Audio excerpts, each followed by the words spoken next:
Chapter 1. The Outskirts Part 1. The clouds above the sky amassed heavily, unleashing torrents of rain, while an indescribable sourness pervaded the air. Residents hastily covered their mouths and noses, retreating indoors and shutting their windows, fearful that the unpleasant odor would infiltrate their homes.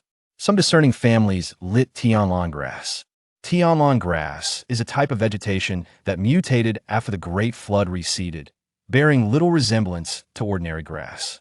Its sole purpose is to emit a refreshing fragrance when ignited, effectively neutralizing the sourness in the rainwater. Fortunately, the autumn rains come swiftly and depart just as quickly within a short while. The downpour ceased, yet the acrid scent lingered in the city, refusing to dissipate. Chaohai Tavern. Chu Mingyan regarded Lin Qian's despondent demeanor and chuckled. It's merely clothing. If it's soaked by the rain, it can be discarded. Come, sit with me for a while. But Mingjia's clothes are of such excellent quality, it feels a shame to just throw them away. Lin Qian muttered. The fabric of Chu Mingjian's garments was indeed of superior quality at first glance.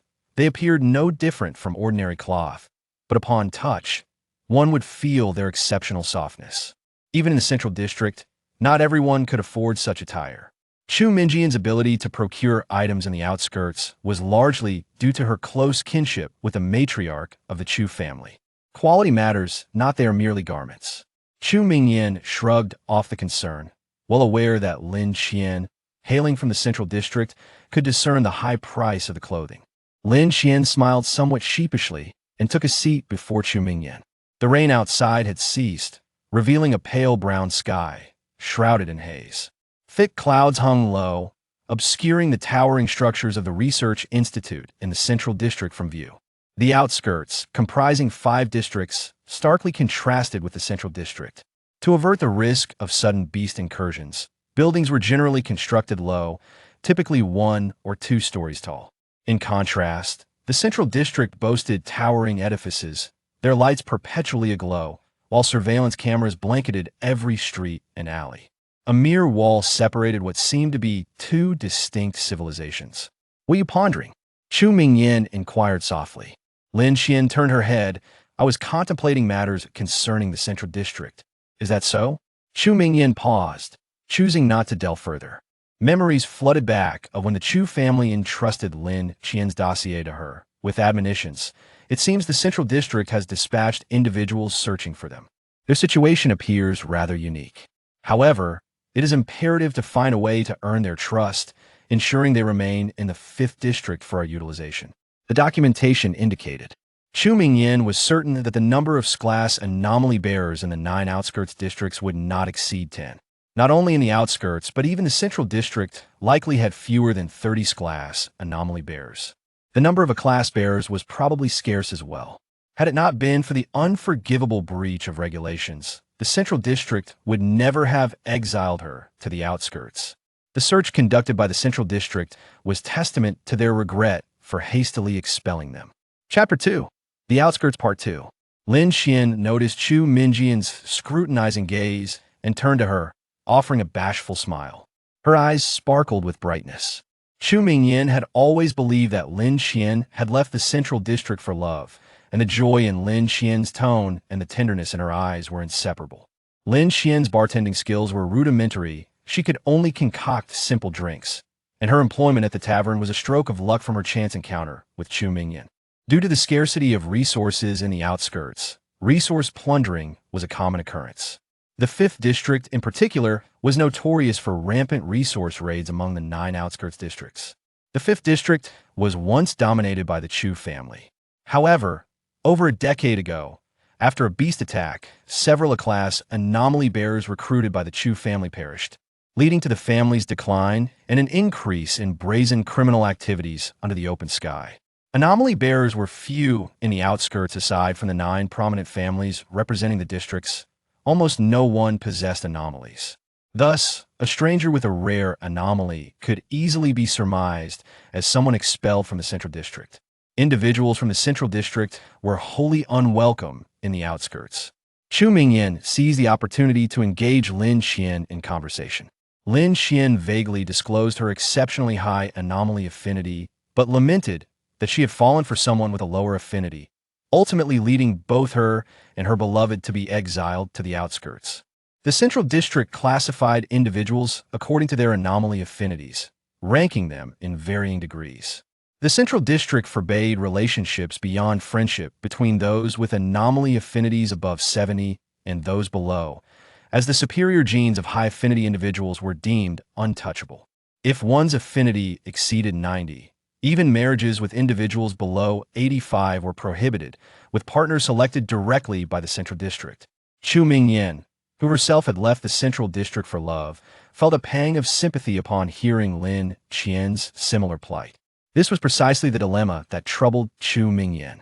The Chu family's records indicated that Lin Qian and Shi Xinyan's identities were decidedly unique, leaving the question of whether they would be of use to the Chu family shrouded in uncertainty.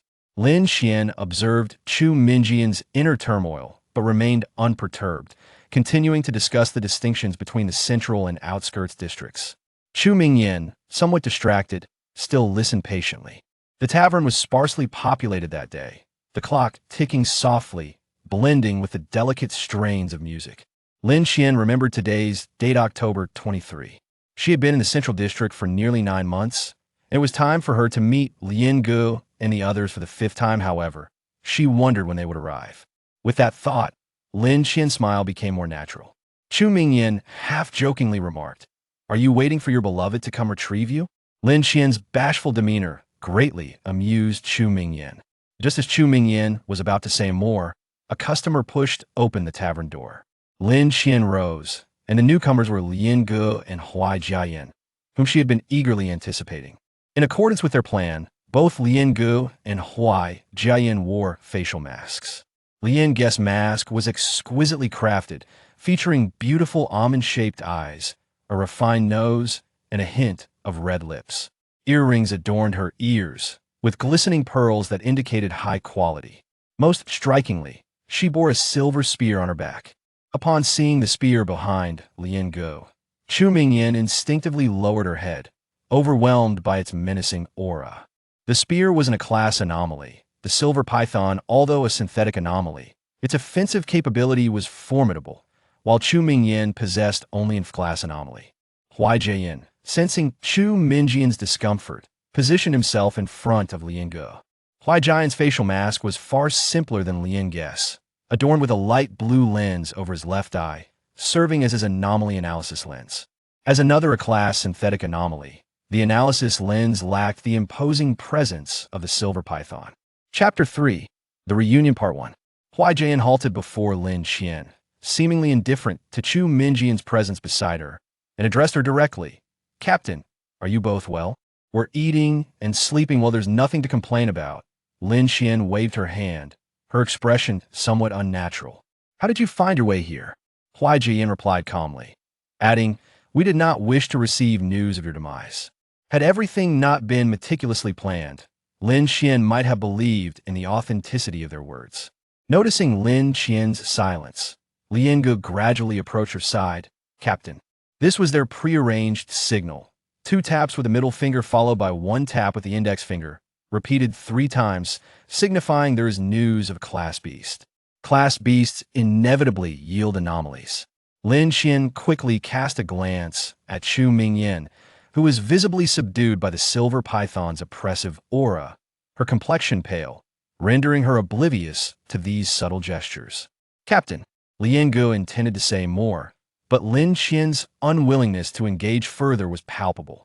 It wasn't until Huai Jiayan led Lian Gu away from the tavern that Chu Mingyan shivered, slowly regaining her senses.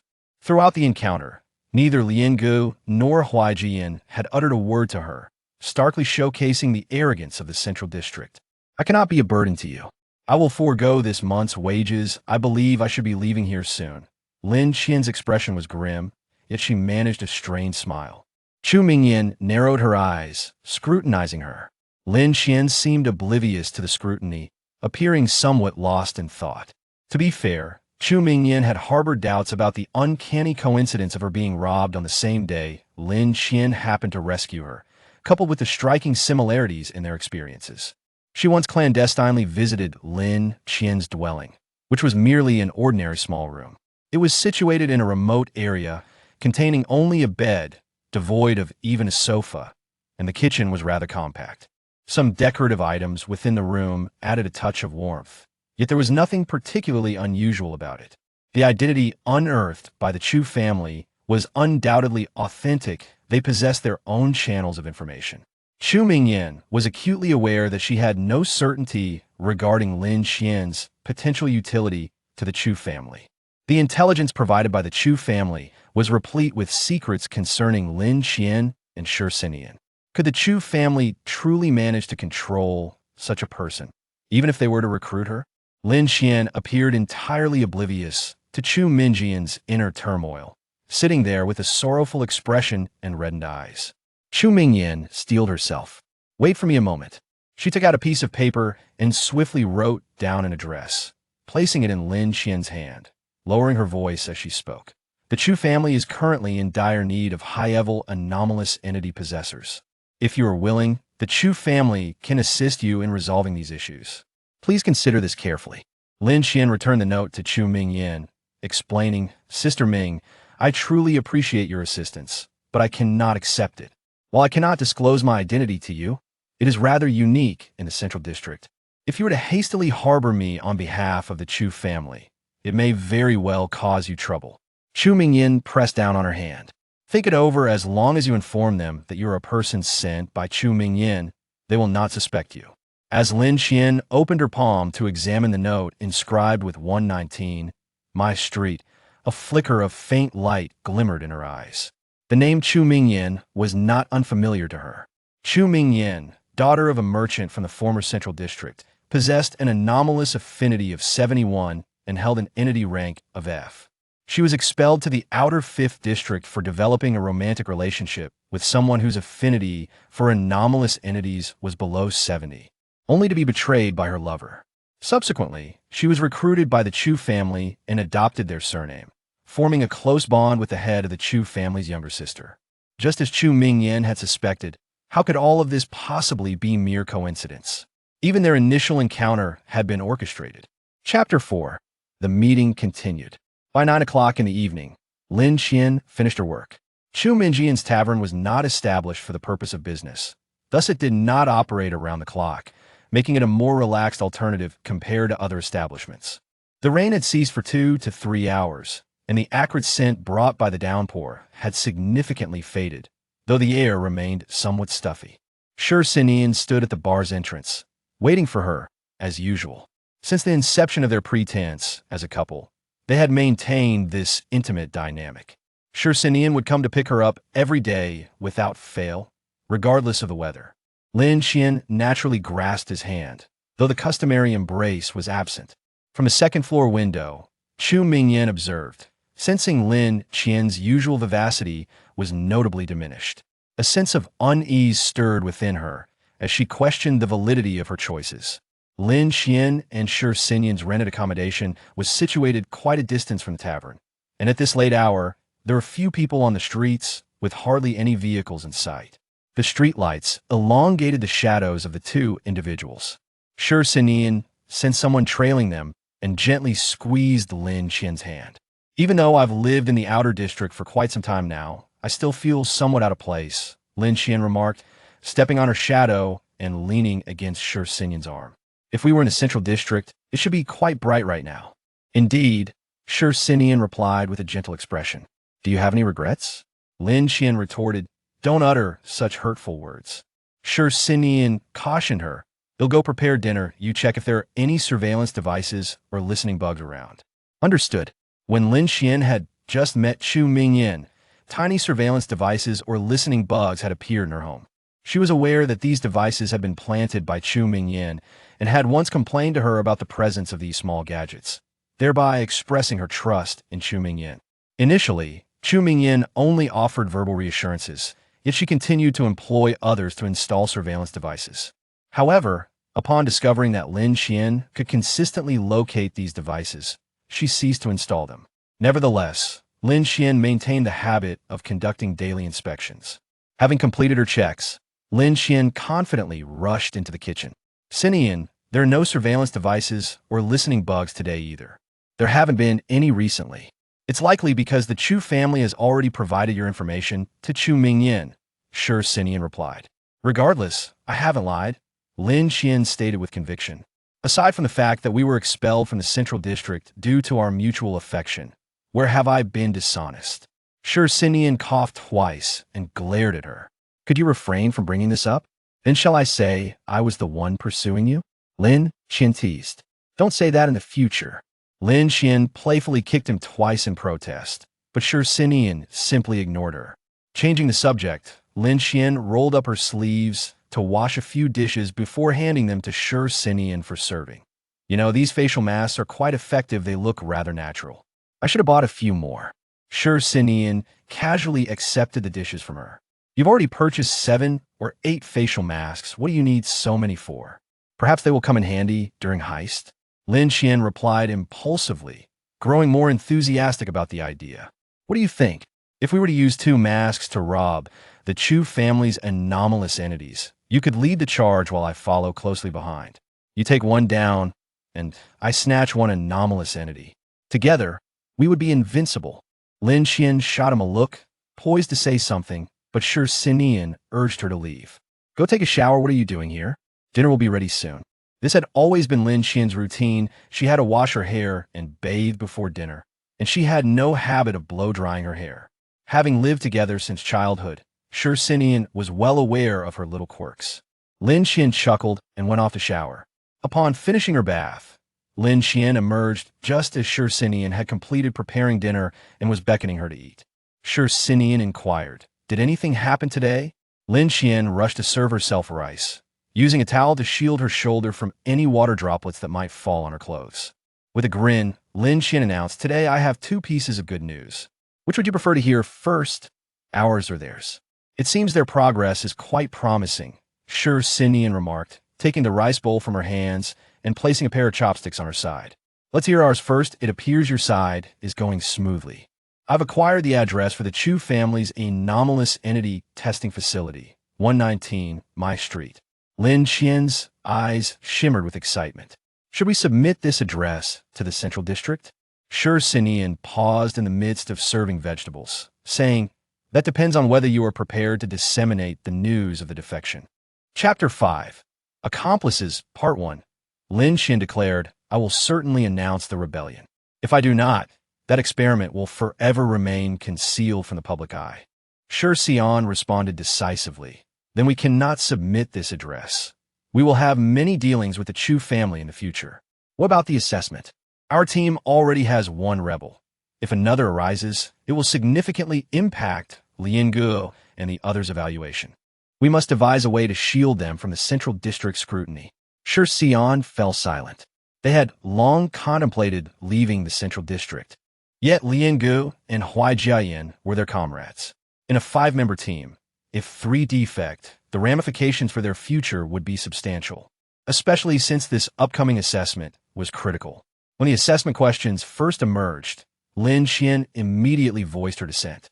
She argued that even for the investigation of the beast tide 10 years hence, there should be prior communication with the members to outline arrangements for their families after departure, rather than forcibly sending all 10 team members into unknown territories and demanding a delay in the assessment. However, her objections were outright rejected by the Central District. Lin Qian argued vehemently, but ultimately, the 10-member team was hastily equipped with cybernetic eyes the same day, having just passed compatibility tests without waiting for further responses. They became the first team to be dispatched. Lin Qian glanced at Shi Xian, who appeared to recall the 10-member team incident, his gaze obscure. The 50 individuals in the reserve team had an age gap of no more than 3 years, having lived together until the division. Their bonds were extraordinary. Watching them march toward their doom was unbearable.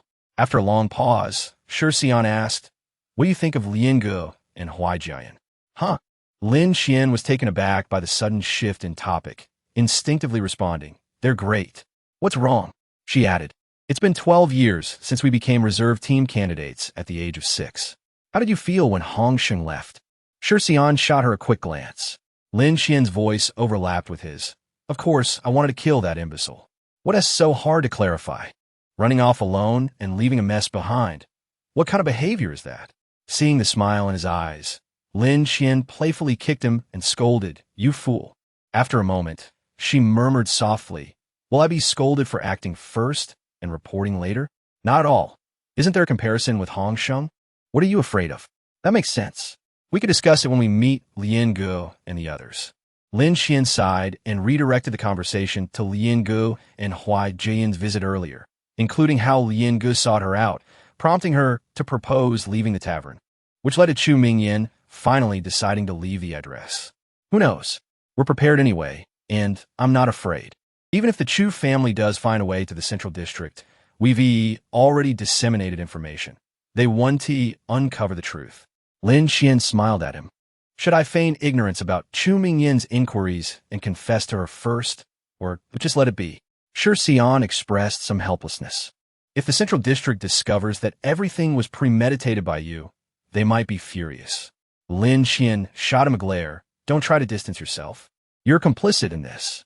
If we hadn't acted this way, the central district would never have allowed our departure. Lin Qian explained to the central district that the team was split into two factions, which, while risky, would yield quick results, hoping for their cooperation. Although the central district did not fully trust her claims, at that time, the incident with the 10-member team was still fresh. And given Lin Qian's unremarkable behavior over the years, they begrudgingly agreed to her ruse as a cover. Chapter 6. Accomplices, Part 2. The information the Chu family had gathered was merely a smokescreen released by the central district. Shi Xian understood that rather than the central district being unwilling to let them leave, it was more accurate to say they would never permit Lin Qian to exit.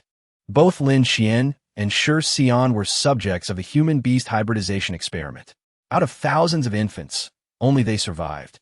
He was deemed a failure with a compatibility score of 0, yet possessed physical capabilities rivaling those of the beasts. Lin Qian succeeded, becoming the first individual in Central District history to surpass a 95 compatibility score, to ensure the continuation of Lin Qian's genetic lineage. The Central District began selecting compatible genetic candidates years prior. At that time, she was merely 20, and after 3 years of data research, she could be matched for breeding, which would further the research through her pregnancy data. However, the selection process was based solely on compatibility scores, disregarding the character or temperament of the candidates. Previously, there have been individuals with compatibility scores exceeding 90, but their marriages were less than happy. To safeguard the integrity of the superior genes, the marriages of the first 2 individuals with such scores were directly arranged by the Central District, leaving them without any choice in their unions. The Central District's decisions were absolute, instilling a sense of obedience in its populace, obedience to directives, plans, and all orders, regardless of their righteousness. However, Lin Qian was acutely aware that this emphasis stemmed from her status as the only successful subject of the human-beast hybridization experiment. The Central District merely required data in this regard. Enough of that. Lin Qian interrupted her thoughts. What mattered most now was the forthcoming actions. Furrowing her brow, Lin Qian remarked, "It's not convenient for us to initiate contact with them now. Chu Mingyan will certainly have someone monitoring me. And if I reach out to Lian Gu, it will only bring them trouble. We must wait for them to find us." The original plan was for both parties to act independently, with their communication devices left with Lian Ji's group. Lian Gu's team was responsible for gathering information regarding the beasts, while Lin Qian's group would investigate the Chu family's affairs. If news about the beasts arrived first, Lin Qian's team would retreat. If information about the Chu family surfaced, then Lin Qian's group would withdraw. However, it appeared that the timelines for both parties were closely aligned, making the stakes for both sides equally significant, thus necessitating a more careful deliberation. Lin Qian perceived the implications in Shi Xian's words, pondering briefly before shaking her head. That won't work. Even if we relocate, it will greatly affect us. The beast tide is only 10 years away. Shi Xian dismissed his prior thoughts as well. The Tide Sea Tavern was surrounded by the Chu family's territory, and it was likely that as soon as Lian Gu and the others departed, Chu family members would follow, placing them under surveillance. Lin Qian inquired, "How's your work situation? Are you going to approach Lao Hu?" Shi Xian countered. He is also affiliated with the Chu family, and more troublesome than Chu Mingyan. Lao Hu was the owner of the anomaly repair shop where Shi Xian worked, representing the Chu family's covert operations. Unlike Chu Mingyan, he was part of the Chu family's underground network. There were only 5 anomaly repair shops in the outer districts, 3 of which were run by the Chu family. They utilized the data from these shops to attract numerous anomaly owners. Shi Xian did not believe he had earned Lao Hu's trust yet. Lin Qian playfully winked at him. That is precisely who I'm looking for. I'll accompany you tomorrow. I've never been to an anomaly repair shop. Seeing Lin Qian's determination, Shi Xian did not press further, smiling, all right. Lin Qian was in no rush. The two exchanged information and agreed to visit his workplace together the following day. Chapter 7. Lao Hu, Part 1. Lao Hu's anomaly repair shop was relatively small, but had 2 floors. A wooden sign hung at the entrance, crookedly engraved with an image of a hammer alongside the character for Hu. Inside the room, there were not many artifacts, perhaps a dozen or so hung on the walls. Lin Qian glanced around, and the oppressive feeling was minimal, as most of the artifacts were classified as E and F grades, predominantly man-made, including firearms and short blades, with only 1 or 2 natural artifacts of C grade. Lin Qian took a closer look at those natural artifacts, but felt no significant malevolence emanating from them, suggesting that their previous wielders had not engaged in much hunting of otherworldly beasts. Shi Xian indicated that this particular artifact had never been touched by Old Hu, implying it belonged to the Chu family. The conditions for the birth of natural artifacts are complex, yet once they come into existence, they surpass their man-made counterparts of the same grade in strength, albeit with stricter requirements for their users. Lin Qian mused quietly. It seems the Chu family isn't as terrible as I thought. This area is the periphery, not the central zone. Under conditions of scarce resources, nearly every artifact has been acquired at the cost of lives. It is not far-fetched to consider that individuals from the central zone might have murdered artifact owners from the periphery to seize their possessions. The quantity of artifacts exceeded Lin Qian's expectations. Old Hu, draped in a tattered apron and smoking a cigarette, pulled a glowing red short blade from a forge and plunged it into water. Upon noticing Shi Xian leading Lin Qian into the shop, Old Hu quickly set aside his tools and approached the entrance with his hands behind his back. Oh, what a surprise, bringing your little fiancé east of my place today. His gaze shifted from Shi Xian to Lin Qian, and with a chuckle, he playfully punched Shi Xian's shoulder. Good choice. This girl looks as lovely as a doll. I wondered how a bright lad like you ended up in the periphery, especially since you come here daily to fetch your fiancé. If I were you, I'd do the same. But what else with those gray eyes? Are they natural? Upon hearing Old Hu mention her eyes, Shi Xian glanced at Lin Qian, who was smiling at him and playfully squeezing his hand, showing no signs of offense. Old Hu praised, very unique. Anyone who had encountered Lin Qian was invariably drawn in by her captivating gray pupils. Shi Xian felt reassured and introduced her. Qian. This is Old Hu. Just call him that. Old Hu, this is my fiancé, Lin Qian. Why the sudden departure? Old Hu inquired, wiping his hands on his apron. Didn't you say you were planning to settle down? He cast a glance at Lin Qian. Although he was not from the Central Zone, he was well aware of its regulations. The Central Zone strictly opposes any violations of its rules, and over 5 centuries since the Great Flood, there has never been a case of regret from the Central Zone. Old Hu beckoned them. Let us head upstairs to chat. He ruffled his hair and lowered the roll-up door a bit before ascending the stairs. Not working today? Shi Xian asked with a grin, looking at Old Hu with a hint of guilt. But rest assured, Old Hu, since I promised to help you analyze all the artifacts here, I will keep my word. That is not urgent. What are your plans afterward? Old Hu was about to say more when he suddenly paused, realizing something amiss. Wait a moment. If you can analyze so many artifacts, your status in the Central Zone must be considerable. How could there be such a disparity in your affinity for artifacts? I entered the Institute of Anomalies through special enrollment, Shi Xian casually replied. My artifact affinity is low, but my other metrics are quite high. The Central Zone values those metrics highly. If any one of the 5 metrics exceeds 90, one is deemed A-seed and will undoubtedly enter the Institute. However, if the artifact affinity is not sufficiently high, marriage is still forbidden. Chapter 8. Old Hu, Part 2. Not everyone in the Central Zone has the opportunity to study. Each March, the Central Zone takes children who are 5 years old to the Institute of Anomalies for evaluation in 5 areas: physical strength, intelligence, dexterity, mental acuity, and artifact affinity. Moreover, schools differ based on artifact affinity levels of 70, 75, and 80. The higher the affinity, the better the school one can attend. And the curriculum varies significantly.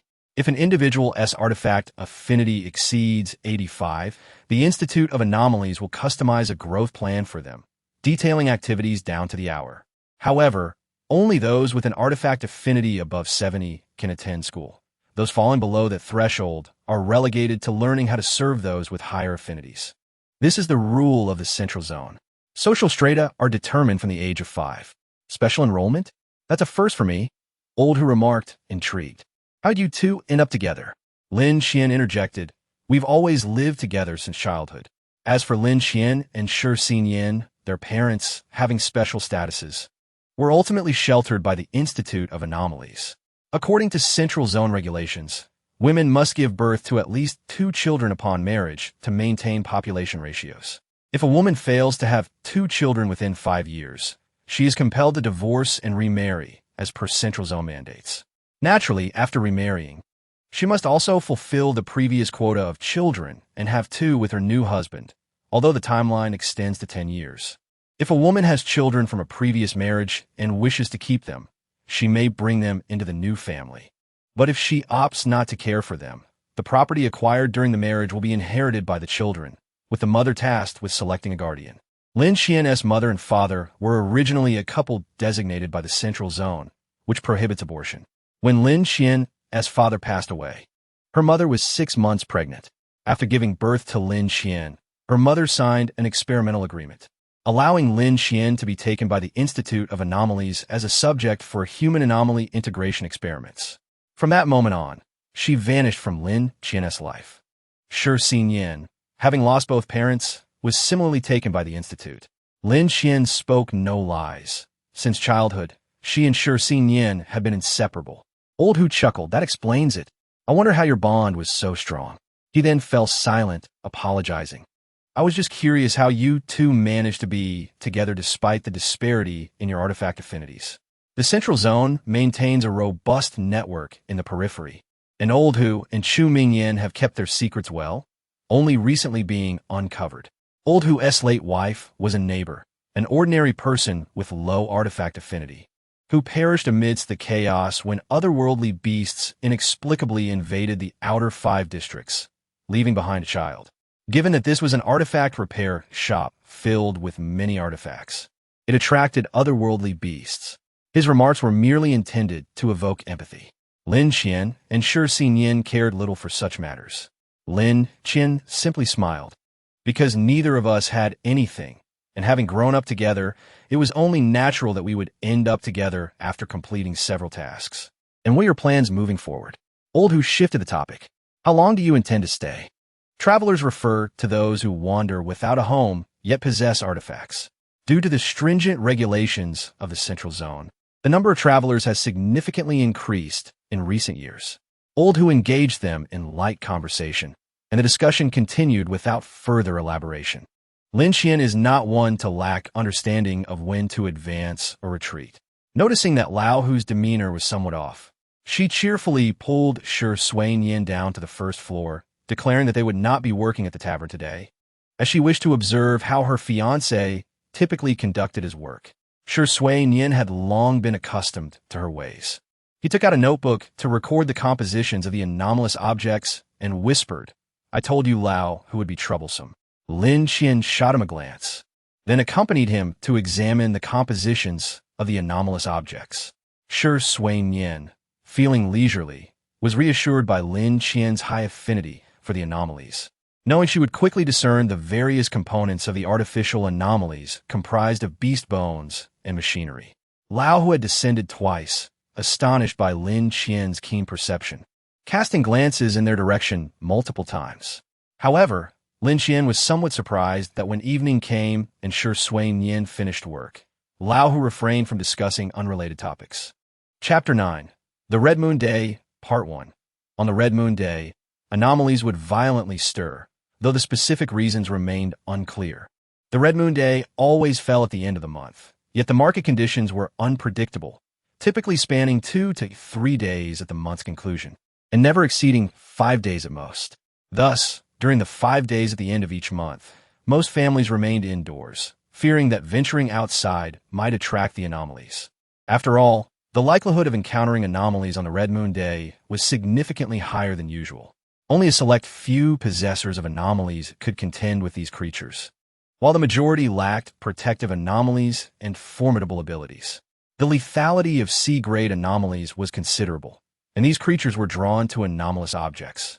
If the Chu family did not detect the presence of a C-grade anomaly in advance and eliminate it, the most probable locations for the anomalies to gravitate towards would be several anomalous object repair shops.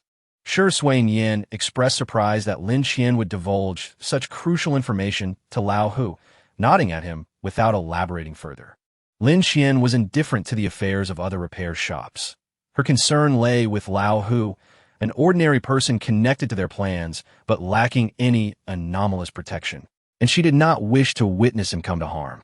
Lao Hu scratched his head, and Lin Qian keenly caught the glimmer in his eyes. He waved dismissively. "It's just a red moon day. I know, you all needn't worry. But if you decide to leave, it's best to conceal your status as anomaly possessors and leave immediately after the red moon day." Lao Hu cast him a glance, disdain evident as he rummaged through his pockets. Lin Qian, hearing the clinking of coins, lowered her head to suppress a laugh.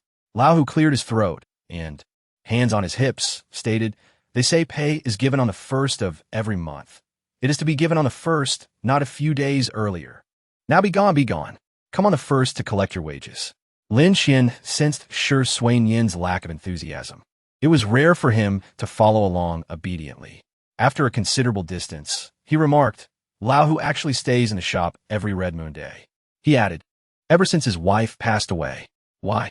Isn't it dangerous to remain at the anomalous object repair shop on the red moon day?" Lin Qian questioned, perplexed. "How do you know Lao Hu stays there every red moon day? Aren't you usually at home?" Lin Qian grasped Sowing Yin's hand and suddenly looked up at the sky. It was dusk, the sky tinged with a brownish hue. Her emotions were often unstable during the red moon day, and she felt an urge to flee to a distant place. Sowing Yin followed her gaze, but saw nothing. Guessing that Lin Qian was lost in thought again, and gently admonished her, "Stop overthinking. Do you hear? You are human, not a lien wolf." Lin Qian rolled her eyes, forcing a smile. "I'm fine. Let us go. We need to buy something." Sowing Yin patted her forehead. As the red moon day approached, many shops closed early, leaving only a few vegetable stalls managed by the Chu family still lit. However, the remaining produce was scarce, consisting only of vegetables that could be stored for a few days without spoiling, though they were not particularly palatable. "Ancho," Sowing Yin entered the shop, greeting the owner. "Are you busy?" Post the Great Flood, the land was no longer suitable for farming, leading to a scarcity of vegetable varieties and a low yield. The Chu family's influence had long waned. They managed to maintain control over the outer 5 districts solely by monopolizing food sources, preventing other families from rising. Even those like Aunt Zhou, who sold vegetables, usually had intricate ties to the Chu family. "Ah, it's you. Have you brought your fiancé, today?" Aunt Zhou beamed as she appraised Lin Qian. "Yes, quite a pretty girl. But those eyes, how—" Sowing Yin interjected, smiling as he shielded Lin Qian behind him. She was injured by an anomaly while on a mission in the Central District, fell seriously ill, and when she woke up, she looked like this. But it doesn't affect her vision. "Ah, as long as she's all right." Aunt Zhou inquired eagerly, "Does your fiancé often undertake dangerous missions? Can't she avoid them?" Chapter 10, The Red Moon Day, Part 2. "If we could avoid it, we wouldn't be out here," Sowing Yin replied. "The Central District has always been like this. We have no autonomy." Aunt Zhou quickly became engrossed in his conversation, chatting away. Lin Qian observed Sowing Yin engrossed in conversation with Aunt Zhou, astonished. This state of affairs persisted even upon their return home. Watching Sowing Yin bustling about the kitchen, Lin Qian sighed. "How can you so easily spout those lies? Neurotic. Aren't you the one who can speak without thinking?" Sowing Yin retorted, telling her to go wash up as night approached. Regardless of the plans, they first needed to determine if she could fully forsake the medications from the Central District. Lin Qian paused. Let us discuss it later. The experiment of human anomaly integration fundamentally involved processing the blood of A-grade anomalies and replacing it within subjects. Anomalies remain beasts, and no matter how the blood is treated, it can never truly transform into human blood. Most subjects succumb to the backlash caused by the anomaly blood. The Heretical Research Institute had selected the blood of the Lien Wolf for Lin Qian. As the only individual who withstood the backlash of anomaly blood and transformed according to the Central District's designs, Lin Qian underwent countless blood transfusion experiments. The ultimate result was that she indeed possessed an exceptionally high affinity for anomalies, yet her body weakened, her eyes resembling those of the Lien Wolf, and she would experience reactions akin to anomalies on the Red Moon Day, leading to unstable emotions and restlessness. Typical sedatives were ineffective against the anomalies on the Red Moon Day, and similarly, for someone like Lin Qian, who had an unknown amount of anomaly blood within her, they offered no relief. During her childhood, when Lin Qian was utterly incapable of managing her emotions, each Red Moon Day brought significant trouble to the Heretical Research Institute. They assured Lin Qian of her safety and developed a special drug that would normalize her emotions, though it would inflict some harm on her body. Most importantly, to ensure Lin Qian remained permanently in the Central District, the drug was highly addictive. Since learning the truth, Lin Qian had been attempting to wean herself off the medication. Although her need for it had diminished significantly, it was not entirely absent. Lin Qian endeavored to suppress her emotions, glancing at her frowning reflection in the bathroom mirror. Feeling a wave of frustration, she hastily washed up and rushed to the kitchen, pressing herself against sowing. When feeling agitated, she instinctively sought comfort from her kind, a trait inherent to the Lien Wolf. Sowing, having grown accustomed to Lin Qian's behavior, allowed her to cling to him, redirecting her attention. What are your plans for this Red Moon Day? I must provide the Chu family with a sense of security. I want them to rely entirely on me. I possess 9 A-grade anomalies and 2 S-grade anomalies, and I can allow others to utilize these anomalies without the fear of losing control. The Chu family would not regret placing their trust in me, would they? In the outer district, 2 S-class entity holders, along with 9 A-class entity holders, could easily form a respectable organization, rendering them independent from others. It is indeed a favorable situation. Once you firmly establish your position and officially declare your defection from the Central District, the calamity inflicted upon the Chu family will be catastrophic. Xin Yin mused that had the Chu family not monopolized the food supply, the leaders of the 5 districts would have likely shifted to the Yu family by now. Thus, the Chu family is most inclined to take a gamble. For now, they can still leverage their control over food sources to negotiate with the Yu family, but that may not last. The outer 5 districts are no longer dominated solely by the Chu family. At the very least, the Yu family is not inferior to them. If it weren't for the Chu family's long-standing dominance in the outer 5 districts, claiming the few arable lands in their name, the Yu family would have likely already torn off the facade of civility. I will devise a way to lure the beasts towards us. However, I may need your assistance in reminding our neighbors living nearby. Lin Qian resumed her previous playful demeanor, ready to share everything with Lian Ge and Jia Yan. She felt a headache coming on, knowing all too well how conflicted Lian Ge and Huai Jia Yan would be. Lian Ge and Huai Jia Yan are among the few in the Central District with living parents who share a strong bond. As a friend, Lin Qian sincerely hopes they do not follow her down the path of rebellion. Chapter 11, Fiery Serpent, Part 1. Thinking of Lian Ge. Lin Qian smiled slightly. I'm certain they will come. Lian Ge understands me. She knows I cannot resist such an opportunity. The tail of the Lien Wolf gently circled around Lin Qian's fingers. The translucent tailbone crawled across her hand, imparting an unsettling sensation. Xin Yin could sense Lin Qian's current agitation. It was likely that tomorrow marked the onset of the blood moon. Is it intuition? Perhaps half and half. You know, the blood of the Lien Wolf flows within me. Moreover, among the 50 members of the reserve team, only 7 are S-class entity holders, including us. With the S-Class entity holders currently alive in the formal team, there are merely over 20. Who knows how many beasts lurk in the unknown domain? Even F-Class beasts, like the wood-eating rat, which lacks strong offensive capabilities, can pose significant trouble in numbers. Thus, I have always believed that the discord between the central and outer districts should be set aside for now. Cooperation is paramount. What if both S-Class beasts like the Lien Wolf and the Poison Crystal Leopard appear simultaneously? Lin Xian pressed her fingers to her temples, feeling increasingly vexed by these thoughts. Have you discussed this with the Central District? Upon hearing this, Xin Yin furrowed his brow. If Lin Xian possesses heightened intuition due to her entity blood, then he understands the Central District. Each of these individuals has their strengths, and it is inconceivable that the Central District would willingly send the reserve team to face potential death unless they perceived a real threat. Ultimately, the Central District has taken Lin Xian's warnings to heart. They are unwilling to reconcile with the Outer District, opting instead to act against the unknown domain. Captain, Xin Yin seldom called her so seriously, saying, "In the future, please articulate your thoughts clearly to me, okay?"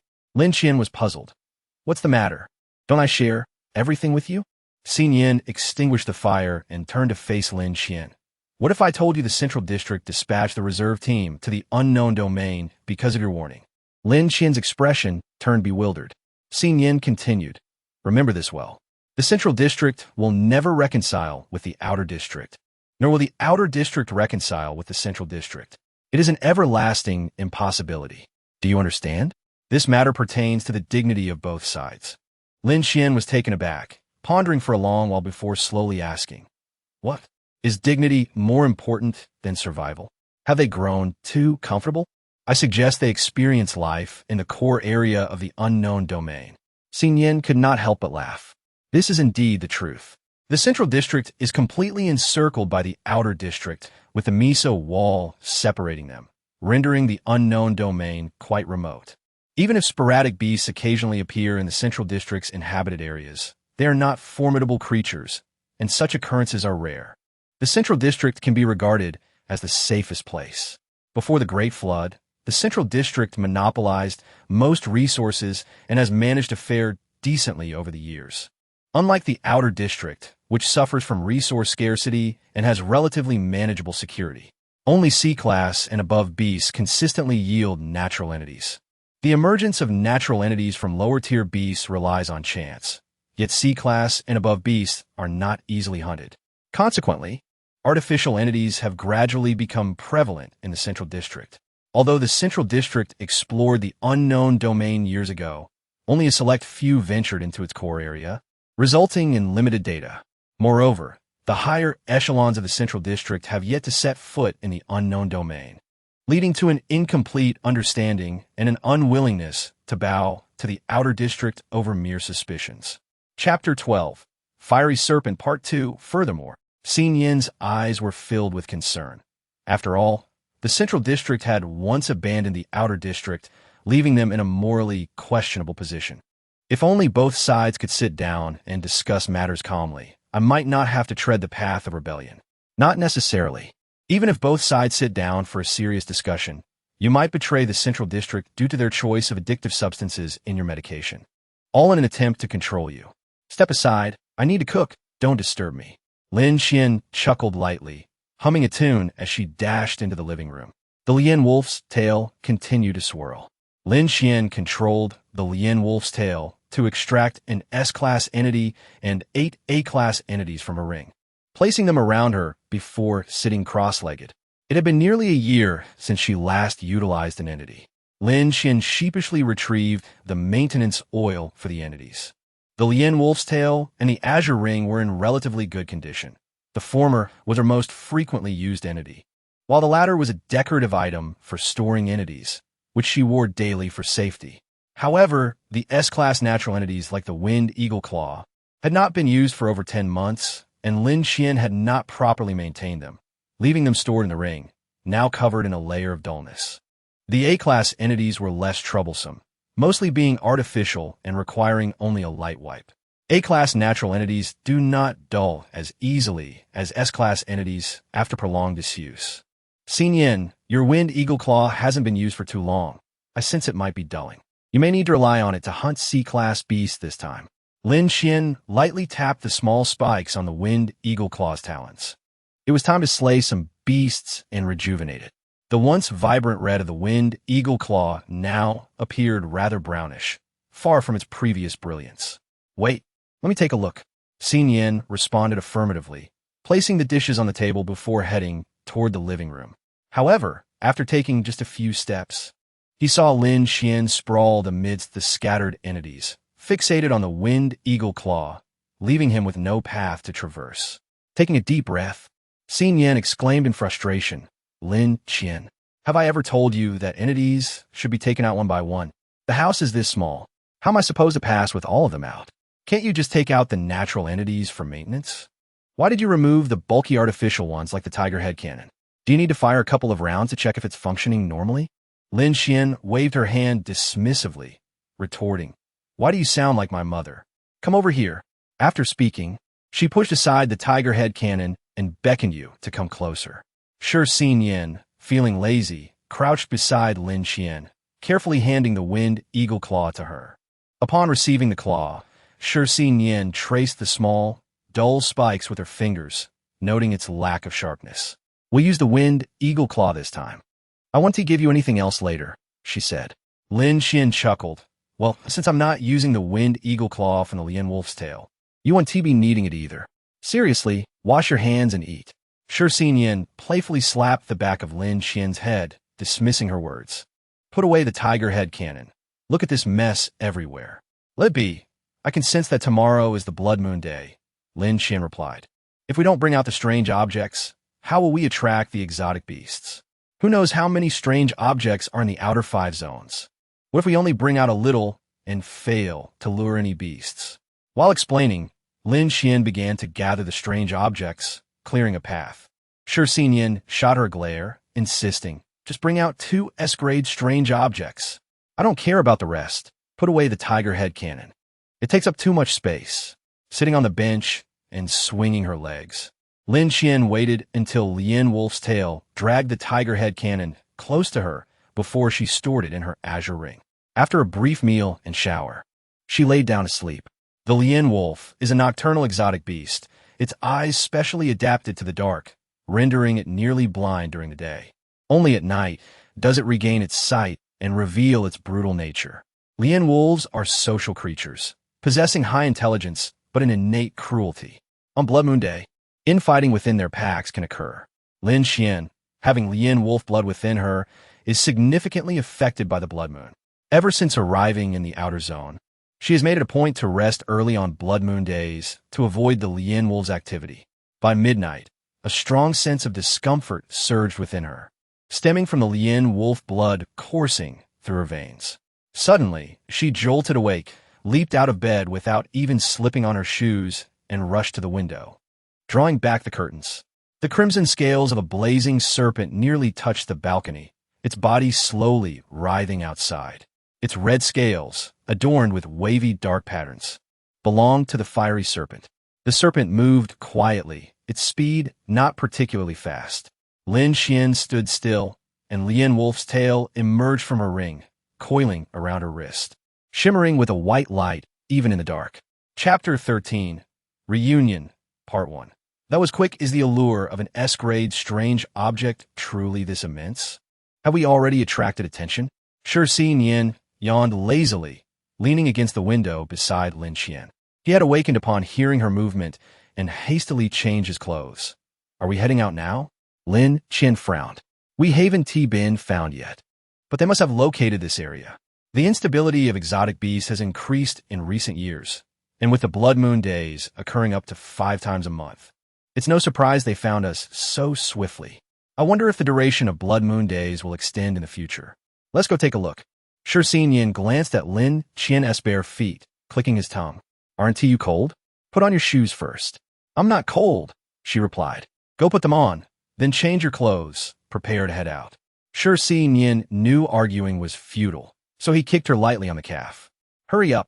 The fiery serpent, with its massive body, wasn't moving quickly. By the time Lin Qian was dressed, she saw the serpent's tail slip out of view. She opened the window, scanned the pile of strange objects on the ground, and found Shi Xinyan's winged eagle claw, tossing it to him with Lien Wolf's tail. In moments like this, I feel that having Lien Wolf's tail in your hands is truly a blessing. Shi Xinyan donned the winged eagle claw. Let us go. Lin Qian grabbed him, and Lien Wolf's tail hooked onto the opposite rooftop, swinging them both onto the roof. Shi Xinyan whistled, "Captain, I don't see anyone around. Jia Yin and Lien Gu seem to be absent. What should we do? Should we take it down now? Let us notify everyone first." Before Shi Xinyan could inquire further, Lin Qian hoisted the tiger head cannon onto her shoulder and fired it into the sky without hesitation. Boom! The reverberation of the tiger head cannon shattered the night, causing the fiery serpent to twist its body instantly. The fleshy bulge atop its head loomed half a meter high. Shaking as the serpent moved, its third eye tightly shut. Lin Qian fired 2 more shots at the fiery serpent, enveloping its advance in thick smoke. That bulge is no more than a meter. It's a C-grade exotic beast, Shernyan. Making this much noise will definitely attract Jia Yin and Lien Gu. In one swift motion, Lin Qian tossed the tiger head cannon into the house. Be careful not to let it harm anyone. Stall for a moment. Understood. Keep your distance and watch its eyes. I know. Lien Wolf's tail coiled around Shi Xinyan's waist as Lin Qian hurled him onto the adjacent rooftop. Without pausing, Shi Xinyan charged towards the fiery serpent, using the small spikes on the winged eagle claw to climb its body, landing a strike on the fleshy bulge atop the serpent's head. The fiery serpent gaped, and Lien Wolf's tail seized the opportunity, binding its mouth. Lin Qian pulled back, dragging the fiery serpent down. Snake capturing formation. Lien Wolf's tail wound around the fiery serpent, but before Lin Qian could fully subdue it, the serpent opened its third eye. As the fiery serpent lifted its gaze, Lin Qian met the stare of its third eye, momentarily entranced. The serpent broke free from Lien Wolf's tail and bolted towards the unknown at an alarming speed. Regaining her senses quickly, Lin Qian shouted, "Watch out for its third eye." Shi Xinyan, without time for contemplation, yanked the fiery serpent's tail, attempting once more to scale its head with the winged eagle claw. Yet every time he moved, the fiery serpent charged wildly, offering no chance for ascent. This area was a residential zone, and Shi Xinyan could not disregard the nearby populace. Thus, he held onto the serpent's tail, waiting for a moment to strike. Fortunately, the fiery serpent's speed was not swift, allowing Lin Qian to catch up quickly. Lien Wolf's tail positioned itself before the serpent. The fiery serpent did not evade Lien Wolf's tail. Its impact sent Lin Qian sprawling several meters back. Jia Yin, I told you today would be entertaining. We're used to working as a team of 4. With just the captain and vice captain left, something is bound to go wrong. You didn't believe me. Upon hearing the voice, Lin Qian recognized it was Lien Gu. Without even thinking to locate Lien Gu and Jia Yin, she immediately retorted, "No way. Our teamwork is exceptional. The earlier issue was merely a coincidence." Lien Gu and Jia Yin appeared at the rooftop corner opposite them. Lien Gu crouched low, repeatedly adjusting the aim of the silver python. "Captain, vice captain, the fiery serpent's weakness lies in its eyes." Jia Yin interrupted. "Lien Gu, get ready. Captain, vice captain, close your eyes." Lien Gu, having just finished adjusting, chuckled, "I'm about to fire." Lin Qian instinctively shut her eyes as a blinding white light flashed before her. It was the silver python's flash bomb. Upon firing, the bullet disintegrated upon impact, emitting a dazzling white light with a 10-meter radius, lasting 3 seconds. Chapter 14, Reunion, Part 2. When Lin Qian opened her eyes, she saw the fiery serpent thrashing about, temporarily blinded by the brilliant light. Jia Yin nudged the analysis mirror, urging, "Hurry, make your move. It will regain its sight in 5 seconds." Snake capturing formation. The tail of the Lien Wolf coiled around the body of the fiery serpent, encircling it completely. "Well done," Shi Xinyan praised, as he jumped directly towards the serpent's neck, using the sharp claws of the winged eagle to tear open a wound. He then struck the wound with a punch, breaking the serpent's neck, and its blood splattered all over him. Lien Gu stood up, observing Shi Yin's actions, speechless. The vice captain is indeed as straightforward as ever. Has he ever been any different? Huai Jiayin turned his neck and declared, "It's over, let's move on." The fiery serpent collapsed, its neck ensnared by the Lien wolf's tail, which strangled it to death. Huai Jiayin leaped from the second floor, approached the serpent's body, and retrieved a dagger. Following the analysis mirror's guidance, he pried out the serpent's third eye. The third eye was rather small, almost indistinguishable from a mere pattern on the serpent's brow. After extracting the third eye, the once bloodied orb turned to stone. This was likely the C-class anomaly the fiery serpent possessed. The analysis mirror indicated that direct eye contact would result in a minor mental shock. Unfortunately, being merely a C-class creature, the duration of the mental shock was fleeting, lasting only a moment, and the number of usages per day was presumably limited. Huai Jiayin felt a twinge of regret. Had it been a B-class or A-class fiery serpent, this anomaly might have been of considerable use. As was customary, Huai Jiayin handed the C-class anomaly to Lin Xian, whose Lien wolf tail possessed unique characteristics. The original ability of the Lien wolf's tail was the free control of its extension, with a maximum range of 500 meters. The Lien wolf, known for the length of its tail, had an odd habit of snatching and hiding things it favored with its tail. It was speculated that due to Lin Xian's bloodline, her Lien wolf tail underwent a mutation upon recognizing its master, granting it an extraordinary ability. The tail mimicked the Lien wolf's behavior. Any anomaly ensnared by it became Lin Xian's, giving her absolute authority over its use, including the power to transfer ownership to others or unilaterally revoke it. The Anomaly Research Institute explored the reasons for this phenomenon and concluded that it was due to Lin Xian possessing Lien wolf blood. When the tail recognized its master, it sensed the blood within Lin Xian, resulting in a beneficial mutation that bestowed this formidable ability. Their small team was well aware of the tail's powers, and to prevent losing anomalies, they always entrusted their findings to Lin Xian for safekeeping. To their surprise, Lin Xian did not accept the anomaly, instead suggesting, "Let's discuss this later. There are others nearby." Lin Xian waved at the individual standing not far away. "I see you. No need to hide." The figures, previously concealed beneath the trees, emerged into view, stopping before them without any intention of greeting. "The regulators from the outer 5 districts?" Lien Gu spoke first, raising his chin. "You're late." "Yes, I admit my negligence. I appreciate your assistance." The newcomer readily acknowledged their oversight, making it difficult for Lien Gu to continue. "I am Chu Sui from the Chu family." Chu Sui slightly bowed in greeting. "I am merely a B-class anomaly holder.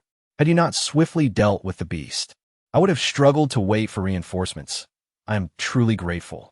"Oh, a member of the Chu family. That fiery serpent must have caused considerable property damage.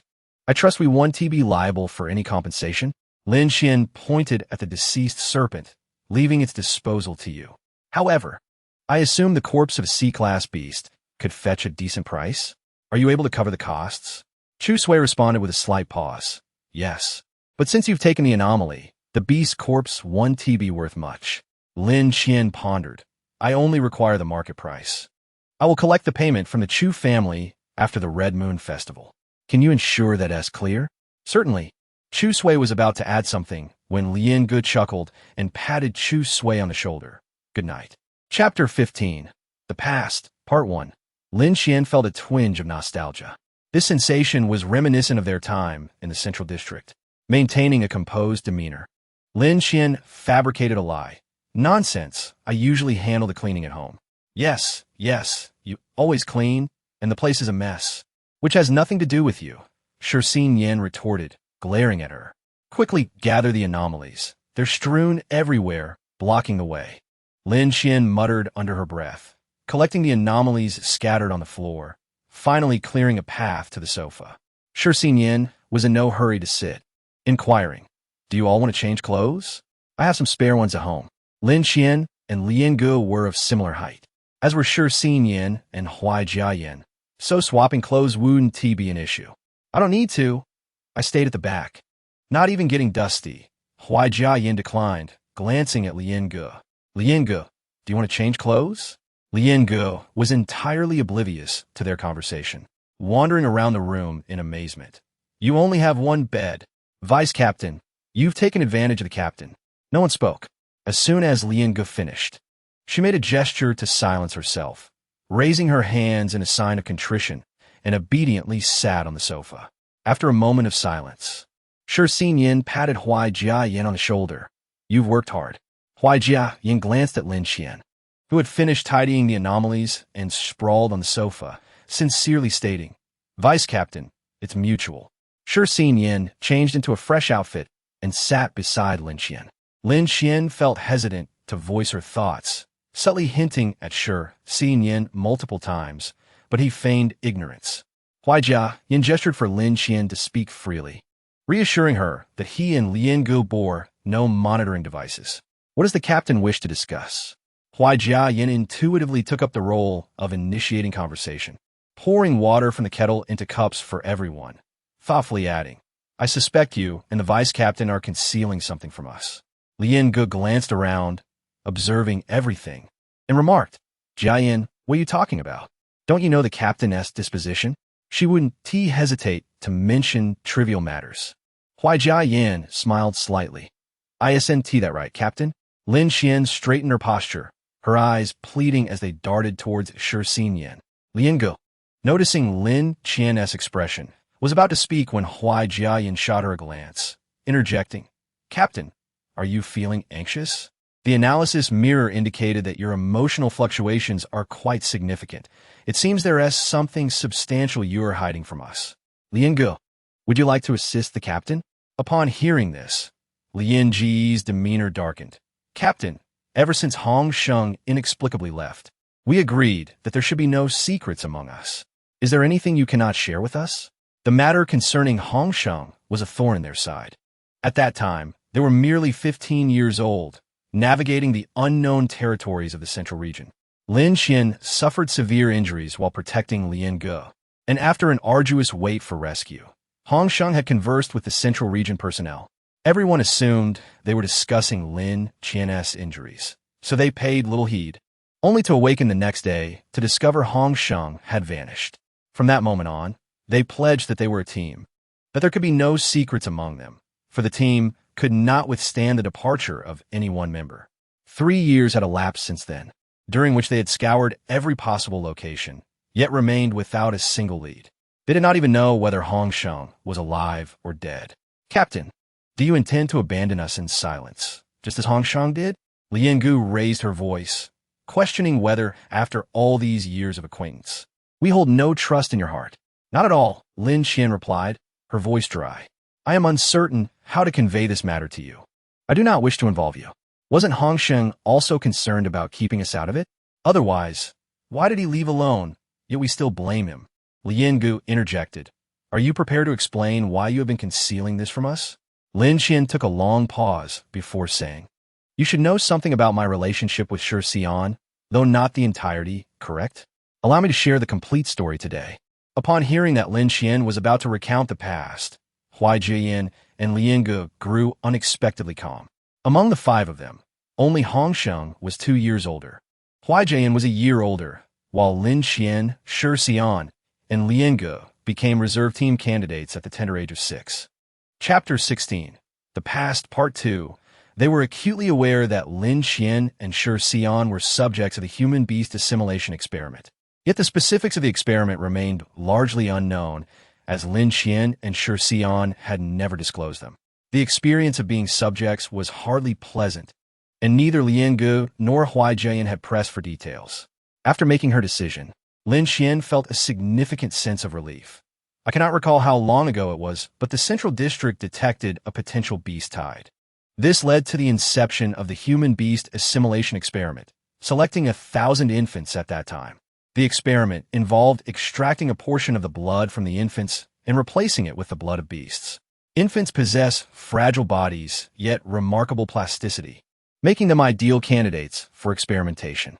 The balance between beast blood and human blood is crucial, as they are inherently different. Aside from Shi Xian and me, the others perished due to the backlash of the beast blood. Lian Ji's complexion turned pale, and Huai Jiayin's fared little better. Their positions in the Central District were not insignificant. They had heard whispers of a human-beast assimilation experiment, yet they had never imagined it was an outright human experiment. Lien Gu always believed that such experiments began with biological subjects, transitioning to human trials only after achieving stability, never considering that human subjects were involved from the outset. Had they lost their minds? Only you two survived, so the others? Lien Gu covered her mouth, trembling uncontrollably. They all died, Lin Qian stated calmly. Except for Shi Xian and me, they all perished. Do you wish to continue listening? Lien Gu was rendered speechless. Lin Qian understood that Lien Ji's mother was a researcher at the Heretical Research Institute, and she could not fathom the possibility of her mother having participated in a human experiment. Compared to Lien Ji's reaction, Huai Jian maintained a relatively composed expression. Is it because of the beast tide? The group fell silent. Lien Gu gritted her teeth. Captain, please continue. I wish to hear more. Huai Jian nodded at Lin Qian, who confirmed that Lien Ji's expression was stable before continuing. The Central District envisioned complete success as creating a human with an extraordinarily high affinity for foreign substances, alongside other metrics meeting the C-grade beast standard. Neither Shi Xian nor I can be deemed perfect specimens. I am a semi-finished product, while Shi Xian is a failed one. I am considered semi-finished due to my affinity exceeding 90, yet I suffered the impact of the Lien wolf's blood during infancy, leaving me frail. Shi Xian's case differs. Although we know that Shi Xian's other metrics are high, his strength even reaching D-grade beast levels. The Heretical Research Institute still regards him as a failure for not meeting their objectives. Before I turned 10, prior to becoming the master of the Lien wolf's tail, the Institute contemplated abandoning him. Nonetheless, they continued to extract blood from Shi Xian, for he survived the experiments and possessed strength and speed beyond that of ordinary humans. When mentioning Shi Xian, Lin Qian's anger was palpable. But why? You should remember that my eyes were not like this initially. They changed when I turned 10. Before I reached that age, I spent a month each year at the Heretical Research Institute for blood transfusions. After my eyes turned gray, the Institute detected that the concentration of Lien wolf blood in my veins was 50%. To prevent unforeseen consequences, they ceased my transfusions. Shi Xian and I lacked a home, as we were both subjects, so we live in accommodations arranged by the Institute. You should know that Shi Xian and I always lived together, with surveillance cameras in every corner of our home. They never regarded us as human. We could be subjects or parasites, but never beings capable of emotion or thought. Lin Qian's words left Lien Gu and Huai Jian in contemplative silence. I acknowledge my wrongdoing in concealing this from you, yet I truly cannot remain in the Central District any longer. I constantly yearn for escape. I am grateful for the training I received from the Central District, but I cannot forgive them for what they have done.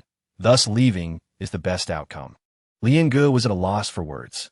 Huai Jian spoke. Captain, so initially when the Central District sent us to the 5th District, the rumors you spread about eloping were not only aimed at the 5th District, but also directed at the Central District, correct? Indeed. I do not wish to deceive you.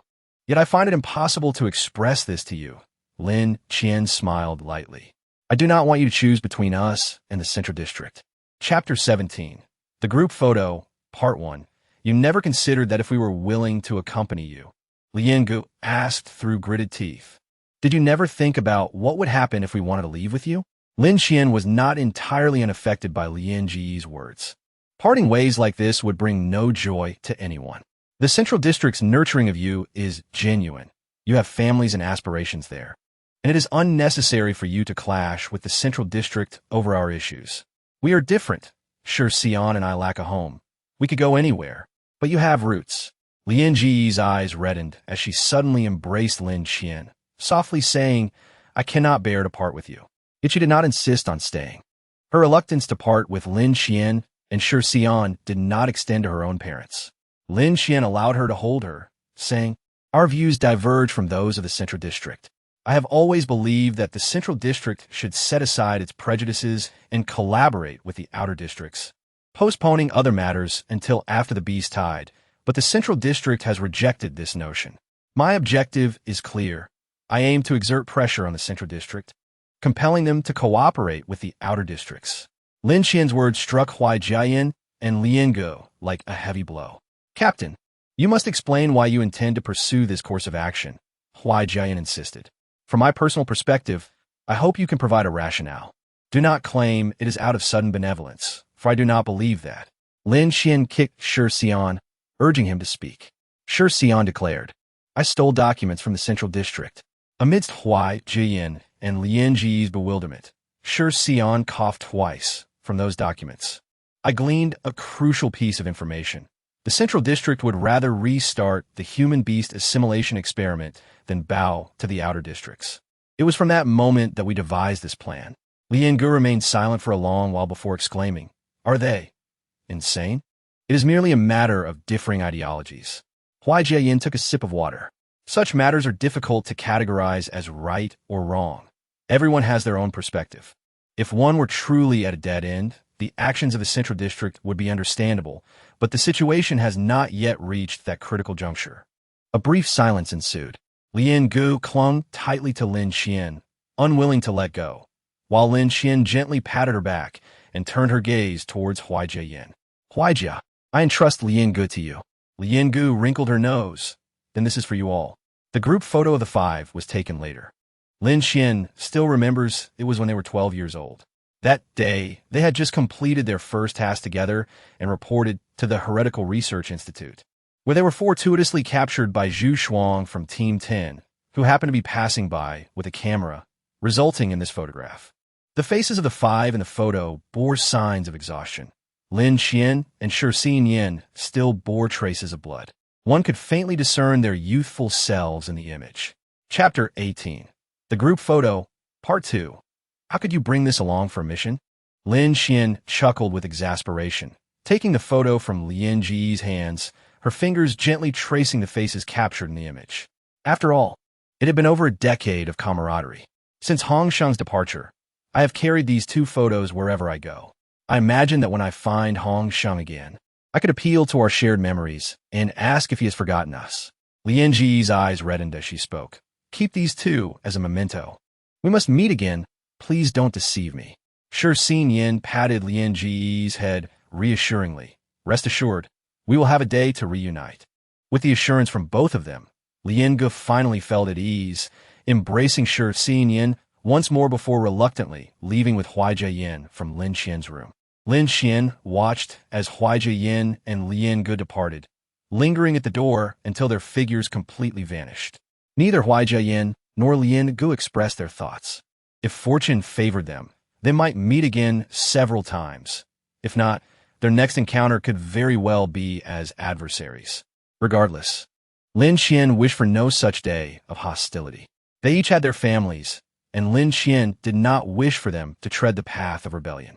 Observing the complex expression on Lin Xian's face, Shi Xian inquired, Are you reluctant to part? It's not too late to have regrets now. I notice you always urge me to give up. Lin Xian shot him a glare, her tone sardonic. So, in your eyes, am I someone who easily abandons her resolve? Shi Xian chuckled as he pinched her cheek, knowing full well that is not my intention.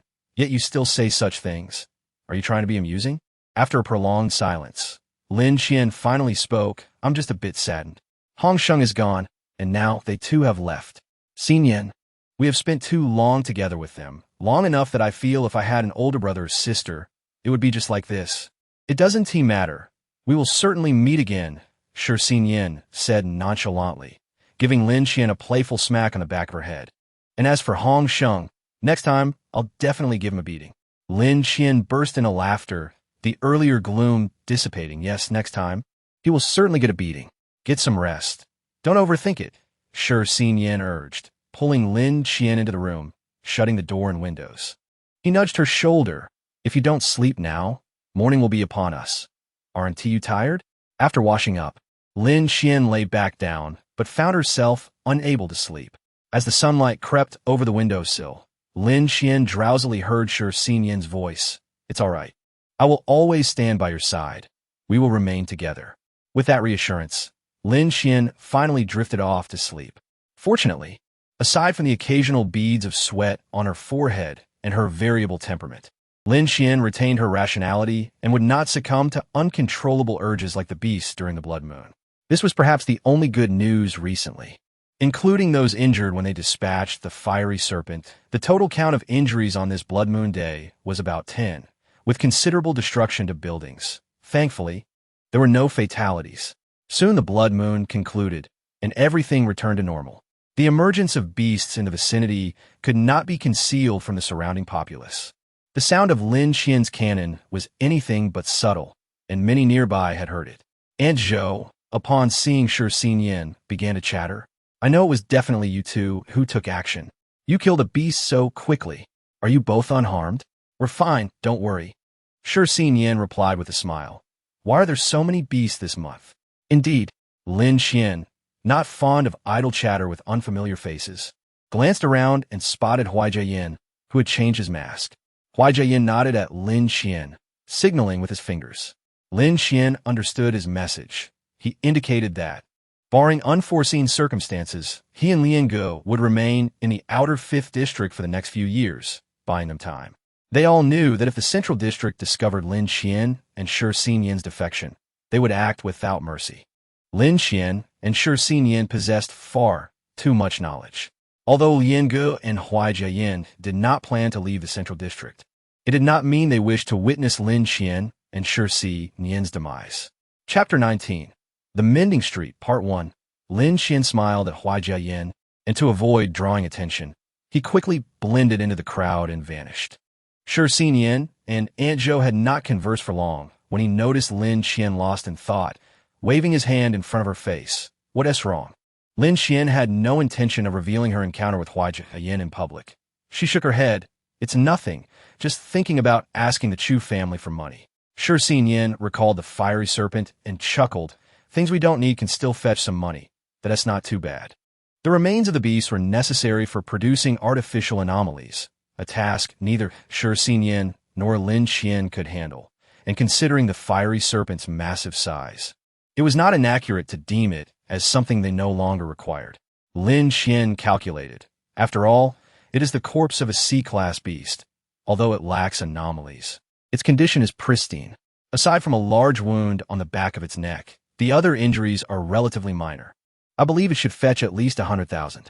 While Shi Xinyan was not well-versed in the market price of C-class beast corpses in the outer 5th district, he understood that the average worker's monthly wage ranged from 1 to 2,000. Even individuals like Lao Hu and Chu Mingyan, who were not particularly short on money, paid him and Lin Qian only 3,000 a month. 100,000 would suffice for them to work in the outer district for several years. Lin Qian glared at him. That is the corpse of a C-class beast, and it's still so intact. With that anomaly, it might sell for 100,000. Shi Xinyan teased her. It's merely a corpse. No matter how intact, it remains such. I feel it would top out at 50 or 60,000. 50 or 60,000 is still considerable. Let us go. We haven't truly engaged with the Chu family yet. Lin Qian leaned close to Shi Xinyan, whispering, glancing at the azure ring on her hand, worried that such a significant gift might intimidate them into refusing. Mending Street was quite a distance away, so Lin Qian called for a carriage to take her and Shi Xinyan there. Upon hearing the destination, the coachman immediately quoted a fare of 300. Lin Qian gritted her teeth and paid the coachman, lamenting her expenditure throughout the ride. Shi Xinyan checked the time with the pocket watch he retrieved. It was still early, just around 7 o'clock. Traveling by carriage would ensure they arrived at Mending Street before 8. Lin Qian was confident that as long as they reached 119 Mending Street before 8:30, they would undoubtedly encounter Chu Mingyan, who had left that address. Mending Street, situated at a higher elevation and closer to the Misa Wall, was one of the more renowned wealthy streets in the outer 5th district. Due to its proximity to the central district, the central district's jamming devices had some effect here, making it relatively safe and rarely subjected to beast attacks. Prominent families of the outer 5th district almost all resided here. Currently residing on Harmony Street transcends mere safety. It embodies the assertion of rights. The surrounding 5 districts predominantly feature 1- or 2-story structures, whereas Harmony Street boasts no single-story buildings, predominantly comprising 2-story edifices, with only 5 3-story constructions present. The external walls of these buildings are adorned in 5 distinct hues: red, blue, green, gray, and orange, with red being the most prevalent and orange the least. Beyond the external facades, there exists a significant divergence in architectural styles, each possessing unique characteristics. Even an outsider like Lin Xian can discern the familial origins of these structures simply by observing their exteriors and styles. With narrowed eyes, Lin Xian scanned the nearby, shadowy corners. The heightened senses inherited from Lian Lang alerted her to the presence of numerous observers in their vicinity. Tilting her head slightly, she exchanged a glance with Shi Xian, both recognizing a glimmer of amusement in each other's eyes. Shi Xian, also possessing the blood of a mystical beast within him, was equally attuned to the potential dangers around them. It appeared that the intelligence from the Central District was somewhat outdated. A subtle smile graced Lin Qian's lips. She made no effort to amplify her voice, but it was understandable, given that the Central District had been preoccupied with the feasibility of various experiments in recent years. It had likely been some time since they dispatched personnel to the outer regions. The families capable of erecting 3-story buildings on such a symbolically significant thoroughfare as Harmony Street, alongside the Chu and Yu families, commanded considerable strength, suggesting that their influence could not be easily overshadowed. The individuals covertly monitoring them were unlikely to belong to merely one family. Lin Xian harbored no objections to several families becoming aware of her unique status in the Central District. She relished the sensation of holding the reins of power. The larger and more pragmatic a family, the less inclined they were to recruit individuals who lacked tangible value. The entire street was surprisingly tranquil, with only a handful of pedestrians. Lin Xian sensed that they were being followed, deliberately pausing several times to fixate on specific spots, effectively intimidating their pursuers. However, as the instances multiplied, those lurking in the shadows seemed to realize their cover had been compromised and ceased their movements. Lin Xian found this quite amusing, her gaze flitting through several corners as she leaned against Shi Xian. This is rather intriguing. We nearly slipped past unnoticed. Such adept concealment must stem from the capabilities of a mystical beast, perhaps the 9-phoenix snake or the green beetle, both of which excel in camouflage. Shi Xian sensed that their hidden observers had heard Lin Qian's comments and naturally understood that she had detected their presence, prompting them to disperse. He gently tapped Lin Qian's head and lowered his voice. It seems they need to expedite their report on our situation. Just as well. I have no fear of others discovering my origins from the Central District, nor of them knowing I am a subject of experimentation. Lin Qian mused, stretching her neck. In a resource-scarce area like the Outer District, if I cannot prove my worth, how can I attain what I desire? Shi Xian inquired. So, in summary, you chose the Chu family over the Yu family. The scarcity of resources is not solely an issue for the Outer District. It plagues the Central District as well. The Great Flood 5 centuries ago unleashed harmful substances from the ocean floor, contaminating surface life and transforming them into mystical beasts. This cataclysm altered the landscape, rendering much of it unsuitable for agriculture and complicating water filtration processes. As life gradually stabilized, the resource scarcity became increasingly pronounced. The resources in the Central District are meticulously categorized by affinity to mystical entities, while the Outer District's distribution relies on the power struggles among various families. Despite the Chu family's decline, the security in the Outer District remains tenuous due to the rivalries among multiple families. The Chu family, an old lineage in the Outer District, controls the grain supply. Should they choose to manipulate food prices, the Yu family would struggle to rise. Yet, the Chu family has refrained from such actions. Perhaps because I struggle to comprehend such behavior, I hold a favorable view of families capable of such maneuvering, Lin Qian replied casually. And precisely because of this, they're most likely to take a gamble, are they not? Shi Xian's lips moved, yet he ultimately refrained from voicing his thoughts. The external walls of Harmony Street were marked with house numbers, and Lin Qian led Shi Xian along the signs for quite a distance before locating Harmony Street number 119.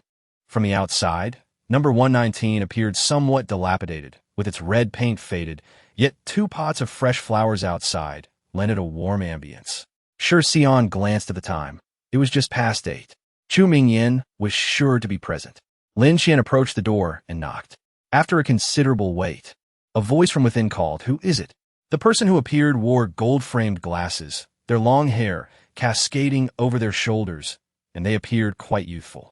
Upon seeing Lin Qian, their eyes widened in surprise, but they quickly regained composure and nodded. "May I ask who you are? What brings you here?" "Oh, you're the ones who killed the blazing snake?" Their gaze scrutinized Lin Qian. It was understandable for them to harbor doubts. Both Lin Qian and Shi Xian had just turned 18, their faces still bearing youthful innocence, which might lead one to question their combat experience against mystical beasts. "Indeed," Lin Qian replied, flashing a bright smile. "Chu Sui mentioned that I am merely a B-level entity holder, which is why I refrain from taking action. Please come in." Lin Qian, Shi Xian. Those names sound familiar. "Ah, I see. I am Chu Zhen," he said, stepping aside to let them pass, his brow furrowed. Lin Qian concealed her amusement. She had never disclosed her name to Chu Sui, so Chu Zhen's recognition likely stemmed from Chu Mingyan's mention of them. The interior decor was quite simple, predominantly in red and white, creating a somewhat jarring contrast. The entire space was partitioned into transparent small rooms. Chu Zhen seated them at the table without closing the door and retrieved a document from a drawer. The price for a sea-level beast corpse typically ranges from 80 to 100,000.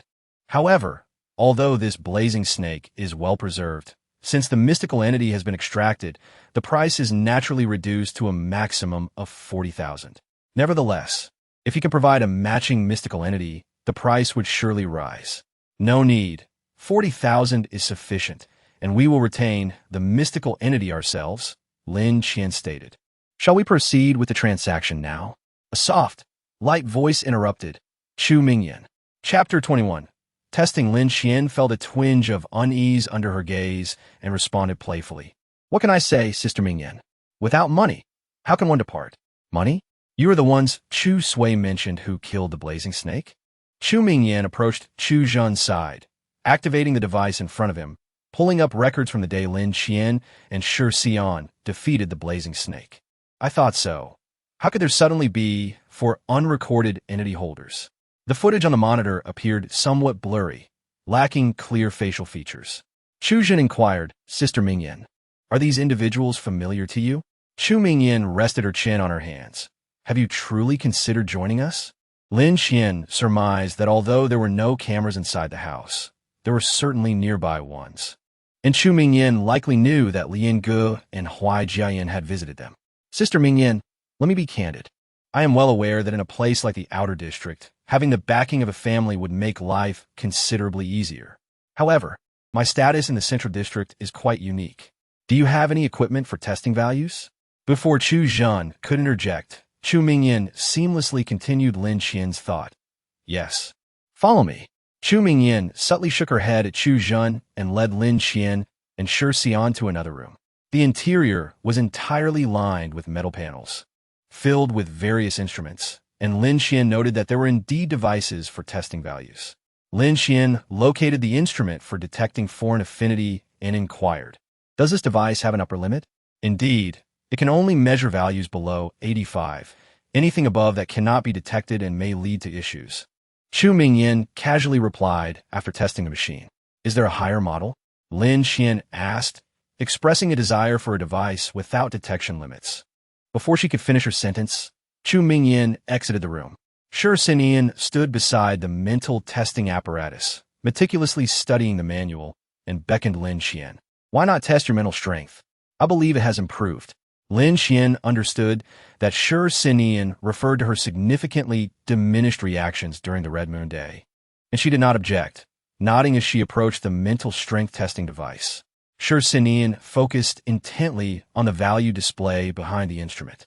The readings rose swiftly, and upon surpassing 80, the rate of increase slowed, ultimately stabilizing at 86. 86. I recall, we only measured 82 when we just left the central area. An increase of 4 points, Shi Xian murmured, realizing she had surpassed 85. "No wonder. You need to pay more attention to your mental strength from now on." While mental strength may not hold great significance for others, it was crucial for Lin Qian. The higher her mental strength, the greater her concentration during battles. Typically, individuals with high foreign affinity also possessed considerable mental strength. Lin Xian, despite primarily wielding the Lien Wolf's tail, had various foreign entities stored in her azure blue ring. In combat, she needed to manage both the azure blue ring and the Lien Wolf's tail, as well as the foreign entities given to Shursinian. This level of distraction severely weakened her sustained combat capability and imposed a significant mental burden. A slight increase in mental strength would at least alleviate her burden during battles. Let's discuss this later. Increasing mental strength isn't an easy feat, Lin Xian remarked. In Chu Zhan's presence, Shursinian refrained from elaborating further. She wandered around the room, pressing the testing strength sandbag, noting the responsive fluctuations, and turned to Chu Zhan. Does this sandbag have a weight limit? The upper limit is 3,000 kilograms. Would you like to give it a try? The strength testing apparatus is generally used to assess the maximum physical capabilities of a person. However, since many foreign entities enhance strength during use, the maximum measurable strength of the apparatus is typically elevated. The enhancements provided by foreign entities are generally limited and do not multiply drastically. Human potential is finite. Under normal circumstances, 500 kilograms is already the upper extreme, with a tolerance up to 2,500 kilograms. For a casual test of strength, 3,000 kilograms suffices. Before Shursinian could respond, Chu Zhan, intrigued, positioned himself before the sandbag. Let me give it a shot. It has been a while since I last tested my strength. Shursinian stepped aside, and Lin Xian followed to observe. Chu Zhan took a deep breath. Bang! His left fist struck the sandbag. The instrument lit up abruptly, and the values climbed rapidly, soon exceeding 100, then 200, and 300. After surpassing 380, the increase slowed, finally resting at 420 kilograms. 420 kilograms, exceeding most individuals. Quite impressive, Shursinian remarked, noting that Chu Zhan ranked among the elite among his peers. Even within the central area, few could surpass this figure. Chu Zhan appeared somewhat unsatisfied, clearly confident in his strength. Would you like to try? It was evident that 420 kilograms was not Chu Zhan's limit. He seemed relaxed. Moreover, unless one is left-handed, the right hand generally possesses greater strength. So it was plausible that his right hand could achieve 500 kilograms. Lin Xian chuckled. Let me give it a go. I haven't tested my strength in ages. She shook her hands. Bang! Left fist, 473 kilograms. Bang! Right fist, 512 kilograms. Lin Xian raised an eyebrow at Chu Zhan, and in response to his astonished gaze, she modestly stated, not too shabby, right? Chu Zhan glanced at Lin Xian, who was a head shorter than him, comparing her arms, which were twice as slender as his own, and silently turned his head away. The physiological capabilities of males and females differ. For a woman to attain such strength requires considerably more effort than for a man. Observing Lin Xian, it was clear that these two punches were not her limits either. What do you mean, not too shabby? How can you even say that? Shursinian unabashedly expressed her disdain. Wasn't your strength similar to this before you came to the outer area? Where did all that food go? Chu Zhan, who was weaker than Lin Xian, silently moved towards the door. Let me try too, he declared. Shursinian stretched her wrist, clenched her fists, and delivered a punch to the sandbag. Bang! Left fist, 1,179 kilograms. Bang! Right fist, 1,248 kilograms. Such formidable figures far exceeded the capabilities of an average human. Lower-ranked foreign beasts would likely not require him to employ foreign entities. His raw strength alone could suffice to eliminate them. Chu Zhan had no doubt that had the sandbag not been made of special material and securely positioned, the apparatus would not withstand the force of his punches. Chu Zhan murmured, so, in the monitoring footage, you tore apart the Inferno Serpent's neck and broke its vertebrae, not solely relying on the power of foreign entities? Not entirely. Using foreign entities does provide some strength enhancement, Shursinian thoughtfully replied. The scales of the Inferno Serpent were quite thick. It was impossible to tear them apart using bare hands alone. Those are impressive figures. Indeed, Sinian. Would you like to utilize foreign entities for a test? Lin Xian teased, her expression eager with anticipation. Shursinian calculated her strength and shook her head in refusal. I think not. I lack confidence. Chu Zhan was so exasperated he nearly ground his teeth. What is this? This is nothing short of a humanoid beast. Each arm possesses 1,000 kilograms of strength. Such figures are beyond what normal humans can achieve. Are all of you from the central area this strong? Chu Zhen inquired of Lin Qian, his astonishment palpable at the frightening figures. Lin Qian regarded him with a hint of pity. With fair skin and well-defined features, he hardly seemed like a fool. What's the matter? Chu Zhen felt uneasy under Lin Qian's gaze. Just as he was about to say something, he noticed Shurxinian striding towards them. Chapter 22. Collaboration. Chu Zhen turned to look, and Chu Mingyan was holding hands with a young woman clad in a black short top, beaming as she waved at them. Lin Qian recognized the woman beside Chu Mingyan as Chu Zhiga, the younger sister of the Chu family head, second only to him in the family hierarchy. Chu Zhiga appeared youthful. Only upon closer inspection could one discern a hint of fatigue in her eyes. The Chu family, now diminished in stature, faced numerous affairs, and she had much to manage. Had Chu Mingyan not insisted on her presence, Chu Zhiga likely would not have attended. Having 1,000 kilograms of strength is indeed an impressive appetizer, Chu Zhiga observed, glancing at Shurxinian. It is quite interesting. 1,000 kilograms must be the highest strength in the central area, right? Such physical attacks could rival those of D-grade foreign beasts. No wonder you have been so eager for them to join the Chu family. Chu Mingyan giggled, pointing at Lin Qian, but we must talk about that little girl.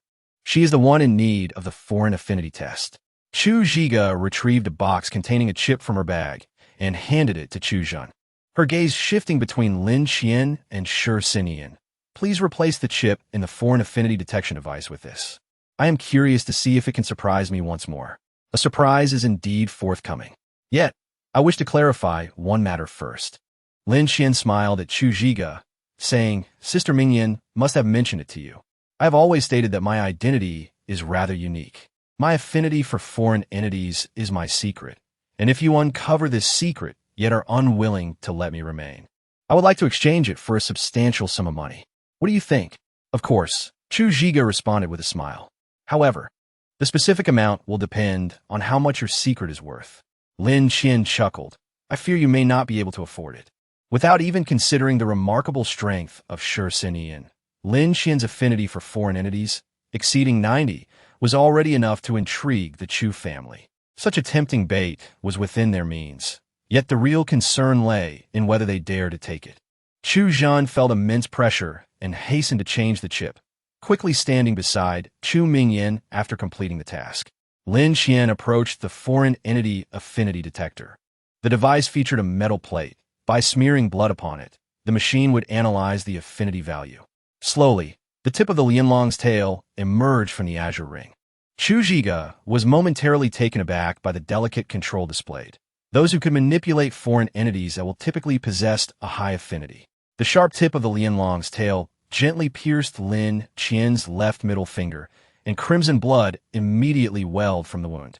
Lin Qian smeared the blood onto the metal plate and lazily sauntered over to Shurxinian, yawning as she watched the value on the display rise. The speed at which the value climbed surpassed Chu Zhiga's expectations, reaching 30 almost instantaneously.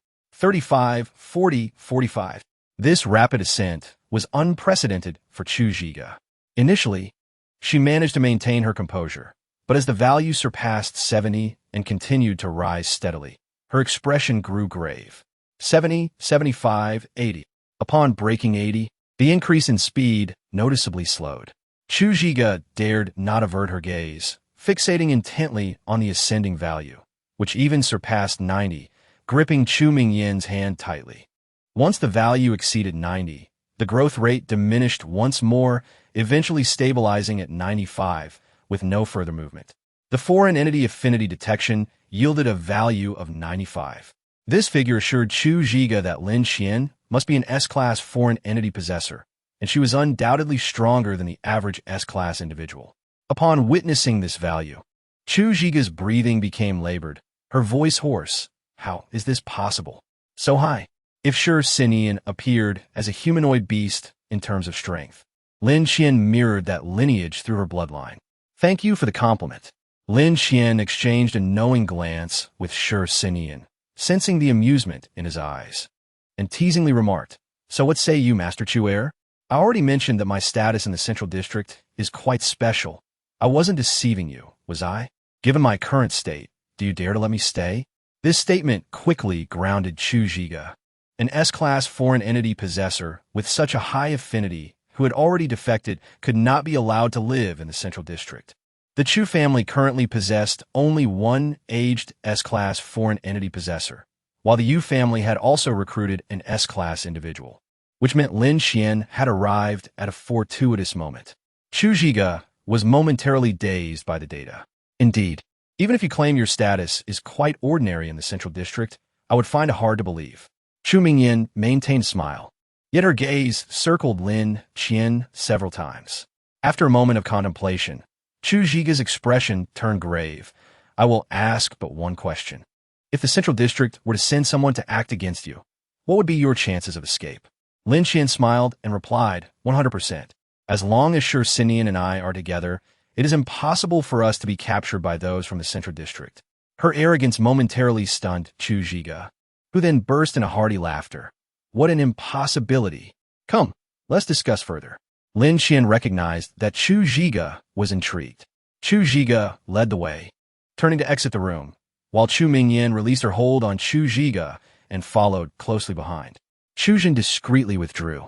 Sher Sinian gently took Lin Xian's hand, to which Lin Xian nodded.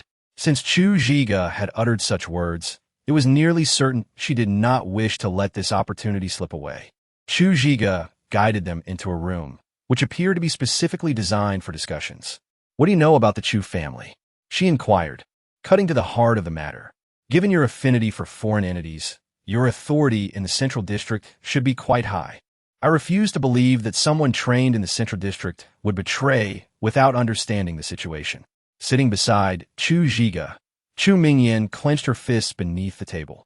My encounter with Sister Mingyan was indeed a coincidence, Lin Xian stated, extracting a kernel of truth from her deceitful meeting. At that time, I had just arrived at the outskirts of Zone 5 and was utterly clueless. How could I have orchestrated a robbery? What Lin Xian did not reveal was that she had been observing Chu Mingyan prior to that incident. Her appearance during the robbery was not mere happenstance, though Chu Mingyan's predicament had indeed been coincidental. As for the fact that Sister Mingyan is affiliated with the Chu family, I had a sense of it. Her attire is not something an ordinary person could afford, suggesting a strong familial backing. Lin Xian shrugged, noting that the data from the Central District was somewhat outdated. The records of the families in the outskirts of Zone 5 only mentioned the Chu and Yu families. With only these two families at play, the Chu family appeared to hold the upper hand, making it more likely that Sister Mingyan was tied to the Chu family rather than the Yu family.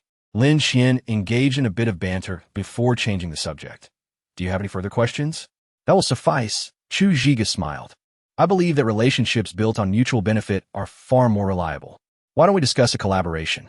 Since you hail from the Central District, you must be aware of certain matters. The Chu family has seen better days, Chu Zhiga continued. The Chu family has existed for quite some time, and the first family head was indeed formidable, possessing a high affinity. However, in the outskirts, individuals with high affinity are ultimately scarce, and as generations pass, the talents of the Chu family members have not significantly surpassed those of the average person. Chu Zhiga's expression remained neutral.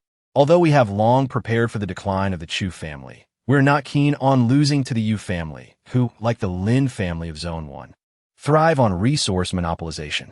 The so-called resource monopolization refers to the intentional hoarding of resources, artificially inflating prices, and causing market chaos. Likewise, it is also the fastest way to amass wealth. Man-made foreign entities, foreign entity maintenance, and the cultivation of foreign entity possessors all require substantial financial investment. Particularly for training higher-level foreign entity possessors, the financial costs escalate. So what do you want us to do? Lin Xian casually leaned against Sher Sinian, a suspicion brewing in her mind. You don't mean to ask me to babysit, do you? I do have such an idea. Chu Zhiga did not deny it. Instead, looking earnestly at Lin Xian. I am unmarried, and my older brother has 2 sons and a daughter.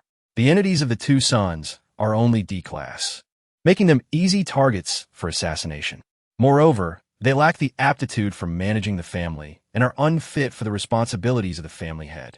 However, I believe my niece shows great promise. Her overall evaluation of her entity is A, and she enjoys managing family affairs. She has an A-class entity as her protector. We intend to groom her as the next family head, but the lack of qualified mentors poses a significant challenge, as the S-class foreign entity possessors in the Chu family are not adept in her area. I hope you can assist in training two individuals. Similarly, you may present any requirements you have. Chu Zhiga's demeanor was earnest, though the agitation in her eyes could not be concealed. Lin Qian understood. It is difficult to ascertain how to utilize an entity without being its master. The central district is stronger than the peripheral zones, primarily due to a higher affinity for anomalies among its inhabitants, as well as a more profound understanding of these entities. This is acceptable, but I have my conditions. Chapter 23.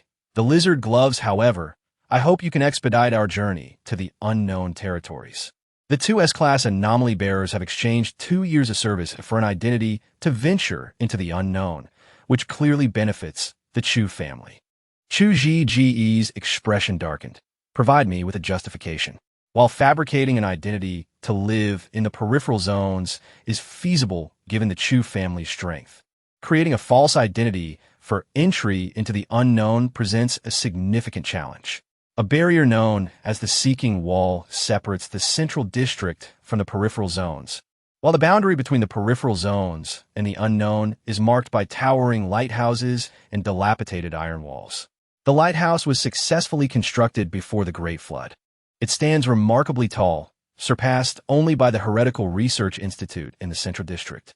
The initial purpose of the lighthouse was to utilize its surveillance systems to locate individuals in need of rescue and to act promptly. However, it has long ceased to serve humanitarian purposes, now being employed to identify traitors from the Central District. After all, those who venture into the unknown without an identity typically fall into two categories: the outcasts from the peripheral zones or traitors from the Central District. The unknown territory is teeming with anomalies, diverse in species, devoid of any regulations, yet it also symbolizes opportunity. Most outcasts from the peripheral zones seek wealth in the unknown. What if they stumble upon the belongings of someone who has ventured there? What if they encounter a severely injured anomaly? Securing even a single high-grade anomaly could ensure a lifetime free from labor, leading to a much easier life thereafter. For this possible fortune, many are willing to risk the journey into the unknown. It is precisely because the unknown lacks rules and is beyond the control of the Central District that most traitors from the Central District choose to flee there. It is essential to distinguish between traitors and those expelled from the Central District for rule violations. The latter do not possess critical information, and the Central District will not expend resources to eliminate them. However, if a traitor is discovered, the Central District will show no mercy. To enter the unknown without alerting the Central District, one must deceive the lighthouse, fabricate a life story, and provide evidence to claim an identity.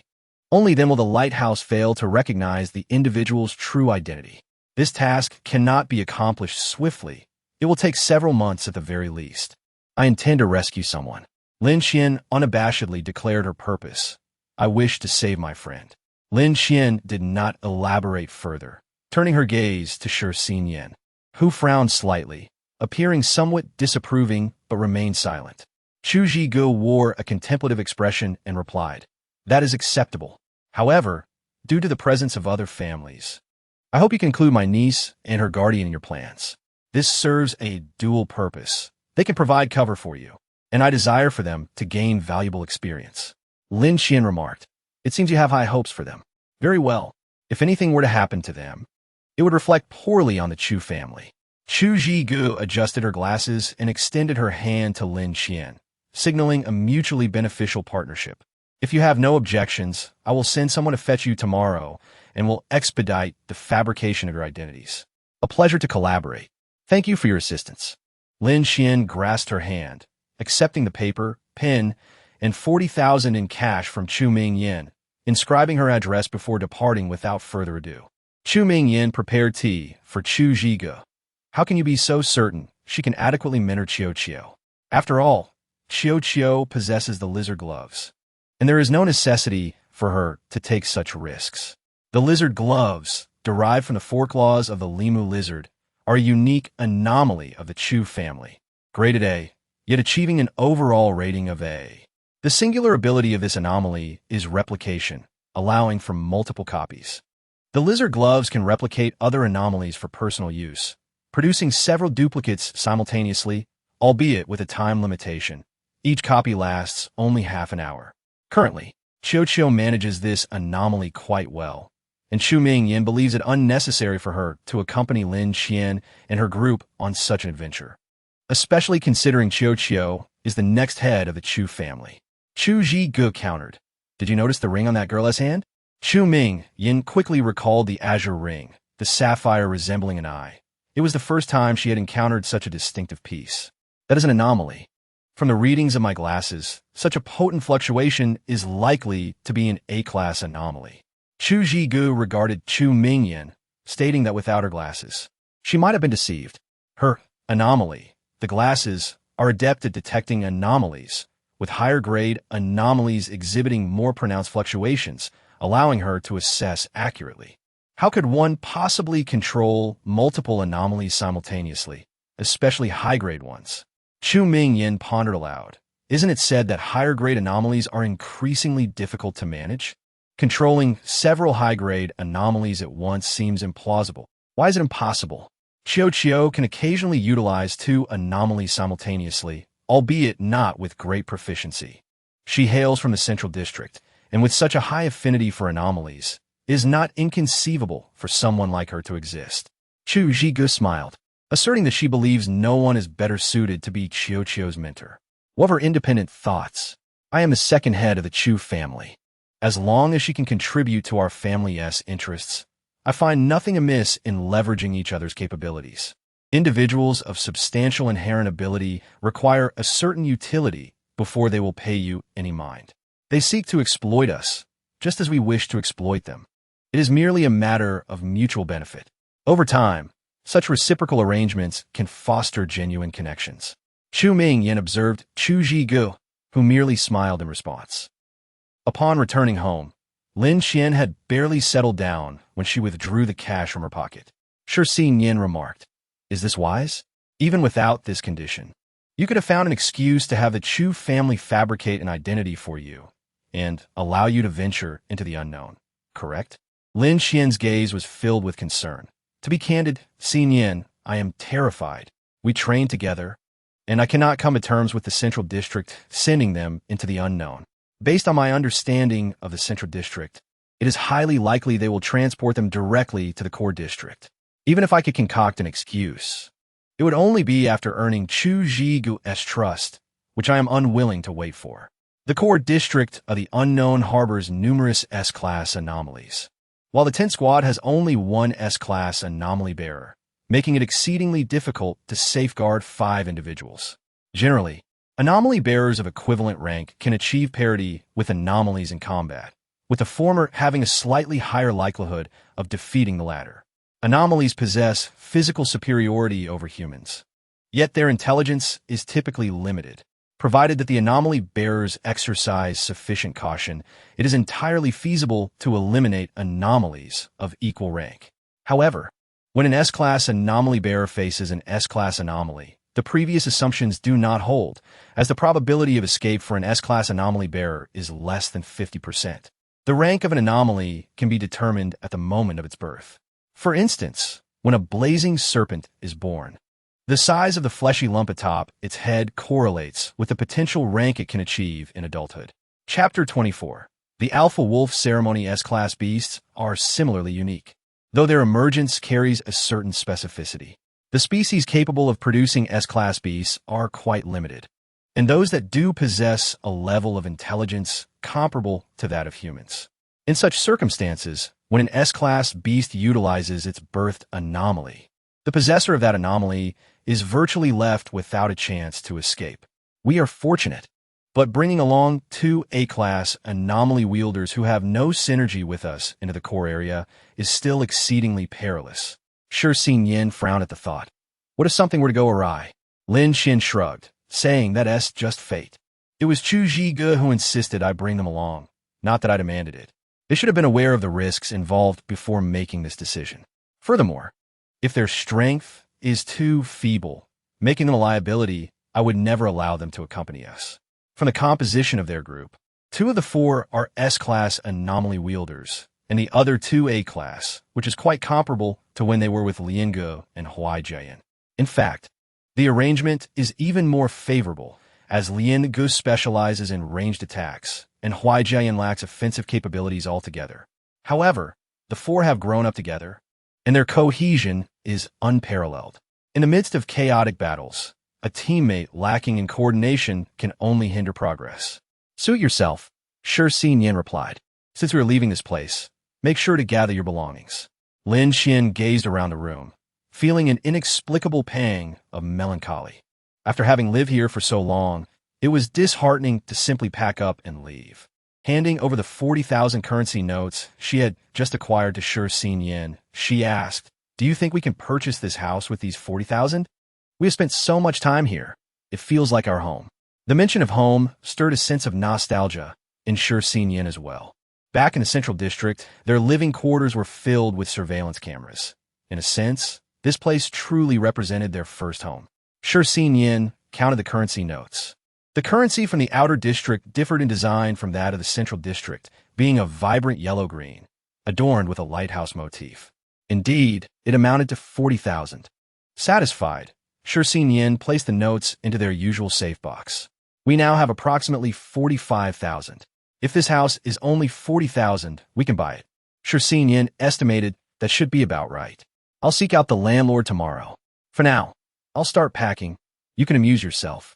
Shi Xinyan did not expect Lin Qian to assist in packing, shooing her aside and casually tossing her 2 beast identification manuals. Since we are preparing to venture into the unknown, memorize these. However, Lin Qian had little affinity for such systematic materials and rarely studied them.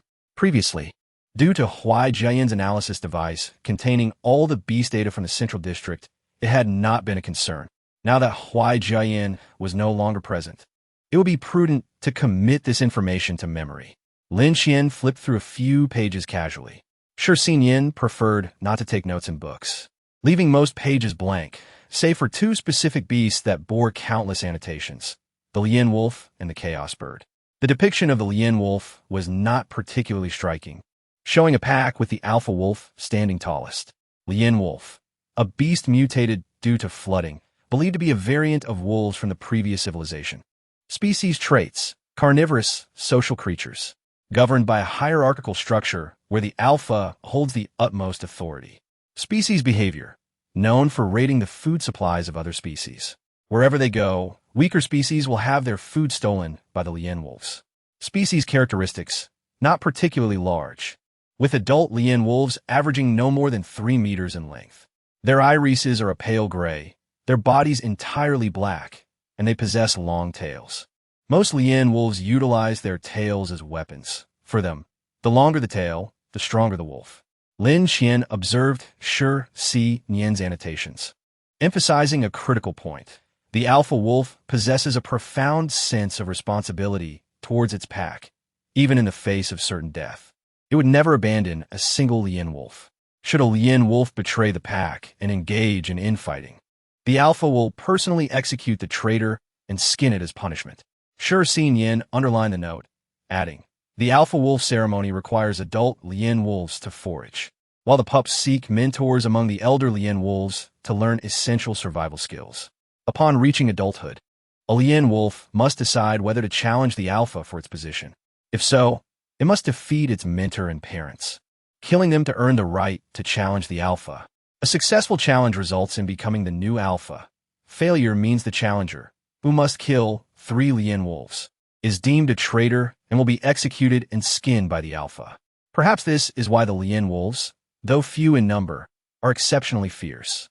According to statistics from the Central District, over the past 500 years, the Lian wolf species has produced at least 3 S-class Lian wolves. The emergence of S-class beasts is inherently rare. For a single species to produce 3 is indeed alarming. The Lian wolf tail in Lin Qian's possession is an anomaly birthed by an S-class alpha. That alpha is now elderly, having just battled a younger Lian wolf, bearing numerous scars. Yet, despite its condition, the young wolf managed to slay 4 S-class anomaly wielders before being decapitated. Among the fallen was Lin Qian's father, Lin Jingyan. Had Lin Jingyan survived, her mother, Ms. Gan Siqing, would likely not have remarried, and Lin Qian herself might not have become a mere experiment. With a sigh, Lin Qian turned the page to the section on the Chaos Bird. The illustration accompanying this entry was quite stunning, depicting 2 chaos birds nestled closely together. The male's plumage displayed 5 vibrant colors in the sunlight, while the female's wings were starkly black and white, making gender identification effortless. Chaos Bird, a creature that emerged nearly 3 centuries ago, seemingly a variant of the azure-eyed winged eagle, sharing identical dietary habits. Not related to the previous civilization. Species traits, omnivorous. Once a pair of chaos birds falls in love, they remain together for life, exhibiting unwavering loyalty. Species characteristics, visually striking and immensely powerful. The higher the rank of a chaos bird, the longer its claws and the greater its strength. On this page, Shi Yin's annotations were considerably fewer. Male chaos birds fully support their mates' endeavors, rendering it difficult to ascertain their intelligence. Males do not stray far from their mates. Even during foraging, when a female is pregnant, the male will not venture more than 30 kilometers away. Chaos birds can reach speeds of up to 200 kilometers per hour. Females are comparatively weaker, often facing the risk of death during childbirth. If a female dies in labor, the male may harbor resentment towards the offspring, even attempting to kill the youngling that caused the female's demise. The Central District lacks comprehensive data on the lifespan of chaos birds, the age of maturity, and the extent of their claw strength. Xinyan, how do you know so much? Lin Qian shook the book in her hand. How did you find the information on the alpha wolf ceremony for the chaos birds and Lian wolves? This isn't data we are permitted to access, is it?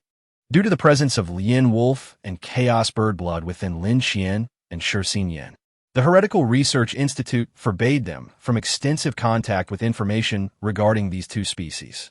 One is a creature that would kill its parents and mentors to ascend, while the other would forsake everything for its partner. Lin Qian could hardly describe either as normal. Lin Qian scoffed. That's precisely why the Central District chose to experiment with Lian wolves and chaos birds initially. With such scant information, one dares to utilize the blood of the chaos bird. The blood of extraordinary beasts undoubtedly influences human temperament and cognitive reasoning, a notion Lin Qian understands better than anyone.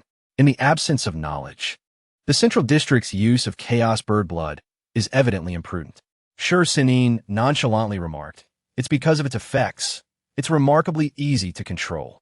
Just provide it with a lover, and that suffices. Lin Qian set aside her book and rummaged through her beast atlas beside Shi Xinyan. For safety's sake, I believe we ought to procure a copy for our students.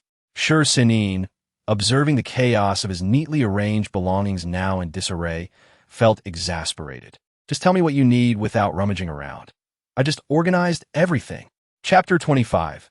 Chu Qiuxiu. By the time Shi Xinyan took notice, Lin Qian had curled up on the sofa, sound asleep, her beast atlas carelessly flipped over to one side. He picked it up and noted that it only reached page 21. Strangely, the tail of the Lian wolf had crawled out of the ring, resembling Lin Qian embracing it, the pointed tip of the tail resting on her calf. Ignoring the contrast between Lin Qian's human form and the Lian wolf's skeletal tail, the resemblance in their sleeping posture made Lin Qian appear less than human. Reflecting on Lin Qian's recent thoughts, Shi Xinyan sighed. She is completely identified as a Lian wolf. Could she not perceive my blatant hints? Shi Xinyan's expression soured. Is 50% of Lian wolf blood truly that terrifying? He flipped to the page detailing the chaos bird, his finger pressing down on the 2 depicted birds, and softly scoffed. Indeed, with merely 10% of chaos bird blood, I could never influence her decisions, let alone 50%. Only in the dead of night did Lin Qian, having not eaten, groggily rise from bed. Shi Xinyan, sleeping beside her, was startled awake. Are you hungry? No, you should sleep. It's fine. The house is nearly packed. We've filled 4 or 5 boxes, leaving it feeling quite desolate. Shi Xinyan descended from the bed and quickly warmed the leftovers. After Lin Qian had eaten, they sat together on the sofa. Gazing out the window, from the direction of the living room, the Institute of Anomalies was visible, its lights still aglow. Lin Qian remarked, I honestly do not know if betraying the Central District is right or wrong. Shi Senin half-joked, if you ask me, that's equivalent to 0. With the blood of the chaos bird in my veins, I can only conclude that you are correct. I shall sleep now. I need to rise early. I can't sleep yet. You go ahead. Yet, Lin Qian's gaze remained fixed on the towering Institute of Anomalies, her expression inscrutable. The following morning, Shi Senin informed Lin Qian that he had successfully purchased the house. You truly bought it? Lin Qian's eyes widened. How much did it cost? In total, it was 41,000. Shi Senin shrugged. The house is acquired, but we are indeed low on funds now, Captain. The arrival of the Chu family was later than anticipated. After lunch, the sound of hooves echoed from outside. The Chu family's carriage, a vibrant red, pulled up. The horses, towering at 8 feet, were genuine F-class beasts, complete with diminutive ears. The driver, whom they had met before, was Chu Zhen. Good afternoon to you both. I am the person sent by the second family head to escort you to the Chu residence. Chu Zhen stepped down from the carriage, apologizing for the delay due to morning arrangements. Let's depart. Shi Senin loaded 2 boxes of luggage onto the carriage and inquired, how do you typically train? Could you share some insights with us? To be honest, I am unaware of how Miss and Chu Jing train.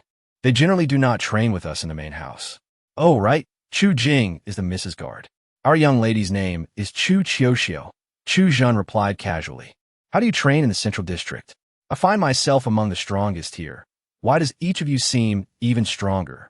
Everyone has their unique training methods. Qianxian primarily focuses on mental training and practical combat, while I emphasize strength and combat. Your strength is indeed commendable. It would be considered impressive even in the Central District. Do you have any strength training tools in the Outer District? I sense your potential for further growth. Chu Zhen laughed heartily, discussing ways to increase strength and sharing tips. Thanks to him, Lin Qian gleaned some knowledge about the training methods in the Outer District. The Outer District diverges significantly from the Central District. The training in the Central District follows a specific calculation for each individual. Conversely, the Outer District, having long suffered from the harassment of extraordinary beasts, prioritizes physical fitness regardless of one's specialty. Hence, the vast majority of those in the Outer District possess satisfactory physical capabilities. As physical fitness improves, strength follows suit. Most training in the Outer District focuses on physical endurance, resulting in comparatively less training related to extraordinary abilities. Soon, they arrived at the main residence. The Chu family's architecture was evidently superior to that of Chu Mingyan's abode, with considerably larger houses. Clearly, arrangements had been made in advance. As Chu Zhen escorted Lin Qian and Shi Senin to the entrance, a butler accompanied by a few individuals approached. Chu Zhen bowed to the butler. Sir Butler, these are the individuals the second family head requested we bring. They're teachers found for Miss and Chu Jing, arriving from the Central District. The butler smiled warmly at Lin Qian and Shi Senin. Greetings. I am a Chu family steward. Allow me to show you to your rooms to see if any furnishings need to be added. The individuals following the butler took the luggage from Shi Senin's hands. The Chu family's main residence was lavishly decorated, adorned with intricate crystal chandeliers and numerous murals on the walls. The room allocated to them was spacious, easily over 100 square feet, featuring a separate living room, dining area, small kitchen, and bathroom, essentially a miniature apartment layout. The furniture was all new, indicating that the Chu family had invested significantly in the room. We do not require any additions, Lin Qian stated as they set their belongings down. I would like to inquire about how your young lady and her guard typically train. Please follow me. The young lady and Chu Jing trained daily in the courtyard. The butler led the way while introducing Chu Qiuxiu and Chu Jing's circumstances. The political structures of the Outer District and the Central District share notable similarities. The Central District employs personnel with a high affinity for extraordinary abilities, while the Outer District has slaves serving the affluent. The slaves in the Outer District differ from the service personnel in the Central District. The latter merely provide service, while the former must exhibit complete loyalty and obedience to their masters. Chu Jing's low affinity for extraordinary abilities necessitates that he selects artificially created abilities, as the requirements for using such abilities are far less stringent than those for natural ones, and they are also easier to control. Chu Jing's ability is an A-class longsword known as Qianshuang. A longsword? Lin Qian expressed mild surprise. Why a longsword? In the face of extraordinary beasts, I believe firearms would be more advantageous than a sword. The longsword has long been celebrated as a formidable weapon in ancient civilizations, renowned for its powerful strikes, albeit limited by its close combat range. Nowadays, few opt for such a weapon. Furthermore, only those with a low affinity for anomalous entities would resort to using artificial variants. Naturally, remote combat options are deemed far safer. Individuals possessing exceptional physical prowess are, after all, a rarity. The butler declared with pride. He chose the long sword among numerous entities to protect the young lady. If two individuals are to remain together, it is indeed preferable to have one engage in close combat, while the other specializes in ranged attacks. Lin Qian inquired, "Does this imply that your young lady's entity is of a ranged variety?" "You will see for yourself," the butler responded with a smile as they arrived at their destination. The courtyard of the Chu family was spacious, surrounded by a variety of trees and low shrubs, leaving the center open. From Lin Qian's vantage point, she could observe two individuals practicing within the courtyard. Chu Qiuqiu wielded a spear, while the longsword of her opponent was poised at her throat. Retreating 2 steps, she positioned herself, gripping the spear's end and delivering a powerful overhead strike. Chu Jing stepped back, raising the Tianshuang sword to intercept the spear with ease, his circular motion revealing that Chu Qiuqiu's strength was insufficient to harm him. Chu Qiuqiu's gaze sharpened.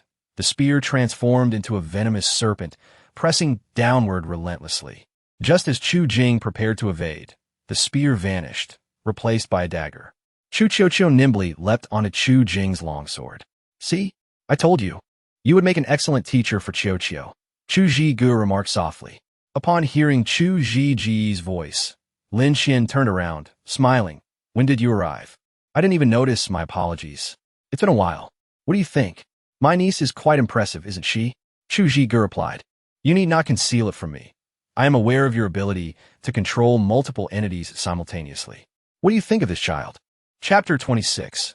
Motionless. The entity is quite impressive, yet its combat capability and practical experience are rather ordinary. The entity's true strength makes it difficult to determine the victor without its peculiar attributes. Lin Qian candidly expressed, "The boy named Chu Jing possesses some intriguing qualities. He exhibits both strength and cleverness." Shixin Yin mused, "He adeptly employs force against force." Lin Qian understood that Shixin Yin referred to the moment Chu Jing intercepted Chu Qiuqiu's spear. It seemed her entity had some relation to the sudden switch of weapons. With a smile, Lin Qian inquired of Chu Zhigu, "Indeed, her entity is well suited for my guidance, and none could be more suitable than I. Moreover, Chu Jing would make an excellent student for Xin Yan." "Qiuyo, Xiao Jing, come here for a moment." Chu Zhigu called out to those in the courtyard. Chu Qiuqiu turned upon hearing her name, exchanged glances with Chu Jing, and approached, taking Chu Zhiji's hand. "Auntie, what brings you to watch me today?" Chu Qiuqiu's features closely resembled those of Chu Zhigu, with delicate willow-like brows and charming fox-like eyes, giving her a playful appearance. "You seem to have forgotten. I mentioned yesterday that I found 2 individuals suitable to be your teachers, Lin Qian and Shixin Yin." Chu Zhigu playfully tapped the bridge of Chu Qiuqiu's nose and turned to Lin Qian, asking, "So, does my niece qualify to be your student?" Upon hearing this, Lin Qian understood that Chu Zhigu was attempting to create a favorable impression. Chu Qiuqiu cast a discontented glance at Lin Qian and Shixin Yin. It was no wonder she felt dissatisfied. Both Lin Qian and Shixin Yin appeared no older than 18 and looked even younger, hardly resembling instructors. Lin Qian remained silent, while Shixin Yin remarked, "They are both far too weak. In comparison to our peers, their capabilities are significantly lacking. With such combat prowess, venturing into the unknown would only lead to demise." Chu Qiuqiu's eyes widened upon hearing Shixin Yin's words, and she approached him defiantly, her expression brimming with challenge. "If you say that about us, how strong are you?" Why not have a match? At this moment, Chu Jing had sheathed his long sword and stood beside Chu Qiuqiu. Tall and slender, Chu Jing bore the pallor of one raised as a slave, making Chu Qiuqiu appear far healthier in comparison, her face reflecting a similar sense of defiance. Lin Qian glanced at Shi Xinyan. Shall we test them? Certainly, but given their current level, accompanying us into the unknown would only hinder our progress. Shi Xinyan stated to Chu Zhige, if they exhibit such weak abilities, I hope you will reconsider allowing them to join us. Of course, Chu Zhige smiled. For we certainly do not wish for our successors to face death prematurely, do we? Lin Qian inquired. Do you require entities for this? Against them, it is unnecessary. Shi Xinyan replied. Observing his surroundings, he extended his left leg and stepped upon a stone slab, which cracked under the pressure, scattering fragments across the ground. He casually picked up 10 small stones, stating, 10 stones per person. Who wishes to go first? You. Chu Qiuqiu, feeling underestimated, scowled but was interrupted by Chu Jing. Allow me to go first. Do not underestimate the stones. Lin Qian cautioned playfully. Our Xinyan possesses over 1,000 kilograms of strength. Upon hearing this, Chu Jing's demeanor shifted to seriousness. A force of over 1,000 pounds striking a person would be no less perilous than a bullet. Even a leaf thrown with such force could prove lethal. Shi Xinyan tossed the stones in his hand, stepping back a few paces, prompting Chu Jing to do the same. You have just finished fighting. I shall not take advantage of you. You have 20 minutes to rest. Shi Xinyan sat cross-legged, closing his eyes to meditate. Very well. Chu Jing did not hesitate, sitting down to regulate his breathing. Once he felt composed, he took a sip of water. Chu Zhige leaned closer to Lin Qian, whispering, Does your Xinyan not require entities? Indeed, he can manage without them against individuals of their level. It would be a matter of moments for him to conclude a battle. Lin Qian replied directly. Chu Zhige furrowed her brow. Are they truly that weak? Not entirely. Her entity possesses the ability to replicate, allowing her to temporarily acquire the powers of others. Furthermore, she can replicate multiple entities simultaneously, though there are limitations. Chu Zhige jested. You seem quite intrigued. Why not challenge her to a match? Lin Qian waved her hand dismissively, perhaps another time. 20 minutes passed quickly, and soon Shi Xinyan and Chu Jing stood, their eyes fixed on Chu Zhige, the designated referee. Begin. No sooner had the words left her lips than Chu Jing shot forward like an arrow, seizing the hilt of his sword. With a metallic clash, the long sword was drawn, its snow-white blade adorned with deep blue patterns. A stone flew from Shi Xinyan's hand, and Chu Jing slightly slowed, dodging to the left. In that moment, a second stone whizzed past his head, piercing the trees behind him and crashing into the wall. I concede.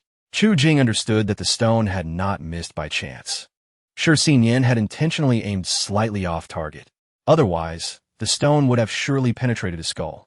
Throughout the encounter, Shi Xinyan had remained motionless, his only actions being the throws of 2 stones.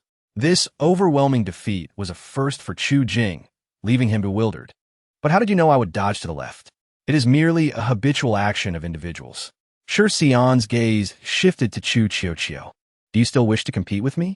You may choose to challenge Qianqian instead. Lin Qian crossed her arms and chuckled. Let me make it clear. I'm not like Xian. I lack morals and take pleasure in bullying others. I will certainly employ foreign objects. Chu Qiuqiu strode directly to the center of the courtyard. I wish to engage in a match with you. Do not hold back. Let her witness the disparity between you. Chu Zhige interjected. You truly are a dear aunt, Lin Qian remarked as she walked into the courtyard. The tail of the greedy wolf emerged from her ring, encircling Lin Qian. To be frank, I can wield multiple foreign objects simultaneously. Considering you are but a child, I shall use only this one. Chu Qiuqiu's expression grew serious as she retrieved the long spear that Lin Qian had previously observed. Begin. The tail of the greedy wolf surged forward, while Chu Qiuqiu deftly dodged its sharp tips, unable to penetrate Lin Qian's defenses. For Lin Qian, merely wielding the tail required no effort. Yet Chu Qiuqiu had to constantly evade the attacks. Even without striking, Lin Qian could exhaust her opponent. The bullets detonated in midair, failing to inflict any harm upon Lin Qian. Seizing the opportunity, Chu Qiuqiu accelerated, launching herself against the wall formed by the tail of the greedy wolf. The wall crumpled, ensnaring Chu Qiuqiu and preventing her escape. Likewise, Lin Qian remained motionless. I concede, Chu Qiuqiu frowned. It's odd. I feel as though I did not exert even half of my strength. Her countenance reflected confusion akin to that of Chu Jing. I do not understand where I faltered. I simply lost. I share that sentiment. Chu Jing approached Chu Qiuqiu, realizing they had lost without exhausting their capabilities, unable to even force their opponents to move an inch. Why? Even Chu Zhiga furrowed his brow and inquired of Lin Qian, is it possible that Chu Qiuqiu's transformation of foreign objects had no impact on you? Her timing in switching foreign objects was indeed commendable, yet her practical experience was woefully inadequate. Were I in her position, knowing my opponent wielded such a whip-like weapon, I would never have stepped forward. That would be courting death. Lin Qian pondered for a moment. She could have waited for me to retract the tail of the greedy wolf. There was no need for such impulsiveness. I may have lost my sight, but I did not lose my hearing. I could still discern footsteps. Chu Qiuqiu fell silent for a moment. I rarely lose. Lin Qian, with a playful smile, linked arms with Shi Xian. Strength is paramount. Foreign objects are only effective when wielded by the capable. Xian managed to defeat Chu Jing without even utilizing foreign objects. Do you still believe my assertion that you are weak is unfounded?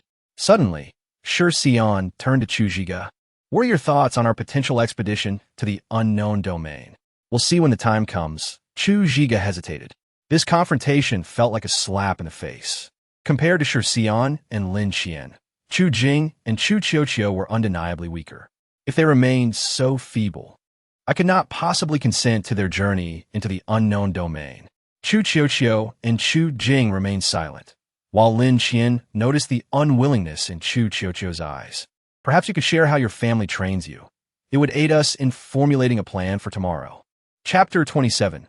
Old Zhou, we do not possess a comprehensive training regimen, Chu Zhiga admitted sheepishly. We have always thought that only Qi and Chu Jing, along with Qi's two elder brothers and their bodyguards, just 6 individuals, required training, which is why we have relied on Old Zhou. Old Zhou's real name is Li Zhou. He is an S-class foreign object wielder and hails from the Central District. Lin Qian recognized the name and glanced at Shi Xian, who replied, "You don't remember?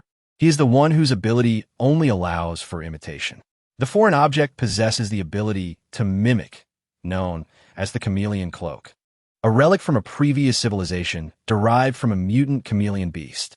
This object can perfectly imitate humans, beasts, and even trees, making it exceedingly difficult to discern authenticity. However, compared to other foreign objects, this one lacks any offensive capabilities and was not considered significant within the Central District. Decades ago, as an S-class wielder, Old Zhou held a respectable position, with numerous attendants assigned to care for him. Unexpectedly, he was expelled from the Central District for refusing to marry and reproduce.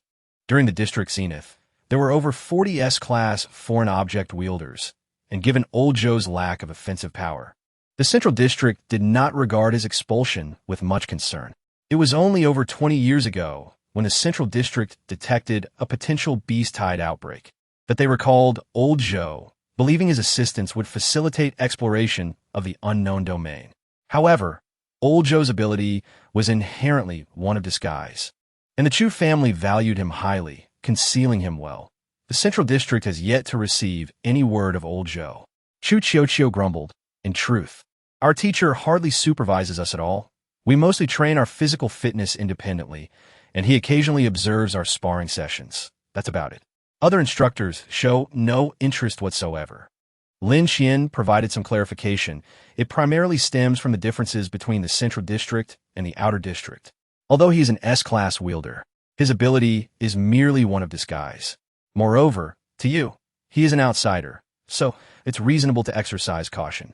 Furthermore, most individuals in the Central District possess a relatively high affinity for foreign objects, which dictates their training approach, selecting a foreign object first, then determining how to train based on that object, a method not applicable to the Outer District. The practice of selecting foreign objects prior to deciding on training methods suits the central district but may not be as effective in the outer district. In the outer district, merely possessing a foreign object is already a considerable advantage, while in the central district, a clear distinction exists between natural and artificial foreign objects. Natural foreign objects demand a high level of affinity.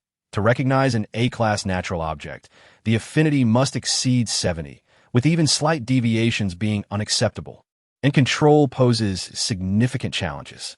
On the other hand, artificial foreign objects have their own merits. The threshold for utilizing A-class artificial foreign objects is much lower, as an affinity of 70 suffices, and they are easier to control. Yet, the drawbacks of artificial foreign objects are also apparent. Their power pales in comparison to that of equivalent natural objects. Typically, upon reaching the age of 6, children in the central district undergo assessments to determine their affinity, followed by detailed evaluations of whether they are more suited to natural or artificial foreign objects. After thorough data analysis, they are grouped accordingly. Clearly, such practices are unsuitable for the outer district, where foreign objects are inherently limited, coupled with the absence of stringent marital regulations seen in the central district, resulting in lower affinity levels among outer district residents. Chu Jing remained silent for a moment before continuing her thoughts. Our training mainly consists of weighted running, utilizing a few stones in the corner, running around the courtyard 20 times to build stamina. This constitutes our daily task. Even our sparring sessions are self-initiated. The rule is to complete 20 laps, but we usually run 40 before resting. This is our routine. We run 40 laps, and then engage in practical combat before taking a break. Aside from the assigned training tasks, there has been little oversight of the students. Chu Qiuqiu curled her lips, ultimately refraining from further comment. Yet Lin Xian could still sense her profound dissatisfaction with her current teacher.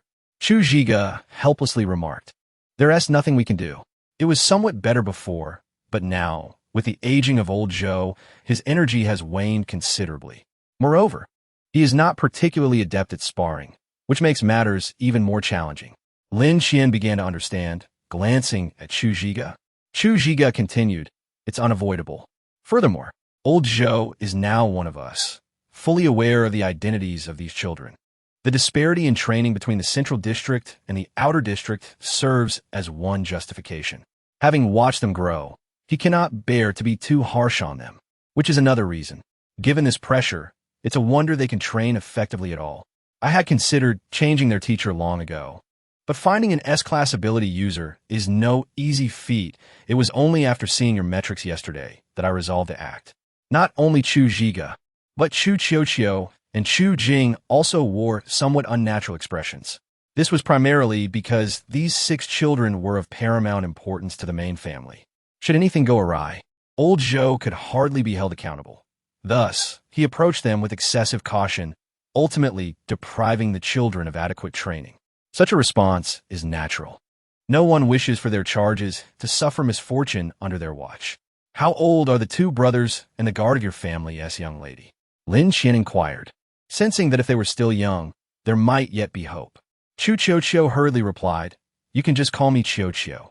There's no need for such formality. My 2 brothers are 18 and in their 20s. Lin Xian sighed, "Then there's little chance. Generally, male development concludes between the ages of 18 and 20. If the Haven T receive proper training during their adolescence, the opportunity is essentially lost." Lin Xian turned her gaze, surveying the expansive Chu family courtyard. Estimating its circumference to be nearly a kilometer, she calculated that 40 laps would equate to approximately 40 kilometers. She approached a pile of, or set aside, and exclaimed, "Your family is truly affluent." The 6 pieces of, or appeared no larger than 2 fists and shimmered with a faint purple hue under the sunlight. Identified as Millennium Frost Iron, this ore, predominantly found at the bottom of lakes, boasts a high density and considerable weight. In the pre-civilization era, this mineral was already rare. In post-cataclysm, with the mutations of aquatic life, few dared to dive for it. The term sky-high prices aptly describes Millennium Frost Iron. Shursine followed to a corner, casually picking up a piece to weigh it. It's quite light, roughly 200 pounds. For an ordinary person, 200 pounds is indeed substantial. However, Considering that ability, users must endure attack from beasts weighing hundreds or even thousands of pounds. 200 pounds is far from sufficient as a training load. Isn't 200 pounds inadequate?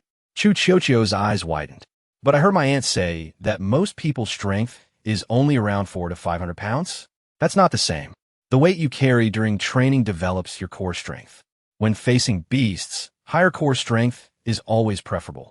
In essence, training with added weight enhances core power and resilience. A core strength of 200 pounds is adequate for humans, but when confronted with beasts weighing thousands of pounds, it is indeed insufficient. Lin Xian elucidated. For instance, take the withered bone goat, a D-class beast. Generally, it weighs over 600 pounds in adulthood, and during a sprint, its horn striking power can reach nearly 1,000 pounds. Your 200 pounds of core strength is still too low. Upon hearing Lin Xian's words, Chu Chiochio felt disheartened.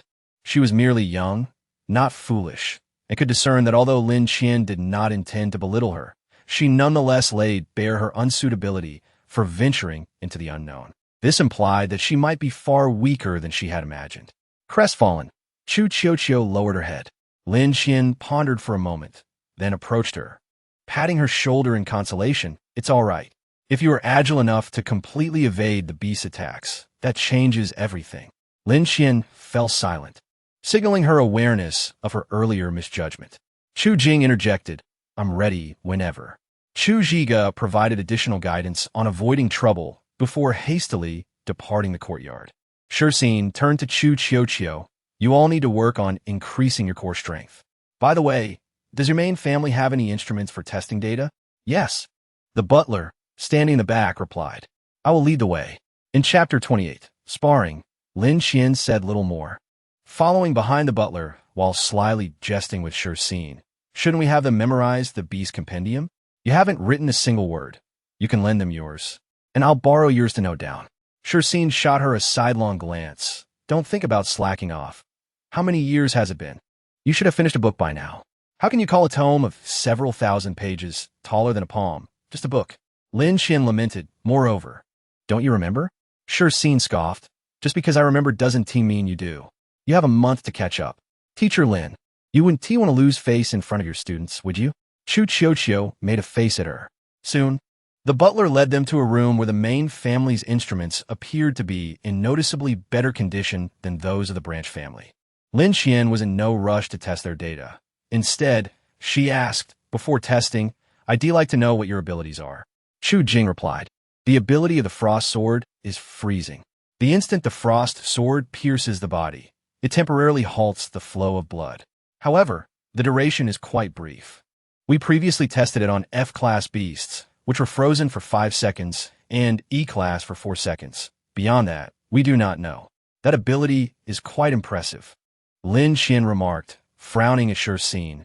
"What a pity that giant isn't here. If he were, he could ascertain the precise duration.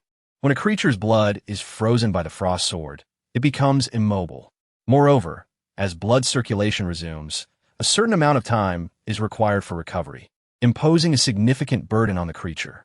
In battle, even a second or two can dictate the outcome." Chu Chiochio added, "My ability is called Lizard Gloves. It doesn't provide me with any added value, but can replicate others' abilities, though only those of A-class and below. I can replicate a total of 10 items, but the abilities will be relatively diminished. I can only exert about 70% of their original power. The replicas can exist simultaneously, but only for half an hour." There was a hint of regret in Chu Chiochio's tone. "Do you use the abilities you replicate well?" Lin Xian inquired, sensing some hesitation in her response. "Yet it seems you are not entirely satisfied with the abilities you've copied. They appear somewhat unfamiliar to you." "I prefer firearms, but our family has very few of that type of ability, and most have already been chosen by others. The ones I replicate are mostly ancient martial arts abilities, like swords, daggers, and bows. Unfortunately, I'm not very skilled with them." Chu Chiochio sighed. When artificial abilities were first researched, the focus was on creating ancient martial arts types, as they were simpler to manufacture and easier to use, requiring little maintenance thereafter. Lin Xian asked, "Firearms? Are you proficient with them?" "Ah." Before Chiochio could react, she was pulled aside by Chu Jing. The steward handed Lin Qian a form, stating he had other matters to attend to, and presented Lin Qian with 2 red brooches engraved with her name and that of Shi Sinian. Lin Qian casually tucked the brooches into her pocket, twirled a pen, and wrote down the names of Chu Qiuqiu and Chu Jing. I require all data to be retested. I need the utmost accuracy. Let us begin with the foreign object affinity test. Qiuqiu, you go first. Chu Qiuqiu approached the foreign object affinity tester, conjured a dagger, and gently pricked her finger, applying her blood to the metal plate before stepping back. The value rose rapidly, ultimately stabilizing at 79, a notably high score. Lin Qian recorded the result, remarking, "Very good. This affinity surpasses that of most individuals." Chu Jing's score climbed much more slowly, barely reaching 72 when it ceased. Lin Qian commented mildly, "Your foreign object affinities are not low. Chu Jing, your choice of artificial objects is indeed wise. Your affinity, while not exceedingly high, would impose a significant burden if you were to select natural objects. Since you have already chosen artificial objects and are now well acquainted with the frost sword, I advise against any changes in the future." Chu Jing nodded in agreement. Qiuqiu's affinity was relatively high, allowing for smooth usage of foreign objects. However, the objects she had previously employed were not ones she excelled with, necessitating a potential retesting in the future. Lin Qian intended to say more, but Shi Sinian interjected. "Let us save further discussion until after testing. Let us assess strength next. Qiuqiu, you begin." Chu Qiuqiu seated herself beside the mental strength testing apparatus, and the panel behind it displayed a gradually ascending value, which, albeit slowly, ultimately surpassed 70. Chu Jing's score fared slightly better, reaching 75 before halting. In terms of raw strength, Chu Qiuqiu's output was merely above 200 kilograms for both arms, while Chu Jing's was marginally higher, yet still below 300 kilograms. Their agility, in contrast, was somewhat acceptable, with Chu Qiuqiu at 72 and Chu Jing at 74. Lin Qian recorded the figures but found herself at a loss for words. "Is it low?" Chu Qiuqiu inquired cautiously. "Fortunately, aside from a notably low strength, the rest seems adequate," Lin Qian replied, casting a glance at Chu Qiuqiu. "Your mental strength is quite low. Do you not find it taxing during combat?" "I am well aware of the burden posed by controlling multiple foreign objects." After a moment of silence, Chu Qiuqiu confessed, "While my foreign object abilities allow me to control several simultaneously, I am unable to utilize this capability effectively." She did not conceal her struggles from Lin Qian and Shi Sinian. Despite her formidable powers, she grappled with their execution. Controlling multiple foreign objects demanded a certain flair, and maintaining focus on several simultaneously proved exceedingly challenging for her. Previous attempts had yielded no success in managing multiple objects at once.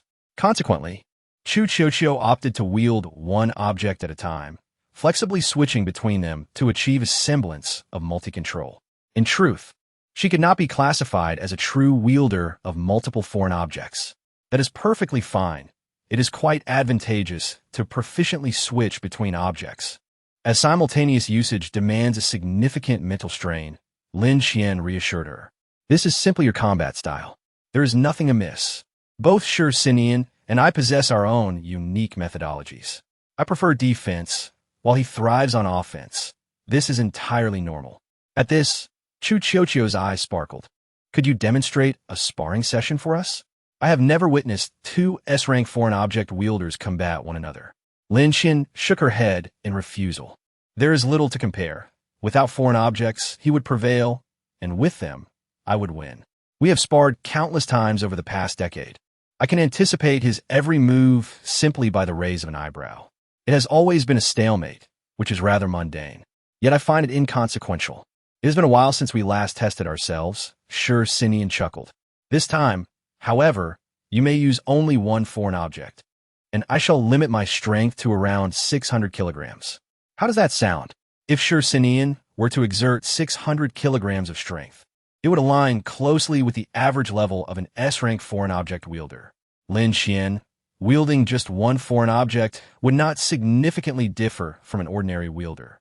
Raising an eyebrow, Lin Qian expressed her newfound interest. "Let us proceed then." As dusk fell, The Chu residence illuminated the courtyard with soft, white lights. Lin Xian retrieved the winged eagle claw from her ring using the Lien wolf's tail and distanced herself from Shi Xinian. As customary, she secured her hair with a tie on her wrist, slightly stretching her wrists and ankles, while Shi Xinian calmly donned the winged eagle claw. "Let us make it quick.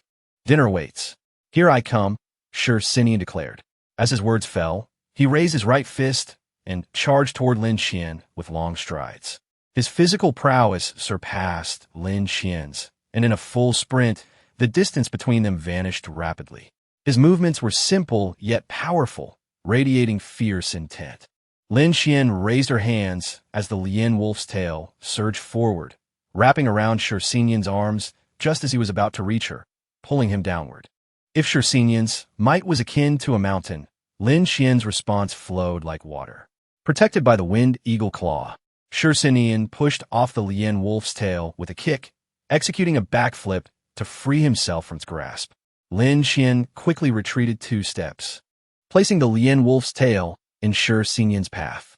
Rather than dodging, Shi Xinian accelerated, bending backward to ensnare the Lien wolf's tail. The tail's sharp spikes retracted, coiling like a meteor hammer, and with a swift motion, it wrapped around Shi Xinian's waist. "Captain, I am not like them. Binding me is futile," Shi Xinian chuckled, placing his hands on the Lien wolf's tail and yanking it with force.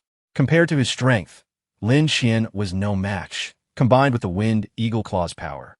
She was flung away, forced to release Shi Xinian and grip a distant tree with the Lien wolf's tail to regain her balance and stand upright.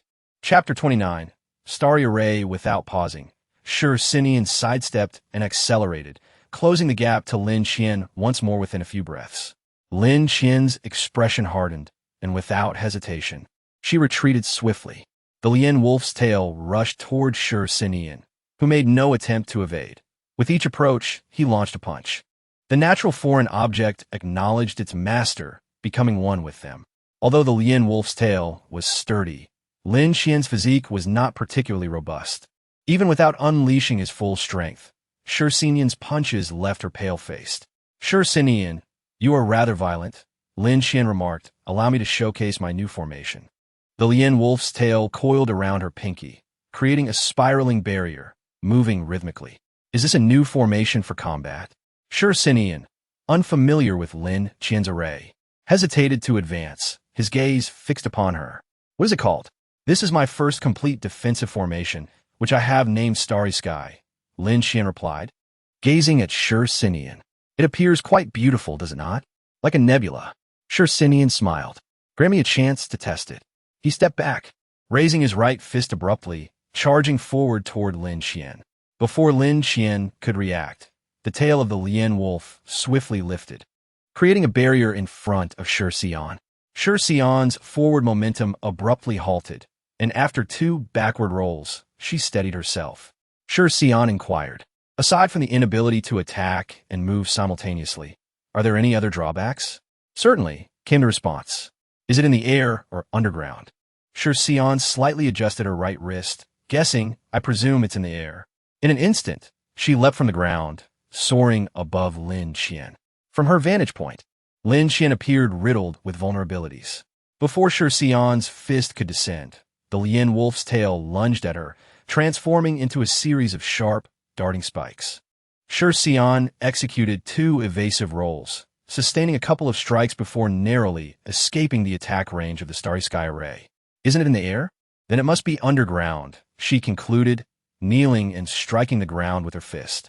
"How tedious, Xian. You can't catch me, nor can I defeat you. Continuing like this is pointless. Let us call a draw." Lin Xian jumped down from a tree, and, as Shi Xian had yet to remove the winged eagle claw, she caught her with her arm. "That's because you don't wish to fight. You haven't attacked at all." The Lien wolf's tail was inherently unsuitable for offense. Aside from the sharp tips, its striking power was quite limited. Lin Xian scoffed, "If I could employ other foreign objects, the outcome would be uncertain. Adding more foreign objects would burden you excessively. After all, the winged eagle claw is also under your control." Shi Xian patted her forehead. "However, the Starry Sky array is rather intriguing."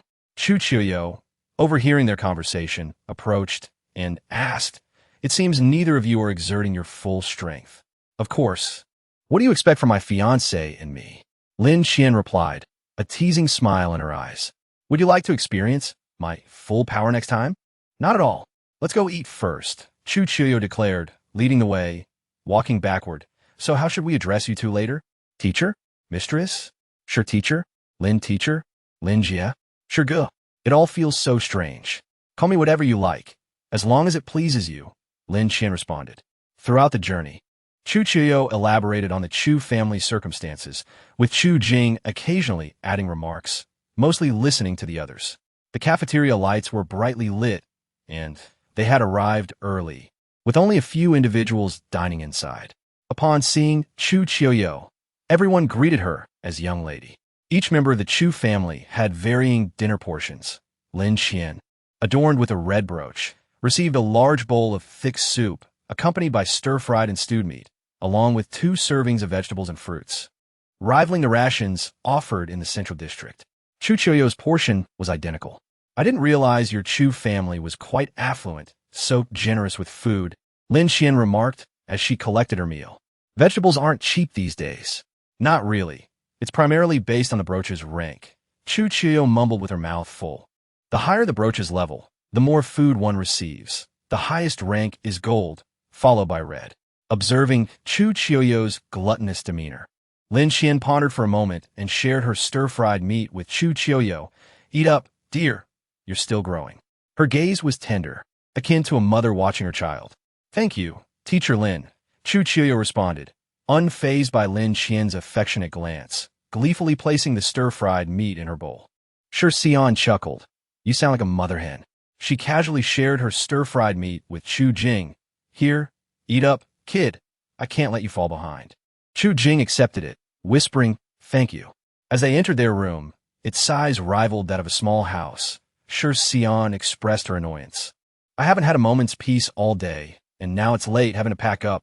Just as Lin Qian was about to suggest they tidy up together, Sure Xian handed her a beast manual, instructing her to entertain herself and not complicate matters. Before Sure Xian could voice her frustration, the butler knocked on the door. "The master wishes to see Miss Lin." The brief request revealed the dominance within their ranks. Lin Qian nodded and exited the room, causing Sure Xian to pause in her packing, frowning as she sat on the sofa. Chu Zhiheng's study was spacious, and upon Lin Qian's arrival, he was reviewing documents.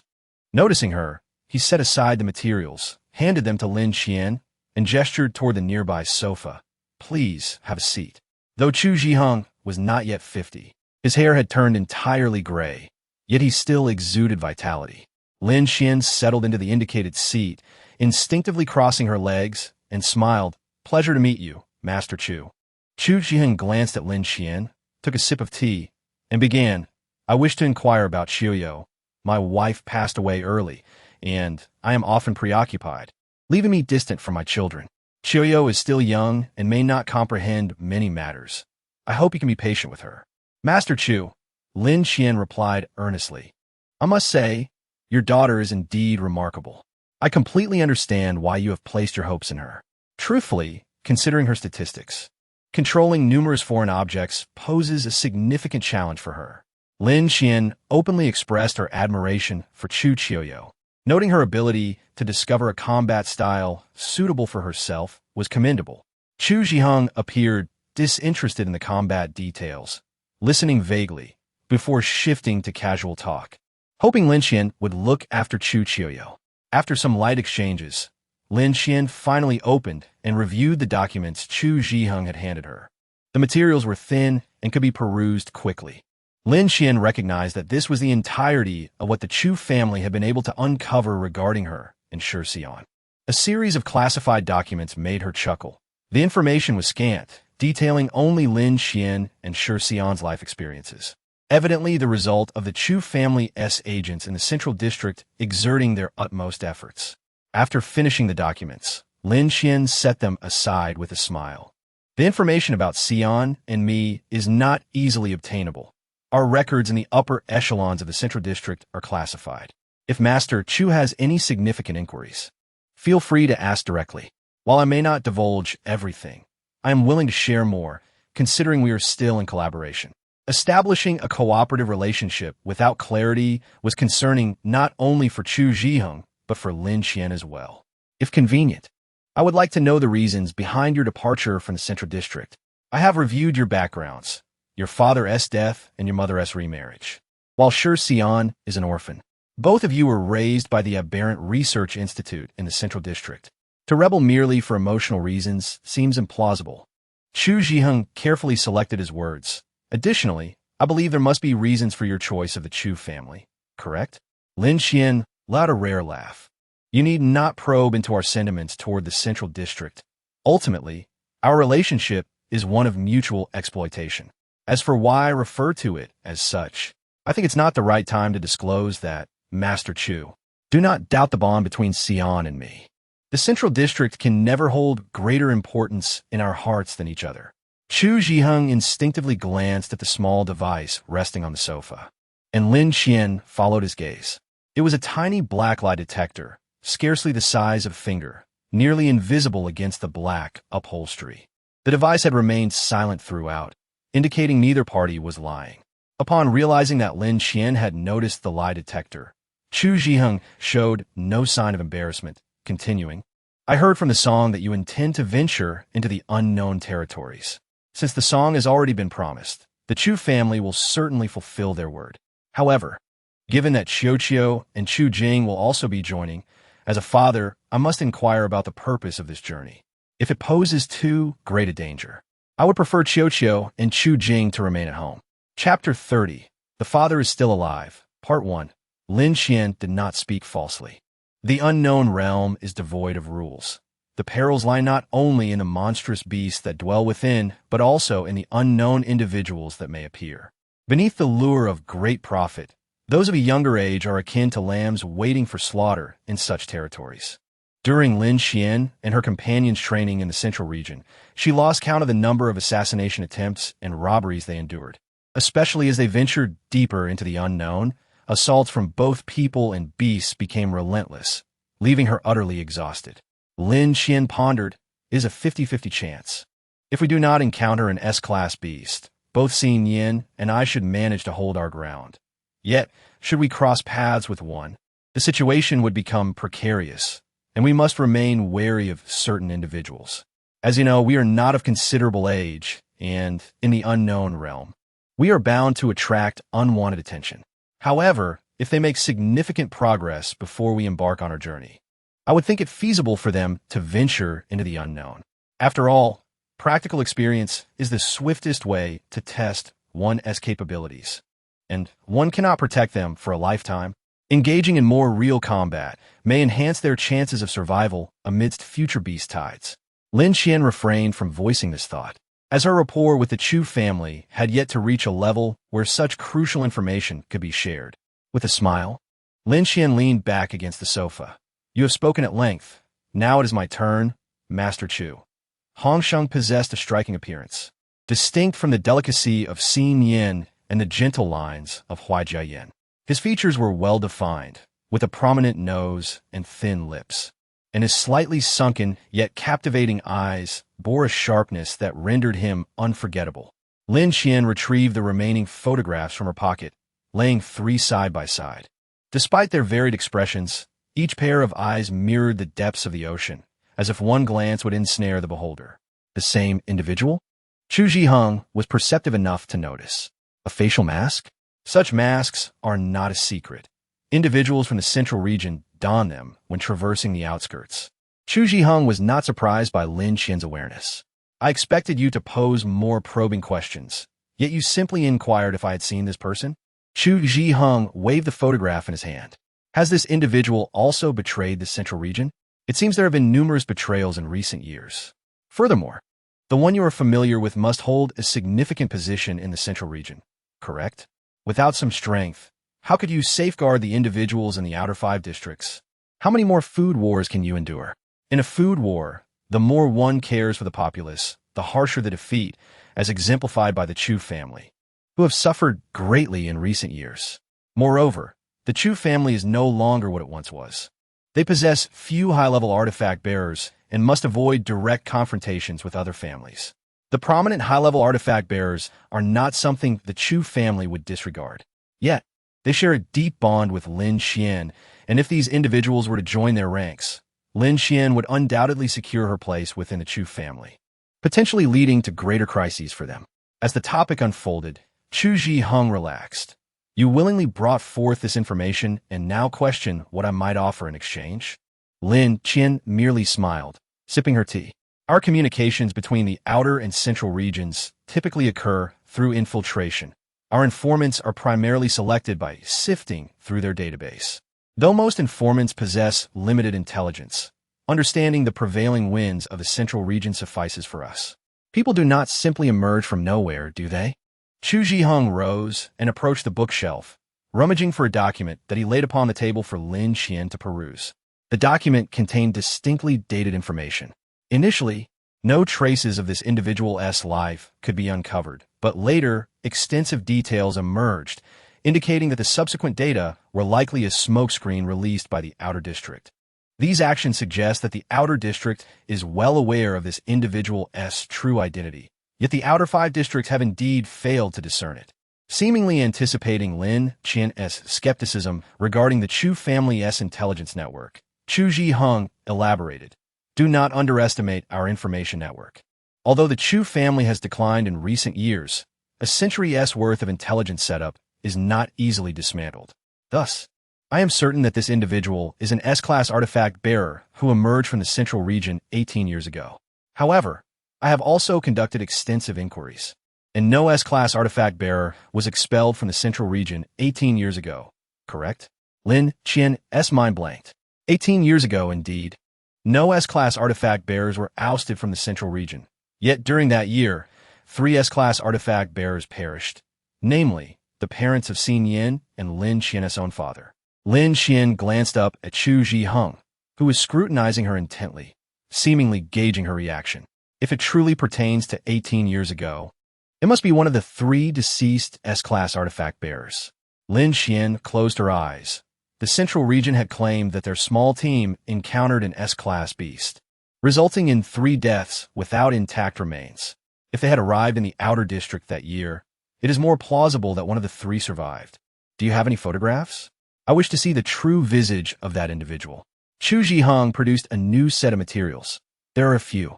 These comprise photos taken during their wedding, alongside one captured after we established closer ties, all of which are relatively clear. The subsequent images diverge increasingly from his original appearance. You may examine them closely. Though the photographs were from 18 years past, they were well preserved yet bore a hint of age. Yin Xingyin had a prominent scar extending from his forehead to his right eye, appearing youthful with well-defined features.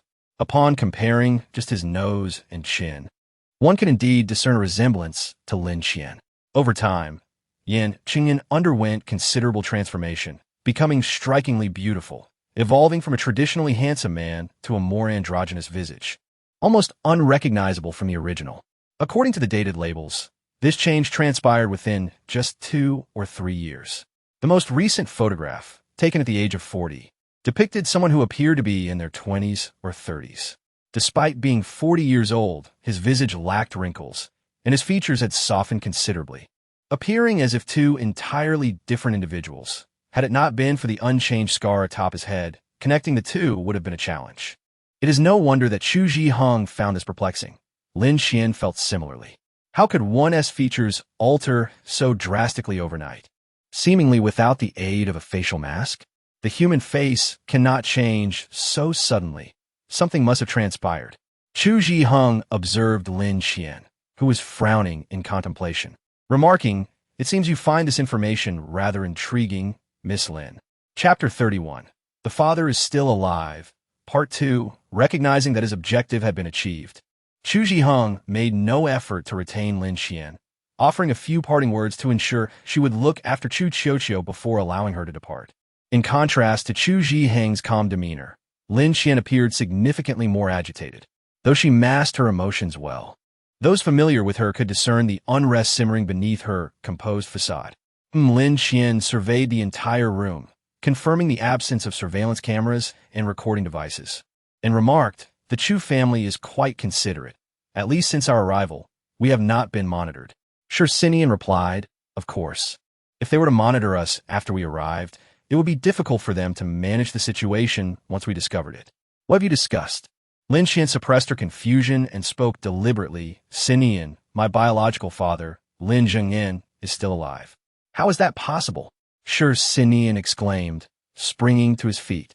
Did he not die alongside my biological parents over a decade ago? That is indeed the case, Sinian. He is alive. If we are to investigate his circumstances, we will inevitably need to rely on the Chu family's resources. We cannot leave. Lin Qian's expression darkened. Being manipulated is never pleasant, yet without the Chu family's assistance, it would be nearly impossible for her and Sinian to uncover information about Lin Zhengyan. After briefly recounting the news she obtained from Chu Zhihong, Sinian's demeanor grew increasingly grave. Upon hearing the conclusion, he sighed. It seems there are many secrets that the Central District has withheld from us. Isn't it normal for them to keep things from us? To them, we cannot be considered independent thinkers, and given our youth, they have no obligation to share anything with us. But does the Central District truly know that Lin Zhengyan is alive? This remains to be verified. Lin Zhengyan's entire visage had transformed. Honestly, if it weren't for the photograph, it would be difficult for Lin Qian to envision how drastically his features had changed. Sinian reiterated, are you saying his features have changed significantly? Are you certain he is not using a facial mask? Lin Qian replied, he likely is not. I examined the close-up photographs taken by the Chu family. There were no marks on his neck, so it should not be a facial mask. Moreover, the alteration in his features is substantial. A facial mask could not achieve such an effect. Although it can mimic someone's appearance, it cannot alter their facial structure. It can only slightly shift the visual points that influence one's memory of the face, but it is impossible to completely change the position of the features. Though something feels amiss, we must go regardless. Do you wish to seek him out? Sinian inquired, considering he is your biological father. Lin Qian regarded him curiously. Do you think it is possible that your biological parents are still alive? The surroundings fell silent, the sound of their breathing palpable. After a long pause, Lin Qian finally stated, it seems we must pay a visit to the outer district. I cannot shake this nagging question about what truly transpired 18 years ago. The records from the Central District clearly state that Lin Zhengyan is deceased. Why then is he alive and even married with children upon his arrival in the outer district? It is hard to believe that there was no premeditation involved. Sinian pinched the bridge of his nose. For now, do not overthink it. Even if we are to rely on the Chu family's power to venture into the outer district, that is a matter for later. Our immediate task is to train Xiuqiu and Chu Jing. Given the current circumstances, we cannot allow them to encounter mishaps in unfamiliar territory. By the way, should we inform Jiayin and Lianga about this matter? Upon hearing the names of Huai Jiayin and Lianga, Lin Qian hesitated for a moment before firmly rejecting. No, they must not be embroiled in this. Especially Lianga. His mother is a member of the Central District's Council. Have you forgotten? The Central District can be divided into two factions. One is the council that formulates laws and regulations, while the other is the Heretical Research Institute responsible for research and experimentation. According to records, both factions have coexisted since the Great Flood, with neither being superior or inferior to the other.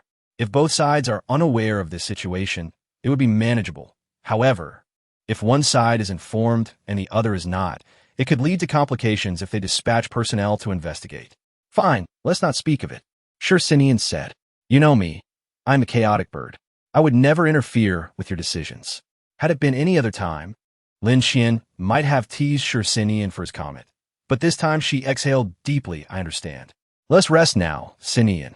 Sinian momentarily found himself at a loss for words, stumbling, Oh, then let us sleep. The night passed in silence. The following morning, Sinian instinctively shook Lin Qian awake. It is nearly 7 o'clock. Teacher Lin, you should wash up and prepare to train your students. Lin Qian wriggled in bed like a worm, while Sinian laid out her clothes for the day, prepared her washing water, and even squeezed out the toothpaste. Only then did Lin Qian lift a corner of the blanket.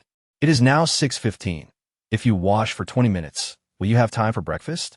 Upon hearing breakfast was ready, Lin Qian suddenly quickened her pace, springing out of bed and instructing Sinian, I need to change clothes. Close the door quickly. Shursinian rolled his eyes at her. Hurry up.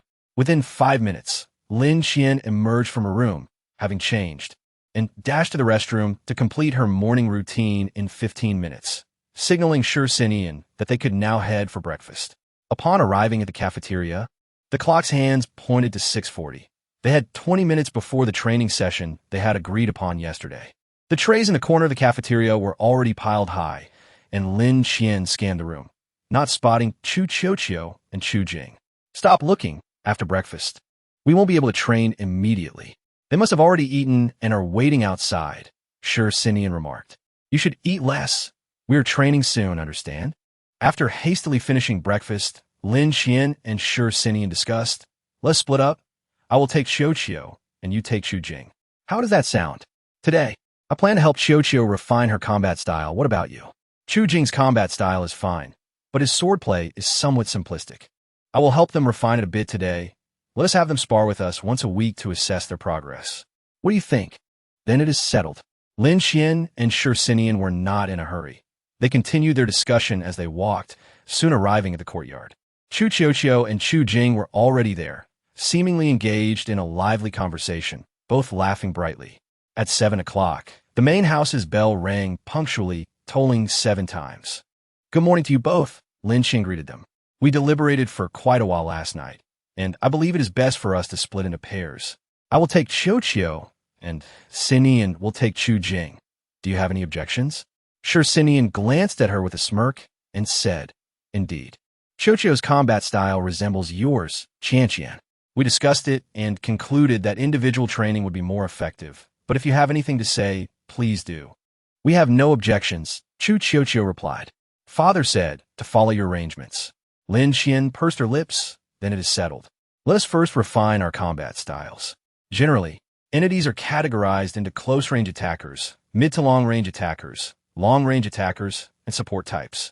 Support entities primarily assist in identifying the weaknesses, status, and attack timing of the beasts. A competent team consists of at least 4 members, 1 close-range attacker, 1 mid- to long-range attacker, 1 long-range attacker, and 1 support type to be deemed adequate. Typically, a 5-person team includes 2 close-range attackers. The mid- to long-range attacker acts as the glue of the team, playing a crucial role. They must maintain harmony with the entire team while ensuring the support entity remains unharmed. Do you each have a clear understanding of your roles? This inquiry appears to be directed at both individuals, yet it implicitly seeks to gauge the thoughts of Chu Qiuqiu. Chu Jing, being adept with a sword, is inherently destined to serve as a close-range combatant. Chu Qiuqiu hesitates, expressing, I believe I excel with artillery. However, if I opt for long-range attacks, wouldn't that necessitate one of you assuming a supportive role? Even if I choose long-range, I cannot surpass your capabilities. Lin Qian interjects. You need not overthink this. Do you wish to select long-range attacks? Indeed. Lin Qian nods. Very well, let us proceed. Our team already comprises 2 close-range attackers and 1 long-range fighter. I shall choose a mid- to long-range role. The absence of supportive entities is inconsequential. Without them, we must simply memorize the types of anomalies and exercise caution against the beasts. Tomorrow, we shall provide you with a compendium of anomalies for you to study. Chapter 32. Cannon firing. This configuration necessitates a swift resolution to our battles. For now, we shall separate. Xinyan, you accompany Chu Jing. I will not interfere with your training methods. Chu Qiuqiu will follow me. Lin Qian led Chu Qiuqiu to the opposite side of the courtyard, distancing themselves from Xinyan and Chu Jing. Observing Xinyan conversing with Chu Jing, Lin Qian turned to Chu Qiuqiu and asked, Are you certain about your choice of long-range attacks? Engaging in such attacks in uncharted territories can be perilous, as you will remain oblivious to threats emerging from behind you, while your focus is drawn forward, rendering your back vulnerable. Yes, I have made my decision. I have experience with firearms, finding them more manageable than ancient martial artifacts. Chu Qiuqiu chuckled lightly, only to drop her gaze. But the Chu family lacks firearms for training. They were all claimed by the anomaly overseers, and our household possesses predominantly ancient martial artifacts. Fear not, I have one. The azure blue ring shimmered faintly as Lin Qian, under her control, summoned the tiger head cannon from the ring, and placed it upon the ground. The tiger head cannon, while not extravagant in design, is a compact artillery piece with a wider barrel than typical cannons, resembling the size of a young tiger, hence its name. Try to replicate it, Lin Qian suggested, placing the tiger head cannon beside Chu Qiuqiu. The tiger head cannon is an A-grade anomaly capable of firing 3 types of shells: standard shells, silent air shells, and bright signal shells. The air shell boasts the highest attack power, while the signal shell lacks any offensive capability.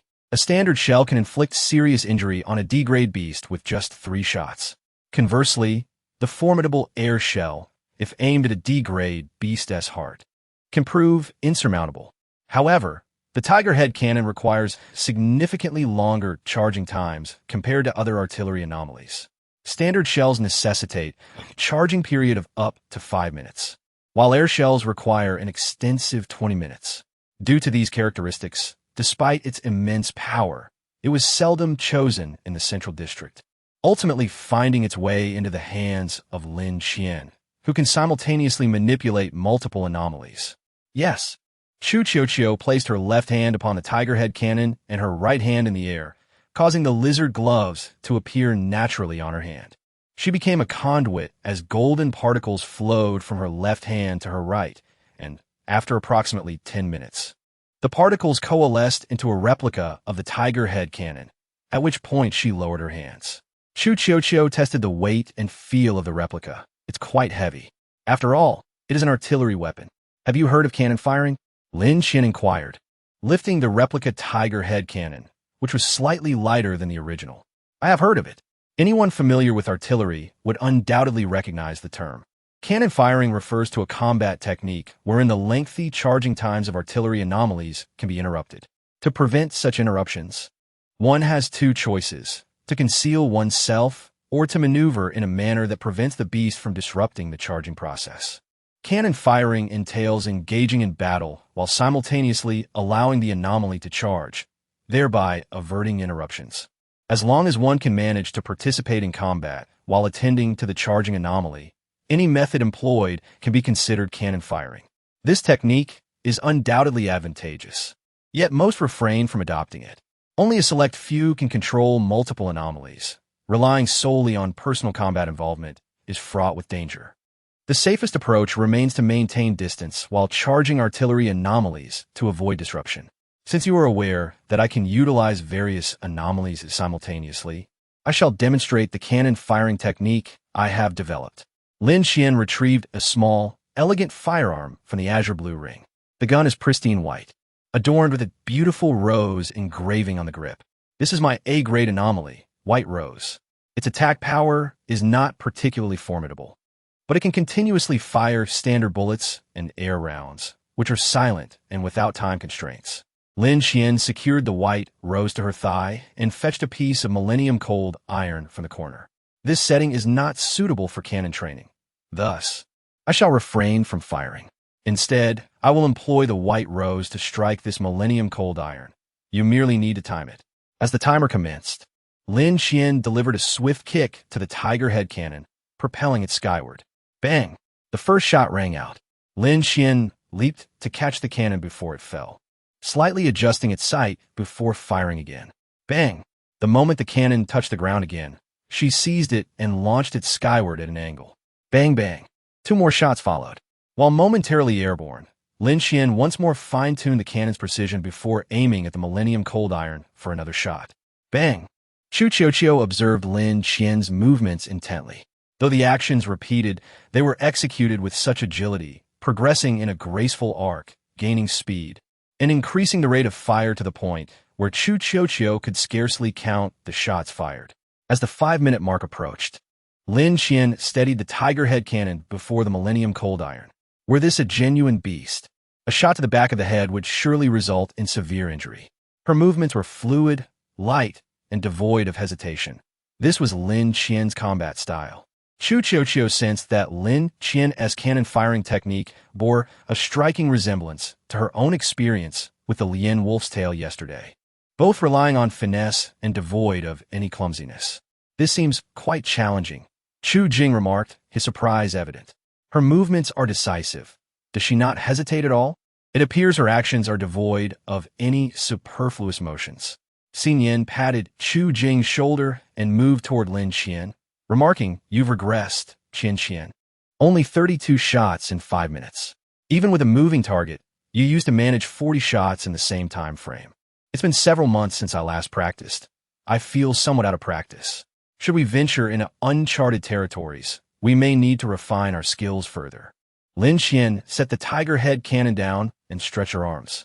After all, being an artillery piece, it is considerably heavier than typical anomalies. The continuous act of tossing and catching it poses a significant challenge to her arm strength. Is this what they call cannon firing? Chu Qiuqiu's eyes widened with curiosity. I have yet to witness anyone employing such a technique. It appears remarkably fluid. Lin Qian rubbed her nose thoughtfully. Xin Yin turned to Chu Qiuqiu and advised, "You must deeply contemplate how you would approach this. Merely imitating Qian's combat techniques will not suffice. You might find yourself feeling awkward during actual combat." Chu Qiuqiu nodded, her understanding still somewhat nebulous. "However, I wish to give it a try. May I?" Observing Chu Qiuqiu's eagerness, Lin Qian revealed a peculiar smile and tossed her the white rose. "Certainly, go ahead and give it a try." It is not that she looks down upon Chu Qiuqiu. Rather, the technique itself necessitates a degree of mastery through practice. Even though Chu Qiuqiu currently wields her white cannon with ease, the cannon remains an unfamiliar object, and thus, controlling it is far from simple. Furthermore, as she is just beginning her training, it is inevitable that she will encounter some difficulties. At the moment the timer commenced, Chu Qiuqiu emulated Lin Qian's earlier actions and launched the cannon skyward. Bang! The shot struck firmly against the ancient cold iron. Chu Qiuqiu leapt up, poised to catch the cannon in midair.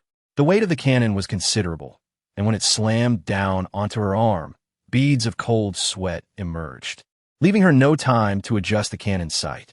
Chu Qiuqiu swiftly aimed and fired at the ancient cold iron. Bang!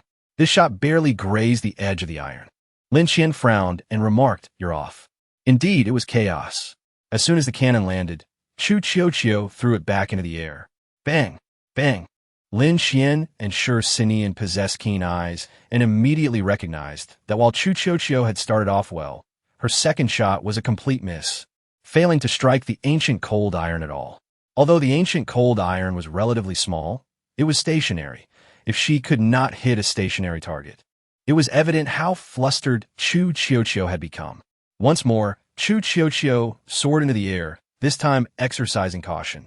As she caught the cannon, she grasped its strap, allowing her the time to adjust its accuracy before aiming again at the ancient cold iron. Chapter 33. The Sword of Thorns. Bang!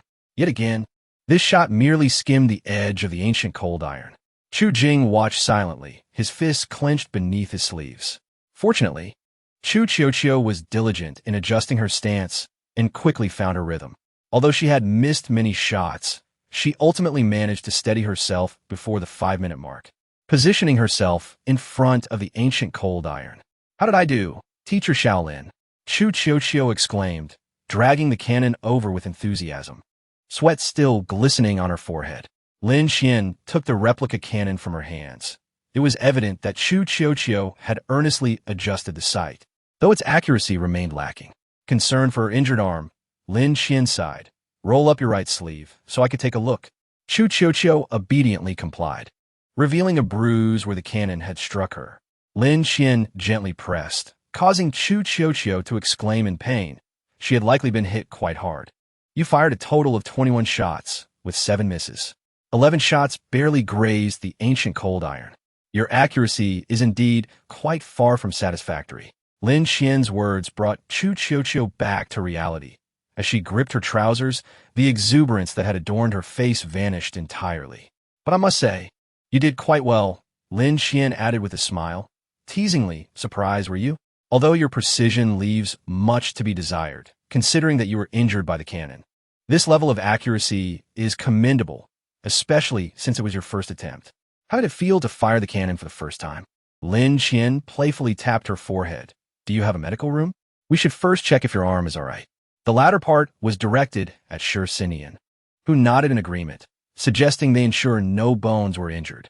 The weight of the cannon, being several dozen kilograms, could certainly cause serious harm. We have a medical room. Teacher Xiao Lin will accompany me, Chu Qiuqiu cheerfully stated. Teacher Xiao and Teacher Jing are training right here. Chu Qiuqiu laughed. This is my first time firing a cannon. I now understand why you enjoy it so much, Teacher Xiao Lin. It felt quite smooth and not awkward at all. I believe we are destined for greatness, and you will surely train me to become a formidable owner of an extraordinary object. Lin Qian chuckled. Let us not get ahead of ourselves. First, master the cannon. I felt it was quite smooth, Chu Qiuqiu replied. At first, it was a bit uncomfortable, but I adapted quickly. She squeezed her arm slightly, her expression tinged with apprehension. What do you think, Teacher Xiaolin? I am determined to focus on the cannon. I think it's great, Lin Qian affirmed. I saw you use other weapons yesterday, and you certainly seem more adept with the cannon. Generally, those who can master such techniques with cannons should not waste their talents on other types of extraordinary objects. Chu Qiuqiu beamed. I knew it. I am indeed quite skilled with the cannon. However, if you get injured again, stop and do not push yourself, Lin Qian advised, gently patting her head. Chu Qiuqiu was merely 12 years old, standing at about 145 centimeters tall. Lin Qian, being taller, reassured her that there was no rush to prove herself. After all, she was still young, and injuring her bones would not be worth the risk. All right, Chu Qiuqiu readily agreed, linking her arm with Lin Qian's as she smiled. I will not hold you back. Lin Qian said nothing further, allowing her to cling to her. The medical room was not far from the courtyard, and from its windows, one could see the flowers and trees outside. The room was simply furnished, with a few medicine cabinets and a wooden table. A person clad in a long red coat was sprawled over the table, asleep, rendering their gender indiscernible. Mango, wake up! Chu Qiuqiu rushed to the table and tapped it. Please help me check my arm. Hearing the commotion, the person sluggishly rose. Yawning, why do you get injured so often? What happened this time? I was hit by an extraordinary object, Chu Qiuqiu replied sheepishly. As an owner of extraordinary objects, injuries were commonplace, yet being struck by one sounded rather amusing. Lin Qian noted that the man, whom Chu Qiuqiu called Mango, wore a red badge on his chest, similar to theirs. Chu Qiuqiu changed the subject. Mango, let me introduce my teacher, Teacher Xiao Lin, Lin Qian. She is remarkable. Even though her extraordinary object is not a cannon, she can still fire one. Hello, Lin Qian greeted politely. Since the Great Flood led to the mutation of flora and fauna, medical families have become highly sought after in both the outer and central zones. Your teacher? Zhou Man observed Lin Qian, scrutinizing her youth. Is she strong? I can't tell. She's fairly competent. Nothing extraordinary, Lin Qian replied modestly. But someone like you, I could take down with a single punch. She playfully shook her fist and asked, care to test that? Zhou Man waved his fingers dismissively. No need to test. I'm not an owner of extraordinary objects. Why would I? It was merely a casual remark. Miss, were you injured? Chu Qiuqiu rolled up her sleeve, revealing a bruise. I think it's nothing serious, but Teacher Xiao Lin is worried I might have hurt my bones and wanted me to get it checked. It looks fine to me, Zhou Man said, gently squeezing her arm and inquiring if there were any other painful areas. I'll prescribe some ointment for you. It's nothing major, just a bruise. Hearing Zhou Man's reassurances, Lin Qian felt relieved. She glanced outside at Shirxinian and Chu Jing and said, Qiuqiu, you should rest here for now. If it doesn't hurt this afternoon, we'll continue training. If it still hurts, we'll call it a day. I'll go check on Chu Jing now. Okay. Chu Qiuqiu nodded in agreement, watching as Lin Qian walked away. She slightly moved her wrist and winced in pain. Zhou Man noticed her discomfort and chuckled. What is wrong? Didn't you say you'd train, even if you were injured? Now you realize it hurts? I didn't feel it while training, Chu Qiuqiu replied with a pitiful look. But now that training is over, the pain has set in. Do you have a fondness for that new teacher? Zhou Man's gaze shifted towards the courtyard, as she was aware of the reputation associated with individuals from the Central District. It was said that their standing was quite significant. Thus, it was prudent to exercise caution. Chu Qiuqiu, however, appeared unconcerned, cheerfully remarking that her father and aunt would take care of matters. Zhou Man could only smile helplessly and shake her head. Watching Lin Qian dash towards Shirxinian with an indifferent expression. Sure, Sinian had just shared some techniques regarding the use of foreign objects with Chu Jing when he noticed Lin Qian rushing over and smiled. Is Qiuxiu all right? Yes. I came to see how you were training, Lin Qian replied as she stood beside Sure Sinian. Sure Sinian turned to Chu Jing and stated, between you and Qiuxiu, I have more faith in you. Qiuxiu's other attributes are rather limited, yet it seems she is quite suited to cooperate with us. Chu Jing's lips pressed into a straight line. He understood that Sure Sinian's words were impartial. Lin Qian's combat style was exceptionally fluid. If they could not coordinate effectively, it would only lead to chaos. Conversely, if they worked well together, it would yield formidable combat prowess. Sure Sinian candidly laid everything bare. Since the Chu family possesses numerous ancient martial arts type foreign objects, there must be sword techniques passed down from prior civilizations. Use them and attack me. He casually snapped a nearby tree branch and held it in his hand. Chu Jing inquired, Teacher Sure, do you also wield a sword? He was proficient in most ancient martial arts foreign objects. Lin Qian chuckled. You can attack him without worry. Although there were many ancient martial arts foreign objects that were easy to use, few people mastered them well. Utilizing a sword often required the accompanying sword techniques of previous civilizations, and relying solely on personal exploration would inevitably lead one astray. The movements were exquisitely subtle, making it difficult to notice the wave-like thrust. Now I see, Sure Sinian remarked, observing the wave-like patterns on the branch, and continued. If one thrust was unsuccessful, Chu Jing sidestepped, advancing while switching the long sword to his left hand for a direct thrust at Sure Sinian's eyes. Sure Sinian could faintly hear the sound of air being sliced by the sword, stepping back 2 paces as the branch struck Chu Jing's hand, causing him to veer off course, the Tian Shuang sword barely grazing by. Chu Jing did not retreat. He shifted his stance and thrust again at Sure Sinian. The proximity made it inconvenient for Sure Sinian to evade, prompting him to grasp Chu Jing's left hand. Is it all just thrusting? Sure Sinian released Chu Jing's left hand, asking, what were you thinking? The strange ghost sword technique is inherently elusive, predominantly comprising side slashes and thrusts. As I practiced, I realized my wrist lacked agility, and I struggled with side slashes, but my thrusting improved. Hence, I concluded that since I was ill-suited for side slashes, I would focus solely on mastering thrusting. Chu Jing explained. As I matured, I learned to subtly adjust my thrust to produce a wave-like effect at the moment of execution. In the 34th chapter, entitled Practical Combat, Chu Jing disclosed everything to Sure Sinian. Thus, my strongest suit is, in fact, thrusting.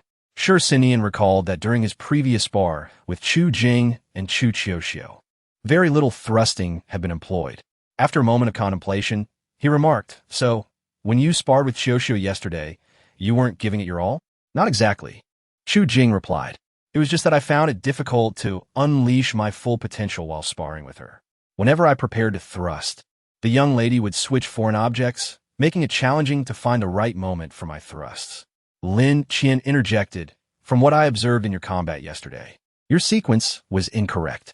It wasn't that you were preparing to thrust when Qiuxiu would switch foreign objects. Rather, Qiuxiu was compelled to change due to the imminent threat of your thrust. Sure Sinian nodded, encouraging Lin Qian to continue. Lin Qian's combat style bore a resemblance to that of Chu Qiuxiu, and she had a better understanding of when to switch foreign objects than Sure Sinian did. The psychological burden of changing foreign objects is far heavier than you both realize. If it isn't a critical moment, an owner of multiple foreign objects would not frequently switch them. Sure Sinian understood. Although I can wield various foreign objects, I seldom change my commonly used ones for this very reason. After all, they would soon venture into the unknown together. It was best for them to familiarize themselves with each other's combat styles and how these styles might impact one another. Sure Sinian contemplated for a moment. In fact, adapting to this should suffice. If Qiuxiu feels better this afternoon, I will have you spar with me. We could discuss the specifics later. Understood, Chu Jing nodded, albeit with a hint of confusion as he queried, but why not spar with Teacher Lin? I see that she doesn't specialize in offense. Wouldn't it be better for us to practice against her? Upon hearing this, Sure Sinian wore a smile. My lack of offensive skills does not equate to weakness. Aside from my childhood, I have not faced a single defeat in the Central District. In truth, Shur had not claimed many victories either. It was no secret that Lin Xian was not adept at offense, something that was evident to any discerning observer. However, she could leverage various formations to draw matches against opponents stronger than herself, a detail she chose not to disclose. Compared to Shur, her offensive capabilities were indeed lower. Yet her overall strength proved to be far more formidable. Having settled this matter, Lin Xian ambled off to the healing room. Chu Qiuxiu, having just applied ointment to her injured hand and feeling rather bored, noticed Lin Xian's arrival and cheerfully called out, "Little teacher Lin, why do you always add a little before my title?" Lin Xian inquired as she sat beside her. "Is your arm feeling better? You and little teacher sure are not that much older than us. Calling you teacher feels odd." Chu Qiuxiu chuckled. "The ointment has helped. It's nothing serious. And I didn't injure the bone. I should still be able to train this afternoon. Would you like to spar with Chu Jing against Shur this afternoon? 2 against 1? Lin Xian suggested. Of course, this is contingent upon whether your arm is still in pain. Chu Qiuxiu pondered briefly, then replied, "I think I should be fine. It doesn't hurt much now." "That's wonderful." Lin Xian patted her shoulder. "This afternoon, we will finalize the arrangement for your match." Chu Qiuxiu nodded in agreement, and after a brief chat with Lin Xian, she returned to observe Shur and training Chu Jing in the courtyard. Unlike Lin Xian, who immediately began instructing Chu Qiuxiu in combat techniques, Shur adopted a more cautious approach. After clarifying Chu Jing's sword techniques, he did not rush to teach him combat skills, but rather allowed him the time to contemplate how to apply theoretical knowledge in practice. Before long, afternoon arrived. Chu Qiuxiu had applied the ointment, and her arm felt fine, promptly declaring her willingness to spar with Chu Jing against Shur. "But teacher Shur has over 1,000 kilograms of strength. How much should he hold back?" Chu Qiuxiu asked. "I certainly cannot withstand 1,000 kilograms. In light of your relatively modest strength, I shall employ only 150 kilograms. Shur waved his hand. "The wind eagle claw will augment my strength, potentially granting me around 300 kilograms of force when I strike you." Chu Qiuxiu, alarmed, hurriedly dragged Chu Jing to a corner for a whispered consultation. Lin Xian sat cross-legged on the ground, patting the space beside her. "Come sit, Shur." Her gaze remained fixed on Chu Qiuxiu and Chu Jing. Shur settled beside Lin Xian, remarking, while they possess potential, both lack practical combat experience. "I wonder how well they will cooperate." "Who knows?" Lin Xian mused. "Indeed, do you recall our childhood training sessions? The first time we practiced together with Sister Cayenne." Her face turned ashen with anger. Lin Xian reminisced about those days with a slight smile. "We whispered strategies on how to defeat Sister Cayenne. Didn't we share a resemblance with them?" "Not quite. We were considerably younger than they were at that time." Shur shattered Lin Xian's illusions, stating that by the ages of 12 or 13, we had already ventured into unknown territories, which set us apart from them. Lin Xian sighed. "In that sense, we have certainly endured more hardship than they have." Chu Qiuxiu and Chu Jing deliberated for quite a while, and Lin Xian couldn't help but chuckle as she watched Chu Qiuxiu approach shyly. "Have you reached a consensus?" she inquired. "Yes," Chu Qiuxiu replied. "Let us confirm once more. Our instructor only used a weight of 150 kilograms. But with the enhancement of the wind eagle claw, it could reach 300 kilograms, correct?" Shur affirmed. "Indeed. Shall we begin?" The two sides took their positions in the courtyard. Chu Qiuxiu and Chu Jing stood on one side, while Shur positioned himself on the opposite end, the distance between them not exceeding 100 meters. Chu Jing and Chu Qiuxiu exchanged glances without uttering a word. They could sense that Shur was in prime condition, poised like a hawk fixated on its prey. "Begin." The moment Lin Xian's voice fell, Shur left behind a fleeting shadow, lunging towards Chu Qiuxiu with remarkable speed, almost as if he had instantaneously appeared before her. Clang! The Tian Shuang sword intercepted Shur strike at Chu Qiuxiu, who simultaneously maneuvered to Shur rear. A petite dagger aimed at his neck. Shur ducked and bent at the waist, evading their combined assault, delivering a powerful punch to Chu Qiuxiu's abdomen. Enhanced by the wind eagle claw's strength, even in restraint, his punch was formidable. Chu Qiuxiu was propelled backward like a cannonball, her face pale, flinging her dagger at Shi Xian as she flew through the air, barely managing to stabilize herself after staggering back a dozen steps upon landing. Shi Xian dodged the dagger thrown by Chu Qiuxiu, and Chu Jing seized the opportunity, thrusting his sword. The claws of the wind eagle claw caught the blow from the Tian Shuang sword with ease, rendering it ineffective against Shi Xian. Clang, clang. The sound of continuous clashes echoed as Chu Jing unleashed a rapid succession of strikes. Shi Xian could defend with the wind eagle claw, but refrained from counterattacking. Chu Jing remained unfazed, fully focused on assaulting Shi Xian to draw his attention. As the dagger vanished from sight, Chu Qiuxiu raised her hands, wielding a replica of the tiger head cannon, gathering energy. Shi Xian appeared oblivious, his focus entirely on Chu Jing's Tian Shuang sword. The slightest tremor in Chu Jing's sword would exert immense psychological pressure. A blinding flash emanated from the cannon's muzzle as Chu Jing swiftly sidestepped. Innocent, if you do not appear before me in 5 minutes, do you think I will be unaware of your preparations? Upon hearing Shi Xian's voice, both Chu Jing and Chu Qiuxiu displayed expressions of astonishment. 5 minutes is neither excessively long nor short, if one remains fixated on Chu Jing's offense. It is natural to overlook the gathering energy beside them. Can we proceed? Shi Xian inquired. Chu Jing numbly shook his head, while Chu Qiuxiu, sitting on the ground, lamented. Why can't we manage even together? Your coordination lacks synergy, Lin Qian remarked. What are you two thinking? When facing Shi Xian, separating is a mistake. Individuals with such explosive capabilities as Shi Xian typically do not possess strong sustained combat abilities. Only by pressuring him with combined efforts can you deplete his energy and create an opportunity to prevail. If you separate, you merely afford him respite. I don't understand. Chu Qiuxiu moaned, rubbing her abdomen, her face a mask of despair as she clutched Lin Qian's hand. Was that punch truly only 150 kilograms? It hurts. Lin Qian burst into laughter, unrelenting. I only used 100 kilograms. The maximum force you received was 200 kilograms. Do not feign pity. How is it that your teamwork is so lacking? Shi Xian pondered, perplexed.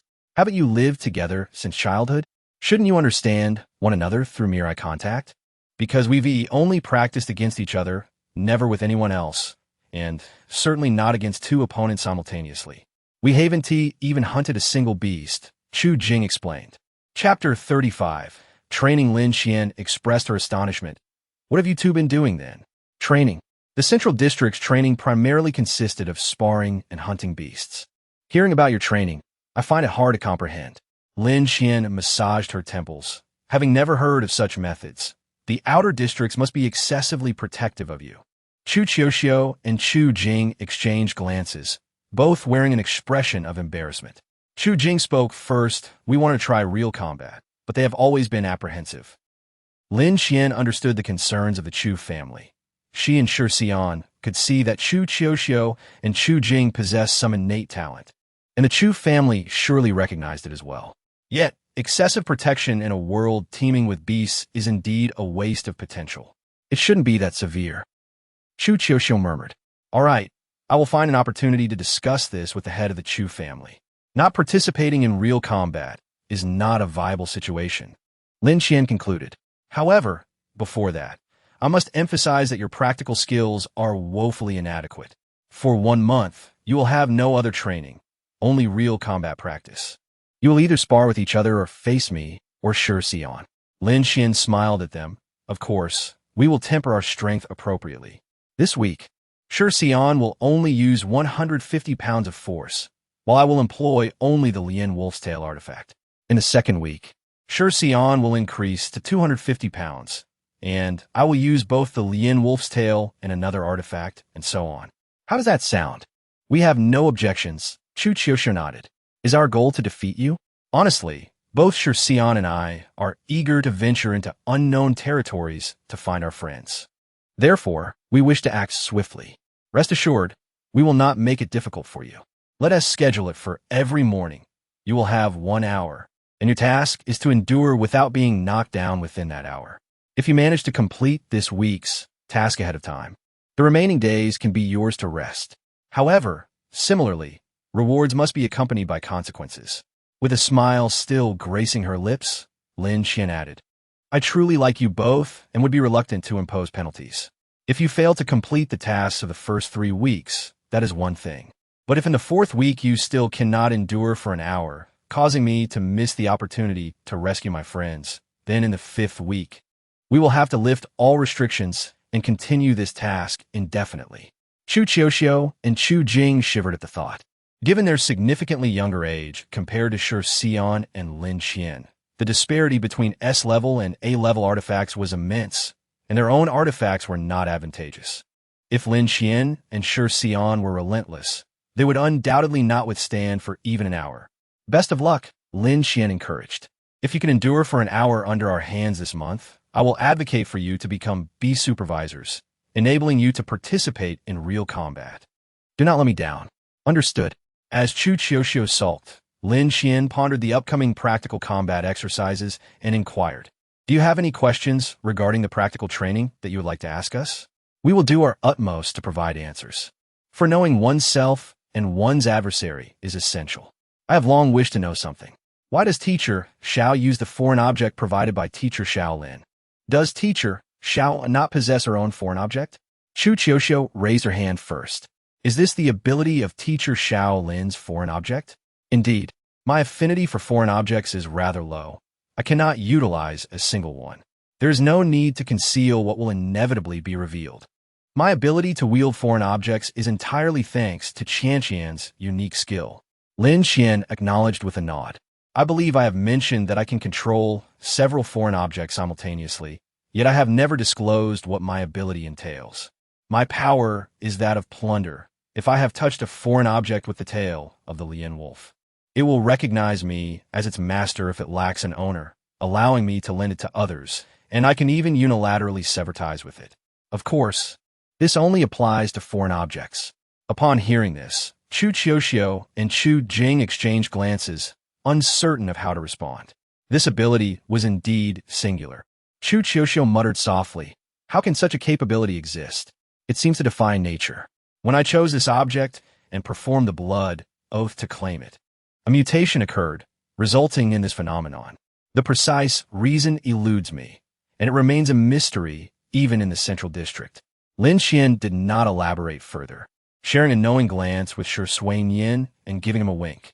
Chu Qiuxiu, unreserved, leaned closer to Lin Qian and asked, So, Teacher Shaolin possesses numerous foreign objects? How many do you have? May I see them? Not as many as you might think. Having too many would impose a considerable burden on me.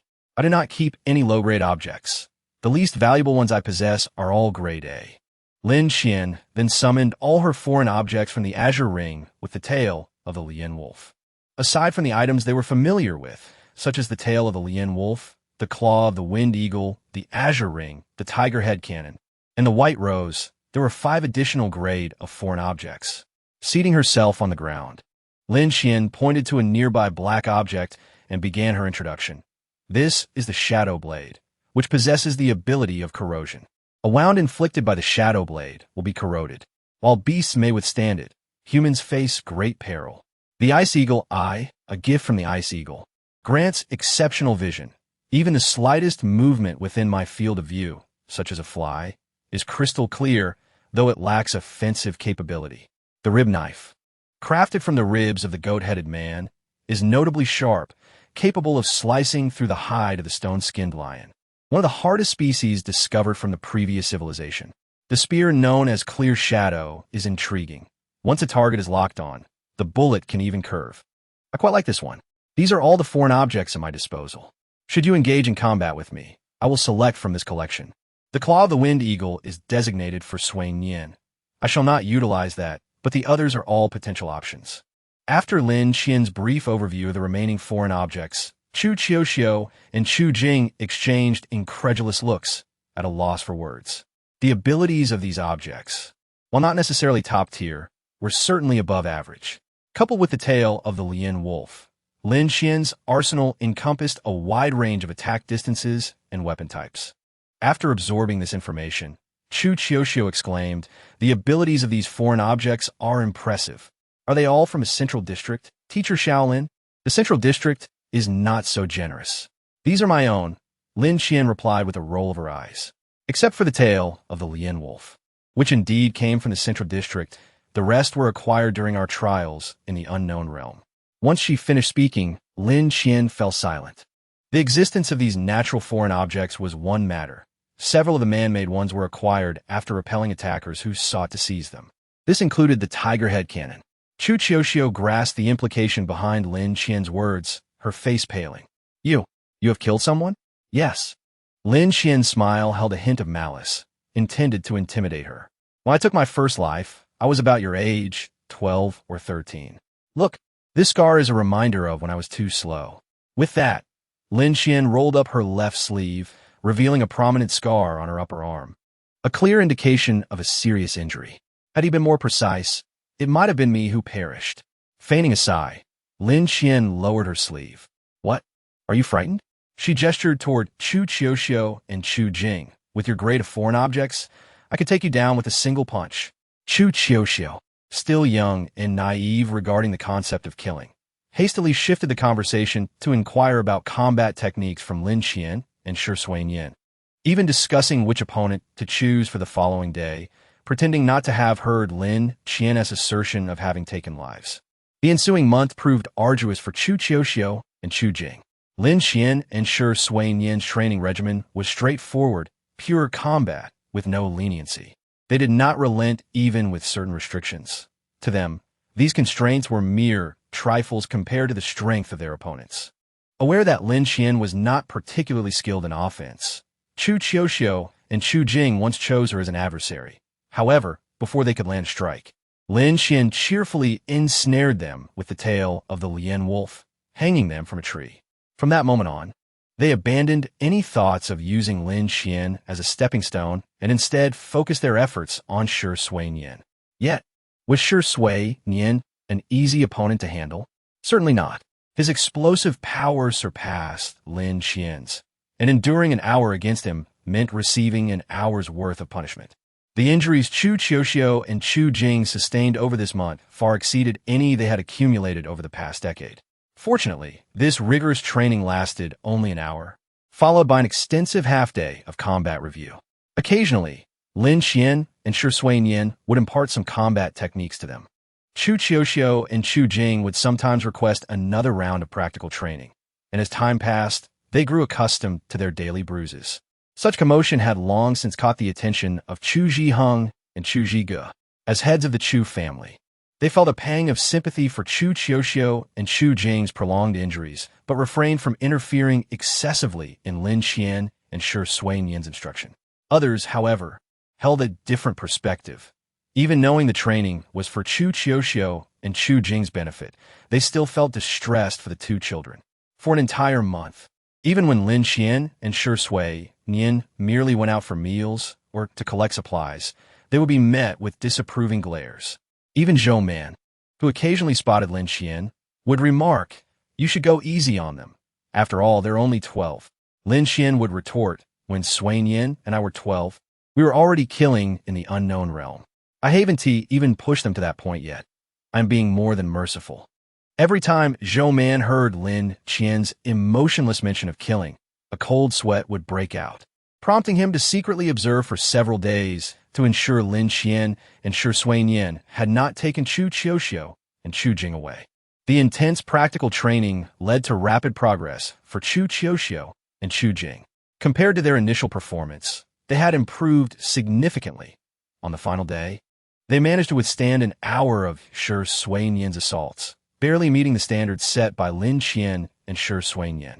Though the month of practical training did not provide them with definite enhancements in stamina, the changes it brought were indeed monumental, especially in coordination. The previously glaring mistakes have scarcely reappeared.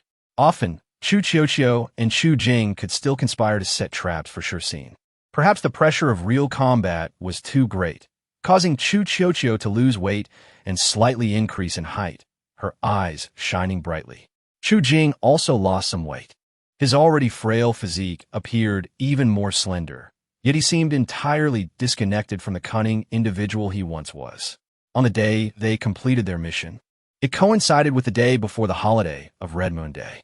Lin Xian allowed them 5 days to rest and recuperate, acknowledging her own emotional instability during that period, which made it unsuitable for training them. They certainly deserved a break. Chu Qiuqiu raised her arms in exultation, exclaiming, "Liberation!" However, upon catching Lin Qian's semi-smiling gaze, she feigned ignorance, hastily retreating.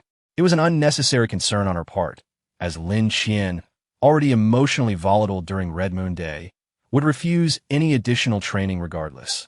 On the day Chu Qiuqiu and Chu Jing completed their task, Lin Qian approached Chu Zhiheng to inquire about identity forgery. Although busy, Chu Zhiheng made time to meet with Lin Qian, providing her with an estimated time frame, suggesting success could be achieved within 2 months. When it came time to photograph the identity cards, he advised that both she and Shursin should wear facial masks and contact lenses to obscure their eye color, as gray eyes were too conspicuous. This timeline was not far from Lin Qian's expectations. Forging an identity and fabricating a series of false events to deceive the system was inherently complex. Completing it within 3 months exceeded Lin Qian's expectations. After listening for a while, Lin Qian proposed, "I have heard that the Chu family's beast regulators are currently understaffed. I suggest that Qiuqiu and Chu Jing spend the next 2 months there." As soon as she uttered this, Chu Jing furrowed his brows, questioning, what if something goes wrong? Lin Qian sighed. Surely, the probability of death in the unknown realm surpasses that of being a beast regulator.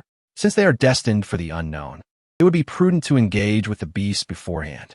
Besides, strengthening the ties between Qiuqiu and the beast regulators could only be beneficial. Chu Zhiheng hesitated, but after much persuasion from Lin Qian, he reluctantly consented, albeit with numerous cautions. Once they join the beast regulators, I hope you will look after my daughter.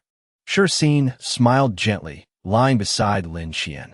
Except for one night, when they heard the sounds of beasts and Lin Qian ventured out to rescue someone. The entirety of Red Moon Day was spent at home. The holiday swiftly passed, and the atmosphere in the Chu family had deteriorated compared to before. This year's Red Moon Day lasted 4 days, during which 2 C-class beasts and 3 D-class beasts appeared. Uniquely, the 2 C-class beasts manifested in the same location while the D-class beasts dispersed, overwhelming the Chu family. The incident unfolded in the dead of night, and by the time Lin Qian and Shursin arrived, 1 C-class beast had already been slain by the Yu family's beast regulator, while the other remained alive and vigorous. During this event, 2 C-class beast possessors and 1 D-class beast possessor from the Chu family sacrificed their lives, alongside 5 civilian casualties, delivering a significant blow to the Chu family. The Chu family had already seen a decline in status due to their inability to protect the outer districts, but this incident intensified public dissatisfaction. Even Chu Qiuqiu, usually spirited, had been sighing frequently, perplexed by the recent surge in beast appearances. Why are there so many beasts lately? And their frequency is increasing. Is this sustainable? Lin Qian listened to her rambling, responding, "Thus, you must strengthen yourself quickly. No one can predict if such incidents will happen again." Chu Qiuqiu fell silent, casting a glance at Lin Qian, murmuring, "So many have died." Lin Qian surmised that the proximity to a potential beast tide was the cause of her distress. After the Central District detected the possibility of a beast tide, the duration of Red Moon Day extended, resulting in increasingly unstable beast activity. However, Lin Qian could not disclose this impending threat to Chu Qiuqiu, as their relationship with the Chu family was merely one of mutual exploitation. It was illogical to share such critical information. The repercussions of this situation were greater than Lin Qian had anticipated. Even when Lin Qian and Shursin approached old Hu for their wages, they overheard discussions regarding the Chu family's declining status. "The Chu family has been faltering for the past 2 years," one remarked. "There have been numerous incidents of beasts attacking people. If they can't manage, perhaps they should step aside." Thankfully, the Yu family managed to kill one this time. Otherwise, the casualties would have been even higher. Another added, "Is the Chu family still capable? If not, They might as well yield to the Yu family. When the two beast possessors from the Chu family finally arrived, several lives had already been lost. What was the use then? Old Hu lounged in his rocking chair, smoking. Upon noticing their arrival, he slowly rose and counted out bills from his drawer to hand to Shircine, chuckling. I thought you weren't going to claim your wages. How could I? It's a substantial amount, Shircine replied with a smile. How have things been lately? Not too bad, I suppose. Without your assistance, maintaining the beast has indeed become troublesome. Old Hu scratched his head, chuckling. I heard about the beasts appearing recently. It was you too, right? Yes. We went when we heard the commotion, Lin Qian sighed. But we arrived a bit too late. Old Hu rocked his chair, gazing at the ceiling. No need to feel overly apologetic. After all, you are not part of the Chu family. Your willingness to help is commendable. However, he added, I still feel quite pleased that you two went. Lin Qian remarked, it seems the public sentiment towards the Chu family is quite negative. Old Hu's eyes reflected regret as he spoke. The Chu family has very few high-ranking beast possessors left. How can they protect anyone? There's nothing that can be done. He lamented. His expression was neither particularly grim nor cheerful. The Chu family has been dominant for centuries. It is now their time to decline. Are you suggesting the Chu family should step aside? Lin Qian inquired, aware that he was a member of the Chu family and knew that among the few families, only the Chu family treated the public decently. Lin Qian chuckled, but the Chu family will not do so. They have guarded the outer district for centuries. Protecting these areas has become ingrained in their very essence. When they realize the beasts are acting up, how could they possibly retreat? Old Hu pondered for a moment before sighing again. Chapter 37. Jiang Lin, he had always remained loyal to the Chu family, primarily due to their genuine sense of responsibility towards the outer districts. Chu Qiuqiu and Chu Zhen had not been idle either. In recent days, they resumed their rigorous training. Albeit now, each carried 2 pieces of millennium-cold iron instead of just one. As Lin Qian passed through the courtyard, she often observed them either engaged in weighted runs or practicing combat. Compared to their initial training sessions, their current practice appeared much more refined. However, this state of affairs did not persist for long. A few days later, Chu Zheng delivered news that arrangements had been finalized with the beast regulators and preparations could commence. When Lin Qian relayed this information to Chu Qiuqiu and Chu Jing, she also cautioned them, when you go, you must heed my instructions. Safety is paramount. The following day, Chu Zhen escorted them to Mean Street. The Chu family's beast regulatory base is located at number 332 Mean Street. In truth, several families have their beast regulatory bases along Mean Street, and the distances between them are not considerable. Mean Street is the closest thoroughfare to the unknown region. As long as the beasts do not possess the ability to burrow underground, any beast entering the outer District 5 must traverse Mean Street. Even when it is not a blood moon day, there are instances where beasts suddenly appear on Mean Street. Despite their mutual disdain, several families continue to coexist without significant disturbances. Number 332 Mean Street is a house with a small garden. The ornate black iron gate bears signs of rust, and the red exterior walls show patches of peeling paint, while the garden is sparse with flowers, overrun instead by wild grass. The garden is eerily quiet, devoid of any human presence. As Chu Zhan stepped onto the stone path in front of the door, he knocked. The door creaked open. Guzin. Long time no see. A young girl who opened the door glanced at Chu Zhan, revealing heavy dark circles under her eyes, her slightly curled hair appearing somewhat disheveled, and a prominent scar adorning her left cheek as she clutched a comb. Good morning, Jiang Lin. It has indeed been a while. The living room was dimly lit, the curtains drawn tight, yet Chu Zhan directly pulled them open. You remain unchanged. You dislike opening the curtains whenever you are home. The room suddenly flooded with light, causing Jiang Lin to squint her eyes, taking a moment to adjust before muttering softly, I don't like it this bright. Chu Zhen teased. I clearly told you days ago that the young lady and others would be coming today, yet you couldn't even be bothered to pull the curtains open. Was that deliberate? Jiang Lin's retort left Chu Zhen momentarily speechless, and he merely sighed. Jiang Lin showed no hesitation in expressing her disdain for Chu Qiuqiu, sneering at her from the back before turning to enter the house. The spacious living room was sparsely furnished, featuring a coffee table, a sofa, and an extensive filing cabinet with little else. Lin Qian placed her luggage by the entrance, planning to organize the rooms later. Noticing Jiang Lin walking barefoot across the floor, her legs adorned with a delicate bell, Lin Qian observed her closely. Sensing Lin Qian's scrutiny, Jiang Lin tilted her head and greeted, "I know you. You are the sister of Luo Qingji, the one with gray eyes. He told me that if it weren't for someone with gray eyes saving him, it might have been much worse." "Thank you." Lin Qian responded modestly. "It was merely a small favor. I heard that among the 2 sacrificed sea-level artifact possessors, one belonged to your team. How is your team faring?"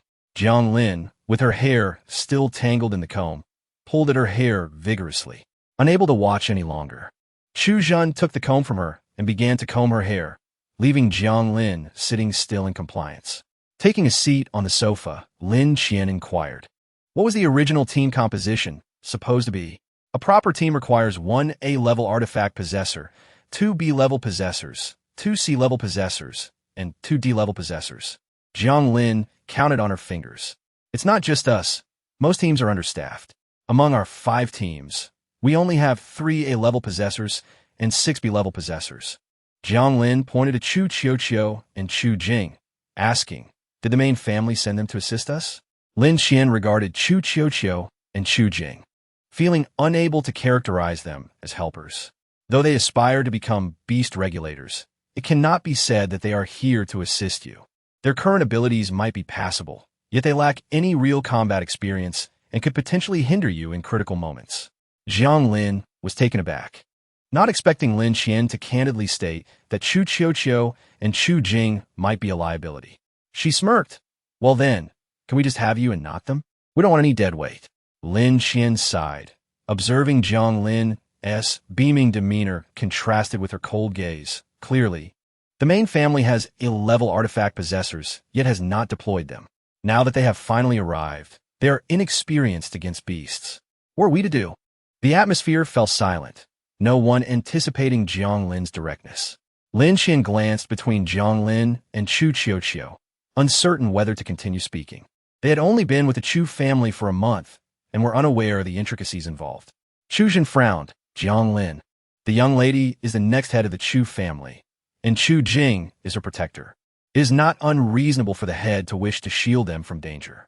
"How terrifying!" Jiang Lin exclaimed, turning away from Chu Zhen as she jumped down from her seat to confront Chu Qiuqiu. "Do you know? You can safely be the Chu family's young lady because people like me are guarding the perimeter of District 5 for you. Do you truly have the courage to protect everyone, young lady?" Chu Qiuqiu bowed her head in silence, while Jiang Lin bounced upstairs to knock on a door. "Open up, Luo Qingji. Your guest has arrived." It seemed that the girl named Jiang Lin held strong opinions about Chu Qiuqiu. Lin Qian asked Chu Zhen what transpired. Chu Zhen glanced at Chu Qiuqiu, deciding to be forthright.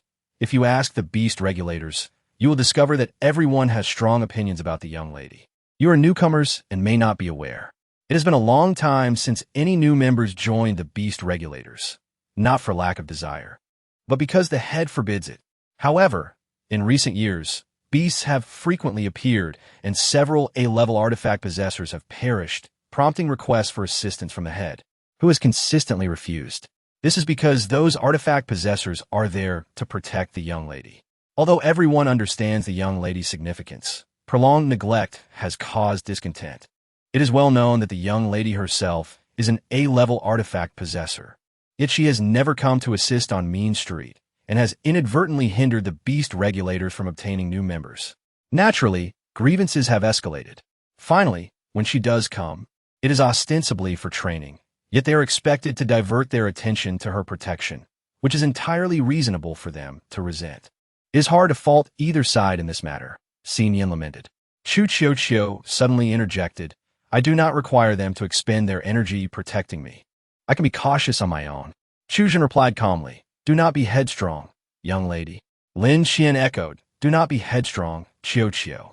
Even Chu Jing shook his head at Chu Qiuqiu, offering no support for her stance. In the face of Chu Qiuqiu's astonishment, Lin Qian softly explained, "No one blames you. These are merely the sacrifices required for your protection, and everyone is well aware of this. Do you know why the beast regulators harbor such poor impressions of you? It is because you have yet to prove that their sacrifices are worthwhile. Seeing Chu Qiuqiu remain silent, Lin Qian gently admonished, take a good look at your current state. Do you really deserve such efforts from them? If they dislike you, so be it. What is the big deal? You did not come here to win everyone's affection. Chu Qiuqiu, merely a 12-year-old child, grasped Lin Qian's arm without uttering a word. Chapter 38. The Beast Regulators. The door to Luo Chengji's room swung open, and Lin Qian found herself at a loss for words. Luo Chengji descended the stairs. Delicate strands of hair veiled half of his eye, and his right hand, wrapped in bandages, hung from his neck as he greeted Chu Zhan with a smile. You have come too. It has been quite a while. Are you well? Chu Zhan gazed at his injured arm, inquiring about his recovery. I am Lin Qian, and this beside me is Shi Xinyan. It is nothing serious. You need not concern yourself. Lin Qian waved her hand dismissively. What arrangements did the family head make for you? The family head did not provide us with detailed instructions. He merely mentioned that you could join whichever team you preferred, but hoped we would pay special attention to the young lady and Chu Jing. Luo Chengji softly replied. Let me share with you the information on the surviving beast regulators. The information cabinet was organized clearly, and soon enough, Luo Chengji retrieved the data on the beast regulators and handed it to Lin Qian. Team 1, 1 A-grade anomaly owner, 2 B-grade anomaly owners, 1 C-grade anomaly owner, 1 D-grade anomaly owner. Team 2, 1 A-grade anomaly owner, 1 B-grade anomaly owner, 2 C-grade anomaly owners, 2 D-grade anomaly owners. Team 3, 1 A-grade anomaly owner, 1 B-grade anomaly owner, 2 C-grade anomaly owners, 0 D-grade anomaly owners. Team 4, 0 A-grade anomaly owners, 1 B-grade anomaly owner, 2 C-grade anomaly owners, 1 D-grade anomaly owner. Team 5, 0 A-grade anomaly owners, 1 B-grade anomaly owner, 1 C-grade anomaly owner, 1 D-grade anomaly owner. Currently, there are 3 A-grade anomaly owners, 6 B-grade anomaly owners, 8 C-grade anomaly owners, and 5 D-grade anomaly owners, totaling 22 anomaly owners. This figure caused Lin Qian's heart to leap. Although there were still some A-grade anomaly owners and 1 S-grade anomaly owner within the Chu family, the number of beast regulators was worryingly insufficient. The records noted each anomaly owner's age and family relations. Upon seeing the page for Jiang Lin, Lin Qian noted that Jiang Lin was only 11 years old. With both parents being beast regulators who perished 2 years ago, she sighed softly, realizing why Jiang Lin harbored such resentment towards Chu Qiuqiu. Had the Chu family not assigned numerous individuals to protect Chu Qiuqiu, the number of beast regulators at the base would have surely been greater, potentially preventing the untimely demise of her parents. Lin Qian discreetly passed this page of information to Chu Qiuqiu, and Luo Chengji made no move to stop her. In fact, he glanced at Chu Qiuqiu for a moment longer when he noticed her sorrowful expression. Is the number of beast regulators within the Chu family truly so scant? Lin Qian frowned. Isn't the Chu family a large clan? This is rather inadequate. Many have been assigned to the main family, Luo Chengji explained. In recent years, high-ranking anomaly owners have been recruited by the Yu family, and the Chu family has not seen fresh blood in quite some time. Lin Qian could understand why others would choose the Yu family over the Chu family. The Yu family's strength had risen to match that of the Chu family, while the latter seemed like an aging wolf. You must have noticed the disparity between the first and second teams compared to the third, fourth, and fifth teams, especially the latter two, Luo Chengji continued. Originally, the Chu family instructed us to have 1 team patrol for a day, but we made a slight alteration. The first and second teams will patrol during the day, while the third, fourth, and fifth teams will patrol at night. We now refer to the daytime as the white team and the nighttime as the night team. Luo Chengji sighed. As for the fifth team, I am no longer a combatant, especially since I am injured. What are your plans? Lin Qian replied. Let us remain stationary. Chu Qiuqiu and I will patrol with the night team, while Xin Yin and Chu Jing will join the white team. Will that work? I have no objections. The family head entrusted you with the decision-making. We are simply here to cooperate, Luo Chengji affirmed. For a moment, Lin Qian was at a loss for words. The beast regulators already harbored discontent towards Chu Qiuqiu, and with Chu Zhiheng relinquishing all decision-making power to her, it would only make things more challenging for Chu Qiuqiu. The beast regulators were all aware that she and Shi Xinyan were the instructors for Chu Qiuqiu and Chu Jing. Noticing the helplessness in Lin Qian's eyes, Luo Chengji smiled and shifted the topic to how their usual patrols were organized. Each night, 2 individuals remained at Min Street to guard it, while the others split into 2 routes to patrol the area under the Chu family's responsibility. On nights of the Red Moon, the number of guards at Min Street increased to 4, while the remaining personnel continued their usual routines. Such a small number of individuals felt exceedingly precarious to Lin Qian. Just a few days ago, an incident occurred, didn't it? Fortunately, the incident site lay along the boundary between our territory and the Yu family's, allowing us to jointly eliminate the beast. Luo Chengji's eyes were filled with weariness. We are sorely lacking high-ranking anomaly owners. Suddenly, Lin Qian inquired, since Chu Qiuqiu is with us now, shouldn't the Chu family arrange for some individuals to protect her? Why is Mei sending people over? Lin Qian glanced at Luo Chengji, who nodded in agreement, indicating that Shi Xinyan's words were valid. The living room fell silent, and Lin Qian turned her gaze to Chu Qiuqiu, who had her head bowed, tightly clutching her clothes. If you say there's a shortage of personnel, I shall remain here for the time being. Chu Jin nodded. Please arrange some rooms for us. We will unpack and convene again at noon. Luo Chengji acquiesced. The base, though expansive, had a limited number of rooms, totaling 35 across 2 floors. Luo Chengji assigned them to the 2nd floor. Lin Qian and Shi Xinyan's rooms were adjacent, while Chu Qiuqiu and Chu Jing's rooms faced them, with Chu Zhan's room beside Luo Chengji's. Noticing that everyone had begun to unpack, Lin Qian quickly dashed into Shi Xinyan's room. Shi Xinyan was organizing his belongings and smiled upon her arrival. You can't be away from people for long, can you? Indeed, Lin Qian admitted. She noticed Shi Xinyan had already changed the sheets on the bed and lay down, feigning death. Our schedules are completely misaligned. We may not see each other for a month or 2. We will meet at meal times, Shi Xinyan reminded her. Besides, was it you who decided on this separation? After lying on the bed for a while, Lin Qian softly murmured, I cannot emotionally reconcile with this. Understood. Lin Qian retrieved the winged eagle claw from her ring using the tail of the Lian wolf and handed it to Shi Xinyan. This is the only anomaly you can use while we are apart. Please exercise caution. Rest assured. Before long, noon arrived. After finishing their meal and tidying up, Luo Chengji clapped his hands. All right, everyone, listen to me. You should have all received news from the family head. In the past 2 months, 5 individuals have joined us. S-grade anomaly owner Lin Qian, S-grade anomaly owner Shi Xinyan, A-grade anomaly owner Chu Qiuqiu, A-grade anomaly owner Chu Jing, and B-grade anomaly owner Chu Zhan. The sudden emergence of 2 S-grade anomaly owners drew many curious gazes towards Lin Qian, despite earlier preparations. According to the family head's information, Lin Qian's strength slightly surpasses that of Shi Xinyan.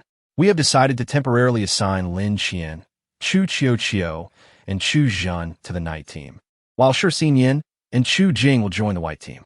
Is that acceptable? I refuse to be in the same team as her. Jiang Lin immediately stood up upon hearing that she would have to collaborate with Chu Qiuqiu.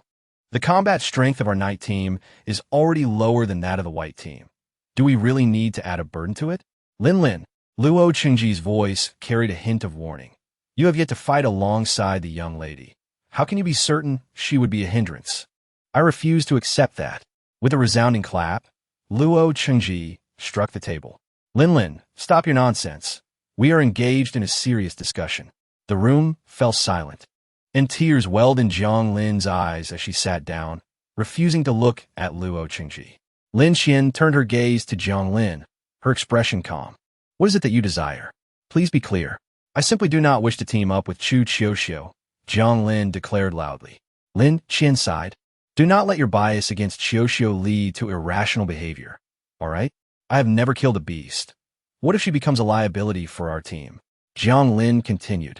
Our team is already at a disadvantage. We cannot afford another hindrance. Before she could finish, Chu Qiuxiu grew frustrated. I may not have killed a beast yet, but you have never witnessed me in battle. By what right do you claim I am weak? Both teacher Xiao Lin and teacher Xiao Shi have praised my abilities. I could just as easily say you are weak. Jiang Lin slammed her hand on the table. What gives you the right to call me weak? I have slain countless beasts compared to you. Before their argument escalated, Lin Qian interjected, why not settle this with a duel?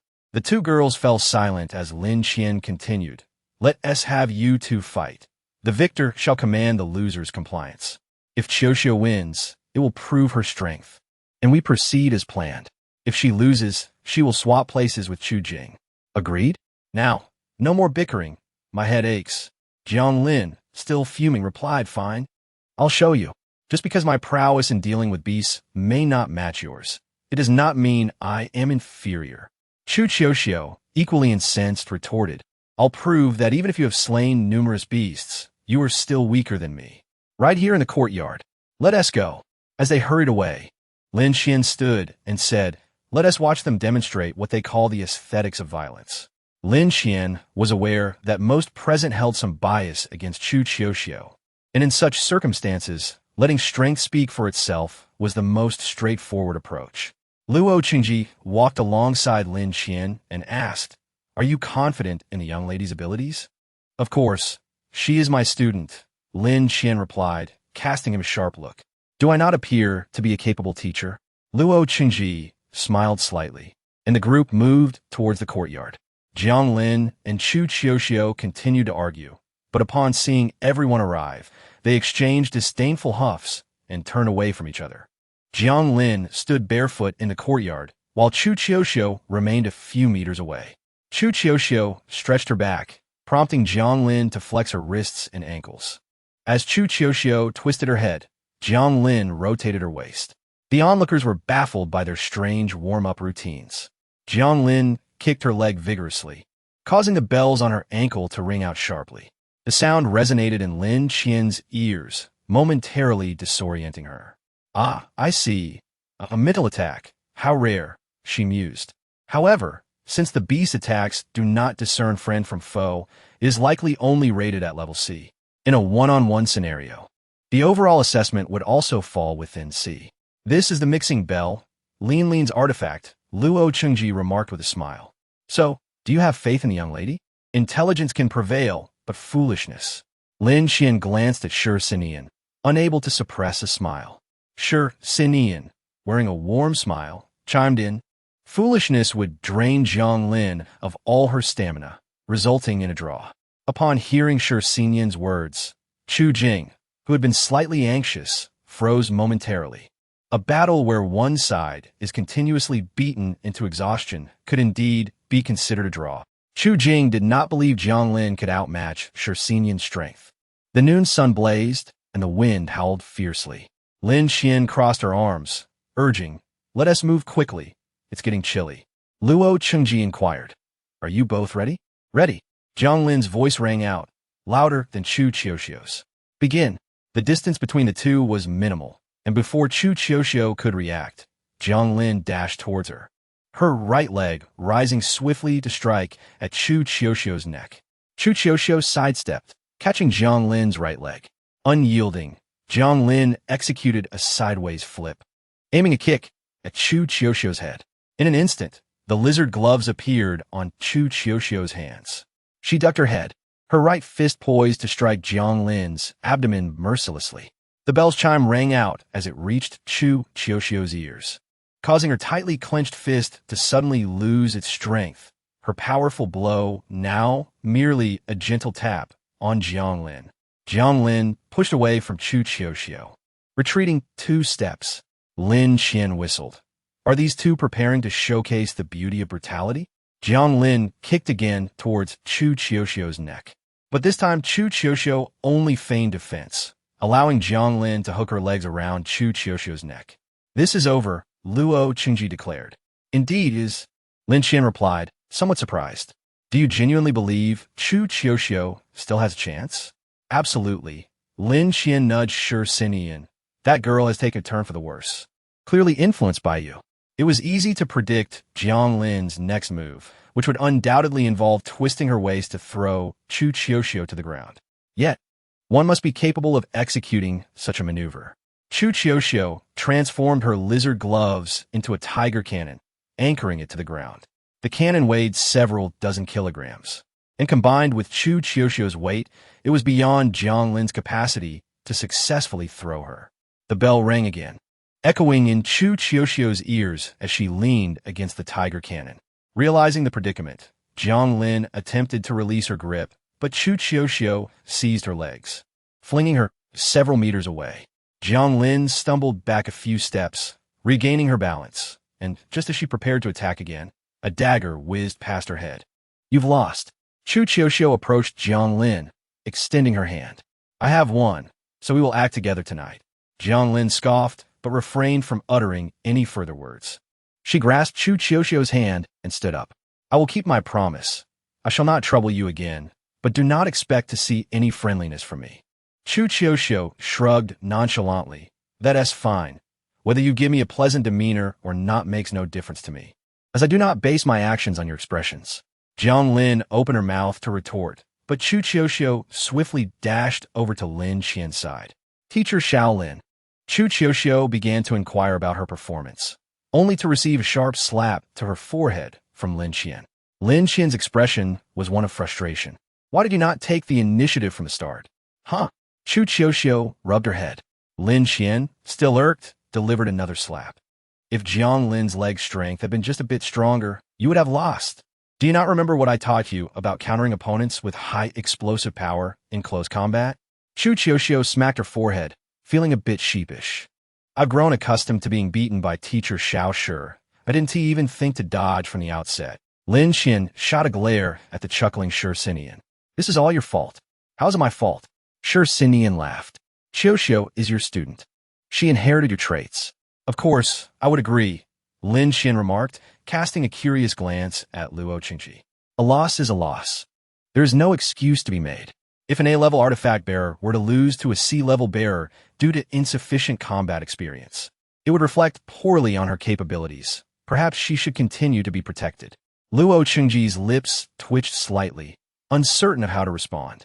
Upon hearing Luo Qingji's remarks, Chu Qiuxiu whispered to Chu Jing, if I were to lose, I suspect teacher Shaolin would deem me worthless and strip me of my right to train in the unknown realms with them.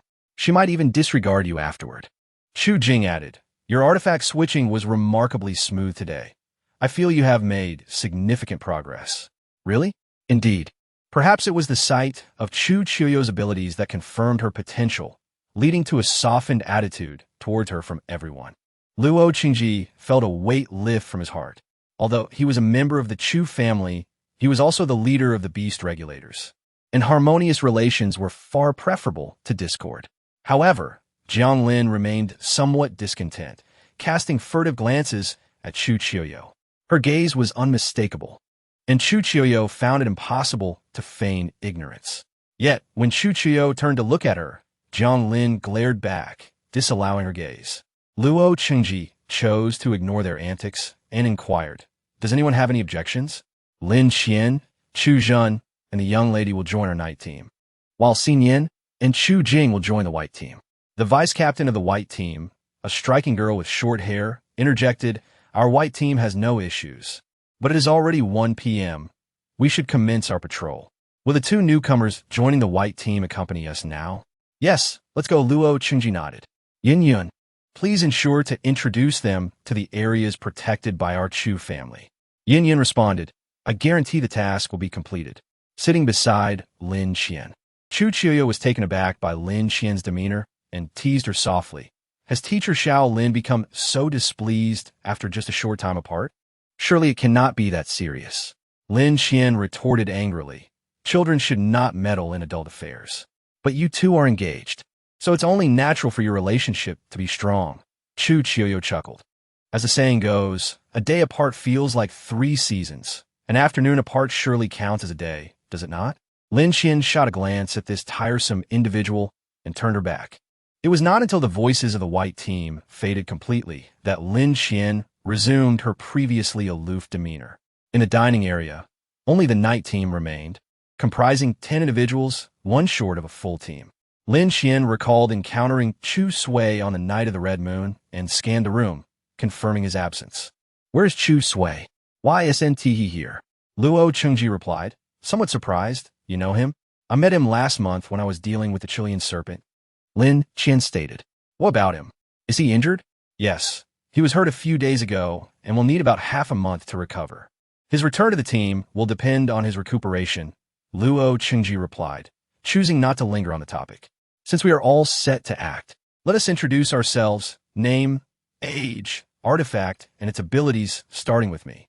Luo Chengji, 24, B-level artifact bearer. My artifact is the Qinglian sword, and its ability is to anesthetize wounds, meaning beasts do not perceive the damage I inflict." After Luo Chengji spoke, a woman seated beside him stood up. Xia Shangyue, 31. A-level artifact bearer. My artifact is the Bodhi staff. Due to my insufficient affinity with artifacts, I am unaware of its abilities beyond my limited usage. Yin Chang, 26. C-level artifact bearer. My artifact is the Divine Eagle Cannon, which has a shorter charging time than average cannons. Su Hefeng, 21, C-level artifact bearer. My artifact is the Rotating Bone Blade, capable of piercing beast bones directly. Miao Yinin, 17, B-level artifact bearer. My artifact is the White Moon Dagger. I do not know its abilities. Yuhu, 33, D-level artifact bearer. My artifact is the Binding Beast Rope, which can briefly restrain beasts, effective only on those below a level. Tan Qingyi, 29, C-level artifact bearer.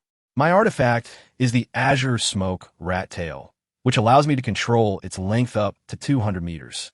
Xin Qing, 24. C-level artifact bearer.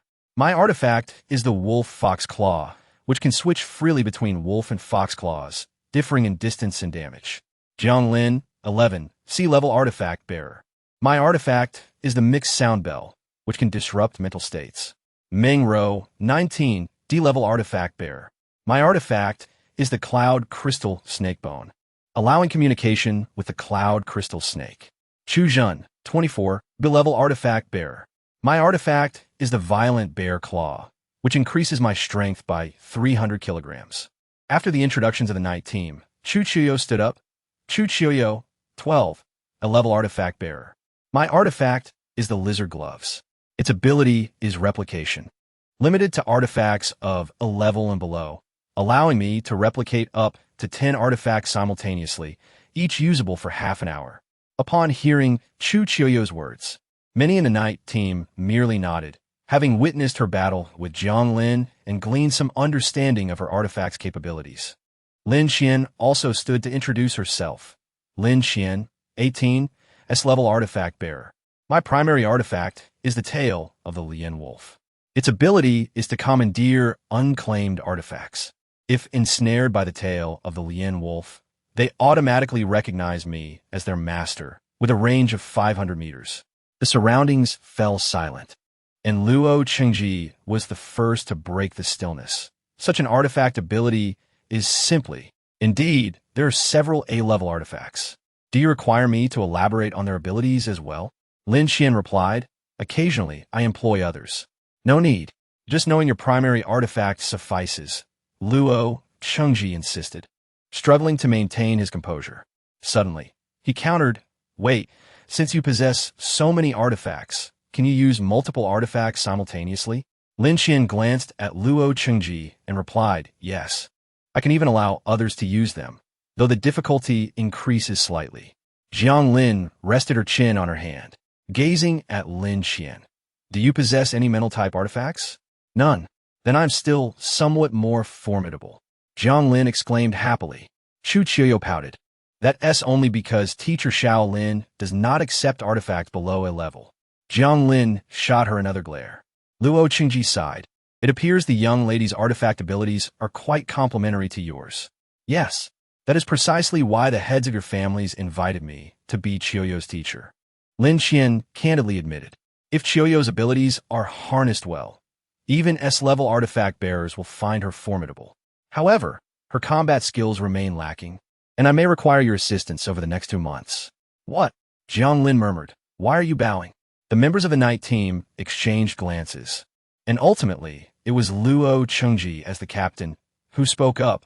The young lady is your student, and she is also the next head of the Chu family. We will naturally take care of her. There is no question of it being a burden. As night fell, after dinner, it was time for the night team to commence their patrol. Lin Xian sat in her seat and waved to Shi Sinian, who sat beside her, and inquired, "How is your night team faring?" "It's quite smooth," Lin Xian boasted. When I mentioned my ability to manipulate foreign objects, they were all taken aback. Not surprised? That ability is indeed somewhat terrifying, Shi Sinian chuckled. For the next 2 months, the Wind Eagle Claw will likely be under my custody. Lin Xian leaned against his shoulder, playfully nudging him. "It was meant for you anyway. If it's with you, then so be it." As Lin Xian prepared to say more, she noticed Yun, who was seated opposite her, seemingly glancing in their direction. Leaning in, she whispered, "Did you feel Yun looking over here, just now? What happened between you today?" "Nothing much," Shi Sinian replied, glancing at Yun, who was now focused on her plate. "Just a trick of the eye, perhaps." "Maybe," she conceded. Chu Qiuxiu, seated beside Lin Xian, overheard their exchange and nudged Lin Xian's elbow. "Teacher Lin, you should keep an eye on Teacher Xiao. With his good looks, what if he ends up with someone else? After all, he is your fiancé." Lin Xian nearly choked on her food and turned away to cough, while Shi Sinian patted her back and frowned at Chu Qiuxiu. "Stop spreading nonsense and eat your meal." Chu Qiuxiu, discontented, continued murmuring to Chu Jing, her voice barely audible even to Lin Xian, who couldn't discern their conversation. After finishing their meal, Lin Xian quickly departed. The schedules for the white team and the night team were entirely staggered. The white team patrolled from 7 in the morning until noon, taking an hour for lunch, then resumed from 1 in the afternoon until 7 in the evening. The night team began their patrols at 8 in the evening, with no breaks until 6 in the morning. Essentially, apart from meal times, the two teams seldom crossed paths. Luo Chengji arranged the day as operations, deciding that Xia Shangyue and Tan Qingyi would remain at the base. He divided the teams. Lin Xian, Chu Qiuxiu, Jiang Lin, Meng Rou, and Yu Hu formed one group, while Chu Zhen, Miao Yinin, Yin Chong, Su Haofeng, and Xian Qing made up another, each tasked with separate patrols. Lin Xian asked, "Are we to eliminate all foreign beasts we encounter?" Luo Chengji replied, "No, only those that pose a danger. The non-threatening ones can be spared." Lin Xian retrieved the ice eagle eye from her azure ring and affixed it to her forehead, covering her eyes with a black cloth. Under Luo Chengji's curious gaze, Lin Xian explained, "This is my foreign object, the ice eagle eye. When activated, I can detect even the slightest movement, like a mosquito, within my line of sight. However, I cannot use both my eyes simultaneously, as it would exhaust my mental capacity and lacks offensive capability." Luo Chengji nodded, refraining from further inquiries about the ice eagle eye. It is generally considered impolite to probe into another's experiences with their foreign objects. Recognizing that Lin Xian and Chu Qiuxiu were unfamiliar with their patrol area, Luo Chengji led Chu Qiuxiu at the forefront, explaining as they walked. Chu Qiuxiu listened attentively. The patrol area was extensive, necessitating the crossing of several streets. As they traversed from Mian Street to another, it became evident that the buildings on Mian Street were considerably more dilapidated than those elsewhere, with a noticeable lack of maintenance and uneven road surfaces. It was still early, and many pedestrians filled the streets. While delineating their patrol zone, they noted that the Yu family's territory bordered the Chu family's, and rumors could occasionally be heard drifting from the Yu family's side. Isn't that the eldest daughter of the Chu family? Someone pointed out Chu Qiuxiu, who was mingling in the crowd. "Oh, it really is her." The newcomer, clad in light blue attire and recently emerging from the Yu family's patrol zone, was unmistakably a foreign beast supervisor from the Yu family. With a playful demeanor, they scrutinized Chu Qiuxiu. "You've grown, haven't you? Look at you, much prettier than before, and your figure has improved too. You're a fitting match for my brother." Chapter 41. Yu Ming wearing light blue. Freshly returned from the Yu family's patrol, it was evident they were a foreign beast supervisor. Laughter erupted around them, as this Yu Ming brazenly assessed Chu Qiuxiu. Luo Qingji frowned and stepped in front of Chu Qiuxiu. You Ming, what do you want? Nothing at all. I just haven't seen the Chu family's eldest daughter in a while and felt a pang of nostalgia. Yu Ming rubbed his hands together, his gaze lingering on Chu Qiuxiu. No doubt, you remain as beautiful as ever. Lin Qian, displeased by his flippant remarks, turned to Jiang Lin. Who is this person? Why is he leering at Qiuxiu? I could easily pluck his eyes out. Just an E-rank foreign object user. He is the nephew of the Yu family's head. Like his brother, Yugo, he seems to gravitate towards women. Utterly disgusting, Jiang Lin replied, her disdain evident as she rolled her eyes. Whenever he is around, he always tries to get close, infuriating. How is he even allowed to supervise? Lin Qian inquired. Isn't the Yu family's overall strength comparable to the Chu family? If not slightly superior? Why would they appoint an E-rank user as a foreign beast supervisor? Jiang Lin snorted dismissively. Because the Yu family's rule states that only foreign beast supervisors injured while managing beasts on Mian Street can have the opportunity to oversee shops. Yu Ming likely aims to endure a couple of years, sustain minor injuries, and then manage a shop. Considering the outer districts were primarily under the Chu family's influence, the Yu family shops were limited. Managing a shop is a coveted, low-risk position, and the Yu family's arrangement serves as a safety net for aspiring supervisors. Though Lin Qian and Jiang Lin had only recently met, she sensed Jiang Lin's fiery temperament, ready to ignite at any moment. I do wish to take action, Jiang Lin retorted. Every time, Luo Qingji insists, we should provoke the main family now. If it weren't for his constant restraint, I would have acted long ago. Enduring like this is not sustainable. Even if you do something, the Yu family is unlikely to retaliate immediately, Lin Qian stated firmly. Jiang Lin frowned, visibly displeased with Luo Qingji's previous forbearance. Chu Qiuxiu, uncomfortable under such scrutiny, hid behind Luo Qingji, while Yu Ming appeared pleased with her retreat, grinning widely. Even with injuries, you're still playing the hero, Captain Luo, he remarked. Who knows if you'll still be a foreign beast supervisor in the future? Why not join us at the Yu family? I can assure you a decent meal. The Chu family, a prestigious lineage spanning centuries, at least offered fair compensation. Chu Qiuxiu stepped back a few paces, nearly aligning with Lin Qian, only to be seized by Yu Ming's hand. We are all old acquaintances, Miss Chu. Why not greet me? After all, we grew up together. Why so cold? You might end up marrying my brother. We would then be family. Laughter erupted from the Yu family members, while Chu Qiuxiu's face paled, unable to shake off Yu Ming's grip. The Yu family had previously broached the subject of a marriage alliance, specifically targeting Chu Qiuxiu. This was a matter Lin Qian had heard whispers of. The Yu family sought to bind the Chu and Yu families through a union involving Chu Qiuxiu and Yugo, employing subtle tactics to intertwine their fates. If Yugo were worthy of Chu Qiuxiu, it might have been acceptable. However, he was neither handsome nor capable, merely a fool with a higher affinity for foreign objects, known for his flirtations with women, self-proclaiming his charm. In contrast, Chu Qiuxiu, with her youthful beauty and amiable disposition, was utterly mismatched with the Yu family's second son. The Yu family believes that their second young master has a high affinity for extraordinary beings, and that marrying Chu Qiuxiu and having one or two children with a similar affinity would benefit both families. However, Chu Zhiheng does not share this view. He holds high expectations for his daughter and is even prepared to pass on the position of family head to her. It is likely that Chu Qiuxiu will seek suitors who come to their door, making it impossible for him to agree to her marriage into the Yu family. As the tension escalates, the rift between the two families widens. Whenever members of the Yu family see Chu Qiuxiu, they make snide remarks about the situation, even directing cruel words at the 12-year-old girl. Lin Qian's gaze grew cold as she was about to speak, but Jiang Lin interjected with a scoff, spitting at Yu Ming. It's because your Yu family is filled with the likes of you and Yuge that our young lady looks down upon you. Oh please, old acquaintances, just take a look at yourself. Your two eyes combined aren't even as large as our young ladies. How dare you mention Yuge? That fat, pig-like creature is a match for our young lady? Ridiculous. Perhaps he could be paired with a Qingyan orangutan instead. Quick, someone come. Yu family's second young master wants to pair with a Qingyan orangutan. Jiang Lin's voice, though not loud, attracted considerable attention. Shut up.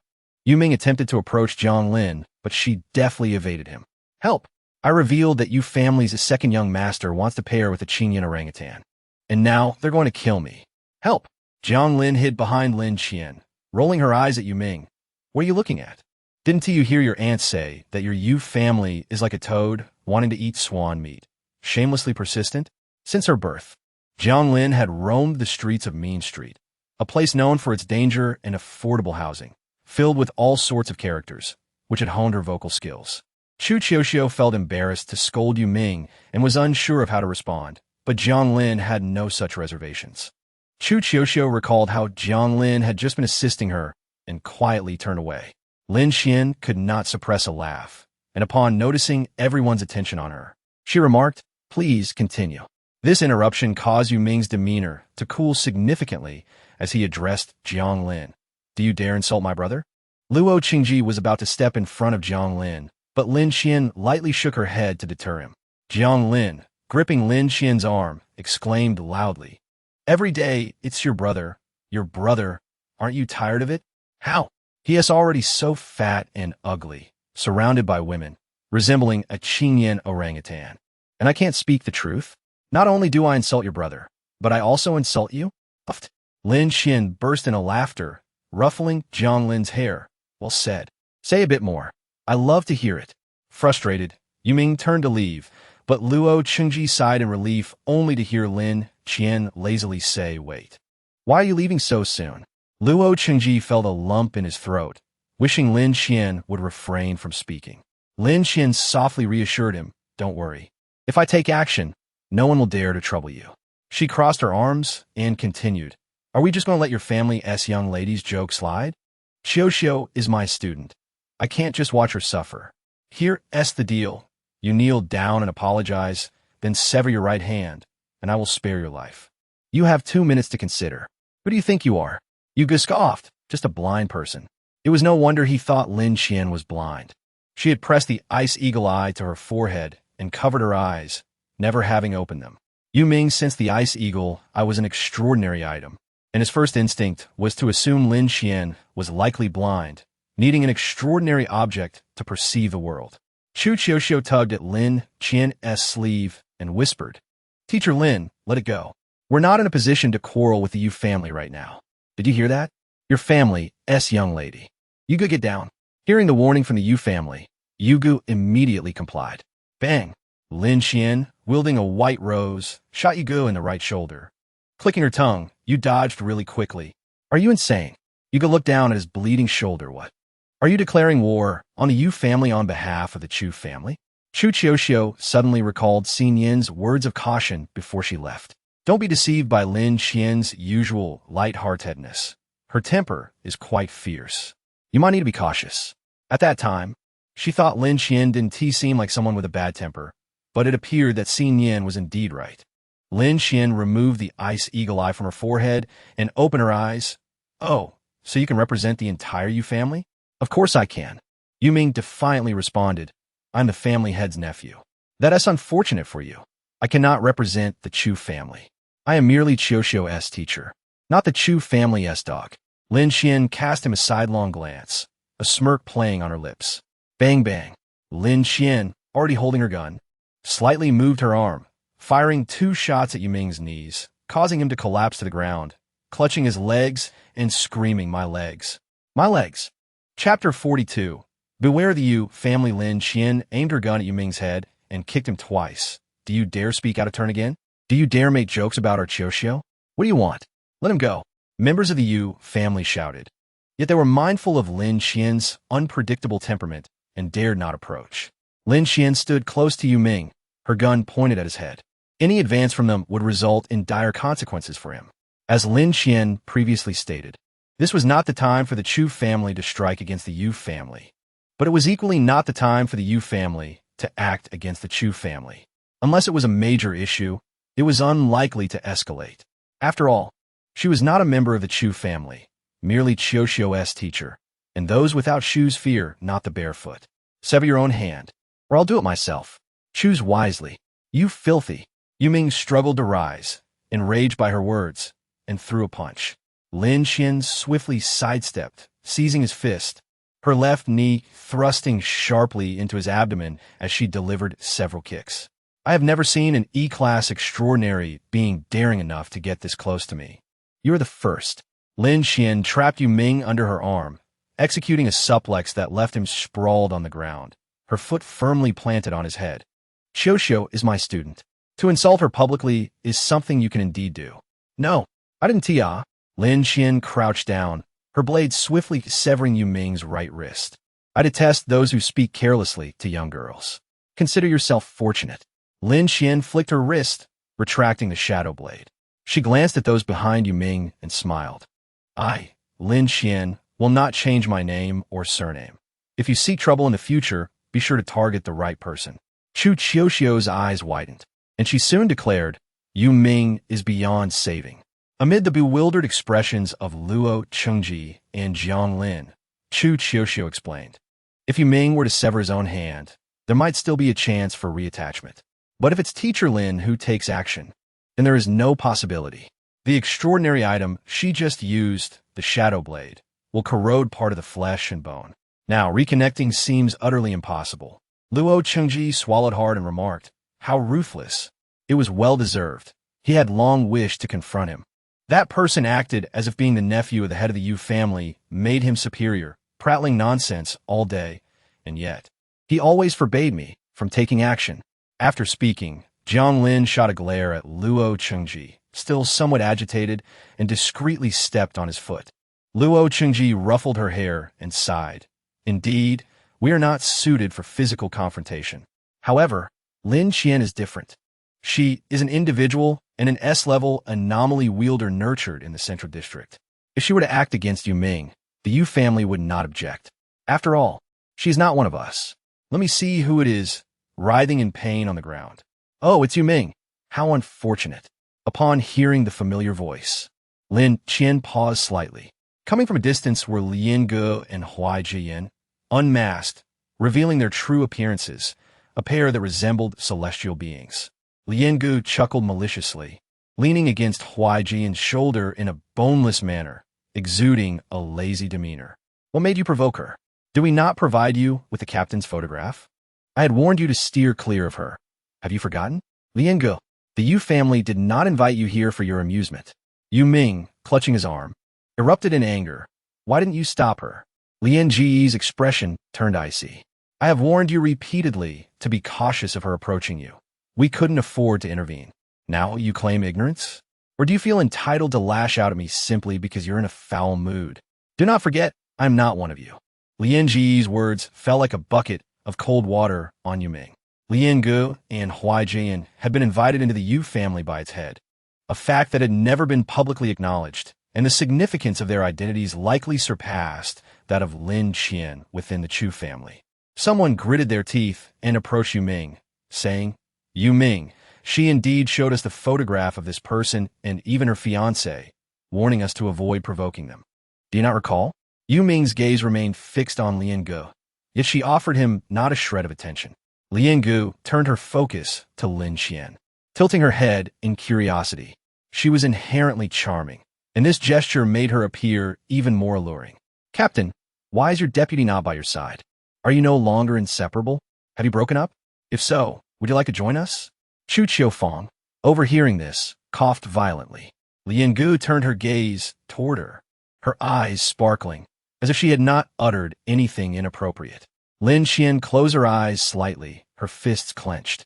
Yu Gu was to be the next head of the Yu family. The current head, Yu Gaoqi, had 3 sons, Yu Gu, Yu Ge, and Yu Ku, with each mother differing. According to information from the Chu family, it was rumored that all 3 of his wives had been killed by him, though few were aware of this.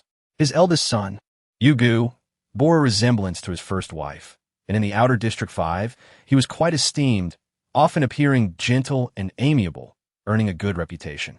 However, that beauty was merely skin-deep. The most crucial information from the Chu family indicated that, like his father, Yu Gaoqi, he possessed exceptional management skills, earning his father's favor. Yet he also shared his father's violent tendencies, with a considerable number of deaths attributed to his hands. He was exceptionally clever and had never been caught red-handed. Huai Jian remained expressionless, observing Lian Gu as she linked arms with him, greeting Lin Xian as usual. Captain, long time no see. I have nothing to discuss with you. I will spare you Ming's life for your sake. Just the two of you cannot take me away. Leave before I am forced to take action. Lin Xian met Huai Jin's gaze, her expression cold, the tip of her fingers already dancing with the energy of the wolf's tail. Huai Jian adjusted his analysis glasses. We will remain at the Yu family's anomaly monitoring base. Captain, I look forward to our next encounter. Huai Jian cast a sideways glance at Yu Ming, whose pale face betrayed his condition from blood loss, offering him no kindness. You may now go discuss managing the shops with the family head. Are you pleased? Shrinking away, Yu Ming gritted his teeth, unwilling to speak, his resentful eyes darting between Lin Xian, Lian Gu, and Huai Jin, yet he dared not utter a word. Goodbye, Captain. Please extend my regards to the deputy. Lian Gu smiled mischievously, her gaze landing on Chu Qiufang. If one day I were to injure your student, would you treat me as you do Yu Ming? I'm quite curious. What about the young lady? They won't target her, will they? Luo Chengji inquired, recalling that girl named Lian Gu had just threatened a young lady. No, people from the Central District maintain their dignity. As fellow A-level anomaly wielders, an ambush or assassination would lead to disgrace. Lin Xian replied nonchalantly, her weariness and agitation barely concealed. People from the Central District take pride in their status. Under the protection of the Miso Wall, the Central District remains the safest place to date, and historically, those who entered it 500 years ago, during times of scarce resources, were often distinguished in their own right. Additionally, the Central District has devoted immense resources and time to research, far surpassing the outer districts in understanding anomalies and beasts. Consequently, Central District individuals possess a pride that prevents them from resorting to assassination against those from the outer district. To do so would equate to admitting inferiority in capability. Without absolute certainty of victory, they would not engage in such actions. The pride of the Central District forbids them from assassinating those of equal standing in the outer district, especially when holding superior resources. If they were unable to defeat an equally ranked individual from the outer district, once discovered, they too would face expulsion from the Central District, with the possibility of the Central District offering rewards to those from the outer district who could triumph over them. The Central District does not waste resources on the inept, particularly for individuals like Huai Jian and Lian Gu, whose parents hold significant status in the Central District. Ultimately, the dignity of the Central District ensures that they would never resort to assassinating Chu Qiufang. At most, they might cause her some minor inconveniences. Chapter 43 traces Chu Qiufang tugged at Lin Xian's hand. Teacher Lin, are they also A-level anomaly wielders? Chu Qiufang asked. If I were to face them, what chance would I have? Lin Xian pondered for a moment. There is a 70% chance of successful escape and a 30% chance of immediate death. If you're asking whether you could defeat them, I have no confidence whatsoever. Luo Qingji was taken aback. Clearly, they're all A-level anomaly wielders. Are those nurtured in the Central District so much stronger than those in the Outer District? The disparity in capabilities between A-level anomaly wielders from the Central District and those from the Outer District, as described by Lin Xian, seemed considerable. They had few rivals among the A-level anomaly wielders in the Central District, making it understandable that Qiufang could not compete. Lin Xian shot Luo Qingji a glance. Sometimes, the strength of combat prowess cannot merely be gauged by the anomalies themselves. For instance, if you are an S-level anomaly wielder but cannot harness the abilities of an S-level anomaly, you might find yourself outmatched by an A-level wielder who can adeptly utilize their anomalies. Anomalies are merely tools, no matter how superior the weapon. If one cannot wield it effectively, it remains futile. The Central District excels in anomaly research, thus possessing its own unique techniques for utilizing them. I urge you not to underestimate the owners of anomalies in the Central District. It would be wise to make proper use of your own anomalies. After listening for a while, Chu Zhan suddenly inquired, how exactly is training conducted in the Central District? Even if they possess superior resources and methods, it seems implausible that every individual they cultivate would be exceptional. And that strength displayed by Shi Xin Yan, surely it cannot solely be attributed to training. can it? Chu Jun still vividly recalled the staggering force of over 1,000 kilograms behind Shi Yin's punch. It is a well-known fact that the human body, even with lifelong training from childhood, cannot achieve such power. Of course, it is impossible for everyone to be formidable, and indeed, Shi Yin's prowess cannot merely be explained by training and talent. Lin Qian promptly dismissed this notion, stating that the training methods in the Central District are far more terrifying than one might imagine. Moreover, they employ training techniques that the Outer District dares not utilize. After evaluating the affinity for anomalies, the Central District segregates all children for tailor instruction. Once the training period reaches 6 months, they unlock the anomaly supervision chamber, allowing the children to select their own anomalies. With such a vast array of anomalies at their disposal, the children in the Central District gain the autonomy to choose. Facing minimal restrictions, whether to opt for high-tier artificial anomalies or low-tier natural ones is entirely their decision. Once selections are made, they are whisked away to the Central District's training base without even being granted time to acclimate to their anomalies. This training base, one of the few undeveloped areas in the Central District, lies amidst desolate mountains. The enclosure surrounding this base is an A-grade anomaly, housing various captured anomalous beasts, predominantly D-grade, with a few scattered C-grade creatures. These beasts, having never been tamed and confined to a relatively small space, exhibit extreme ferocity. Survival hinges on pure chance. The gates of this training facility open for a period of 1 month, and no one is permitted to leave until that time has elapsed. Life and death are left to fate. Only those who endure this grueling training are afforded a future, while countless lives are extinguished each month within the confines of the base. Even after all these years, Lin Qian still recalls the heaps of juvenile bones and the patches of blood-stained earth within the training grounds. She succinctly conveyed this harrowing model to her companions, leaving Chu Jun speechless. So, it's not that the Central District lacks the weak. Rather, the weak simply perish there.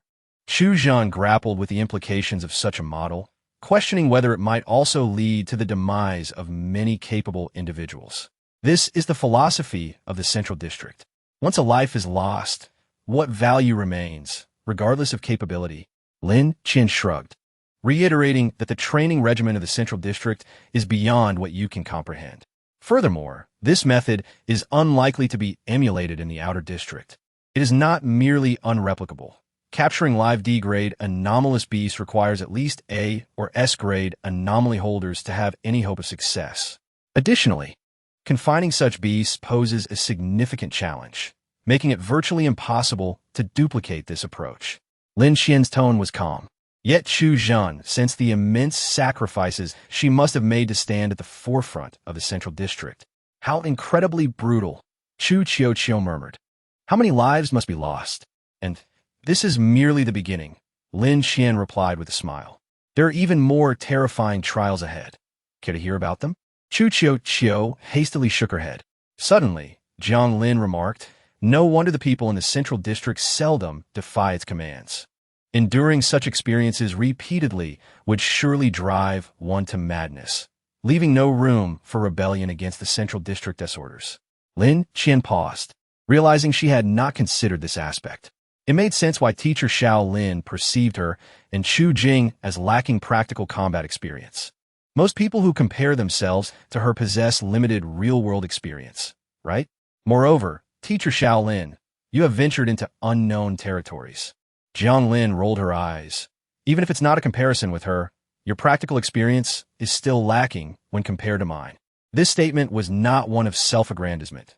Jiang Lin's parents were anomaly regulators, and she had grown up on Mean Street, affording her significantly more combat experience than the protected Chu Qiu. Chu Qiu appeared to grasp this notion, her lips moving but no retort emerging. Chu Jing was eager to inquire further about the Central District, yet Lin Qian, unwilling to delve into the topic any longer, closed her eyes once more and applied an ice eagle patch to her forehead. I wish to visit the site of the battle on the day of the red moon. The simultaneous appearance of 2 distinct anomalous beasts in one location is a rare occurrence, suggesting the presence of something that attracts them. Anomalous beasts exhibit a strong territorial instinct, Conflicts are likely to arise unless they belong to the same species, making cooperative behavior exceedingly uncommon. The chance of different high-level anomalous beasts acting together is almost negligible, and Lin Xian found it hard to believe such a coincidence could occur. Typically, the only substances capable of drawing in anomalous beasts are anomalies themselves, particularly high-grade natural anomalies, which exert a significant allure. Let us proceed. Luo Cheng-ji nodded in agreement, expressing his curiosity about the simultaneous emergence of two C-grade beasts. The Yu family had indeed enlisted the help of those two individuals to eliminate the C-grade beasts, executing their task with remarkable efficiency.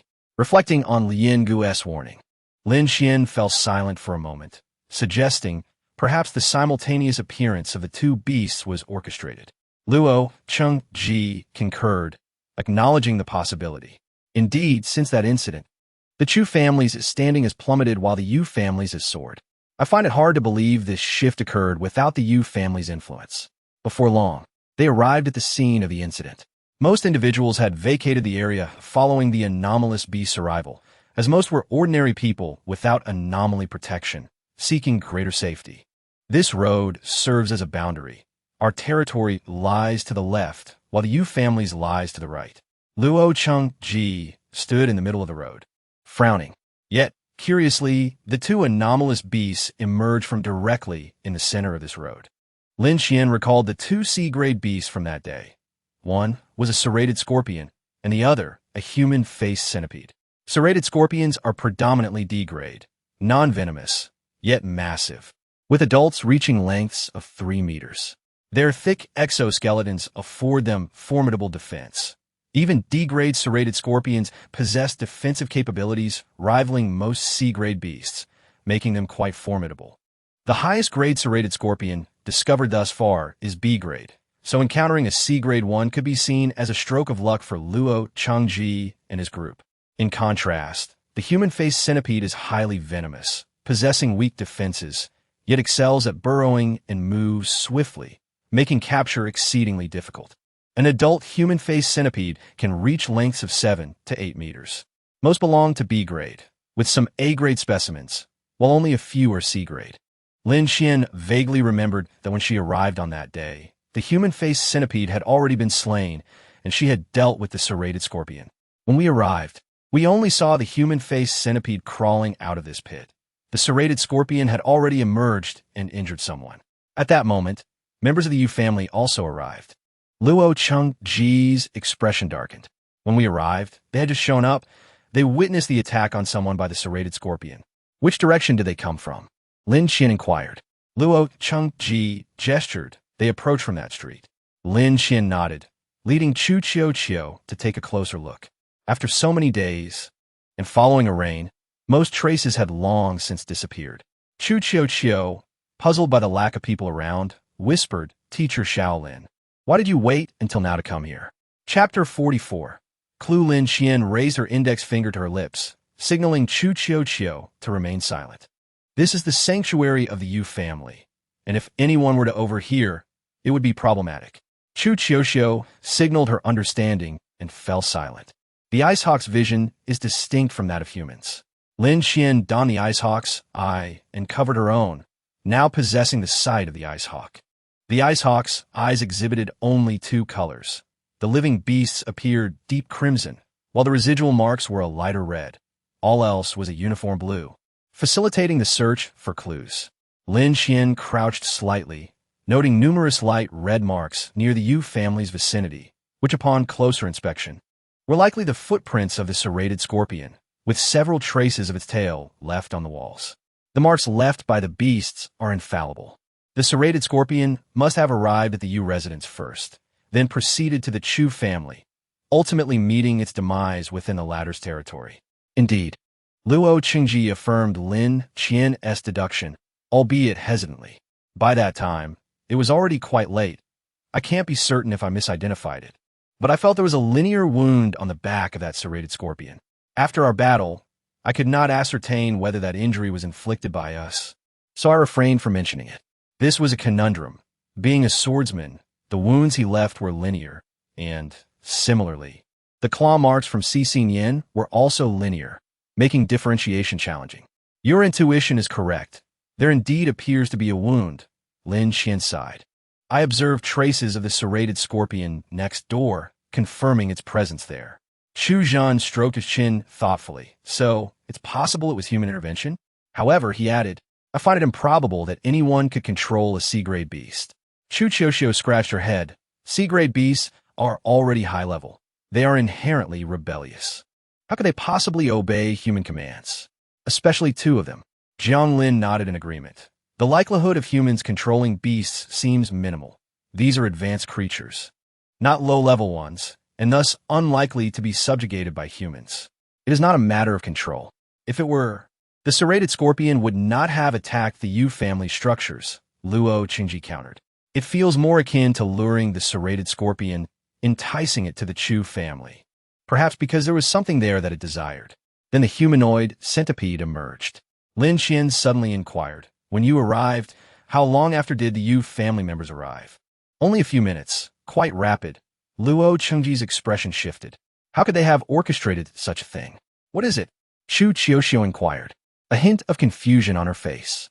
Lin Qian exchanged glances with Luo Qingji, who nodded in affirmation.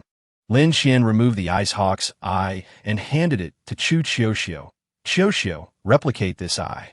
Chu Qiuxiu appeared bewildered. All right.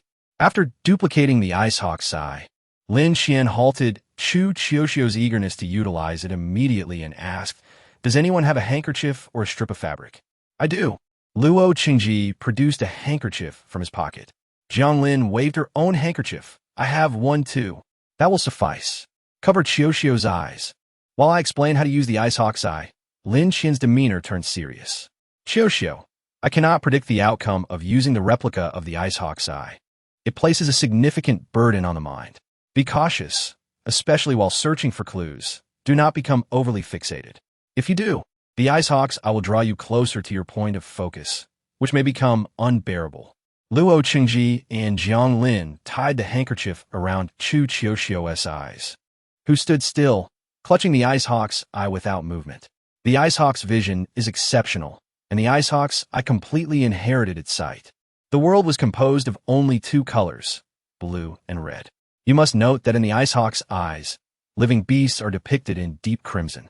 The higher the beast grade, the redder it appears. S-grade beasts manifest as purple in the ice hawk's eyes. The traces left by beasts are all in light red, understood? Lin Qian solemnly reminded her. You and Luo Qingji should thoroughly examine the Yu family side for any remaining traces of other beasts. I will investigate here at the Chu family. However, should you encounter any living beasts, call for me loudly. Do you hear? Understood. Chu Qiuxiu obediently replied, mimicking Lin Qian's earlier posture, placing the ice hawk's eye against her forehead. The sudden shift in her visual world disoriented her. Upon a slight movement of the ice hawk's eye, Chu Qiuxiu could not help but drop to the ground and retch. Luo Qingji was alarmed, patting her back. What's wrong? If you feel dizzy, take a moment. The ice hawk's eye adjusts the distance to the target based on your focus. You must learn to control it. Lin Qian was not in a rush to urge her. No one knew the initial agony of using the ice hawk's eye better than she did. After a considerable time, Chu Qiuxiu finally regained her composure, her face pale, her eyes spinning. I feel better now. The dizziness has subsided, and I can see those red marks. However, I suspect I won't be able to endure much longer. That is acceptable. Just take it easy, Lin Qian reassured her, patting her shoulder. If you discover any living beasts, inform me immediately. Jiang Lin clicked her tongue, grasping Chu Qiuxiu's wrist. I'll support you. Is that all right? Are you really that delicate? I truly do not understand why Lin Qian considers you a student. You seem to need assistance with everything. Lin Qian chuckled softly. If you wish, you may also become my student. Luo Qingji appeared quite accustomed to Jiang Lin's demeanor, merely smiling as he inquired of Lin Qian. Can you manage here alone? Would you like me to stay? Not necessary. You two should focus on protecting Qiuxiu. The ice hawk's eye is mentally taxing. I fear she may not withstand it. Lin Qian waved them off. Go on, go on. Lin Qian watched as Chu Qiuxiu and the others ventured toward the Yu family street, her expression grave. According to Luo Qingji, the serrated scorpion had appeared prior to the humanoid centipede. Yet, when Luo Qingji and the others arrived, the serrated scorpion had already manifested near the Chu family. From the trajectory of the serrated scorpion's actions at the Yu family, it was evident that its initial target was not the Chu family. In this scenario, the sudden appearance of the serrated scorpion at the Chu family could only be attributed to two possibilities. Either there was something it desired in the Chu family, or something it detested had emerged at the Yu family. Lin Qian meticulously scrutinized the Chu family area, aside from the signs of battle. There seemed to be no suspicious movements from the serrated scorpion, nor did it appear to have been lured. Her proficiency with the ice hawk's eye surpassed that of Chu Qiuxiu. A mere glance was sufficient for her to discern any anomalies.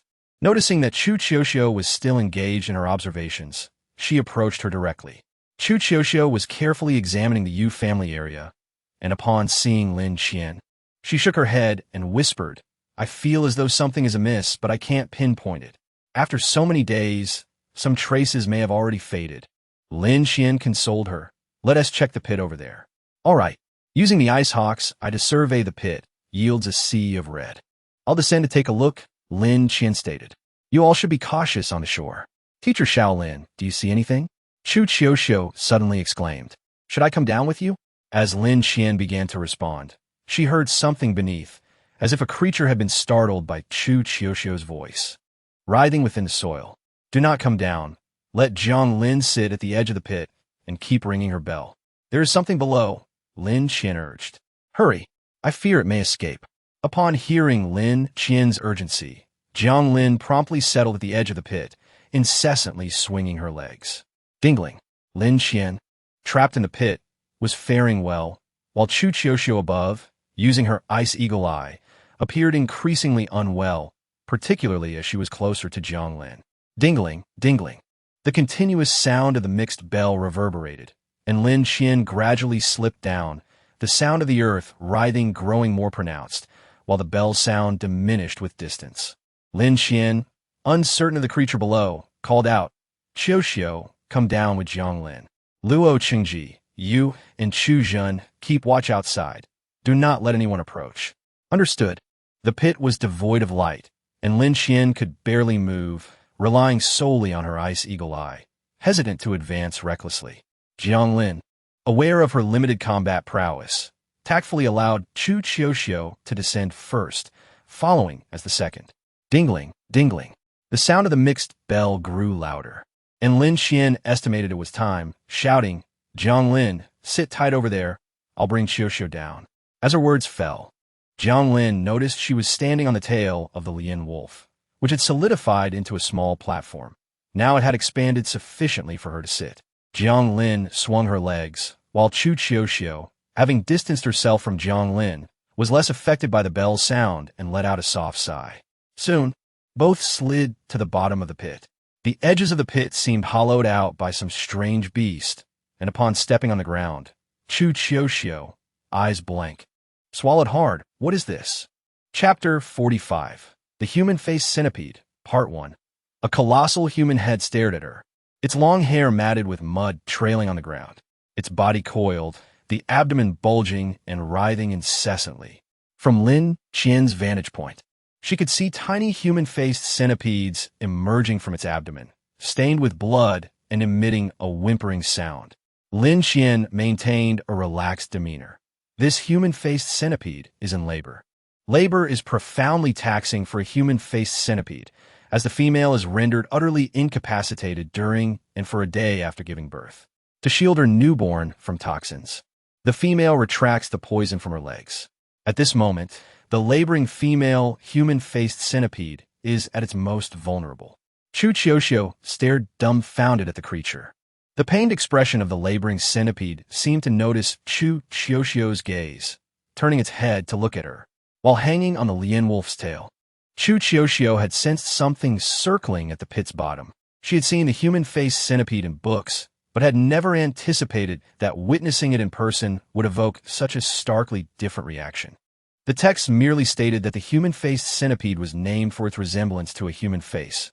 However, seeing it firsthand sent a shiver down Chu Qiuxiu's spine. The hair was nearly 3 meters long, indicative of a C-class female human-faced centipede, likely the mate of the previous one. Lin Qian's expression grew somber. Jiang Lin, I'll bring you down. Hold on tight. Jiang Lin grasped the Lian wolf's tail. All right. The soft rustling sound of the Lian wolf's tail as it moved was particularly pronounced in the night. The human-faced centipede also heard the noise, shifting slightly to reveal a solicitous smile, causing Chu Qiuxiu to stagger back several steps to regain her balance. As Jiang Lin descended, she collided directly with Chu Qiuxiu, who hissed, "What are you doing?" The sight of the human-faced centipede startled her as well. Could this be the mate of that one from the other day? Lin Qian asserted. Most likely. Female human-faced centipedes require their mates to be present during labor. If the mate has perished, they seek places with the scent of their mate to deliver. It appears this is the chosen location. After all, it was nearby where the life of the previous human-faced centipede was extinguished. The presence of another female human-faced centipede might explain why the saw scorpion had traveled from the Yu family towards the Chu family. Lin Qian rubbed her neck, pondering the nature of the human-faced centipede. If labor is interrupted, or if the offspring die, they instinctively expel toxins from their bodies, causing the newborns to flee. We lack any means to contain the toxins, which poses a significant danger. Furthermore, if the mother dies, the newborn human-faced centipedes will scatter. We must eliminate the young ones first, understand? So once she finishes birthing, do not hesitate. Qiuxiu, you will use the white rose. Jiang Lin, you will ring the bell. And I will handle the rest, understood? Chu Qiuxiu stared blankly at the freshly born human-faced centipede, trembling uncontrollably. The visage of the newborn reminded her uncomfortably of an infant. The human-faced centipede seemed to sense Lin Qian's anticipation for the labor to conclude, displaying a pitiful expression, as if pleading for Lin Qian to spare her and her offspring. With a leg, it pointed to its back, seemingly indicating that this was her offspring. If Lin Qian wished to take it away, she could do so without harming her children. The vividness of its expression on the face of a beast left Chu Qiuxiu profoundly shaken. Lin Qian noticed Chu Qiuxiu's emotional instability and calmly remarked, "If you can't bear it, then don't look." The human-faced centipede, displaying such human-like behavior, could easily evoke discomfort. Yet, it remained a beast, and despite its seemingly submissive demeanor, it was still capable of inflicting harm. Do you understand? Understood, Chu Qiuxiu replied softly, lowering her gaze. Jiang Lin, having encountered the human-faced centipede during the blood moon, found it rather unremarkable and turned to glance at Chu Qiuxiu, whispering, "Are you frightened? If you don't want to act, it's fine. Just don't cause any trouble, all right?" Chu Qiuxiu endeavored to ignore the discomfort the human-faced centipede induced. Averting her gaze, time passed slowly until, finally, the human-faced centipede completed its labor, a serene smile gracing its face as it coiled around its offspring, gently nuzzling them, clearly reluctant to part. Now, Lin Qian propelled herself with the Lian wolf's tail, mercilessly piercing the head of one tiny human-faced centipede. Dingling, the mixed bell chimed, and Lin Qian swiftly hurled the Lian wolf's tail again, impaling a second tiny human-faced centipede's head without a moment's hesitation. The human-faced centipede, witnessing the demise of its offspring before its eyes, turned in bewilderment, wearing an expression eerily identical to that of a human, sending chills down the spine. Dingling, the human-faced centipede paused, as Lin Qian's tail ensnared its body. In an instant, she tightened her grip, stepping onto the centipede's back, her foreign object transforming into shadow blades, delivering 2 swift strikes. The blood of the tiny human-faced centipedes splattered across Lin Qian's face. It seemed the human-faced centipede finally regained its senses, glaring fiercely at Lin Qian upon seeing the corpses of its offspring surrounding it. Yet having just given birth, it lacked the strength to fight back, tightening its body to draw its young closer. Lin Qian executed a swift maneuver, positioning herself atop the human-faced centipede's neck, delivering a fatal blow. As the human-faced centipede possessed no combat capability, the encounter concluded with remarkable swiftness. Lin Qian noticed Chu Qiuxiu had not discharged her firearm and turned to her, Chu Qiuxiu appeared pale, gripping Jiang Lin's arm tightly. Although Jiang Lin bore a hint of impatience, she did not push her away. Chu Qiuxiu trembled, this being the first time Lin Qian had scolded her so sternly. Little Lin, I saw that human face of the centipede, looking at its children, and I was so afraid. Fool! Did you not pay attention to the beast compendium I provided? A human-faced centipede typically births 5 young. The offspring of 2 C-class human-faced centipedes are at least C-class. What are you hesitating for? What are you afraid of? Lin Qian inhaled deeply, suppressing her anger.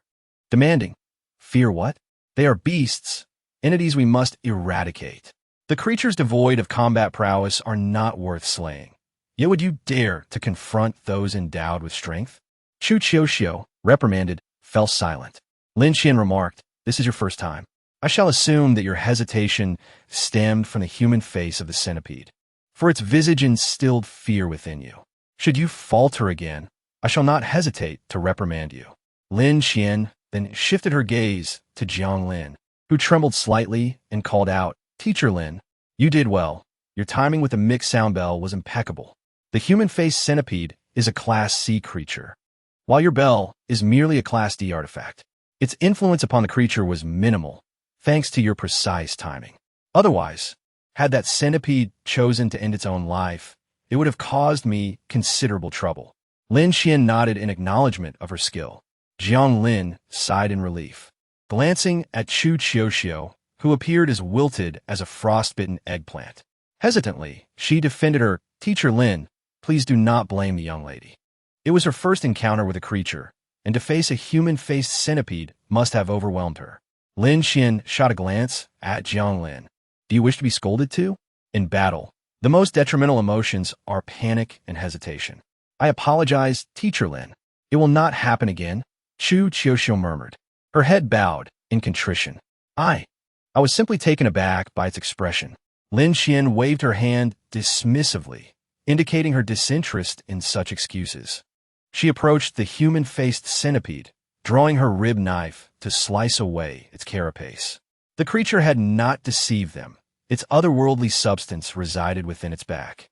The substantial piece of exoskeleton could easily be crafted into a set of natural armor. Lin Qian pointed to a smaller human-faced centipede, noting that it was already 20 centimeters long upon birth and would eventually grow into a Class C creature. Jiang Lin recalled just how fearsome a Class C human-faced centipede could be. If it weren't for the timely intervention of those from the Central District, none from the Yu family would have stood a chance against it. Excellent, Lin Qian affirmed, her gaze now fixed upon Chu Qiuxiu. The human-faced centipede reaches maturity in 3 years. If not for Jiang Lin's mixed sound bell, this place might soon host 5 Class C human-faced centipedes, potentially leading to an even more catastrophic incident than that of the Red Moon. Lin Qian did not allow Chu Qiuxiu time to ponder, bombarding her with inquiries. What is your resolve? Are you not the young lady of the Chu family? Is your commitment to protect your family overshadowed by your fear of the human-faced centipede? No, it was my first time, and I was nervous, Chu Qiuxiu stammered. Lin Qian retorted coldly, I do not care for your reasons. I will not permit such cowardice to occur a second time. Yes, it will not happen again, Chu Qiuxiu replied, standing quietly. After a prolonged silence, Lin Qian sighed, very well.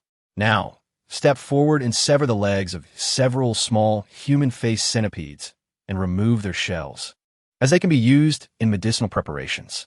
Jiang Lin shall not assist you. You must do this alone. Jiang Lin sensed Lin Qian's discontent and nodded in agreement.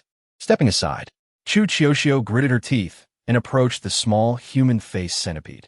Gazing at its infantile face, she steeled herself to sever its legs. It found herself unable to confront its visage and strip away its shell. Lin Qian remained silent beside her.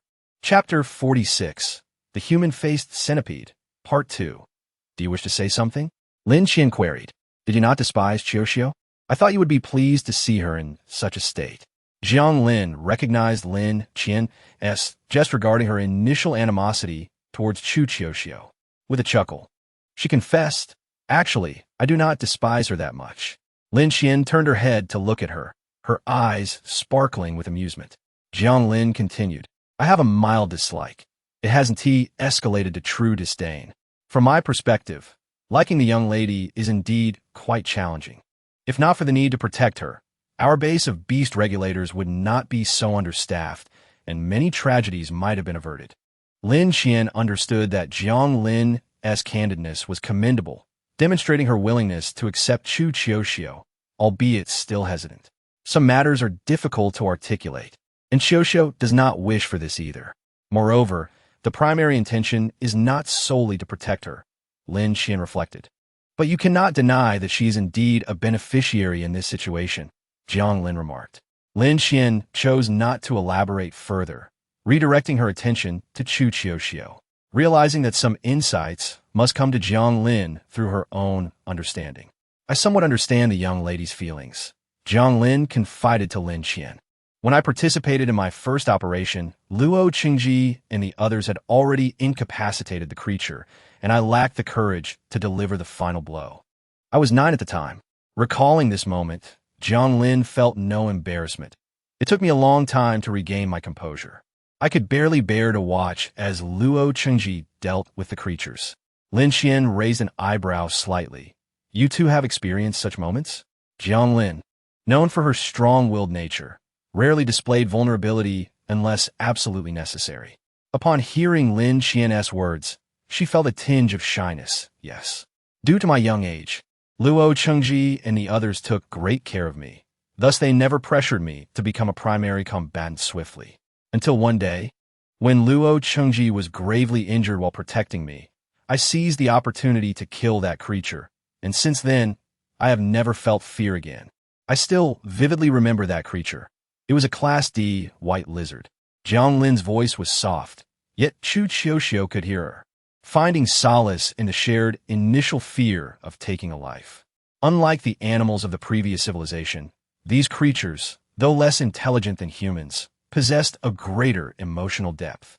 Especially upon witnessing the emotional side of these beings, delivering the fatal blow became an immense burden for any human. Moreover, facing a creature like the human-faced centipede, which bore a human visage and possessed a relatively rich emotional spectrum, the simultaneous emotions of fear and pity rendered one utterly paralyzed. How old were you when you first killed a creature? What were your feelings then? Jiang Lin inquired, noting that few in the outer district had slain their first beast at a younger age than herself. Lin Qian's gaze remained firmly on Chu Qiuxiu. I was 5. It was a Class C creature. I did not even possess my own artifact. I was in a different situation from you all. Have you seen that tall building in the Central District? That is the Anomaly Research Institute. I was raised there. Jiang Lin appeared puzzled. A Class C creature has already crossed into the realm of high-level beasts. How could you kill it without an artifact? Your strength is remarkable. Class C creatures belong to a higher echelon, entirely distinct from lower-tier beasts. For instance, the Class C blazing snake is vastly different from its Class D counterpart, despite sharing the same origin. Creatures below Class C can be harmed by even ordinary weapons, but those above Class C are fortified in every aspect. If the force is insufficient, they are impervious to typical weaponry. Lin Qian would not forget the methods employed by the Central District. When they discovered the bond between me and Xin Yin, they confined Xin Yin with a Class C long-tongued monkey. At that time, we were too young, and he lacked the strength to confront the challenges ahead, forced instead to flee, his body marred by injuries. I was firmly held by the people of the Central District, powerless to intervene as I watched Xin Yin being relentlessly pursued and attacked by the long-tongued monkey from a high platform. This ordeal lasted for 15 long minutes. Eventually, the Central District enforcers captured the long-tongued monkey and brought it before me, compelling me to take its life. They warned me that if I hesitated, the previous events would repeat themselves. They insisted that the long-tongued monkey had harmed those I sought to protect, and now that I possessed the strength, I had the responsibility to avenge Xin Yin by slaying the beast that had inflicted such pain upon him. Jiang Lin could not help but inquire. So you had no hesitation at all? None, I replied. The image of Xin Yin's wounds made it incredibly difficult for me to remain composed. Lin Qian chuckled lightly, noting that conventional weapons posed little threat to the long-tongued monkey. One strike may not suffice. If it does not fall, I would strike again and again until it lay lifeless. After I succeeded in killing the long-tongued monkey, the Central District conveyed a crucial lesson. To safeguard those you cherish, one must grow immensely strong. Otherwise, you lack the right to protect anyone. Later, I too was confined within the Central District. My frail body could hardly withstand the assault of a sea-level golden-horned bull, which knocked the breath out of me within moments, leaving me incapable of enduring even 15 minutes. Seizing the moment when the Central District personnel were distracted, Xin Yin leapt from the platform, rushing headlong towards the golden-horned bull. Observing Jiang Lin's astonished expression, Lin Qian laughed softly. Yet we were merely children back then, lacking any real capabilities. After dragging me through those 15 minutes, he bore wounds of his own. When the Central District commanded him to act, he showed no more hesitation than I had.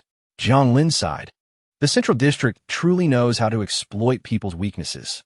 Having initially witnessed the brutal nature of the beasts, one could hardly forget their savagery, even when later encountering their more human-like aspects. Was it not so? It was precisely this understanding that rendered me devoid of hesitation or fear when it came to slaying these creatures. I had no desire to witness those I wished to protect being beaten down again. Lin Qian merely smiled. Qiao, your talent has already surpassed that of many. Until you turn 12, you were shielded by others. Even those less gifted than Jiang Lin would stand in front of you, for they all believe you to be the hope of the Chu family. Since you have resolved to become a protector of others, do not be afraid. Chu Qiao. After a moment's pause, Chu Qiao aimed once more at the little face centipede, while Lin Qian narrowed her eyes in observation.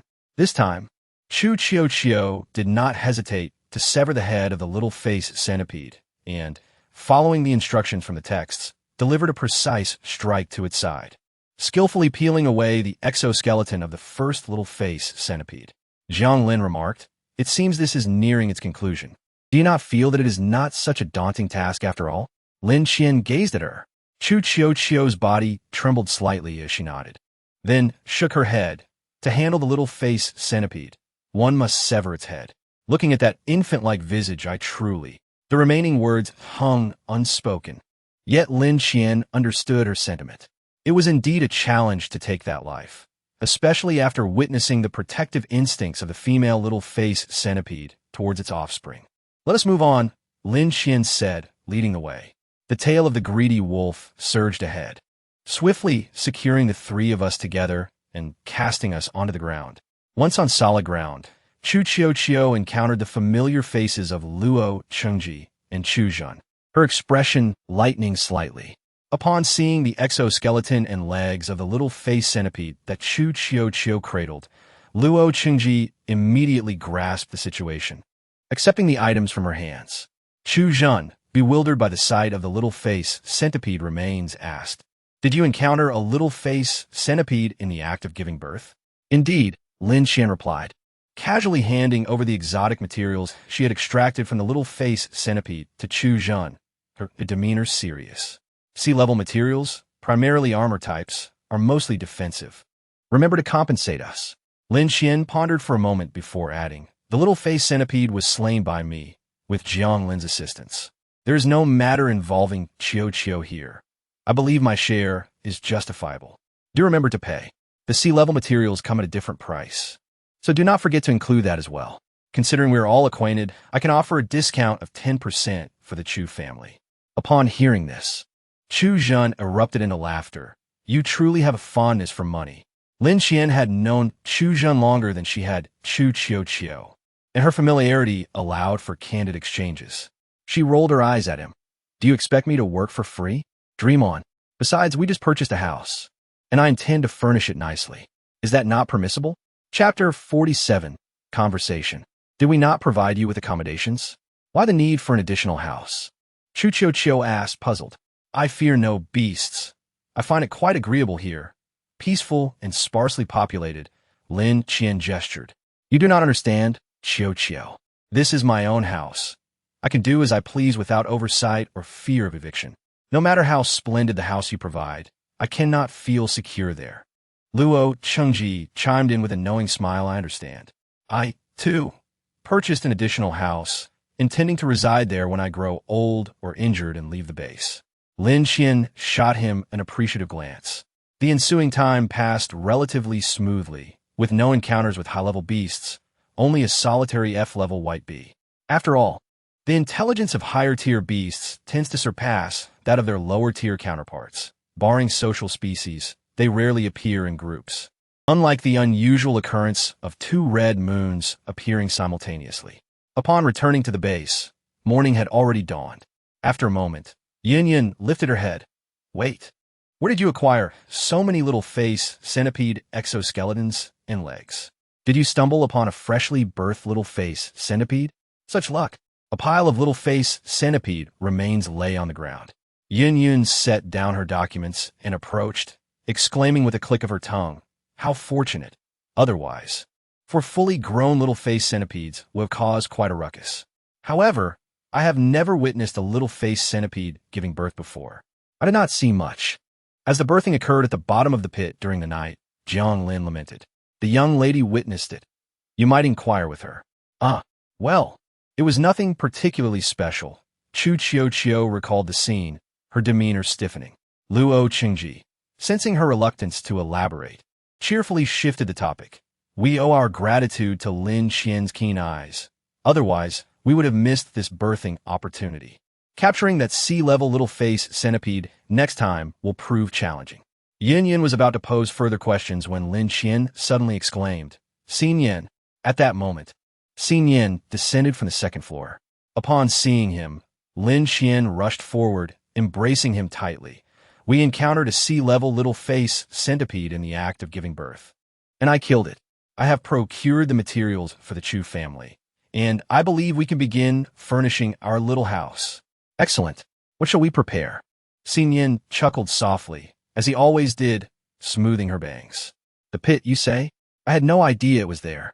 It may have shifted there during the birthing process, Lin Qian replied with a mischievous grin, leaning closer to whisper, I also saw Lian Ge and Jiayan. They're now the beast managers of the Yu family, cautioning us to be wary of Yugu. Yugu, you say? I understand. Sure, Xin Yin nodded.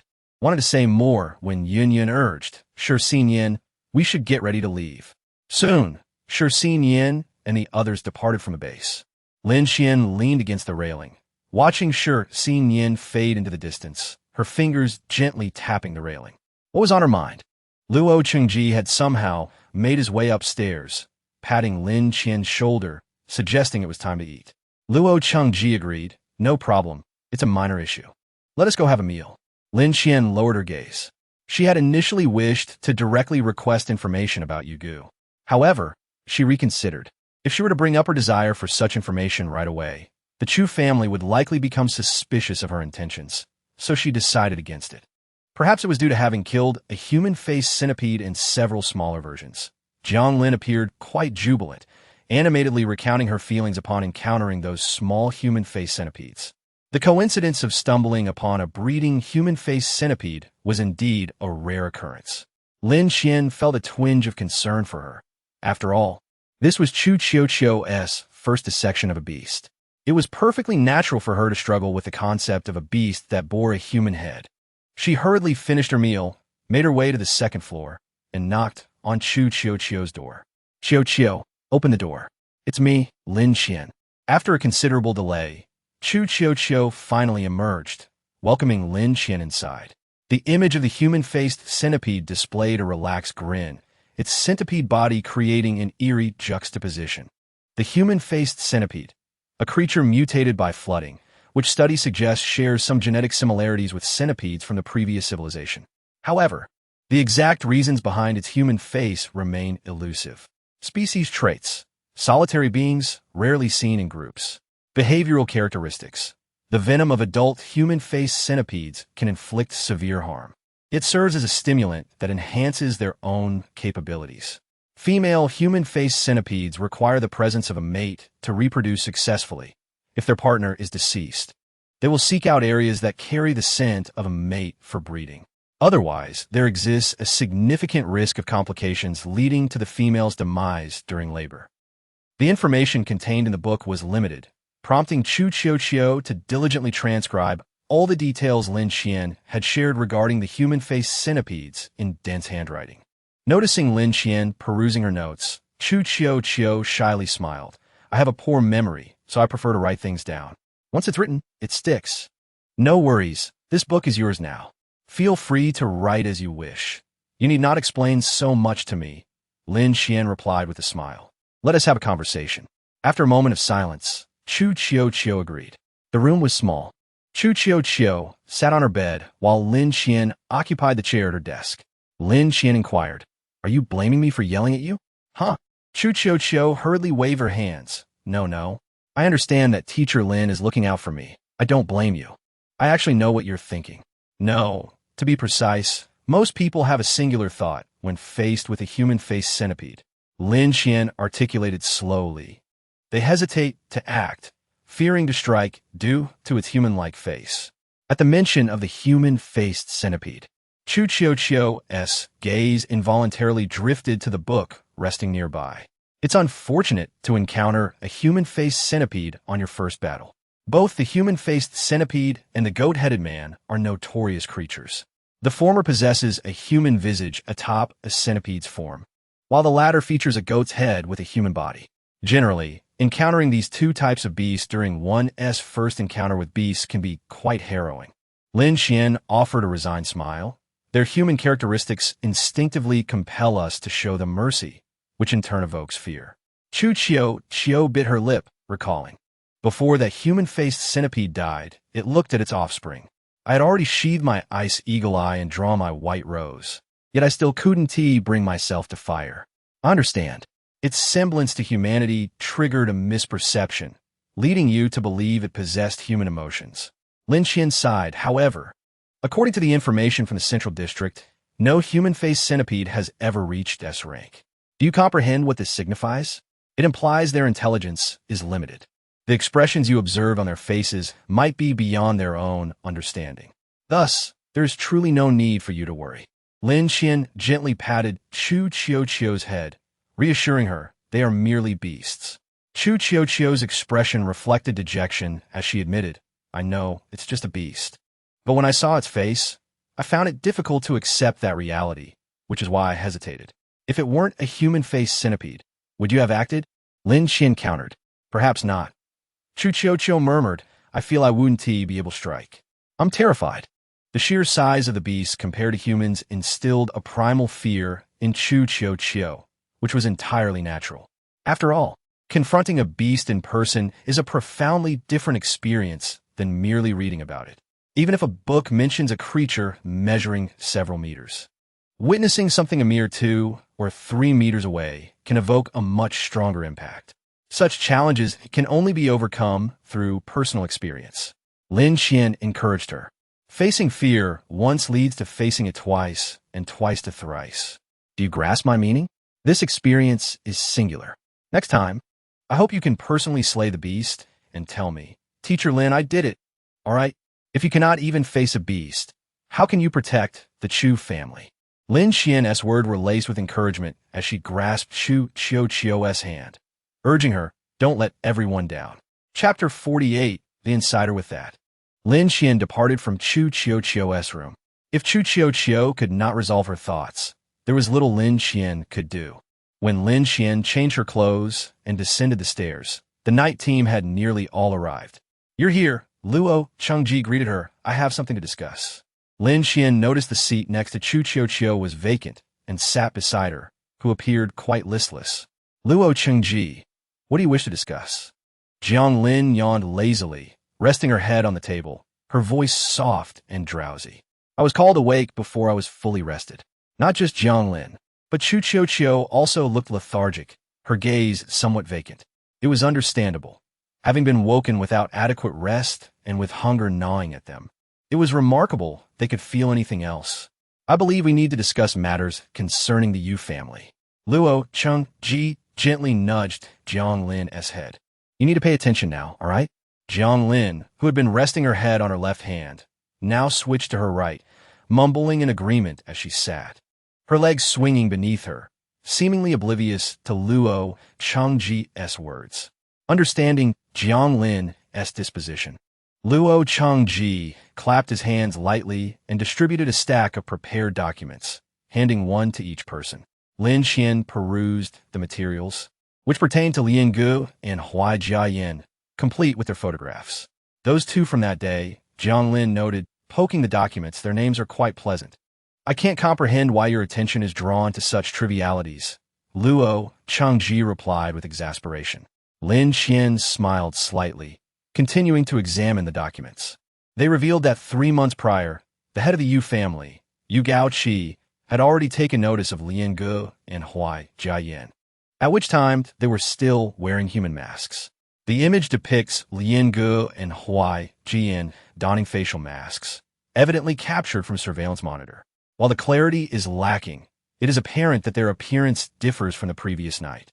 Yu Gaoqi stands not far from them, seemingly observing their actions. The documentation provides scant details on how they garnered Yu Gaoqi's attention, merely stating that they fortuitously encountered him while on the street. Coupled with Yu Gaoqi's sensitivity to anomalies, he quickly became aware of their presence. Lin Qian, however, remains unfazed by this turn of events. Unlike Lin Qian and Shi Xinyan, Lian Gu and Huai Jian do not endeavor to conceal their identities as denizens of the central district. Despite their facial masks, an air of pride inherent to central district residents emanates from them, making them conspicuous within the crowd. Even with their identities obscured, their aura is striking. Lin Qian reflects on the initial meeting with Lian Gu, recalling how Lian Gu had informed him about the rumors surrounding anomalous beasts. Chronologically, it is highly probable that this was a bait set forth by the head of the Yu family, likely a test of Lian Gu and Huai Jian's prowess. However, unexpectedly, the blazing serpent was intercepted by a multitude of anomalies released by Lin Qian, thus failing to probe the capabilities of Lian Gu and Huai Jian. Following Lin Qian's dispatch of the blazing serpent, information from the Chu family indicates that Lin Qian's cannon fire had drawn not only the attention of the Chu family, but also that of the Yu family. Although that incident did not ascertain Lian Gu and Huai Jian's abilities, it inadvertently unveiled their identities. The Chu family maintains a network of informants throughout the central district, and Lin Qian harbors no doubts that the Yu family possesses a similar setup. It is likely that the Yu family dispatched individuals to investigate, and, in this sense, they unwittingly acquired several valuable leads. With such a plethora of clues at their disposal, if the Yu family were to hesitate, they would not have achieved their current stature, capable of standing alongside the Chu family. Upon discerning the Chu family's benevolence towards Lin Qian and Shi Xinyan, the Yu family chose not to extend an invitation to them, opting instead to swiftly extend an olive branch to Lian Gu and Huai Jiayan. Subsequently, Lian Gu and Huai Jiayan arrived at the Yu family's anomaly oversight base. They have remained discreet, only appearing at night and never in the company of Yu family members, rendering the Chu family's anomaly overseers largely unaware of their presence. As for intelligence, it only reached Luo Chengji today. Lin Qian's mention of this caused Chu Qiuxiu to blanch. Chu Qiuxiu is well aware of Lin Qian's situation and knows that Chu Mingyan had already reported the existence of Lian Gu and Huai Jiayan. Chu Zhiheng had issued commands to closely monitor their every move. How could it be that Lian Gu and Huai Jian had already arrived on Mian Street without this news reaching the Chu family's anomaly oversight base? Not only Lin Qian is cognizant of this predicament, Luo Qingji has also recognized it. He had perused the documents earlier and, while his expression is somewhat better than Chu Qiuxiu's, it remains grim. I submitted my request for intelligence assistance only at the conclusion of the Blood Moon Festival. It has merely been a few days since. To gather such extensive information so swiftly indicates they have not intended to conceal anything. Yet why has the main family not briefed us? Silence envelopes the room. Chu Qiuxiu asserts, you suspect. This may be an inside job from the main family. The implication lingers unspoken, but all present grasp her meaning. There may be a mole within the main family. Luo Chengji interjects, it is not mere suspicion. I am certain. The personnel here lacks sufficient strength. You should be able to sense that. If there were issues on our end, more than 2 lives would have been lost that day. Lin Qian observes Chu Qiuxiu, whose countenance is markedly troubled. Chu Qiuxiu has a clearer understanding of the Intelligence Bureau's operations than Luo Qingji, and she knows that such crucial information would not have been relayed only after Luo Qingji's request. It should have been communicated immediately upon discovery.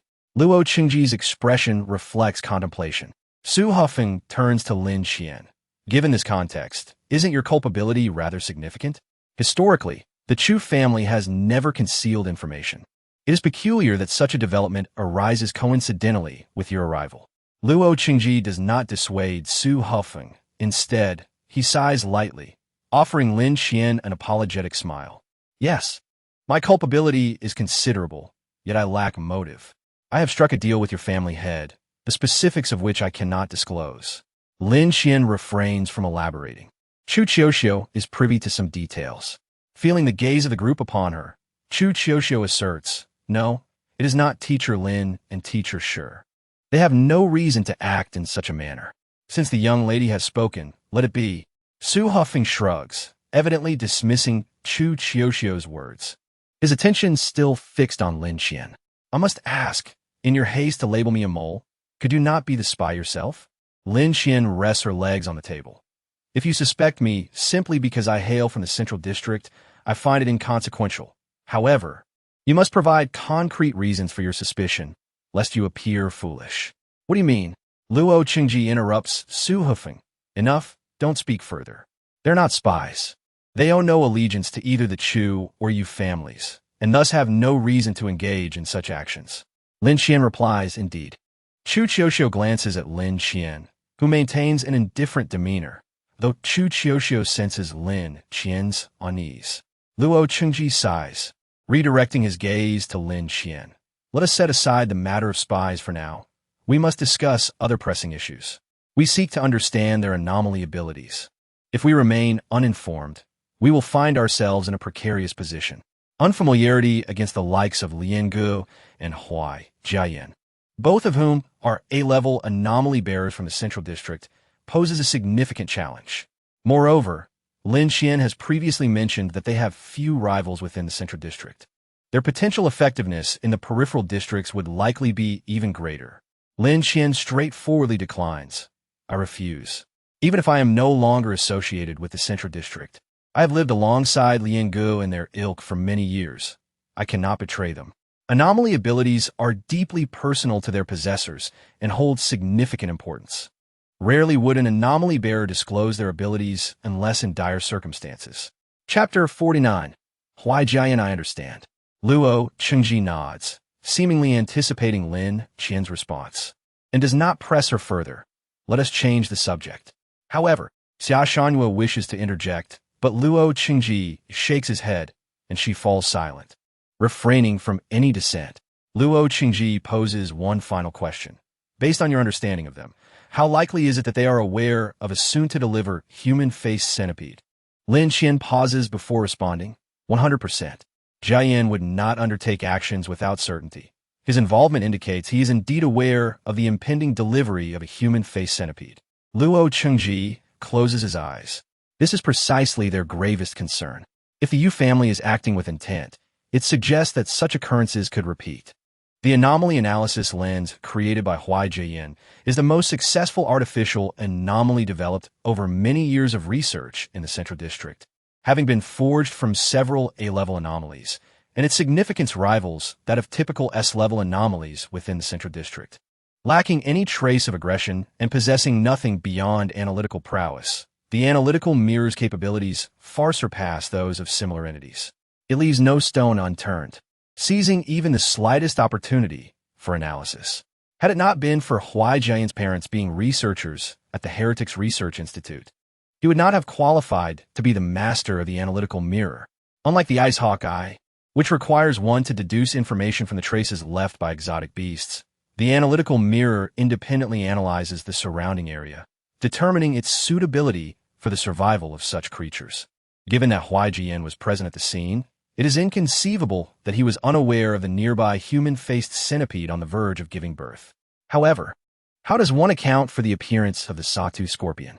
Miao Enin suddenly inquired. Surely, it did not just materialize out of thin air? Luo Qingji pondered for a moment and responded, The sawtooth scorpion was likely drawn here. The most enticing things for exotic beasts are invariably the anomalies. Lin Xian lowered her legs from the table, recalling the potential spies from the main household. She exhaled deeply. This kind of maneuvering was all too familiar to her.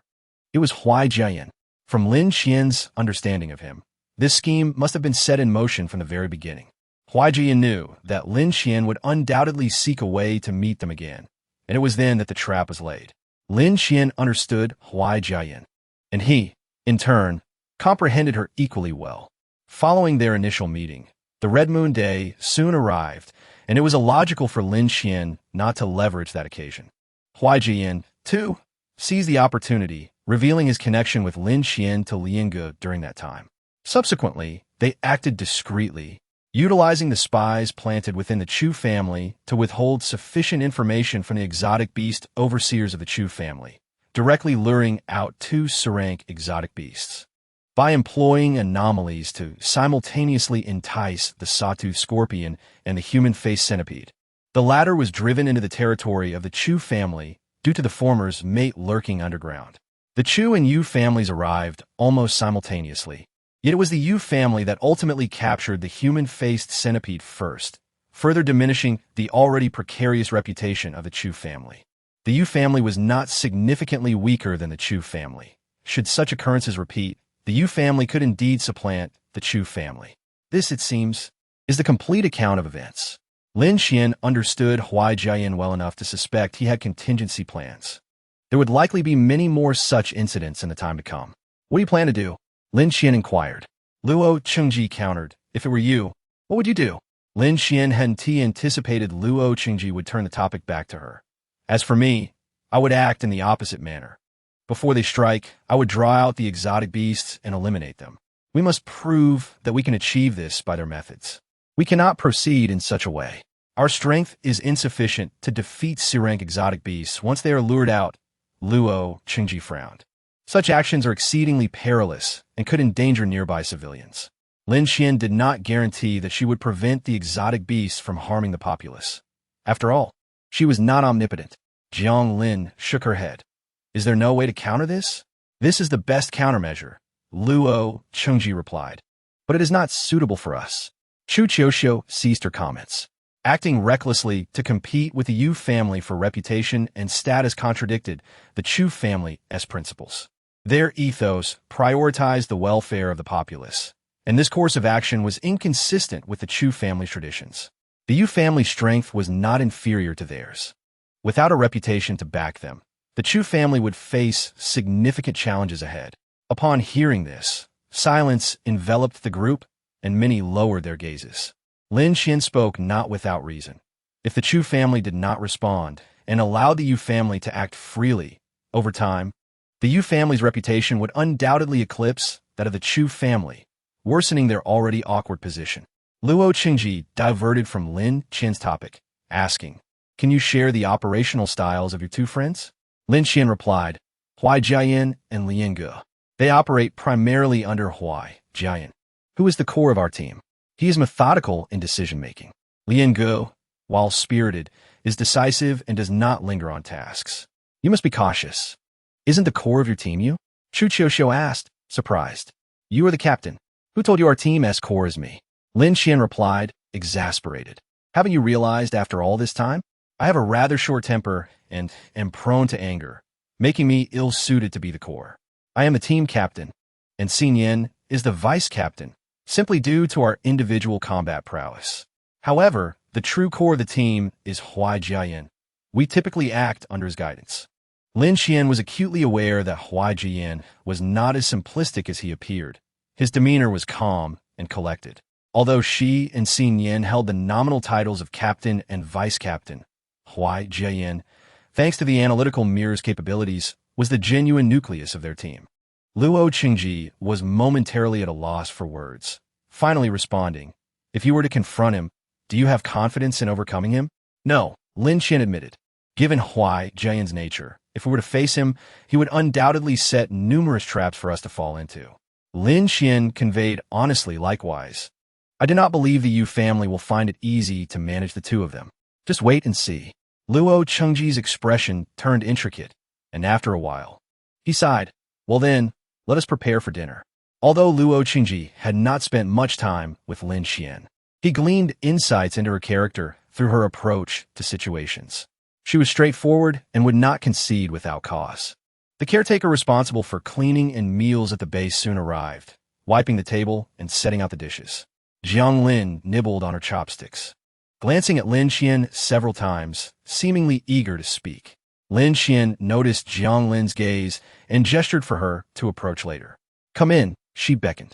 Jiang Lin peeked her head in. Am I causing you trouble today?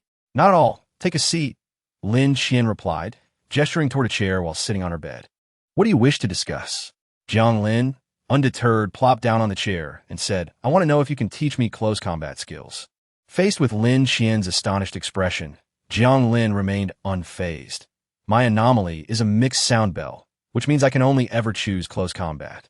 I would like to ask if you could teach me some techniques. Lin Xian contemplated before asking, why do you think I would help you?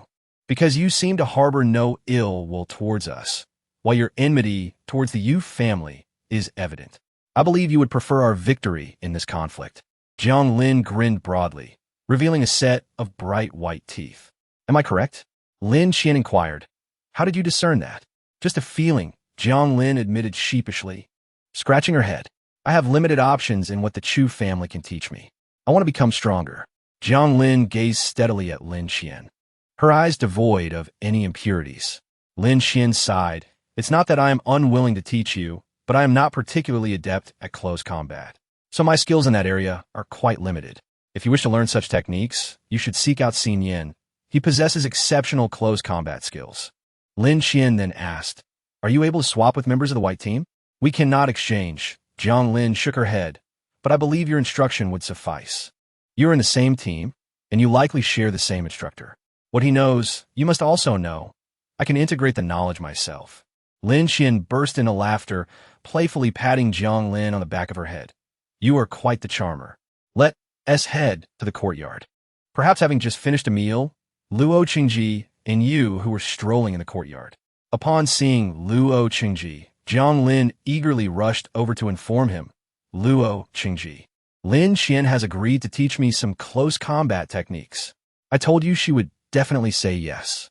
Luo Qingji smiled, gently ruffling her hair, and teased, So, are you going to call her teacher Xiao Lin like the young lady? No, I don't want to be like the young lady. Jiang Lin pouted, clearly displeased, and swatted Luo Qingji's hand away. Why do you always say such annoying things? Yu placed his hand on Jiang Lin's head and playfully ruffled her hair. Chapter 50. Martial Arts. Jiang Lin declared confidently, I'm so exceptional. The teacher will certainly favor me more. What does she like about you? Your loud voice? Yu scoffed derisively. If it were me, I'd choose the young lady. She's elegant and beautiful, and there's not much trouble, quite worry-free. He emphasized the phrase worry-free. Jiang Lin, infuriated, stomped on his foot several times to vent her anger. Lin Xian couldn't help but laugh. Children were often amusing in such moments. Noticing that Jiang Lin and Yu who were still bickering, Luo Qingji approached Lin Xian and whispered, I leave Lin Lin in your care. It's a trivial matter. I'm not very skilled in close combat, so I can't teach her much, Lin Xian replied casually, observing Jiang Lin babbling incessantly. She then pulled Jiang Lin away, saying, All right, enough already. My head hurts. Only then did Jiang Lin close her mouth, making several funny faces at Yuhu. Luo Qingji and Yuhu took their leave without lingering, leaving the courtyard to Lin Xian and Jiang Lin. After a while, Lin Xian stood before Jiang Lin and said, If you disagree with what I say, just express it. There's no issue. I've always believed that the essence of martial arts lies not in intricate techniques, but in the fundamental application of strength. For as long as the strength is solid enough, no amount of techniques will be of any use. Jiang Lin pondered this and asked, So, does that mean techniques are not particularly useful? Lin Xian chuckled at how quickly Jiang Lin began addressing her as teacher. Not at all. Quite the opposite. I believe techniques are crucial, but they have prerequisites.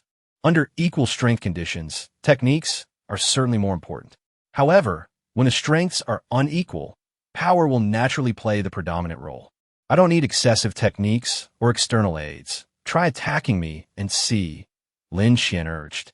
It was her habit, not only with Chu Qiuxiu, but also with Chu Jing and Jiang Lin, even in the Central District. She had sparred with Lian Gu and Huai Jiayan before they learned to cooperate. Moreover, Jiang Lin was a straightforward child, if one wished to persuade her. Direct confrontation yielded the quickest results. Lin Qian stepped back a couple of paces. How much do you weigh now? Over 200 kilograms, almost reaching 250. Jiang Lin replied, bouncing on her toes to loosen her ankles. How much strength will the teacher use? Lin Qian calculated about 300 kilograms, I suppose. I mentioned that my techniques aren't particularly strong. If you possess superior techniques, a 50-kilogram difference is insignificant. You should be able to topple me. Lin Qian was not speaking lightly. Although a 50-kilogram disparity in strength existed, if one had remarkable techniques, a mere 50-kilogram difference indeed meant little. Shall we do it twice? Once at 250 kilograms and once at 300? Jiang Lin proposed, eager to ascertain whether she had a chance of surpassing her teacher under equal conditions. Sure, I have thick skin, so I won't feel embarrassed even if I lose. Let us start with 250 kilograms, Lin Qian replied, slightly adjusting her stance. Just say start when you're ready. Start. With a swift motion, Lin Qian charged toward Jiang Lin. Their distance was minimal, and by the time Jiang Lin regained her senses, Lin Qian had already reached her, her right leg bending as she aimed a kick at Jiang Lin's chin. Jiang Lin froze. Realizing this was the very combat style she had used during her first battle with Chu Qiuxiu, she turned slightly, attempting to grasp Lin Qian's right leg, planning to use her strength to throw Lin Qian off balance. Rubbing her chest, Jiang Lin felt that Lin Qian had exerted 250 kilograms of force.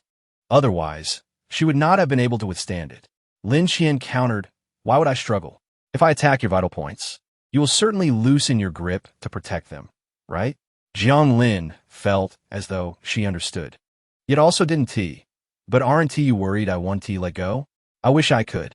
But the sound of the mixed sound bell requires larger movements to activate. Smaller actions 1T trigger its sound, Jiang Lin admitted, feeling somewhat helpless. I'm already pinned down by you. How can I use the mixed sound bell? After contemplating, Lin Qian seemed to concur. Next time, I'll use 300 kilograms. Give it a try. This time, Lin Qian retreated a few more steps, providing Jiang Lin ample space. Jiang Lin's expression grew serious as she stretched her limbs. Start. Once again, Lin Qian chose to take the initiative. This time, the distance was greater, allowing Jiang Lin sufficient time to react. The sound of the mixed sound bell rang out at the right moment. Lin Qian was momentarily distracted, but her speed did not diminish as she rushed toward Jiang Lin. Jiang Lin could not retreat quickly enough. Lin Qian seized her shoulder and threw her to the ground. Jiang Lin clamped her legs around Lin Qian's waist. But Lin Qian swiftly kicked her back, and Jiang Lin climbed onto Lin Qian's back. Just as Jiang Lin prepared to exert more force, Lin Qian executed a throw, sending her crashing to the ground. The feeling of being unable to exert strength frustrated Jiang Lin. She attempted to hook Lin Qian's leg with hers, but Lin Qian countered, tossing her aside. Having been thrown 3 times, the first time initiated by Lin Qian, the subsequent 2 were instigated by Jiang Lin. Yet each time, Lin Qian responded immediately to her actions, turning the tables on her. Jiang Lin could distinctly sense Lin Qian's solid foundation after several attempts. She was unable to topple Lin Qian. Why? I don't understand, Jiang Lin said, sitting down and pulling out 2 blades of grass. Clearly, I lasted longer this time than the first, yet why do I feel like I lost even worse? Lin Qian sat beside Jiang Lin. Did you not realize? I'm not adept at attacking. In martial arts, without sufficient explosive power, one must have a solid foundation. Do you understand what I mean? If your explosive power is adequate, 250 kilograms of strength can yield the effect of 300 kilograms. If your foundation is stable, even a 300-kilogram attack can only inflict 250 kilograms of damage. Relying solely on technique is insufficient. I lack strong techniques and mainly depend on a stable foundation. You are different from me.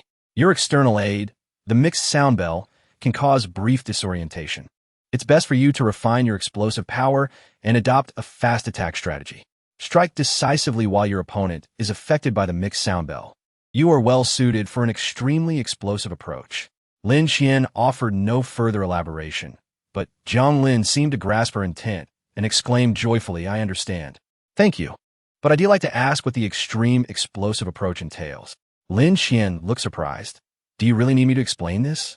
Jiang Lin fell silent for a moment and then rolled her eyes at Lin Qian. It's about extreme explosiveness. Lin Qian continued. Do you know that when a person is to unleash their full power, it generally begins with the legs generating force, the legs driving the waist, and the waist propelling the arms, utilizing the waist as the axis to achieve maximum impact. Jiang Lin pondered for a moment. So in my case, I can launch an attack the instant the mixed sound bell disrupts someone or a beast. Is it the idea? Lin Qian remarked. There must be gains and losses. Jiang Lin then inquired, does the teacher know how to maintain an extreme burst of energy? I have no idea, Lin Qian responded, scratching her head. However, Xingyan seems to know. Jiang Lin echoed Lin Qian's tone, saying of course. Lin Qian pinched her face and retorted, what are you doing? Why are you mimicking others? All right. I understand you two have a good relationship, she continued as she playfully rubbed Jiang Lin's face. Is Xin Yin's martial arts really that formidable? Absolutely. If I refrain from using external objects, I cannot compete with him, Lin Qian stated without a hint of shyness. If you wish to learn, you may ask him. He will offer you guidance. Jiang Lin nodded earnestly. I understand, teacher. Xin Yin, rarely leaning on Lin Qian's shoulder, felt her fine hair tickling her neck. Her expression was not particularly pleasant as she gazed at Jiang Lin, saying, So, is this the reason you summoned me? Are you kidding? I just finished my patrol and am exhausted. Why must I come teach children martial arts? It was the teacher's suggestion, Jiang Lin replied without hesitation, shifting the blame onto Lin Qian. The teacher advised me to pursue an extreme burst of energy, but she claimed she couldn't, and since you can, I had no choice but to seek your assistance. Xin Yin rubbed Lin Qian's head, gritting her teeth. Why should your student ask me to teach? You make it sound like a burden, fiancé. My student should also address you as teacher. Shouldn't we be so rigidly defined? Lin Qian teased, mainly, I don't know martial arts. I can't help it, fiancé. After saying this, Lin Qian swiftly ran off, grasping Jiang Lin's hand. Good luck, I have high hopes for you. Xin Yin was reluctant to express anger towards Lin Qian, casting a lingering gaze at Jiang Lin, her lips curling slightly. That night, when Jiang Lin attended the patrol, her body ached all over. After inquiring about what had transpired, Chu Qiuxiu smirked with a hint of schadenfreude.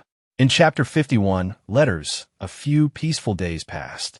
During this time, aside from a few low-level alien beasts, there had been no sightings of higher-level ones in the Chu family's patrol area, with only a single occurrence reported by the Yu family.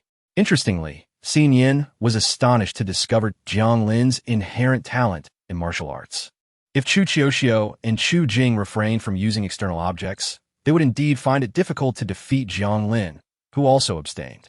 Each time Jiang Lin triumphed over Chu Qiuxiu in their sparring matches, she would mercilessly mock her, leaving Chu Jing caught in the middle. Chu Qiuxiu, being somewhat sensitive, would secretly intensify her training upon facing ridicule, leading to rapid progress among the three of them. After Chu Qiuxiu had slain a few alien beasts, she finally managed to maintain her composure in their presence, which greatly pleased Lin Qian. However, this tranquil atmosphere carried an ominous sense of approaching turmoil. While Chu Zhiheng and Chu Zhigu were manageable, why had Chu Mingyan sent a letter? Lin Qian, filled with suspicion, opened the correspondence. Chu Mingyan greeted her in the letter, writing, Long time no see, I miss you dearly. I absolutely believe you and Xin Yin are not the spies, though many seem to think it could possibly be you too, which is quite foolish. I do miss you. Without you at the tavern, I find myself rather bored. Let us drink together next time we meet. Unable to contain herself, Lin Qian burst into laughter, vividly imagining Chu Mingyan's expression as she penned this letter. Chu Zhen noticed Lin Qian's amused reaction after reading Chu Mingyan's letter and chuckled. Due to this incident, Mingyan had a heated argument with the old-timers of the Main family. She firmly believes you are not the traitor and even said she would write to you about how unreasonable those old fogies are. To be honest, I don't mind much. However, I am genuinely pleased to have Ming Yan's concern, Lin Qian replied, a smile gracing her face.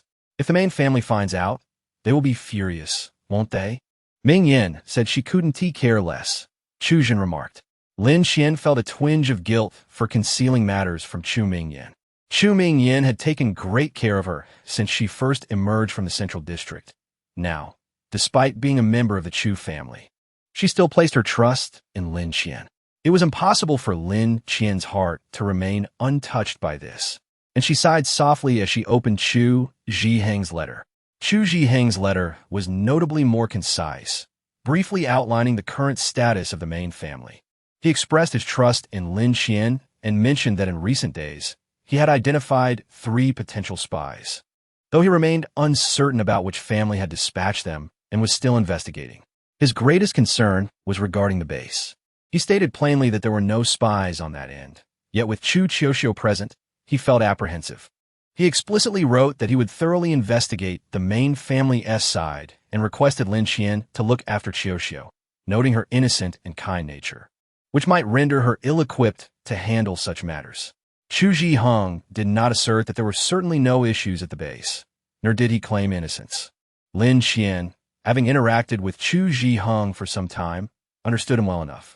He would never speak without certainty, yet it seemed he had reservations regarding the possibility of spies at the base. Lin Qian then opened Chu Zhiji's letter, which provided more detailed content. I apologize for only reaching out now. Matters at the main family have left me stretched thin. As for the base, feel free to make your own decisions. I will take responsibility for any issues that arise. Do not overly concern yourself with Qiuxiu's thoughts, if you wish for her to handle this matter. You may trust her completely, for she is destined to become the capable head of the Chu family one day, not merely its young lady. Chu Zhiji's letter served as a reassuring balm for Lin Qian, leading her to conclude that Chu Zhigu's perspective on Chu Qiuxiu was indeed more rational than Chu Zhiheng's. It was no wonder that Chu Zhigu's first instinct upon meeting her had been to appoint her as Chu Qiuxiu's teacher. Chu Zhiheng cared deeply for Chu Qiuxiu, a sentiment Lin Qian could sense. Yet, his affection resembled that of someone treating Chu Qiuxiu as fragile glass, which was not ideal. After pondering for a moment, Lin Qian asked, "What is the current situation at the main family? Could you summarize it for me?" Currently, both sides are at an impasse, but the head of the family assures you not to worry. He will resolve the matter without delaying your time. Lin Qian then inquired, "Have the detailed profiles of the 2 factions been gathered?" They have been compiled, along with information on spies that have emerged in recent years. The head and second head of the family mentioned that the data is extensive and intricate, so it may require your careful review. Lin Qian's expression was hard to describe. "So much?" This is after condensing the information. Chu Jun replied with a hint of mischief. The materials contained profiles of spies that had surfaced in the Chu family over the past decade, not only from the Yu family, but from several others as well. Lin Qian exclaimed, "Am I to be your family's investigator? Must I assist with this?" She shot him a glare. "I am a teacher, not a housekeeper." Nonetheless, Lin Qian decided to keep the materials, showing no intention of making things difficult for Chu Jun. After all, she had claimed to be Chu Qiuxiu's teacher, and naturally, she should impart some knowledge to her. The probability of spies being discovered in the Chu family had significantly increased over the past 6 or 7 years, with various families involved, not limited to just the Yu family. Chronologically, this coincided with the detection of Chu Qiuxiu's affinity for external objects. It was evident that various families had long since positioned spies within the Chu family, yet the Chu family had remained oblivious to this fact. After these incidents became frequent, the approach toward Chu Qiuxiu's upbringing within the Chu family had also diverged into 2 factions. While some believe that the safety of Chu Qiuqian should be prioritized with utmost caution, others contend that the head of the Chu family must possess exceptional qualities, and mere protection serves no purpose. Currently, there are differing opinions on whether Chu Qiuqian should venture into unknown territories for experience or remain within the safety of the outer 5 districts. Lin Qian, diligently reviewing the materials, devoted nearly all her spare time to this task, ultimately taking a month to thoroughly organize the information. She managed to find a moment to consult Shursin. Their schedules seldom aligned, making it difficult to meet even under the same roof. The Chu family provided me with some information, Lin Qian stated, and asked me to help Qiutian locate the family's informants. As she uttered these words, Lin Qian herself found them somewhat incredulous. Do they truly trust me this much? Shirxin, amused to witness her astonishment, replied, You lack any ulterior motives. This is a gamble on your emotions. As long as you develop feelings for the Chu family, they cannot lose, for we are inherently united as two S-class anomaly bearers. Yet, paradoxically, our emotional connection remains vacant, desperately yearning for fulfillment. If the Chu family prevails in this gamble, we will stand as two S-class anomaly bearers. Should they lose, no harm is done. At least we will have shared amicable interactions and avoided enmity. Lin Qian clicked her tongue. Let's not discuss feelings for now. Our paramount concern should be hastening our journey into the unknown. Team 10 may not endure much longer. At the mention of Team 10, a shadow of worry crossed Shirxin's face. They had delayed far too long, and it was uncertain how much longer it would take to locate them. Lin Qian further condensed the materials, then carried the revised documents alongside the original to Chu Qiutian.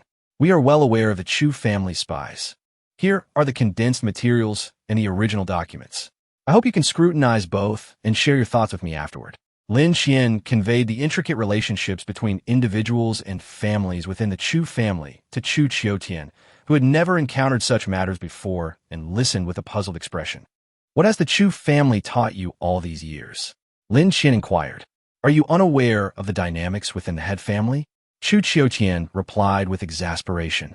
They always say I'm too young and refuse to tell me anything. I don't even know how I've managed to reach the age of 12.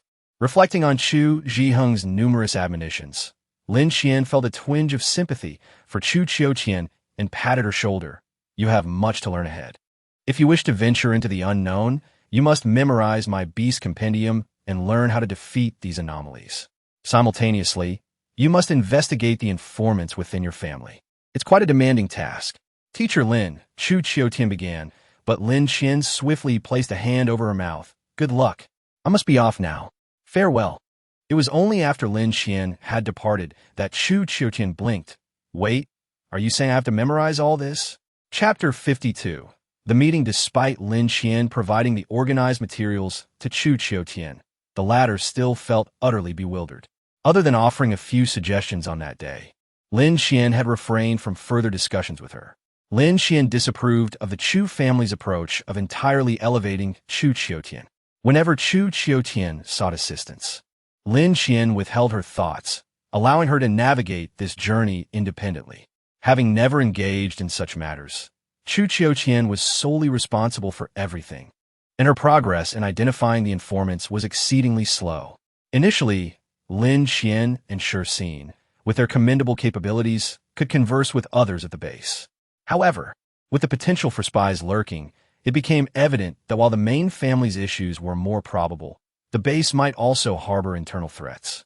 Conversations remained lighthearted, albeit with a tinge of scrutiny. Interactions between the night team and the white team dwindled, for no one could ascertain who might be the informant.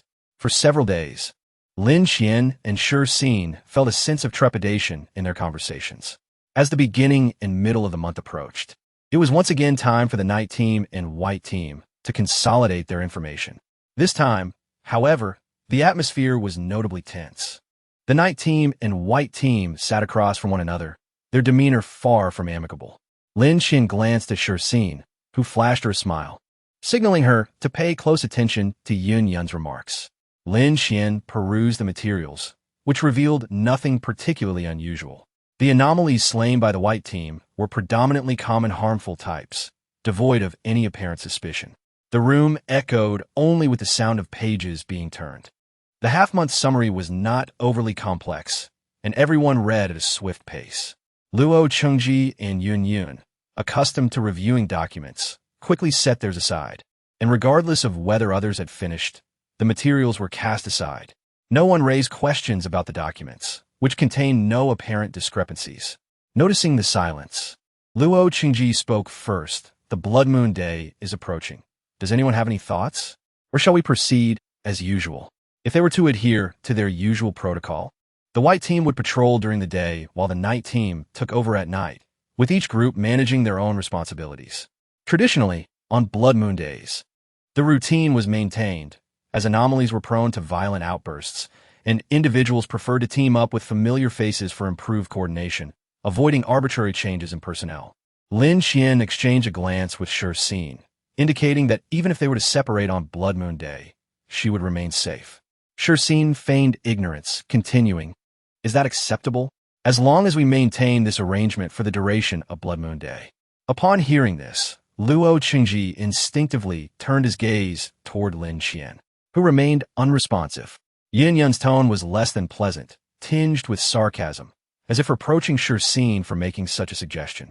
As the leader of the white team, her beauty often drew attention, and aside from Luo Qingji, few dared to speak to her in such a manner. Observing Yin Yun's silence, Luo Qingji attempted to mediate, directing the conversation toward Lin Qian. "Is there room for negotiation?" Luo Qingji briefly glanced at Chu Qiutian, who subtly shook her head, reminding him that Shi Xin was indeed correct. As long as Shi Xin disapproved, Lin Qian would not oppose him. Indeed, upon meeting Luo Qingji's gaze, Lin Qian silently averted her eyes. Su Huffing shot Shi Xin a disdainful look. "What is this? Are you threatening us? Do you think we would be lost without you?" Su Huffeng slammed the table. "We managed just fine before your assistance." Shi Xin responded, "If we hadn't intervened in time during that incident with the two C-class anomalies, more lives might have been lost. Wouldn't you agree? We're not asking for gratitude. We simply seek a temporary adjustment in personnel. Is that too much to ask? Or do you feel we are challenging your authority?" S-class anomaly bearers are typically held in high regard, yet repeated sarcasm would test even the most composed temperaments. And Shi Xin was no exception. Luo Qingji furrowed his brow, casting another glance at Lin Qian, who maintained her silence, clearly supporting Shi Xin's stance. For Lin Qian, choosing between the Chu family and Shi Xin was not a dilemma. She would instinctively side with Shi Xin, even with her eyes closed. The situation momentarily reached an impasse. The prowess of Lin Qian and Shi Xin was indisputable, ensuring enhanced safety during Blood Moon Day.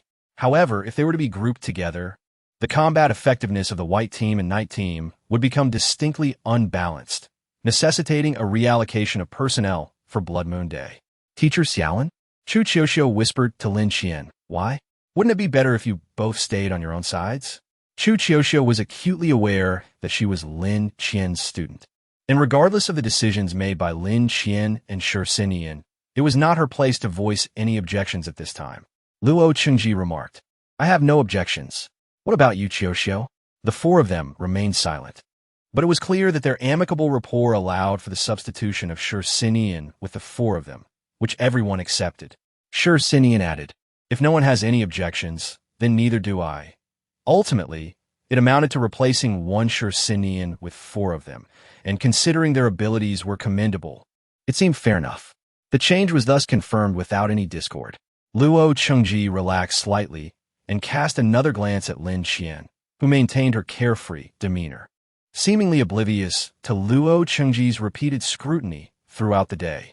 The remaining discussions were relatively straightforward, pertaining to the planned route for inspections, which had little bearing on Lin Qian and Shi Xin, as they wouldn't be stationed at Chu's beast management base for long. They merely needed to follow along. Chu Qiuxiu and Chu Jing listened attentively, aware that the duration of their inspections couldn't be overly prolonged. Soon, they hastily concluded their discussions and dispersed. Chu Qiuxiu sighed several times, hesitating to speak until most had left. Then she quietly confided in Lin Qian, "Teacher Xiaolin, I sense you're a bit afraid of Teacher Xiao Shi, aren't you? I could tell you wanted to tell him that keeping things as they would be acceptable." Lin Qian retorted, "I respect him. Do you understand?" Chu Qiuxiu pouted. "Do you even believe that yourself?" Chapter 53. The tale of a Lien wolf. Chu Qiuxiu dashed away, not wishing to incur an unprovoked beating. Days passed, and by late December, the predictor indicated the red moon days would fall on the 29th, 30th, and 31st. Chu Qiuxiu suddenly seemed to grasp the significance of the red moon days, dragging Lin Qian to practice daily, anxious about embarrassing herself during those days. She whispered to Lin Qian, Teacher Xiaolin, I've read that each Red Moon Day spawns beasts of C rank or higher. I'll do my utmost not to hold you back. The base had compiled extensive data on the occurrences of beasts in recent years. The records revealed that since 20 years ago, the nature of the Red Moon Days had grown increasingly peculiar.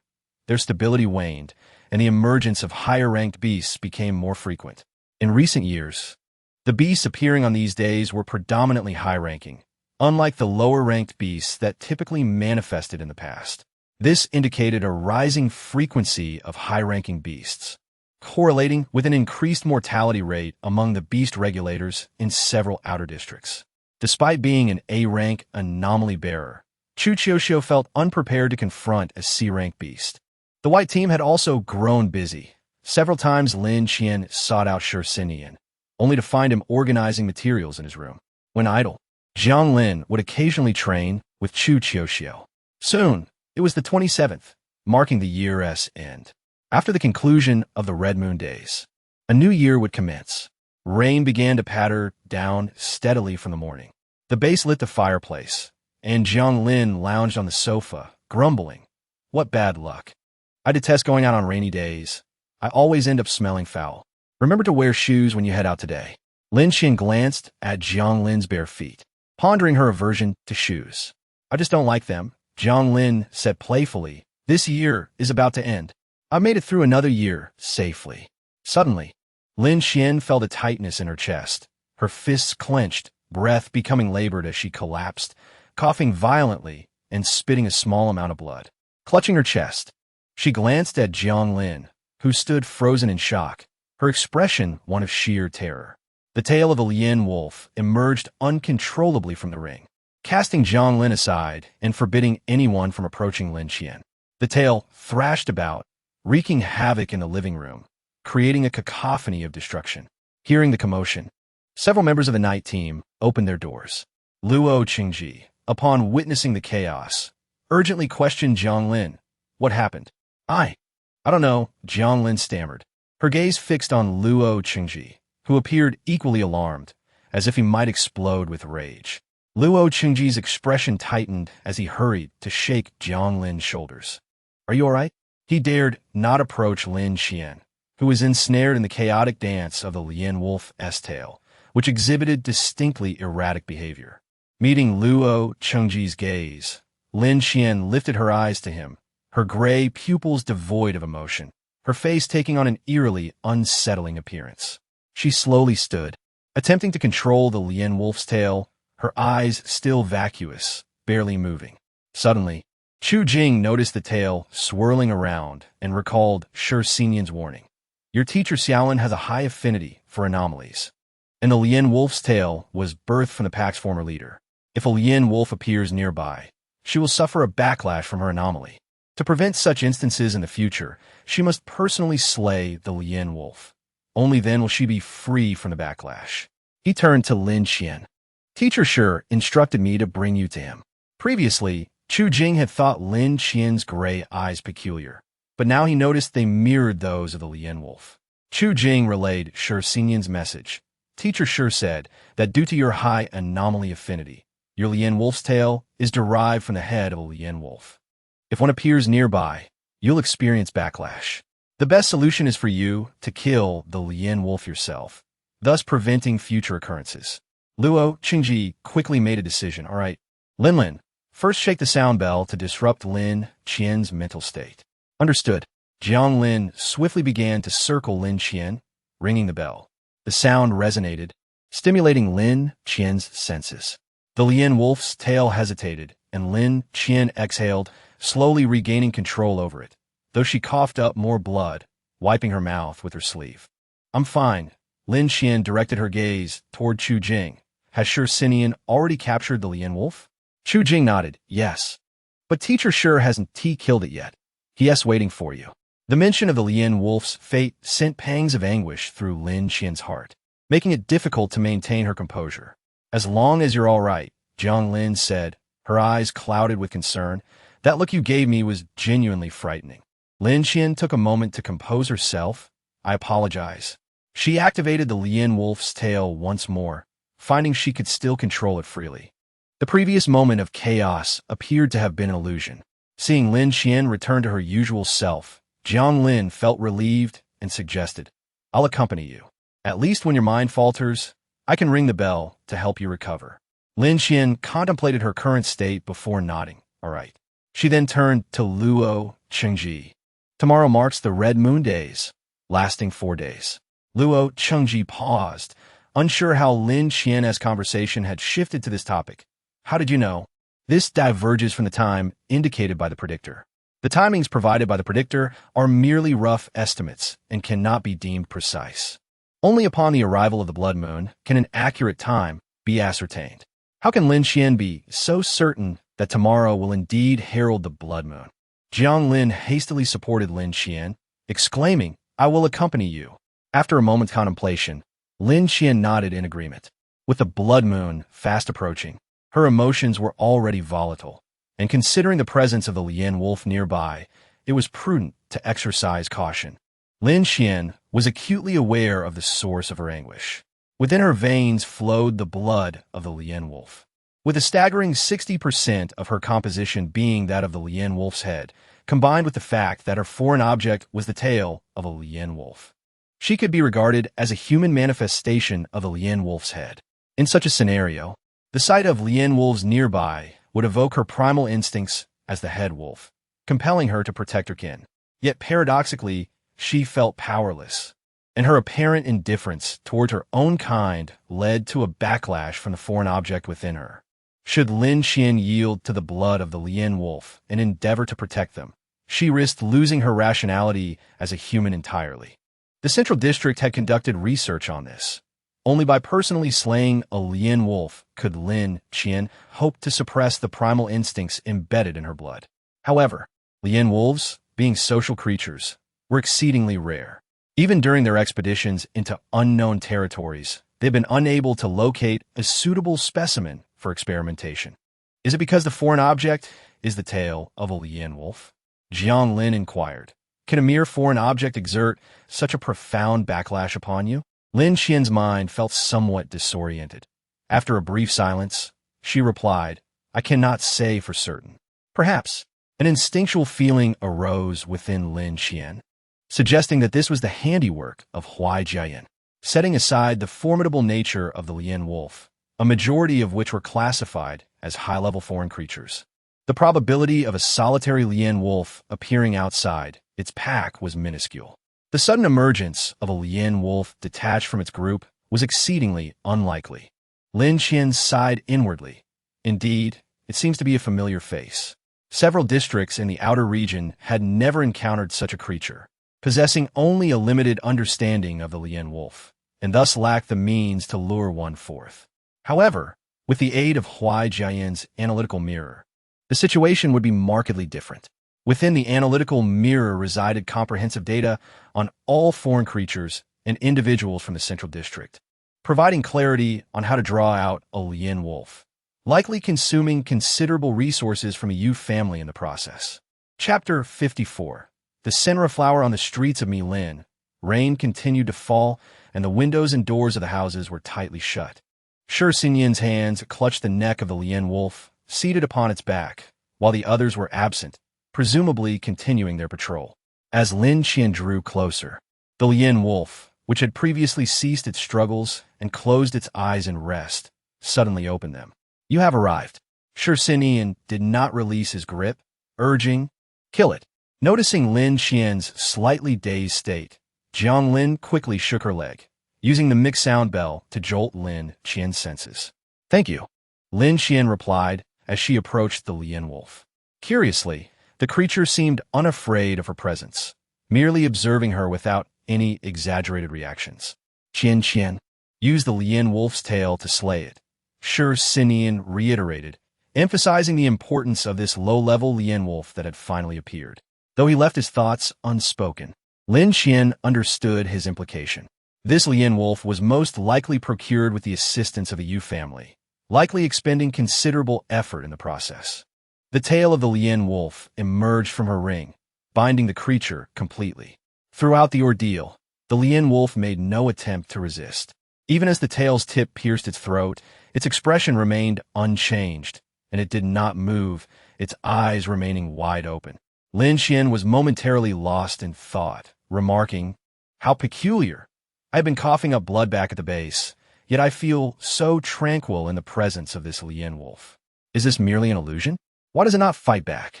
Perhaps it is because you carry the scent of the Lien wolf? After all, beings of this species possess a strong sense of kinship and generally do not harm their own kind." Sure Sinian mused, his brow furrowed. "Are you all right?" "I'm fine. Just feeling a bit disoriented," Lin Qian replied. "Then allow me to handle the Lien wolf's corpse," Sure Sinian offered. "No, I shall take care of it," Lin Qian asserted, stepping forward to retrieve the shadow blade from her azure ring, slicing down from the Lien wolf's spine. Despite having never slain a Lien wolf or performed an autopsy on one, her movements were remarkably fluid. Sure Sinian frowned, observing her complete the task, managing a strained smile. "How do you feel? Are you all right?" "I'm perfectly fine. Do I not appear to be?" Lin Qian responded, bewildered by his concern. "What are they discussing?" Jiang Lin whispered to Chu Jing. "I can't quite grasp it." Chu Jing replied, "Neither can I. Let it be." Lin Qian casually tossed the hide she had just removed from the Lien wolf to Chu Jing, saying, "This is for your family. Remember to pay up later." "Understood." Lin Qian turned to Sure Sinian. "Tomorrow marks the blood moon. Are we commencing a short meeting?" Jiang Lin inquired. "Is there something to discuss?" Chu Jing also turned his gaze towards Sure Sinian. Given that the night team and the white team operated on nearly opposite schedules, their time together was exceedingly limited. Thus, short meetings were only convened in cases of urgency. Sure Sinian and Lin Qian had always preferred to avoid imposing on the Chu family, never proactively suggesting a short meeting. "You will soon find out," Sure Sinian replied. "Let us go." Upon arriving at the base, they coincidentally found others beginning their meals. After expressing the need for a short meeting, Sure Sinian finished his meal first, setting down his bowl and chopsticks to enter the meeting room. Time for dining was limited, and should a short meeting be necessary, it would compress their meal duration. Everyone hastened through their meals and proceeded to the meeting room. Once the last person took their seat, Luo Chengji inquired, "Sure Sinian, do you have something to discuss? Why the sudden call for a short meeting? It better be significant." Su Hufeng scoffed. Ignoring Su Hufeng's disdainful tone, Sure Sinian stated, "The blood moon begins tomorrow and will last for 4 days. Are you certain?" Su Hufeng's demeanor shifted, skepticism evident. "I cannot disclose the specifics, but I can assure you that the blood moon will commence tomorrow. For safety's sake, I wish to pair with her starting tonight." She experienced backlash from the foreign object due to the Lien wolf's presence today, and her emotional state is quite unstable. "I believe you're all aware of this. Though she has slain the Lien wolf, unforeseen circumstances may arise, and I fear that should she lose control again, none of you would be able to restrain her." Sure Sinian's words carried no exaggeration. Should Lin Qian unleash her full potential, few could hope to contain her. Even S-level foreign object bearers would find themselves at a disadvantage. Ruan Yun sighed indeed. If we consider the possibility of Lin Qian losing control, it is indeed wiser to keep her close to Sure Sinian. After all, both of them are S-level foreign object bearers, and even in the event of trouble, the situation would likely remain manageable. Luo Chengji lightly tapped his fingers against the table. "The issue lies in how to allocate the remaining members once you two are paired." Ruan Yun fell silent. Under normal circumstances, Lin Qian and Sure Sinian together would lead the night team and the white team to prefer their attention on their respective sides. However, with Lin Qian now resembling a ticking time bomb, the stakes had changed drastically. Should anything go awry, no one would stand a chance against her. The emergence of this time bomb is unsettling, particularly given the heightened vigilance required on a day like the Red Moon. Yun Yun and Luo Chengji must exercise responsibility towards their team members. Hasty decisions are unacceptable. It is prudent to remain with us for the time being. The situation shifted with Jiang Lin's intervention. Upon careful observation, I noted that after the death of Lian Lang, Teacher Lin has maintained her composure, and I personally believe the likelihood of her losing control is minimal. My presence beside her to disrupt her mental state should suffice. Jiang Lin suggested, "Allow me to switch places with Xi and Qing. The interference from the mixed sound bell would provide additional safety." Yin Yin appeared contemplative, while Luo Chengji pondered briefly before agreeing. That is feasible. What of Xian Qing? Is there any issue? None. Xian Qing replied with a slight smile. Let it be so. Xiao Shangyue, Miao Yinin, Chu Zhen, and Xian Qing all possessed commendable combat abilities. It is merely a matter of 4 days. Substituting them with Shi Si Nian temporarily poses no objections from Yun Yun. I have no issues, she affirmed, finalizing the arrangement for Shi Si Nian to continue the patrol tonight. Although the certainty surrounding tomorrow being the red moon is perplexing, I urge you all to exercise utmost caution this evening. The matter was swiftly concluded, and the group dispersed as the time for the night patrol approached. Following a brief meeting, everyone required some time to adjust their respective states.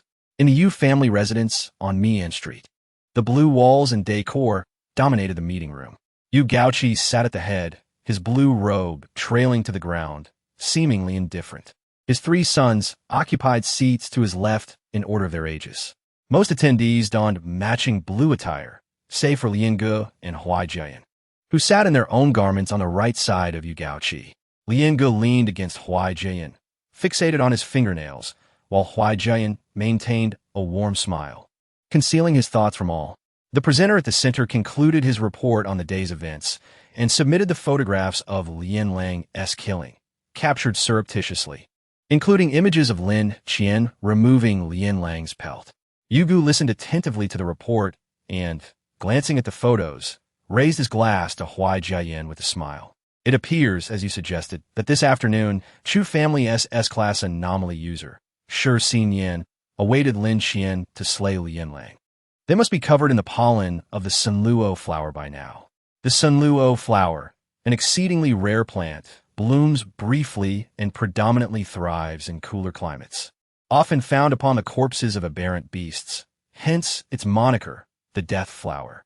The scent it emits is highly attractive to blood-eyed moths, once tainted with sunluo pollen. These moths will be drawn from 10 kilometers away. A subtle, almost imperceptible smile flickered in Huai Jian's eyes.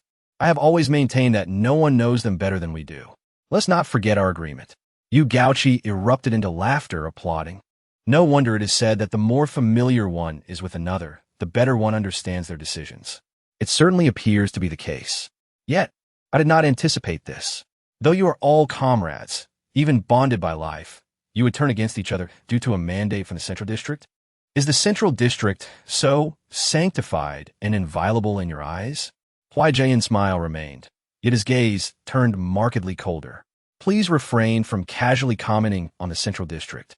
Lian Ge lazily directed his attention toward Yu Gaoqi. Especially refrain from speaking so in our presence, lest you provoke dire consequences.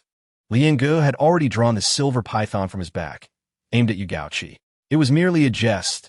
Sheath it, Yu Gaoqi replied, his expression unwavering, his smile intact, indicating that tonight's plan would undoubtedly proceed smoothly. It was not in vain that they had expended such great effort to secure a D-class Lian Lang. Yuga shifted his corpulent frame, grasping his wine glass and taking a hefty gulp. Yuki yawned. So, who will seek trouble with the Chu family tonight? Yuga replied, allow me to take on that task. Chapter 55. Blood-eyed moth. As evening descended, the rain intensified, causing the streetlights to flicker ominously. The downpour felt unsettling. Jiang Lin furrowed her brow as she donned a cloak made from Tianlong grass, pulling up the hood while complaining, soon enough, I will smell like this again. It is so irritating. Although the Tianlong grass cloak diminishes the odor somewhat, the scent of rain persists for days. It is not her first time patrolling in the rain. Has she not grown accustomed to it? Once prepared, Luo Chengji remarked, today, we shall split into 2 teams. However, considering the unique circumstances surrounding Lin Qian and Shi Si Nian, it is best they operate as a separate unit, while the rest of us form another group. Are you sure you don't need me with you? Jiang Lin asked, her concern evident as she glanced at Lin Qian. Wouldn't having the mixed sound bell nearby ensure greater safety? Lin Qian shook her head. No need. If I become unstable, Shi Si Nian can manage me. Your presence might inadvertently lead to harm. Shi Si Nian nodded reassuringly at Jiang Lin. Do not worry. I will stay close to her. Seeing their determination, Jiang Lin acquiesced. All right then, please stay safe. Once the task routes were redrawn, Luo Chengji and the others exited.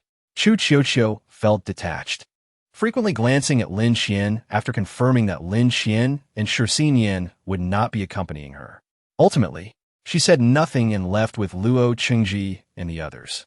Qiuqiu's timidity hindered her decisiveness. She lacked the confidence to act boldly. Shi Yan observed Chu Qiuqiu and Luo Chengji's retreating figures. Frowning, she cannot continue like this.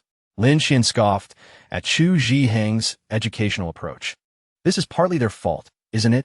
They always assume Qiuqiu needs protection, believing she is incapable, and repeatedly instilling this notion diminishes her self-awareness. At their age, they had already slain countless aberrant beasts and developed their own logic and objectives. In contrast, Chu Qiuqiu's uncertain character and lack of self-confidence render her hesitant and indecisive. Are you quite fond of the Central District's educational model? Shi Yan inquired as Chu Qiuqiu's figure vanished completely. Do you not detest the arbitrary nature of their methods? Lin Xian replied, at least they do not produce students with such personalities. Each approach has its merits. At least the Chu family's model yields higher survival rates. Shi Yan noted, the Central District's methods leave half the population dead. What more can they teach? Lin Xian smiled indeed. Those who emerge from the Central District as anomaly users tend to be stronger than their counterparts from peripheral areas, and the mortality rate behind their success starkly contrasts with that of the outskirts, where growth rates remain perpetually negative. Let us proceed. The rain lightened slightly, droplets gently drifting through the air. Yet the acrid scent of rain lingered persistently. The streets were eerily quiet, devoid of life. Lin Xian sensed an impending misfortune and gradually slowed her pace, her gaze flickering. Shi Yan advanced a couple of steps, halting at a distance from Lin Xian. What is it? Noticing Lin Xian lagging behind, he turned abruptly. Is something amiss? Suddenly, Lin Xian shouted, Shi Yan, get down. Instinctively, he obeyed her command. Two blood-eyed moths zipped past his head at an astonishing speed. Yan, come here. Several blood-eyed moths, unable to change their course in time, collided forcefully with the tail of the Lian wolf, producing a sharp crack. Through the gaps, it was evident that a swarm of blood-eyed moths had surrounded them, incessantly battering the white cocoon formed by the Lian wolf's tail. The sound of their relentless assaults echoed continuously as Lin Xian struggled to maintain the cocoon. Her brow furrowed in concentration. She slightly expanded the cocoon, her expression grave. They are incredibly swift. Indeed, Yan replied, his face grim. The two blood-eyed moths were likely their vanguard. Lin Xian handed the white rose to Yan, asking, with this small gap, is it manageable? Absolutely, he reassured her. It feels more like a coincidence than it should. Yan skillfully fired 2 shots to test the waters. Bang! Bang! The 2 blood-eyed moths fell lifelessly to the ground. Lin Xian noticed one of them struggled slightly upon impact. Yan hadn't delivered a fatal shot. Too fast, he remarked, quickly firing again, explaining I missed my target. What level of blood-eyed moths could these be? Lin Xian mused, retrieving the clear shadow from her azure-blue ring and locking onto a blood-eyed moth. Bang! Another one fell. We can overcome them, but it will consume a significant amount of time. Yan fired 2 more shots, urging, hold them off here. We need to assist Qiuqiu and the others. Suddenly, Lin Xian's gaze shot towards the direction where Chu Qiuqiu was surveying. From her vantage point, she could see the massive snake head emerging amidst the buildings. Its body was a striking emerald green, with dual heads adorned with 3 golden diamond patterns. The golden-bordered 2-headed snake possessed far greater strength than ordinary serpentine beasts, albeit with a slightly slower speed. With its dual-headed form, it had a broader field of vision compared to typical snakes. Both heads needed to be severed for it to be completely slain. As long as one head remained, it could still move. The 3 diamond patterns indicated a sea-level classification. The golden-bordered 2-headed snake? Lin Xian exclaimed, astonished. Such creatures, typically residing in the depths of uncharted territories. How had they suddenly appeared? We must swiftly deal with these blood-eyed moths, Yan urged, gripping the white rose tightly. We cannot afford to waste any time. The golden-bordered two-headed snake, relying on its extensive vision and burrowing abilities, was exceedingly cunning and difficult to kill. If not dispatched in one strike, it might escape, posing a significant danger. Lin Xian tightened her grip on the clear shadow, focusing intently on her target before firing again. Too slow, Xi Nian muttered, glancing at the fallen blood-eyed moths on the ground, clicking his tongue. There's still many more. Lin Xian lifted her gaze to the sky, filled with blood-eyed moths. Her fists clenched. Captain, this is a surprise for you. Do you like it? A familiar voice reached her ears, prompting her to look up instinctively. Huaijian stood atop a rooftop, the blood-eyed moths refraining from attacking him, creating a somewhat eerie scene. The analysis mirror indicates that the captain is quite displeased, he observed.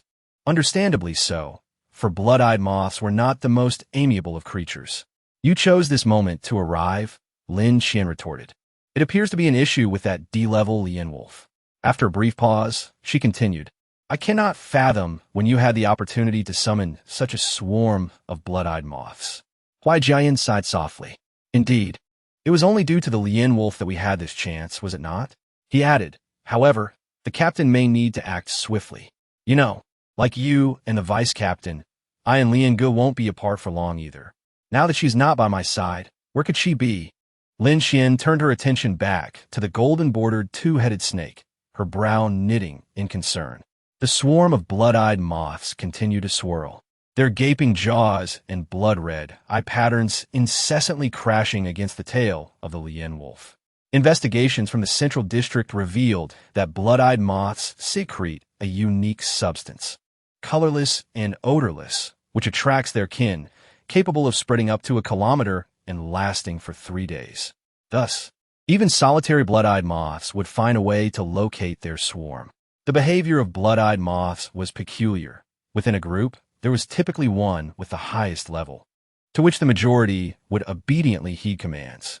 Upon its death, the lower-level moths would disperse, seeking another higher-ranking member. Regardless of their rank, blood-eyed moths shared a singular method of attack, biting their prey. Although the strength of their jaws varied, higher-ranked moths possessed a more potent bite. Moreover, there was no discernible difference in appearance between high and low-ranked moths, making it impossible to identify the leader. Most unsettling was the fact that blood-eyed moths exclusively consumed the flesh of corpses. The carcasses of higher-ranked beasts attracted them more readily, and those with the scent of potent beasts were particularly appealing. Once a being recognized as a host for an extraordinary item, they would carry the scent of beasts, rendering them indistinguishable to the moths.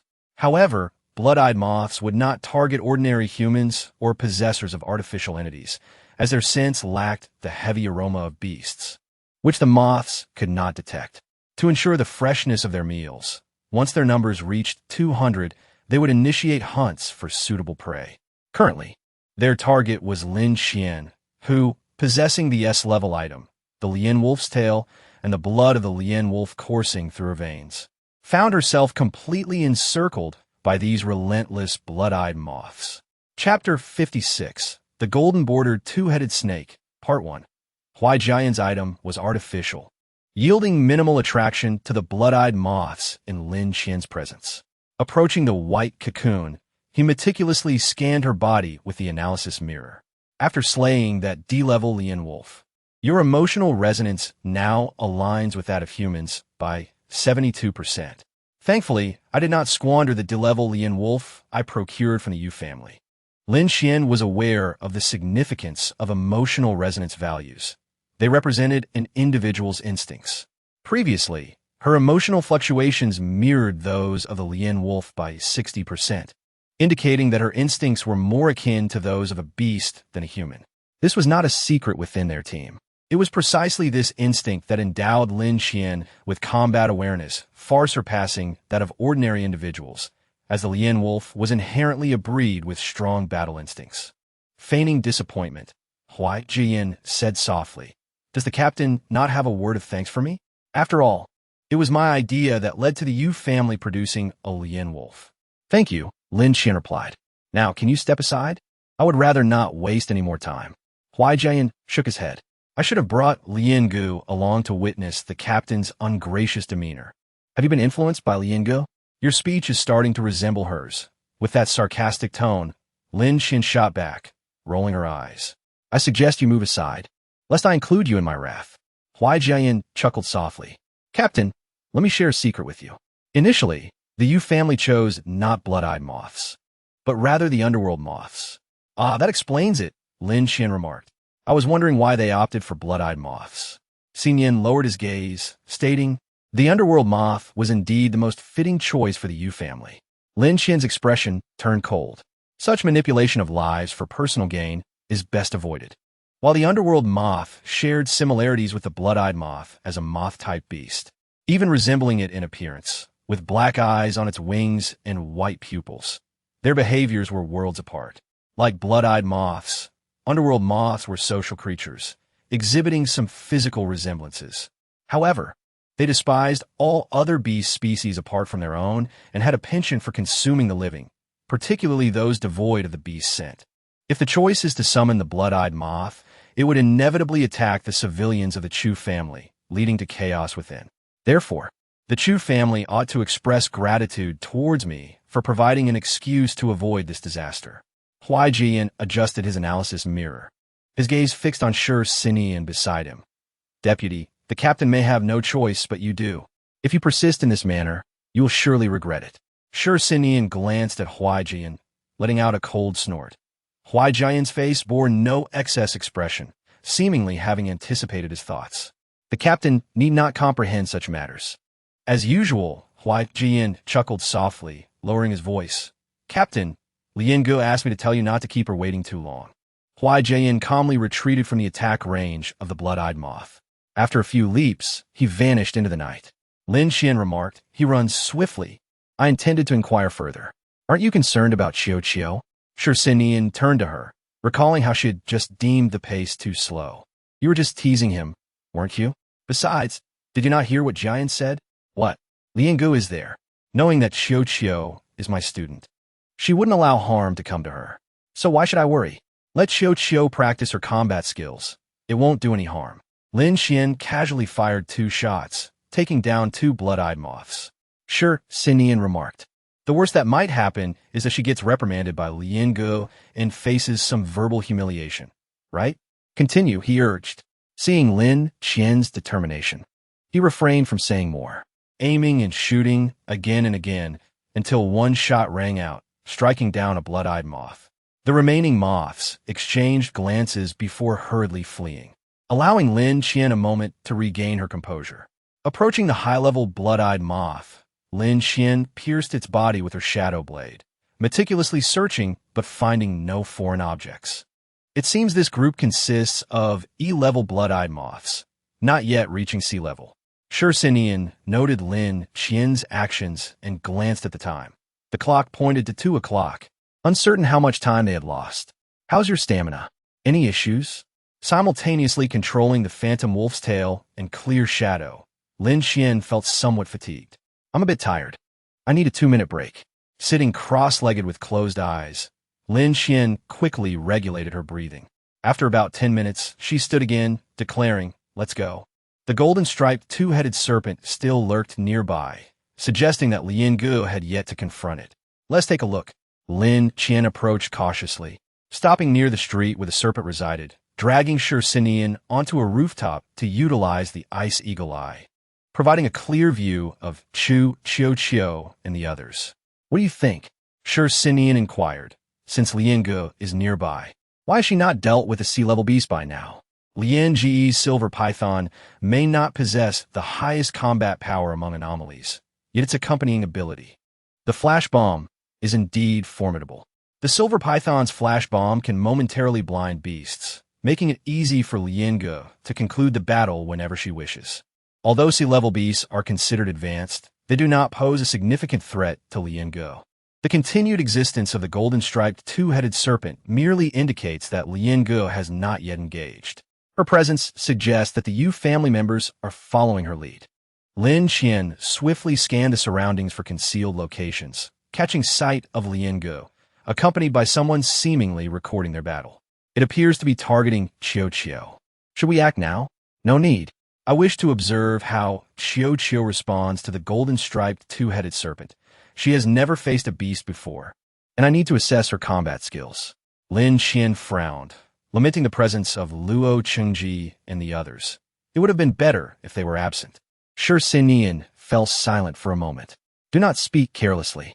Uncertain how long they had been engaged with the golden-striped two-headed serpent, most had sustained injuries. With only Luo Chengji, Jiang Lin, and Chu Qiu still actively fighting. The serpent's tail lashed against Chu Qiu, sending her soaring into the air. The white moon spike appeared in her hand, thrusting back against the serpent, slightly reducing its speed. Startled, the golden-striped two-headed serpent opened its mouth wide and charged directly at Chu Qiu, with nowhere to run amidst the buildings. Chu Qiu could not afford to cause further structural damage or greater casualties. Be careful. Luo Chengji dashed forward, pushing Chu Qiu aside. As the Qinglian sword pierced the serpent's mouth, the left head seemed to feel the pain, forcefully thrusting Luo Chengji several meters against the wall. You bastard! Jiang Lin leaped, landing on the serpent's head, drawing her dagger and stabbing towards the left head's eye. With a sound, the dagger pierced the left head's right eye, causing the golden-striped two-headed serpent to thrash wildly, flinging Jiang Lin off its head as its tail tightly coiled around her. Jiang Lin, Chu Qiu charged forward again, aiming for the left head's left eye with her white moon spike. With a clang, the golden-striped two-headed serpent became utterly enraged, the left head deflecting the spike as it accelerated, almost instantaneously lunging at Chu Qiu. As the serpent's head approached, Chu Qiu swiftly replaced the white moon spike with the shadow blade and thrust it into the left head's eye. The golden-striped two-headed serpent emitted a wail, thrashing uncontrollably, its tail releasing Jiang Lin as its massive body writhed chaotically, causing debris to scatter like leaves in a storm. Seizing the opportunity, Jiang Lin rushed to Luo Chengji's side. Luo Chengji, how are you? He coughed twice, blood spilling forth. I'm fine, what about you? We are okay. Just keep yourself hidden. Jiang Lin warned, stay far away. Luo Chengji endured the discomfort, smiling at Jiang Lin. No need for your concern. The golden-striped two-headed serpent seemed to realize it might perish here, slithering low along the ground, attempting to escape. You need not say. Chu Qiu shouted, forcefully hurling her ring blade. Jiang Lin dashed away rapidly, the mixed sound bell chiming in a series of ringing sounds, leaving Lin Qian feeling somewhat disoriented. The serpent slowed its pace, the ring blade slicing into the neck of the right head. Blood gushed forth, and Jiang Lin seized the moment to throw her dagger, striking precisely at the prior wound, embedding it into the right head's bone. So accurate, Chu Qiu murmured, rushing forward. Before she could make further moves, the golden-striped two-headed serpent began to thrash wildly, causing immense destruction to the surrounding structures. Lin Qian frowned. It seems Qiu and the others are losing. Should we intervene now? Shi Sinian stood up. No, wait. Lian Ge has made a move. Lin Qian hurriedly closed her ice eagle eye, but it was too late. Lian Ge unleashed the flash bomb. The intense white light seared Lin Qian's eyes, causing her to collapse to the ground, a drop of blood trickling from the corner of her eye as she cursed. Why does she always start like this? Are you all right? Shi Sinian quickly helped her up, inquiring about her vision. I'm fine. Let us move. At that moment, it was not only Lin Qian who had been blinded by the white light, but also Jiang Lin, Chu Qiu, and the golden-striped two-headed serpent. The serpent, losing its sight, let out another wail, its tail sweeping away Jiang Lin and Chu Qiu, sending them crashing against the wall, seemingly injuring their bones as they lay on the ground, unable to rise for some time. Lian Ge paid no heed to the chaos around him. A bullet had pierced the right head of the twin-headed serpent. The impact was decisive, rendering the right head limp and motionless. As the left head regained its vision, it hurriedly glanced at its counterpart, only to find it hanging there, seething with rage directed at Lian Ge. Unperturbed, Lian Ge smiled as he aimed at the still intact right eye of the left head. The bullet struck true, penetrating the golden-bordered serpent's brain. At such a close range, Lian Ge needed no precise aim. He fired twice, each shot finding its mark on the serpent's skull. The creature collapsed softly to the ground. He beckoned to Yu Gu beside him, instructing, You handle this one. I must check on those two adorable little beings. Very well, Yu Gu replied, his expression stiff. I sense that you require no assistance in dealing with this beast. What brings you here, you family member? Jiang Lin inquired, lifting her head. Why, of course.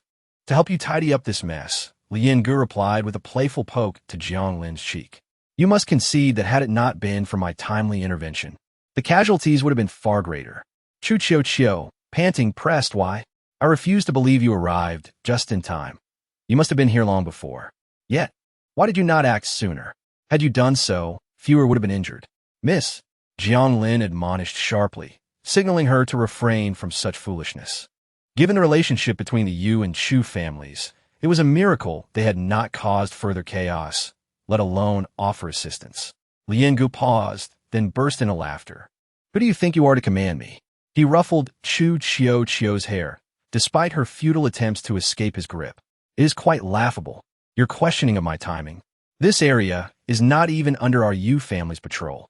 It is your Chu family that is so inept as to fail in protecting your own territory, necessitating our assistance. You are truly weak. If not for your anomalous abilities evoking a flicker of pity from the captain, your combat awareness is hardly worthy of a captain student. For your connection to the captain, I shall spare your life today. I say, you do not think such tactics will affect me, do you? Lien Gu said, a teasing smile gracing his lips. I can hear the sound of the ring blade. Just moments ago, he considered letting her off, but his mind had changed. Lien Gu removed the silver python from his back. If you dare, attack me. Flashbang. Chu Chiu Chiu instinctively closed her eyes, yet the anticipated blinding light never came. Upon opening her eyes, she found Lien Gu at her side, whispering, I was merely teasing you. Without even drawing a weapon, he delivered a punch to her abdomen. With her existing injuries, she could not withstand such a blow. Miss, Jiang Lin attempted to interject, but Lien Gu kicked her in the abdomen. Would you kindly be quiet? Your noise is unwelcome while I teach someone a lesson. Jiang Lin was sent flying several meters, losing consciousness upon impact. Jiang Lin, Chu Chiu Chiu gritted her teeth and charged at Lien Gu once more. Already injured, her speed was diminished as she aimed a kick at Lien Gu's neck, while her left hand wielded a rib knife aimed at his head. However, Lien Gu showed no inclination to dodge her assault. He merely seized her extended leg and flung her aside, the rib knife barely grazing her hair, while the silver python pressed against Chu Chiu Chiu's head. With a mischievous smile, Lien Gu aimed the gun at her. Not skilled enough, are we? I am part of the same team as the captain, and I am well acquainted with her combat style.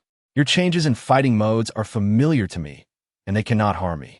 The shadow blade appeared in Chu Chiu Chiu's left hand, but before she could strike, Lien Gu stepped on her hand, laughing. Why do you not learn from your lessons? At that moment, Chu Chiu Chiu's plight was indeed pitiable, with the silver python pressing against her head and blood trickling from her mouth. She was reduced to a sight unbefitting a lady of the Chu family. The repeated use of various anomalous abilities had left her mentally exhausted, merely a shell of her former self. Cease this, Lien Gu. Lin Qian suddenly grasped Lien Ji's hand. I am here. You shall not kill Chiu Chiu today. Shi Xin Yan, like a specter, followed closely behind Lien Gu, a dagger poised at his waist. Do not move. Captain, Vice Captain, long time no see. Lien Gu appeared entirely oblivious to the threat posed by Lin Qian and Shi Xin Yan, cheerfully greeting them. If not for the silver python aimed at Chu Chiu Chiu's forehead, he could have easily been mistaken for a playful young girl. Chu Chiu Chiu glanced up at Lin Qian, unable to contain a spurt of blood, which splattered upon the silver python. Fortunately, it was the day of the red moon, and the surrounding houses were darkened, shielding her from the gaze of most passers-by. The act of utterly dominating and verbally humiliating someone was a common tactic employed in the Central District to discipline unruly students. The Central District thrived on shattering a person's dignity only to reshape it, a lesson Lien Gu had mastered thoroughly. Chu Chiu Chiu's complexion grew pale. She had long since grasped from Lin Qian's words that Lien Gu, like her, possessed an A-grade anomaly. Previously, she had doubted Lin Qian's assertion of being unable to defeat Lien Gu, but reality now struck her like a harsh slap. It was not merely a matter of defeat. If Lien Gu truly wished to harm her, she would scarcely have the chance to escape. Moreover, she believed she could never match Lien Gu's capacity to slay an A-grade beast within mere minutes. Lin Qian sighed. What is your intent? Having known Lien Gu for quite some time, she recognized that he was genuinely toying with her. Otherwise, he would not have struck Chu Qiuqiu again. A cursory glance around revealed that most present had succumbed to unconsciousness. Even Luo Chengji, who possessed slightly greater strength, was incapacitated, unable to move with the Qinglian sword beside him. Only Jiang Lin and Chu Qiuqiu remained conscious. But Jiang Lin had just received a bullet wound from the silver python while trying to save Chu Qiuqiu, rendering her unable to stand. This is dire. Lin Qian resolutely declared, let her go. Lien Gu pondered, if it is the captain's request. Reluctantly, he shifted the gun's muzzle away. Shi Xinyan also sheathed his weapon, standing beside Lin Qian, who helped Chu Qiuqiu to her feet, guiding her behind her. After all this time, the first thing the vice captain does is threaten me, Lien Gu muttered, showing no sympathy. It was your beloved captain who instructed me to do so. You know I would never defy her wishes, Shi Xinyan remarked, smiling with his arms crossed, glancing at Lien Gu. After all, she treats you well, does she not? Before Lien Gu could retort, Yu Gu approached his side, and Lien Gu instantly quelled his playful demeanor. Lin Qian noticed Yu Gu's scrutiny and shot him a fierce glare. Yu Gu, however, showed no intention of diverting his gaze. Your eyes are quite beautiful, akin to precious gems, he remarked, his words dripping with admiration. The photographs failed to capture even a fraction of their beauty. I have never seen such exquisite eyes. Lien Ji's expression turned icy as he chuckled. Our captain is nothing like your artistic creations, Yu Gu.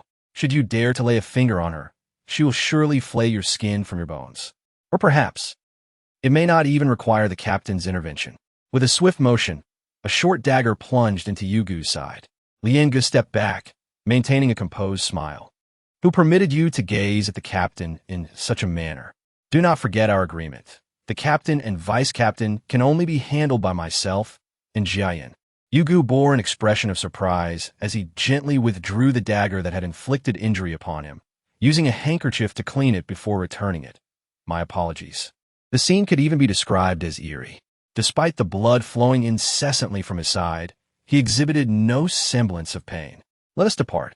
Lien Gu cast a final glance at Lin Qian. Captain, how long do you think your student can endure after this incident?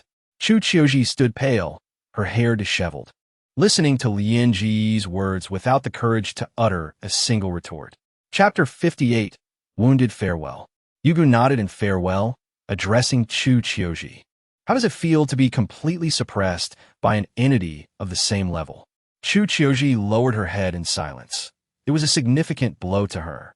Unlike Yu Gu, who, regardless of his true nature, held a commendable reputation within the Yu family, the affinity with entities and their levels did not hinder his potential to become the next head of the Yu family.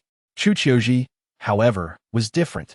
She once occupied a high position within the Chu family due to her considerable affinity with entities. Yet now that her practical abilities were revealed to be lacking, the impact on her was substantial. What does it feel like? I presume it does not concern you? Lin Qian scoffed. Perhaps I should give you a beating and inquire about the sensation of being utterly incapable of resistance.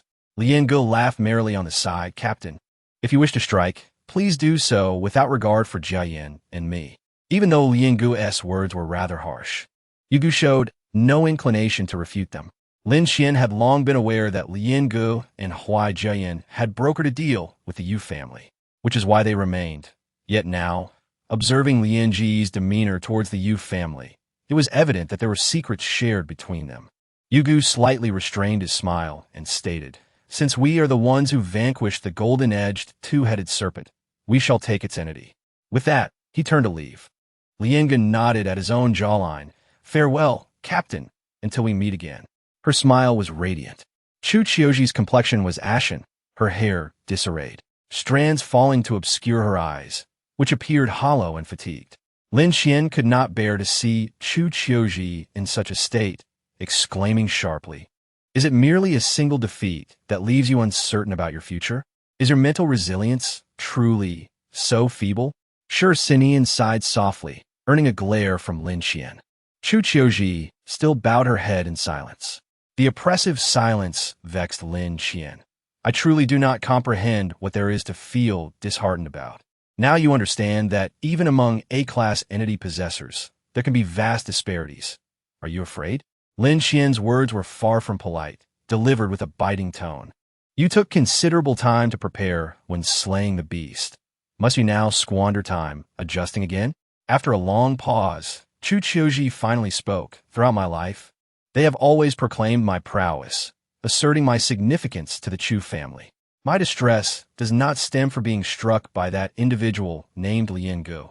Rather, I'm more in the revelation to the Yu family of my mediocre abilities. And so what? Lin Qian scoffed. Is weakness a reason to cease living? You are still quite young, with a lengthy future ahead. Do not allow such trivial matters to instigate daily doubts. Presently, there were numerous injured individuals. As many who had fought the golden-edged, two-headed serpent had lost their fighting capability.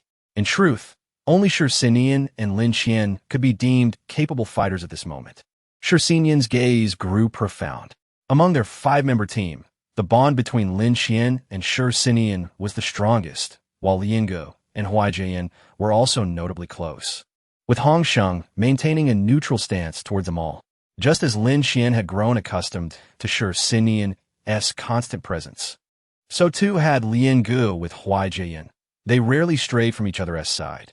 Lin Qian and Shirxinian were unconvinced that Huaijian would leave Liangu behind after their withdrawal from the battle with the golden-edged two-headed serpent. Shirxinian surveyed the area, noting that the Chu family members were either injured or unconscious or had exhausted their strength. It was untenable for them to remain by the roadside. As he watched them retreat, he began to patrol the vicinity. Chu family entity regulatory base. Ah, very well. Tanqing nodded quickly. I appreciate your assistance. With that, he hastily went to summon Zhou Man. Since the Great Flood, the flora and fauna of the world had undergone significant mutations, and the only physician the Chu family trusted was Zhou Man, observing Jiang Lin drenched in cold sweat. Lin Qian conducted a brief examination, relieved to find no bone injuries. Being young, she should recover well, a stroke of good fortune amidst the misfortune. As for Luo Qingji, his condition was dire. His arm had barely healed when it was injured again. Lin Qian squeezed his arm, feeling the bones misaligned, which might hinder his future swordsmanship. Chu Qiuji sat on the sofa in the living room, glancing at the clock intermittently, rising occasionally to pace. She had never felt time drag so slowly. As the resident physician of the Chu family, her departure from the main house required intricate formalities. If he were to be summoned to the base in case of an incident, it was an impossibility. Morning soon arrived. Members of the white team began descending the stairs one by one. Zhou Man had yet to arrive at the base. Lin Qian ascended once more. Discovering Jiang Lin had developed a low fever and was coughing, Lin Qian dampened a towel to place on her forehead, preparing to wipe her arms when she heard Chu Qiuji softly say, "Little Lin, allow me to take over. You go check on the others." "All right, but do take care of yourself. You are injured as well." Lin Qian replied as she rose. "I will go check on him first." Fortunately, aside from Jiang Lin, the others were relatively unscathed. Lin Qian briefly informed the white team of the injuries sustained, and they came to assist in tending to them, allowing Chu Qiuji to finally breathe a sigh of relief. However, Jiang Lin's fever showed no signs of abating. Finally, as the clock approached 6, Tanqing finally brought Zhou Man to the base, who arrived drenched in sweat, carrying a small medical kit, clearly having rushed over. "Where are the injured? What is their current condition?" Zhou Man inquired hastily as he entered, dashing towards the second floor, asking Lin Qian repeatedly about their status. "First, check on Jiang Lin. She has a low fever." Lin Qian pulled Zhou Man towards Jiang Lin's room. "This way." Zhou Man followed her to Jiang Lin's room. Chu Qiuji was already mopping Jiang Lin's brow. Upon seeing Zhou Man, she immediately vacated the space for him. Zhou Man did not have the time to exchange pleasantries and promptly retrieved instruments from his medical kit to examine Jiang Lin. After a moment, Zhou Man exhaled in relief. Fortunately, there are no bone injuries. However, she must have been engaged in overly strenuous combat, and, combined with her injury, It has induced a fever. Once the fever subsides, she should be fine.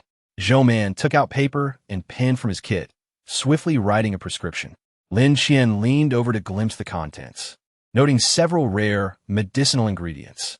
You should deliver this to. Never mind, I will finalize the prescription shortly. Zhou Man then took a moment to wipe the sweat from his forehead. Is there anything else? Everyone else has succumbed to exhaustion and fallen unconscious. Only Chu Qiuji and Luo Chengji require examinations. Lin Qian quickly replied, aside from them, there is no one else. Zhou Man proceeded to examine Chu Qiuji and Luo Chengji, finding Chu Qiuji's injuries less severe than Luo Chengji's. However, Zhou Man, after multiple examinations, expressed disappointment to Lin Qian. Luo Chengji's prior injury has not fully healed, and now his arm is injured again. He should still be able to wield a sword, but he will certainly be less formidable than before. It is of no consequence. Preserving life is already a significant blessing. Lin Qian sighed and mused. Zhang Lin and Qiuqiu should be all right, right? Yes, both of them are relatively young. So even if they're injured, their recovery should be swifter. Zhou Man replied. As for the others, they are merely exhausted. After a good rest, they should be fine. That's a relief, Lin Qian said, feeling reassured by Zhou Man's words. Overall, being alive is better than anything else. Yet, hearing this from Zhou Man made Lin Qian feel a twinge of guilt. The strikes she delivered had not been mere trifles. Her strength exceeded Lin Qian's, and the fact that she had not completely shattered Chu Qiuqiu's bones was an act of restraint. Zhou Man organized all the prescriptions and handed them to Lin Qian. You can have the ant responsible for cooking at the base fetch the medicine shortly. However, I still wish to inquire. How come you were with them? Yet they sustained such severe injuries while you emerged unscathed? In Chapter 59, Accusations, Part 1, Lin Qian replied, I was trapped with Xin Yan. I just checked. There was an issue with the Lian wolf we killed yesterday afternoon.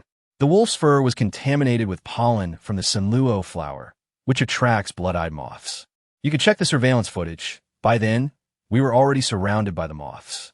After we finally dealt with the blood-eyed moths, I had to use several foreign objects simultaneously, which overwhelmed my spirit, necessitating a rest that delayed my arrival. If you don't believe me, you can review the footage. The blood-eyed moths, Zhou Man, familiar with the troublesome creatures, pondered aloud. Indeed, blood-eyed moths are quite bothersome and swift.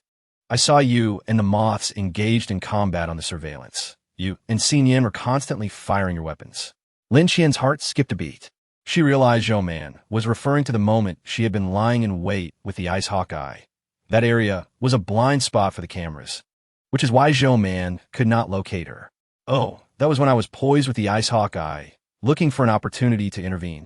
Did you notice the flashbang from Lianga? Flashbangs are particularly effective against the Ice Hawk Eye. My eyes were bleeding at the time, which is why I couldn't reach them in time. Lin Qian selectively shared what she could. The backlash from the Ice Hawk Eye, which enhances vision, was indeed most potent in that moment. Zhou Man furrowed her brow. This situation was indeed convoluted. Carrying an object that enhances vision while simultaneously encountering a flashbang could indeed result in eye injury. Noticing Zhou Man's expression, Lin Qian suggested, why not check for yourself? By the way, Lin Qian pondered, did anything happen with the Yu family yesterday? Zhou Man thought for a moment and replied, it seems a C-grade mutant beast appeared near the Yu family as well, though I am not clear on the specifics. I recall it was around 1 or 2 in the morning. Upon receiving the precise timing, Lin Qian fell silent for a moment before asking, did that beast truly appear on its own? Zhou Man smirked slightly. Do you truly believe it would just appear spontaneously? I believe it is unlikely, Lin Qian responded. Qiuqiu was just schemed against, and immediately after, a C-grade mutant beast appeared near the Yu family. It hardly seems coincidental. Then it is indeed not coincidental, Zhou Man shrugged. The beast appeared in a sparsely populated area and did not harm anyone along the way. That is good, Lin Qian raised an eyebrow. Previously, Luo Chengji and the others stated that the Chu family would not engage in such actions. At this point, Zhou Man looked somewhat taken aback, a hint of remorse in her eyes. Lin Qian was astonished. She had always known that Huai Jiyan was clever, but had not anticipated that he had thwarted the Chu family in several instances. Lin Qian paused before stating, however, you should not act in such a manner. If you were to hand me over merely due to the Yu family's pressure, the reputation of the Chu family would diminish even further. Zhou Man replied, it's unavoidable. Qiuqiu is the next head of the Chu family. We must exercise caution. Reflecting on Qiuqiu's current indecisive and submissive demeanor, Lin Qian scoffed. Her present state is a result of your indulgence. Zhou Man seemed poised to say more. But Lin Qian interjected, I need to rest for a moment. My room is over there. She pointed to her door. When your Chu family members arrive, please inform me. Thank you. Before leaving, Lin Qian glanced at Qiuqiu, who was in her room with Shixin Yin and Chu Jing, discussing her injuries. Take good care of yourself, Qiuqiu. Lin Qian advised. Today might be our last day teaching you. Qiuqiu looked anxious. Why? I really like Teacher Lin and Teacher Xiao. Even Chu Jing appeared surprised. So sudden? Qiuqiu lowered her eyes, seemingly deep in thought. Having not visited the Chu family's main residence for a month, Lin Qian felt somewhat out of place. After inquiring twice for directions, she finally arrived at Chu Zhiheng's study and knocked on the door. Come in. Chu Zhiheng's study remained as neat and tidy as ever. When he turned his gaze to Lin Qian, he said, Long time no see, Miss Lin. I believe we should have a conversation. Lin Qian sensed a hint of hostility in Chu Zhiheng's tone, which made her feel somewhat dismissive. She had disregarded the Central District's opinions. Would she still fear the head of a family from the Outer 5 districts? She walked directly to the chair opposite him and sat down. To be honest, Head Chu, I also believe we need to discuss matters. Chu Zhiheng pondered for a moment, then allow me to initiate. Please proceed. Chu Zhiheng sighed. I wish to discuss Qiuqiu's situation with you. Despite your protection, she still sustained injuries. As you know, Qiuqiu is very important to our Chu family. I wish to discuss Qiuqiu's situation as well, Lin Qian retorted coldly. Don't you think your protection of her is a bit excessive? Lin Qian frowned.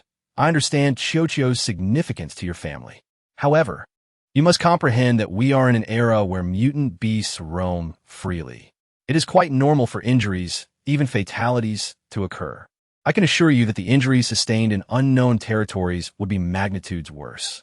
If your family lacks the resolve, I truly do not recommend allowing Qiuqiu to venture into unknown domains. Chu Zhiheng replied, No, I do not doubt your capabilities. However, I believe this particular danger could have been avoided. Any calamity that could be averted should ideally be avoided. Wouldn't you agree? Lin Qian stifled her rising anger and recounted her previous words to Zhou Man. Because I was using the Ice Hawk Eye, I happened to see the flashbang being deployed. Flashbangs are particularly debilitating to the Ice Hawk Eye. My eyes were bleeding at the time. How could I arrive promptly? Besides, I did not sustain any life-threatening injuries. I see no issue with this. Lin Qian was nonchalant. There were many injured individuals at the base, not just Qiuqiu. What was the fuss about? Seeing Lin Qian maintain such an attitude, Chu Zhiheng slammed his hand on the table. This is not the same. Qiuqiu is to become the next head of our Chu family.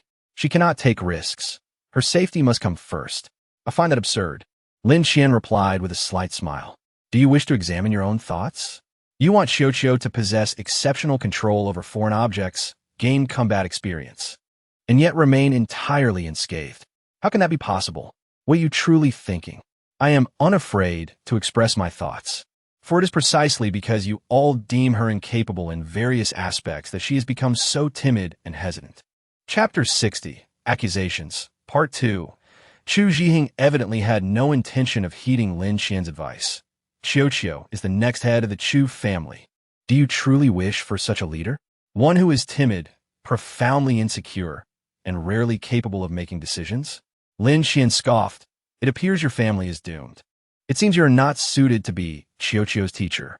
Chu Zhiheng took a deep breath and stated, I will swiftly fabricate an identity for you, and then we can part ways amicably, allowing you to avoid leading Qiuqiu into the unknown. That is of no concern to me. My objective is merely that. Lin Qian replied dismissively. She shot him a glance before rising to leave, but the door was suddenly flung open, revealing Qiuqiu. Qiuqiu, what brings you here? Aren't you supposed to be recuperating at the base? Lin Qian exclaimed, her eyes wide with surprise. Chu Qiuqiu replied. I arrived as soon as my father mentioned I should not take risks because I am the future head of the Chu family. Qiuqiu, your priority should be to recover. You cannot just wander about. Chu Zhiheng, suppressing his earlier impatience towards Lin Qian, smiled at Chu Qiuqiu. What prompted your sudden visit? Stepping beside Lin Qian, Chu Qiuqiu, seemingly gathering her courage under Chu Zhiheng's gaze, declared, Father, I do not wish to change teachers. I believe that Teacher Lin is excellent. I also wish to venture into the unknown. However, before Chu Zhiheng could respond, Chu Qiuqiu interrupted. Do you truly think the Chu family requires a leader who is submissive and indecisive? After a brief silence, Chu Zhiheng sighed. It is only because you are still young. Once he began, the rest flowed easily. Chu Qiuqiu met her father's gaze steadfastly. Father, I believe my actions are not dictated by my age. If this continues, whether I am 20 or 30, I may still possess this timid disposition, and I do not desire that. Father, I am already 12 years old. At the same age, both Teacher Lin and Teacher Xiao had already ventured into the unknown for their training. Clenching her fists, her voice barely audible, she questioned, Why do you always believe I am incapable? I do not think you are incapable, Chu Zhiheng hurriedly clarified. However, as the future head of the Chu family, it is my duty as your father to shield you from unnecessary harm. Lin Qian interjected softly. So your approach is to completely shield Chu Qiuqiu, as if even a gust of wind would topple her. Is that not tantamount to believing she is incapable? Chu Qiuqiu added. If Teacher Lin and Teacher Xiao can do it, then as their student, I can too. Chu Zhiheng earnestly advised. The unknown is perilously dangerous. You have already sustained injuries at the base. What more in such a treacherous realm? As the future head of the Chu family, your life is not solely your own. Do you comprehend that? Father, Chu Qiuqiu was momentarily at a loss for words, her head drooping. Lin Qian suggested, Is the second head present? Perhaps we should summon him to discuss this together? Chu Qiuqiu's eyes brightened. Yes, my aunt will surely support my choice. Lin Qian affectionately ruffled her hair. Guziying, realizing he could not persuade Chu Qiuqiu, sighed and sent someone to fetch Chu Zige. Coincidentally, Chu Zige was at the main house and arrived promptly. Upon entering, Chu Zige noticed Chu Qiuqiu standing dejectedly beside Lin Qian, while Chu Zhiheng remained fixated on the documents before him. What winds have blown in today? Chu Zige approached Chu Qiuqiu and, startled by the brown ointment smeared across her face, exclaimed, You are injured? Yes. After all, I was at the base, Chu Qiuqiu smiled. But it is nothing serious, aunt. Chu Zhiheng retorted angrily. Nothing serious? What would you consider serious then? Elder brother, what are you doing? Chu Zige interjected. Is it not normal to sustain injuries at the base? I feel fine. I have even slain some low-level beasts. Though they were weak, I will only grow stronger. Chu Qiuqiu declared, her head held high, her eyes bright. Yet, my father believes my injuries are due to Teacher Lin and wants to replace her, forbidding me from venturing into the unknown. Chu Zige asked, Elder brother, what are you thinking? Is this not a good opportunity?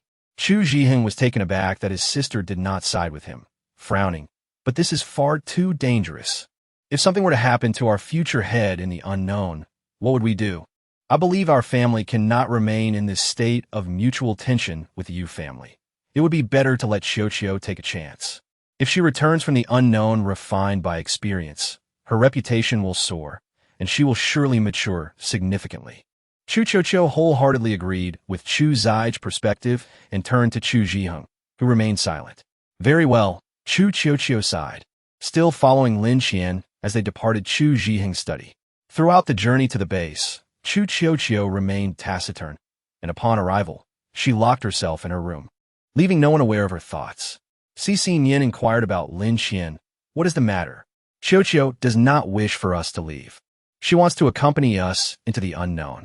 However, the head of the Chu family deems it too perilous, asserting that if she is injured so severely at the base, she would surely sustain even worse injuries in the unknown, and thus does not wish to allow her to go.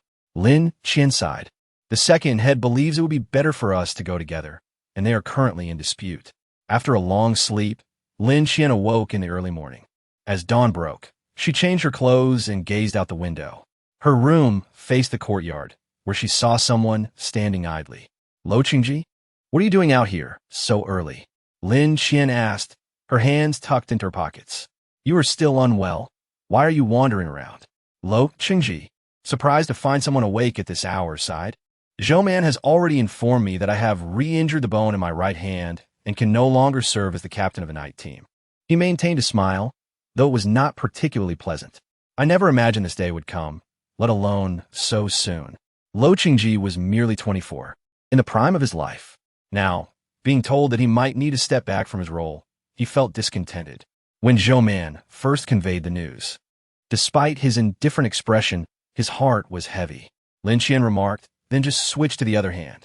That is easier said than done, Lo Qingji scoffed. What if you were to lose a hand?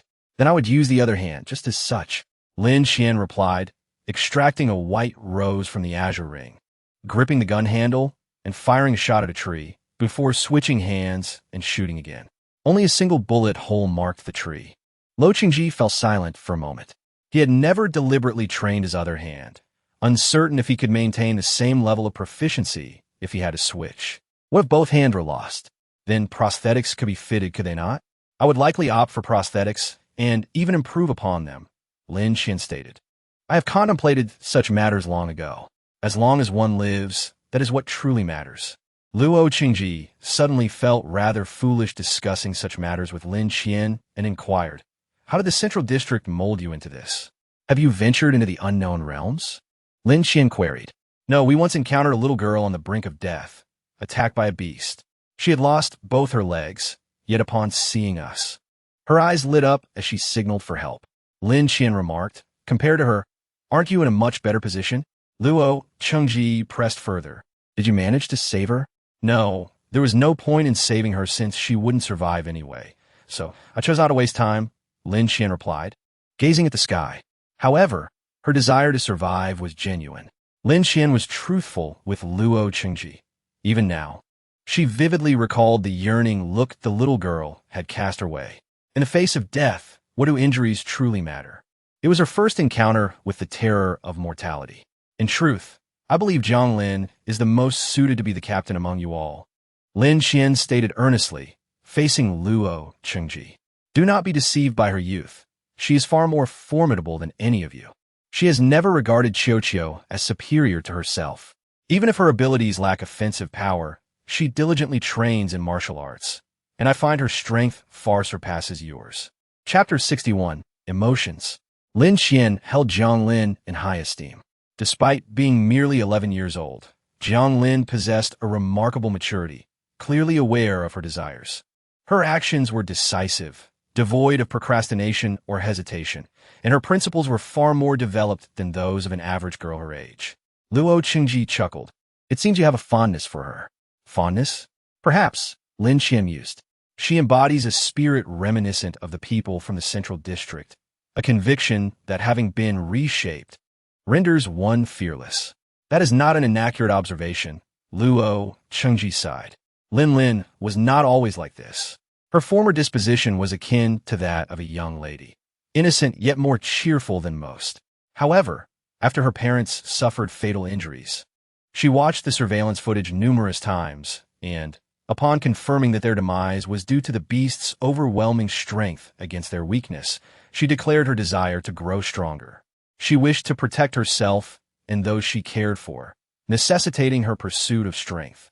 This aligns strangely with the educational philosophy of the Central District, does it not?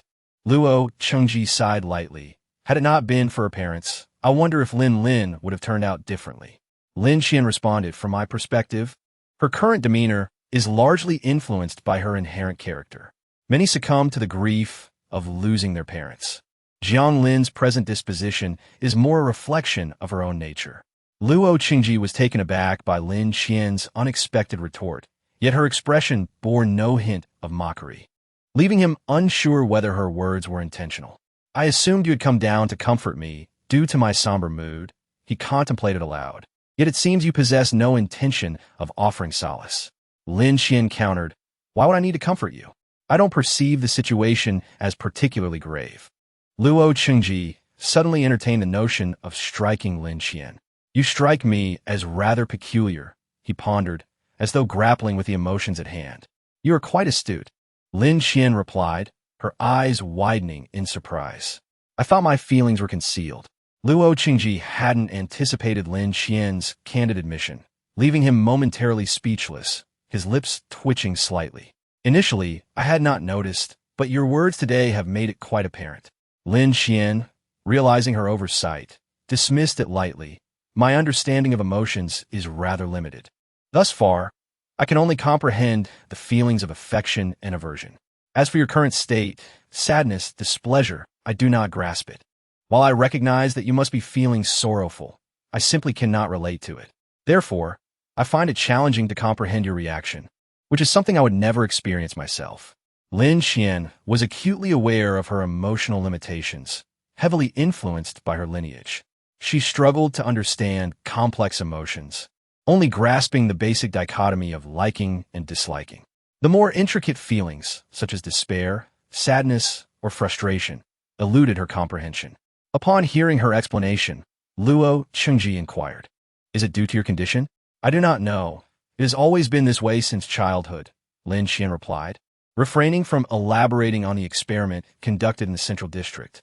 "But it matters little. Understanding affection and aversion suffices, does it not?" "But you are Xin Yin's fiancé," Luo Qingji expressed confusion over Lin Qian's statements. "Aren't feelings tied to love inherently complex?" "Indeed, and what of it?" "I like him," Lin Qian replied, perplexed. "I know many people, and among them, Xin Yin is my favorite. I will always hold affection for him. Is that not enough?" Lin Qian shrugged nonchalantly.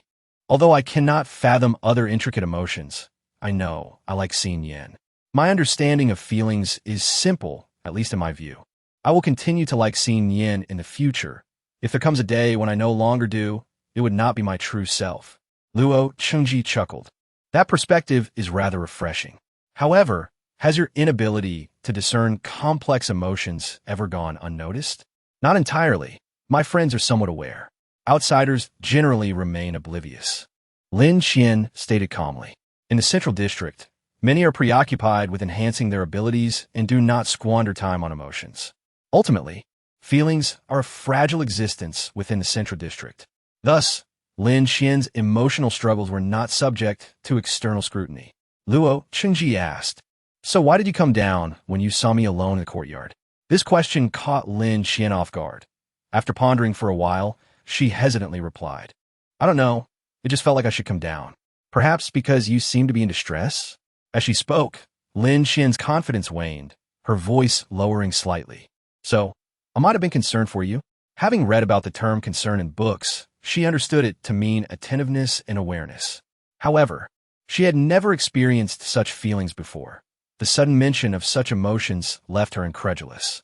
The residents of the main house were not known for their amiable tempers.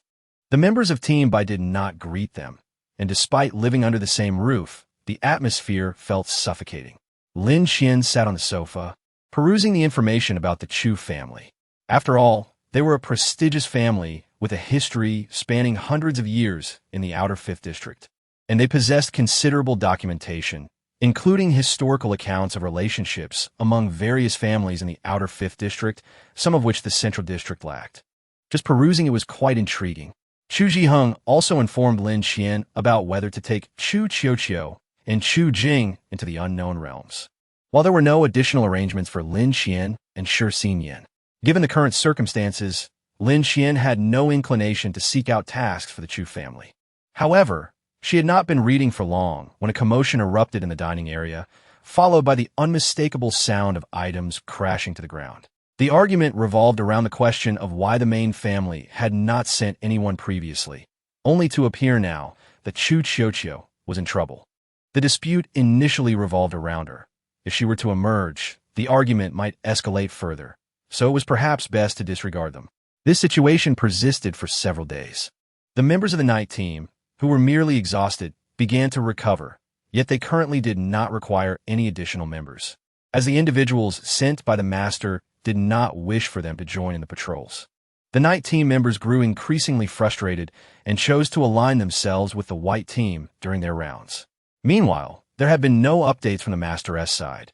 leaving uncertainty about whether the dispatched individuals would remain at the base or merely stay temporarily, which led to considerable grievances among the original beast regulators at the base. In such circumstances, Chuchocho found her days rather challenging. Although the beast regulators were quite busy, living under the same roof meant they still encountered each other daily. Many had begun to alter their attitudes towards Chuchocho, but their newfound sentiments were quickly soured by Chu Zhiheng's immediate decision to send personnel after her injury, leading to significant discontent towards Chuchocho. It seemed as if everything was orchestrated to protect the young lady. Chuchocho's relationships with others were already tenuous, and tensions escalated. She hardly left her room, locking herself away. If it weren't for Lin Qian knowing that Chuchocho was diligently investigating for any internal collaborators within the base, she might have worried that Chuchocho would suffocate in her confinement. Unexpectedly, Jiang Lin spoke up on Chuchocho's behalf. After recovering from her illness, Jiang Lin quickly joined everyone in the white team as patrol duties. Many in the base had watched her grow up and spoke freely around her. When the atmosphere turned sour and Chuchocho was largely blamed, Jiang Lin defended her, saying, "Are you all so bored that you have nothing better to do? You wish the master would send people here, yet now that they have arrived, you are all displeased? Do you genuinely want everyone to perish?" The night team had no combat capability at that time. Is it so strange for the master to send reinforcements? Besides, isn't it beneficial that they are here? They manage their affairs, while we handle ours. As a result of this altercation, Jiang Lin also faced some cold stares at the base. However, she remained unfazed. After learning of this incident, Chuchocho privately apologized to Jiang Lin, saying, "I'm sorry for dragging you into my troubles." To Chuchocho's apology, Jiang Lin merely shot her a fierce glare and replied, "Instead of apologizing, you should focus on your own matters, you fool. Move aside." Chapter 62, A Preemptive Strike. "But thank you." Chuchocho expressed her gratitude again before hastily departing, leaving Jiang Lin to scoff what is going on. Subsequently, Chuchocho confined herself to her room for several days, meticulously studying the materials Lin Qian had organized for her, occasionally seeking assistance from Chu Jing. Chu Jing harbored some concern for her and secretly inquired with Lin Qian multiple times, "Is this truly all right?" After a couple of occasions, Lin Qian finally said, "Leave her be. Her previous hesitation was merely a result of your indulgence. Now that she realizes her responsibilities, isn't that a good thing?" Contemplating this, Chu Jing acknowledged the truth in her words and refrained from bothering Chuchocho further, instead quietly assisting her by gathering necessary information. Once Luo Chengji's injury had improved somewhat, he discovered that his previously injured right hand could not wield the sword effectively, so he switched to his left hand, practicing daily in the courtyard. Occasionally, he would engage in friendly duels with the leisurely Lin Qian and Shi Xian, but did not immediately join the white team. Everyone respected Luo Chengji's decision, reassuring him, "There's no rush.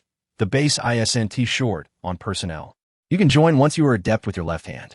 There had been no news from Chu Zhiheng. Lin Qian speculated that Chu Zhigu intended for Chuchocho and Chu Jing to accompany them into the unknown realms for training. Chu Zhiheng understood that bringing Chuchocho and Chu Jing along would be more advantageous than detrimental.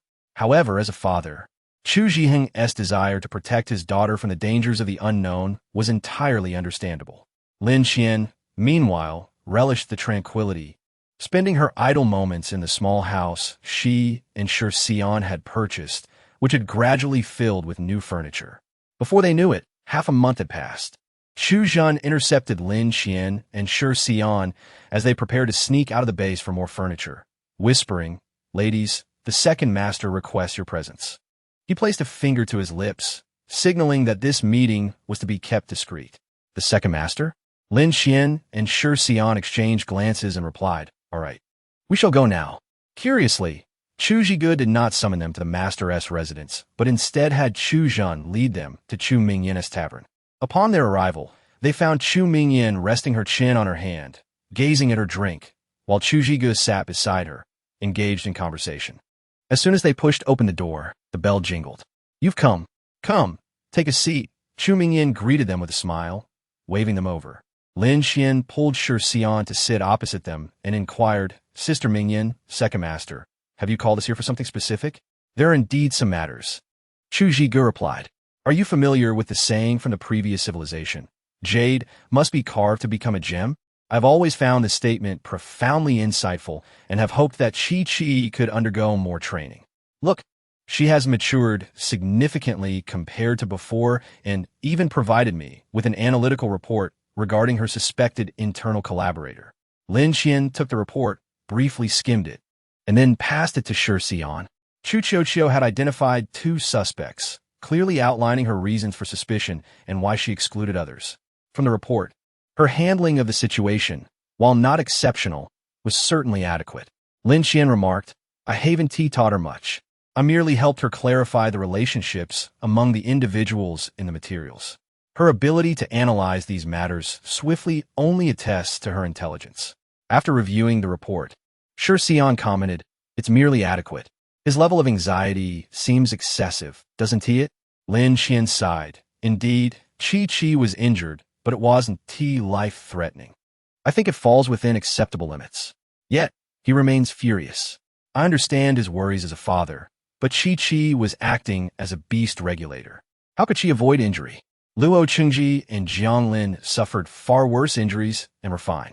Shi Xian expressed his discontent regarding Lin Qian's previous argument with Chu Zhiheng, saying, our relationships are essentially transactional. It's not inappropriate to part ways if it no longer suits us. What was the point of summoning Qian to reprimand her just because Chi was injured? As a beast regulator, she could hardly expect to remain unscathed. Chu Zhigu, understanding the crux of the discord between Lin Qian and Chu Zhiheng, sighed. From Lin Qian and Shi Xian's perspective, Chu Chi's injury was minor, not even debilitating. Therefore, it was not a significant issue. However, Chu Zhiheng saw it differently, believing that as the next head of the Chu family, they had failed to adequately protect her, thus failing as her instructors. Chu Zhigu stated, however, judging by Chi-Chi's performance, I believe you all are quite suitable to be her mentors. If possible, I still hope you can take her with you. Chu Mingyan added softly, in truth, the family head has not agreed to this matter. The head of the family consistently held the belief that, as the next heir to the Chu family, Qiuqiu's venture into the unknown was excessively perilous. He previously saw no issue because Qiuqiu had not been injured before. However, upon her recent injury, he altered his stance. Lin Qian and Shi Xian exchanged a glance, both recognizing the mutual sense of helplessness in each other's eyes. Originally, Lin Qian intended to demonstrate to Chu Qiuqiu the disparity between herself and Lian Gu, to illustrate that even among individuals of the same level of otherworldly possession, strengths and weaknesses exist. Surprisingly, Chu Qiuqiu accepted this reality with remarkable composure, yet Chu Zhiheng misattributed her injury to Lin Qian's influence. I hope you can inquire about Qiuqiu and Xiao Jing's thoughts, Chu Zhigu stated solemnly, if they wish to accompany you on your training expedition. Even if my elder brother objects, I will find a way to ensure your safe passage. I will not allow my brother's wrath to be directed at you. You can rest assured on that matter. Lin Qian chuckled. So you plan to act first and report later? Will that truly work? It's my only option left. Chu Zhigu replied with a wry smile. If my elder brother remains unwilling, and Qiuqiu is determined to train, then it is better for her to follow you than anyone else. At least you are both S-class possessors and have experience in the unknown. My concern is that if Qiuqiu is adamant about going in the future, she might sneak away. Thus, it will be prudent for me to take charge and allow them to accompany you. Chu Zhigu concluded. Lin Qian sighed, you have it tough too. Chu Mingyan, sitting nearby, took a sip of wine and asked, what do you think? Us? Lin Qian glanced at Shi Xian before responding. Personally, I believe it would be beneficial for Qiuqiu to train in the unknown. Judging by the attitude from the base, it seems most people are not very convinced of Qiuqiu's capabilities. Not just them, the family side also. Chu Zhigu swallowed his words. If you also believe training would be advantageous, then I am relieved. Lin Qian continued. Once the identity cards are processed, Shi Xian and I will prepare for 3 days, during which we need to procure some essential items. Can you ensure everything is completed within that time frame? Chu Zhigu calculated the time and replied, "Yes, if Chiu agrees, please have her write it in the report and seal it." "All right," Lin Qian agreed. Afterward, they briefly discussed current affairs at the base until Lin Qian and Shi Yin departed. Chu Ming Yin retrieved the coaster from beneath her wine glass and remarked softly. They didn't speak. The lie detector had remained silent throughout. The wooden lie detector was exquisitely crafted, indistinguishable from a mere decorative item. At least this confirms they genuinely believe it is better for Chiu to undergo training in the unknown. Chu Ji mused, pressing his fingers to his temples. However, the situation with my elder brother is indeed precarious. Chu Ming Yin couldn't help but chuckle at the thought of Chu Ji Hung, saying, "There's no alternative. Chiu is the next head, and the head must exercise caution." Chu Ji frowned. If Chiu cannot present a compelling reason to be chosen as the next head, it may lead to complications in the future. "Zhizge," Chu Ming Yin exclaimed, wide-eyed. "Is the situation with your branch in the family really that dire? I recall Lin Qian intends to rescue her friend. If they can be found, it would provide Chiu with some support." Chu Zhigu replied, his expression darkening. "If it were possible, I would prefer not to put Chiu at risk." Chu Ming Yin, puzzled, asked, "Is the situation truly that severe? But hasn't the head remained silent all along?" Chu Zhigu shook his head. "I wish it were merely an illusion." Chu Ming Yin, sensing the gravity of the conversation, shifted the topic elsewhere. Chapter 63. The Palm Sacred Hall, Part 1. Why doesn't the second head allow Chu Zhan to ask directly? Lin Qian wondered as she lay on Shi Nian's bed. Wouldn't that be more straightforward? Who knows? Perhaps they just want to gauge our attitude. Shi Nian replied, tidying the room for yet another move. Relieved that this time they had brought minimal belongings, Lin Qian sprang up from the bed. "I'll go find Chiu now and then inquire with Chu Jing tomorrow morning." It was afternoon, with the white team patrolling outside, while the night team was just waking up, most of them occupied with meals. It was an opportune moment to ask questions. Chu was lying on her bed, reviewing documents, when she saw Lin Qian arrive and greeted her with delight. "Ms. Lin, come in. I have something important to discuss with you." Lin Qian, accustomed to visiting Chu's room, took a seat and briefly informed her that Chu Zhigu had failed to persuade Chu Zhiheng.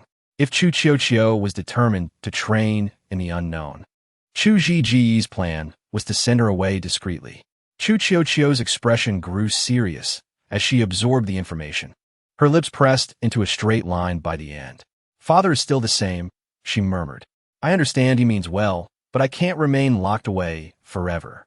After speaking, she sighed, clearly exasperated by Chu Zhiheng's stubbornness. Lin Qian listened to her complaints and smiled. "So, do you wish to go?" "In truth, I can understand the head of the family's perspective. After all, you are the heir to the Chu family's legacy, and it is only natural he wishes to protect you from such high-risk endeavors. As for Shi Yin and me, training would indeed be beneficial for you. But the unknown is fraught with danger, and you must be prepared for the possibility of peril." Chu replied earnestly, "Ms. Lin, I want to go. I wish to grow stronger. I cannot endure being powerless against my adversaries again."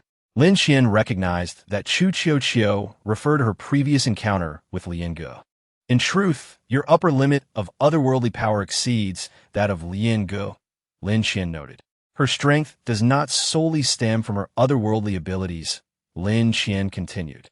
Chu realized the significance of Lin Qian's words and listened attentively. "You perceive strength in her control over the flashbangs. However, for otherworldly beasts, particularly those of higher levels, there exists an instinctual foreknowledge of danger. If Lian Ge were to face the golden-edged, two-headed serpent directly, her flashbangs might well miss their target. Timing is crucial. If the serpent's attention is entirely diverted to you, then the shot can be executed. Should its focus not be fully on you, it would simply close its eyes, and the flashbang would fail." Noticing Chu's serious demeanor, Lin Qian allowed her ample time for contemplation. After a considerable pause, Chu finally regained her composure. "I recall, Ms. Lin, you also excel in similar techniques. During our training bouts, you would even use our attacks to create counterattack opportunities. It is the same principle, is it not?" Lin Qian rose. "I must take my leave now. I will inquire with Chu Jing tomorrow." If he is also willing to accompany you into the unknown, you'll need to relay the information to the second head. Just remember to seal the report properly this time. Understood. The following day, Lin Xian seized the opportunity to ask Chu Jing. He posed a singular question. Is the young lady going? If she goes, then I will go, he added, before hastily retreating under Lin Qian's scrutinizing gaze. Lin Xian chuckled as she relayed this incident to Shi Xinyan, who couldn't help but flick her forehead in response. Within a couple of days, Chu Jing knocked on Lin Xian's door. Your identities have been completely fabricated. Once the identity cards are photographed, you will be able to proceed to the unknown. The head has instructed me to escort you. Lin Xian took note that Chu Jing referred to the head of the family, not the second master. She inquired, has the head mentioned whether Qiu and Chu Jing will accompany us to the unknown realm? Chu Jing hesitated before replying, I apologize, but I am not well informed on specifics. You may need to ask the head directly. Upon hearing this, Lin Xian understood. Chu Zhiheng was aware of their urgency, but refrained from giving a definitive answer because he likely preferred that Chu Qiu did not join them on this expedition. However, he did not wish to engage in further disputes with Lin Xian and her companions at this moment. Lin Xian inwardly scoffed, never mind, it matters not. Let us proceed. Noticing Lin Xian's lack of further inquiries, Chu Jing felt relieved and advised, please make your disguises swiftly. There are many individuals from other families around the identity card photography area, so it is best to maintain discretion. After informing Shi Xinyan of this matter, Lin Xian donned a facial mask and dark lenses in Shi Xinyan's room. With the mask and lenses, Lin Xian's appearance became considerably more ordinary. Coupled with her casually draped hair, she exuded a gentle demeanor, entirely shedding her usual presence. Shi Xinyan also tidied his hair slightly. His facial mask, while less refined than his actual visage, obscured his eyes with loose strands, and a subtle smile graced his face, rendering him quite different from his original appearance and aura. As they descended the stairs, they fortuitously encountered Jiang Lin, who had just finished a meal. Jiang Lin frowned and asked, Who are you? How did you enter the base? She circled around Lin Xian and Shi Xinyan, shaking her head. You are indeed unrecognizable. Are you going to get identity cards? Upon hearing this, Jiang Lin rubbed her nose and inquired, Take care then? Jiang Lin pouted, swatting her hand down, Do not touch my head. All right, we must be off, Shi Xinyan remarked. Noting that Chu Jing had been waiting for a while, Lin Xian nodded, preparing to turn and leave when Jiang Lin abruptly called out, Wait a moment. Lin Xian replied, I am not certain. The head has not yet spoken. Very well, Jiang Lin said. Offering no further explanation, I shall head upstairs to sleep. Goodbye. She swiftly dashed up the stairs, resembling someone being pursued. Shi Xinyan slightly curled his lips. Perhaps it is because she initially expressed her dislike for Qiu. Upon disembarking from the carriage, Lin Xian was greeted by the sight of an immense domed structure, a magnificent fusion of red, blue, green, gray, and orange hues, appearing extraordinarily resplendent. Chu Jing whispered beside her, This is the place for producing identity cards. We call it the Pamix Holy Temple, and this is a division of it. The Pamix Holy Temple houses a wealth of information. Thus, individuals from various families frequent here. Moreover, within 100 meters of this hall, no family is permitted to unleash foreign attacks. I kindly ask you to maintain a low profile. As they stepped into the Pamix Holy Temple, Lin Xian was captivated by the interior decor. The stained glass patterns on the sides, composed of the same vibrant colors, were breathtakingly beautiful. People from different families donned distinctive attire, allowing for quick identification of their respective clans. The atmosphere was notably tranquil despite the bustling activity of many individuals. Follow me, Chu Jing instructed, leading them forward. Soon, Chu Jing guided them to the Chu family's area and knocked on a door marked resting. After a prolonged silence, Chu Jing called out, Bian Yin, if you do not open the door soon, I shall forcibly enter. At this, footsteps finally approached, and Bian Yin, with disheveled hair, opened the door, exclaiming, Did you not see the sign indicating we are resting? Bian Yin adjusted his glasses, appraising Lin Xian and Shi Xinyan before gesturing, Come in. It will not take long. We only need to take photos for 2 identity cards. Chu Jing squeezed into the room and beckoned Lin Xian and Shi Xinyan to sit. This is your disguise? Bien Yin scrutinized them, complimenting. The facial masks are quite impressive. Lin Xian asked in surprise. You can tell? Just as Bien Yin was about to boast, Chu Zhan interjected. No. It is because I mentioned yesterday that you and Shi Xinian would be coming today for the identity card photos. Bien Yin has your information, and upon seeing your altered faces, he could deduce you were wearing masks. Chapter 64. The Pamuk's Holy Temple. Part 2. Bien Yin made a sound of annoyance, saying, Take a seat. I need to prepare the camera. Inside the room was a partitioned area without windows, but Bien Yin kept the small door open, so it was relatively dust-free and tidy. The space housed an old-fashioned camera with a red cloth hanging behind it. It was said that the background colors of identity card photos differed among families, and the Chu family's emblematic color was red. The camera was quite antiquated, resembling a box camera with a button on the side. Noticing Lin Qian's gaze lingering on the old camera, Bien Yin remarked, The camera here is vastly different from those in your central district, isn't it? The peripheral districts can only replicate the simplest of old cameras. Most individuals who entered the central district before the Great Flood were affluent or powerful, while the peripheral districts essentially represent a rebirth of civilization, still facing resource scarcity. Over the years, advancements in research and technology have been significantly more challenging in the peripheral districts compared to the central region. I was merely curious, Lin Qian stated. I have yet to see a teacher's camera up close. Bien Yin adjusted the camera for a moment and directed Lin Qian. You stand there first. Let me check the settings. Lin Qian positioned herself in front of the red cloth, and after some time, Bien Yin declared just like that. As the flash illuminated the room, Shi Xinian took Lin Qian's place for his photograph. After a period of processing, the machine slowly ejected 2 identity cards. Lin Qian's card bore the name Chu Shu Shu, while Shi Xinian's was inscribed with Chu Yu Bei. The cards were marked with a wind crystal flower, the representative blossom of the peripheral 5 districts. In the outer 5 districts, identity cards held significant importance. Traveling to other districts required presenting them. Having the Chu surname on their identity cards meant that Lin Qian and Shi Xinian would be acting under the auspices of the Chu family when entering other districts. While this association granted them considerable advantages, it also firmly tied them to the Chu family. Why must we carry the Chu surname? Shouldn't we be given a random surname? Lin Qian queried, casting a glance at Chu Zhan. Despite wearing the mask and lenses, Chu Zhan sensed her displeasure. He appeared slightly uneasy and cleared his throat. Isn't this beneficial for everyone? What benefits does it provide for Shi Xinian and me? Lin Qian retorted, with this identity card, whatever I do will invariably link me to the Chu family, correct? Bien Yin seemed oblivious to these concerns, scratching his head. What? Is this not good? Shi Xinian and I have not sold ourselves to the Chu family. What does adopting their surnames signify? We are 2 independent entities. Lin Qian countered, however, having the Chu surname means that whatever we do will be under the Chu family's banner. Does that not matter? She shot Bien Yin a disapproving glance. Oh, perhaps when engaging in nefarious deeds, it may be advantageous. It could help us cover our tracks. Bien Yin clicked his tongue and shifted his gaze to Chu Zhan, who remained silent, his head bowed. Clearly, such decisions were beyond his authority. Ultimately, the decision rested with Chu Zhiheng and Chu Zhige.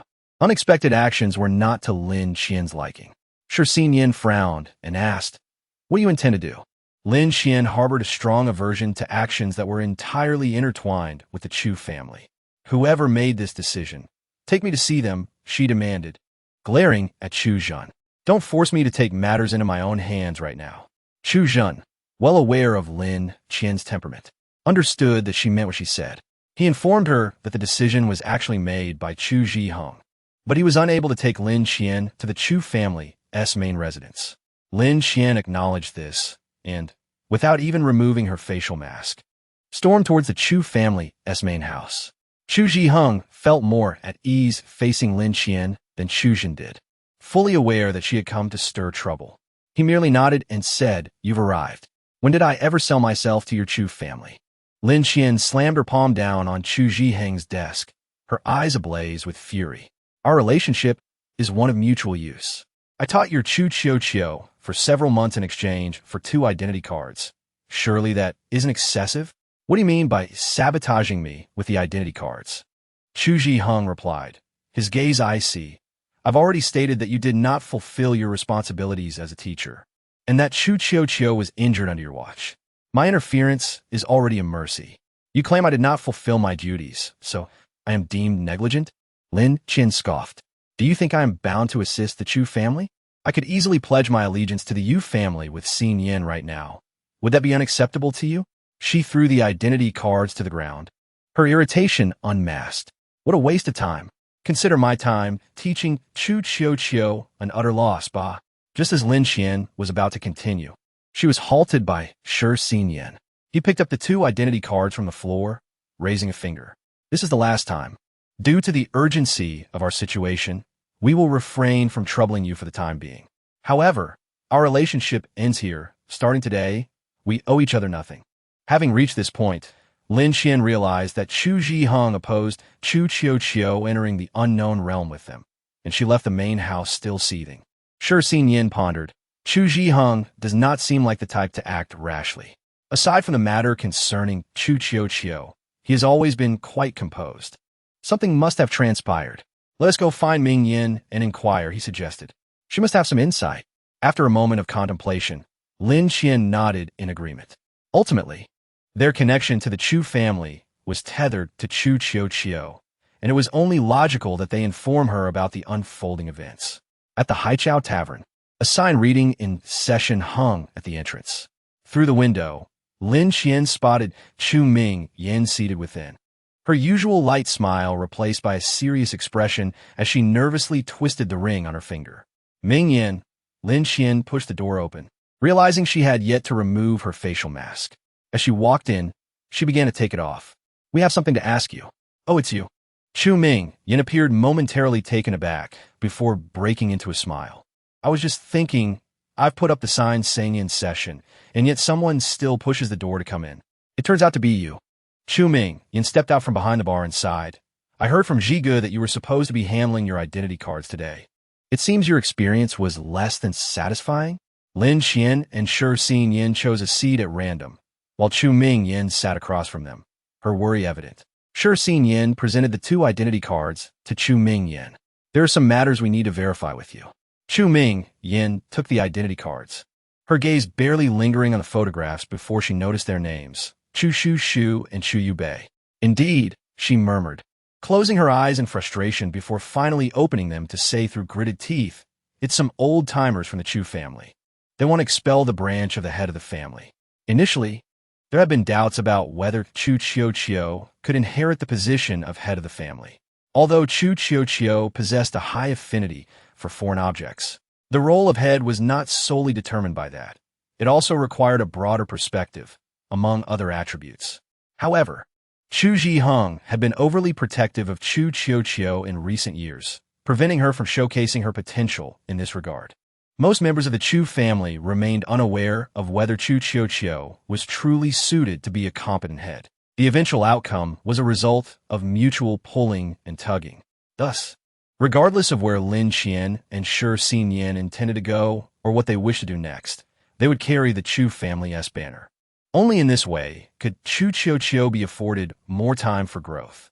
In that case, I would rather be expelled, Lin Qian asserted. Chu Ming Yin sighed deeply. Many are aware of your intent to rescue others. They will not pass up the opportunity to recruit high-level foreign object possessors. But what does the Chu family have to do with me? Lin Qian frowned, growing increasingly agitated. I owe them nothing. Shi Xinyan intervened. Enough. We still have other facial masks. It isn't as dire as it seems. Do not let it anger you. Lin Qian pouted, unconvinced. Shi Xinyan inquired, so, will Chio still be joining us in the unknown realm? Yes, Chu Ming Yin replied without hesitation. The Chu family is currently in disarray. Leaving Chio here will only worsen the situation. Rest assured, when the time comes, you can leave directly, and we will find a chance to send Chio out. It may take a little longer, so please wait at the entrance.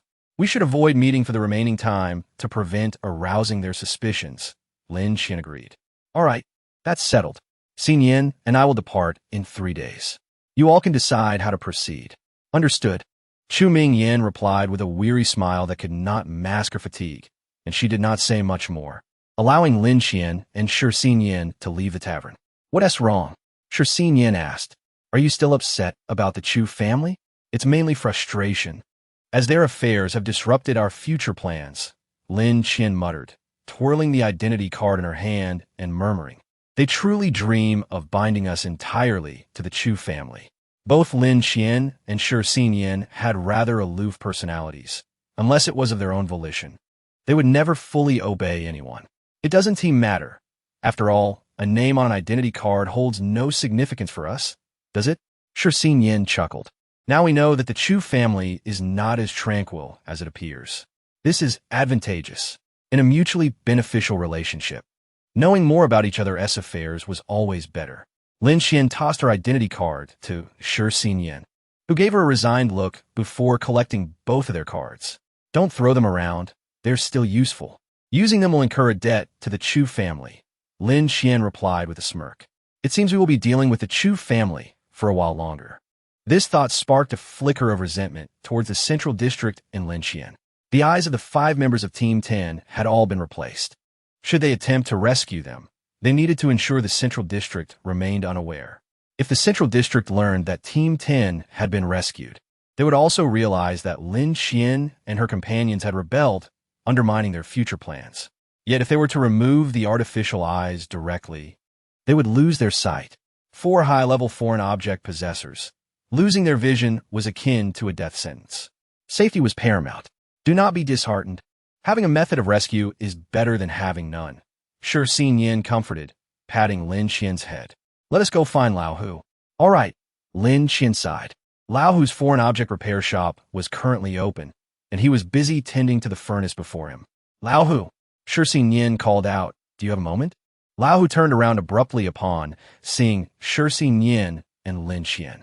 He stood up and brushed off the dust from his clothes, chuckling, "Two busy bees. What brings you both here today? Speak up, what is it you need? I can't believe you two have come to visit me, just for leisure." His light-hearted tone eased the tension for both Shi Yin and Lin Qian. Shi Yin replied, "We wanted to inquire if you have a signal jammer. The wider the range, the better." Lao Hu raised an eyebrow. "What do you need that for?" "It's not particularly useful. In the outer zone, the signal jammer's function is quite limited. It can only interfere with surveillance cameras and recording devices. In the unknown territories, it's even less effective. There are hardly any people, let alone cameras and recorders. What use would a signal jammer be? We're going to rescue someone, but we're concerned they might carry a signal device from the central zone," Lin Qian cautiously clarified. Lao Hu nodded. "Well, you are indeed going to rescue people from the central zone. Who knows what might have been done to them? Better to be cautious. However, the largest signal jammer I have here only covers about 300 meters. Will that suffice?" Lin Qian hesitated, turning to Shi Yin. "That should be enough, right? If at ISNT, there's nothing we can do. This is the biggest range available in our outer zone," Shi Yin replied. "Lao Hu Hoff, so do you want it or not?" Yes. Lin Qian grinned. "Could you give us a discount? We're all familiar with each other.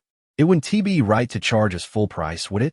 Lao Hu patted Shi Yin's shoulder, feigning annoyance at Lin Qian. "Little one, I must say, your fiancé is rather stingy. Why not break things off before you get married? I can introduce you to someone better, someone beautiful. What do you say?" "That's impossible. I only have eyes for her. I like her just the way she is," Shi Yin chuckled. "We might not know how long we'll be gone.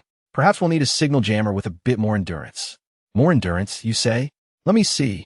Lao Hu pondered for a moment, then retrieved a signal jammer from the display case. He aimed it at the surveillance camera in his shop for a quick test. This one works. It should have the best endurance." He handed the device to Shi Yin. "This jammer runs on dirt?" Shi Yin questioned, uncertainty creeping into his voice. "Dirt? Are you sure about that?" Lao Hu explained, "There are special materials and energies within the soil. It's not a secret. According to information from the Central Zone, after the Great Flood, the unique materials from the ocean floor surged up, washing away much of the land's soil, which led to the emergence of strange beasts. Yet to this day, the Central Zone hasn't developed any machines powered by soil. This is my own creation. Impressive, isn't it?" Lao Hu boasted, noticing Shi Yin examining it closely. "I'm not afraid you're from the Central Zone. They likely don't have machines powered by soil either." With a signal jammer like this, you need not worry about endurance. Seeing Lao Hu's prideful expression, Lin Qian offered her enthusiastic praise, and Shixin Yin joined in. Indeed. You're remarkable. How did you manage that? Lao Hu cleared his throat. Sadly, that's a trade secret. I can't divulge it. Soon, Lao Hu's smug demeanor faded. The drawbacks are quite evident. It can only be used for small devices. That is still quite impressive, Lin Qian exclaimed, her eyes wide. I've never seen anyone create something like this. Just a small device, Lao Hu waved off. Take it and use it. Lin Qian sighed. But we can't afford this small device. Who said you have to pay for it? Lao Hu shot her a glare. I told you to take it. Stop worrying about money. You're being ungrateful after receiving a favor. Aren't you? Lin Qian playfully tucked the signal jammer into her ring. Lao Hu is so kind. Thank you. Lao Hu rolled his eyes, mimicking her. Lao Hu is so kind. Thank you. Crazy. Now hurry up and get lost. I have work to do, he said, pushing Lin Qian and Shixin Yin out the door, turning back to his furnace, showing them only his backside. What is up with Lao Hu? Lin Qian asked. He suddenly seemed upset. Shixin Yin chuckled. Perhaps he is reluctant to part with us? Just as he said this, he remembered that Lin Qian sometimes struggled to grasp complex emotions, so he turned to look at her. Yet this time, her expression was different from her usual indifference. She seemed deep in thought. Is something wrong? Shixin Yin inquired. Lin Qian considered for a moment. I feel a bit off lately. The other day, I saw Luo Chengji alone in the courtyard. I don't know why, but I just went down. I think I might be concerned about him. Moreover, today, I intended to bid farewell to Lao Hu properly, but I felt strange. I kept wanting to make Lao Hu happy. I couldn't shake that thought. Upon hearing Lin Qian's words, Shixin Yin blurted out, it must be that Lien wolf. Do you remember the Lien wolf you killed? Shixin Yin had certainly noticed Lin Qian's transformation. However, having spent so much time together, he often wondered if he was overthinking it when she didn't mention it. Reflecting on it now, he felt it indeed began with that Lien wolf, as Lin Qian's expression appeared to have gained depth. Perhaps. I'm not quite sure, Lin Qian admitted. Grasping Shixin Yin's hand, I may still have many questions for you regarding this in the future. That is all right, Shixin Yin reassured her, smoothing her hair back. Ultimately, isn't it a good thing? As they continued, Shixin Yin's brow furrowed, and his voice softened. Is it truly a good thing? He suddenly felt uncertain. Initially, the Central Zone had informed them that Lin Qian needed to kill a Lien wolf for her emotions to become akin to those of normal people. Yet whether this was ultimately a blessing or a curse remained ambiguous. They had no way to verify how this would impact Lin Qian. The Central Zone had suggested that Lin Qian needed to kill a Lien wolf, which indicated that it must benefit the Central Zone as well. But what exactly that benefit was, Shixin Yin felt completely in the dark. Lin Qian evidently had reached the same conclusion, suddenly stating, it seems the impact of the Central Zone on us is far greater than we imagined. Even as they prepared for rebellion, Lin Qian recognized that at this moment, they had not questioned a single word that the Central Zone had ever uttered. Chapter 66. Before leaving, Part 2. Everything will be fine, Shixin Yin said. Gripping Lin Qian's hand a bit tighter, at least you're no longer limited to just simple likes and dislikes, right? So surely, everything will be all right. As usual, Shixin Yin allowed Lin Qian to entertain herself nearby, avoiding any disturbance while he packed their belongings. Lin Qian understood well that her assistance would likely complicate matters for Shixin Yin, so she obediently sat on the bed, waiting for him to finish. Fortunately, both had considered their stay would only last 2 months, so they hadn't brought many belongings. Before long, they had everything sorted, which Lin Qian stored in the Azure Ring. The Azure Ring is a rare spatial artifact that Lin Qian acquired during her training in an unknown realm. The ring contains a space of approximately 10 square meters, where she keeps some vital items. Currently, there remains about 5 square meters of available space. However, utilizing the Azure Ring requires the use of an artifact as a medium for both placing and retrieving items. Each time, Lin Qian must use the tail of a Lien wolf to hook the object she wishes to store or extract. Suddenly, the commotion from downstairs intensified. Lin Qian could discern that another argument had erupted, escalating into chaos. Shixin Yin shrugged. It seems we must wait a while. With a light-hearted tone, he added, That shouldn't be the case, right? Isn't food collected according to the number of people? Perhaps they already informed the cook that we wouldn't be dining here today. That made sense. Lin Xian sat on the edge of her bed, swinging her legs. Moments later, the noise from downstairs subsided. It was now time for the night squad to replace the day squad. Lin Xian wondered if Chu Zhan's absence from the base contributed to the current situation. Jiang Lin was tugging at her hair with noticeable frustration, reminiscent of their first encounter. As Lin Xian and Shi Xin descended the stairs, Jiang Lin tossed aside her comb and approached barefoot. "Are you both leaving now?" "Yes, we're leaving now," Lin Xian remarked, picking up the comb Jiang Lin had carelessly set aside and began to untangle her disheveled hair. "What's wrong? Are you going to miss me?" Jiang Lin's small face fell instantly. "Of course not. You were just being overly sentimental." Lin Xian paused her grooming and gently pressed on her shoulder. "Could you repeat that?" "You were just being overly sentimental," Jiang Lin reiterated defiantly, prompting Lin Xian to burst into laughter. At some point, Chu Qiuqiu and Chu Jing had also come down, standing at the staircase before rushing over. Chu Qiuqiu softly asked, "Are you preparing to leave now? Is that so?" Chu Qiuqiu tightened her fingers. Smiling at Lin Xian, "Please be safe." Chu Jing added, "Have a smooth journey." Jiang Lin glanced between Chu Qiuqiu and Chu Jing, exasperated. "What are you two up to? It seems like you really want to come along. Why not join us? This is an opportunity to train in the unknown realm, with two S-class artifact wielders providing protection. I want to go too." Hearing her words, Chu Qiuqiu lowered her gaze. "I would love to, but my father won't allow it. Do you want to go?" Chu Jing chimed in, "If the young lady doesn't go, I can't go either. My primary duty as her protector is to ensure her safety." Jiang Lin widened her eyes. "Why won't they let you go? What a fantastic opportunity for training. I never imagined I would have two S-class artifact wielders escorting me." Chu Jing sighed. The head of the family fears for the young lady's safety. After her injury this time, he even scolded Teacher Lin. Lin Xian noticed Jiang Lin's gaze shift to her, and she nodded in affirmation, confirming Chu Jing's words. Indeed, Chu Zhiheng had not only scolded, but had done so multiple times. Jiang Lin rolled her eyes subtly, then realized that Chu Zhiheng was Chu Qiuqiu's father, giving Chu Qiuqiu an admonishing glare. After a while, Jiang Lin said, "I've never seen anything beyond the outer 5 districts. My understanding of the world is limited to what I've read. Although the unknown realm is perilous, it is also filled with remnants of ancient civilizations and strange beasts I have never encountered. I yearn to witness this new world." "Is that strange?" "Not at all," Lin Xian affirmed. "Some individuals prefer to lead a mundane life, while others yearn for the wonders of the world. There is nothing wrong with that. I think it's wonderful." Chu Qiuqiu was momentarily speechless, taking a moment to respond.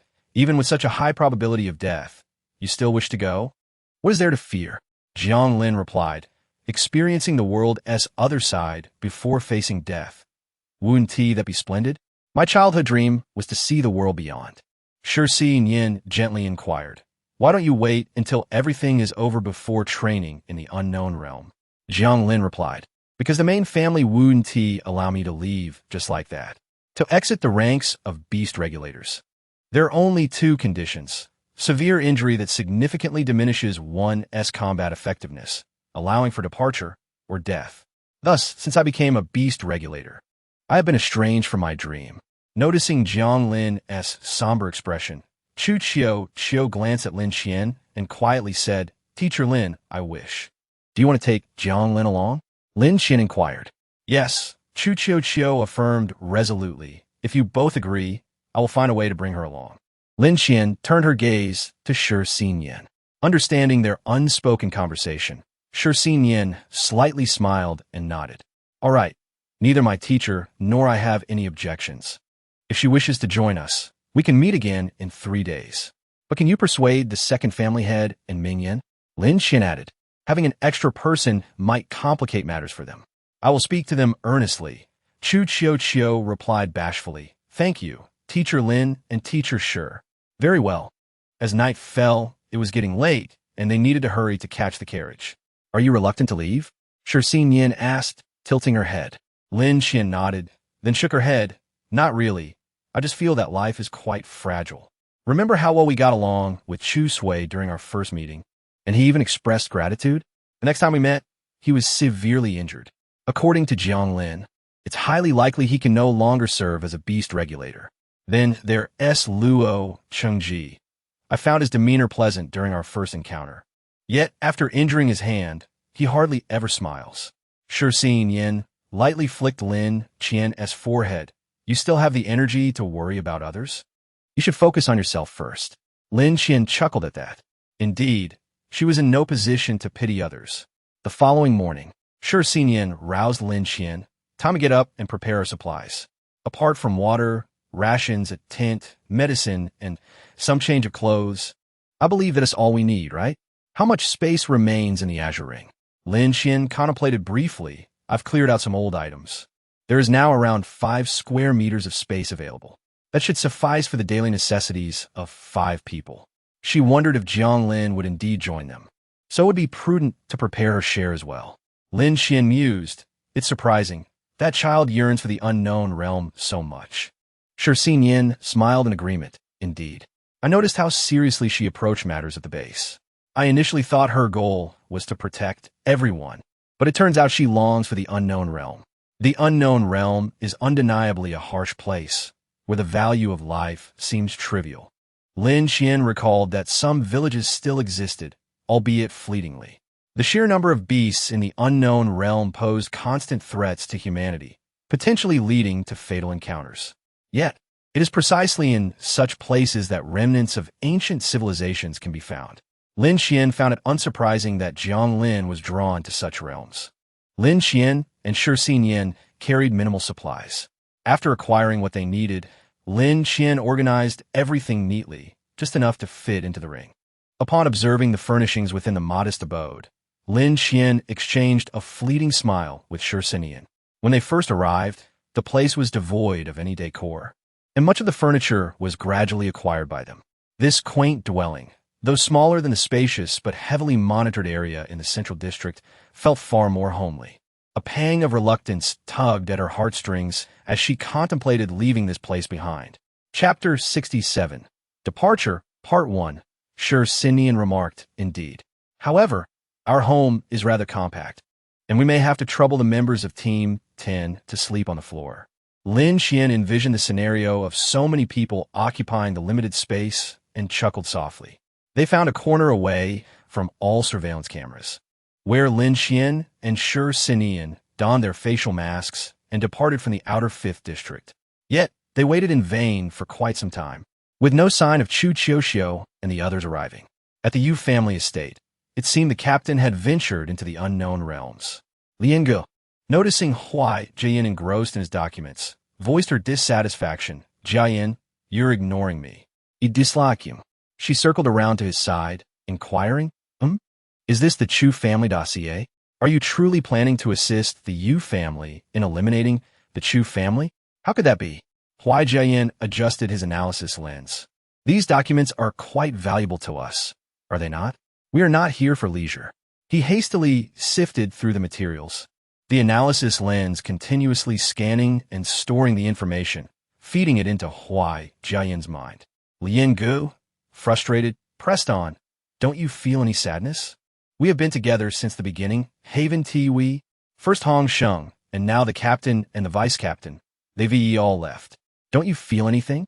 After a long silence, Lian Ge suddenly proposed. Didn't he, the captain, want his students to accompany him into the unknown realms?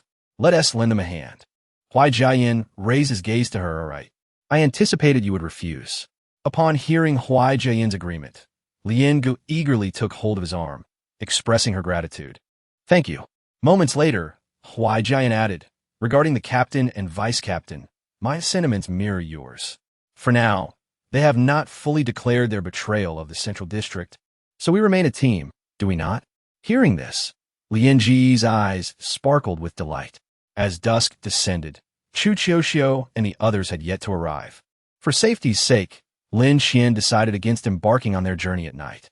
The unknown realms were far more perilous than the outer and central districts, with a high frequency of aberrant beasts. If they continued to delay, they might not set off at all today. Could something have happened? Lin Qian murmured, realizing that prolonging their wait would hinder their departure. Sure, Sinian furrowed his brow. If they are to emerge, someone must divert Chu Zhiheng's attention.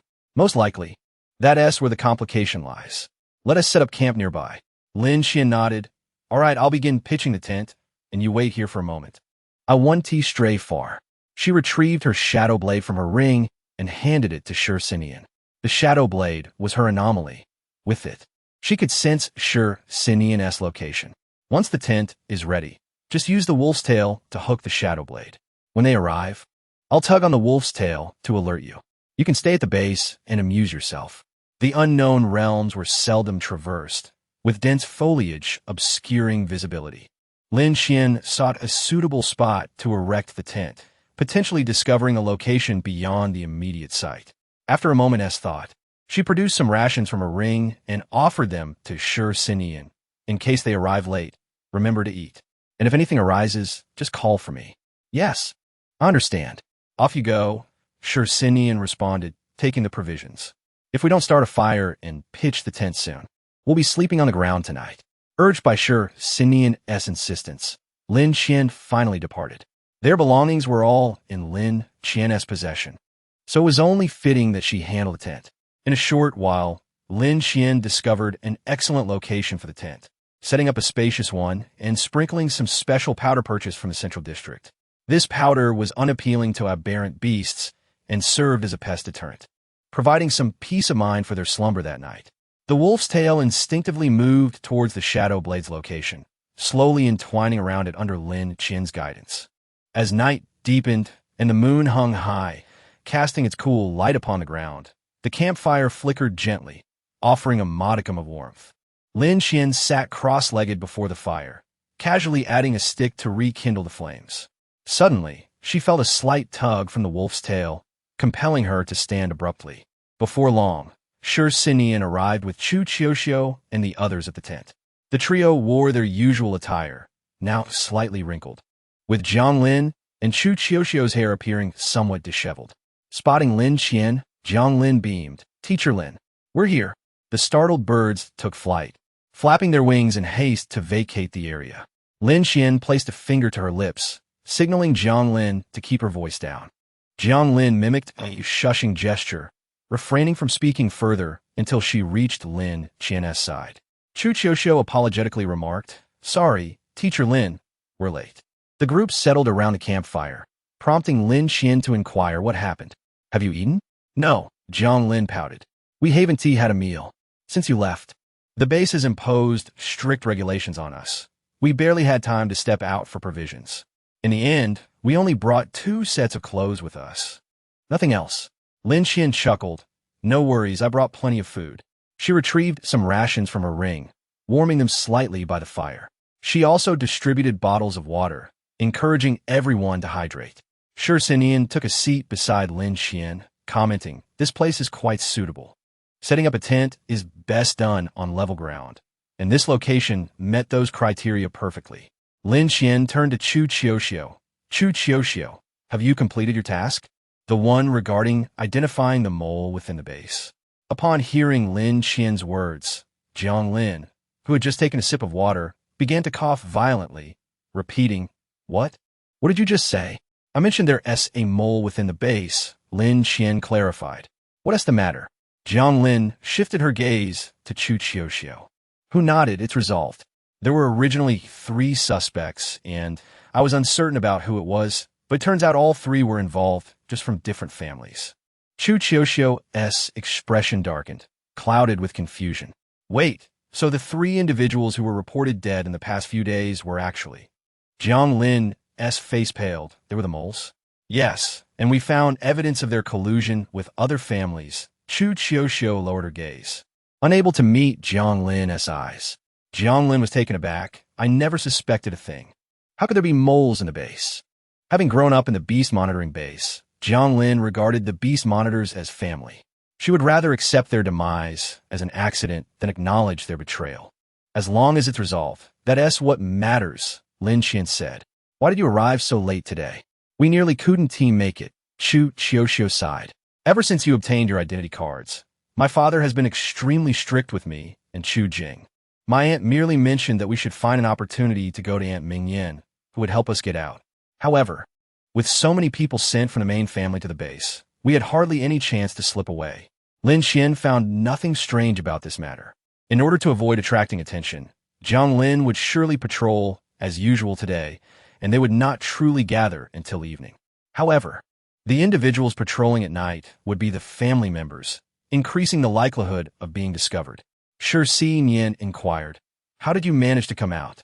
Suddenly, news arrived that the night patrol team had clashed with the Yu family. As she spoke, Chu Qiuqiu's expression grew slightly peculiar. The conflict was quite intense, leaving only a few individuals at the base while most had gone over there, which allowed us to slip out at that moment. After a moment of contemplation, Chu Qiuqiu added, "I suspect it has something to do with those two, Lian Ge and Huai Jiayan." Before they arrived, although we and the Yu family had an aversion to each other, conflicts rarely erupted. Even when they did, they were mere skirmishes.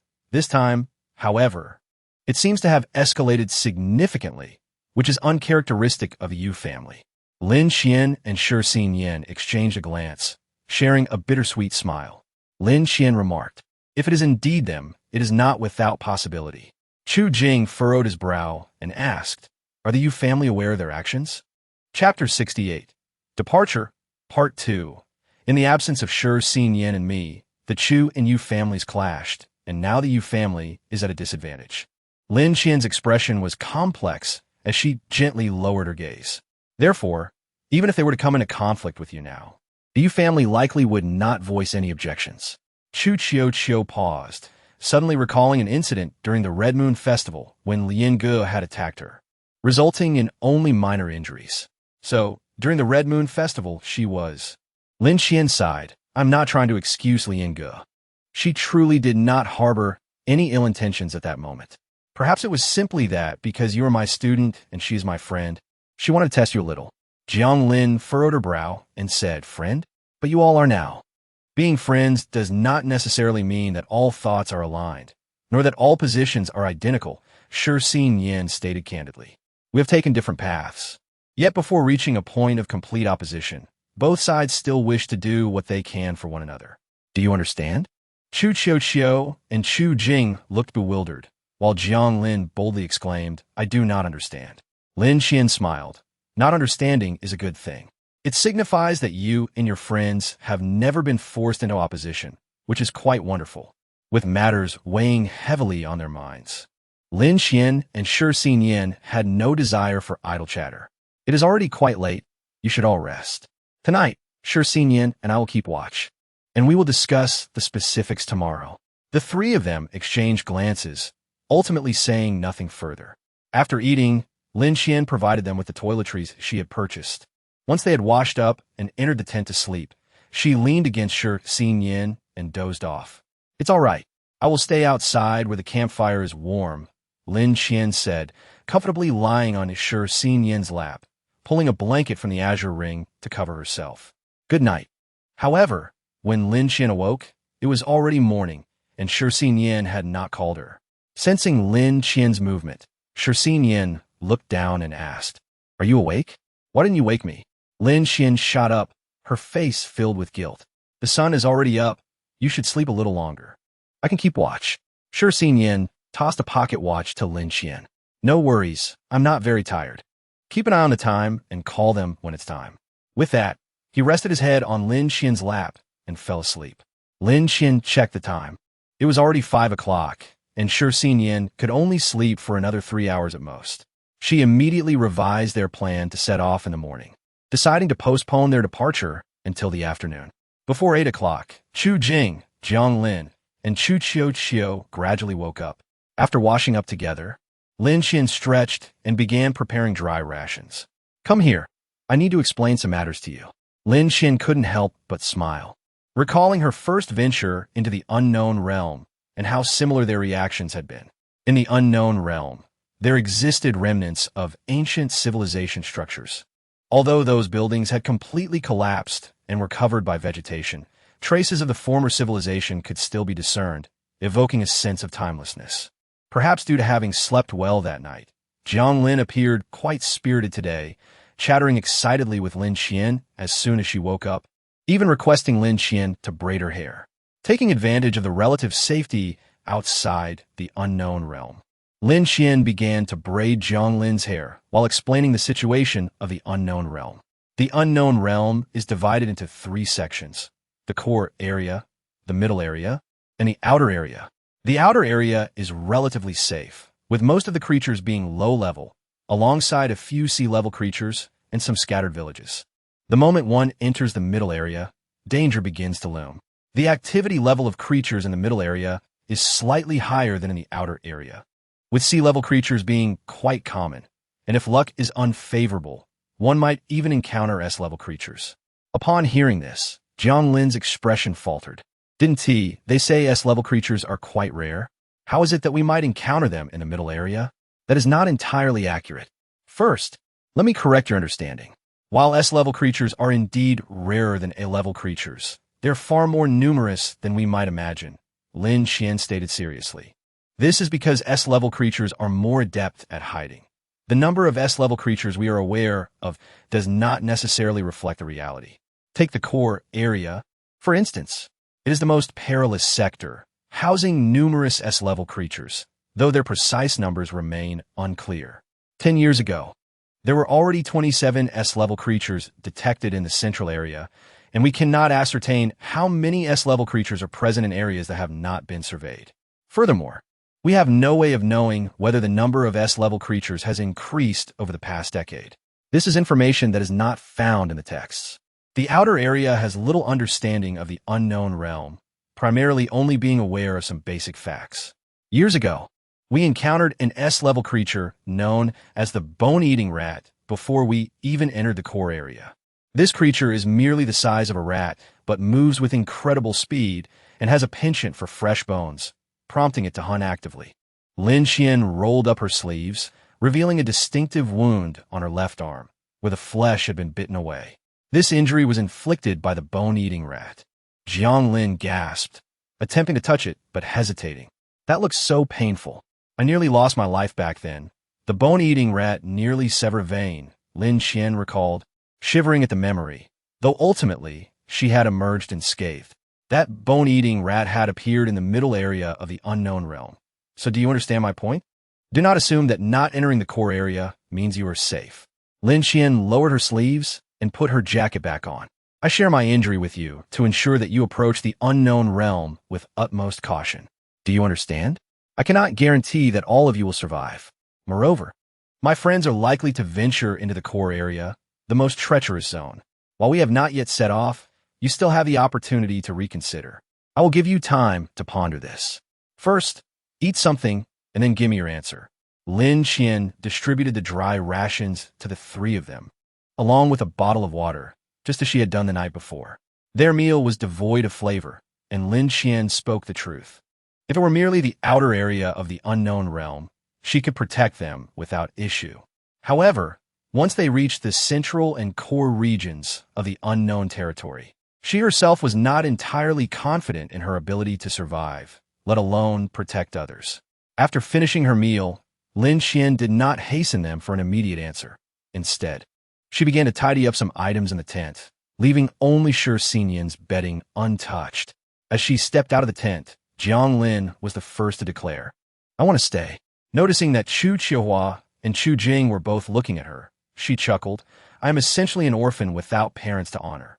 Given my current situation, if I lack the courage to pursue what I truly desire, that would be rather pathetic, wouldn't it? I have long grown accustomed to the 2-story buildings of the outer 5th district and have grown weary of that monotonous existence, day in and day out, year after year." Jiang Lin smiled, revealing a small canine tooth. "I think this is just fine. Even if I were to die, at least I wouldn't have any regrets about my journey in this world." Chu Qiuhua and Chu Jing exchanged glances. Chu Jing ultimately spoke up first. "I too wish to remain. I want to see what this previously unknown world is like." "Lin teacher, you're stealing my lines." Jiang Lin grinned. "That's a bit much." Lin Qian shot her a glance before turning to Chu Qiuhua. "What about you, Qiuhua? Do you wish to venture into the unknown territory?" "My thoughts are quite simple. If I die, then so be it. Dying in the unknown territory for my family is far better than living a meaningless life under their protection, isn't it?" I don't harbor grand ambitions. I merely wish to alleviate some burden from my father and aunt. Chu Qiuhua nervously fidgeted with her fingers, occasionally glancing at Lin Qian. Lin Qian sensed that Chu Qiuhua spoke the truth. This was indeed her sentiment. Chapter 69. The Unknown Territory. Jiang Lin murmured quietly. Isn't this rather good? Chu Jing's lips curled slightly. Lin Qian did not linger on her thoughts for long. She retrieved a world map given to her by the Central District during her training and placed it on the ground alongside the map of the Unknown Territory. The world map was relatively clean, while the map of the Unknown Territory bore evident marks due to their previous training, which Lin Qian had corrected, leaving clear traces of alteration. Come closer to take a look, Lin Qian beckoned. Glance at it briefly, and I will explain further. The world map revealed little of interest, depicting a landmass that was not particularly large. Conversely, the map of the Unknown Territory had been heavily modified, rendering it largely incomprehensible to them. They only managed a cursory glance, forming some vague impressions. According to records from the Central District, the Great Flood had actually arrived earlier than anticipated, resulting in the failure to relocate most resources in time. This explained why the Central District had been reluctant to allow those from the outer districts to enter, as their resources were also quite limited. In the pre-civilization era, there existed a common mode of transportation known as airplanes. You in the outer districts should be aware of this, Lin Qian stated. When the Great Flood struck, an airplane was airborne. The pilot, noticing the impending flood, circled for a while before locating the unscathed Central District, landing the aircraft there. His arrival confirmed for the inhabitants of the Central District that, apart from the land they currently stood upon, no other landmass existed on Earth. The remainder was all ocean. At that time, the airplane's fuel was running low. Yet the Central District urgently needed to ascertain the extent of the land and whether any survivors remained. Consequently, the pilot activated the aircraft, equipped with measuring devices, and provided them with the answer. Lin Qian pointed to the only landmass on the world map, saying, "This is the continent on which we currently reside." According to data obtained from that airplane, the landmass spans approximately 233 square kilometers, while the Central District measures about 469 square kilometers. At that time, the outer districts had not yet been delineated, so I'm uncertain about the data pertaining to the outer districts and the Unknown Territory. Though no one knew the veracity of Lin Qian's claims regarding the Central District's records, the trio silently committed the information to memory. From the world map, it was evident that 9/10 of the globe was ocean, with land occupying merely 1/10 of the area. Jiang Lin muttered, "That's quite small." Indeed, from the map, it appeared diminutive. Exactly. Hence we are called survivors, Lin Qian continued. That airplane ultimately crashed into the sea due to fuel exhaustion, leaving the Central District without any calculations regarding the area of the outer district. They merely estimated that it should be somewhat larger than the Central District. But this remains to be verified, thus it was not included in the map. Lin Qian's finger lightly traced a small tower depicted on the map of the continent. This represents the Heretics Research Institute of the Central District, while the outlined area denotes the Central District itself. Following this pattern, we can roughly estimate that the outer districts and the Unknown Territory expand in a concentric manner. Now observe this map. Lin Qian set aside the world map and retrieved the map of the Unknown Territory. The area enclosed by blue lines signified the outer region. The green lines denoted the central area, and the yellow lines indicated the core area. Take a close look at the small triangles on the map. These clustered triangles represent the villages in the Unknown Territory. Originally, the map indicated 14 villages in the outer region, but Lin Qian had crossed out the markings of 3 villages and added 1. If no other villages had emerged or disappeared, there should be 12 villages in the outer region. The central region contained only 4 tribes, while the core area had none at all. There are hardly any people. Jiang Lin frowned. Indeed, Lin Qian replied, though there are occasional encounters with scattered individuals from the outer districts. Aside from the Central District occasionally sending people to train in the Unknown Territory, some families from a few districts also prefer such endeavors. However, this is limited to the outer region of the Unknown Territory. Chu Qiuhua exclaimed in astonishment. Is that so? I have never heard of this. Which districts are they? Apologies, but I cannot disclose that information at this time. Perhaps once our relationship improves, I might share it with you. Lin Qian shrugged. For now, we are merely a teacher-student pair, and sharing such critical information with you seems unwarranted. Chu Qiuhua softly replied, I should not have asked. Such information was not accessible to everyone in the Central District, and Lin Qian would not divulge it without reason. Ultimately, their relationship was primarily one of mutual exploitation. Jiang Lin cleared her throat, shifting the topic by pointing to the 3 villages marked with special symbols. What do these symbols mean? As she spoke, Chu Qiuhua and the others also turned their attention to the villages marked with unique symbols. These are family crests. In fact, they represent 3 families rather than 3 villages. All 3 families share a common trait. They raise extraordinary beasts. The 3 crests included one resembling a butterfly, another a simplified wolf's head, and the last depicted an eagle. Lin Qian's finger traced the map repeatedly. The Qi family controls the snow butterfly, the Lu family the bone wolf, and the Lu family the green heron eagle. These are the 3 families in the unknown territory. They are not few in number or weak in capability. On the contrary, they are quite powerful and not lacking in numbers. It is merely that their locations are where the snow butterfly, bone wolf, and green heron eagle appear. How could that be? These extraordinary beasts are generally classified as C grade or above, aren't they? Jiang Lin widened her eyes in disbelief. How can one tame these creatures? Their notoriety is immense, as they are predominantly high-level beasts. Low-level variants are virtually unheard of. Lin Qian shrugged her shoulders. Who knows? It is said to be a family legacy. Thus, when encountering individuals bearing these surnames, exercise a modicum of caution. Understood? All right. Lin Qian nodded in satisfaction, her expression turning grave, completely devoid of her usual playful demeanor. Since we are embarking on this journey together, I must clarify a few things. Stian and I will solely guide you. We will not intervene in your affairs. For instance, should you encounter someone, the decision to assist them is entirely yours. As long as you remain free from life-threatening peril, neither Stian nor I will intervene. After all, you are here to hone your skills.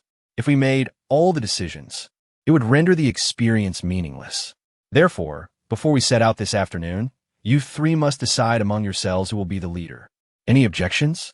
The trio exchanged glances and replied, no objections. Having addressed matters regarding the unknown territory, Lin Qian relaxed. Now let us discuss practical combat skills. Once we conclude this discussion, you may take your rest. Lin Qian first directed her gaze at Jiang Lin. Your artifact is the sound mixing bell. To be frank, its capabilities are quite commendable, yet insufficient for the unknown realm. It lacks the requisite strength. Jiang Lin acknowledged this reality with a nod. However, I possess no alternative artifacts. I can provide you with an A-grade artifact. However, once an artifact is bound to a master, it cannot be transferred unless the master perishes. Therefore, I require you to return a new artifact to me, and it must be a natural one. Additionally, I expect you to single-handedly slay an A-grade beast. Lin Qian stated calmly. Of course, should you find yourself in mortal danger, I shall offer my assistance. However, the ownership of the artifact will ultimately belong to me. For Lin Qian, exchanging an artifact she seldom utilized for another was not a loss. If I can successfully defeat an A-grade beast alone, it should be regarded as a feat for your side, correct? Jiang Lin replied cheerfully. If that is the case, I agree. Lin Qian regarded her with a semblance of amusement. If you can accomplish this before we locate my friend, I shall divulge all the information you desire without hesitation. Very well, let it be so. Jiang Lin noted Lin Qian's time constraint and, after contemplation, nodded in agreement. She was acutely aware that the artifacts in Lin Qian's possession were quite impressive. After a moment's deliberation, Lin Qian produced 3 artifacts and presented them to Jiang Lin. Among all my artifacts, these 3 are likely the most suitable for you. Feel free to try them. The Shadow Blade, Rib Blade, and Ring Blade, all were melee weapons, perfectly aligned with Jiang Lin's penchant for close combat. After inquiring about the abilities of each artifact and testing them, she pondered for a moment before pointing at the Rib Blade. May I choose this one? It is indeed a wise choice, Lin Qian responded with a smile. What is your reasoning? Reassured by Lin Qian's affirmation, Jiang Lin relaxed. In truth, the Shadow Blade would be the ideal fit for me. A strike from it would even inflict corrosive damage. However, against beasts, its attack range is too limited. My capabilities are not particularly outstanding, so I would prefer the Rib Blade, which offers a slightly greater attack range. At the very least, it allows me some time to react. Chapter 70, The Rib Blade. The Shadow Blade measures a mere 20 centimeters, while the Rib Blade's twin blades each extend to approximately 50 centimeters. Compared to the Shadow Blade and Ring Blade, this length is far better suited for someone like Jiang Lin, who favors close combat. Although Jiang Lin lacks considerable strength, her prowess in melee combat is formidable, and the Rib Blade would maximize her combat effectiveness. And Lin Qian, you rarely utilize the Rib Blade, correct? I recall you seldom employ it. Jiang Lin chuckled. Lin Qian smirked. You caught me there. What is your affinity for artifacts? If it exceeds 75, you can wield the Rib Blade effectively. If it falls below that threshold, using it will be quite challenging, and your sustained combat effectiveness will suffer. The drawbacks of natural artifacts manifest here. While they provide formidable combat power, they also impose a significant burden on the user. Jiang Lin paused before stating, actually, my artifact affinity is precisely 75. You ought to discuss this matter with your father. Upon mentioning this, Jiang Lin's anger flared, her eyes narrowing in fury. It is precisely because my artifact affinity does not fall far short of yours that my artifact remains at D grade, relegated to the artifact regulatory base from the very beginning. Chu Qiuqiu felt deeply impacted, and even Chu Jing frowned. Having already departed the outer zone 5, Jiang Lin was unafraid now, exclaiming, "Do you think my disdain for you and the Chu family is mere whimsy? You have no idea how elated my parents were when my artifact affinity was first detected." Yet the family head declared, "Such a high affinity must not be disclosed. Why? Because we all must yield to you. You are to be the next family head of the Chu family. I cannot overshadow your glory." In the end, I was left with a mere D-grade artifact. The sound mixing bell was meticulously chosen by me. Although it is D-grade, it is not inferior to an ordinary C-grade artifact. I, Jiang Lin, demand the finest artifacts. Even if my choice is limited to D-grade artifacts, I will select the best among them. I have never considered myself inferior to you. Never. If I were an owner of an A-grade artifact, perhaps many tragedies would have been averted at the base. I loathe the family head. These sentiments had long been bottled up within Jiang Lin, and now they poured forth, granting her a sense of liberation. Chu Qiuqiu recalled her initial encounter with Jiang Lin, recognizing the unmasked hostility and challenge she had displayed, leading to an overwhelming sense of sorrow. "I am sorry. My father."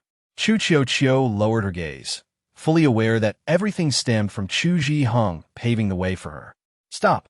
I do not wish to hear your apologies." Jiang Lin shot her a glance. "This is your father's doing, not yours. Although you are connected, I consider myself to be honorable. This decision was made by your father, not you, so I shall not hold it against you. Do not seek to apologize on behalf of your father.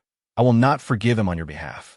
Chu Jing cast a worried glance at Chu Qiuqiu and remarked, "The family head likely intends to facilitate Miss Chu's journey. What does that have to do with me?"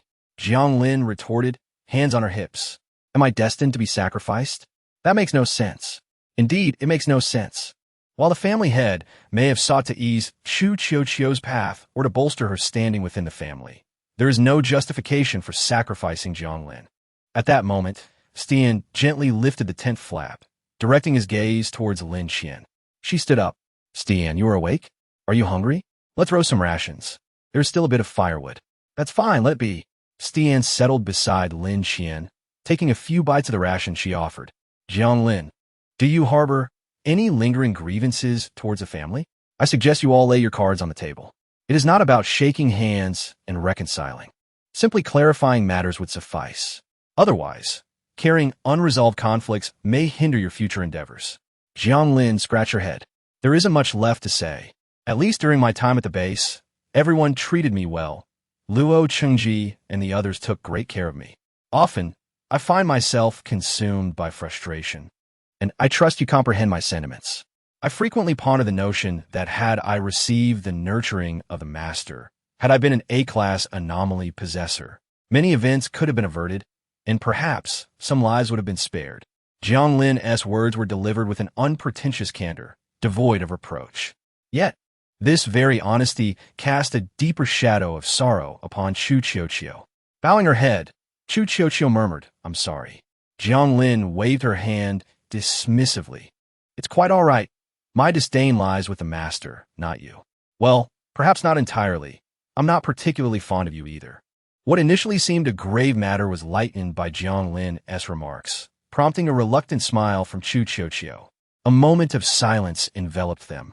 Before Lin Qian turned to Jiang Lin, "Given your anomaly affinity stands at 75, you might attempt to bond with this anomaly. I must forewarn you. Should you choose the rib knife, there will be no turning back. If you cannot wield it adeptly, you shall only have yourself to blame. I'll choose this." "I am capable," Jiang Lin declared, lifting her chin defiantly. "I, Jiang Lin, desire only the finest, the rib knife among these three anomalies." "Very well." The tail of the Lien wolf slowly emerged from the azure ring, its tip lightly touching the rib knife. After approximately 5 minutes, Lin Qian felt the connection to the rib knife dissipate entirely and handed it over to Jiang Lin. A soft, white glow shimmered upon the rib knife. Jiang Lin accepted it and used the blade to sever the cord binding the mixed sound bell to her ankle. Lin Qian remarked, "A person's spirit is finite. Hence one can only control a single anomaly. If you wish to claim the rib knife, you must destroy the mixed sound bell." "I am aware," Jiang Lin replied, albeit with a hint of reluctance. "After all, I've cherished it for many years." Jiang Lin hesitated, but ultimately shattered the mixed sound bell, retaining a fragment in her pocket, and gently sliced her right middle finger with the rib knife. Blood seeped from her fingertip, and she smeared it across the two rib knives. The crimson liquid flowed over the blade, gradually being absorbed within. Jiang Lin's gaze remained fixed on the rib knife until, moments later, it vanished entirely. "Come forth," she whispered. The rib knife reappeared in her grasp. "Is this a characteristic of natural anomalies? Upon bonding, if the master does not wish to wield the anomaly, it integrates into their very being." Jiang Lin released her control momentarily, and the rib knife disappeared once again, igniting her curiosity as she repeated the process several times with unabated enthusiasm. Lin Qian nodded. "The distinction between natural and artificial anomalies lies here. A natural anomaly becomes, as an extension of the master's body, while an artificial anomaly, even when bonded, remains merely a weapon." "Yet, Teacher Lin," Chu Qiuqiu inquired, "you were once the master of these anomalies. Why do you still confine them within the ring?" "My relationship with these anomalies is rather intricate," Lin Qian contemplated. "In truth, the only anomaly I have truly bonded with through blood is the tail of the Lien wolf. The others can only be utilized through it as a medium. Although I can wield them, it is always contingent upon the use of the tail of the Lien wolf. In essence, I cannot employ them as freely as I do the tail." Jiang Lin mused. "That is indeed a small flaw. I suspected that direct usability would feel overly potent. Nonetheless, even at this level, it remains formidable." Jiang Lin leapt, the rib knife manifesting in her hand. "I shall test the rib knife. I have yet to wield a natural A-class anomaly. I am curious just how sharp an anomaly capable of cutting through the stone-skinned lion can be." Jiang Lin shot a determined glance at Lin Qian. "I am undoubtedly capable." Following Lin Qian's pointed direction, the black-horned snake coiled upon a tree, slightly flicking its tongue in the direction of the onlookers. The black-horned snake, strikingly beautiful, was non-venomous, adorned in pure white with a distinctive black horn. In sunlight, its scales shimmered with a spectrum of colors, breathtakingly exquisite. Due to its beauty, many have taken to keeping the black-horned snake as a pet. "How lovely! I have never encountered a black-horned snake before," Chu Qiuqiu exclaimed, marveling at its graceful movements, having previously only seen images in books that failed to convey its splendor. Lin Qian responded, "Indeed, it is beautiful, but the black-horned snake has a penchant for blood. Among the myriad of bee species, their preferences are as varied as their forms. The black-horned snake is particularly fond of fresh blood, especially human blood. Despite its beauty and diminutive stature, its level is not high, typically ranging from D to F grade, with D-grade individuals reaching a mere 6 meters in length. while F-grade snakes are only 3 meters long. This diminutive size allows the blackhorn snake to move with remarkable agility, quickly coiling around a person's neck. Chu Chiochio felt a sudden pang of apprehension and murmured, "I no longer find it beautiful." Chu Jing could not contain his laughter. "Allow me to give it a try," Jiang Lin declared, twirling the 2 rib knives. "If danger arises, remember to rescue me. Teacher Lin." Lin Xian chuckled, "Off you go." The tail of the Lien wolf coiled around Jiang Lin's waist. Chapter 71. Testing the blade. Jiang Lin had engaged in battles against beasts before, but always within the confines of the anomaly overseer's base alongside others. This marked her first solo venture, charging forth with the rib knives in hand. The blackhorn snake had seemingly been aware of their presence for quite some time. Upon Jiang Lin's approach, it merely remained coiled upon the tree, shifting without any intention to descend. Jiang Lin positioned herself before the tree, and after 3 measured breaths, the blackhorn snake lunged at her. The proximity left her no room to evade. Taking a deep breath, Jiang Lin stepped forward with her left leg, thrusting the rib knife directly at the blackhorn snake. At the moment of contact, the snake twisted its body mid-air, astonishingly coiling around the blade. Jiang Lin scarcely registered any sensation of resistance against the edge before the blackhorn snake lay lifeless. Jiang Lin's expression mirrored astonishment, as did Chu Chiochio and Chu Jing, both equally stunned. "See? A wise choice," Lin Xian remarked with a smile. "Isn't it impressive? Why is it so sharp?" Chu Chiochio queried. "The Jiang family possesses A-class natural blades, yet none approach this level of sharpness." Chu Chiochio lightly brushed her finger against the blade, and blood instantly flowed from her fingertip. Lin Xian explained, "The rib knife's exceptional sharpness is somewhat coincidental. Natural anomalies are typically birthed from high-level beasts, their lives sacrificed for creation, as you may know. Generally, anomalies birthed by beasts become tools for combat. However, the rib knife originates from the rib of the goat-headed man. It is improbable that such a being would frivolously wield its own rib. Hence, the rib knife has been nurtured within its own body. Although it is classified as a natural blade, its sharpness far exceeds that of conventional natural blades. Though its attack range is somewhat limited," Lin Xian added. Jiang Lin's eyes sparkled with realization. "No wonder you chose the rib knife when you needed to shed the face centipede's shell." When the blackhorn snake coiled around the rib knife, I felt nothing. It simply severed itself. Lin Xian shrugged. "In my experience, the rib knife's attacks against most beasts feel akin to slicing through tofu. It is remarkably powerful. However, you may need to adjust to it." Time turned, and Sunian's gaze shifted toward Chu Jing. "Your Heavenly Frost sword possesses commendable abilities, particularly in freezing. If you and Jiang Lin can synchronize effectively, you shall navigate the unknown realms with relative ease. When the blood of the strange beasts freezes, their movement speed becomes sluggish. If Jiang Lin can coordinate well with Chu Jing, they might finish their battle without needing Chu Chiochio to intervene." Chu Chiochio softly remarked, "So it would be better to use distant objects afterward, correct? We are merely offering a suggestion. Ultimately, how you proceed is up to you." Lin Qian interjected, "All right, you all discuss who will be the team leader.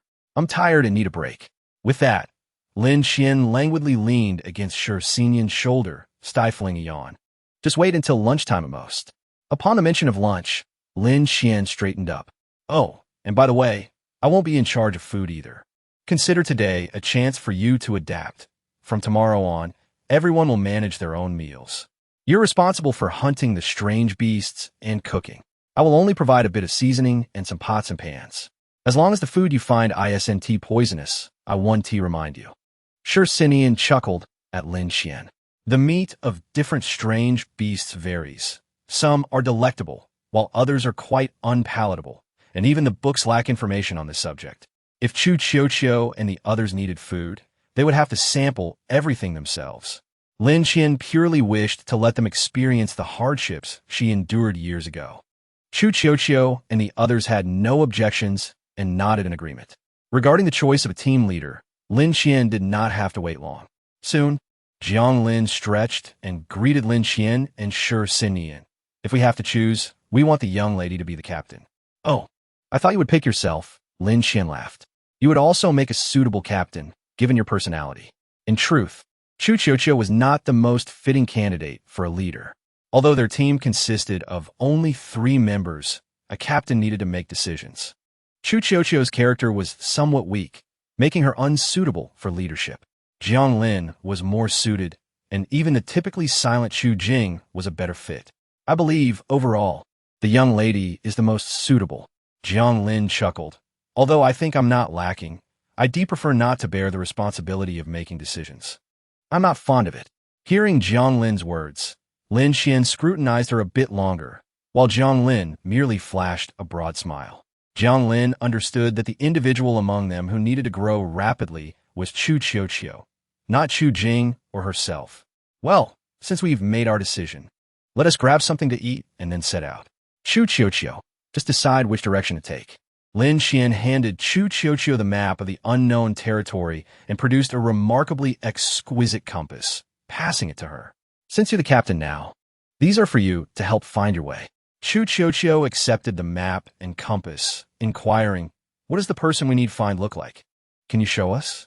Of course, Lin Qian replied, producing photographs of 5 individuals from Team 10. The captain of Team 10 is Rong Yan.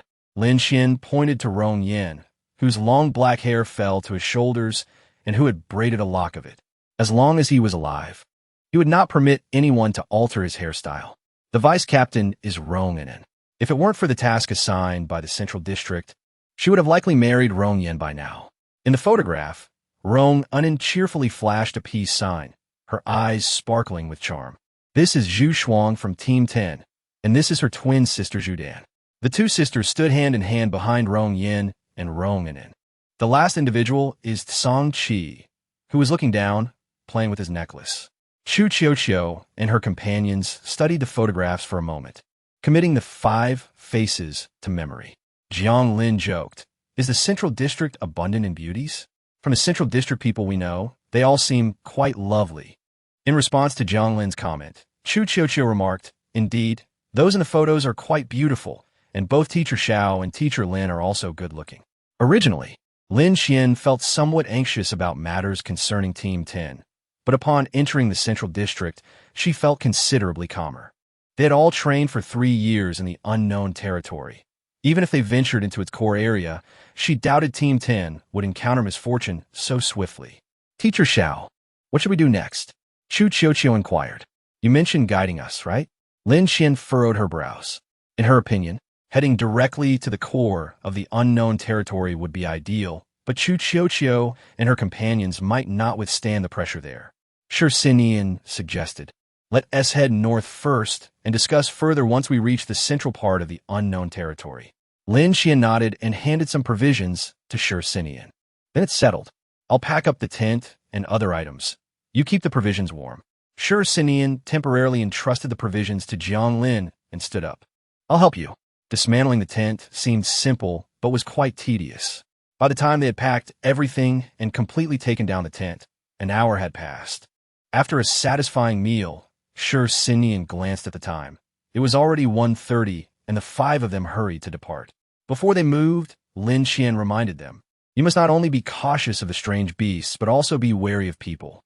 Those who come to train in the unknown territory are primarily from families in the central district and peripheral areas, and they possess higher-level strange objects. Some might try to take advantage of your youth and attempt to seize your strange objects. Although Shi Xinian and I will be nearby, you must understand that we may not always be able to assist you during every crisis, so you need to be careful as well. Understood. The 3 exchanged glances, and Jiang Lin affirmed, we know. If we are not fully confident, we will definitely call for help. Chu Qiuqiu continued, I believe avoiding conflict is best. After all, we should not delay our journey unnecessarily. Lin Qian and Shi Xinian remained silent, while Chu Jing nodded in agreement. Then it's settled. I think we need to assess the situation, Jiang Lin stated. Some strange beasts naturally hunt humans and feed on blood. If we encounter such creatures, I believe we should strike first. What do you think? After all, most strange beasts are inherently cruel. Even if you don't initiate an attack, they will seize any opportunity to strike. There is no choice in such matters. Chapter 72. Long-tongued cat. Chu Qiuqiu nodded. All right, then we shall proceed as discussed. We will aim to enter the central area while avoiding combat. If we encounter any strange beasts that pose a threat to us, we will retaliate. Chu Qiuqiu instructed Jiang Lin and Chu Jing to lead the way, positioning herself behind them, forming an inverted triangle formation. Lin Xian and Shi Sinian followed closely behind. Jiang Lin and Chu Jing were both melee attackers, while Chu Qiuqiu's strange object was more agile, making her presence at the back more advantageous. Chu Qiuqiu was not in a hurry to move quickly. Instead, she observed her surroundings as they walked. This was their first venture into the unknown territory, so caution was paramount. The unknown territory was densely populated with trees, and barely a few steps could be taken before encountering small ponds. The air was thick with humidity, and many vine-like plants dangled from the trees, creating a sea of green that dazzled the eyes. Lin Xian took out the ice eagle eye and affixed it to her forehead.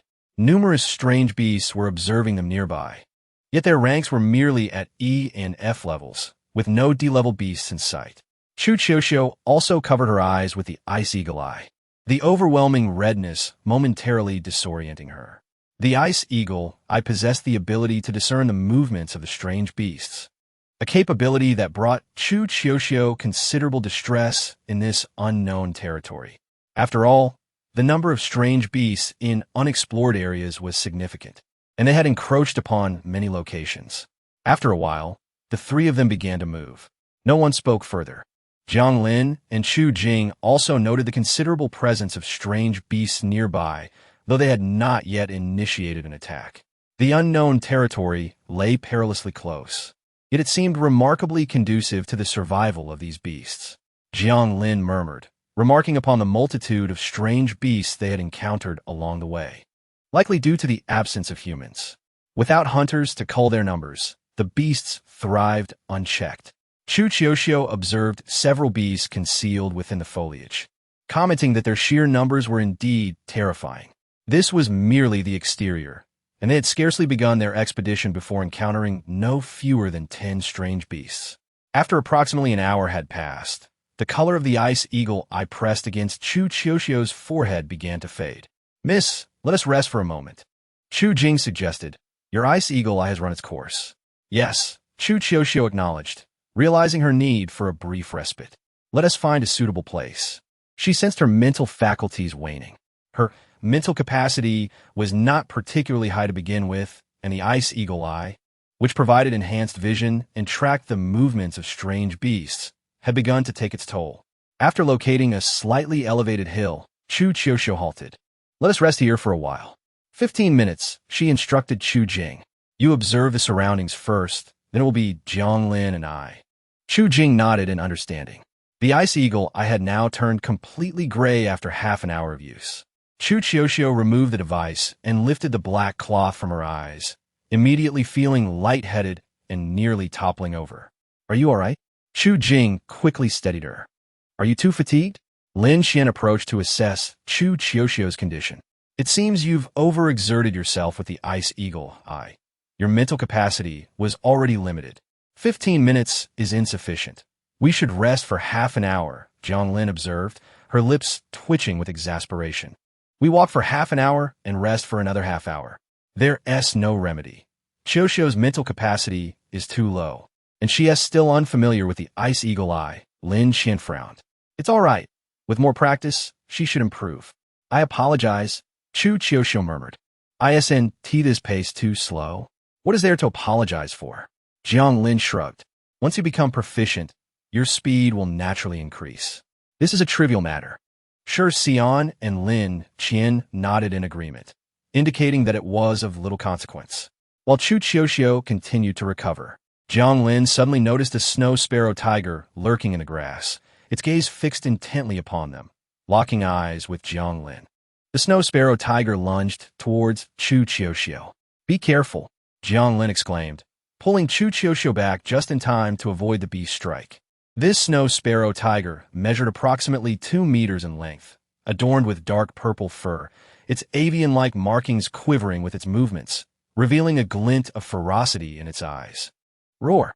The surrounding birds took flight as Chu Qiuqiu turned to see that Shi Xian and Lin Xian had vanished from sight. It's 2 meters long. A D-level snow sparrow tiger, Chu Qiuxiu stated gravely. I recall that the snow sparrow tiger is a highly aggressive beast, intolerant of intruders in its territory. I must have missed it while searching for a resting spot. It likely just arrived. Jiang Lin brandished her rib knife, declaring, since it has approached us, we should eliminate it. Chu Jing and Jiang Lin exchanged glances and nodded, moving to flank the snow sparrow tiger, while Chu Qiuxiu swiftly readied her cannon aimed directly at the creature. The snow sparrow tiger seemed oblivious to the impending danger posed by Chu Jing and Jiang Lin, darting towards Chu Qiuxiu like a bolt of lightning. Its forepaws shot forward, aiming to pin Chu Qiuxiu down. In a split second, Chu Qiuxiu retracted her cannon, rolling to the side and firing 2 shots from the white rose. Bang! Bang! The sound of the shots was significant, prompting Lin Xian, who had been perched in a tree, to lament. Their lack of practical experience is evident. How can they be so reckless as to fire in an unknown territory? Although the shots successfully struck the snow sparrow tiger, the gunfire also attracted the attention of nearby strange beasts. Lin Xian donned the ice eagle eye, observing that at least 5 strange beasts were now moving toward them. 3 E-level and 2 F-level, all formidable in their own right. We are at a disadvantage. We have never ventured into unknown territories before, Shi Xian lamented. Even in the outer zones, we typically faced only a single beast. We are not accustomed to this many. Prepare yourselves, Jiang Lin urged as they continued their conversation when the snow sparrow tiger lunged again at Chu Qiuxiu. Jiang Lin sensed something was amiss and shouted, "Do not fire. Switch to another weapon." But it was too late. The distance between Chu Qiuxiu and the snow sparrow tiger was too short for her to change weapons in time. Bang! A shot struck the snow sparrow tiger squarely in the head. The creature collapsed. Chu Jing approached Jiang Lin's side, inquiring what happened. Why did you suddenly say? Before she could finish, Chu Jing noticed 5 strange beasts emerging from the underbrush. The trio found themselves gradually cornered by the beasts. Jiang Lin frowned, stating, "It seems these beasts were drawn by the gunshots. They were not present before." "I apologize," Chu Qiuxiu instinctively said again, but Jiang Lin dismissed her with a glance, saying, "I told you there's no need to apologize. We had no way of knowing the gunfire would attract them. It's inconsequential." Were these beasts? Jiang Lin scrutinized the unfamiliar creatures, only recognizing the greenstone spider and the one-eyed lizard. The greenstone spider was a vibrant green, its legs measuring about 1/2 meter, while the one-eyed lizard hid behind it, peeking out at them. Jiang Lin assessed that these 2 were F-level, yet she could not identify the other 3. Chu Qiuxiu quickly interjected, "The beast with 2 horns is a corpse-eating goat, E-level. Next to it is an F-level long-tongued cat and an E-level underworld bull." The corpse-eating goat had piercing red eyes, its horns stained with blood, clearly having recently hunted, its 4 legs restlessly moving, exuding an air of excitement. Beside it, the long-tongued cat was licking its purplish-blue fur with its elongated tongue, its gaze fixated on the trio. The underworld bull stood immobile, the largest among the beasts, making it hard to overlook. 5 strange beasts have appeared. Teacher Lin and Teacher Shi are remarkably composed, Jiang Lin complained. "Aren't they concerned we might perish here on our first day of training? Perhaps they wish to assess our limits," Chu Qiuxiu suggested, drawing her ring blade. She possessed 3 firearm-type devices, but it seemed unwise to use them now, given the encirclement of multiple beasts. Just as they were conversing, the long-tongued cat charged forward, its target being Jiang Lin, who stood sideways. "Oh, it's me first," Jiang Lin declared without hesitation, charging forward. In that instant, the corpse-eating goat also sprang into action, lowering its head to charge at Jiang Lin. "Jiang Lin, be careful." Chu Qiuxiu hurled the ring blade toward the corpse-eating goat. The flesh-eating sheep retreated 2 steps, with the ring blade failing to strike its mark. The one-eyed lizard swiftly joined the fray, launching an attack on Chu Jing, who stood on the opposite side. Seizing the moment when others were distracted, the gray-stone spider stealthily crept near the recently deceased snow sparrow tiger, its small eyes fixated on the scene, seemingly waiting for the perfect opportunity. The Reaper bull, equally unhurried in its assault, remained poised. The agile, one-eyed lizard having narrowly evaded an attack, retreated several steps. Ah, this is wrong, Lin Qian frowned. The one-eyed lizard is too nimble. It won't be dealt with quickly. We should assist Jiang Lin with the flesh-eating sheep first. Do not worry. Jiang Lin is managing quite well, Shi Xinyan remarked, intently watching Jiang Lin, who had already severed the second claw of the long-tongued cat. Chapter 73. Chaos. Lin Qian's gaze remained fixed on Chu Qiu, surprised by her rapid progress. So soon? Jiang Lin has just acquired the rib knife. I did not expect her to master it immediately. However, from Shi Xinyan's expression, it seemed that Jiang Lin was indeed becoming proficient with the rib knife. Indeed, the rib knife suits her well, Shi Xinyan replied. What about Qiu and the others? Their situation is not promising. The Reaper Bull has yet to make a move, and the Greystone Spider is lurking ominously nearby. The one-eyed lizard, having sustained injury from Chu Jing, is nearing its end. Lin Qian furrowed her brow, sensing that someone was watching them. From a distance, Lin Qian, using her ice eagle eye, spotted an individual concealed behind a crumbling wall, which was overgrown with vines and moss. This person was well hidden. Without the unique vision of the ice eagle eye, they might have remained undetected. Should we eliminate them? Shi Xinyan inquired. Lin Qian raised her hand. No, let's wait a moment. They have spent considerable time honing their skills in the unknown realm. A mere glance is enough to discern their intentions. Plunder. Chu Qiu and her companions, merely 12 or 13 years old, still bore youthful innocence, and with their higher-level artifacts, they were certainly inclined to seize opportunities. Lin Qian recalled encountering similar situations during her own training in the unknown realm, which was the reason for her possession of numerous artifacts. Having known Lin Qian for a long time, Shi Xinyan understood her implication, wearing a contemplative expression. Isn't it too early for them? Such matters, which they can resolve themselves, should indeed be left to them, Lin Qian asserted. It is not feasible for us to assist them in everything. Shi Xinyan smirked. What if they were to sustain injuries? Are you not concerned about fostering dependence? What is there to fear? The unknown realm does not harbor parents like Chu Zhiheng, who perceive injuries as the height of terror. Lin Qian dismissed with a wave, refocusing on Chu Qiu and her companions. Jiang Lin was not faring well at this moment. Having recently acquired the rib knife, she was still unfamiliar with its use. After severing the second claw of the long-tongued cat, it went into a frenzy, utilizing its tongue in place of its two severed forelegs, relentlessly attacking Jiang Lin without any intent to evade. Not only the long-tongued cat, but the flesh-eating sheep also assailed Jiang Lin without pause. The flesh-eating sheep, being strong with formidable horns, struck Jiang Lin repeatedly, leaving her disoriented. While not severely injured, the constant battering was far from pleasant. The one-eyed lizard, having been pierced in the abdomen by Chu Jing's frost sword, was struck again by Chu Qiu's ring blade, which she launched without hesitation. With repeated injuries to the same spot, the one-eyed lizard's spine broke, rendering it immobile. Before Chu Qiu could report the demise of the one-eyed lizard to Chu Jing, he suddenly bellowed, "Miss, get down." The attack came from the Greystone Spider, which had been lurking beneath the snow sparrow tiger, waiting for the opportune moment. At the instant Chu Qiu flung the shadow blade, she was left vulnerable, providing the Greystone Spider an excellent chance to strike from behind.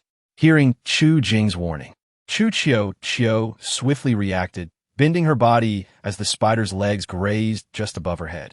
In that moment, Chu Jing's heart raced, and the previously calm Reaper Bull suddenly moved to obstruct Chu Jing's path.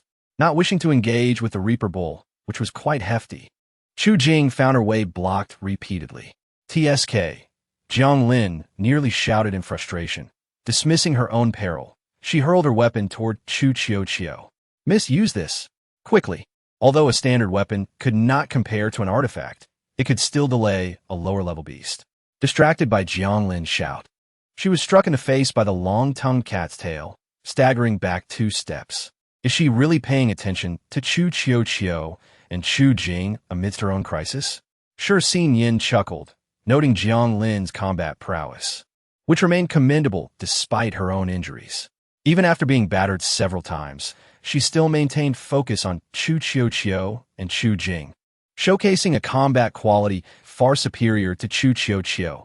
who had merely thrown an artifact. After all, her artifact is the sound-mixing bell, Lin Qian remarked.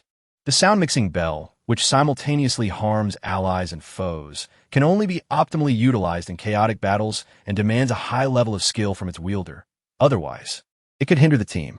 Jiang Lin's ability to excel while wielding such a high-level artifact amidst numerous beast regulators in her earlier skirmish with Chu Qiuqiu, where her sound-mixing bell offered limited assistance, attests to her exceptional combat acumen, especially since Chu Qiuqiu's victory had been narrowly secured. The long-tongued cat, swift in its own right, seized the moment Jiang Lin was distracted and lashed out again. "How disgusting!" Jiang Lin exclaimed, charging forward and cleaving the long-tongued cat's tongue in half with a blade, realizing that further confrontation could lead to its demise. The long-tongued cat hastily retreated in another direction. Jiang Lin, having endured enough from the long-tongued cat, pursued it relentlessly, disregarding the flesh-eating sheep's attacks, and forcefully landed on the long-tongued cat, decisively severing its head. With the tide of battle turning in her favor, Lin Qian finally exhaled in relief. Despite the dual onslaught from both the flesh-eating sheep and long-tongued cat, Jiang Lin had emerged unscathed, and now that the long-tongued cat was dead, the demise of the flesh-eating sheep was merely a matter of time. However, Chu Qiuqiu's situation was far from ideal. Lin Qian's gaze shifted back to her. Indeed, Chu Qiuqiu, bereft of her artifact and armed only with a weapon, was continuously evading the gray stone spider's attacks. The cunning gray stone spider had effectively sealed off Chu Qiuqiu's route to reclaim her artifact, leaving her with no choice but to dodge its strikes. Frustrated by its inability to land a hit, the gray stone spider forcefully propelled its hind legs toward Chu Qiuqiu, revealing a gap on the right side. Chu Qiuqiu, swift as ever, dashed toward the opening and thrust her dagger mercilessly into one of the spider's legs. The spider recoiled in pain, its speed and strength diminishing, allowing Chu Qiuqiu to deliver a swift kick that overturned it. The corpse of the one-eyed lizard lay just behind the gray stone spider. Quickly recovering, the gray stone spider flipped back onto its legs, but Chu Qiuqiu seized the shadow blade embedded in the one-eyed lizard, swapping it for the ring blade and launching it at the gray stone spider. The spider evaded the initial attack, but was struck squarely by the second assault as the ring blade returned. In the battle against the formidable Reaper Bull, which possessed both great defense and attack power. Chu Jing observed the conclusion of Chu Qiuqiu's skirmish and declared, "Miss, go assist Jiang Lin. I can handle this." "All right." Chu Qiuqiu rushed to Jiang Lin's side, noting that the state of the flesh-eating sheep was far worse than that of the underworld bull. Its legs were riddled with countless wounds, blood seeping from all four. "Oomph. I've waited for you for quite some time," Jiang Lin said bluntly. "If you hadn't arrived, I might have faltered. However, it appeared that you are in relatively good condition." As the flesh-eating sheep charged towards them, Chu Qiuqiu struck its left front leg with a circular blade. The sheep's leg, already bloodied from the rib knife, was swiftly severed, breaking under the force of the blow. Due to inertia, the flesh-eating sheep could not hold its momentum and rolled right in front of Jiang Lin, who swiftly severed its throat. As Jiang Lin and Chu Qiuqiu dashed towards Chu Jing, they witnessed him thrusting his sword into the body of the underworld bull. The freezing effect of the Tian Shuang sword rendered the bull immobile, ultimately leading to its demise at Chu Jing's hands. Jiang Lin collapsed onto the ground, exclaiming, "It's finally over." Chu Qiuqiu was still somewhat dazed. She could not comprehend how, in her absence, Chu Jing had so quickly vanquished the underworld bull. Chu Jing, evidently exhausted, sat on the ground and remarked to Jiang Lin, "Neither of the two aberrant beasts could hold you back. You are truly formidable." That was merely an E-grade and an F-grade aberration. I am an A-grade anomaly bearer. It is not surprising that I could manage to restrain them, is it?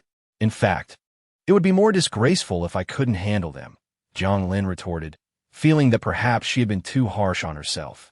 She ran her fingers through her hair, acknowledging, "Of course, I'm also quite weak. As an A-grade natural anomaly bearer, it took me so long to slay an E-grade and an F-grade aberration, and I even required assistance. What a disappointment." After a brief pause, Chu Qiuqiu replied, "In truth, even without my help, you would have been able to resolve the situation, wouldn't you?" Look at that flesh-eating sheep's thigh. It is severely injured. Jiang Lin boasted. Although I cannot match the prowess of that individual I saw that day with the artificial A-grade anomaly, who effortlessly dispatched the golden-edged two-headed serpent. I'm certainly much stronger now than I was before. At least, I am not as feeble as when I wielded the mixed-tone bell. Both Chu Qiuqiu and Jiang Lin were members of the night team and often collaborated, knowing that Jian Lin was primarily viewed as a support player within the team. Her lips pressed tight. Chapter 74. The Act of Killing, Part 1. Enough of this, Jiang Lin said, shaking her hands and inspecting the rib knife in her grasp. It is truly powerful. I merely grazed the flesh-eating sheep, and its legs could no longer withstand it. I doubt there are many anomalies sharper than this. However, perhaps it is precisely because the rib knife is so sharp that it lacks other abilities. Overall, it is still quite impressive. Jiang Lin, satisfied, caressed her rib knife. Chu Qiuqiu smiled and was about to speak when she suddenly noticed 3 individuals approaching from behind Jiang Lin. She whispered, "Jiang Lin, someone is coming up behind you." Jiang Lin's smile vanished as she turned to look. Behind her stood an elderly man, a young man, and a young girl, the latter clearly being protected by the two. "We heard gunshots and came over," the elderly man said with a slight smile. "I assume your purpose is to undergo trials as well? However, has your teacher warned you? In unknown territories like this, it is best not to use firearms. The sound of gunfire can attract nearby aberrant beasts." Jiang Lin sensed an unusual tension in the air. With her hands behind her back, she gently drew her rib knife across her arm, crimson blood cascading down. She scanned the surroundings but found no sign of Lin Qian and Shi Sinian. Based on her understanding of Lin Qian and Shi Sinian, she knew they were hiding nearby, likely observing the situation. However, the concealed area was not particularly close, and their absence suggested they felt it was not yet time to intervene. Jiang Lin subtly furrowed her brow and exchanged a glance with Chu Jing, shaking her head to indicate that such decisions should be made by Chu Qiuqiu. Chu Jing understood and refrained from speaking further. "Thank you for the warning," Chu Qiuqiu replied. "This is our first venture into an unknown territory, and we are not well versed in these matters. To enter an unknown territory without understanding anything?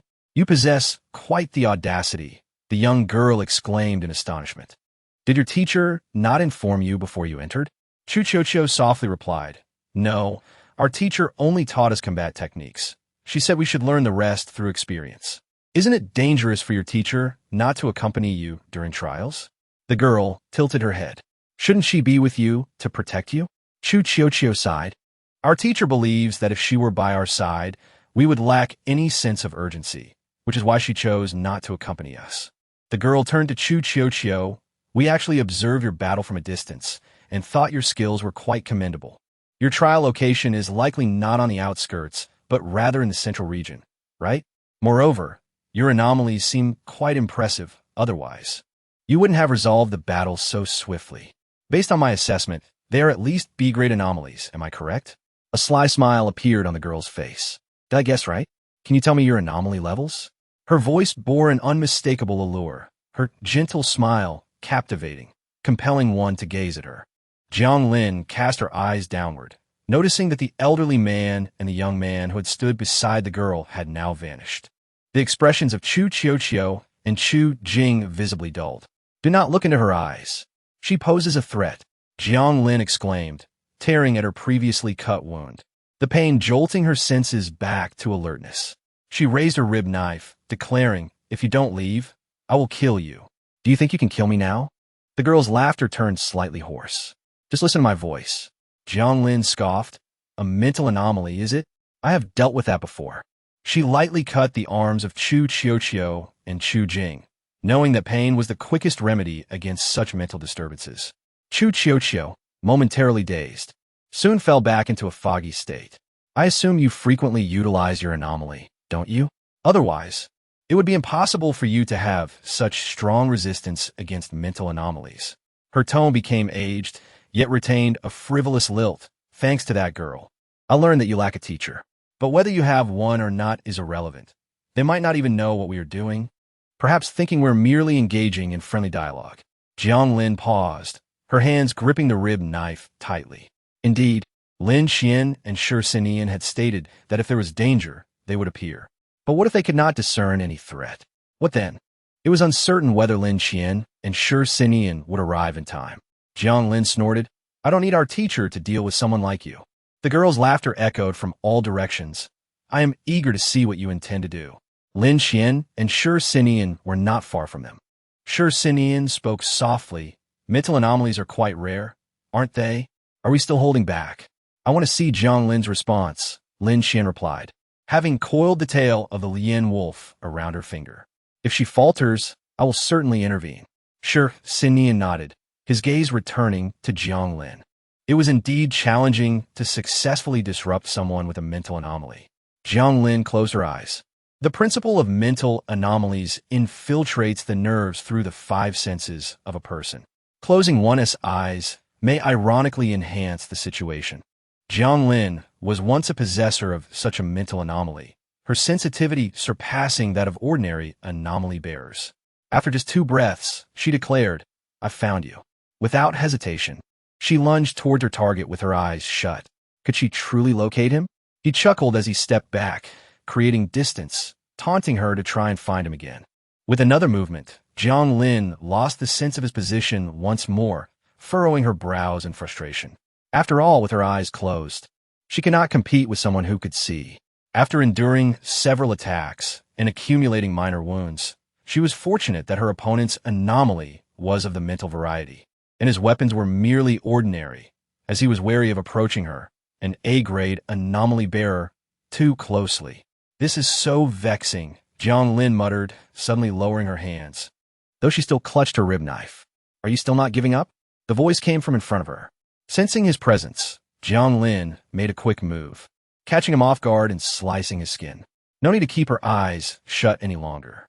She opened her eyes, although she still could not see his position.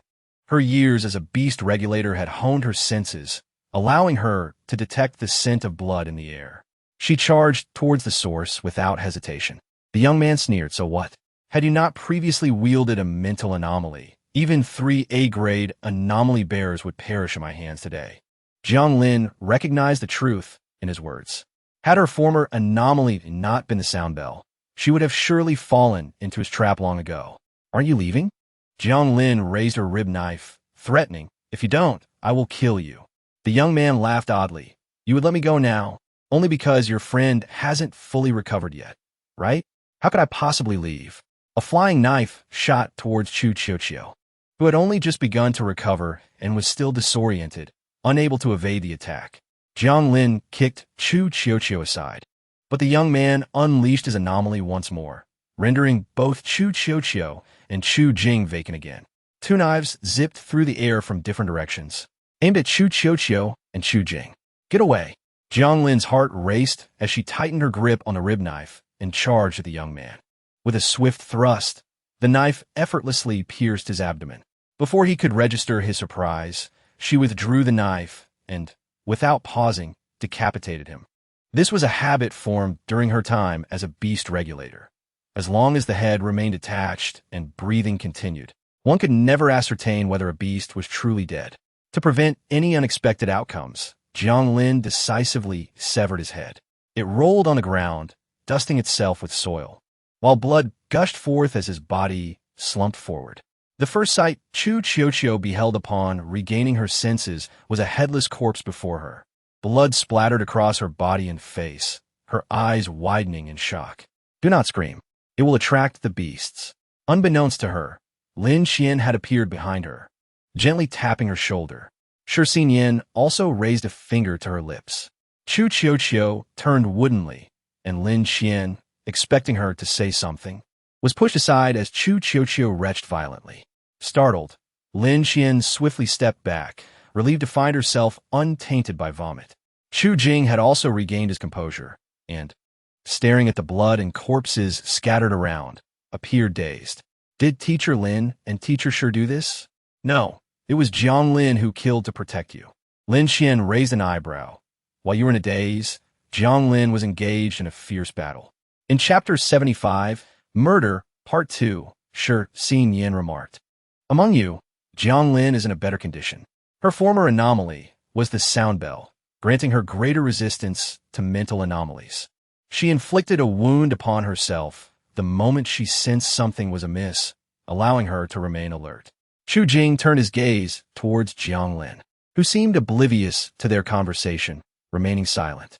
Lin Qian approached Jiang Lin, and upon meeting her gaze, Jiang Lin managed a strained smile. I killed someone, didn't I? Her hands trembled slightly. The sensation of a knife cutting through flesh lingered in her memory. In an instant, a life had been extinguished, and she had hardly exerted any force. Blood stained her clothing, despite knowing that the man had intended to harm them first. The weight of taking a life sat heavily upon her heart, a sensation best described as anguish. This was her first life taken, and she did not even know his name before she ended it. Chu Qiuqiu was no better off, kneeling and retching uncontrollably. Jiang Lin gazed at her hands, managing to say, "But he was a living person. I ended his life just like that." Chu Qiuqiu's retching intensified, and Chu Jing gently patted her back, whispering, "Are you all right?"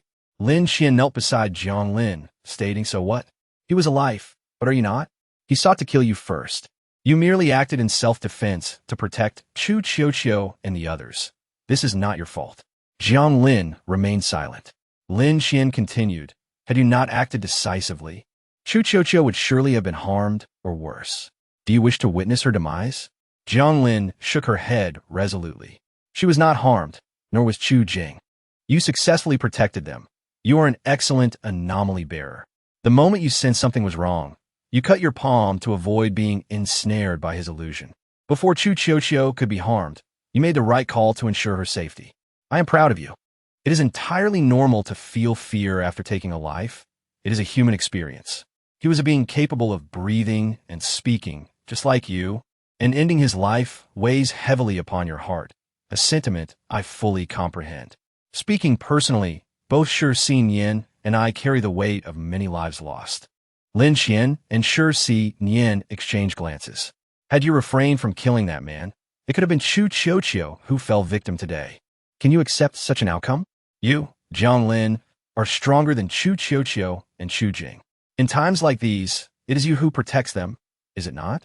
Jiang Lin stiffly turned her gaze to Chu Qiuqiu and Chu Jing, who both nodded in gratitude. "Thank you," Chu Jing said. "Thank you," echoed Chu Qiuqiu. "I am very pleased with your performance today." Lin Qian gently patted Jiang Lin's head. "I did not inform you that guns should not be fired in unknown territories. That was my oversight. However, when Chu Qiuqiu fired, you swiftly recognized the danger and admonished her. That was excellent. Later, when Chu Qiuqiu was ensnared by the stone spider, you promptly noticed her plight and provided her with your weapon, granting her precious time to recover. In the end, you discerned the threat and eliminated the individual who could have harmed Chu Qiuqiu. That was commendable."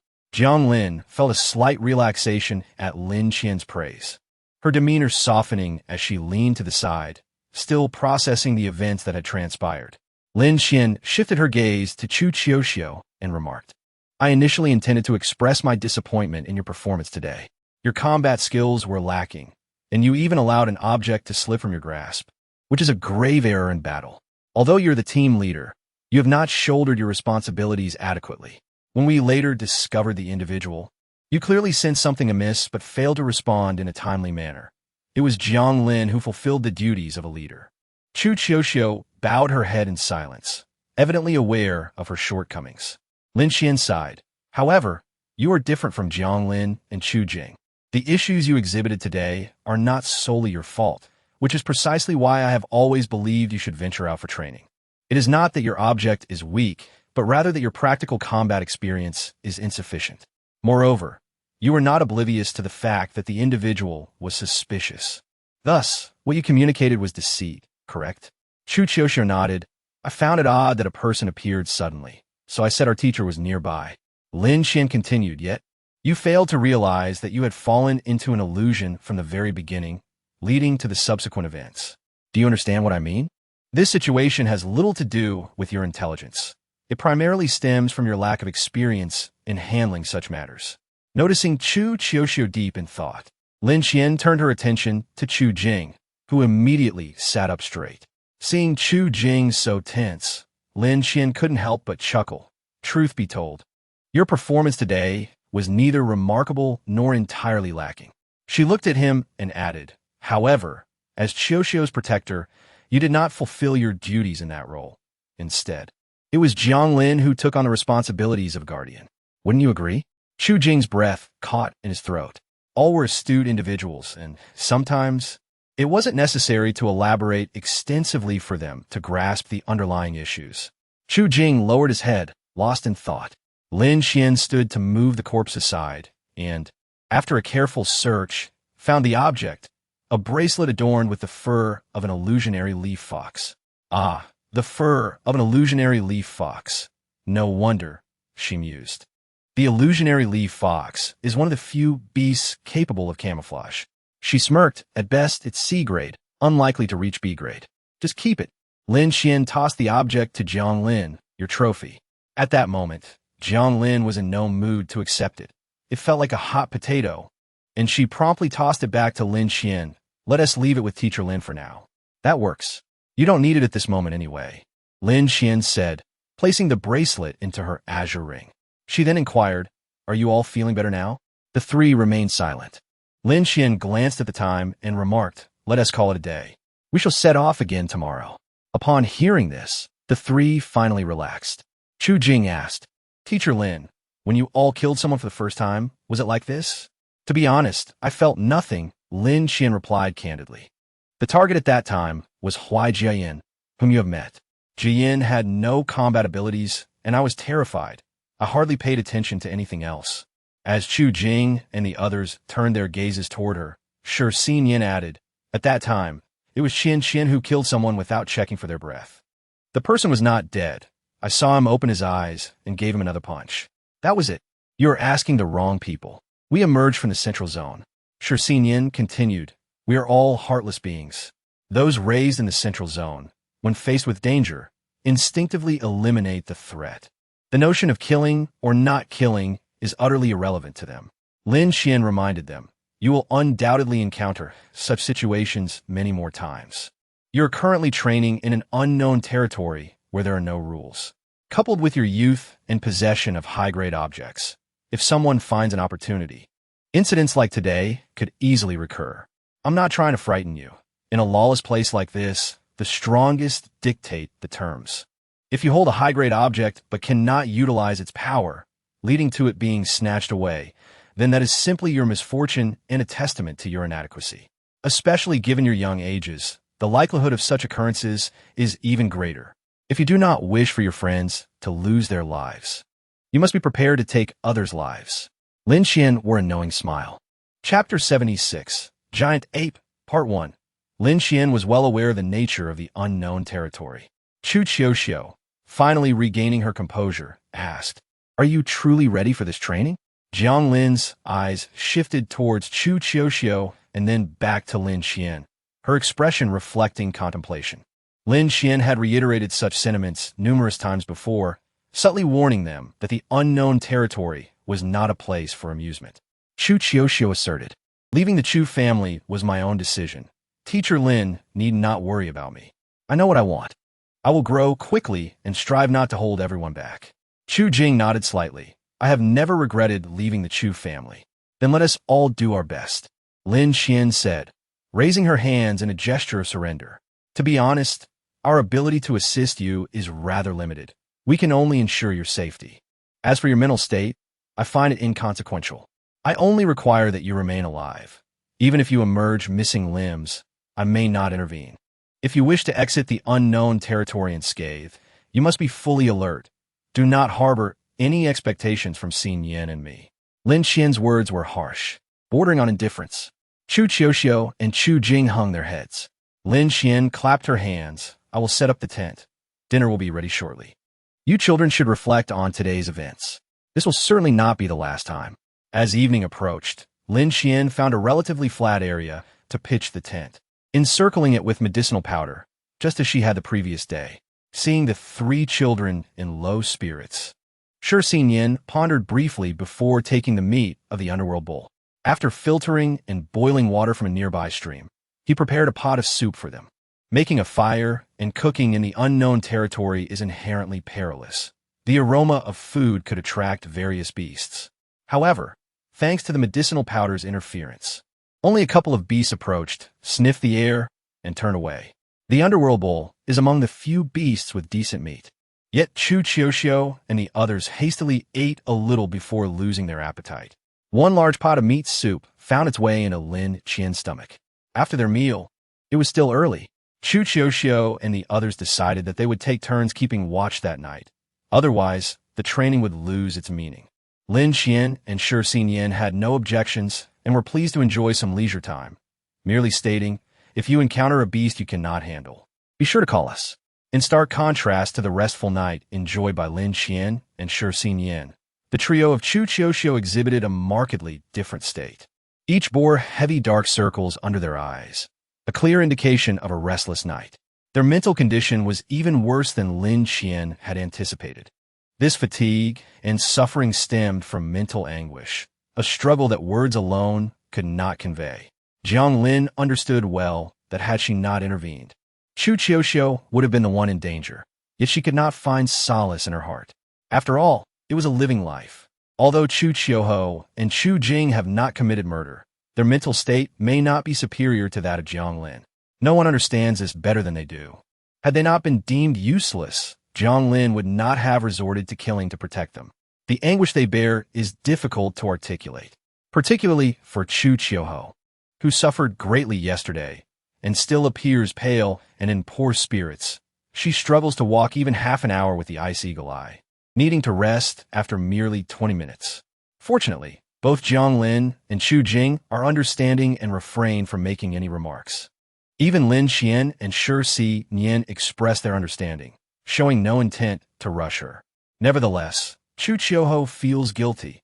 After all, their primary task is to search for the members of Team 10 alongside Lin Qian, and she knows that delaying their progress is not ideal.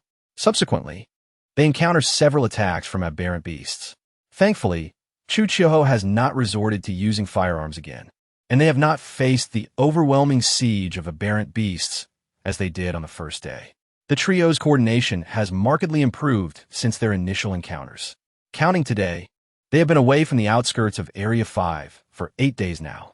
The novelty of the unknown territory has long been subdued by the multitude of battles they have faced.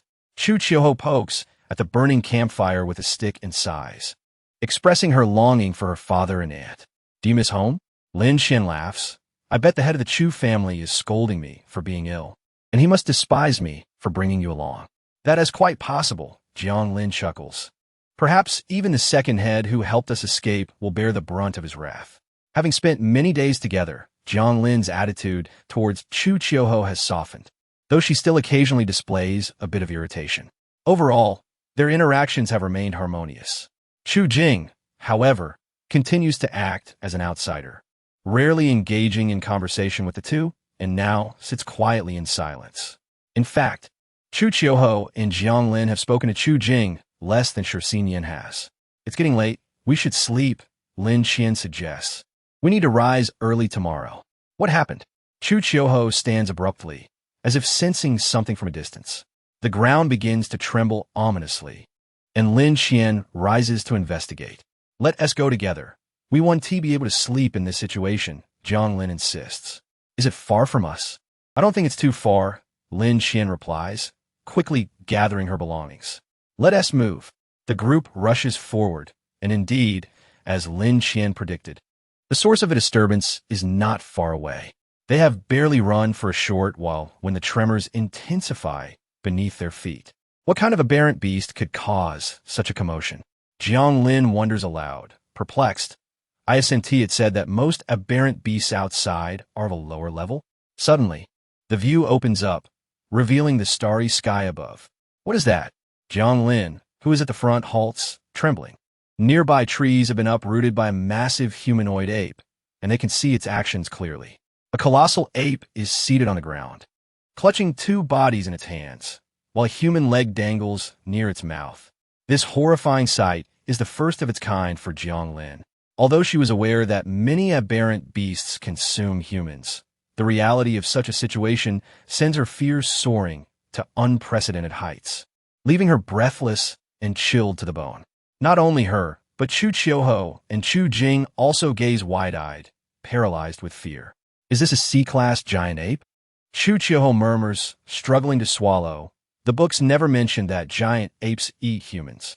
The giant ape, seated, measures 5 to 6 meters tall and could reach 8 to 9 meters when standing, resembling a small mountain. Its dark body is adorned with silver patterns, and its hands are enormous. Typically, giant apes possess a level above C and exhibit intelligence far superior to ordinary aberrant beasts. Living in social groups located at the intersection of the central and core regions of the unknown territory. How could it suddenly appear outside the unknown territory? Lin Qian, with her ice eagle eye, discerns the two individuals in the giant ape's grasp. One of them is dead, a man who has ceased to struggle. The woman, however, is still fighting for her life. Almost as soon as she speaks, the giant ape tosses the man into its mouth, along with the human leg, devouring them both. Though it is nighttime, Chu Qiuho and the others cannot make out the giant ape's expression, yet they shiver in unison, frozen in place. The giant ape seems to take an interest in the woman, refraining from consuming her immediately, instead tossing her into the air and catching her several times, gripping her legs tightly as if she were a mere toy. Teacher Lin, please save her, Chu Qiuho implores, her voice low. From Lin Qian's perspective, they should seize the moment while the giant ape is distracted and swiftly eliminate it to minimize their own risk. However, this course of action could cost the woman her life. Very well, I shall grant your request, but any consequences that arise will be your responsibility, Lin Qian replies, sprinting forward and hurling a ring blade towards the giant ape's arm. The giant ape, being massive, moves somewhat clumsily compared to other aberrant beasts. By the time it notices the ring blade, it is nearly upon its arm. The battle mode of the giant ape involves using its fists, and instinctively, it releases the woman, extending its arms to catch the ring blade. Realizing it has been tricked, the giant ape bellows in outrage, smoke billowing from its nostrils, and Lin Qian can see the shock waves emanating from its body. At that moment, she has no time to consider the implications, as the woman plummets toward the ground. The tail of a phantom wolf snags her, pulling her safely to Lin Qian's side. Enraged by the perceived provocation, the giant ape roars and charges toward Lin Qian, its fists pounding the earth, sending birds scattering into the air. Are you all right? Chu Qiuho whispers. The giant ape emits another thunderous roar, barreling in their direction. Shi Yin positions himself protectively in front of the others, his winged eagle claw poised to strike the giant ape. Renowned for its strength, the giant ape causes Chu Qiuho and the others to brace for Shi Yin's potential defeat, only to be surprised when his punch forces the giant ape to take a step back. Though it is a mere inch, it is significant against such a formidable creature. Chu Qiuho's eyes follow the winged eagle claw in Shi Yin's hand. Can an S-class artifact truly bestow such formidable strength upon its wielder? The trio has never engaged in combat at night, and Lin Qian is concerned they may struggle to adapt. In the dark, human vision pales in comparison to that of aberrant beasts. Even with stars sprinkled across the sky, their visibility of the giant ape's form is limited, making it difficult to discern its movements. In the chaos of battle, failing to see one's opponent clearly can lead to dire consequences, especially against such a powerful foe, who could potentially injure them with just a couple of blows. Chu Qiuho exchanges glances with her companions, their resolve unmistakable. We need not fear. It is merely a C-class aberrant beast, Jiang Lin declares, brandishing 2 rib blades in her hands and dashing toward the giant ape. Chu Qiuho and Chu Jing share a knowing look.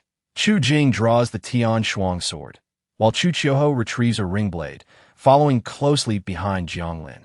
Shi Yin swiftly retreated to Lin Qian's side, urgently stating, I will keep an eye on them. You stay here. Lin Qian nodded, be careful. With that, Shi Yin pursued the direction of Chu Qiuqiu and the others, positioning himself beside a nearby tree. Lin Qian turned her gaze to the tear-streaked face of the woman, asking, would you mind if I examine your legs? Gently pressing her hands against the woman's legs, Lin Qian observed that there seemed to be no fractures. Her keen eyes discerned that the woman, despite having been grasped by the giant ape, showed no signs of broken bones or even muscle strains. The grip of a C-grade giant ape was formidable enough to crush a person, yet this woman appeared unscathed. Lin Qian had many questions, but the moment was not appropriate for inquiries. Her focus shifted back to the unfolding battle, her expression filled with concern. Unbeknownst to her, the woman, seated on the ground, was also gazing at her, eyes clouded with confusion and doubt. Jiang Lin was the first to charge forward, nimbly scaling the giant ape's massive form, targeting the intricate patterns on its body, aiming for its crown. Chu Jing followed closely, his sights set on the giant ape's left forelimb. The brute had been outwitted by Lin Qian earlier, and now Chu Qiuqiu attempted to replicate her strategy. The giant ape roared in fury, raising its forelimbs and thrashing its body, causing Jiang Lin and Chu Jing to struggle to maintain their balance. Fearful of slipping, Jiang Lin plunged a rib knife into the giant ape's shoulder, while another pierced its neck. However, the ape's skin was remarkably thick, and even with both knives embedded, it sustained no fatal injuries. Feeling the pain, the ape halted its self-inflicted blows and began battering its right shoulder with its left arm, trying to dislodge Jiang Lin. Chu Jing raced along the giant ape's arm to Jiang Lin's side, thrusting his sword into the wound she had created. The giant ape momentarily hesitated, prompting Chu Qiuqiu to shout, "Catch this!" The shadow blade's corrosive properties were at play, although its range seemed shorter than the rib knife.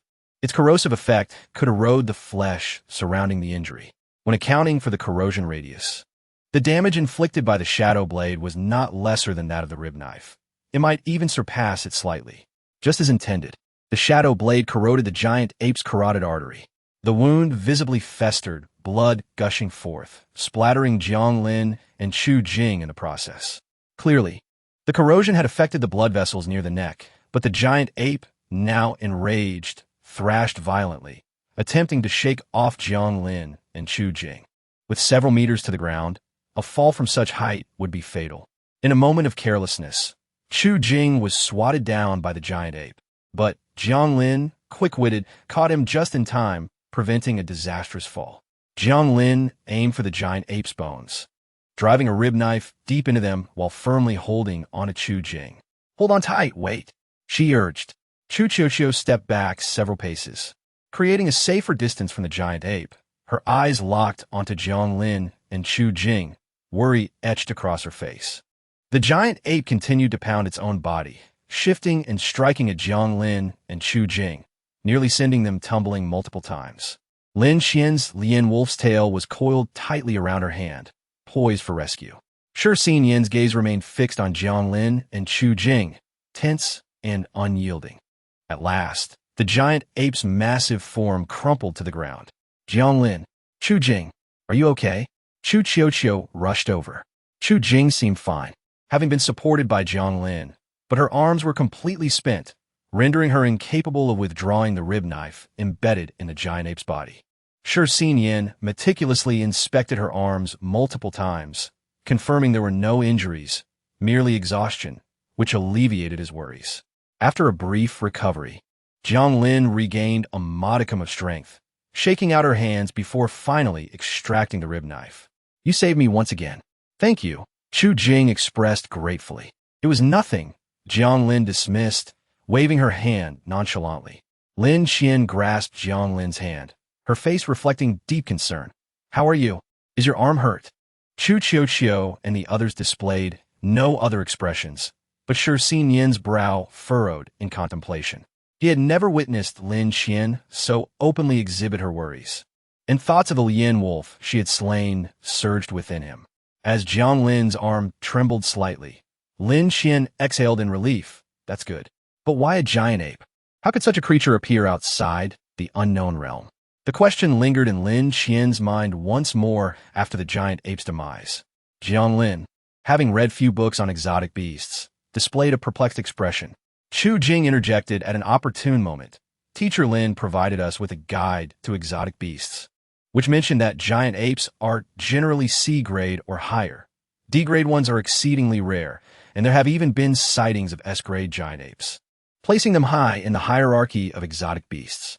However, they typically inhabit the core areas and borders of the unknown realm. It's puzzling why one would appear here, Chapter 78. The Giant Ape, Part 2. Jiang Lin squinted at Chu Jing. Have you memorized the book? Chu Jing, caught off guard by the abrupt shift in conversation, replied. Not yet. Jiang Lin pouted in dissatisfaction. I was going to ask if I could borrow it once you finished. Have you memorized it, young lady? Sure. Jiang Lin plopped down on the ground. But why is there a giant ape here? The group exchanged glances, shaking their heads in unison. Shi Xinyan's expression darkened. I recall that giant apes are social creatures, correct? Lin Xian furrowed her brow and deftly climbed a tree, gazing in the direction indicated by the woman. She spotted several giant ape heads approaching, albeit at a leisurely pace. This was no ordinary trial. Once separated, they would have no one to protect them. Furthermore, it was nighttime, and human vision was limited. Among the group, only Chu Qiuqiu possessed the Ice Eagle Eye, which slightly enhanced her vision. The danger level was far greater than usual. While Chu Qiuqiu was indeed the captain, her maturity was lacking. It would be more prudent for Jiang Lin to lead the team in such critical moments. Jiang Lin's face grew serious.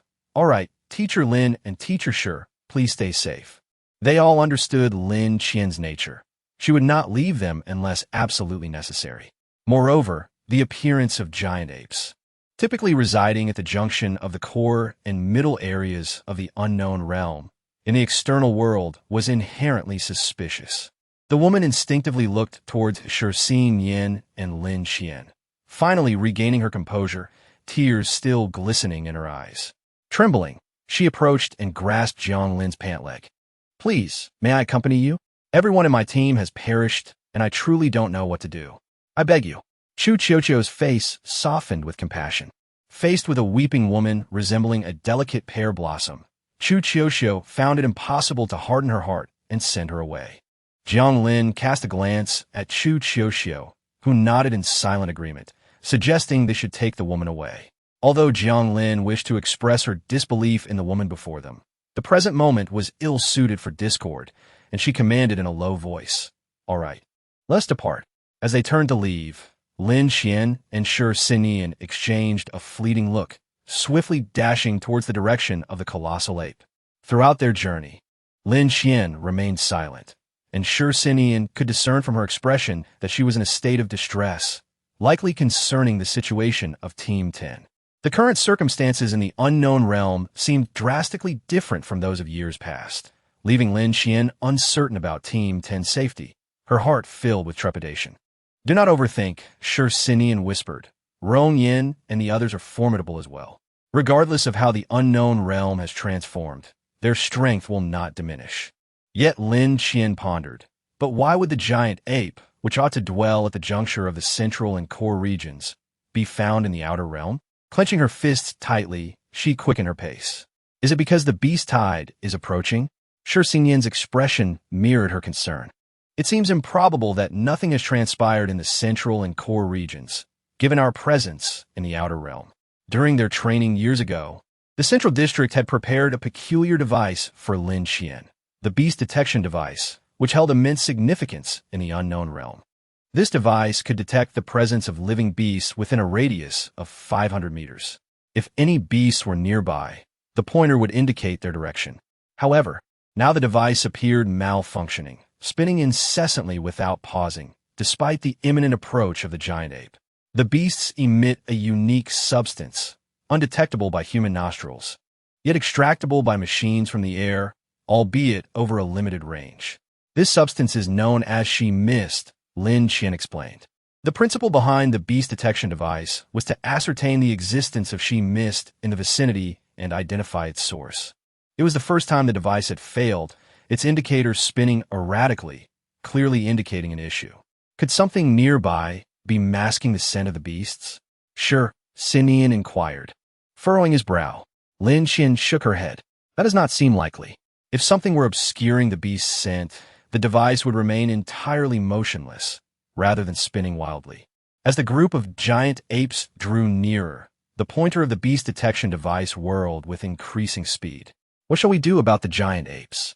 Shi Xinyan asked. Should we eliminate them? Now that they were closer, Lin Qian estimated there were approximately 7 giant apes, all of C rank, with none being B rank. likely belonging to the same clan as the one previously slain. After a moment of contemplation, she declared, "We should eliminate them."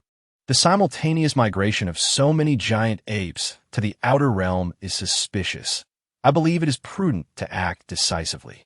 Sinian softly questioned, "Is that not risky? If we refrain from dealing with them, the outer realm of the unknown realm may face complications." Lin Xian replied, her brow furrowed. "We have no choice. Moreover, we must slay them to investigate the peculiar myth they possess. Let us proceed." With a swift motion, the tail of the wolf ensnared one giant ape's neck, yanking it forcefully.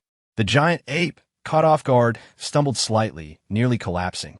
Sinian quickly stepped onto the taut wolf tail, lunging towards the giant ape and delivering a powerful blow to its left eye. The creature emitted a mournful cry, clutching its injured eye. Sinian maintained a firm grip on the wolf tail as Lin Xian propelled him onto another giant ape's head. This time, he crouched and struck down upon the giant ape's crown. The wolf tail grasped a nearby tree, and Lin Xian seized the opportunity to draw her shadow blade. In a swift moment, as Sinian evaded, she aimed her strike at the giant ape that Sinian had just assaulted. The shadow blade corroded the giant ape's skull and brain before it even had the chance to react, causing it to collapse to the ground. A furious roar erupted from one of the remaining giant apes, releasing a shockwave that sent Sinian flying. However, he quickly stabilized himself, entangled in Lin Xian's wolf tail. The tail coiled around his waist as he utilized the winged eagle claw to ascend the giant ape's form, leaving trails of blood in his wake. Angered, the giant ape flailed in an attempt to swat him away. Sinian deftly dodged its strikes and reached its shoulder, where he landed a powerful punch aimed at its neck. The impact resonated with a dull thud as the giant ape's vertebrae fractured, rendering it immobile. Seizing the opportunity, the giant ape's massive hand descended towards Sinian, but Lin Xian yanked him away just in time, tossing him onto the giant ape's arm. Sinian repeated his previous actions, scaling the giant ape's shoulder again to deliver another punishing blow to its neck. Such straightforward yet effective maneuvers proved advantageous against the giant apes. Meanwhile, Lin Xian clutched the wolf tail tightly, directing her shadow blade towards the already injured right eye of the giant ape, which was oblivious to the impending danger. With a soft thud, the blade penetrated, eradicating the giant ape's eyeball, which fell to the ground. Lin Xian retrieved the fallen shadow blade, swiftly climbing the giant ape's body. She plunged the blade into its neck, just as Sinian yanked her back to safety, avoiding the wrath of the now enraged giant ape. Covered in blood, the creature roared in fury, and the remaining 3 giant apes seemed to realize their precarious situation, attempting to flee. Despite their slower speed, Lin Xian's wolf tail ensnared one of them from afar. Sinian leaped onto the giant ape's shoulder and, with a claw, pierced through its flesh, gripping its bone and snapping it with a sickening crack. The excruciating pain compelled the giant ape to stumble, falling to the ground, and Sinian seized the moment to shatter its neck vertebrae. At that point, Lin Xian caught up, but the other 2 giant apes had already distanced themselves during the commotion. To have escaped, Lin Xian frowned, expressing her annoyance. While we can indeed overpower them, once they decide to flee, I cannot stop them. High-level beasts, despite their lesser intellect compared to humans, instinctively choose to escape upon sensing imminent death. Sinian gazed in the direction the giant apes had fled, asking, "Should we pursue them? There is still time." "Let it be," Lin Xian sighed, pressing her temples. "Without Lian Ge and the others, relying solely on the 2 of us to halt these giant apes would be a daunting task. If only Lian Ge and Huai Jiayan were here." The analysis mirror would swiftly determine the likelihood of the giant ape's escape, and with Lian Ji's flash bombs, we could have gained more time. Those 2 giant apes might not have escaped at all. Upon recalling Lian Ge and Huai Jian, Sinian could not help but smile. If they were by our side, we might have already ventured deep into the unknown territory. Unlike now, after all this time, we have merely reached the outer bounds of the unknown, still far from its core. While the medicinal powder can repel most lower-tier beasts, it does not guarantee complete safety, especially with a woman accompanying Chu Qiuyo and her group. Lin Xian could not shake off her unease regarding her. As for that woman, Lin Xian felt an unsettling dissonance about her presence. She could not pinpoint why, yet a strange sensation lingered. I sensed something peculiar about the woman we saved today. You are well aware of the giant ape's strength. Even with the winged eagle claw, one could only barely fend it off. Yet, I distinctly observed that the woman was entirely ensnared within the giant ape's grip. Afterward, examined her legs, and to my astonishment, there was no significant injury, not even a typical muscle strain. How could that be? Lin Xian's words piqued Shi Xinyan's alertness. Are you suggesting that the woman suffered no injury at all? Such a rapid recovery is evidently abnormal, even among beasts. Those possessing such formidable regenerative abilities are a rarity. Indeed, this recovery rate likely surpasses that of most beasts. Shi Xinyan's eyes flickered, and I too sensed something unusual about that woman. There's an inexplicable feeling that she is akin to us. Lin Xian's expression reflected surprise. Do you feel the same? I thought it was merely my illusion at first. Thus, when Qiuyo urged me to rescue her, I acted without hesitation. Is that so? No wonder I found it odd that you suddenly became so compassionate. Shi Xinyan had indeed found it peculiar. Lin Xian's blood bore an overwhelming trace of the Lian wolf, influencing her character and emotions to align entirely with that of the wolf. Even after having slain one, and gradually leaning towards humanity, it was implausible for her to feel compassion for a stranger. Moreover, while Lin Xian maintained a reasonable rapport with Chu Qiuyo and dedicated herself to her guidance, it was unlikely that such a bond would compel her to rescue someone inconsequential. If Lin Xian had sensed something unusual about that woman at the time, it would indeed make sense. After all, both Shi Xinyan and Lin Xian possessed blood from S-rank beasts, the Lian wolf and the chaos bird, respectively, which endowed them with instinctual reactions to danger and the presence of nearby beasts. Given that Lin Xian's proportion of beast blood was significantly higher than Shi Xinyan's, her reactions were naturally swifter. Such matters cannot be easily elucidated. Watching Shi Xinyan walk away, Lin Xian tapped her forehead, forcing her focus back. The substance known as shiwu typically resides within the bones of beasts, dissipating completely an hour post-mortem. To ascertain its normalcy, one requires either freshly deceased beast bones or those of a living one. Lin Xian retrieved her shadow blade, carefully slicing open the giant ape's finger to extract a phalanx, which she fashioned into a small fragment. She then produced a vial of reagent from her azure ring, removing the cork. The azure liquid emitted a sharp scent. Gently, Lin Xian placed a drop of the reagent onto the giant ape's bone, keenly observing its reaction. The reagent gradually permeated the bone. Under normal circumstances, it would turn blue and emit a pleasant fragrance, crumbling into powder with a gentle rub. Lin Xian watched intently as the bone, initially pristine white, transitioned to yellow and orange, finally halting at red. Moreover, it became significantly harder. As she scraped the outer layer with her shadow blade, she distinctly felt the increased rigidity. Such a transformation of bone to red under the reagent had not been documented in the Central District. It was implausible for the reagent to be at fault. Clearly, the shiwu within these beasts differed from that of ordinary ones. Lin Xian once more extracted the beast detector, its needle incessantly spinning without pause. C-rank beasts would invariably possess foreign substances. Upon inspection, Lin Xian noted 3 items as gloves from the giant ape, while one was a bone from its body, with one end sharply pointed, likely a blade-like object. What is it? Shi Xinyan crouched beside Lin Xian, observing her collect the items, and frowned as she handed him the now crimson phalanx. I recall no mention in the Central District's records of circumstances under which the reagent would turn bone red. What could this mean? Shi Xinyan's gaze remained fixed on the phalanx. I find it difficult to articulate. If they were unaware, it is curious that they dispatched 10 teams to the unknown territory for training, even going so far as to exchange their eyes. If they were indeed unaware, it is plausible. Were they informed, their nature would likely compel them to send several teams into the unknown, given the grave implications at stake.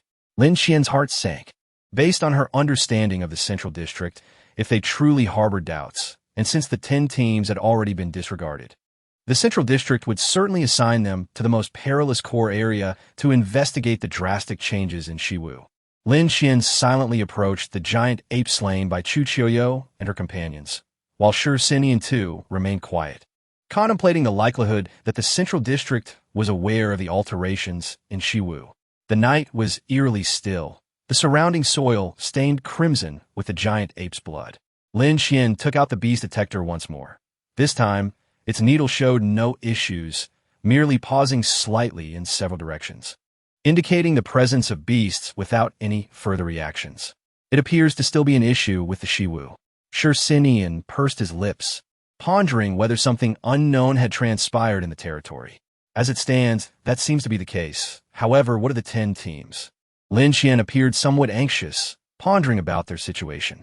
Should the Central District indeed have dispatched the 10 teams to the core area of the unknown? The current circumstances suggest a significant danger within the territory. Don't dwell on such thoughts. Shi Xinian gently patted Lin Qian's head, tidying her disheveled bangs. Rong Yin is no trifling opponent, and aside from you, he's the most formidable among the team leaders, barely within your reach. Zhu Shuang's foreign object is a divination card, possessing considerable predictive capabilities, enabling them to circumvent unnecessary dangers. However, Lin Qian wished to express more. But Shi Xinian interrupted her, insisting there was no however, urging her to refrain from such thoughts. Moreover, have you noticed? Your emotional fluctuations seem to have increased significantly of late. Chapter 80. The mountain condenses, is that so? Lin Qian, interrupted by Shi Xinian, lost her train of thought and could only continue along his line of reasoning. I suppose so? Shi Xinian replied. Not even close. Ordinarily, even if you were concerned about the 10 teams, you wouldn't ruminate so much. You wouldn't be in a constant state of anxiety as you are now. Reflect deeply. Have you not been worrying about them ever since we entered the unknown territory, frequently discussing your concerns for the 10 teams with me? Lin Qian pondered for a moment, her brows slightly knitting together, but soon relaxed. I don't quite understand these matters, nor do I know what it means to worry. As you know, it's all right. Take your time, Shi Xinian said, gently patting her head. Try not to overthink it. Regardless, you should have faith in Rong Yin and the others' capabilities. Lin Qian responded, feeling slightly more at ease. No matter what changes occurred, as long as Team 10's prowess remained formidable, it was inconsequential. The group had yet to retire for the night, sitting around the campfire. Chu Qiuxiu and the woman beside her were engaged in quiet conversation, while Jiang Lin animatedly chatted with Chu Jing, her demeanor lively. Yet, a discerning eye could see their disheveled state. Their clothing was stained with blood, and their hair was in disarray. Upon noticing the dirt clinging to Jiang Lin's hair, Lin Qian promptly pushed her head away. Get off me, don't rub against me. Jiang Lin, undeterred, persisted in leaning against Lin Qian until Shi Xinian intervened, shielding Lin Qian from Jiang Lin's antics. Chu Qiuxiu and Chu Jing approached, greeting, Teacher Lin, Teacher Shi. Observing their disheveled appearance, Lin Qian inquired, Did you encounter some aberrant beasts? You almost wouldn't have seen us again. Jiang Lin exclaimed dramatically. We came across 2 C-class aberrant beasts. She urged Lin Qian and Shi Xinian to sit by the fire and recounted their experiences since parting ways. Their situation had not been particularly favorable, especially as they were accompanied by a stranger, making them quite cautious. Chu Qiuxiu led the way with her ice eagle eye, unsure if the aberrant beasts had been drawn by the roar of the colossal ape. Initially, they encountered 2 D-class beasts, but luckily, Chu Qiuxiu's keen vision allowed them to avoid confrontation. However, it wasn't long before they faced 2 C-class beasts. The dirt covering them was a result of battling those creatures, and they had only arrived shortly before Lin Qian's group. Jiang Lin produced 2 C-class trophies from her pocket, both still smeared with blood. One was a fawn from a silver ring dog, and the other a horn from a 9-witch deer. Neither the silver ring dog nor the 9-witch deer were particularly remarkable C-class beasts, merely of average strength. Nevertheless, successfully subduing 2 C-class beasts at night was a commendable feat for Chu Qiuxiu and her companions. Embarrassed, Chu Qiuxiu admitted, I kept my ice eagle eye active out of concern for other beasts appearing at night. so I couldn't offer much assistance. The trio exchanged glances, at a loss for words. Jiang Lin sighed, while we were pressed to the ground by two C-class beasts. Were you chasing after them? Lin Xian playfully slapped Jiang Lin on the back of her head, chiding, how many aberrant beasts have we slain compared to you? Chu Qiuxiu's gaze darted to the woman beside her, who immediately lowered her head, suggesting, let us place it with Teacher Lin. It's safer there than with us where it might get lost. Lin Xian nodded and turned her attention to the woman sitting beside Chu Qiuxiu. I apologize for the delay, but may I know your name? I'm Shan Ning, she replied, lifting her head. Her features were not particularly beautiful, yet not unattractive either. Her voice was soft, laced with nasal tones, and her eyes were swollen like walnuts, betraying recent tears. Lin Xian asked, what are your plans moving forward? At dawn, we must venture deeper into the unknown territory. I doubt we are suited to travel together. Chu Qiuxiu reached out to wipe Shan Ning's tears, indicating to Lin Xian that Shan Ning's emotional state seemed severely unstable. Unlike Chu Qiuxiu, Lin Xian lacked patience, and, with a hint of irritation, asked, why don't you want to leave? Surely you must have a reason? Why should we carry a burden? Aside from Chu Qiuxiu anxiously wiping Shan Ning's tears, Jiang Lin stared at her fingernails, while Chu Jing remained silent. I come from Area 1, and I just turned 16. My friends are also 16, Shan Ning said, attempting to retrieve her identity card from her bag to show them, only to remember that she had lost it during the battle. I wanted to show you my identity card, but I lost it. I'm sorry. Chu Qiuxiu gently wiped away Shan Ning's tears, her expression tinged with helplessness. It felt unkind to demand that she stop crying after witnessing her friends' deaths. So you're primarily out here for training? Jiang Lin asked. You don't have any teachers accompanying you? Lin Xian felt a sense of familiarity in the question. It seemed to echo sentiments from Central District. Suddenly, she inquired, are you from the Yin family in Area 1? Is Yin Qingyin your family head? Lin Xian instinctively glanced at Shi Xinyan, who was also observing her, deep in thought. It was no wonder Lin Xian reacted this way. The current head of the Yin family, Yin Qingyin, was likely her biological father, Lin Zhengyan. If Yin Qingyin was indeed Lin Xian's father, then such educational methods would not be surprising to her. Reflecting on Yin Qingyan's ever-changing visage, Lin Xian felt as if she had overlooked something significant. Chu Qiuxiu quietly comforted Shan Ning, while Chu Jing appeared lost in thought, exchanging glances with Jiang Lin as if wanting to say something, but holding back. Watching Chu Qiuxiu continue to console Shan Ning. After a moment, Shan Ning's tears fell again. Chapter 81. Remaining Jiang Lin struggled to comprehend Shan Ning's meaning. In any case, you have no other district to return to, and, as an aberrant object owner, ISNT, it's simple to join a prominent family in any district and obtain a new identity card. The family head can't possibly pursue you to another district, right? Lin Xian's gaze remained fixed on Shan Ning, who repeatedly met Lin Xian's eyes before awkwardly averting her gaze. After hearing Jiang Lin's words, Chu Qiuxiu contemplated briefly and nodded. For tonight, we will offer you shelter. Tomorrow, we shall part ways. As an aberrant object owner who has been a primary combatant in a team, you should be able to manage on your own in another district. Chu Qiuxiu even knelt down to express her gratitude, but Chu Qiuxiu hurriedly stopped her. What are you doing? Why are you suddenly kneeling? The trio remained perplexed by Shan Ning's intentions and her insistence on sticking with them. Yet, faced with the tearful Shan Ning, Chu Qiuxiu hesitated, unable to utter a word of refusal. Jiang Lin, perceptive as always, sensed something unusual about Shan Ning. However, with Chu Qiuxiu as the leader, she felt it inappropriate to voice her concerns without Chu Qiuxiu's input. Chu Jing's expression also reflected uncertainty. Ultimately, they had merely rescued Shan Ning once. Yet she had latched onto them so quickly. It was indeed peculiar. Had Shan Ning already placed her trust in them? Just yesterday, they had all been strangers. Did she not fear that their intentions were to harm her and seize her aberrant object? Lin Xian and Shi Xinyan exchanged several glances, both wearing expressions of mild confusion. After a lengthy pause, Chu Qiuxiu finally spoke. You may accompany us for the time being. However, during our battles, you must refrain from intervening, and we will not be responsible for you. Jiang Lin hesitated before speaking. Mississippi. Chu Qiuxiu waved her hand, signaling that there was no need for further discussion, leaving Jiang Lin to swallow her doubts. Xu Jing evidently struggled to comprehend Chu Qiuqiu's actions. After glancing at Chu Qiuqiu and then at Jiang Lin, they ultimately refrained from speaking. However, Shan Ning's exuberance was unmistakable, her face illuminated with joy as she wiped away her tears, repeatedly expressing her gratitude. Thank you. Thank you all. Observing the various thoughts swirling among the group, Lin Qian gently clapped her hands to draw everyone's attention, stating, "Let's take some rest for now.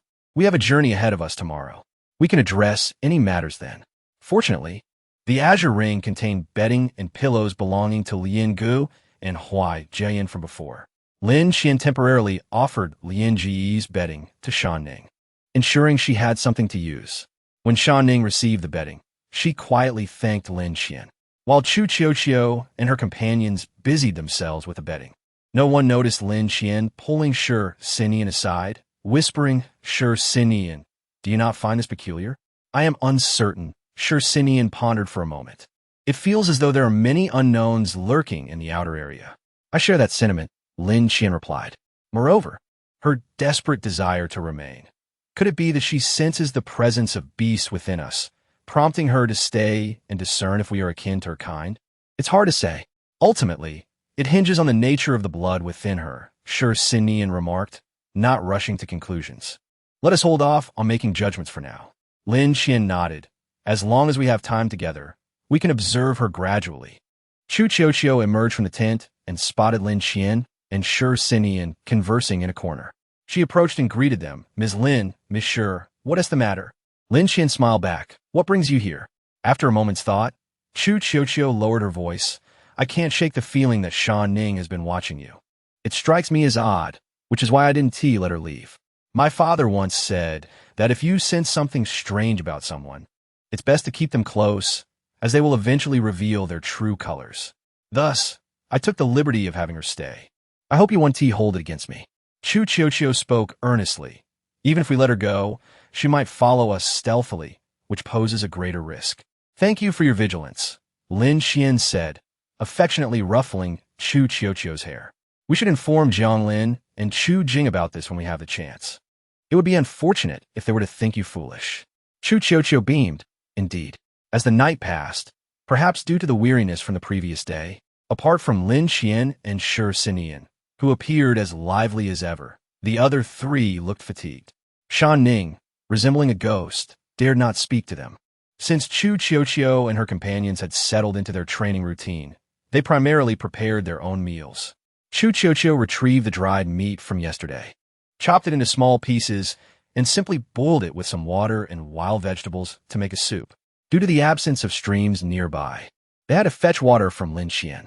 Each time Lin Qian passed a water source, she would fill her azure ring's water container to the brim, providing them with sufficient water for breakfast. However, with no place to wash their dishes, they felt reluctant to impose on Lin Qian, knowing that if the bowls became dirty, they would have nowhere to clean them. They resorted to crafting tools from trees, using foreign objects to chop them down. Noticing Shan Ning alone, Chu Qiuqiu decided to prepare an extra set of bowls and chopsticks. After the soup was ready, she offered a bowl to Shan Ning, who accepted it with a soft "thank you," and distanced herself from the group, making a conscious effort to stay away.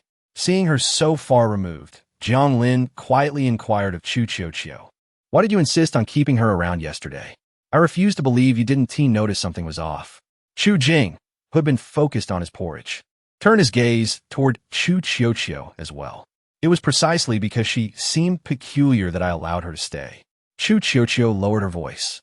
"Even if we were to drive her away, I believe Shan Ning might still linger nearby. Can you accept such a situation?" Jiang Lin turned to glance at Shan Ning, who met her gaze only to quickly look away, a chill running down her spine. "I suddenly feel that it's quite possible. It's safer to keep her under our watch." "Indeed," Chu Qiuqiu affirmed. "At least we can see what she does. If she hides in the shadows, that poses a greater danger."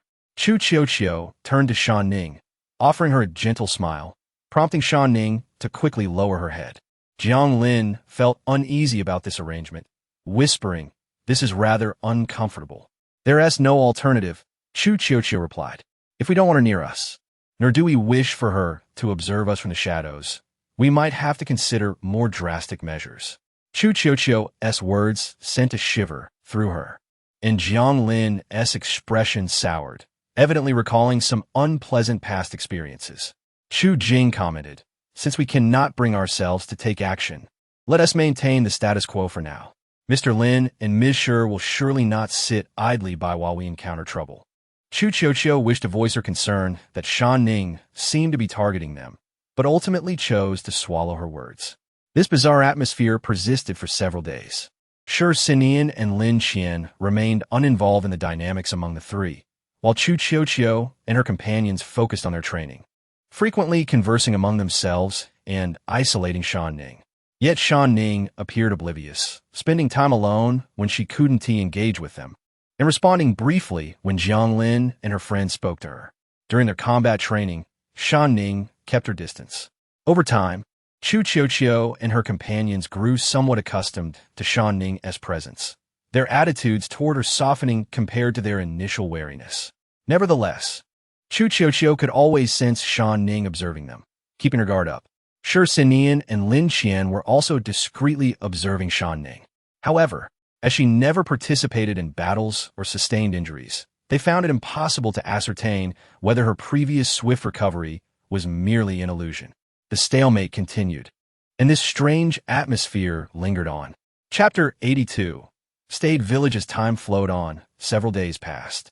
Chu Qiuqiu and her companions gradually acclimated to the unknown territory, their pace of advancement quickening.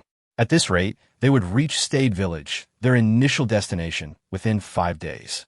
The vicinity of Stayed Village was surrounded by mountains, serving as the base for the Lu family, known for their control over the skeletal wolves. Chu Qiuqiu's choice to visit this location was straightforward.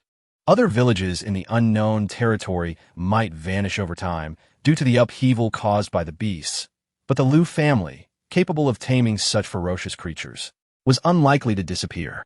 Skeletal wolves are predominantly classified as AC-grade beasts, inhabiting the boundary between the outer and central regions of the unknown territory due to their natural preferences. They thrive in quiet, arid environments, making Stayed Village, located near the Stayed Mountain Range, an ideal settlement. The Stayed Mountain Range is nearly barren, devoid of any flora or fauna. It is said that some material from the Great Flood eroded the Stayed Mountains, causing the soil to undergo a mutation, thus transforming the range into its current state. This transformation also affected the wolf pack that had inhabited the Stayed Mountains since ancient civilization, leading to significant changes. The skeletal wolves, though seemingly devoid of life, possess a unique vitality. From the moment of their birth, their flesh gradually disintegrates, and upon reaching their complete form, they are left as mere bones. The Lu family, who can control these skeletal wolves, does not share the belief that Stayed Village will vanish. If anyone has encountered the members of the 10th Squad and survived, it is most likely the residents of Stayed Village. As Chu Qiuqiu examined the map, Jiang Lin sat beside her, while Chu Jing stood a short distance away as usual. To facilitate combat, Jiang Lin had cut her long hair short, lending her a more valiant appearance. She had also grown taller, no longer appearing as small as before. Chu Qiuqiu consistently tied her hair back, her gaze now resolute compared to her past demeanor. Among the trio, Chu Jing had changed the least. Aside from his height, there was little to distinguish him from his former self. Shan Ning remained with them, occasionally conversing and assisting with menial tasks, yet she seemed reluctant to leave their side. As the blood moon approached, Chu Qiuqiu suddenly remarked that it was already January 20th. Their time outside had not been long, merely around half a month, and yet the blood moon was imminent. We should find a relatively safe location, Chu Qiuqiu suggested. Even if we need to travel, we ought to wait until after the blood moon has passed. After careful consideration, she assessed their current abilities. They could handle 5 C-grade beasts without issue, but facing more than that would prove challenging. During the blood moon, beasts would become agitated, and even in the outer districts, several C-grade beasts had appeared multiple times. In the unknown territory, the likelihood of encountering even more was high. Jiang Lin concurred, noting that they were encountering C-grade beasts almost daily, and the situation during the blood moon would likely be even more dire. "Let me examine the map," she said. Our initial objective was to reach Steed Village, and our current location appears to be here. Chuchuyo spread the map before her, pointing to a mountain range near Steed Village. Based on our speed, it seems we would need about 6 more days to reach Steed Village. However, with the blood moon in just 5 days, even if we hasten our pace, we will not make it in time. I believe we should temporarily change our objective. Chuchuyo furrowed her brow, stating, "We must find a safe place to endure the blood moon. Given our current capabilities and coordination, encountering more than 5 C-grade beasts would be quite difficult. With so many beasts during the blood moon, any unforeseen circumstances could hinder timely assistance from Teacher Lin and Teacher Xiao. For our safety, I propose we seek a secure location to weather the blood moon and reassess afterward. What do you all think?" Jiang Lin responded first. "I have no objections. After all, you are the captain, so it is up to you to decide. What about you, Chu Jing? Do you have any thoughts?" Chu Jing replied, "I share your sentiments. I have no objections. It's best for the young lady to decide." If it had been the old Chu Chiyo, she might have hesitated, but now she simply nodded, saying, "All right, I think this location is quite suitable." Chu Chiyo pointed towards the nearby mountain range, explaining, "Based on our progress, we should reach this mountain in about 2 days. Teacher Lin has marked a waterfall here, and behind it lies a cave. I believe we can spend the blood moon inside that cave. Steed Village is only 4 days away from this point, and although it requires a slight detour, I think it poses no significant issues. What do you think?" Jiang Lin pondered for a moment. The cave behind the waterfall could indeed serve as a natural barrier, providing greater safety than staying on the ground. And it was not far from Steed Village. However, she had reservations about the cave's dampness, the presence of numerous insects, and the incessant noise of flowing water. Is that place truly suitable for habitation? She questioned, frowning. Moreover, the cave behind the waterfall would likely be quite cold, and even if we find firewood, we cannot bring it inside the cave, Jiang Lin added. Chu Jing concurred. I also feel that it may not be entirely suitable for humans. I think we should consider this further. In truth, if Lin Xian were willing to assist, they could potentially bring firewood into the cave. But they were uncertain if she would agree to help. After all, Lin Xian had previously stated that unless it was a matter of great importance, she preferred not to assist, questioning their purpose in the unknown territory. However, I believe these concerns are not insurmountable. The issues at hand only reinforce the location's safety, as it minimizes the risk of encounters with others. Teacher Lin often sprinkles medicinal powder around the base for safety, which adds to their security. While there may be shortcomings in terms of rest, I still consider it a desirable location. Jiang Lin and Chu Jing were evidently not so easily swayed by Chu Chiyo's reasoning. After some discussion, they ultimately decided to set off for the cave behind the waterfall the following day. Once the location was determined, Chu Chiyo turned to Lin Xian and inquired, "Teacher Lin, what is the waterfall like?" Lin Xian smiled. "It is a beautiful place. You are correct. While the cave behind the waterfall may have its flaws, it is sufficiently safe. We have hidden there before during the blood moon." With Lin Xian's affirmation, Chu Chiyo felt considerably reassured and turned to discuss matters with Jiang Lin and Chu Jing. Lin Xian listened in for a while before remarking to Shi Xinian, "Chiyo is now bold enough to make decisions. She was so timid when we were in the outer districts." Lin Xian vividly recalled how Chu Chiyo had continuously apologized to Jiang Lin over trivial matters when she first entered the unknown territory. Jiang Lin and Chu Jing had played significant roles in her growth. Chu Jing had always been Chiyo's protector, having known her for many years, while Jiang Lin had placed great faith in her. Reflecting on Jiang Lin's initial support of Chu Chiyo, Shi Xinian mused, "It is somewhat regrettable." Indeed, Lin Xian agreed. "Sometimes I wonder if the Chu family had initially taken Jiang Lin in for training, she might have overshadowed Chiyo." Jiang Lin was intelligent, fully aware of her desires and capabilities. Had she not lost those years, the outcome might have been vastly different. Have you noticed? The current state of the unknown territory is quite peculiar. Shi Xinian continued. C-grade beasts did not appear with such frequency in the past, did they? Indeed, Lin Xian replied. However, the frequency of C-grade beasts is significantly higher now, and there are instances of Shi within the beasts that differ from those in the past. To understand what has transpired, we may need to venture into the core area. At that moment, Lin Xian smiled. It seems that going to the waterfall near Steed Village is indeed safe. Sure Sinian suddenly chuckled. Safe, indeed, but is it only the cave behind the waterfall that is secure? Lin Qian chuckled. It doesn't matter. After all, this is our destination. Isn't it?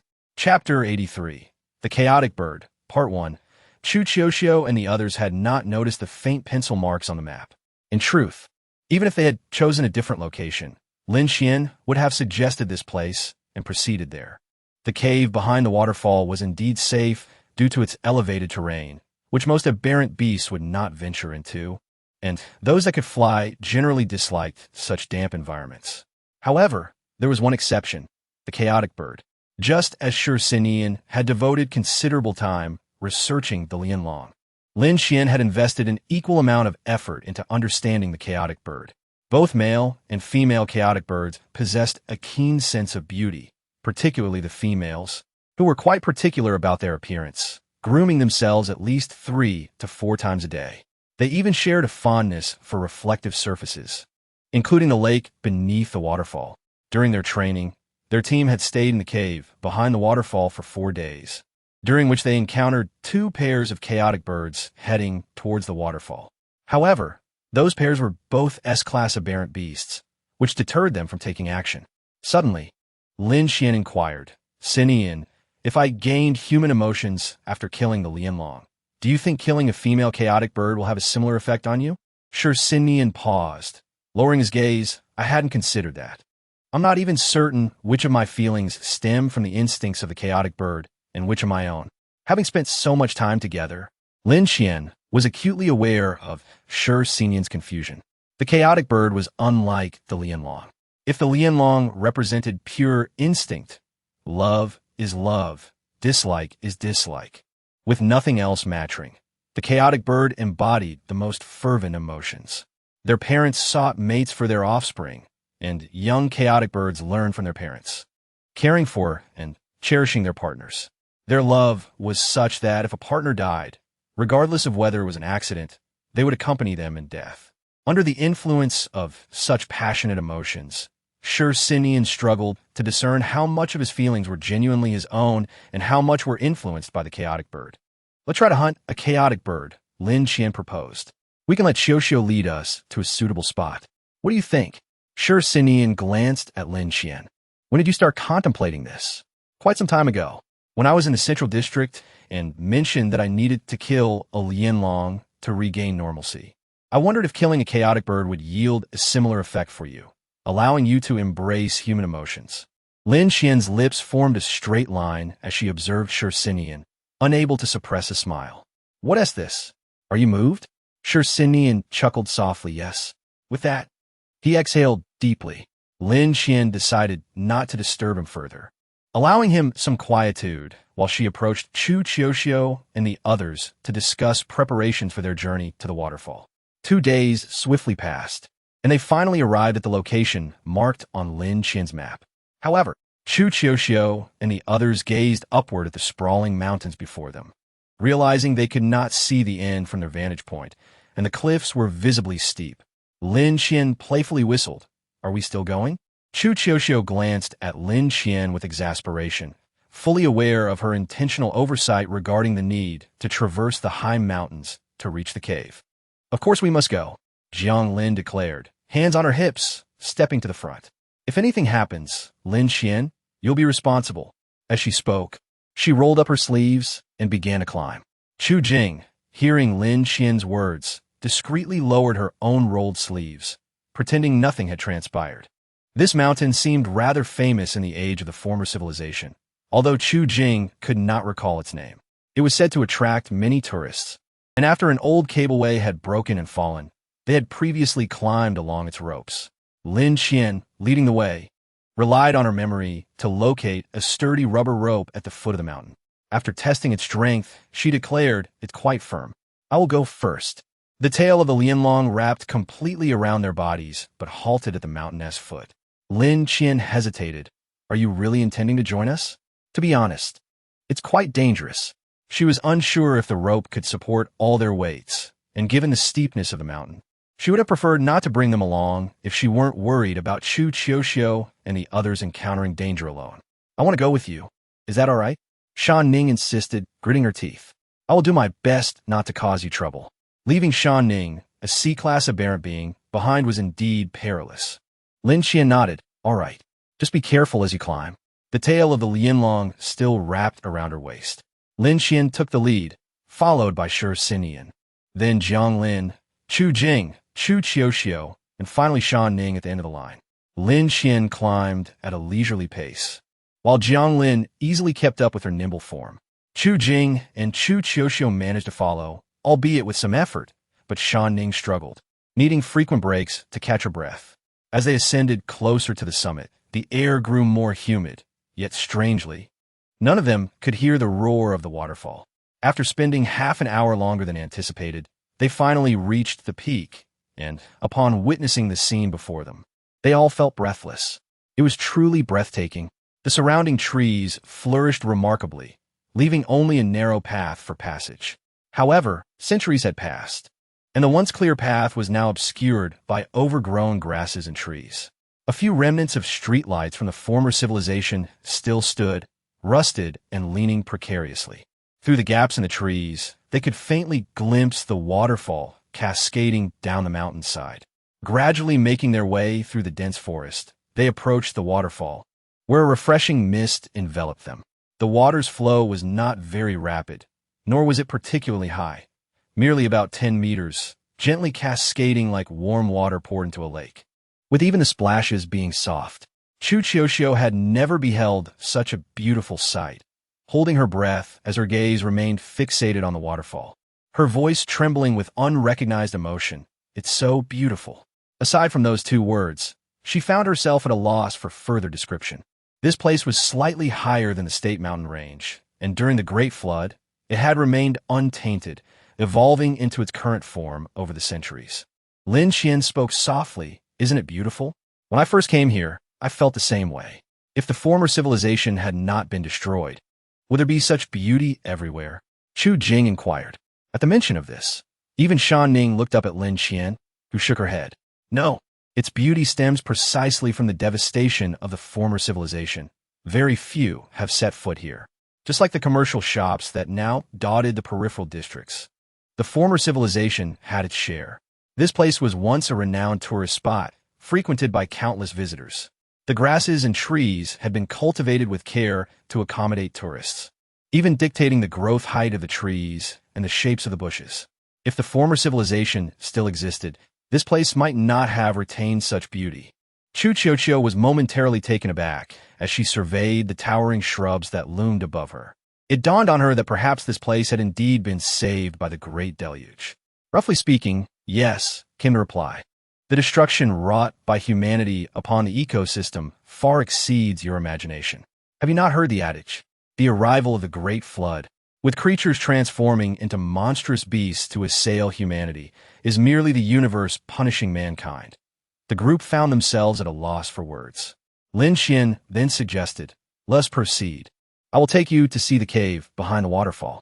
The cave was concealed behind the waterfall, although it was still some distance from the lake's bottom. Fortunately, Lin Qian had located the stones they had previously moved to serve as stepping stones. After years of erosion, the stones had become quite smooth, and Lin Qian nearly lost her footing when she stepped onto one, only to be steadied by Shi Xinyan's quick reflexes. As they were splashed by the waterfall, they entered the cave. Inside, the temperature was indeed slightly cooler than outside, though not as frigid as they had anticipated. The cave was expansive, and as they ventured deeper, the sound of the waterfall faded into the background. Jiang Lin remarked, "This place is truly delightful, beautiful and devoid of monstrous beasts." No sooner had she spoken than a piercing call echoed from a distance. Behind the waterfall, Chu Qiuxiu and her companions were unconcerned about being discovered, choosing instead to find a vantage point from which to observe. In the distance, they beheld two chaos birds soaring in intricate patterns before alighting upon the rocks of the pool in front of the waterfall. The male chaos bird, resplendent in appearance, circled the female several times, preening her feathers. The female leaned gently against the male, behaving as if she were being coy, while the male emitted a cheerful trill. "What exquisite creatures!"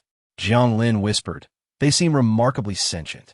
Lin Qian cast a knowing glance at Jiang Lin, saying, of course, they are sentient.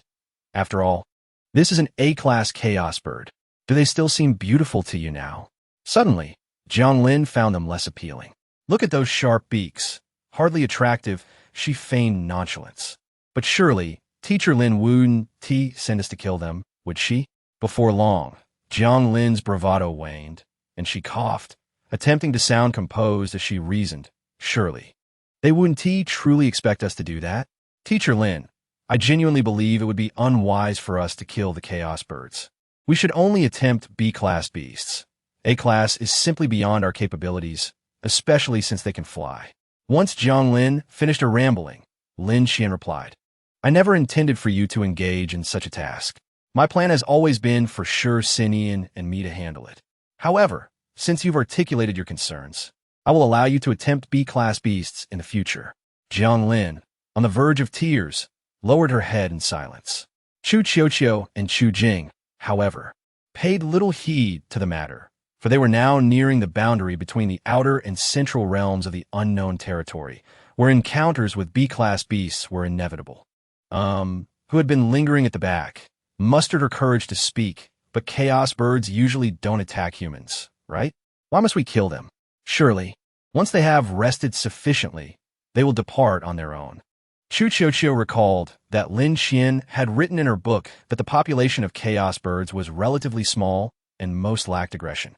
However, she typically refrained from contradicting Lin Qian's decisions. At words, she turned her gaze toward Lin Qian. Since their entry into the unknown territory, Lin Qian had primarily favored a cautious approach, never outright stating a desire to eliminate any beasts. Chu Jing also recognized this, but chose not to voice his thoughts. Jiang Lin, on the other hand, felt indifferent. If Lin Qian had decided to hunt beasts, that was her prerogative, and she had no desire to concern herself further. Lin Qian then fixed her gaze on and said slowly, This is none of your business. I do not believe I owe you an explanation for my intentions. S face paled, and she immediately looked down in silence. Chu Qiuqiu felt a twinge of embarrassment for her, while Lin Qian remained unfazed. What I choose to do is not subject to your interference. Bit her lip and softly apologized. I didn't mean to intrude. I do not care whether your words were intentional or not, Lin Qian replied with measured clarity. In any case, when I make a decision, you are to remain silent and refrain from voicing any opinions. Thank you. Lin Qian then turned her attention back to Chu Qiuqiu and the others. Under their watchful gaze, she continued, I understand your desire for clarity, but now is not the appropriate time for such revelations. Should an opportunity arise in the future, I shall inform you. Chu Qiuqiu and her companions had little to say in response. Chu Qiuqiu remarked, We have no objections to whatever plans Teacher Lin and Sure Sinian have. As you are our instructors, and we are but students, we shall follow your commands, shall we not? Lin Qian directed her gaze toward Sure Sinian, asking, Are we prepared to take action? Lin Qian rarely witnessed Sure Sinian in such a state, and she gently suggested, Let us proceed with our actions first, and then make our decisions. What do you think? Very well, Sure Sinian agreed, forcing a smile that was less than convincing. Let us act first and decide later. Lin Qian sensed Sure Sinian's hesitation and reassured, Rest assured, Sinian, I will always respect your decisions.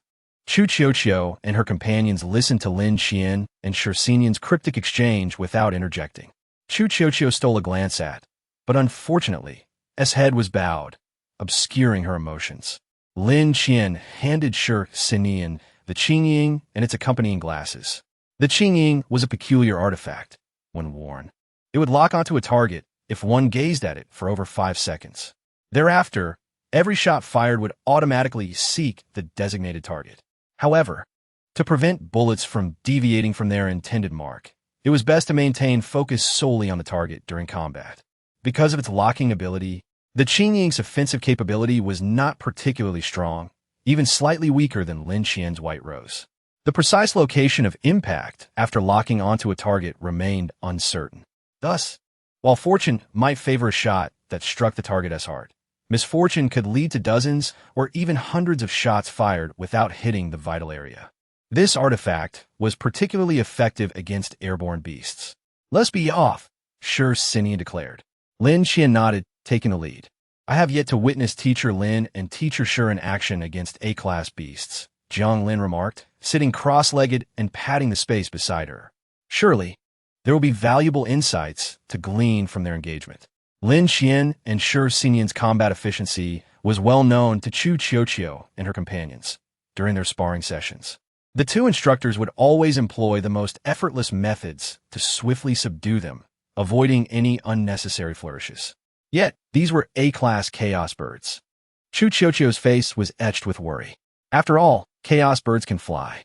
What if one of them captures Teacher Sure or Teacher Lin? That could be perilous. Chu Jing's gaze remained fixated on Lin Qian and Sure Sinian, his eyes brimming with concern. If a chaos bird were to seize one of them and toss them aside, it would surely spell trouble. In contrast to Chu Qiuqiu and Chu Jing's anxiety, Jiang Lin remained remarkably composed. I believe they will be fine. They are S-class artifact bearers. They undoubtedly possess their own exceptional skills. Moreover, has Teacher Lin not mentioned that she encountered an S-class beast when she was around 12 or 13? At that moment, she managed to survive. Surely, facing an A-class beast would pose no danger, right? Although Chu Qiuqiu and Chu Jing acknowledged that Jiang Lin made a valid point, they remained uneasy, forcing smiles as their gazes remained fixed on Lin Qian and Sure Sinian. Lin Qian and Sure Sinian were not moving swiftly. The male chaos bird was affectionately grooming the feathers of the female chaos bird, oblivious to Lin Qian and Sure Sinian gradually approaching them. I will attack the male chaos bird. You take on the female. Lin Qian intently observed the two birds before her. Is that feasible? Have you lost your mind? Sure Sinian replied, a hint of incredulity in her eyes. The male chaos bird possesses formidable strength. A single strike could be fatal. Lin Qian asserted, I possess the tail of the Lian wolf. I will not be harmed. Sure Sinian, though skeptical of Lin Qian's confidence, saw her determination and said, then let us proceed quickly. No sooner had the words left her mouth than Lin Qian drew the tiger head cannon and began to gather energy. A deafening roar erupted as the cannon charged for a full 20 minutes. The two chaos birds, being A-class beasts, reacted swiftly, sensing imminent danger. They soared into the sky just in time to evade the cannon's blast, with only the male's tail grazed. The male chaos bird emitted an enraged cry, swiftly locking onto Sure Sinian and Lin Qian, diving down with the female close behind. Sure Sinian raised her weapon, Clear Shadow, firing at the female chaos bird. Please refrain from interfering with your husband and Qianqian's battle, she remarked, a smile still adorning her face. Apologies. With unwavering resolve, she fired again. Although Clear Shadow's offensive capabilities were not particularly strong, its tracking ability was exceptional, making it difficult to evade. Even if the female chaos bird managed to dodge once or twice, could it continue to escape the onslaught? At such a high altitude, Sure Sinian was unperturbed about alerting the beasts below. Even if they were startled, few could ascend, especially with the waterfall concealing them, minimizing the chances of an accident. Gunfire echoed continuously as Lin Qian glanced over. With her eyes attuned to Clear Shadow, Sure Sinian's aim was precise, and within moments, the female chaos bird was injured, its blood splattering onto the ground. As Sure Sinian maneuvered deftly, the male and female chaos birds were entirely separated. Lin Qian evaded the male's dive, swiftly retracting the tiger head cannon and summoning the tail of the Lian wolf, which appeared in her grasp almost instantaneously. Enraged by its mate's injury, the male chaos bird unleashed a furious charge towards Lin Qian. Unfazed, Lin Qian enveloped herself in the protective aura of the Lian wolf's tail, which danced beneath her feet.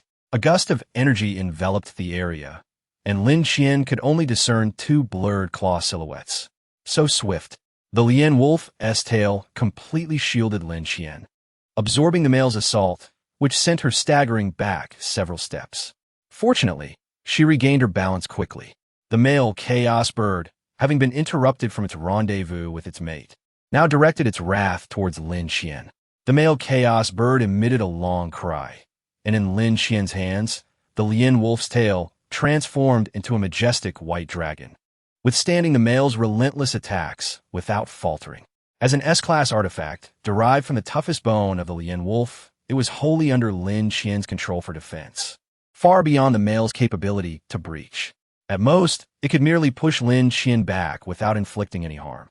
What a potent strike! Lin Qian gripped the artifact tightly. Natural artifacts indeed surpassed artificial ones, as they became an extension of their owner's body upon recognition. However, such power also meant the owner would inevitably feel its impact. This force must have been nearly 5,000 pounds. No wonder Sinian possessed such strength. Chapter 85. The Chaos Birds, Part 2. Each attack bore the weight of approximately 5,000 pounds, enough to slay a man upon contact, an encounter not to be faced head-on. After merely a few exchanges with the male Chaos Bird, Lin Qian already felt a dull ache in her body. This power explained the scarcity of research on Chaos Birds. They were not creatures easily slain by ordinary individuals. Lin Qian furrowed her brow. The male Chaos Bird cried out once more, sensing that it could only contend with Lin Qian. It turned to the female, preparing to attack Sinian. The female Chaos Bird was in a far worse state, riddled with bullet holes, its beautiful feathers stained with blood. Lin Qian swiftly retracted the Lien wolf's tail, drawing the white rose and aiming at the male Chaos Bird. The shot struck the male's leg, causing it to slightly reduce its speed. Without hesitation, she fired 3 more rounds. "Don't turn your back on me," Lin Qian murmured. Charging forward. Bang, bang, bang. All 4 shots struck the same spot, piercing through the male Chaos Bird's right leg bone. Had those shots found their mark in the heart, the male would surely have perished. With its leg bone shattered, the male Chaos Bird let out a mournful cry, its body tilting as it fell into the lake. The female Chaos Bird emitted a sorrowful wail, diving down, disregarding whether Sinian would attack, enduring 2 or 3 bullets before landing beside the male, nuzzling its head against him. Despite its injured leg, the male Chaos Bird continued to emit cries, shielding the female behind it, casting a hostile glare at Lin Qian and Sinian. Such human-like behavior stirred Lin Qian and Sinian's emotions. The higher the level of the beast, the greater its intelligence and emotional depth. The bond between these 2 Chaos Birds was palpable. Sinian pushed her glasses back in her hair, exchanging a complex glance with Lin Qian. This was their first time severely injuring a beast of such caliber. Though they had long known the deep bond between Chaos Bird couples, one would never abandon the other when harmed. Seeing it firsthand was a different experience altogether. Their decision to separate the male and female for battle was mutual, and though the fight concluded swiftly, Sinian felt fatigue setting in. Noticing Sinian's unusual demeanor, Lin Qian gently inquired, "Are we going to engage?" The blood within Sinian from the male Chaos Bird hinted that killing the female might restore his emotional state. Yet, for reasons unknown, Sinian hesitated. Lin Qian had already stowed away the Lien wolf's tail, patiently awaiting Sinian's decision. A-class beasts possess a degree of intelligence, and, observing Lin Qian and Sinian sheathing their weapons, the male exhibited a flicker of human-like confusion. Nevertheless, it kept its mate shielded behind, preventing Sinian from approaching. "Let it be," Sinian suddenly declared, her gaze weary. "Let them go, Qian." Lin Qian shot a glance at Sinian, who simply shook her head. Ultimately, Sinian patted the male Chaos Bird's leg, gesturing towards the sky, indicating that if they departed swiftly, no further hostilities would ensue. The 2 Chaos Birds exchanged glances and emitted brief calls. Sinian took Lin Qian's hand, leading her away. The shift occurred so abruptly that not only did the 2 Chaos Birds fail to comprehend, but even Chu Qiuqiu and the others in the cave were caught off guard. Jiang Lin blinked in disbelief. Why is the male Chaos Bird injured? Why isn't the female taking the opportunity to flee? They will not flee. Chu Qiuqiu remarked that if a companion of the chaotic bird species dies, they will choose to die alongside them. If their partner is injured, they will not abandon each other to escape alone. It's peculiar, Jiang Lin said, that both Teacher Xiaolin and Teacher Xiaoshai, who are typically decisive individuals, have not killed these 2 chaotic birds, even after the male was brought down. It doesn't align with their usual approach. Chu Jing nodded in agreement. Shixin Yin remained silent, but Lin Xian noted with a glance that someone like her, who would usually search for any valuable items after slaying a low-level beast, had inexplicably let go of 2 A-level items. There was no particular reason behind it. She simply felt disinclined to kill. After all, chaotic birds have no inherent aggression towards humans, which made the act seem meaningless. Have you all been watching? Lin Xian inquired. Yes, Chu Qiuqiu replied, slightly nodding as she gazed at the 2 chaotic birds through the waterfall. Their bond is truly remarkable, she thought. This sentiment was shared by both Chu Jing and Jiang Lin. Lin Qian quietly observed. Among the myriad of beast species, only the chaotic birds exhibit such profound affection for their partners. After a brief pause, Lin Qian elaborated, let me share some insights about higher-level beasts. The most evident distinction between high-level and low-level beasts lies in their intelligence. You should be able to discern that the C-level beasts you have slain differ significantly from the E and F-level beasts you encountered when you first entered the unknown realm. The latter may not even flee when faced with danger, unlike the C-level beasts, which are likely to escape at the slightest hint of peril. A fact I trust you have already grasped. The 3 nodded in understanding. C-level beasts will flee if they sense imminent death. Hence, during their initial, less coordinated efforts, they often found themselves unable to catch C-level beasts that managed to escape. C-level beasts possess instincts that allow them to detect potential threats, alongside a degree of intelligence. From the C-level onwards, beasts exhibit varying degrees of wisdom. The higher the classification, the greater the intelligence. To the extent that S-level beasts may possess intellect comparable to that of humans, alongside a rich emotional spectrum. Chu Qiuqiu still vividly recalls the humanoid centipede that instilled fear in her heart. Why was she hesitant? It was simply because its face bore expressions akin to human emotions. Among B, A, and even S-level beasts, these emotions become increasingly pronounced. The guilt of slaying a sentient creature, endowed with complex emotions and intelligence, is incomparable to that of dispatching a mere beast. Let us take a moment to regroup, Lin Xian suggested. We'll address everything after the blood moon event concludes. However, do not overthink it. Regardless of how deep their emotions run, remember that beasts are still beasts. They are not human. While I cannot assert with absolute certainty, at least 90% of beasts harbor hostility towards humanity. Their existence poses a threat to human lives, and this is something you must always bear in mind. Jiang Lin spoke slowly. Teacher Lin, you need not worry about me. My parents fell victim to beasts. I can assure you, I will show no mercy. Chu Jing added, my duty is to protect the young lady. If I cannot even eliminate a beast, how can I fulfill that responsibility? I believe I can do this. Hearing their resolve, Lin Xian felt somewhat reassured, though her gaze shifted to Chu Qiuqiu. She recalled how Chu Qiuqiu had once shown compassion towards the humanoid centipede, and, compared to Jiang Lin and Chu Jing, her concern lay primarily with her.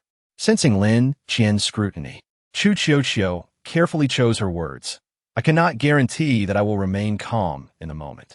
But, Teacher Xiaolin, I vow to be cautious. Even if I cannot act, I will strive not to burden Jiang Lin and Chu Jing. Lin Qian nodded in approval. That's all I ask. I do not expect you to become adept overnight, nor to act without hesitation, as these matters require a period of adaptation. I will grant you that time, but do not let me down. With that, Lin Xian moved to the inner part of the cave to set up a tent, while Shixin Yin assisted her. However, Shixin Yin's demeanor seemed off today, her pace in assembling the tent noticeably slower, and once completed, she appeared at a loss for what to do next. Lin Xian casually initiated conversation. Look, after all these years, remnants of our time here still linger. This brought Shixin Yin back to the present as she surveyed their surroundings. It had been several years since their last visit, perhaps due to the absence of visitors over the years. The remnants of their previous fire and the stones used to secure the tent were still faintly visible. Back then, they had been a group of 5, and Hong Sheng had not yet departed. Chapter 86, Night Conversations, Part 1. They had initially sought refuge here due to Lin Qian's significant vulnerability during the blood moon, unaware of the beauty that awaited them. Once the event concluded, They lingered for several days, reluctant to leave. Lin Qian thought of Hong Sheng, her eyes clouded with sorrow. He had left so abruptly, without a word or explanation. Despite years of camaraderie, he had vanished silently, and each thought of him filled Lin Qian with worry. Like Huai Jiayan, his artifacts were non-aggressive. He had departed alone to an uncertain fate, with no news of him over the years, not even in the Central District. No one knew why he left, nor where he had gone. When I see him again, I will certainly give him a piece of my mind, Lin Qian declared, clenching her fists. He could at least have said goodbye. Slipping away like that is simply unacceptable. Shi Xinyan chuckled. I fear that when you find him, your first instinct will be to cry rather than scold him. Impossible. I'm not that kind of person, Lin Qian firmly denied. After chatting for a while, they noticed that Chu Qiuqiu and the others had already departed. Perhaps sensing no malice from them, the two chaotic birds did not attack. The bolder Jiang Lin approached them, exclaiming in admiration, they are truly beautiful. Although chaotic birds do not comprehend human language, they possess a certain level of intelligence, allowing them to sense Jiang Lin's praise. Proudly, they raised their heads and even offered her a feather as a keepsake. Meanwhile, Chu Qiuqiu wandered aimlessly around the area. The mountains had escaped the ravages of flooding, with much of the vegetation retaining its pre-civilization appearance, although many plants had been affected, resulting in a stunted growth. Standing atop the same ridge as the remnants of the past civilization, one could feel the merging of two different worlds. Lin Qian took out several pieces of meat from the azure ring to dry. However, Chu Qiuqiu and the others were too distracted to eat, running around in search of fruit and playing joyfully, ultimately falling asleep without having dinner. Rarely needing to alternate for night watch, they all slept soundly. In the middle of the night, Lin Qian heard the howling wind and opened her eyes to find Shi Xinyan, who was supposed to be by her side, absent. She stepped out of the tent. The moon was particularly bright that night, illuminating the path ahead. The two chaotic birds had nearly recovered and were attempting to fly in the air, while Shi Xinyan sat beside the lake, observing their repeated attempts, lost in thought. Shi Xinyan remained seated by the water's edge, motionless, with visible fatigue etched on his face, as if Lin Qian's gaze was too conspicuous. Shi Xinyan looked up and caught her eye, waving at her. Lin Qian approached and sat beside him, saying, I woke up just now because I heard the sound of those two chaotic birds trying to fly, and when I found you missing, I came out. What is on your mind? Shi Xinyan sighed. I was pondering the matter of those two chaotic birds from earlier. At that moment, he suddenly decided to halt his thoughts, leaving Lin Qian perplexed.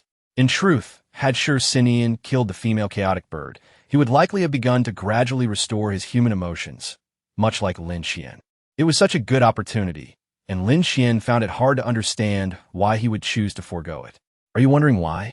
Shi Xinyan, perceiving the expression on Lin Qian's face, revealed a rare hint of confusion and pain. I honestly don't know why, but I suddenly feel that whether my emotions return seems less significant to me now. Confronted with Lin Qian's astonished expression, Shi Xinyan continued. How many years have we known each other? 18 years. This year we turn 18, so we have known each other for 18 years. Lin Qian felt a moment of disorientation. How had so many years passed? Shi Xinyan suddenly smiled. It's hard to believe it's been this long. From the moment they were born, they had been together, experiencing countless events that, even if she closed her eyes, she couldn't fully recount. The blood of the chaotic bird has a profound impact on me. Although the proportion of chaotic bird blood within me is far less than yours, merely 10%, Shi Xinyan spoke softly. Yet during conversations and interactions with others, I can distinctly sense that I sometimes involuntarily make decisions I do not wish to. Therefore, to avoid such occurrences, I have resolved to communicate solely with those I cherish. In Lin Qian's childhood memories, Shi Xinyan had not always been so reticent, wishing for everyone to overlook him. On the contrary, he had been lively and cheerful. Despite being an experiment, everyone at the Heretical Research Institute had adored him. However, as he matured, Shi Xinyan seemed to grow increasingly taciturn, ultimately becoming the person he was now. I can no longer discern which emotions belong to me and which are influenced by the presence of the chaotic bird. Frankly, Qian Qian, I am terrified, for reasons unknown. Upon hearing Shi Xinyan's words, Lin Qian suddenly felt the urge to cry. She placed her hand on his, and he merely smiled. The Central District had once informed them that the blood of the otherworldly beast within her was too high, and that her brain's instinctual consciousness had already been assimilated by the Lien Wolf. Therefore, no matter the circumstances, her subconscious believed she was a Lien Wolf. To shatter this subconscious, she needed to kill a Lien Wolf, as the blood within her was that of the Lien Wolf's alpha, who would never harm its kin. Only in this way could the instincts of the Lien Wolf temporarily recede, allowing her to realize she was human, not a Lien Wolf, correct? Lin Qian nodded. So I've been contemplating whether, if you wish to return to normalcy, it might be that by killing the female chaotic bird, the blood of the male chaotic bird within you will also temporarily retreat in terms of subconscious influence. If we're to speak candidly, that may indeed be the case. Shi Xinyan replied with a faint smile. Should I kill a female chaotic bird, I would likely begin to possess normal human emotions, much like you. But why should I do this? I know that the probability is high that after killing the chaotic bird, I would possess normal human feelings like you. Yet, I'm uncertain if that is truly what I desire. His tone was indifferent. Perhaps once my emotions return to normal, I may find it utterly unmanageable to face all of this. Lin Qian couldn't help but relate these matters to herself, feeling equally suffocated. Just like now, she was entirely unaware of any changes in her emotions. Shi Xinyan's concerns and sorrows were sentiments she could not grasp. What would it be like for Shi Xinyan? Would he, too, remain oblivious to the transformations occurring within him? Or would the drastic shift in his personality render him incapable of acceptance? Everything remained an enigma. The chaotic birds embodied the most fervent emotions in the world. If Shi Xinyan were inherently a person of cold temperament, he might be unable to accept his past once he returned to normalcy. What happened then? Merely contemplating the possibility that Shi Xinyan might become bewildered and unable to accept everything that had transpired filled Lin Qian with a sense of suffocation. They had known each other for far too long.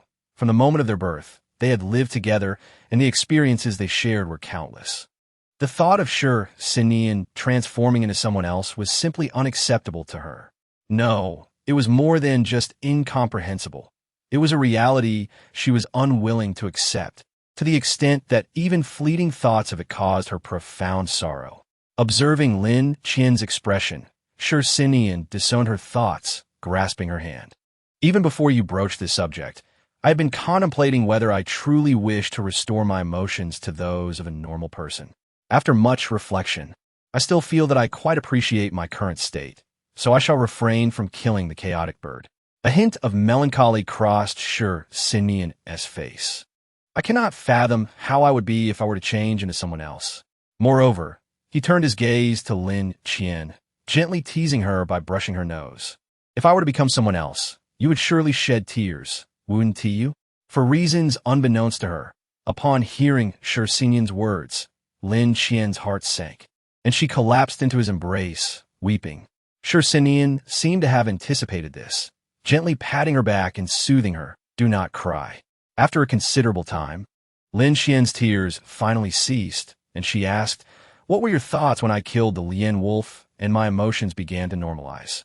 Shi Xinyan pondered for a long while before replying. To claim that I was entirely unperturbed would be a falsehood. I am acutely aware of your emotional shortcomings, so it will be impossible for me not to feel anxious. At least, unbeknownst to you, I have been observing your actions many times. Furthermore, Chapter 87, Night Talks, Part 2. Shi Xinyan suddenly chuckled, reaching out to flick Lin Qian's forehead. Moreover, although your emotions differ from those of normal individuals, often oscillating between the extremes of love and hate, you have always maintained that you like me the most, haven't you? When we first encountered that Lien Wolf on the street, I wondered how you would react if you were to develop normal human emotions. Would you come to dislike me, to find me bothersome? Or would you, as in childhood, resolutely affirm that I am your favorite?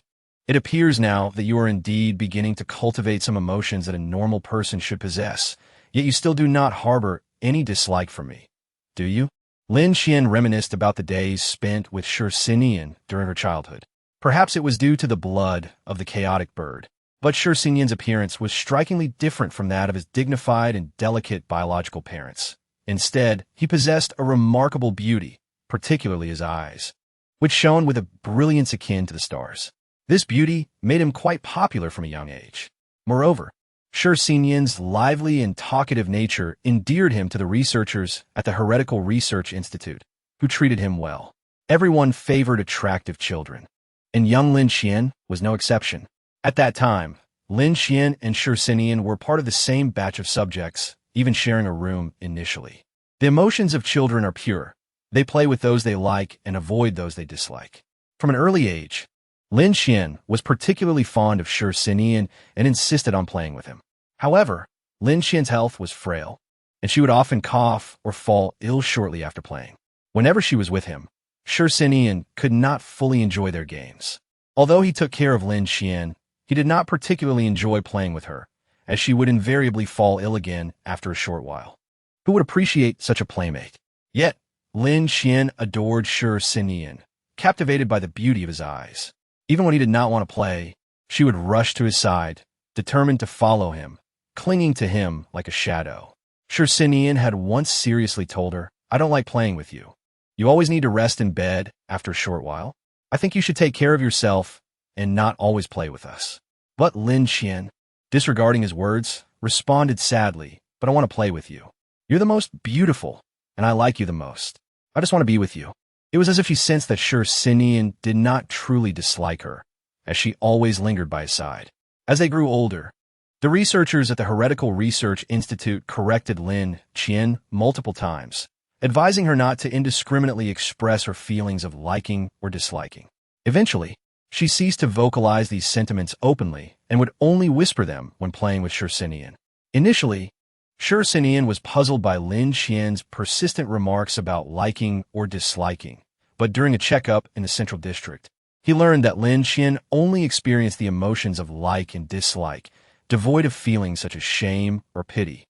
Her constant expression of affection was indeed genuine, and at least that much was certain to Shi Xinyan.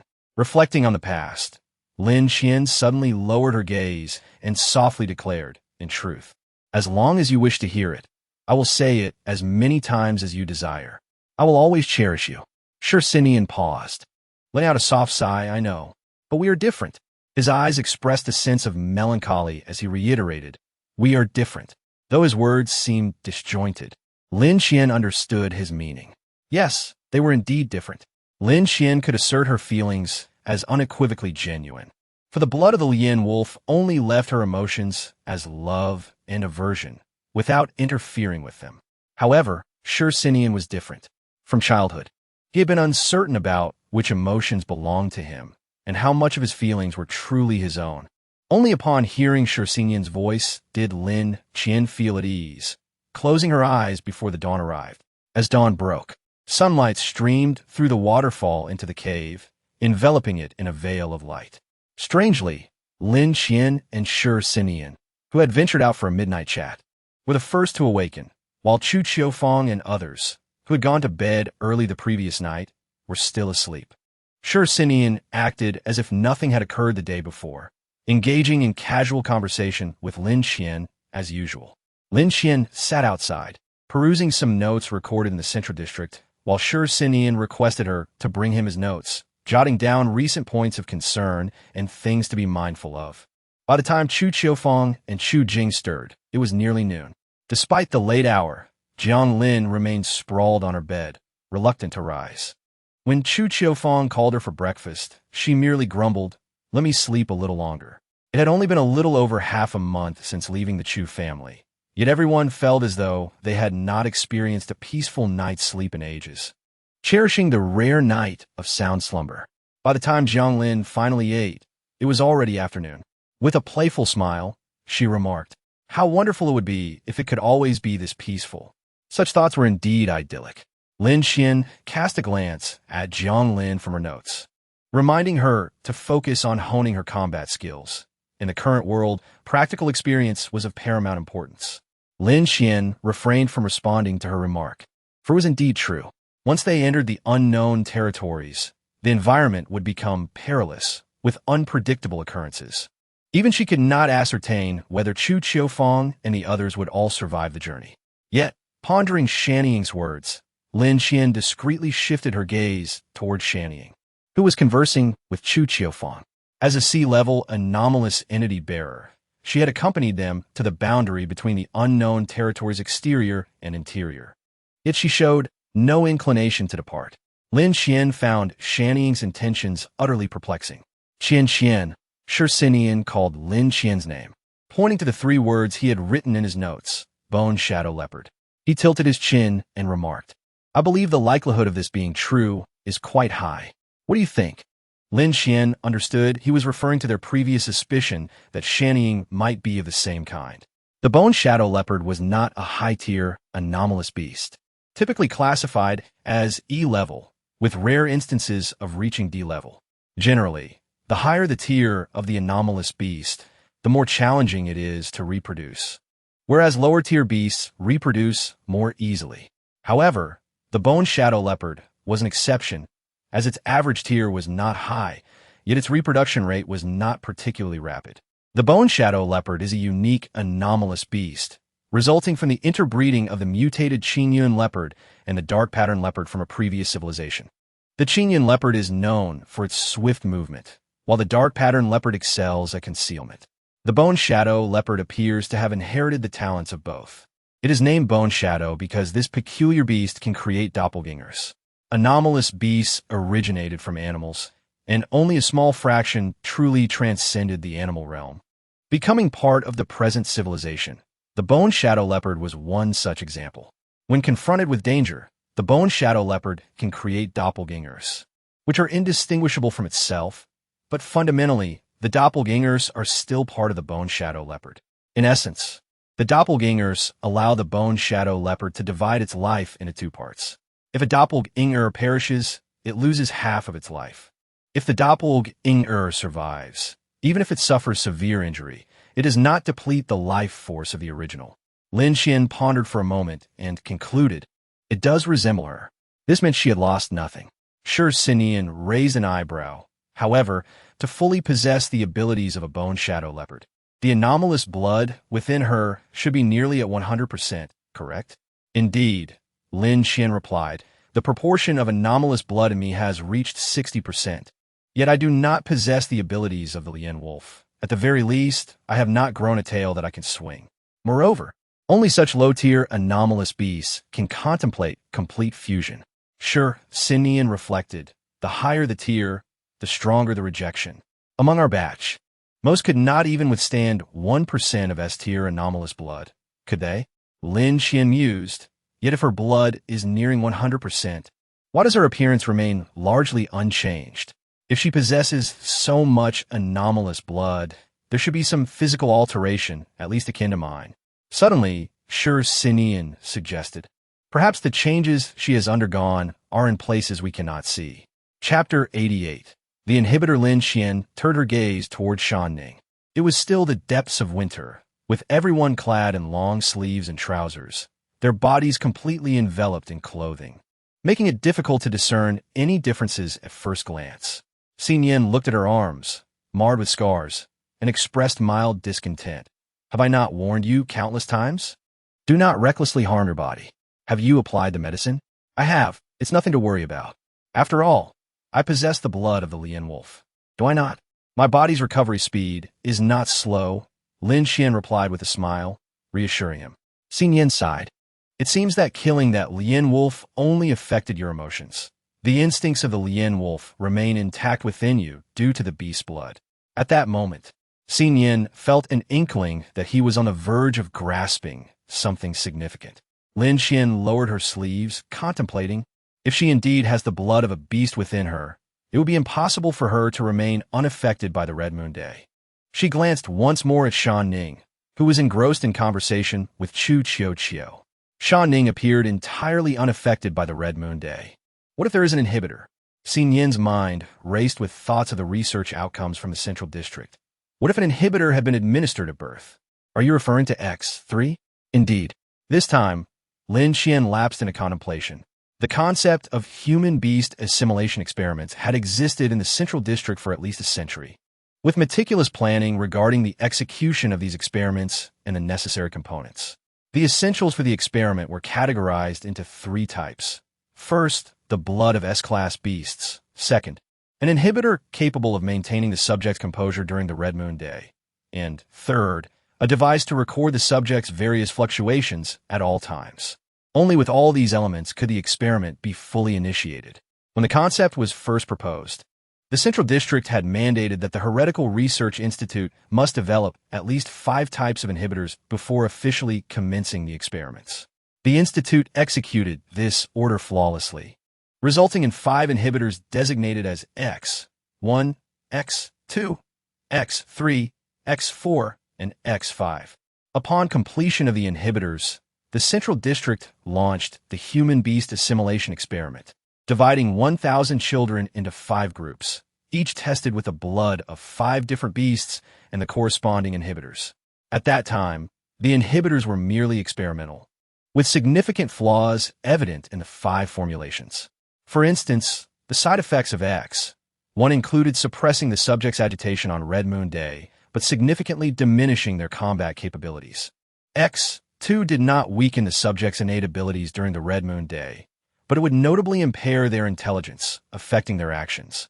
X4 was relatively balanced, not excessively weakening the subject's abilities, nor heavily influencing their emotions on Red Moon Day, rendering it neutral.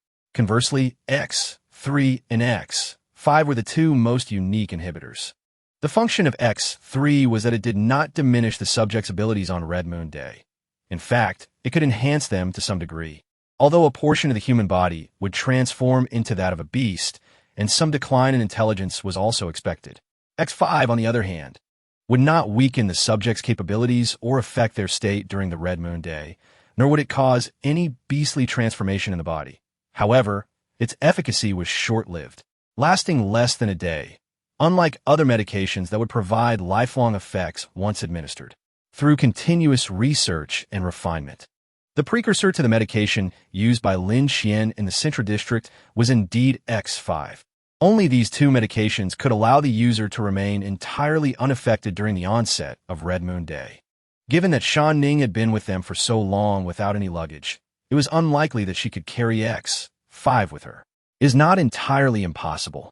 Lin Xian frowned and mused. If Yin Xingyin is truly my biological father, Lin Zhengyin, he could indeed possess the capability to steal the experimental outcomes from the Heretical Research Institute. I share the same thought, Xin Yin replied. However, Shan Ning does not appear to have any issues on the surface. Lin Xian contemplated for a moment before calling out, Qiu, come here. Xin Yin, understanding her intent, discreetly withdrew to allow them some privacy. Qiu sat beside Lin Xian. What do you need, Teacher Lin? I recall Shan Ning is closest to you, and she always asks you to keep watch while she bathes, right? Yes, I generally keep an eye on her, Qiu nodded. Is something wrong with Shan Ning? Lin Xian wished to prevent her speculation from disturbing Qiu's thoughts, and replied vaguely, I cannot disclose the specifics right now, as I'm still uncertain if it aligns with my suspicions. However, I hope you can observe her body for any peculiarities during her next bath. Qiu looked surprised. Peculiarities? Such as the color of my eyes, which differs from that of a normal person's. Lin Xian emphasized, I need you to look for anything unusual on her body, something akin to my eyes. Lin Xian reiterated the importance of being thorough. Do you understand what I mean? Considering Shan Ning's usual attentiveness towards Lin Xian, Qiu exhibited a thoughtful expression. Lin Xian, fully aware of Qiu's intelligence, did not wish to hinder her contemplation, merely stating, once this matter is resolved, I will provide you with the answers you seek, but for now, I entrust this task to you. Qiu suppressed her curiosity. I understand. We had planned to have a good bath today, so it shouldn't raise her suspicions. Lin Xian pondered before adding, I still feel somewhat apprehensive. Remember, if anything occurs, call out my name loudly, understood? All right. Qiu found the request odd, yet consented. After all, Lin Xian was her teacher, and her significance to Qiu was incomparable to that of Shan Ning, despite their days of shared living. Shan Ning stood behind Qiu, appearing somewhat reserved. Previously, If Chu Chiu felt awkward discussing bathing in front of the two men, she had now become entirely immune to such embarrassment. Cleanliness took precedence. Xin Yin and Chu Jing nonchalantly nodded, continuing to listen to Jiang Lin recount her recent discoveries of pre-civilization plants on a mountain. Lin Qian merely raised her eyelids slightly, discreetly nodding at Chu Chiu. Once they had fully exited the waterfall, Shan Ning secretly exhaled in relief. Chu Chiu approached their usual bathing spot, suggesting, "How about here? I'll keep an eye out for you." "Thank you," Shan Ning replied softly, a hint of shyness in her voice. "I appreciate it. Not a problem. It's no big deal." Chu Chiu smiled. "I'll be over there, watching for anyone approaching. You can wash yourself." As usual, Chu Chiu moved to a distance and stood watch. Perhaps because she had never spied on Shan Ning while bathing, Shan Ning trusted her completely, turning her back and beginning to undo her clothing. After a brief wait, Chu Chiu estimated that Shan Ning had likely changed, and she discreetly shifted her gaze towards her direction, only to widen her eyes in shock. What lay before her was a scene that sent chills down her spine. Shan Ning's body was far from what could be classified as that of a normal human. From head to toe, apart from the skin typically exposed, her entire form was covered in black fur. The short black fur on her body, combined with the snug-fitting garments of both Shan Ning and Lin Qian, left no openings for the numerous onlookers to notice her unusual fur. Not only that, but Chu Chiu also observed peculiar white spots on the fur on Shan Ning's back, which did not appear to be a result of genetic reversion, but rather resembled the pelage of a mythical beast. Perhaps her gaze was too overt, for Shan Ning turned her head to look at her and, feeling a bit embarrassed, said, "Could you please turn your head? I feel quite uncomfortable with you staring at me like that." Chapter 89. The strange body this time. It was Shan Ning who was taken aback. "You don't have any?" she asked, completely oblivious to the peculiarity of her own fur-covered body, her expression one of confusion. "All of my friends have some traits that are somewhat similar to those of mythical beasts, don't they?" Without a hint of shyness, Shan Ning turned around, revealing that her black fur was nearly ubiquitous across her entire form, hardly resembling that of a human. "Aren't you like this?" she questioned incredulously. "My friends and I are all like this." Chu Chiu, momentarily stunned, replied with difficulty, "That's impossible, isn't it? How could a human possess characteristics so akin to those of mythical creatures? Not just me, but Jiang Lin and teacher Xiao Lin. None of us have any features resembling those of mythical beasts." Although her eyes were fixed on Shan Ning, her hand reached for her clothing's hem, exposing a patch of smooth, fair skin. "This is what normal skin should look like, right? Why is yours like this?" "Impossible," Shan Ning vehemently denied. "The parts of your body that resemble mythical beasts must be in other places." Observing the conviction in Shan Ning's eyes, Chu Chiu hesitated. "Are you and your friends really like this? With parts of your bodies completely identical to those of mythical creatures?" "Of course." Shan Ning lifted her chin with pride.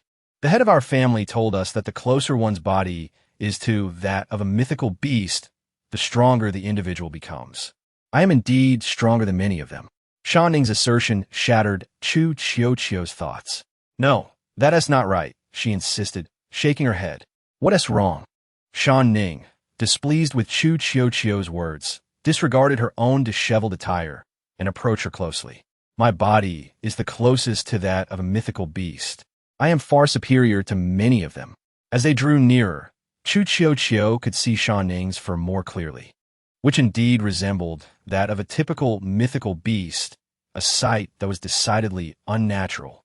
"No, it's not that I think this is wrong. I mean, humans simply cannot possess the traits of mythical beasts." Chu Chiu instinctively took a step back, swallowing hard. "That is not possible. The physiological structures of humans and mythical beasts are entirely different. How could you have the fur of a mythical beast on your body? How could this be? The head of our family told us that everyone, to some extent, has similarities with mythical beasts." Shan Ning appeared unwilling to accept this notion. Chu Chiu recalled Shan Ning's earlier declarations about wanting to stay with them, incessantly praising the head of their family, and shuddered at the thought. "Have you all been deceived by your head of family?" This statement sent Shan Ning into a frenzy. "Impossible. The head of our family would never lie." You must also have traits that are very similar to those of mythical beasts. You're deceiving me. Realizing that Shan Ning was not in a calm state, Chu Chiu attempted to soothe her. Wait, please calm down a little. You're lying to me. Shan Ning's voice became shrill and piercing, escalating to a scream. The head of our family would never deceive me. You are the one who is lying. As soon as she finished speaking, Shan Ning roared, that's right. You must be deceiving me. I will kill you. Wait. Before Chu Chiu could react, Shan Ning lunged forward, her fingers transforming into razor-sharp claws akin to those of a leopard, aimed directly at her. Years of combat experience allowed Chu Chiu to instinctively retreat, drawing her shadow blade to defend against Shan Ning's onslaught. As she watched Shan Ning's hand morph into a leopard's claw, she shouted, calm down. However, in her rage, Shan Ning ignored Chu Chiu's pleas. Chu Chiu noted a subtle change in the color of Shan Ning's eyes. One had turned deep purple, with her pupils taking on a vertical shape. She leaped into the air and charged at Chu Chiu once more. Clang, clang, clang. Shan Ning's claws scraped against the shadow blade, producing a cacophony of sounds. Although she did not manage to strike Chu Chiu, the force behind her attacks was far greater than Chu Chiu had anticipated, pushing her backward. Realizing that this could not continue, Chu Chiu mustered all her strength to shove Shan Ning away and swiftly swap her weapon for a white rose. Boom! At such close range, Chu Chiu needed no aim. A shot fired directly into Shan Ning's abdomen. The gunshot echoed through the cave, causing everyone to halt. Chu Chiu seldom fired her weapon without cause, and this instance indicated an urgent situation. Chu Jing was the first to stand. Recalling Chu Chiu's earlier mention of going outside to bathe with Shan Ning. Not wishing to intrude, he turned his gaze to Lin Qian and Jiang Lin. Lin Qian signaled for Chu Jing not to worry and stood to investigate, while CC glanced at her and received a nod in return. Jiang Lin quickly added, I'll go too. Bang! Another shot rang out, and Lin Qian and Jiang Lin could no longer wait. They dashed out of the cave, searching for Chu Chiu and Shan Ning. Eventually, they discovered them in a relatively secluded corner. Shan Ning had her back entirely turned to Lin Qian and Jiang Lin, and from their vantage point, they could see the dense fur covering Shan Ning's back. Lin Qian paused momentarily, while Jiang Lin's eyes widened in astonishment. What on earth is this? A monster? It was no wonder Jiang Lin reacted this way. Shan Ning's entire back was covered in fur, presenting a truly bizarre sight. Chu Chiu held the white rose aloft, facing Shan Ning, and commanded, Shan Ning, calm down, otherwise my next target will be your heart. Lin Qian drew her weapon, the wolf's tail, and exchanged glances with Jiang Lin. Before taking action, she heard Chu Chiu shout, Teacher Shaolin, don't come over. I can handle this. It's my responsibility to resolve this matter. Lin Qian paused, casting a deep look at Chu Chiu. As Chu Chiu requested, she retreated several steps with Jiang Lin, observing the confrontation between Chu Chiu and Shan Ning without interfering. Shan Ning, seemingly entranced, repeatedly muttered, Liar, I will kill you. Liar, I will kill you, and once again launched an attack on Chu Chiu. Having finally created some distance, Chu Chiu was determined not to let Shan Ning approach. Bang! A shot struck Shan Ning's leg. In a strange turn of events, before the bullet could pierce her calf, Shan Ning's form dissipated into an illusion, her doppelganger emerging swiftly from her back. Shan Ning adjusted her doppelganger's position, causing it to shift 2 steps to the right, instantly transferring her consciousness to the copy, which, undeterred, charged at Chu Chiu with an injured leg. Is this truly a bone shadow leopard? Lin Qian watched intently as Chu Chiu prepared to confront Shan Ning, indicating her readiness to take decisive action. Having spent time together for so long, could she truly bring herself to act? Before long, Shan Ning found herself before Chu Chiu, who swiftly transformed the foreign object into a shadow blade, plunging it into Shan Ning's clawed hand. A piercing scream escaped Shan Ning's lips as the shadow blade vanished from Chu Chiu's grasp the moment it pierced Shan Ning's palm, replaced instead by a ring blade. The blade drove directly into Shan Ning's heart with a sickening sound. In the moments preceding death, Shan Ning's eyes regained their natural hue, Yet she continued to glare at Chu Qiuqiu, her lips moving slightly, but ultimately no sound emerged. However, Chu Qiuqiu knew her unspoken words. Liar.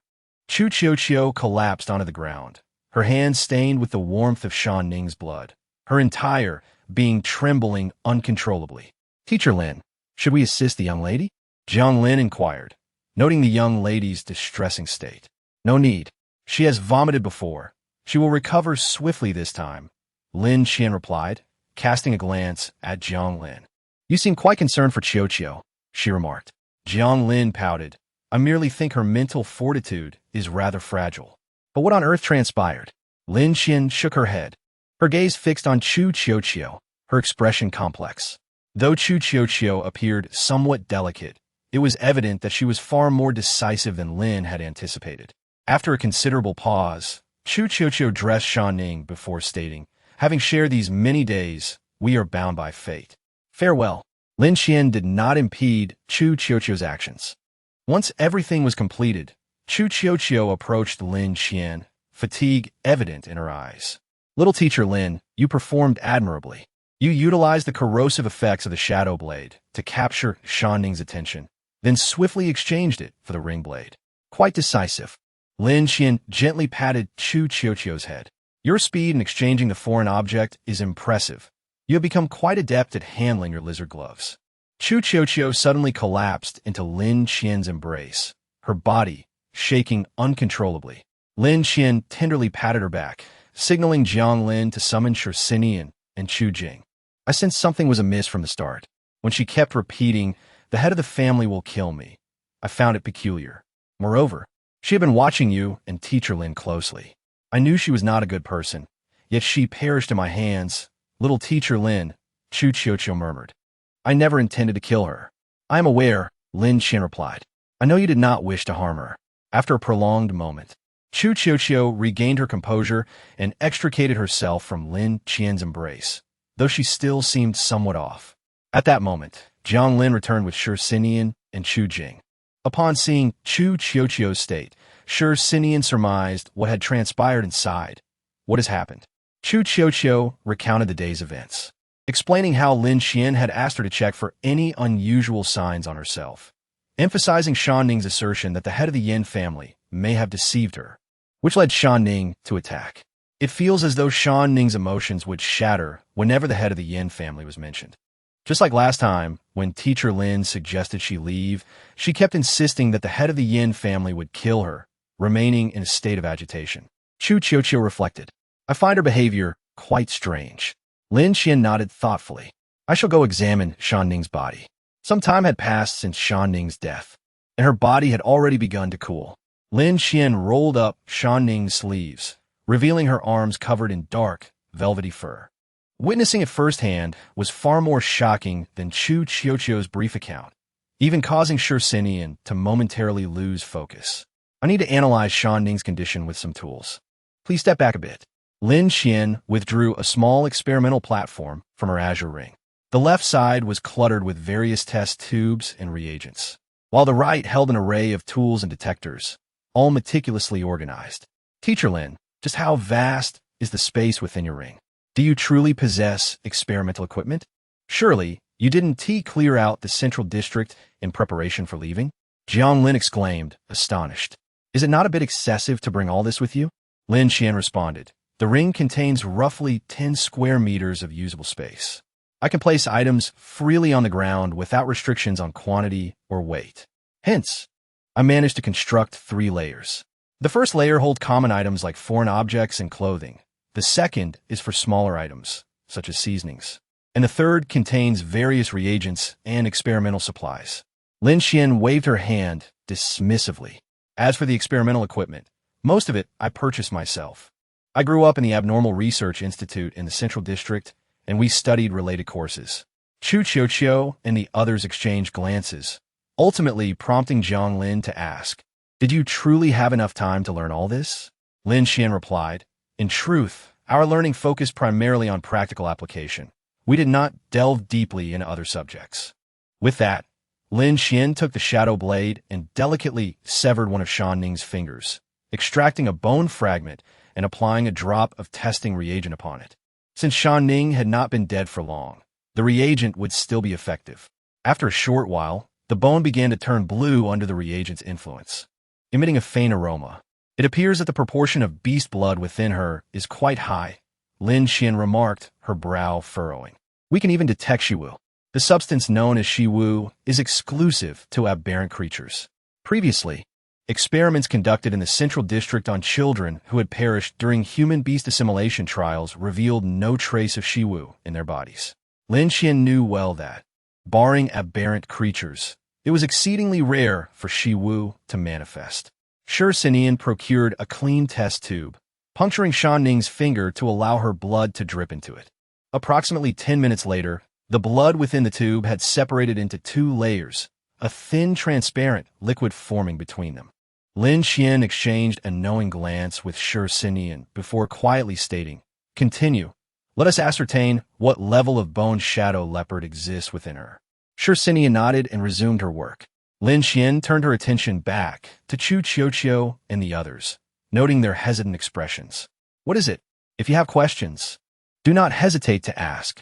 Having never encountered such a situation before, Chu Qiuqiu and the others were largely bewildered. Even though they had witnessed the emergence of the doppelganger from Shan Ning, their instinctual reaction remained one of skepticism. Lin Qian and Sinian exchanged glances, sighing, "You need not overthink. It is indeed true that Shan Ning possessed beast blood within her."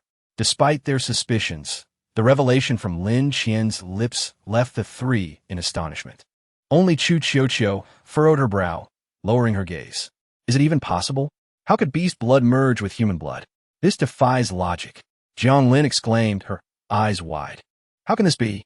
The barrage of questions left Lin Qian momentarily at a loss for words. After a moment's contemplation, she replied, "I cannot precisely articulate this to you.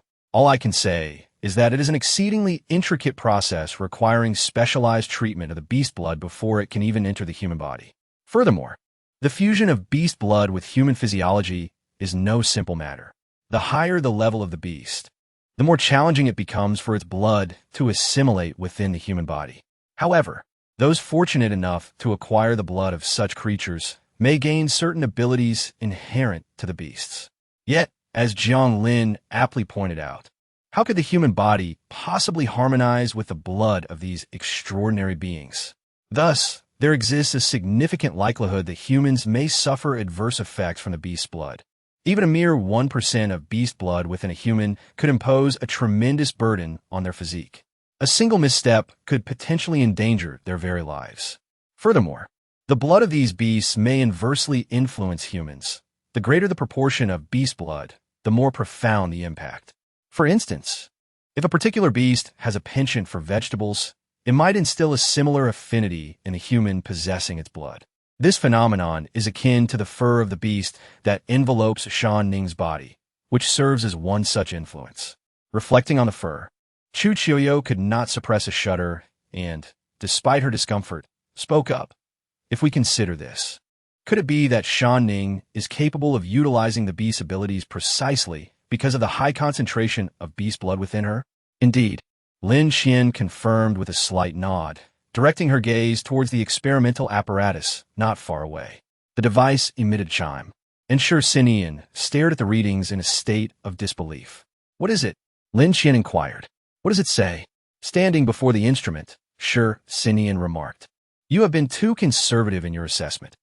According to the analysis, the concentration of the blood of the bone shadow leopard within Shan Ning is an astonishing 93%.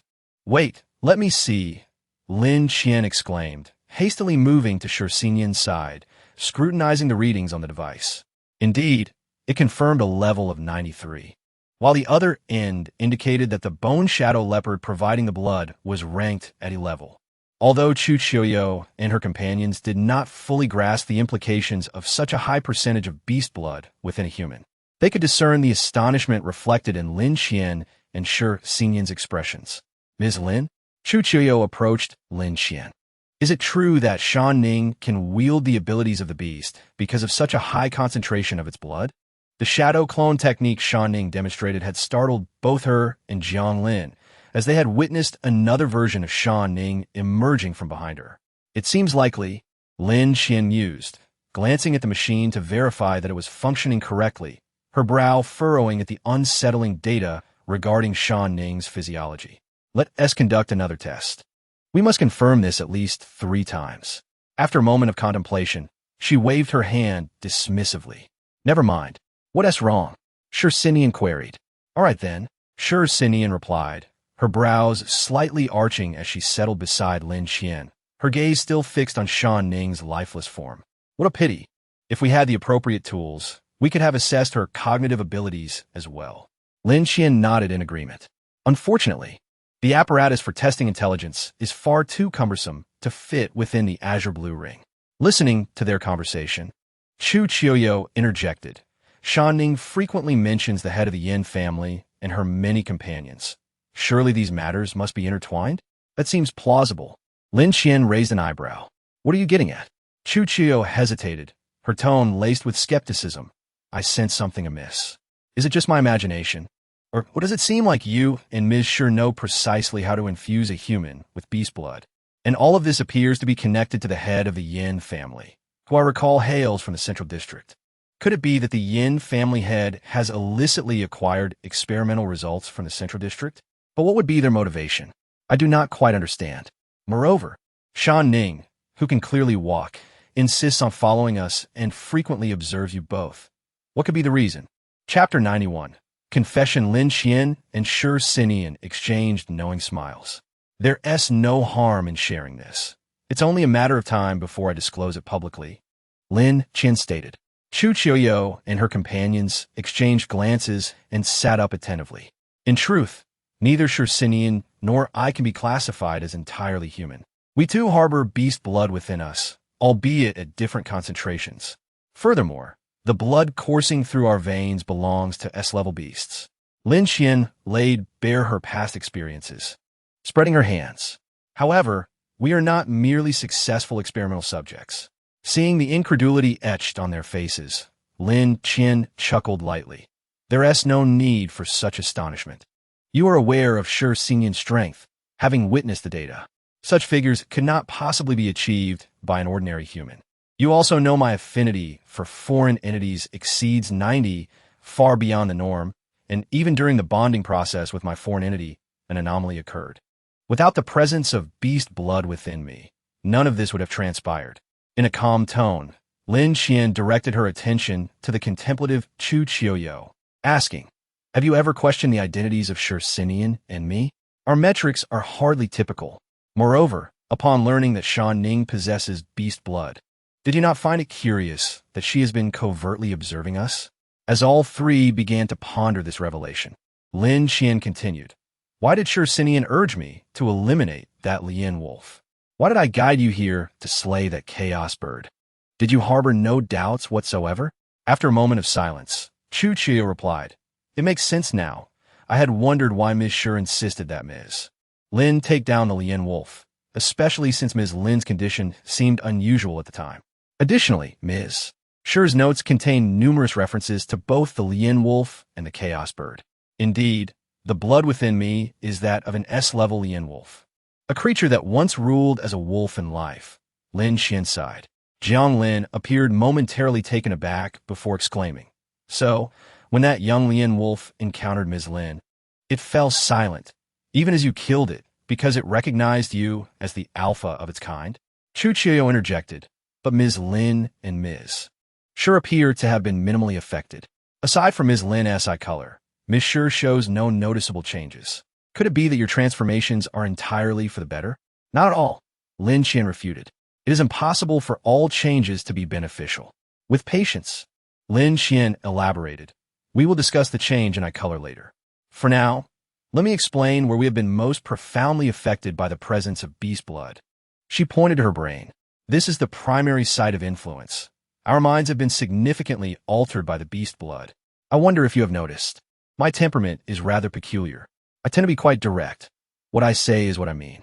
At this point, Jiang Lin remained composed, while Chu Qiuyo and Chu Jing recalled their early training with Lin Qian, which had been exceedingly rigorous, often leaving them bruised. Chu Jing nodded in affirmation, Moreover, Ms. Lin acted with remarkable decisiveness. When she declared a training regimen, it was adhered to without exception, regardless of the number of pleas for leniency. Many came to plead on your behalf, claiming I was excessively harsh, suggesting that such training was tormenting your spirits and urging a more gradual approach. The reason I remained unresponsive is that I cannot comprehend such emotions. Lin Xian spoke softly. I simply cannot grasp why you would perceive this level of training as torment. Do you understand my perspective? I realize you mean to convey that we placed too much pressure on you, causing discomfort and distress. Yet I, in contrast, do not perceive the existence of such sentiments, which is why I chose to disregard them. Lin Qian smiled before them. This is what I have lost. Like the Lien wolf, my emotional understanding is quite limited, encompassing only joy and disgust. Beyond these two sentiments, I find myself incapable of comprehending other feelings. Observing the expressions of the three, Lin Xian added, "Why must I kill that Lien wolf? It is because the head of the Lien wolf protects its own kind. The moment I slay the Lien wolf, I will break free from the emotional influence its blood has on me. Do you understand my meaning?" After listening to Lin Xian's lengthy explanation, Jiang Lin slightly tugged at the corner of her mouth. I don't quite understand. Lin Xian cast a disdainful glance at Jiang Lin. What I mean is that my affinity for foreign entities and the mutations thereof are the results of human manipulation. Do you grasp this now? Jiang Lin nodded. It would have been simpler had you said so earlier. Without reservation, Lin Xian flicked her forehead. Chu Qiuxiu exhaled. However, after killing that Lien wolf, Teacher Xiao Lin's emotions should gradually return to normal, right? Yes, Lin Xian smiled. These emotions are quite novel to me. They are experiences I have never encountered before. Chu Qiuxiu and Jiang Lin were momentarily dazzled by Lin Qian's smile, exchanging glances and softly sighing. It was a usually silent Chu Jing who spoke up. What about Teacher Shi? What is wrong with Teacher Shi? Lin Xian turned her gaze to Shi Sinian, who remarked, Have you not noticed? I have never utilized my own foreign entity. The wind eagle claw is a natural foreign entity, one that can be absorbed into the body. Each time, I rely on Qianqian to extract it for me. Have you ever wondered why? Because I inherently possess no foreign entity. My affinity for them is zero. At this point, Shi Sinian also offered a rueful smile. I have acquired the power of the chaos bird, yet simultaneously, I have lost my affinity for foreign entities, rendering me incapable of controlling any of them. The wind eagle claw belongs to Qianqian. It is only through her that I can wield it. Initially, when the Central District detected my zero affinity, they considered abandoning me, relegating me to a mere test subject. If Qianqian had not obtained the Lien Wolf's tail and proposed partnering with me, I might have simply become a tool for the Central District. Speaking of this, Shi Xingyan's expression remained calm. He had long grown accustomed to such matters, although the proportion of beast blood in my body is less than Qianqian's. The blood I possess is that of the Chaos Bird. You all witnessed that day how distinctly the emotions of the Chaos Bird are, which greatly influence me. So, Teacher Shi spends every day with Teacher Lin. Jiang Lin seized upon the crux. Since you are engaged, your bond is strong, akin to the male Chaos Bird's desire to be with the female. Shi Sinian glanced at Lin Xian and vaguely replied, something like that. So, you all have your own flaws. Chu Qiuxiu mused. I had always thought you were simply strong, never considering these aspects. Lin Xian closed her eyes, sighing softly. This is an inevitable circumstance. They all fell silent for a moment, at a loss for words. Ultimately, it was Jiang Lin who broke the oppressive atmosphere. Is it because the Central District treats Teacher Lin and Teacher Shi as experimental subjects that you feel compelled to betray them? As soon as she said this, Jiang Lin shook her head. It doesn't seem so. Although our time together has been brief, I still believe Teacher Lin and Teacher Shi merely disregard the unreasonable demands of the Central District. This alone shouldn't compel you to betray them. Lin Xian nodded. The true reason we desire to rebel does not stem from being viewed as mere experimental subjects by the Central District, but from other causes. The three of Chu Qiuxiu immediately understood that Lin Xian intended to reveal the reason for her arrival in the outer district, sitting up straighter. Lin Xian directed her gaze at Jiang Lin. I must admit, you have a keen eye for people. If it were solely because the Central District treats us as test subjects, We could easily choose not to cooperate. While I cannot say that neither I nor Sinian have no rivals in the Central District, we face very few challenges, and they would not deliberately make things difficult for us. The primary reason I wish to leave the Central District is that I do not want to witness the deaths of those I hold dear. Lin Qian spoke candidly. When I departed from the Central District, my emotions were still quite simple, consisting only of affection and aversion. I had friends and teachers there, whom I cherished deeply, and thus I wish for their lives to be spared. At this juncture, Lin Qian took a deep breath. What I am about to say is crucial. You all must remember, especially you, Qiuxiu. Pay close attention, as this matter is deeply intertwined with the people of the Outer District and is the reason Sinian and I must betray the Central District. It concerns the beast tide. Lin Qian began to speak slowly to Jiang Lin. I believe you have sensed that something is amiss in the unknown realm. Jiang Lin should be well aware that the occurrence of C-class beasts in the Outer District has become significantly more frequent in recent years. Observing that Chu Jing and Chu Qiuxiu were looking at her, Jiang Lin nodded. Indeed. During my childhood, C-class beasts might only appear once every few months.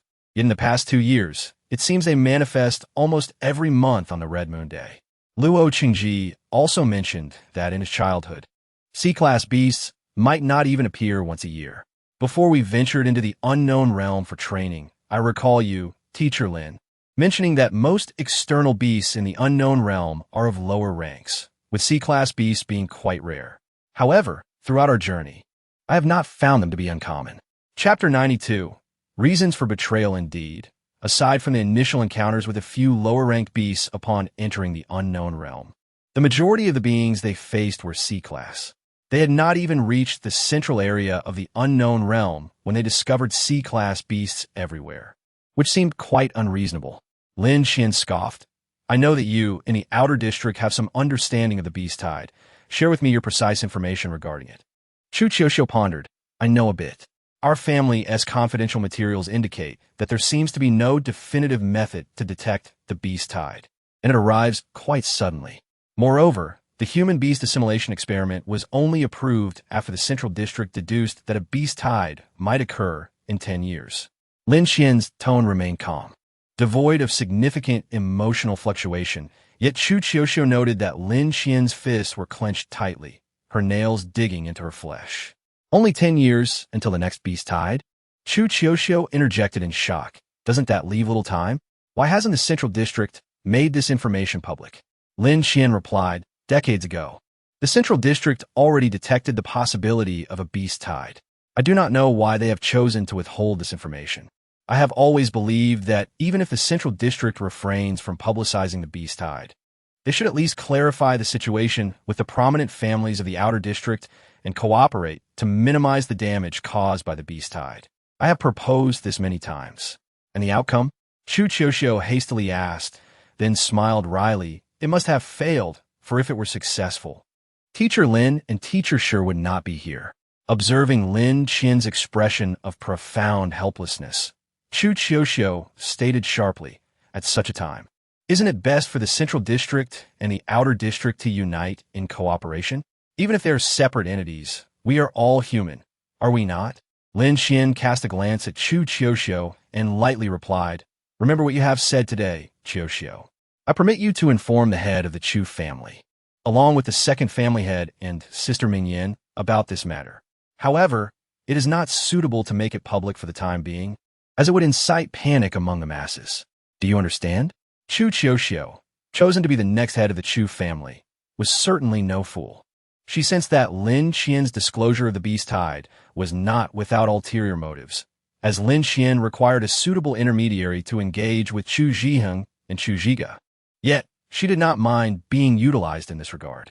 Jiang Lin interjected, but even so, it may not compel Teacher Lin to decisively betray the Central District, right?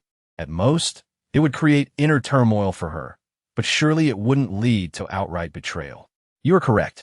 The preceding events have contributed to my reasons for betraying the Central District, but the true catalyst for my betrayal is Team 10. Lin Qian's expression was one of anguish, a sight that Chu Qiuxiu and the others had never witnessed before. At the mention of this, the three of them shuddered. To be honest, I do not oppose the notion of the central district sacrificing a portion of its populace, as someone must take the risk. However, most of Team 10's members have parents. I merely suggested that the central district should at least make a commitment to ensure the future of their parents. Yet the central district outright refused. Chu Qiuxiu asked, puzzled. Why refuse? Isn't that only reasonable? Lin Xian lowered her gaze and replied, I understand the central district's perspective, but understanding and accepting are two distinct concepts.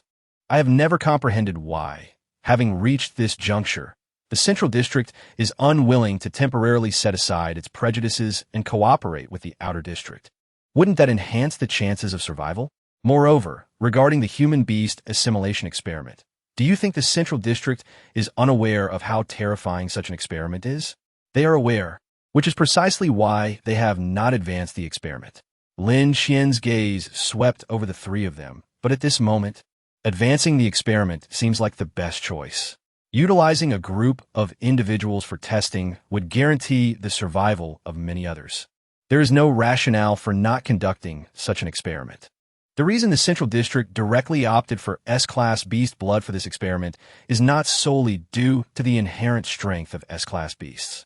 The primary concern is that the beast tide is imminent, leaving the Central District no time for trial and error.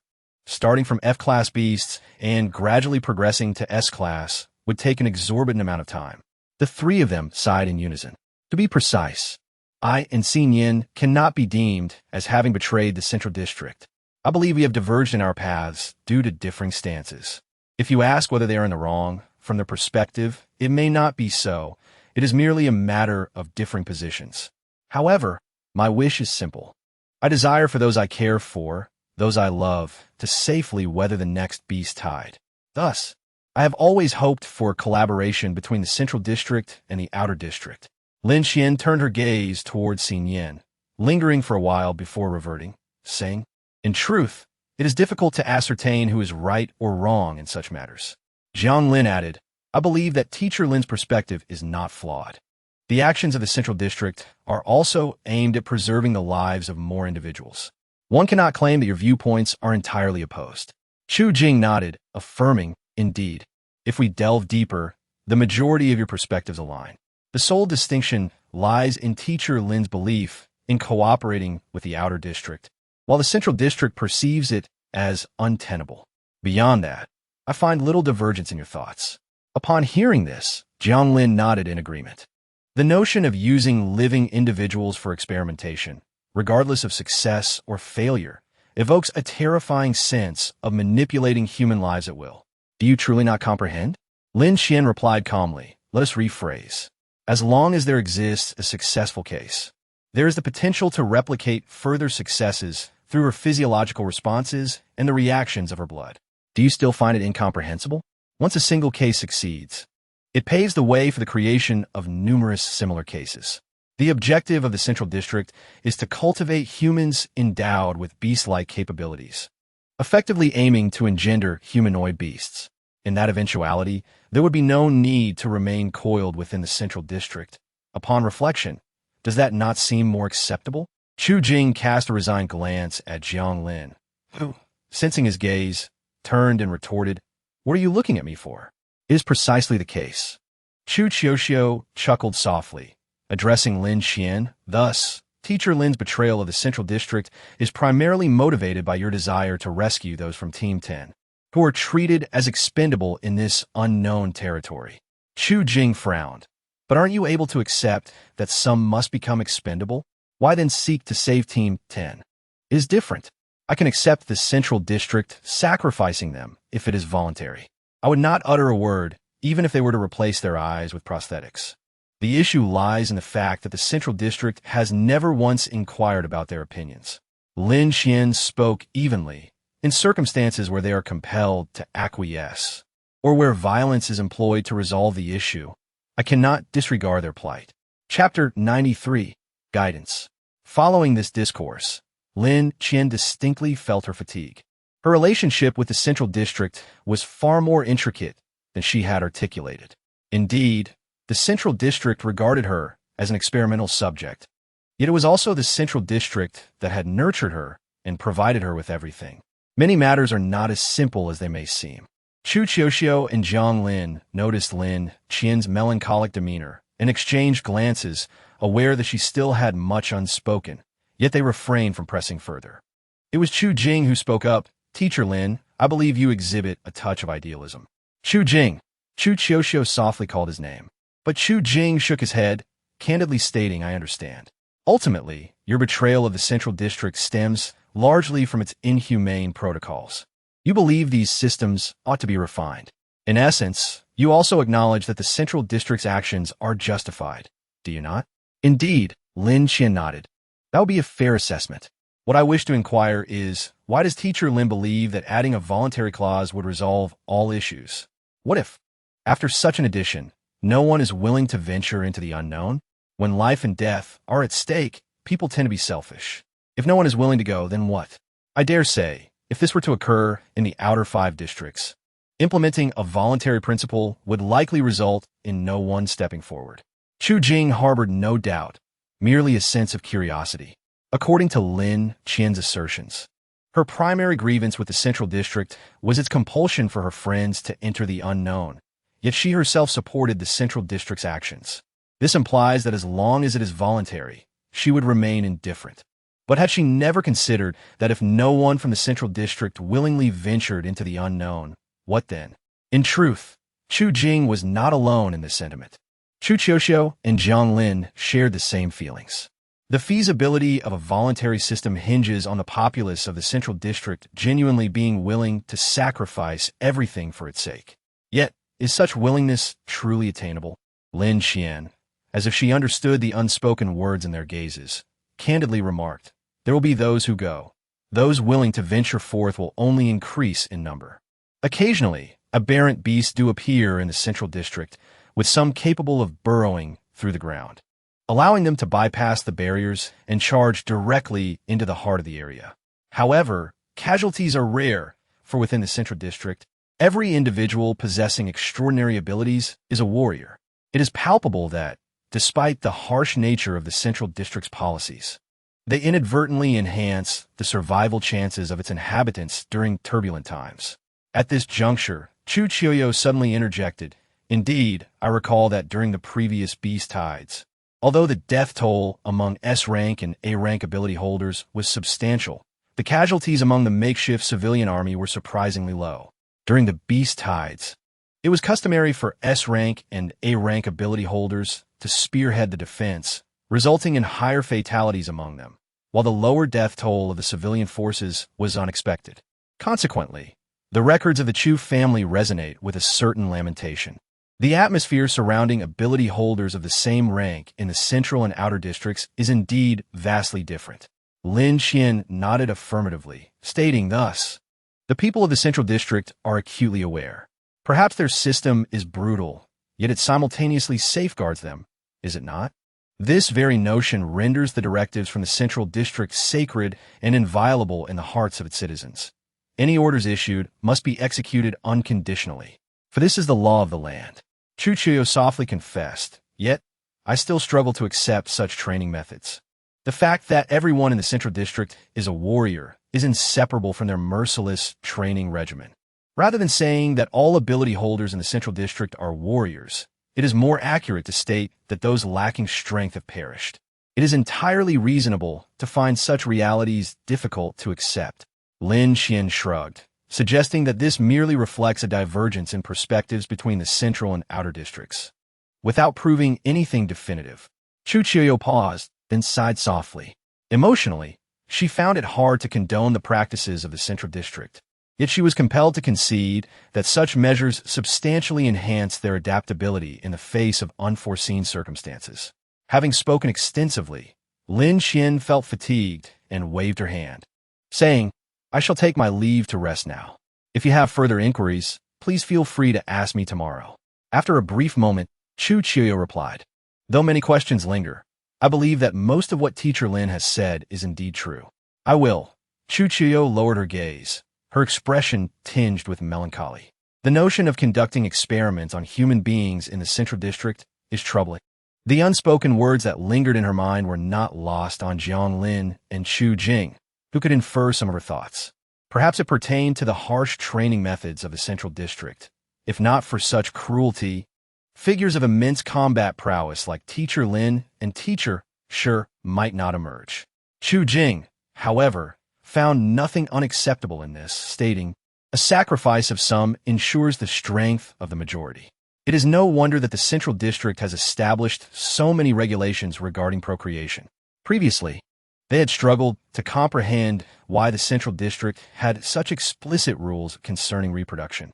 Now, it seemed that without such stringent regulations, few inhabitants would remain. Jiang Lin sighed. It is difficult to ascertain who is right or wrong in such matters. Indeed, Chu Qiuyo echoed. Ultimately, it is an endeavor to enhance the survival odds for all. There was a palpable heaviness in the atmosphere. Chu Jing remarked, "Nonetheless, we have gleaned considerable knowledge, have we not?" "Yes," Chu Qiuyo mused. "I never would have guessed that Teacher Lin harbored such idealism." She rolled her eyes, adding, "I had thought she and Teacher Shi were more pragmatic individuals." In such an era, wishing for the well-being of all one's friends is, in itself, a luxury. Chu Jing nodded in agreement. After all, even in combat techniques, Lin Xian taught them only the most straightforward and forceful methods, and her temperament hardly suggested an idealistic disposition. "Isn't that normal?" Jiang Lin stretched nonchalantly. "Teacher Lin has indeed ventured into uncharted territories and has taken lives, yet regardless of that, she is merely 18 or 19, just 6 or 7 years older than us." However, Jiang Lin suddenly posed a question. "Do you think Teacher Lin and Teacher Shi are truly an engaged couple?" "I have my doubts," Chu Qiuyo replied. "Who knows? The information we uncovered suggests that Teacher Lin and Teacher Shi eloped from the Central District. But it's hard to say if this information was released as a smokescreen by them. Personally, I believe the likelihood of it being a diversion is quite high, as Teacher Lin possesses a remarkable ability to guide others, much like how we arrived here, which is a similar principle." At this point, Chu Jing fell into contemplation. Only Jiang Lin remained puzzled, her expression reflecting confusion. "What do you mean?" Chu Qiuyo countered. "Did you think our path was entirely self-determined? Isn't it?" Jiang Lin retorted. "Teacher Lin never made any decisions for us, did she? What's wrong with that?" Jiang Lin touched her head, pondering if she had overlooked something. "Not quite." Chu Qiuyo shook her head, unfolding a map on the ground and producing a small flashlight. "While I cannot affirm the exact path we will take, I am certain that upon reaching Stade Village, we will proceed here." She pointed to the Sky Mountain range on the map, which stretched long and unbroken. Lin Xian had clearly indicated the elevation and humidity of the mountains on the map. Indeed, Chu Qiuyo glanced at him. Jiang Lin, looking between Chu Qiuyo and Chu Jing, remarked, "I have looked for quite some time and have not discerned anything strange." Chu Qiuyo continued, "Do you remember when we decided to choose the cave? Teacher Lin mentioned that it was a favorable location. She also indicated that flying aberrant beasts generally avoid damp areas, correct? You cannot deny that our choice of this location was primarily influenced by her notes on the cave and her suggestion." Jiang Lin nodded yes. It has indeed proven to be a good place. Yet, in truth, Teacher Lin had likely long desired to come here. When confronting the Chaos Bird, one should have realized that her objective was to have Teacher Shi eliminated. Our choice of this location was, in fact, inevitable. Even had we not chosen it, she would have found a way to guide us here, just like with the Sky Mountain Range, Chu Qiuyo murmured. The markings on the Sky Mountain Range are sparse, with only one area being slightly damp. Should one traverse from the mountainside or summit, there would be no concern over the incursions of aberrant beasts, making it the swiftest route. Chapter 94. The Crow-Winged White Wolf. In essence, Teacher Lin has been subtly guiding our decisions all along. Jiang Lin's expression shifted, hinting at the possibility. After all, she was on a mission to rescue her friend. How could she possibly neglect us during our trials? Before hearing Lin Xian's candid confession about Teacher Shi, Chu Qiuyo had felt an unsettling dissonance. Lin Xian was clearly waiting to rescue her friend. Why would she allow them to undergo trials? Now it appeared she had been steering them toward a path that was both relatively safe and expedient. Jiang Lin murmured, "I had completely failed to notice." Chu Jing observed Jiang Lin's demeanor and remarked, "Had it not been for Teacher Lin's candidness today, I would never have suspected." "I too," found it somewhat peculiar. Chu Qiuxiu sighed, pondering where exactly the guidance had originated. Was it from the recounting of the three families' histories? Or perhaps from the peculiar markings in the cave? Had it not been for teacher Xiaolin's candid admission, I would have remained oblivious to the fact that our actions had been orchestrated by her. Chu Jing murmured in agreement, adding, "It seems the Central District has indeed invested considerable effort into her. Had it not been for the death of Shan Ning, which prompted Teacher Lin to recognize the value of the young lady's knowledge of the truth, she likely would not have disclosed so much." The trio fell into a contemplative silence, unsure of what to say. All three were astute, and it would not take long to discern Lin Qian's intentions if they laid everything bare. After a moment, Chu Qiuxiu rose and said, "Well, having value is certainly better than lacking it, isn't it? Furthermore, I must investigate the matters in Outer District 1. It does not impact me significantly. The night is deep. You should rest. I will sleep after I have buried Shan Ning." "I'll assist you," Jiang Lin offered, rising and directing her gaze toward Shan Ning. Given her condition, it was evident she had been brainwashed from a young age. Despite her beautiful visage, her body had been so marred. "Outer District 1. I will need to conduct a thorough investigation." Chu Jing sighed. "Burying Shan Ning here is quite fitting. At least it is a beautiful place, is it not?" Chu Qiuxiu's expression darkened as she attempted to articulate something several times, yet ultimately remained silent. After Shan Ning was interred, dawn began to break. Not a single beast had appeared in this place since the end of the Blood Moon Day.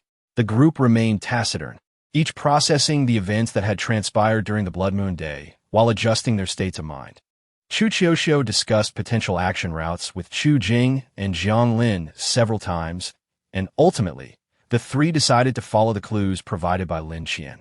Time was of the essence, and the path Lin Qian had planned would likely not delay them for long.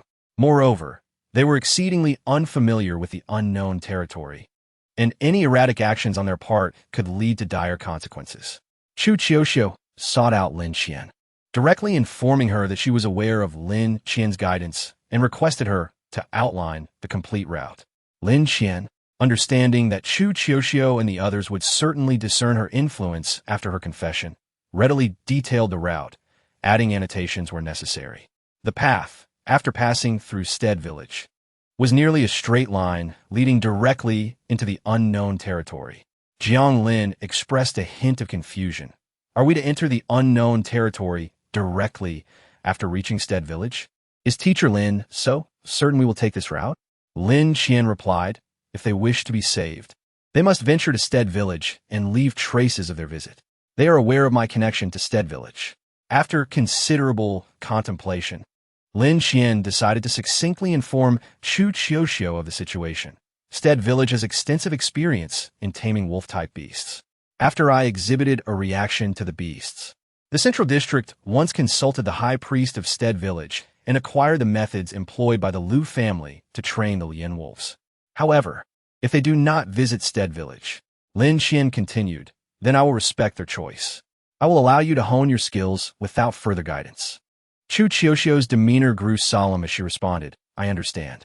The trio, recognizing the unspoken understanding, refrained from inquiring further about Lin Qian's experiences in the unknown territory. Soon, the Blood Moon Day passed, and before their departure, Chu Qiuxiu bid farewell to Shan Ning. Despite their brief acquaintance and her not fully investing her emotions, she found it difficult to accept the reality of having killed Shan Ning herself.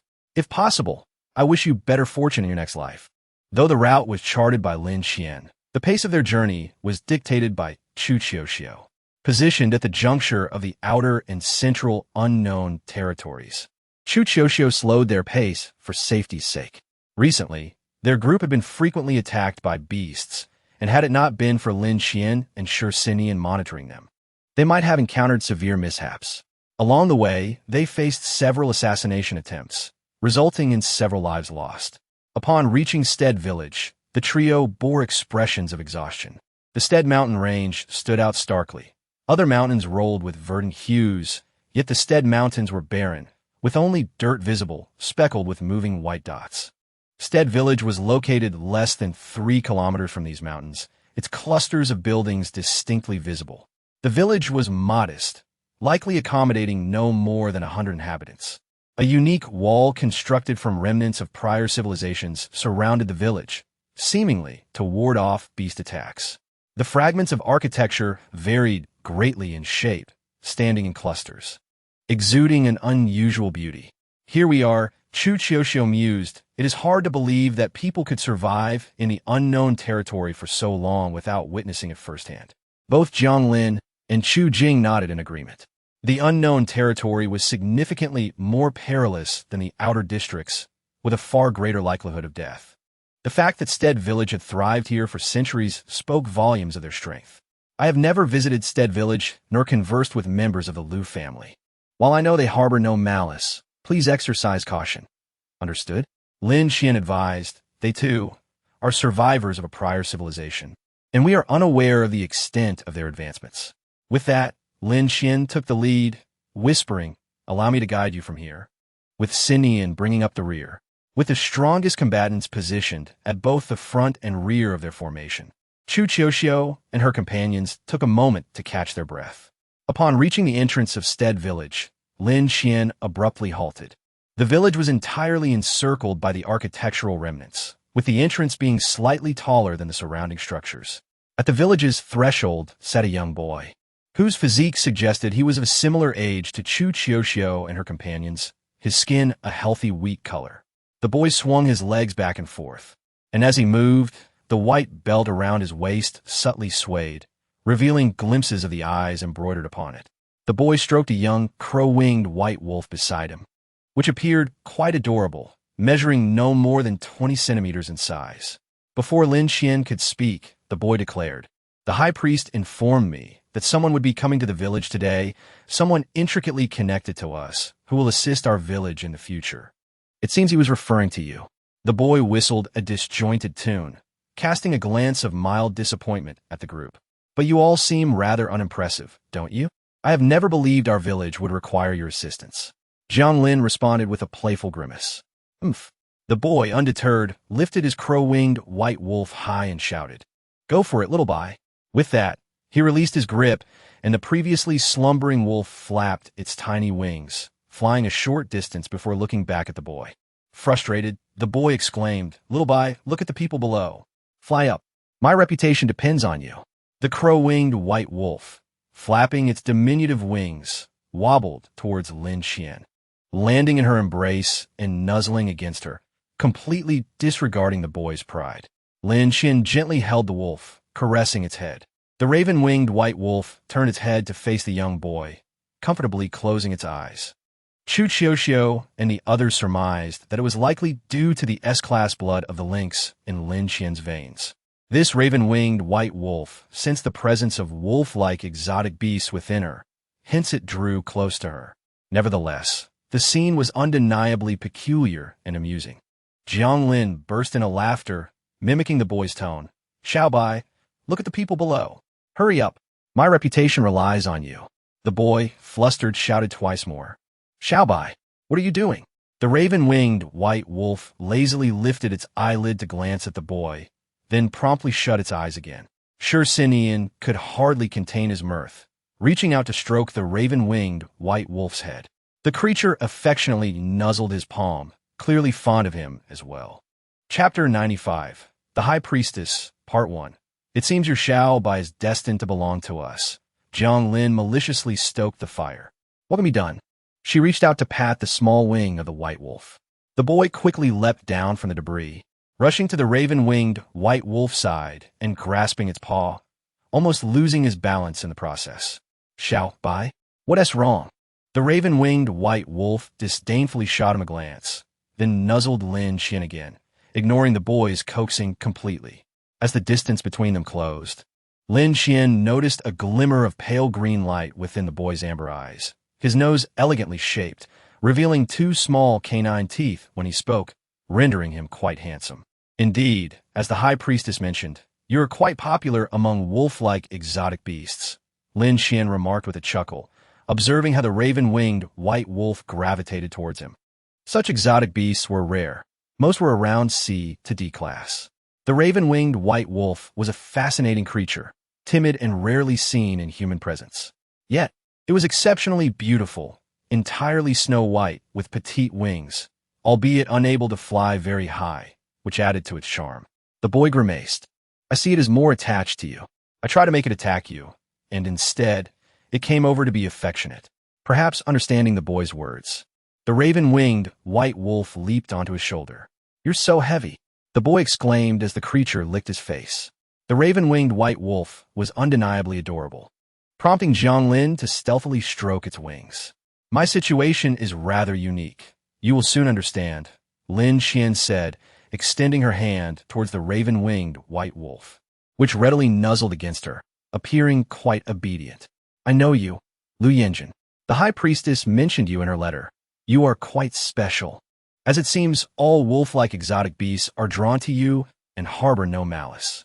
Experiencing it firsthand contrasted sharply with merely reading about it. Lin Qian could clearly sense that, despite Lu Yinjin's initial sarcastic remarks, she did not harbor any dislike for him. Under normal circumstances, even the slightest hint of mockery would prompt her to retaliate. Yet here, she remained remarkably calm. How could the high priestess disclose my secret? Lu Yinjin grumbled, hands shoved in his pockets, circling Lin Qian. But why do you carry the scent of the lynx? Lin Qian was momentarily taken aback, but quickly replied, this is not the place for conversation. Take me to meet the high priestess. Once I see her, you will understand. Lu Yinjin appeared dissatisfied with her response, muttering under his breath, what is that supposed to mean? He turned and led the way, stating, the high priestess should be expecting you. The stone door formed by the accumulation of debris was immovable. Lu Yinjin skillfully climbed to the top of the stone door, declaring, we can only go over. Can you manage? Despite his words, his gaze provocatively fell upon Jianglin. You shouldn't need my help, right?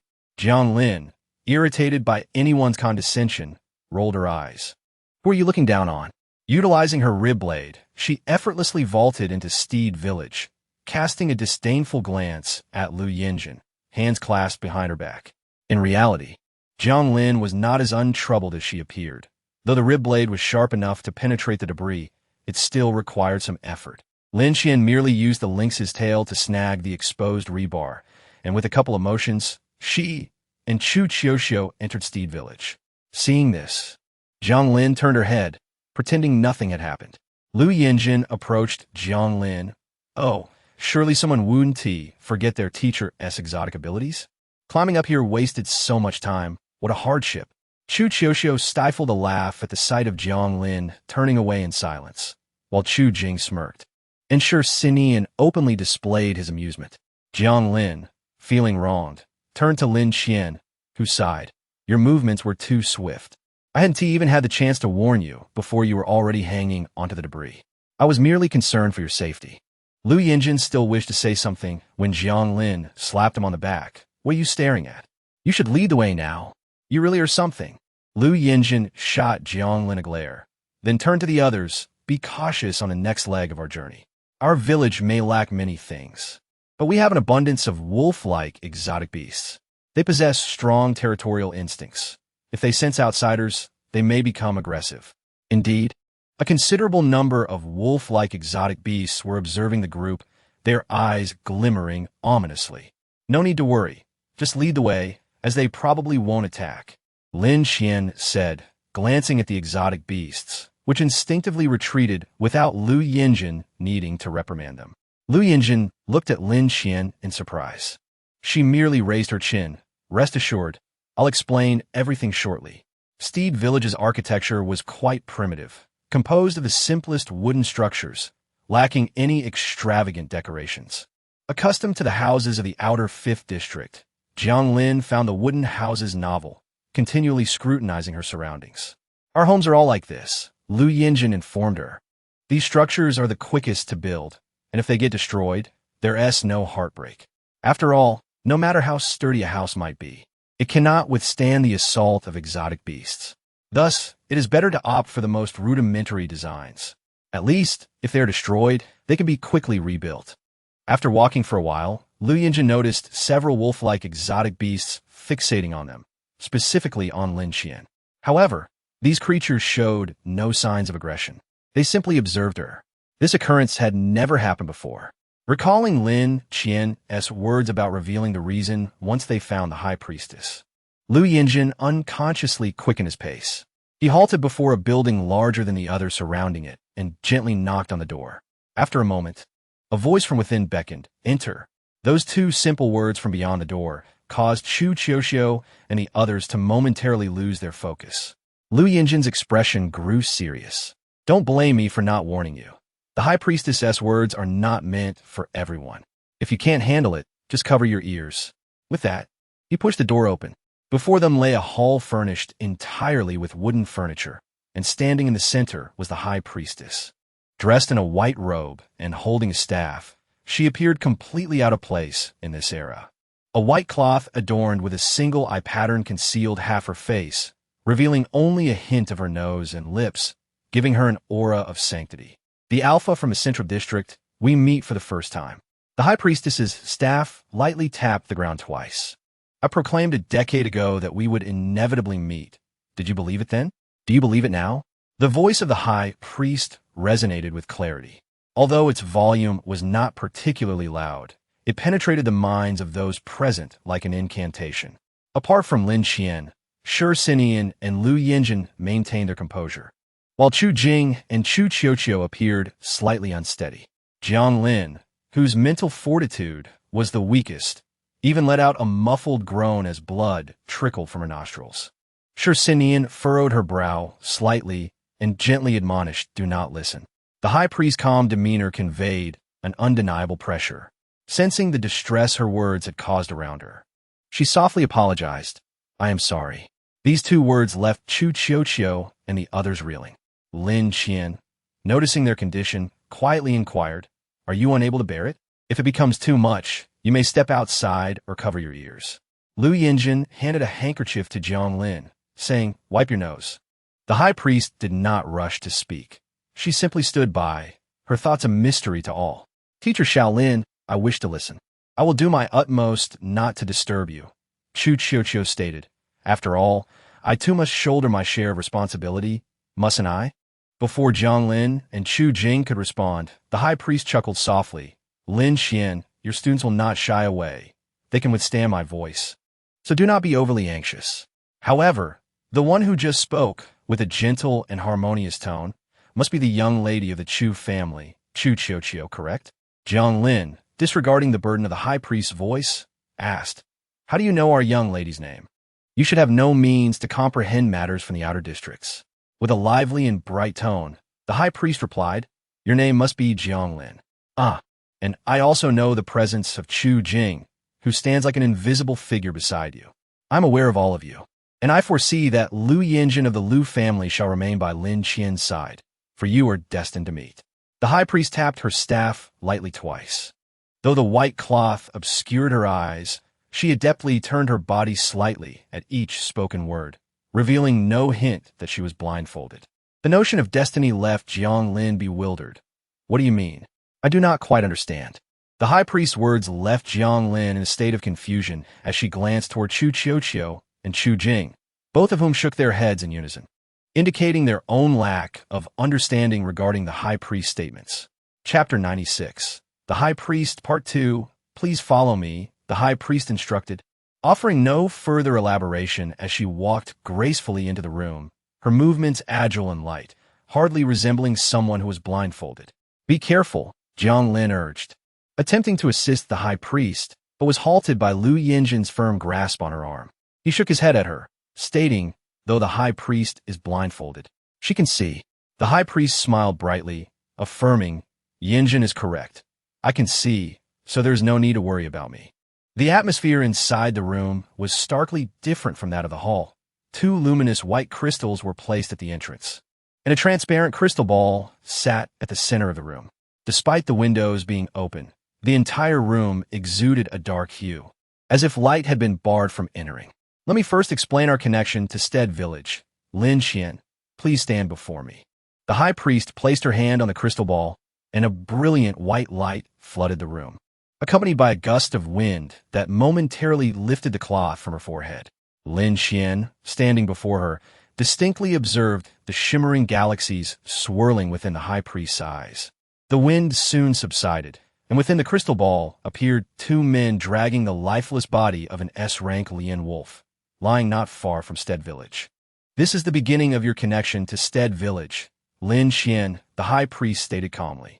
The blood of the Lien wolf within you originates from the creature depicted in this image, and its carcass once resided in Stead Village. The scene transitioned to when Lin Qian arrived at Stead Village. The wolf pack watched her intently. They're observing you, not merely because you possess the blood of a beast within your human form, but more importantly, they recognize the scent of the Lien wolf within you. The high priest elucidated. The image shifted once more, and the high priest's tone slowed. Now, let us discuss matters concerning you. The crystal ball displayed an image of young Lin Qian, her hands and feet shackled in chains, emitting inarticulate cries of despair. Outside, individuals calmly scribbled on documents, remarking, "This reaction, has she completely succumbed to becoming a beast? It is possible. However, given the presence of S-rank Lien wolf blood within her, we should send someone to inquire about the training methods for Lien wolves in Stead Village. After all, this is crucial research material. What if they raise their demands? If Stead Village raises their demands, and we lack sufficient personnel to control the blood of the beast, then we shall meet their requirements." Understood. In the blink of an eye, the scene shifted back to Stead Village. The high priest, clad in white robes, handed a letter to someone from the central district, instructing, "We desire nothing, but please ensure that this letter reaches Lin Qian. You must not look at it, do you understand?" The scene froze, and the high priest reassured, "Do not worry, there is more to come." A young Lu Yinjin appeared in the crystal ball, cradling a juvenile Lien wolf, pleading with the high priest, "High priest, can you save it? It is gravely injured." The image transitioned again to Lin Qian standing in the rain, gently closing the creature's eyes. After a moment of contemplation, she conceded, "Indeed, I cannot deny it. In retrospect, Stead Village did assist me." Lu Yinjin exclaimed, "High priest, I will not leave. I shall go nowhere." "Yinjin, I am currently discussing matters with Lin Qian. I shall explain to you in detail later, if you will allow," the high priest responded, unfazed by Lu Yinjin's reaction.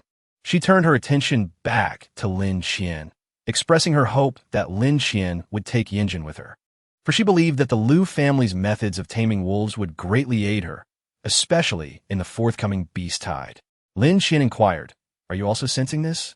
"Naturally," the high priest replied with a gentle smile. "The Lu family has long engaged with beasts. How can we not perceive the current peculiar state of the beasts? Perhaps we understand their condition better than those in your central district. It is not you. It is actually all of you." The high priest's gaze swept across the group, finally resting upon Lin Qian's face. I glimpsed a fragment of the future. Though Lin Qian could not see the high priest's expression, she could discern the excitement in her tone. The high priest continued, "In a future stained with blood, I have seen a glimmer of light you have torn open. The world is telling me that the path you tread at this moment is indeed correct. The world warns that if both sides do not cooperate during this beast tide, it shall lead to a divergent fate." As she finished speaking, rain began to fall outside. The fine droplets incessantly tapped against the rooftop, producing a clear, rhythmic sound that became particularly pronounced as everyone held their breath. The high priest turned to Chu Qiuqiu. "I understand that you have been troubled by your father's lack of trust in you.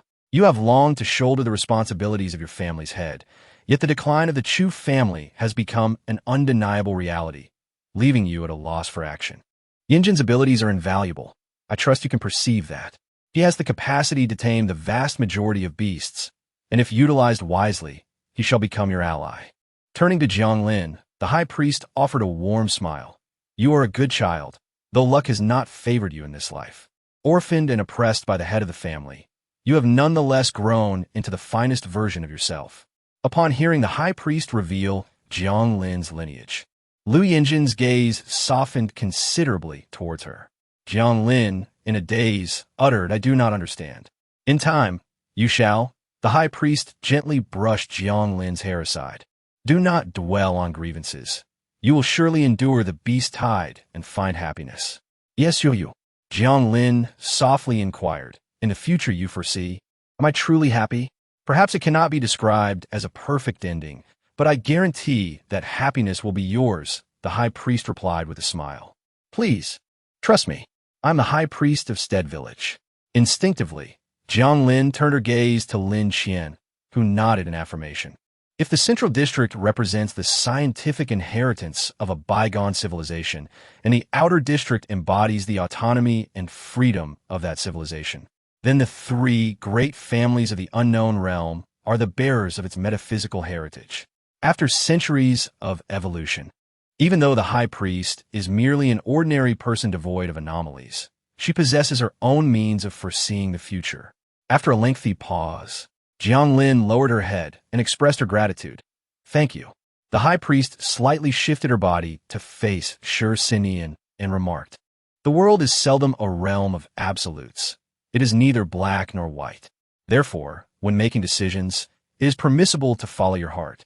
Shi Sinian's eyes flickered as he replied, thank you for your guidance. After sharing so much, the High Priest appeared weary, her grip on the scepter slightly faltering. She bowed slightly to Lin Qian and the others and said, please consider this carefully. Yinjin is truly a reliable child. Yinjin, please escort them to their quarters. We shall converse further in a while. Lu Yinjin responded affirmatively and led everyone out. Once Lu Yinjin's figure vanished from sight, a clatter echoed as the High Priest's scepter fell to the ground. It took her a long while to crouch down and retrieve it, maintaining her usual composure. Fortunately, the white cloth covering her face concealed her expression. Lu Yinjin remained oblivious to the High Priest's exhaustion. She turned to him and said, Yinjin, allowing you to leave was a collective decision. Lu Yinjin appeared somewhat despondent, clearly aware of the situation. The crow-winged white wolf perched on his shoulder gently and nudged his cheek. The members of the Lu family have always thrived in the Stead Mountains, relying on wolves during the deluge. Over centuries, they have witnessed the wolves transform into skeletal remnants. Yet they have repeatedly sheltered the Lu family. They are our kin. Acknowledging the impending beast tide, the Lu family cannot possibly abandon them to survive alone.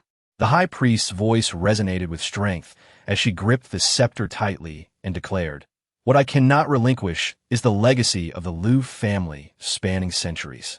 The art of wolf control that has been passed down through generations. Lu Yinjin, you're the most gifted of your lineage. The majority of beast kind are drawn to you. Allowing you to leave is a means to ensure the continuity of our heritage, proving that the Lu family once flourished. Lu Yinjin slowly bowed his head, his lips pressed tightly together, before he said, I wish to remain with you all until the moment the beast tide arrives. I am, after all, a member of the Lu family. Despite the High Priest's hidden expression, Lu Yinjin could sense her demeanor softening. She reached out to caress his cheek and asked, will you let the legacy of the Lu family return to the earth?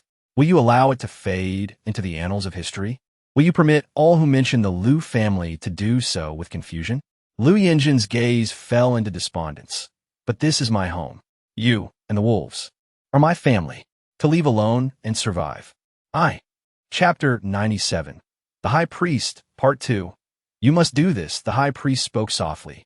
I understand that you cannot accept this reality at present, but Yinjin, life is filled with many things we dislike and do not wish for.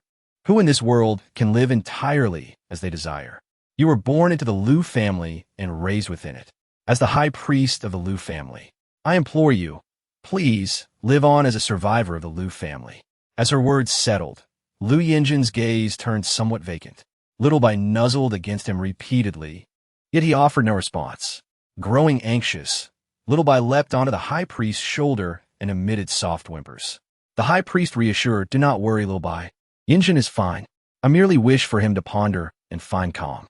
After a considerable pause, Lu Yinjin finally moved his eyes slightly and asked the High Priest, may I have a moment to think? Watching Lu Yinjin and Littleby depart, the High Priest exhaled deeply. After some time, she addressed Lin Qian. You have been here for a while now, have you not? Lin Qian leaned against the doorframe, looking up at the High Priest. I arrived not long ago. After tidying up, I came here and happened to see Lu Yinjin and Littleby leave. Before Lin Qian could speak further, the High Priest interjected. Due to the high proportion of wolf blood within you, my words have minimal impact on you. Do not worry about Shi Sinian and the others. They are merely experiencing slight backlash from my words. They will gradually awaken based on their mental states. This will not harm them, I swear to the divine. Let them rest well, the high priest continued softly. You have been in the unknown realm for nearly a month. Your spirits must be weary. Ultimately, Chu Chio and her companions are merely 13 years old. A month of constant tension and battles against beasts has left them exhausted. A moment of calm will allow them to reflect on Lu Yinjin's situation. Lin Qian pressed her temples and said, if you agree to relocate, I can arrange for the outer district to accept you. Upon hearing Lin Qian's words, the high priest smiled and replied, I understand, but we will not leave. This is our home. Is it not natural to protect our home, our family, and our companions? The Lu family has always been sheltered by the wolves, and in this time, we cannot abandon them. Do not worry. At least in the future I foresee, Yinjin will carry forth the Lu family's legacy and live well. I have overstepped. I shall no longer doubt your resolve. Lin Qian bowed respectfully to the high priest. I have two matters to inquire about. First, have the members of the 10th team passed through here, and if so, where have they gone? Second, in the future you foresee, has anything significant occurred? The high priest responded, the 10th team did pass through briefly, but did not engage with us. According to my calculations, they will head northwest. Thank you. That is sufficient. Lin Qian's expression relaxed somewhat. As for the future, I am afraid I cannot divulge much. The high priest expressed her regret. The future is not something to be shared lightly. I have already provided all the hints I can offer. To say more would be detrimental to you. Thank you. Could you possibly share some information regarding Lu Yinjin? At this, the high priest smiled, of course.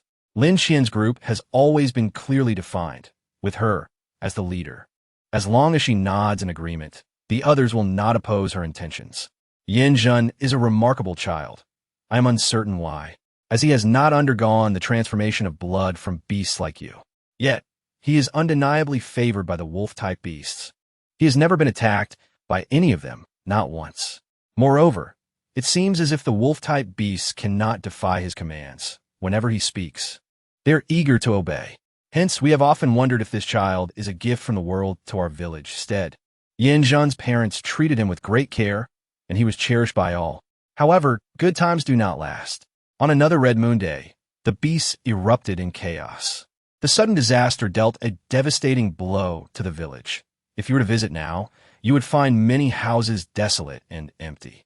Tragically, even Yinjin's parents met with untimely deaths, leaving him the sole survivor. It was after that fateful Red Moon Day that I finally transcended my limitations and began to hear the voice of the world. The world revealed to me that a beast tide was imminent. The high priestess placed her hand upon the crystal ball. Despite her role as the high priestess, she failed to foresee the impending danger, a grave oversight. Although the villagers did not blame her, the anguished high priestess knelt before the crystal ball, fervently praying to the divine, desperate to avert a recurrence of such calamity. In her daily supplications, the crystal ball suddenly gleamed brightly, and she collapsed. When she regained consciousness, she discovered she could hear the voice of the world. From that moment on, I understood that Yinjin might not merely be a gift from the world. Rather, he is a beacon of hope. He must carry forth the legacy of the Lu family and survive. I conveyed this revelation to the village, and after much deliberation, we reached a consensus. We would remain instead, but Yinjin must live on with the hopes of us all. You're likely aware of the subsequent events. After I divined the connection between you and Stead, when the Central District sought us out, I left you a message. You see, I had foretold that our paths were destined to cross. The high priestess smiled as Lin Qian exhaled deeply, asking, did you foresee whether we would agree to your proposal? Indeed, my divination indicated that once you regained your composure, you would acquiesce. However, I must be candid with you and withhold nothing, which is why I have shared everything with you. The high priestess spoke softly, as beings like myself place great faith in the results of divination. Lin Qian was somewhat aware of this. The three prominent families in the realm of the unknown have not significantly advanced in technology. Instead, they have embraced the path of mysticism. Centuries of tradition have fostered an unyielding trust in their beliefs. If the divination results dictate that I must disclose every detail to Lin Qian, then the high priestess would not deceive her. Indeed, after you revealed everything to me, I found myself deeply moved. Lin Qian admitted, I wish to negotiate with the central district, and the more leverage I possess, the better. Individuals like Lu Yinjun, who have an innate affinity for the wolf-type beasts and can train them, are invaluable to me. Lin Qian recognized that her solitary efforts would be insufficient to sway the central district and foster collaboration with the outer regions. Thus, she required substantial leverage. While Lu Yinjun's combat prowess may not be formidable, the ability to command a legion of wolf-type beasts renders him a formidable asset. For you, this may be a gamble, betting everything on us. Lin Qian remarked, after all, you intend to send only Lu Yinjun away.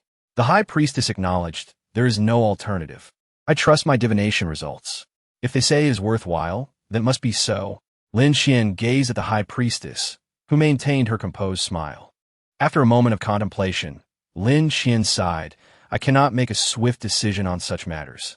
Can we not wait until we leave the realm of the unknown to take Lu Yinjun with us? Must it be done now? Upon hearing Lin Qian's words, the High Priestess sighed softly. If you do not depart with him now, but rather plan to take him when you leave, it would indeed be safer. However, your trust in Yinjun would likely diminish, would not? Without shared experiences of life and death, how could genuine feelings develop? Lacking profound affection, would your regard for Yinjun differ from that of others? Lin Qian replied it would not. The High Priestess smiled wryly thus. I hope you will take Yinjun with you. Such a choice would deepen your bond, ensuring mutual support in the future. You value emotions more than you realize. This is what my divination revealed. Therefore, I believe it is best for Yinjun to accompany you now. Lin Qian responded, though there may be dangers in doing so. Some circumstances are unavoidable. I urge you to contemplate this. Yinjun is destined to be your ally. At least in the vision of the future I have seen. He becomes your support and your bargaining chip. The High Priestess spoke earnestly, urging, please consider this carefully. I understand, Lin Qian acknowledged. The High Priestess nodded. For the next few days, please rest comfortably in our village. I believe you deserve a respite. Chapter 98. Negotiation. Upon hearing the High Priestess's words, Lin Qian felt a wave of fatigue wash over her. She bid farewell to the High Priestess and exited the room. The High Priestess remained in her stance, unmoving, until after a long while, she regained her composure and murmured in a voice only she could hear, I have little time left. The village's situation will only grow more perilous. Rather than have him wait here, it would be better to let him accompany you. The High Priestess gently caressed her cheek. She was no longer young, having surpassed 40 years, yet just yesterday, her skin still appeared relatively smooth. Merely one day later, or rather, just one afternoon, her eyes were already lined with wrinkles, with only the lips and the lower half of her face visible beneath the white cloth appearing youthful. Is this the price of revealing the future? The High Priestess was acutely aware that after issuing warnings about the future, her own body began to deteriorate. She felt the aging of her skin acutely, apart from the exposed areas. Carry forth the hope of the Lu family and strive to survive, Yinjun. The following day, Xin Yin awoke. Just as the High Priestess had predicted, he felt no discomfort in his body. Perhaps he had rested well, and he even felt a sense of lightness. 2 days later, Chu Qiuqiu and Chu Jing awakened, while Jiang Lin lagged behind by an additional day. The five gathered in Lin Qian's room, and Jiang Lin chattered incessantly. I feel like I haven't rested this well in ages. What about when we were in the cave? Did you not rest there? Lin Qian countered. It was different. Jiang Lin shook her head. Back then, with the incident involving Shan Ning and all the things you and Teacher Sure discussed, I had no energy left to rest. I was consumed by those thoughts. Chu Qiuqiu and Chu Jing nodded in agreement. Chu Qiuqiu remarked, I knew it was safe there, yet I still felt utterly exhausted. However, after speaking with the High Priestess that day, I fell asleep the moment I lay down. It was quite strange. After some casual exchanges, Lin Qian finally got to the point, sharing select information relayed to her by the High Priest. What are your thoughts on Lu Yinjun? She asked the trio of Shi Xian, Chu Kuxiu, and Jiang Lin. Shi Xian responded, I believe the Lu family is quite sincere. If Lu Yinjun's abilities are harnessed effectively, he could be a formidable asset. Given sufficient training with exotic beasts, he would undoubtedly become exceptionally strong. Lin Xian concurred with Sure Sign's assessment. Among the various categories of exotic beasts, wolf-type creatures are not particularly rare. Once properly trained, they could form a cohesive unit, proving invaluable against the impending beast tide and potentially intimidating many. Noticing Chu Kuxiu's silence, Lin Xian added, of course, whether we should take Lu Yinjin with us depends on your opinions. You are all currently undergoing trials, and we must consider your progress. If bringing Lu Yinjin along would diminish your capabilities, I would advise against it for the sake of safety. After a moment of contemplation, Jiang Lin stated, I have no objections, but I defer my decision to the young lady. Personally, I believe retaining Lu Yinjin is a wise choice.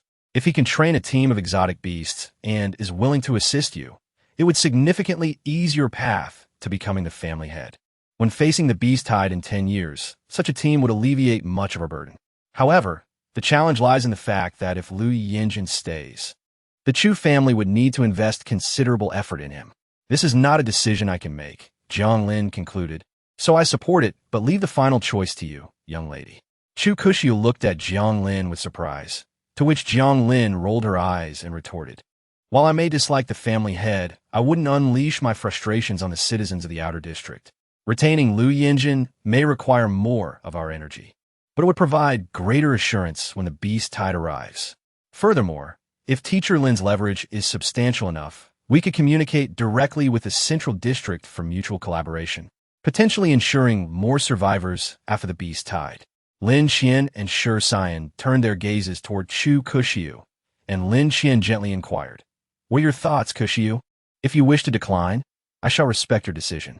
After a brief pause, Chu Kuxiu asked, Teacher Lin, how significant must the leverage be to successfully engage with the central district? Lin Xian replied, At the very least, we need the support of 2 outer districts, and even that may not suffice. Upon hearing this, Chu Kuxiu realized, so you will inevitably head to the outer district 1, correct? The family head there seems to have intricate ties with the central district. Even by chance, you would seek to explore that connection. That is accurate. Lin Xian affirmed without hesitation. I aim to foster cooperation between the central and outer districts during this beast tide. To ensure the safety of those I care about, I must actively facilitate this process. I do not wish for anyone I cherish to perish. Chu Kuxiu softly remarked, It appears, then, that you believe the backing of 2 districts alone is insufficient? Lin Xian confirmed, Indeed, it is undoubtedly inadequate.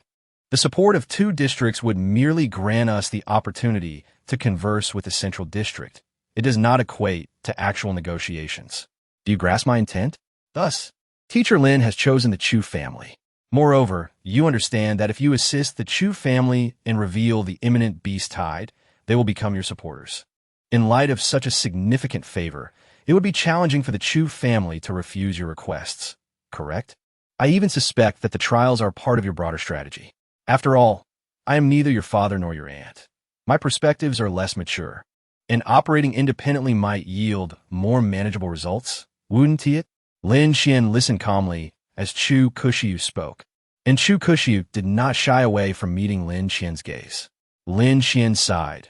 Not everything you assert is entirely accurate. I would say the correctness is split evenly.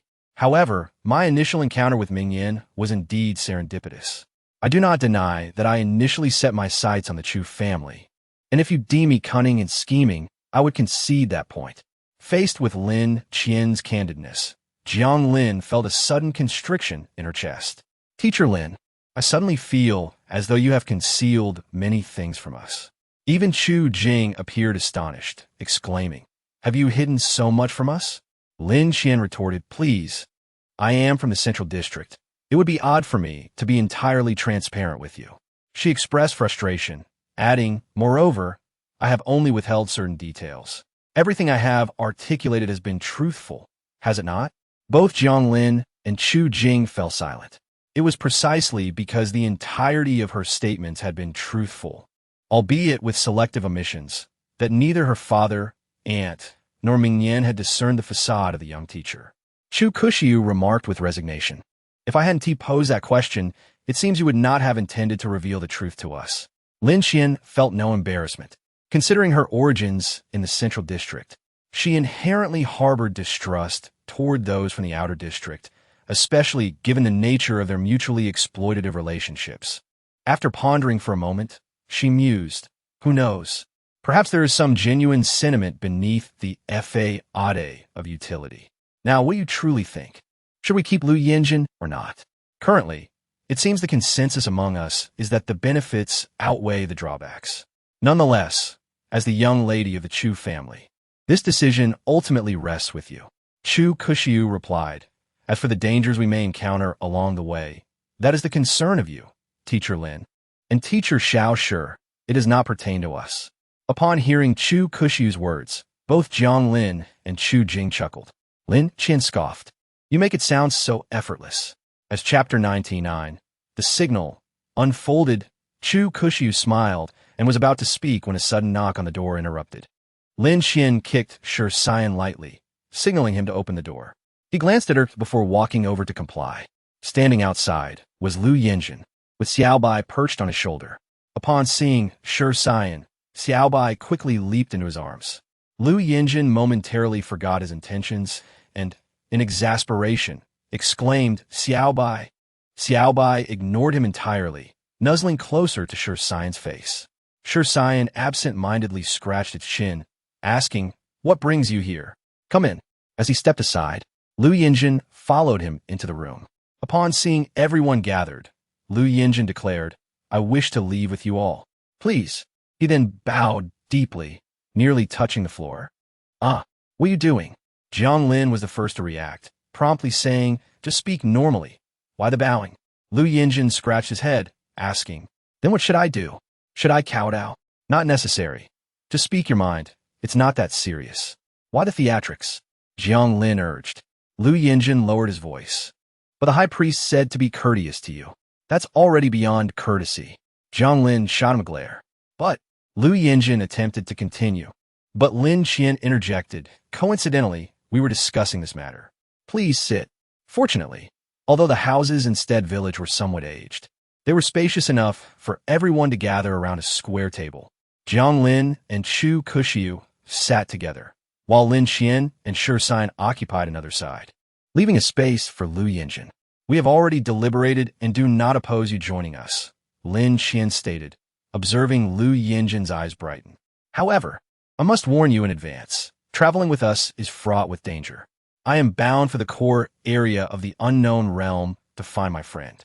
Given your extensive dealings with the Lu family and the otherworldly beasts over the years, I find it hard to believe that you are unaware of what the core area signifies." Lin Qian observed Lu Yinjin. "I am aware that in recent years, the occurrences of beast uprisings have become increasingly frequent, and the likelihood of encountering high-level beasts seems to have escalated. Despite the fact that we are positioned at the juncture of the external and central regions of the unknown realm, we have witnessed several instances of B-level beasts. Though these occurrences are few, they remain vivid in my memory. Please trust me.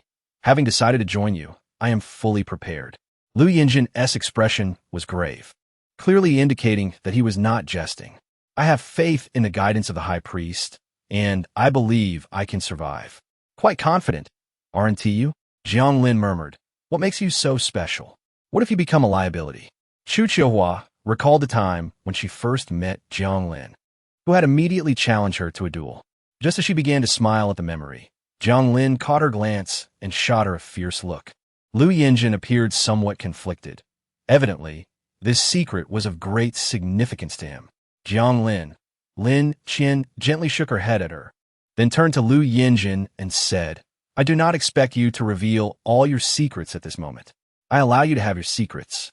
Lu Yinjin widened his eyes, and Lin Qian raised her hand to silence him, continuing, "You do not know us, and we do not know you. It is perfectly normal for you to have secrets and matters you are reluctant to discuss. However, I must ascertain one thing.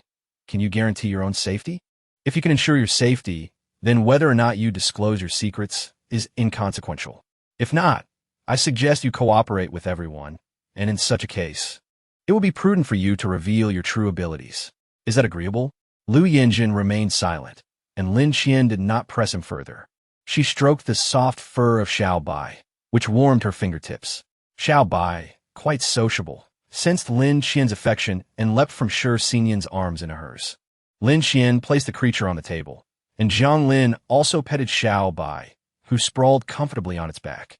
Lu Yinjin ultimately resolved to disclose his secret, whispering, "I possess a unique whistle that summons nearby wolf-like beasts, with a range of approximately 1 kilometer.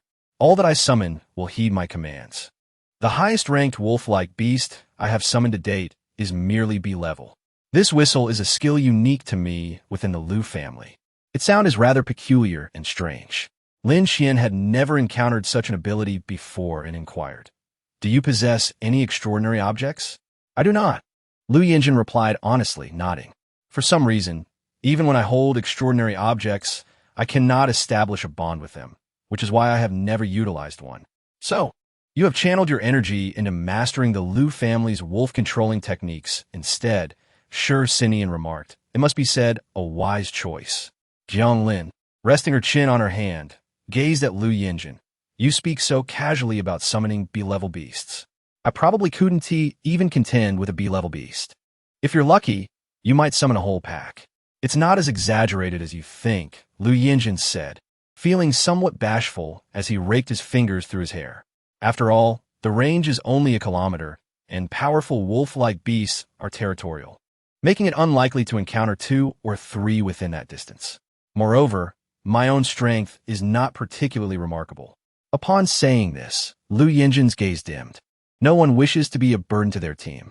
"Oh, you need not worry. I shall address this issue for you." Lin Xian smiled at Shi Sinian. "It seems you'll have to exert yourself a bit more, as your situation is similar. When you were with Chu Qiuhua and Chu Jing, you also mentioned I should be more considerate." Shi Sinian chuckled. "Let us discuss extraordinary objects later. Chu Qiuhua, why don't you and the others briefly introduce your abilities?" "Certainly." The 3 of them provided a brief overview of their extraordinary abilities, while Lin Xian and Shi Sinian also offered succinct descriptions. Once Lu Yinjin had absorbed this information, Lin Xian stated, "My extraordinary ability allows me to control multiple objects simultaneously, which means I can lend you one of my extraordinary items. However, since the object belongs to me, controlling it will be significantly more challenging for you. Would you like to give it a try? Is that truly possible?" Lu Yinjin's eyes brightened. "I have never used an extraordinary object before. Can I really give it a try?" If he can command a pack of wolves, then Lu Yinjin would not need to engage in close combat. Compared to the Shadow Blade, the Ring Blade, with its longer range, would clearly be more suitable for him. Lu Yinjin assessed the Ring Blade. It was not heavy, emphasizing lightness, and felt quite comfortable in his grasp. "Let us take it outside and test it." Lin Xian waved her hand. "And regarding your whistle, does that mean any wolf-like beast summoned by your whistle will follow your commands?" "Indeed." Lu Yinjin reluctantly placed the ring blade back on the table, saying, "At least for now, that seems to be the case." "That is quite an admirable ability," Lin Xian remarked. "I have yet to witness such a unique talent. Do the Qi and Lu families possess similar abilities?" "I'm not entirely sure." Lu Yinjin shook his head. "It is not convenient for us to venture far to seek out other families. Considering the distance between the Lu family and the other 2 families," Lin Xian sighed. "Indeed, the distance is quite considerable. Would you like to try the ring blade?" Lin Xian tilted her chin toward Jiang Lin. "Do you want to test his strength?" Upon hearing this, Jiang Lin sprang to her feet. "I can." She then provocatively stared at Lu Yinjin. "Are you up for it? Would you like to familiarize yourself with the ring blade before deciding whether to face me? Just to clarify, my strength is rather decent, and I want to show you any mercy." Seeing the disbelief on Lu Yinjin's face, Chu Qiuhua interjected, "It's true. During our first bout, she nearly defeated me using a D-level extraordinary object while I wielded an A-level one." Jiang Lin held her head high. "Are you scared? If you are, I'll let you save face. Is she really that formidable?" Lu Yinjin appraised Jiang Lin, turning to Lin Xian.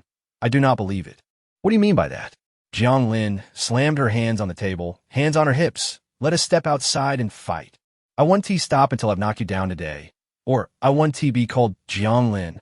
Lu Yinjin stroked the ring blade and sighed. "It's all right. I'll go easy on you. I want to blow my whistle, considering we are surrounded by wolf-like beasts. That's fair, I assenti it." Observing the ruckus as they exited the room, the remaining few exchanged glances. Lin Xian was the first to burst into laughter. Jiang Lin's sharp tongue is rare. It's not often someone can hold their ground against her. Indeed, Chu Chihua chuckled. I see Lu Yinjin is no pushover either, at least, judging by his words. He certainly doesn't seem to be. Shi Xinyan also chuckled. Having someone who can stand up to her is a welcome change. Let us see if she dares to be as arrogant as before. Shall we go and watch? They're about to engage in a duel. Lin Xian stood up, and Xiao Bai climbed onto her shoulder. The group took their time, sauntering towards the door.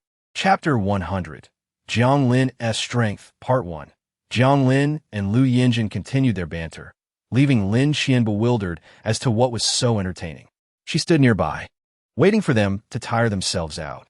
Once their bickering subsided, Lin Xian remarked, You seem to be enjoying yourselves. What is all this fuss about? Teacher Lin. He underestimates me. Jiang Lin pointed at Lu Yinjin with her hands on her hips. I am quite strong, don't you think? Lu Yinjin replied, How do I underestimate you? I merely inquired about your fighting style. Where is the underestimation in that? I have to clarify, after all, it is indeed contemptuous. Jiang Lin hardly listened, muttering, Just now, you're in the room, saying you wouldn't blow the whistle. Stop, Lin Xian interjected, pointing towards the clusters of small white dots on the Stade Mountains. Jiang Lin, there are so many wolf-like beasts here. If he truly blows the whistle, you won't be able to withstand it. Lu Yinjin, encouraged by Lin Xian's support, immediately found his confidence. Exactly. I was clearly trying to help her, and yet. He shook his head, appearing utterly helpless in the face of Jiang Lin. Lin Xian remarked to Lu Yinjin, Don't blame me for not warning you. Jiang Lin is indeed quite remarkable. In terms of explosive power, neither Qiu Qiu nor Chu Jing could match her. Upon hearing this, Jiang Lin straightened up proudly. Lin Xian shot her a sidelong glance. All right, you two stop bickering. What you really want is to test each other's capabilities, isn't it? Here's the deal. Since Lu Yinjin won to blow the whistle to diminish his combat strength, Jiang Lin, you want to use any foreign objects either. No foreign objects? But I want to use foreign objects. Lu Yinjin frowned. Isn't that a bit unfair? Lin Xian laughed. Don't worry. You'll soon discover whether it's fair or not. How about Jiang Lin? Do you have any objections? Jiang Lin excelled in close combat, and the rib knife was perfectly suited for her. Without weapons in close quarters, her strength would indeed be significantly compromised. To be fair, this limitation was comparable to Lu Yinjin not blowing the whistle. Both parties would lose their greatest assets. I have no objections. Jiang Lin pondered for a moment. I think it's acceptable. All right, wait for me for 2 minutes. I want to ask Lu Yinjin if he can use the ring blade. Lin Xian approached Lu Yinjin and inquired, How does it feel to use? Lu Yinjin lifted the ring blade and swung it casually, saying, It feels a bit strenuous, but I can manage. Lin Xian explained, That's because the ring blade is my foreign object. Even if I let you use it, since it doesn't belong to you and is classified as an A-grade object, it will exert considerable pressure on you. Lu Yinjin nodded. I feel that too. I can use it and sense its power, but it feels somewhat unwieldy. I believe I will become more accustomed to it over time. Can this issue be overcome? Lin Xian replied, If you can't control it well, then I think you should try using another B-grade artificial foreign object. The ring blade is artificial, making it inherently easier to use than natural foreign objects. If you struggle with an A-grade ring blade, it would be prudent to attempt a B-grade artificial object. I think I should give it a try, as I'm not entirely sure what using this object will be like. I want to have a match with Jiang Lin first before deciding. Lu Yinjin confessed. Lin Xian agreed, that's fine. However, considering your unfamiliarity with foreign objects, I'll give you a brief insight into Jiang Lin's attack style. She excels in close combat. Once she gets in close, she can be quite troublesome. If you wish to contend with her, you must seize the opportunity. Lu Yinjin appeared pensive and replied, I understand. Jiang Lin, stretching her limbs nearby, chimed in with a grin, You'd better not give me the chance to get close. Don't blame me for not warning you.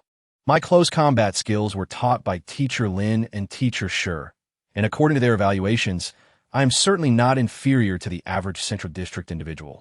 Hearing Jiang Lin's words, Lu Yinjin turned his gaze towards Lin Xian and Shi Xinyan, both of whom nodded in affirmation, indicating that Jiang Lin was indeed not exaggerating. Lu Yinjin's expression grew serious. Although he was not fond of the Central District, he could not deny that it possessed unique teaching methods.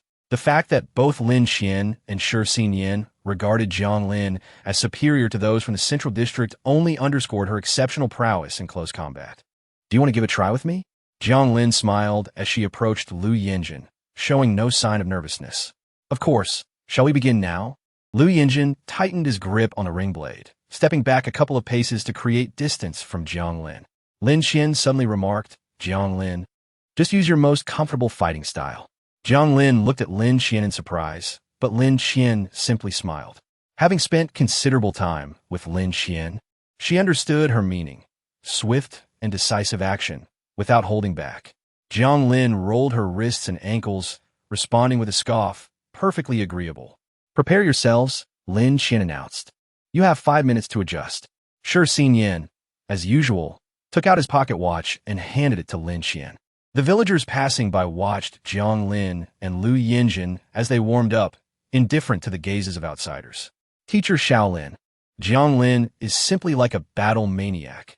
Chu Qiuqiu whispered. She seems so excited to face Lu Yinjin. Indeed, wasn't she like this the first time she fought you? Lin Qian chuckled. Have you forgotten? The first time we met. She was worried about your strength being insufficient and causing trouble for the beast regulators. Chu Qiuqiu felt a bit embarrassed at that time. I was in a bad mood and just wanted to fight. Chu Jing recalled the situation and laughed. Now Jiang Lin is probably just as concerned that Lu Yinjin might hold us back, hence her insistence on fighting him. Perhaps. However, we Haven Tea allowed you to practice with each other since your training. You've been battling beasts all this time, so this is a perfect opportunity to assess Jiang Lin's current strength, Shi Xinyan remarked. I believe you will be quite astonished. Compared to the often playful Lin Qian, Shi Xinyan spoke far less, yet his words conveyed strong confidence in Jiang Lin. We shall see, Chu Qiuqiu said, her gaze fixed on Jiang Lin and Lu Yinjin, feeling a twinge of nervousness. Lin Qian glanced at her pocket watch. 5 minutes had passed. I'll say start directly. There will be no countdown. Seeing that both Jiang Lin and Lu Yinjin were prepared, their eyes locked onto each other. Lin Qian lowered her hand. Begin. However, the moment Jiang Lin stepped on the ring blade, she seized Lu Yinjin by the collar and threw him backward. With a loud thud, dust flew up from the ground. Lin Qian laughed. She really shows no mercy. Lin Qian was well aware of Jiang Lin's south expertise in close combat. If one's reflexes were not sufficiently quick, once she closed in, it would be quite troublesome. This was precisely why she had warned Lu Yinjin to exercise caution. For those whose strength was comparable to Jiang Lin's, once they were within her range, they would find themselves at a distinct disadvantage. Lu Yinjin lay on his back, and Jiang Lin crouched beside him, teasing not so great. Huh, I didn't even use any foreign objects. Chu Qiuqiu leaned closer to Lin Qian and whispered, if the current Jiang Lin were to fight me from back then, I would probably lose. Well, back then, you only managed to win because you had a foreign object that allowed you to catch Jiang Lin off guard. Lin Qian replied. If it were now, there would be no comparison. Once Jiang Lin closed in, her speed rendered her nearly impossible to escape from. It feels like Jiang Lin's explosive power has intensified compared to before, Chu Jing noted. When we practiced before, she didn't seem to have this much strength. Did she? She flipped him over effortlessly. Shi Xinyan added, yes, her strength has definitely increased, and her strikes have become much more decisive. Chu Qiuqiu reflected that Jiang Lin had executed just 2 moves, charging forward and grabbing Lu Yinjin's shoulder to throw him, saying, it resembles the fighting style of teacher Xiao Lin and teacher Shi, achieving desired outcomes through the simplest of actions. Jiang Lin was in no rush, squatting beside Lu Yinjin. Not doing so well, are you, Xiaojin? Humph. Lu Yinjin sprang up and said, I am merely unfamiliar with this peculiar object. Let us begin again. Jiang Lin shifted her gaze towards Lin Qian, who nodded to indicate she should proceed. Encouraged by Lin Qian's affirmation, Jiang Lin took a few steps back. The previous skirmish concluded far too swiftly, leaving her with little exertion. She stretched her waist and inquired, shall we commence directly? Do you require a respite? Not at all. With that, Lu Yinjin hurled the ring blade and charged towards Jiang Lin. She swiftly retreated, exclaiming, why the sudden ambush? The ring blade made a sharp turn, racing back toward her. Hearing the rush of wind from the blade, She slowed her pace to allow Lu Yinjin to catch up. Just as the blade was about to graze her, she hooked her leg around Lu Yinjin's, yanking his arm with her left hand. Caught off balance, Lu Yinjin stumbled, and Jiang Lin's arms entwined around his, toppling him to the ground. In one fluid motion, she seated herself upon his waist. Chapter 101, Jiang Lin's Strength, Part 2.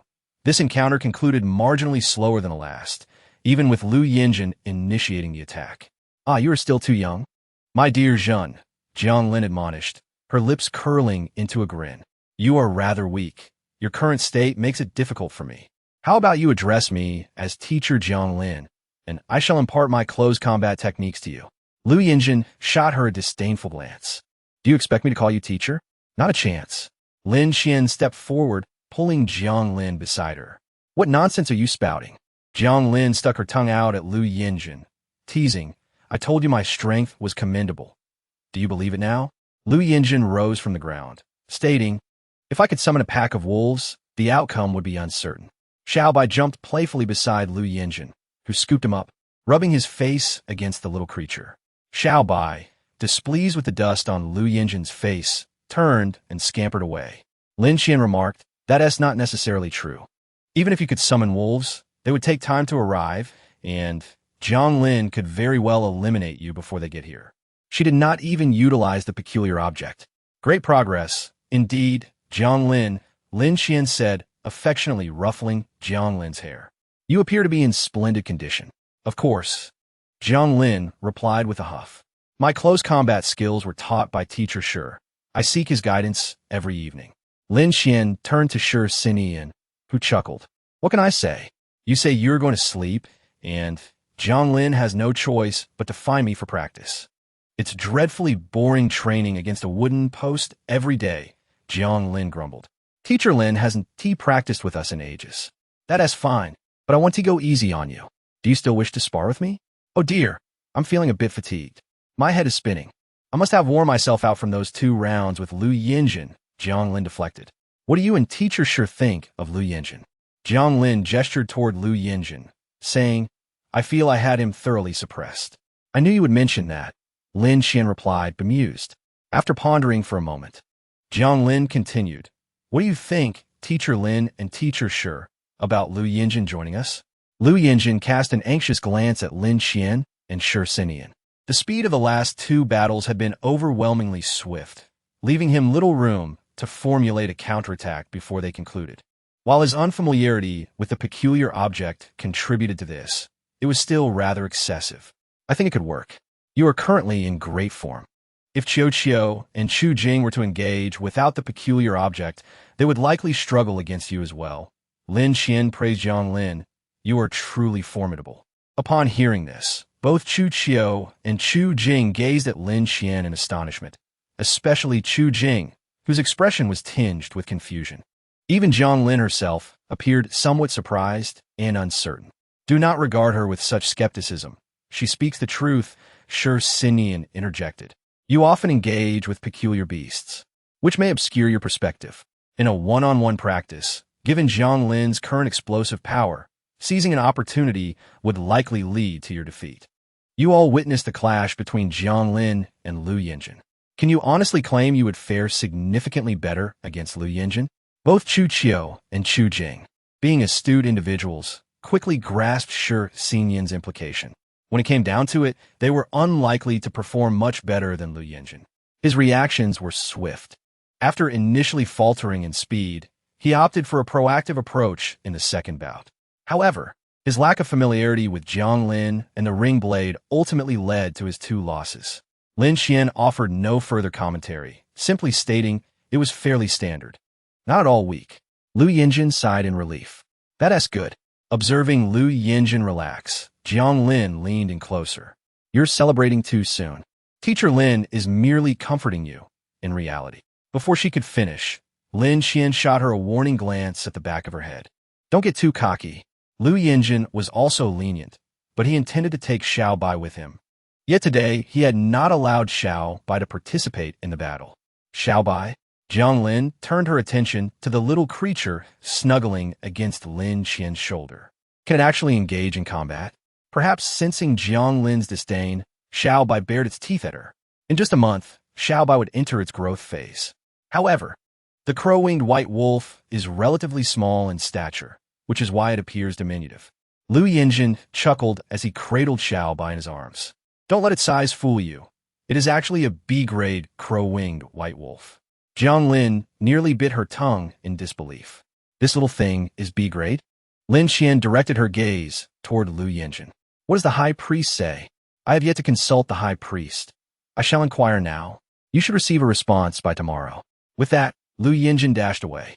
Left alone, Shi Sinian felt less restrained and directly asked, Do you trust the high priest's words? I do, Lin Qian replied. Because I cannot afford to refuse. I require substantial leverage. Only then will the Central District heed my requests, correct? If my leverage is insufficient, the chances of collaboration between the Outer District and the Central District will diminish. That is not an outcome I wish to witness. Lin Qian exhaled deeply. Even if Qiu and the others truly do not wish to include Lu Yinjin, I'll find a way to persuade them. Shi Sinian contemplated for a moment before stating, You are well aware that the quickest way to compel the Central District to compromise is through the threat of force. Are you not? To compel the Central District to genuinely consider their demands, there are fundamentally two approaches. One is to amplify the leverage in Lin Qian's hands. When a Central District senses a threat, they will inevitably engage in dialogue. The second approach is for Lin Qian to directly eliminate high-ranking possessors of peculiar objects within the Central District.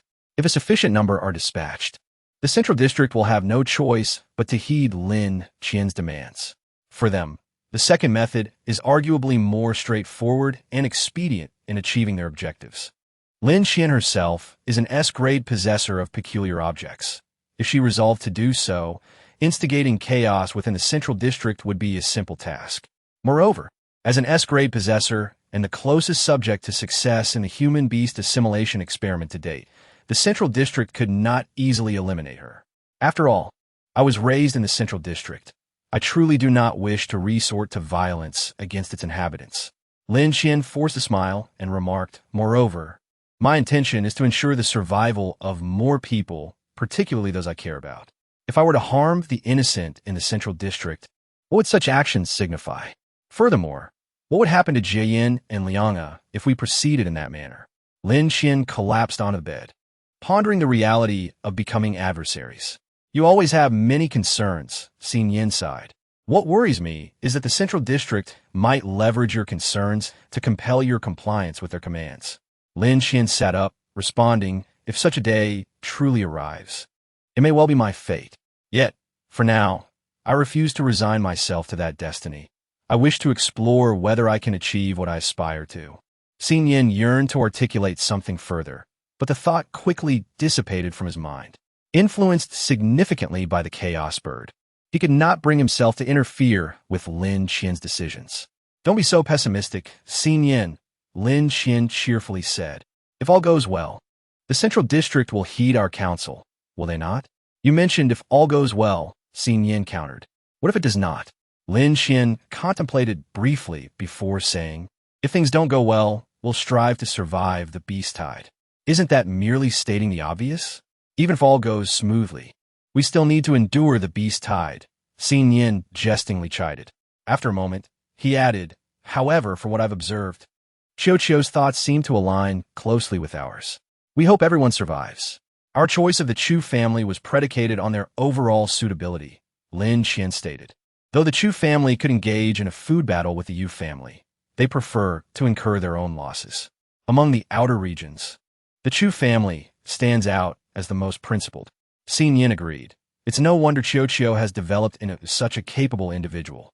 Reflecting on Qiu's character, Xin Yin smiled faintly. She is well suited to be the head of the Chu family. She possesses her own beliefs and decisions, coupled with intelligence and a knack for seizing opportunities. Lin Qian recognized this truth as well. The two had been candid with Qiu multiple times, and had she discovered their earlier deceptions, it would have deepened their rift. Had Qiu chosen to internalize these matters or confide only in Jiang Lin and Chu Jing, their group would likely be rife with conflict. Chapter 102. Jiang Lin's past ultimately Qiu seized the opportunity to lay everything bare, thereby diminishing the likelihood of discord and extending goodwill towards Lin Qian and Xin Yan, allowing them to sense her sincerity, a desire not to stand against them. It could be said that the moment Lin Qian and Xin Yan were forthright, she had already made her choice to emit kindness. The ability to weigh advantages and disadvantages and make decisions in the blink of an eye indicated her potential as a family leader. After all, we are the same ilk, Lin Qian chuckled. The room fell silent as the two exchanged glances. Lin Qian broke the quietude, stating, "There are still 10 years left." Lin Qian spoke somewhat aimlessly. "There are 10 years until the beast tide. We have at most 10 years to bolster our resources." The night deepened. The news they had received over the past few days was overly complex and required careful sorting. Rarely did Lin Qian take out the books purchased in the central district and leaf through them. Xin Yan lay on the bed, lost in contemplation. Chu Jing exercised within the room, while Qiu stared blankly at the sky.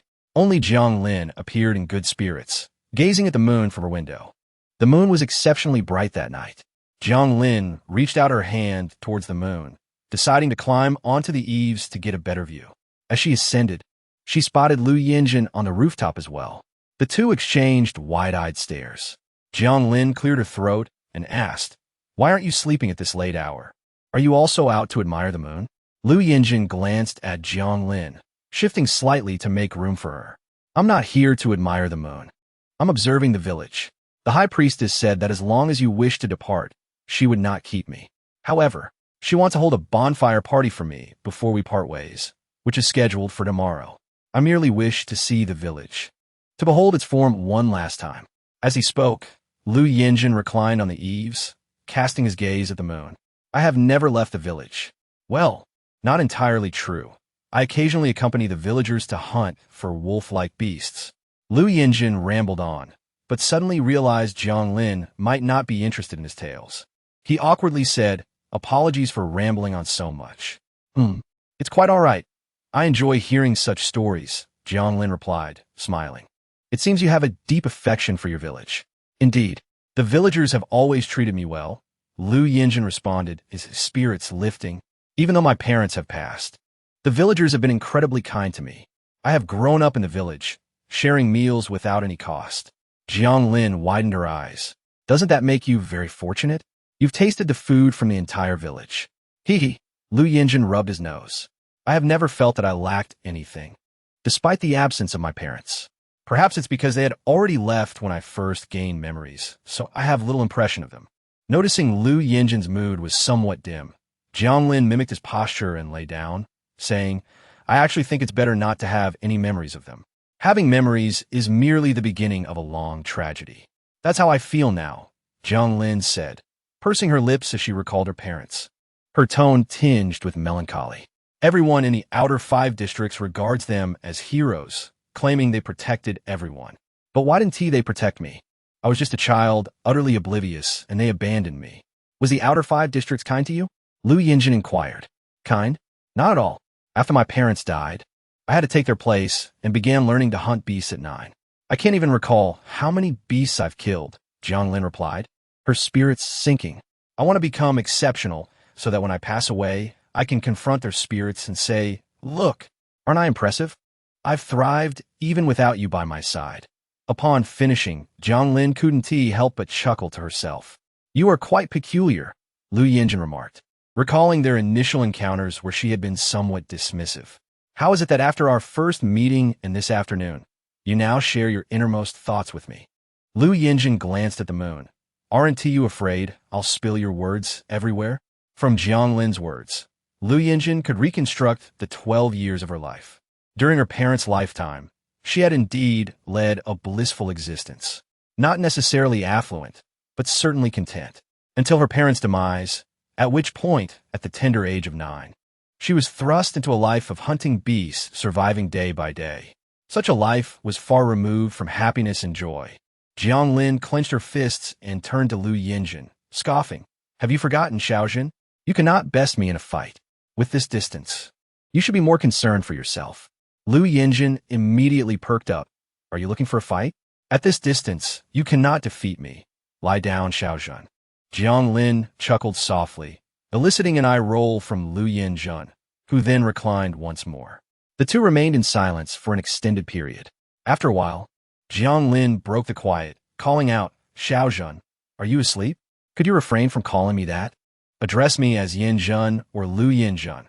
"Xiaozhen makes me sound like your elder," Lu Yinjun replied, feeling somewhat exasperated.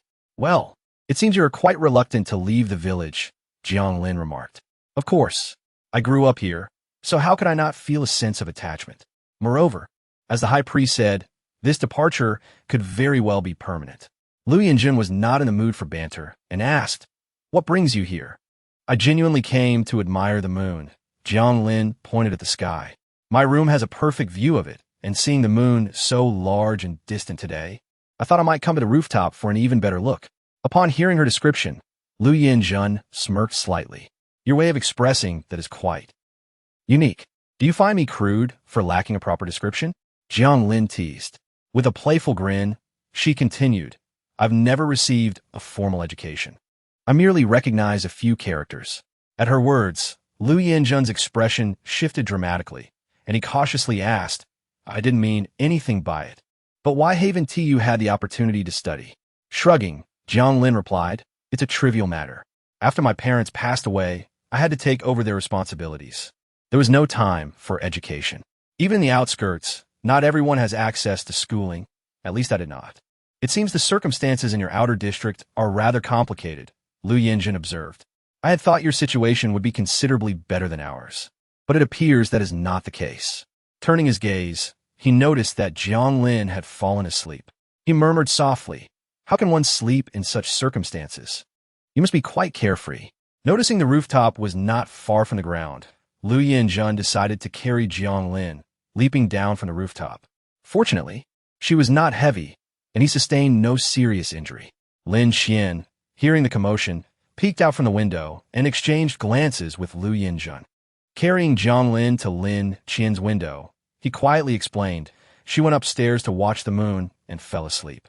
Faced with such a trusting gaze, Lu Yinjun felt unable to express any reservations about his capabilities or the need for assistance. He huffed and puffed as he carried Jiang Lin through the door.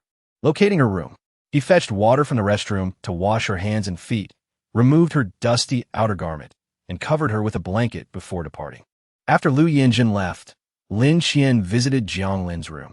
She found Jiang Lin peacefully asleep, her shoes neatly placed under the bed, and her jacket hung on a chair. With a smile, Lin Qian gently closed the door. The following day, Lu Yinjun informed Lin Qian that the high priest wished to hold a bonfire party for them before their departure. This was a tradition in Stead Village.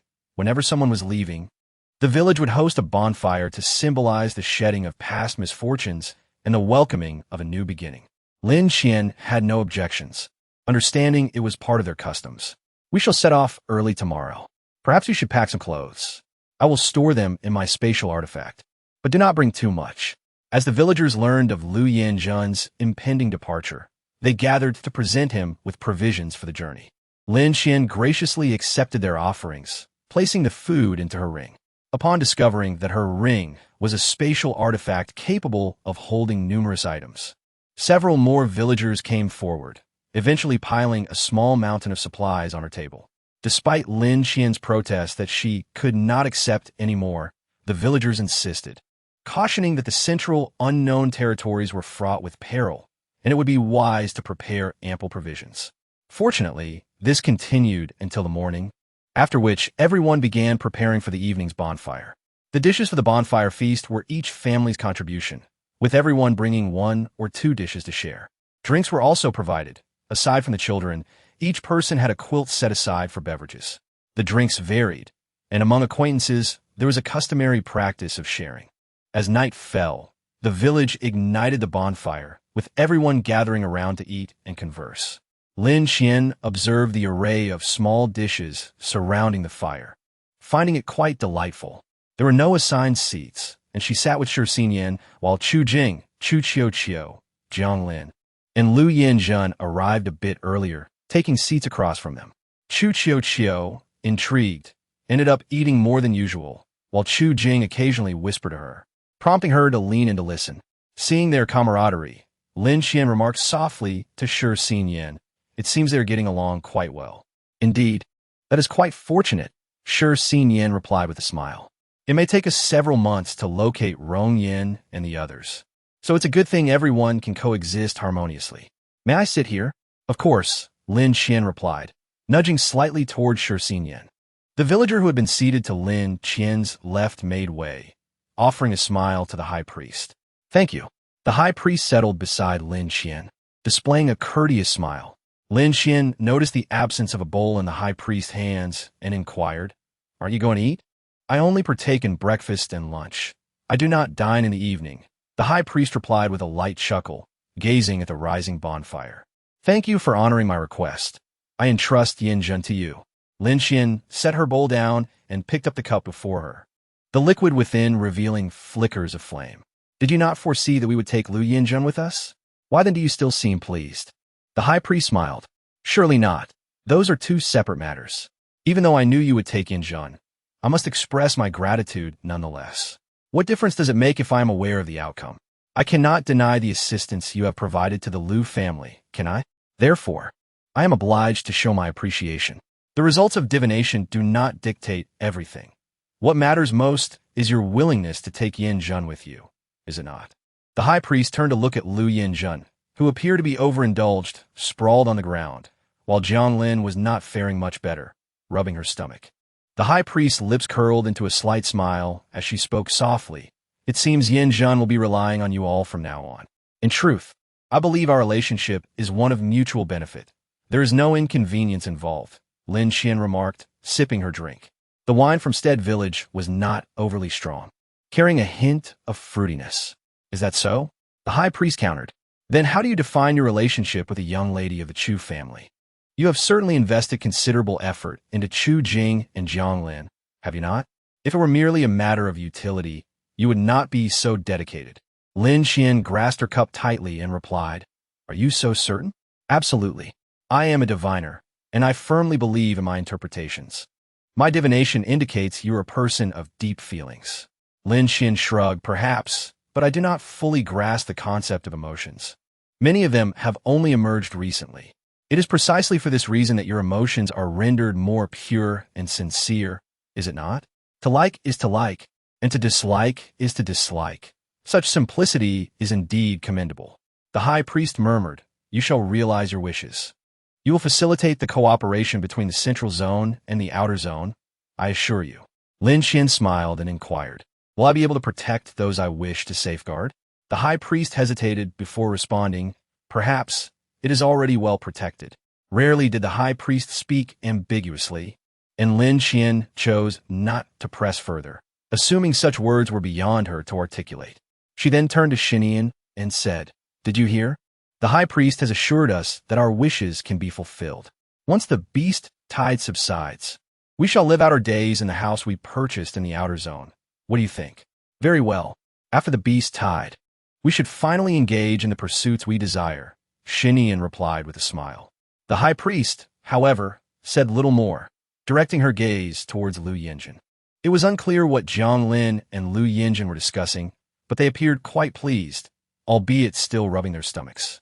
Lin Qian also looked towards Jiang Lin and Lu Yinzhen, commenting, It seems they unexpectedly get along rather well. Indeed, the high priest chuckled. Most of the villagers care for Yinzhen. Perhaps he needs someone like Jiang Lin by his side. Jiang Lin is a wonderful child, Lin Qian remarked. Do not be deceived by her usual demeanor. She is quite meticulous. That is good, the high priest replied. She remained silent, her gaze fixed upon Jiang Lin and Lu Yinzhen, lost in her thoughts. After the meal, the villagers began to sing. Lu Yinzhen sang loudly alongside the group, tears streaming down his face, clearly reluctant to part from Stead Village. Jiang Lin applauded him, exclaiming, You sing beautifully. Your voice is so resonant.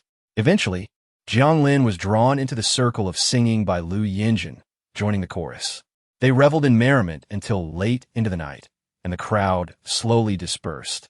It seems they had quite a good time, Chu Qie remarked. The two of them do get along well. Who wouldn't get along with Jiang Lin? Lin Qian chuckled. Tomorrow we shall set forth. It is only fitting to enjoy ourselves today. Chu Jing inquired, What time shall we depart tomorrow?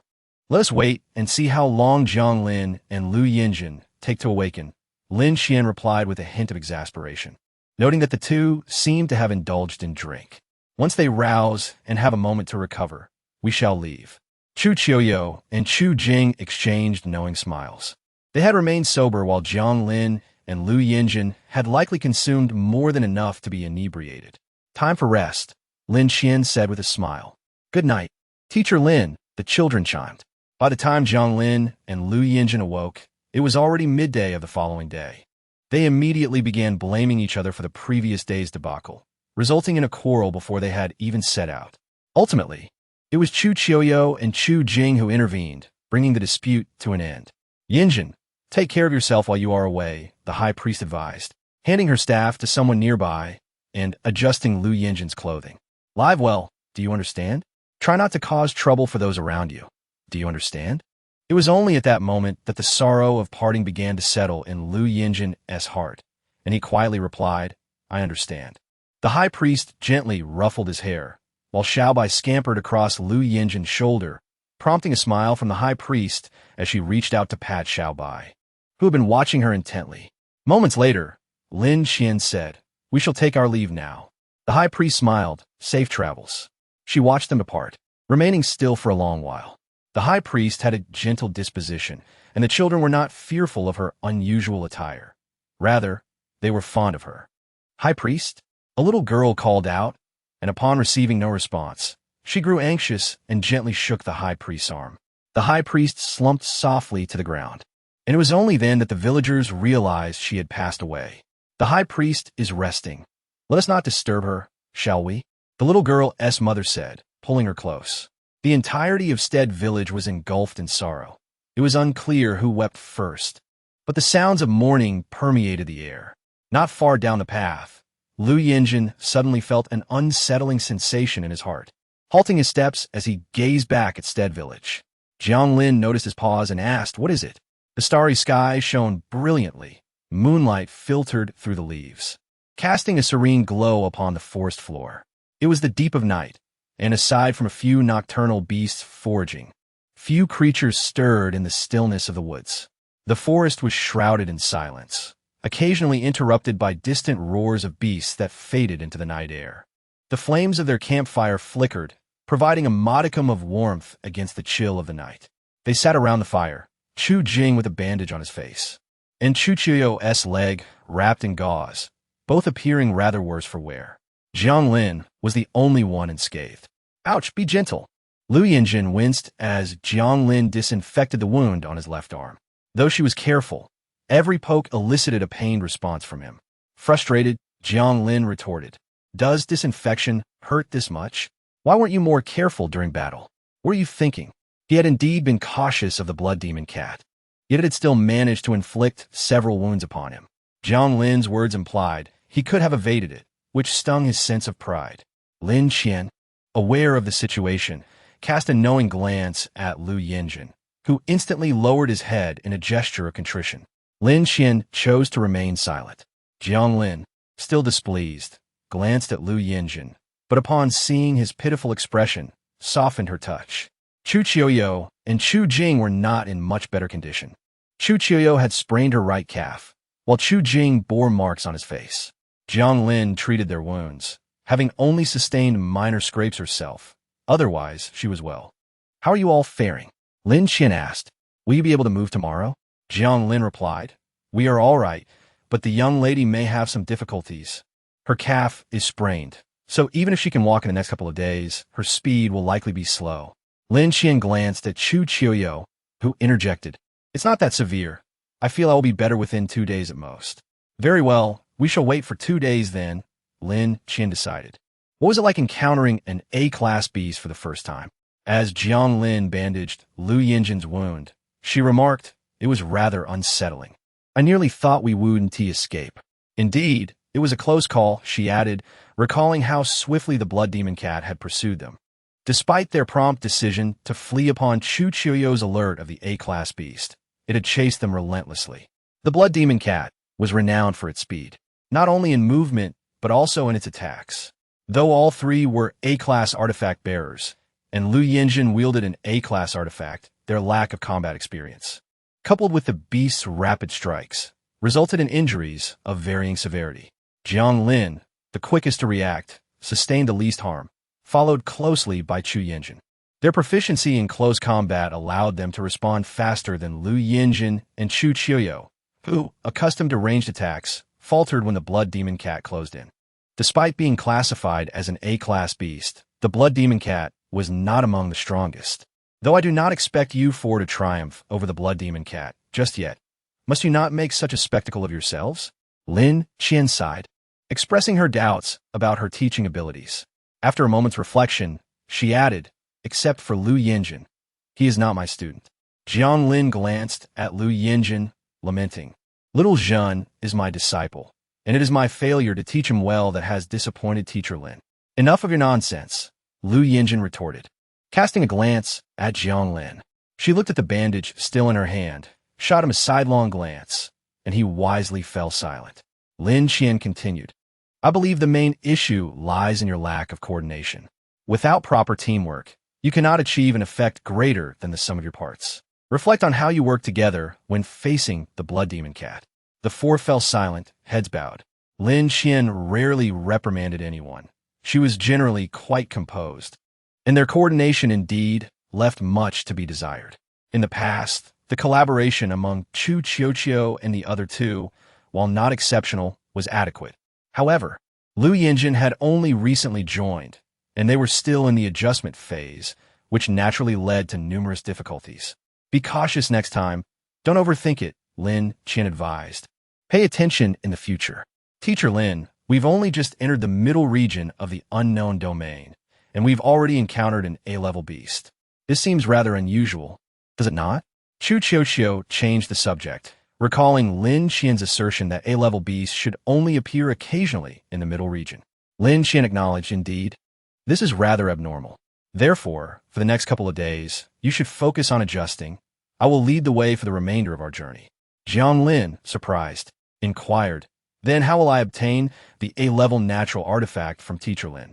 "We'll discuss that later. Safety is paramount at this moment," Lin Qian replied, exhaling deeply and smiling. "What, do you think I will return an A-level natural artifact to you?" Jiang Lin muttered, "Not really." Since entering the middle region of the unknown domain, they had encountered numerous B-level beasts, and today they faced an A-level beast, along with 2 instances of being attacked by beasts during the night. Clearly, the medicines Lin Qian had prepared were most effective against lower-level beasts, and now that they were in the middle region, the efficacy of the medicines had diminished significantly. It was easy to predict that, moving forward, the medicines might only serve to repel insects.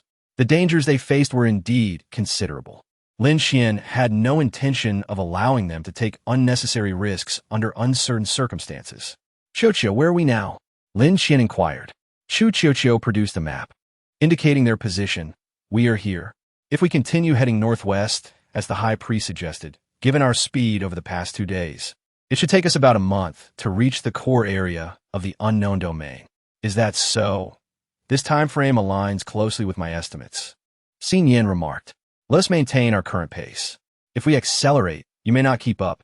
Jiang Lin thought to herself, "It's not a matter of possibly keeping up. It's that we cannot." Rather than accepting this with resignation, Chu Qiuqiu felt a bit embarrassed, saying, "We are indeed slowing down Teacher Lin and Teacher Xiao." Little White scampered over, burrowing into Lin Qian's embrace, nuzzling against her attire in a childlike manner. "We must ensure your safety, so there is no need for you to feel awkward," Lin Qian calmly assured Chu Qiuqiu and the others. "Since we promised to guide you, guaranteeing your safety is our responsibility. You need not overthink it. Starting tomorrow, the 6 of us will take turns keeping watch. We will form 2 groups of 3, Jiang Lin, Lu Yinjin, and I in one group, while Qiuqiu, Chu Jing, and Xin Yan will be in the other. Do you have any objections?" Lin Qian inquired. Chu Qiuqiu and Chu Jing exchanged glances before responding. None. Jiang Lin and Lu Yinjin exchanged looks of mutual disdain before replying. "None, I suppose." Little White, who had been nestled in Lin Qian's arms, emitted a soft whimper. Lin Qian glanced down at it and said, "Very well, then it will be me, Little White, Jiang Lin, and Lu Yinjin in one group. Is that acceptable?" Upon hearing this, Little White settled comfortably. With Little White's presence, the atmosphere lightened somewhat. Hearing Lin Qian's words, Chu Qiuqiu and the others nodded in understanding. Lin Qian offered a few more instructions, and Chu Qiuqiu's group listened attentively. Once Lin Qian finished speaking, Jiang Lin, somewhat dejected, lamented, I am an owner of an A-level artifact, yet I cannot defeat an A-level beast. Am I truly that weak? I have worked so hard. It was not only Jiang Lin who felt this way. The other three shared similar sentiments. Despite being owners of A-level artifacts, they struggled against A-level beasts. Together, they could only engage the blood demon cat in a drawn-out struggle, with no opportunity to vanquish it, which was a significant blow to their morale. I believe I'm faring relatively well, Jiang Lin remarked with a smile. At least I'm not at the bottom. Chu Qiuqiu offered an apologetic glance at Jiang Lin, who replied, if I had undergone the same training as you, I might not have survived at all. The training in your central region is terrifying. I believe I am suited to my current level. Regarding Lin Qian's high praise for Jiang Lin, Lu Yinjin expressed disbelief. Didn't you say there are many geniuses in the central region? Is Jiang Lin considered a genius there? Chapter 105. The Blue Crystal Unicorn Wolf, Part 1. Hey, that statement is somewhat excessive, Jiang Lin retorted, glaring. How can I not be considered a genius? I have only been using the rib knife for about a month, and I can wield it so proficiently. How can I not be regarded as a genius? Seeing Lu Yinjin's gaze shift towards her, Lin Qian nodded in agreement. The requirements for utilizing natural artifacts are quite stringent. Not only must one establish a bond, but even after bonding, the demands for usage surpass those of artificial artifacts. To master an A-level natural artifact in just about a month demonstrates a level of skill that surpasses most individuals. Just about a month? Lu Yinjin questioned, perplexed. Wasn't it given to you from a young age? Jiang Lin shot him an exasperated glance. This was given to me by Teacher Lin. She only provided it to me after we entered the unknown domain. I have only been using it for about a month. Lu Yinjin found himself at a loss for words. To be able to skillfully control an A-level artifact within a month speaks volumes about Jiang Lin's aptitude. Yet, from Lu Yinjin's perspective, he was reluctant to commend her. Now you see my prowess, right? Jiang Lin raised her fist toward Lu Yinjin, playfully warning. You'd best treat me with respect in the future. My future is bright. Lu Yinjin rolled his eyes at her. Chu Qiuqiu's recovery aligned closely with her expectations. After just 2 days, she was nearly back to normal. The formation of their group also shifted, with Lin Qian leading at the front, Xing Yin bringing up the rear, and Jiang Lin and Lu Yinjin following closely behind Lin Qian, while Chu Qiuqiu and Chu Jing trailed behind. Considering that the younger members of the group were still not adept at confronting A-level beasts, Lin Qian slightly reduced their pace. With the slower speed, Chu Qiuqiu had more time to observe the surrounding beasts. Each time Lin Qian spotted a creature, she would inform Chu Qiuqiu of its location, allowing Chu Qiuqiu to significantly improve her use of the Ice Eagle Eye. As the group ambled along, Lu Yinjin suddenly spoke up. Could you wait for me a moment? What is it? Lin Qian halted, concerned. I can smell the scent of wolf-type beasts, Lu Yinjin said, sniffing the air and scanning his surroundings. This place feels vaguely familiar. Little White leapt off Lu Yinjin's shoulder, flapping its tiny wings as if trying to signal something. We should step aside for a moment. Lin Qian frowned and asked, Have you been here before? Lu Yinjin replied uncertainly. This seems to be the place where I found Xiao Bai several years ago. He briefly recounted the story of Xiao Bai, explaining how he encountered the creature nearby. Noticing Lu Yinjin's recollection, Xiao Bai circled around him. Lu Yinjin remarked, There should be a juvenile blue crystal unicorn wolf nearby. Lin Qian, surprised, inquired, How do you know there's a blue crystal unicorn wolf around? It was understandable for Lin Qian to be puzzled. Most wolf-type beasts are social creatures, like the skeletal wolves in Stead Village, which thrive in packs within the Stead Mountains. The blue crystal unicorn wolf is rather unique, preferring solitude and exhibiting strong territorial instincts. Intruding upon their domain would incite their aggression. When I found Xiao Bai, he was holding a small piece of the blue crystal unicorn wolf skin, Lu Yinjin said. Isn't that right, Xiao Bai? Upon hearing Lu Yinjin's intention of capturing the blue crystal unicorn wolf, Xiaobai nuzzled his hand, displaying a pitiful expression, evidently still fearful of the creature. Lu Yinjin earnestly advised, "Don't be willful. If I can tame that blue crystal unicorn wolf, it will soon be of great assistance to us." Xiaobai, looking forlorn, leaned closer to Lu Yinjin, appearing rather dispirited. What level of a crow-wing white wolf is Xiaobai? It seems to possess a rich emotional spectrum akin to that of a human. Jiang Lin lifted Xiaobai by the scruff, gazing into its eyes, wondering how it could still act so affectionate. Chu Qiuqiu pondered for a moment and said, "I read in teacher Xiao Lin's book that wings have 3 layers.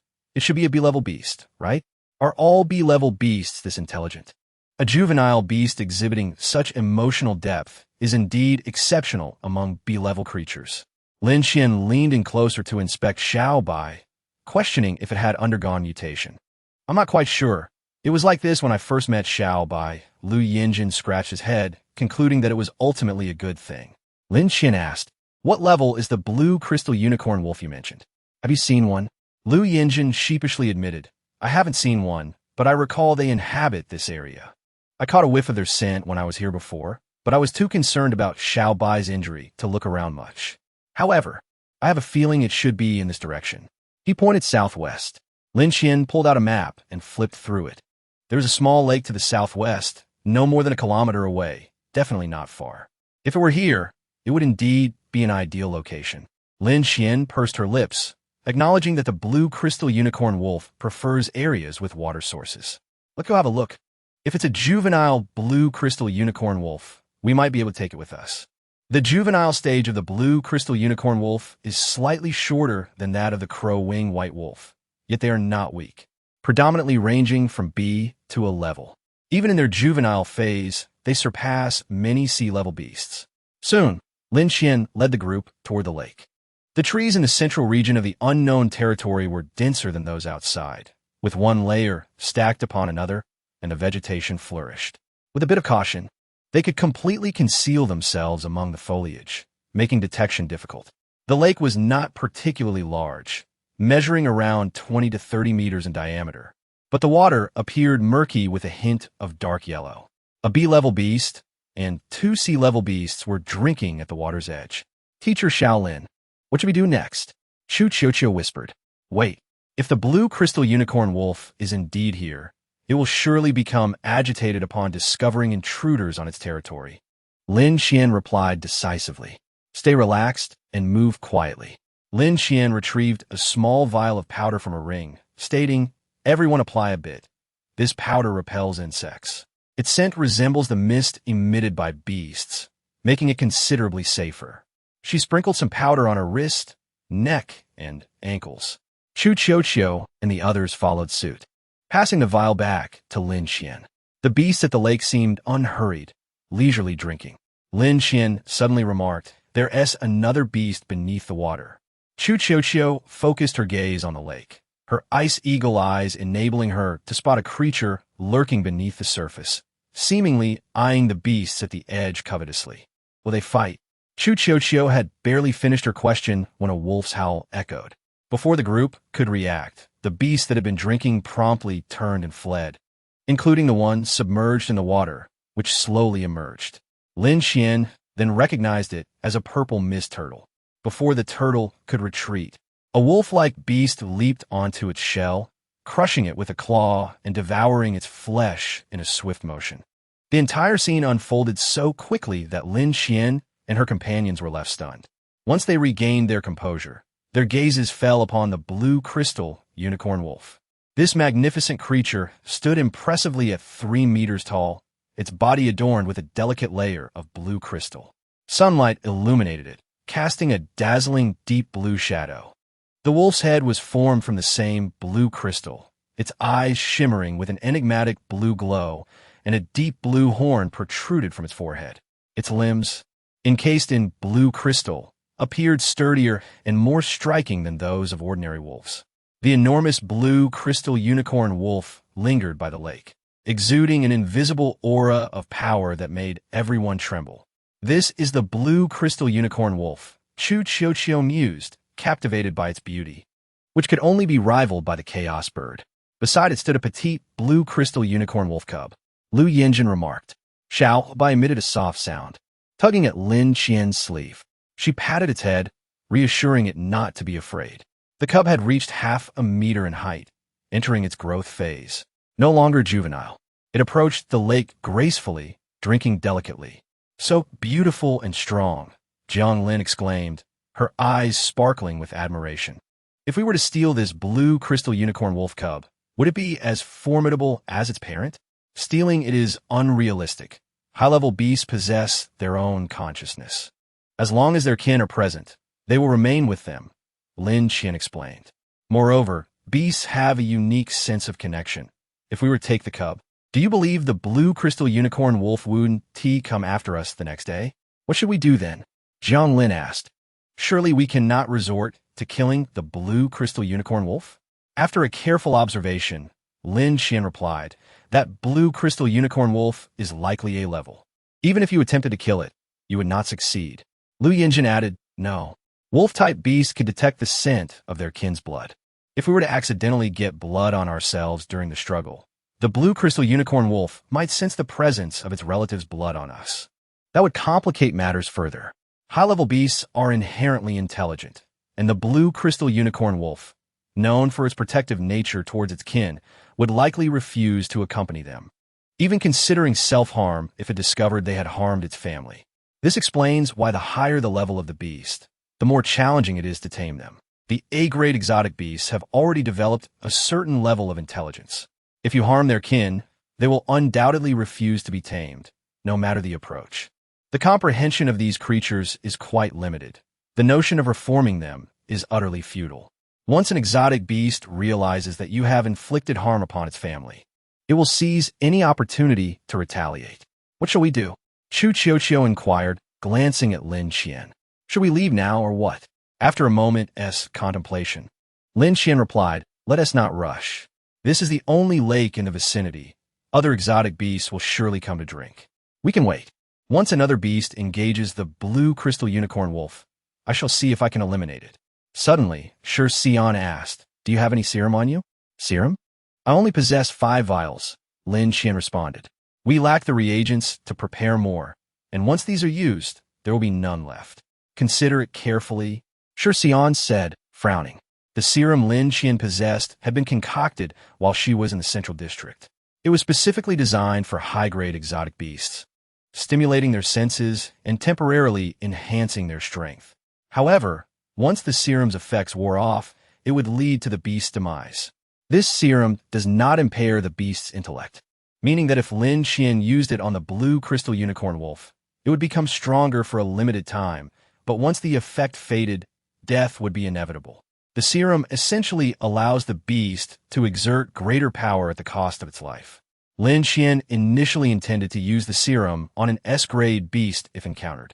She believed she could ensure her safety until the serum took effect, subsequently acquiring 5 S-grade artifacts. Confident in her defensive abilities, she felt that even a strengthened S-grade beast would struggle to slay her, allowing her to endure until the beast perished. Trading 1 S-grade artifact for a controllable blue crystal unicorn wolf cub seemed a rather unwise exchange. Shi Xian, seemingly attuned to Lin Qian's thoughts, remarked, it is indeed a worthwhile trade. During a beast tide, a controllable A-grade beast would surpass the value of an S-grade artifact. Given our current capabilities, we cannot cultivate an S-grade artifact holder. Furthermore, possessing numerous S-grade artifacts would impose a significant burden on you. Reflect on this. Lin Qian remained silent. Shi Xian likely conveyed the serum matter to Chu Qiuqiu and the others. Life in the outer districts was already fraught with challenges, and few engaged in research there. Lu Yinjin expressed his surprise upon hearing about such serums for the first time. Is there really such a thing? Of course, but it is not inexpensive, and the production process is quite complex. Otherwise, I wouldn't have only brought 5 vials with me. Lin Qian replied with a hint of resignation. Acquiring 5 vials without attracting attention from the central district has been my utmost limit. Chu Qiuqiu remarked. Isn't it the case that not everyone in the central district possesses the formula for this serum? Indeed, only a handful know the formula, Lin Qian admitted without reservation. However, Thanks to our upbringing in the Research Institute of the Central District, we are somewhat well-informed about certain matters. Chu Qiuqiu's expression turned contemplative. Jiang Lin, seemingly unconcerned, commented, "Every time I hear you mention the assistance the Central District provided, I feel they invested considerable effort in cultivating you. They must be quite saddened to learn of your betrayal." Jiang Lin was not alone in this sentiment. Everyone shared a similar feeling. The Central District's investment in Lin Xian and Shi Xian was substantial, leading to the perception that no matter how much the outer 5 districts contributed, it could not compare to the Central District's efforts. Given the vast sacrifices made by the Central District, betrayal seemed all the more poignant. Despite the complexities of their relationship, which included the Central District conducting human experiments on Lin Xian, it was difficult to ascertain who had given more. In this ambiguous relationship, Lin Xian had decisively chosen betrayal. Every time Chu Qiuqiu pondered this, she felt a sense of dread. Lin Xian's actions were often too resolute. Chu Qiuqiu could not sense any emotional attachment Lin Xian held towards the Central District. Our perspectives differ from those of the Central District. Betrayal was inevitable. Had our views aligned, I would have continued to stand alongside you. Lin Xian shrugged, of course, only under the condition of shared beliefs. The implication was clear. If their beliefs diverged, Lin Xian's betrayal of the Central District would mirror her betrayal of the outer 5 districts. This was indisputable. It seemed that teacher Xiao Lin was quite aware of her intentions. Chu Qiuqiu observed a certain quality in her eyes, as if anything that sought to obstruct her would be severed without hesitation. "Is this not a good thing?" Lin Xian countered. "What is wrong with knowing what you desire, understanding your capabilities, and recognizing your duties?" Chu Qiuqiu pondered for a moment, responding, "It feels challenging to encapsulate such a notion with good or bad. I believe it is good, yet it somehow lacks a sense of humanity." Lin Xian sighed. "You forget, I cannot comprehend the essence of humanity. My understanding of emotions is quite limited. Let's speak of something else." Turning her gaze to Lu Yinjin, she asked, "If the blue crystal unicorn wolf cub were to come into your possession, how confident are you in taming it? I wish for you to contemplate this thoroughly before responding, as your answer will influence my decision on whether to use the serum." After some reflection, Lu Yinjin replied earnestly, "According to your description, the blue crystal unicorn wolf cub should be an A-grade beast. Thus, the probability of successfully taming it cannot be exceedingly high. I estimate it to be around 60 to 80%. If it possesses a richer emotional capacity and intelligence akin to Xiaobai, the difficulty will increase, likely reducing the probability to around 60%, assuming most wolf-type beasts are relatively friendly towards me. However, if I could tame such a beast, the benefits would be substantial. At the very least, I wouldn't need to instruct it on combat techniques. It would engage in independent thought. Conversely, if the blue crystal unicorn wolf lacks notable intelligence and emotion, the likelihood of taming would increase." As Lu Yinjin spoke, he hesitated before adding, "However, the highest level beast I have tamed thus far is Xiaobai, which is merely a B-grade raven-winged white wolf. Taming an A-grade blue crystal unicorn wolf would undoubtedly be more challenging, and I cannot guarantee success. Thus, you lack complete assurance. Correct?" Jiang Lin interjected. "Then why did you propose we come here in the first place?" Lu Yinjin expressed his own reluctance. "After all, Xiaobai did escape from my grasp. Didn't she? I assumed the blue crystal unicorn wolf would also be B-grade. If it were A-grade, how could Xiaobai have eluded capture? Indeed, why was Xiaobai able to escape?" Jiang Lin curiously approached Xiaobai, pondering how a B-grade beast could evade an A-grade one. Lin Xian explained, "Primarily because juvenile exotic beasts have yet to develop their unique artifacts. The disparity between A and B-grade beasts predominantly lies in strength. Looking at Xiaobai, its intelligence may well surpass that of many A-grade beasts. As long as the blue crystal unicorn wolf does not kill it, it can escape." Sensing the praise, Xiaobai strutted proudly, parading around the group, only to receive a playful pat on the back of its head from Jiang Lin. Fortunately, Xiaobai was aware of the dangers nearby and did not dare to make a sound after being struck. Instead, it pitifully sat to one side. It seemed that Xiaobai's intelligence was not far inferior to that of an average S-class mutated beast. Lin Xian displayed a contemplative expression. pondering if it might have escaped from the core area of an unknown realm. Who could say? It certainly was not our enemy. Jiang Lin chuckled, finding the notion of an A-class mutated beast with intelligence akin to Xiaobai's rather intriguing. Sure, Xin nodded in agreement, saying that it was indeed worth pondering. Lin Xian then turned her gaze to the two blue crystal unicorn wolves by the lake. The scent of the medicinal powder completely masked the original odor of Lin Xian and her companions, and the two blue crystal unicorn wolves seemed unaware of the presence of humans, circling around the lake's edge. Occasionally, one or two mutated beasts appeared, but they were quickly frightened away at the sight of the blue crystal unicorn wolves, leaving none daring enough to engage.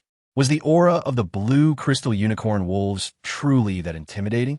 Jiang Lin murmured, expressing her longing for a cub of the blue crystal unicorn wolf, curious about its potential strength as it matured.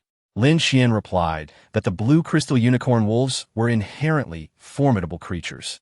More accurately, animals such as jackals, wolves, tigers, leopards, and lions were powerful in the previous civilization, and their mutated counterparts could number in the hundreds, each inheriting the strength of their predecessors. In contrast, the pressure exerted by feline or bovine mutated beasts was far less imposing than that of the aforementioned species. In Chapter 107, Blue Crystal Unicorn Wolf, Part 2, Jiang Lin reflected on the mutated beasts they had encountered upon entering the unknown realm. Indeed, the more dominant animals from the previous civilization largely retained their inherent instincts after mutation, especially when comparing these beasts to rabbit-type mutated creatures. Even a B-class rabbit-type beast was vastly inferior in terms of intimidation compared to a B-class wolf-type beast, despite being of the same grade. Was this instinctual behavior? Jiang Lin was unclear, tugging at her hair, pondering that wolves must have been much stronger than rabbits in terms of combat prowess prior to their mutation, thus making wolf-type beasts stronger than rabbit-type ones. That is essentially accurate, Sure Si Nian remarked. The Great Flood merely caused the mutation of most beasts without altering their instincts, including those of humans. A comparison with data from the previous civilization reveals that while human appearances have remained unchanged, their physical capabilities, such as strength and speed, have significantly improved since the Flood. Sure Si Nian shrugged, stating that while the Flood transformed many aspects of existence, it did not modify biological instincts. However, in cases where one mutated beast combines with another, it constitutes a unique situation. In a certain sense, they belong to the current civilization. Jiang Lin, somewhat bewildered, replied, I don't quite understand. In simpler terms, Sure Si Nian explained, most mutated beasts continue to exhibit biological instincts. Only a few are the result of the combination of two distinct mutated beasts, and thus they are not influenced by these instincts. Jiang Lin nodded, partially grasping the concept. But before she could inquire further, Lin Xian interrupted, saying, wait, that blue crystal unicorn wolf is injured on its left front paw. What? The group quickly turned their attention to the blue crystal unicorn wolf. It was positioned quite a distance from them, making it difficult to see clearly, so they focused on Chu Qiue, who possessed keen eyesight. Lin Xian indicated about 20 centimeters from the ground on its left front paw. There's blood. Chu Qiue examined closely, noting that the blue crystal unicorn wolf's left front paw seemed severely injured. It had been here with its offspring for some time, and the wound was still bleeding. However, the blood was trapped within the crystalline crevices, making it less visible from afar. Yes, its left front paw is indeed injured, and it appears to be quite severe. I can see blood flowing from the wound. However, the crystal is so dazzling that I cannot discern the nature of the injury, Chu Qiue remarked. But surely, the beast that could injure this blue crystal unicorn wolf must be formidable as well. The group fell silent. A creature capable of injuring an A-class blue crystal unicorn wolf would at least be a B-class beast. Moreover, this was the only lake in the vicinity, suggesting that there were likely many mutated beasts around. I believe the most efficient approach would be to wait and see. Lu Yinjin concurred with Lin Xian's earlier suggestion. If another beast were to kill the blue crystal unicorn wolf, they could seize the opportunity to take its cubs. After all, the blue crystal unicorn wolf was injured, and its enemies might return. Then we shall wait, Lin Xian replied. As for whether to use the serum, we will decide later. Since the blue crystal unicorn wolf is injured, Its blood will undoubtedly attract more mutated beasts, and we shall not have to wait long. Let us observe the movements of the surrounding beasts. We can wait for a maximum of 3 days. If by then there is still no resolution, we shall abandon the endeavor. Lin Qian inquired, "Does that sound acceptable?" The group turned their gaze to Lu Yinjin, who had initially proposed this plan. "I understand," he affirmed. "If the right opportunity does not arise, I do not recommend provoking the A-class blue crystal unicorn wolf." Chu Qiuyue and the others were well aware that their current strength could hardly be deemed formidable, even with the assistance of Lin Qian and Shi Xinyan. Unexpected complications could arise, and avoiding such risks was evidently the wisest course of action. They further discussed the arrangements for the night watch. Given that they could not light a fire or set up tents in the coming days, and considering the impact of darkness on visibility, they ultimately decided that Lin Qian and Chu Qiuyue would alternate in keeping watch at night, while their resting hours would be adjusted to daytime. Hearing Lin Qian's decision, Chu Qiuyue expressed reluctance, saying, "Must we just allow the blue crystal unicorn wolf to perish? Cannot we tame it and take it along with its young?" Lin Qian shot her a glance, prompting Chu Qiuyue to close her mouth, though her eyes still betrayed her compassion. Lin Qian gestured to Lu Yinjin, who promptly stated, "The difficulty is too great. Taming a mutated beast is only feasible during its juvenile or growth stages. Once they reach adulthood, high-level beasts possess intelligence and an awareness of their own capabilities, rendering them unlikely to submit to humans. The principles of taming mutated beasts are largely the same. It involves utterly shattering their pride as beasts, preventing them from responding instinctively. The moment commands can overshadow their instincts is when a beast is truly tamed. The challenges in taming them are formidable," Lu Yinjin continued. "To have any chance, one must possess a force significantly greater than theirs, capable of completely suppressing them when they go berserk. Currently, that appears exceedingly difficult. Moreover, for intelligent high-level beasts, being tamed is inherently a humiliating affair. Most would prefer death over submitting to humanity. This is why low-level beasts attract extensive research on taming, while high-level beasts receive little attention in this regard." Upon hearing this, Lin Qian furrowed her brow slightly. This approach reminded her of her own experience after injuring someone during the Red Moon incident, when the Central District took action against her. At that time, when a proportion of beast blood within her body surged to 60% in the first month, previous medications proved ineffective, leading to her rampage and injury of others during the Red Moon. Consequently, her mentor subdued her, and she was imprisoned for several months. It was only after the Central District acquired the method to control wolves in Stead Village that Lin Qian's hardships truly began. Until Lin Qian began to exert control over herself, she made every effort to manage her impulses before each arrival of the Blood Moon. It was only after the Central District developed a new medication that this tumultuous chapter came to a close. Now, when Lin Qian reflects on those times, a chill runs down her spine. Upon hearing Lu Yinjin mention the wolf control techniques of Steed Village, Lin Qian hazily realized that the Central District may not have treated her as a human to be cared for, but rather as a mere wolf. This could explain why the Central District had wholly adopted the wolf control methods from Steed Village without any modifications during her training. Shi Xin also recognized this truth and cast a worried glance at Lin Qian. Meeting his gaze, Lin Qian simply shook her head, signaling him to dismiss such thoughts, as they belonged to the past. Listening to Lu Yinjin, Chu Jing furrowed her brow and remarked, "Indeed, it is inappropriate. Given our current level, escaping from an A-grade beast is already quite challenging, let alone completely subduing one." Chu Qiu turned her attention to Lin Qian and Shi Xin, inquiring, "What if we had the assistance of Teacher Lin and Teacher Shi?" Both shook their heads, with Shi Xin stating, "That is not feasible. The physical prowess of these beasts far exceeds that of humans. At best, we can ensure that we can kill an A-grade beast. However, to claim we could completely subdue one would be a stretch. Do you remember the Chaos Bird?" Upon mentioning the Chaos Bird, except for the puzzled expression on Lu Yinjin's face, the three others displayed a moment of realization. At that time, Lin Qian and Shi Xin had battled 2 A-grade Chaos Birds, fully aware of their weaknesses and they managed to separate the two, preventing them from exhibiting significant combat strength. The fight appeared remarkably fluid. Shursine continued, "We cannot fully subdue A-grade beasts. Do not underestimate their power. The physical capabilities of humans are vastly inferior to those of these creatures.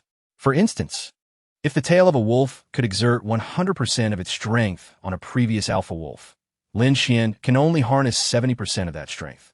The remaining 30% is lost due to her insufficient physical condition, unable to withstand the immense impact of an S-grade anomaly.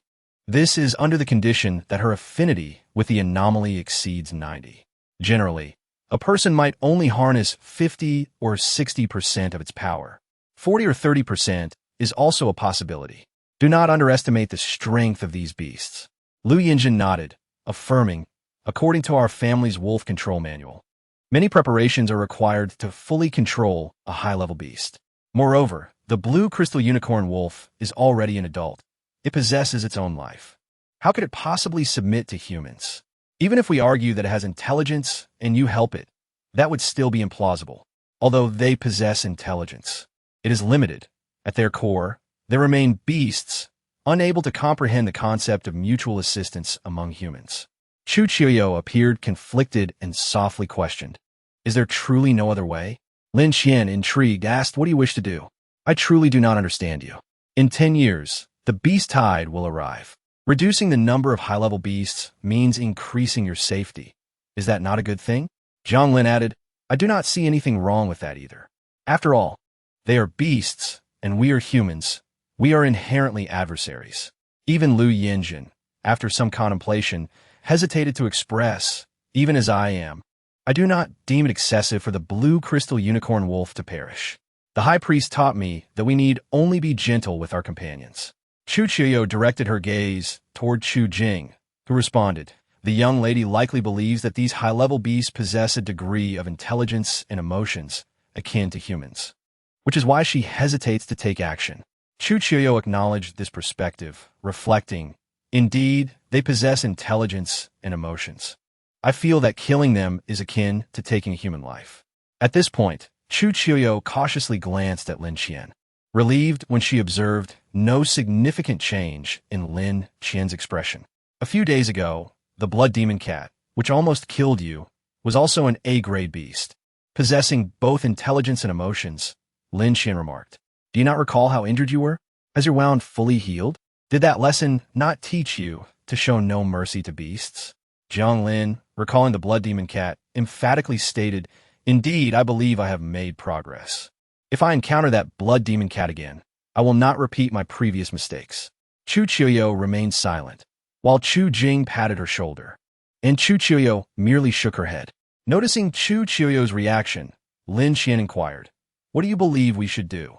"I won't speak of my and Shurseen's experiences. Ask Lu Yinjin whether the Steed village, known for its friendliness towards beasts, would harbor compassion for other beasts." Lin Qian stated calmly, "Go ahead, Lu Yinjin. Do all wolf-like beasts come to the aid of their kind when in danger?" "Certainly not," Lu Yinjin firmly denied. "We have our own criteria for determining whether a beast is worth saving. In most cases, we only rescue juvenile wolf-like beasts that have not yet gained intelligence. This ensures that they regard us as allies rather than foes." Lin Qian replied, "I do not expect you to fully embrace my perspective, nor do I oppose your capacity for compassion. Humanity's perceptions differ due to varying emotions. However, I wish for your compassion not to be directed toward beasts. Despite their intelligence and emotions, they remain beasts, and we are humans. Beasts and humans are entirely different species, even adversarial. By slaying one more beast, you increase the likelihood of protecting another human when the beast tide arrives. Is that not advantageous? Do not be deceived by beasts and forget what you ought to protect." Chu Qiuyo recognized that Lin Qian's words were primarily directed at her. She pressed her lips into a thin line, her eyes cast down, obscuring her emotions. Chu Qiuyo had been feeling low about this matter for days, scarcely speaking. Jiang Lin, wishing to console her, inadvertently said, "Consider this. The beast tide is imminent. During the tide, these beasts will undoubtedly kill. Thus, when you slay a beast, you are saving lives. Does that not make it more acceptable?" Chu Qiuyo's lips curved into a slight smile, leaving her at a loss for words.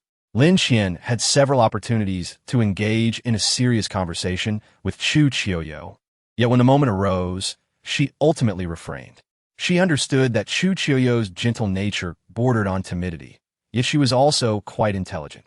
Many matters required Chu Qiuyo to come to her own conclusions.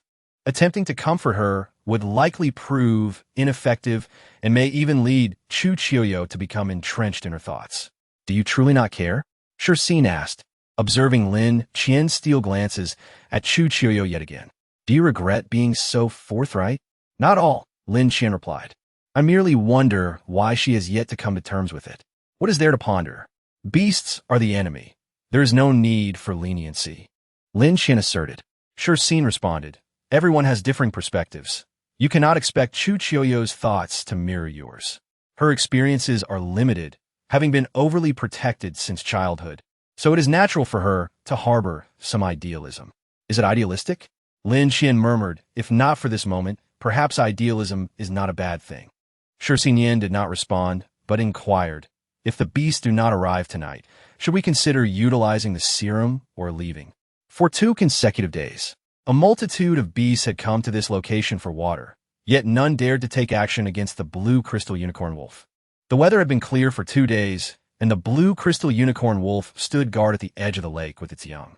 Many thirsty beasts came to drink, but ended up falling prey to the blue crystal unicorn wolf, which fed its offspring. The cubs had evidently grown accustomed to this behavior, emitting only cheerful sounds. Lin Qian had no doubt that if they waited any longer, the blue crystal unicorn wolf's wounds would likely heal completely.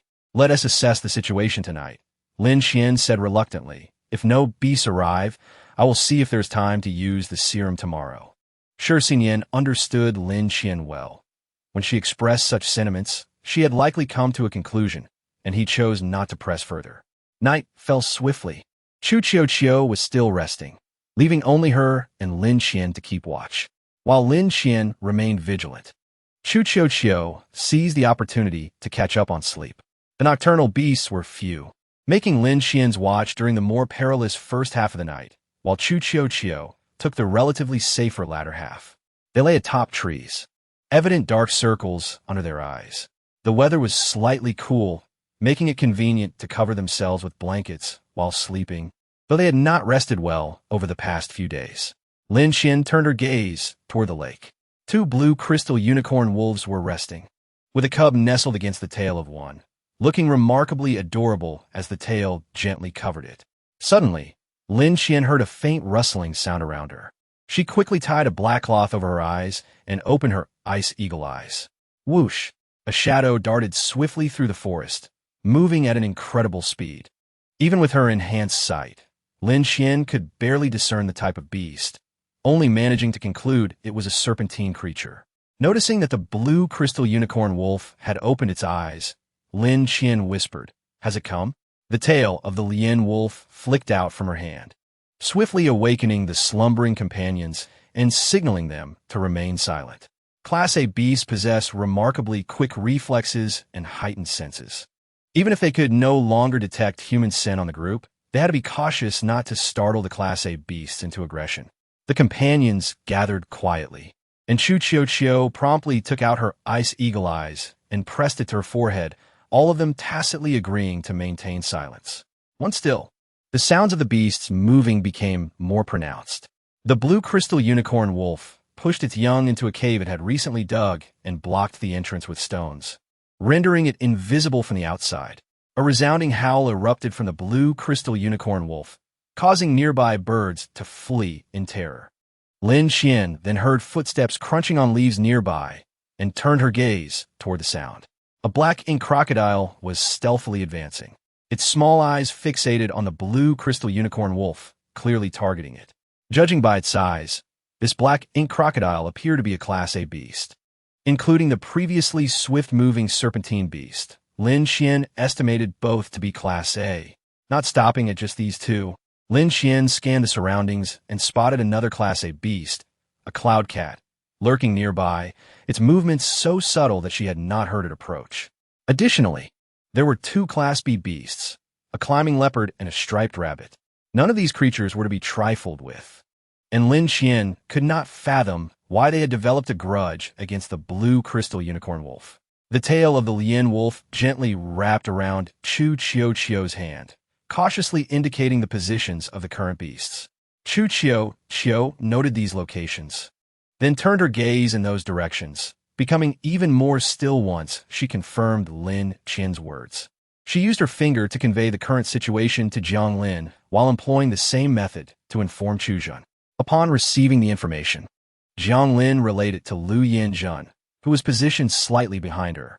Their expressions were tense, and not a sound escaped their lips, fearing that any noise would provoke the many Class A beasts nearby.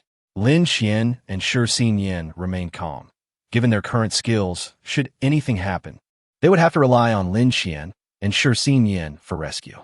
Yet, among the four, only Jiang Lin possessed a somewhat better combat capability and reaction speed. The others were less capable, creating a genuine risk of Lin Qian and Shi Xinyan being unable to arrive in time to assist. Jiang Lin shot Lu Yanzhen a fierce glare and scribbled a message on his hand. "It's all your fault. You were the one who wanted the blue crystal unicorn wolf cub. If anything happens to me, I will haunt you." Chapter 109, Chaos, Part 2. Little did Jiang Lin know that Lu Yanzhen's attention was not on her message, but rather on the small white creature at his feet. Little White, a juvenile Class B beast, had already been terrified by the presence of 3 Class A beasts and 2 Class B beasts, trembling in fear. Sensing Little White's terror, Lu Yanzhen gently stroked its back to reassure it, but Little White continued to shake, its claws grasping onto his pants, desperately trying to remain silent. With beast blood coursing through its veins, Little White also possessed an acute instinct for detecting the presence of nearby beasts. It was impossible for it to be unaware of the Class A creatures surrounding them. According to Lin Qian's assessment, the current situation was likely a struggle for resources. Class A beasts generally have a clear sense of territory and do not typically encroach upon others' domains, as doing so is tantamount to declaring war. These creatures possess a certain level of intelligence, understanding that combat usually results in mutual injuries rather than decisive victories.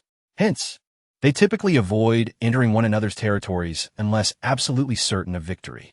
However, the blue crystal unicorn wolf claimed the only water source in the vicinity. While this had been manageable initially, several days had passed, and it showed no signs of relocation. The Class A beasts in the area had grown increasingly agitated by the situation and had gathered to contest with the blue crystal unicorn wolf. Shi Xinyan reminded Lin Qian of their objective, the serum. The two had known each other for many years, establishing a mutual understanding. Lin Qian retrieved the serum, her eyes glimmering with excitement. It was clear that the blue crystal unicorn wolf could not eliminate the 3 Class A beasts and 2 Class B beasts. Moreover, if another Class A beast remained, this location would become its territory, preventing Lin Qian from seizing the opportunity to rescue the cub hidden in the cave.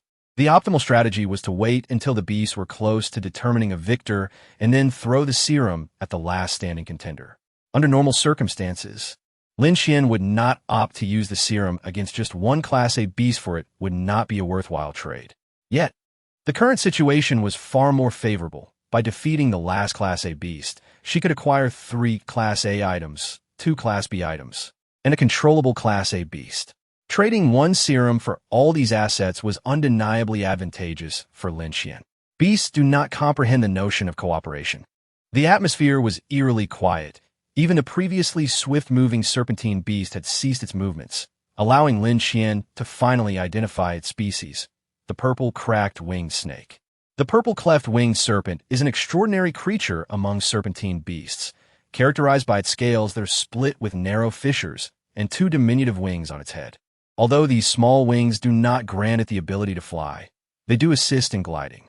When traversing through the jungle, the speed of the purple cleft-winged serpent surpasses that of most serpentine beasts. Its scales, sharp as blades, can inflict grievous wounds. An A-grade purple cleft-winged serpent measures 5 meters in length, with its entire body covered in weapon-like scales. In a fleeting moment of contemplation, Lin Qian observed that the previously motionless serpent suddenly raised its scales, producing a hissing sound as it lunged towards the blue crystal unicorn wolf. The wolf adeptly evaded the attack, its forepaws swiftly pressing down on the serpent's body, prompting the serpent to erect its scales. While other beasts might have suffered injuries from such an assault, the blue crystal unicorn wolf's forepaws contorted at an unusual angle, narrowly missing contact with the serpent. Lin Qian swiftly noted, serpent, foreign scales. Wolf, foreign claw bones. The purple cleft-winged serpent's ability to elevate its scales across its entire body does not merely affect a single area, which inevitably slows its movement. Yet, this particular serpent demonstrated the uncanny ability to raise only a specific section of its scales without losing speed, indicating that its mutation resides within its scales. Meanwhile, as the blue crystal unicorn wolf brushed perilously close to the serpent, the peculiar angle of its forepaws allowed it to dodge the serpent's scales. Lin Qian then turned her attention to the black ink crocodile and the azure cloud cat, noting that the crocodile had stealthily submerged itself in the lake while the latter had vanished from sight.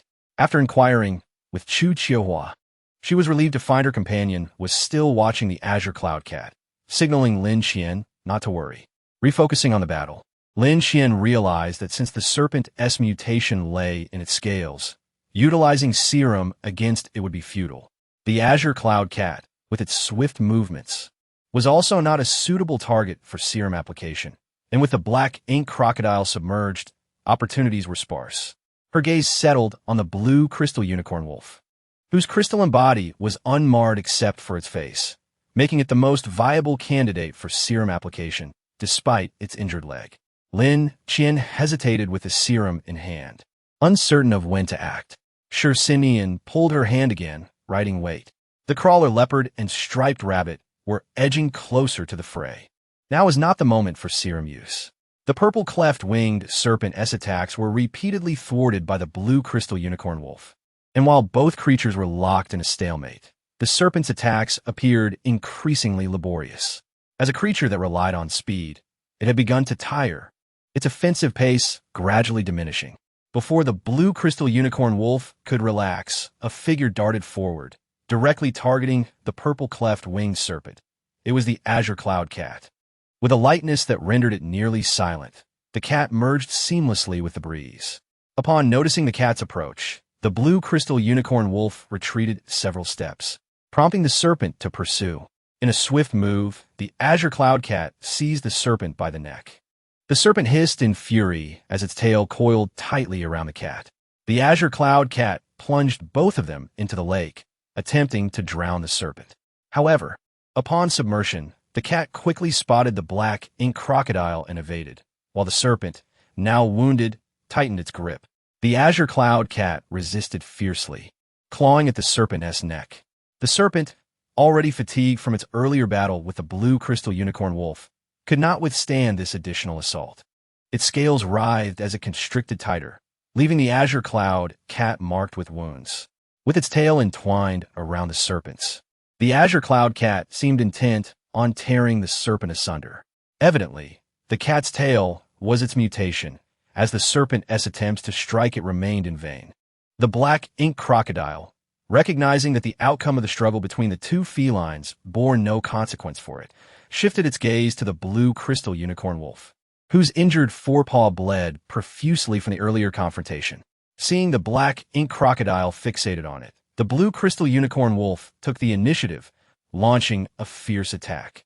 The sharp sound of slicing wind pierced the air as its forepaw forcefully struck the crocodile's head. The crocodile retaliated, lifting the wolf and slamming it against a nearby boulder. The impact resounded with a tremendous crash, indenting the stone and creating spiderweb-like fissures across its surface, threatening to reveal the wolf's young concealed within the cave.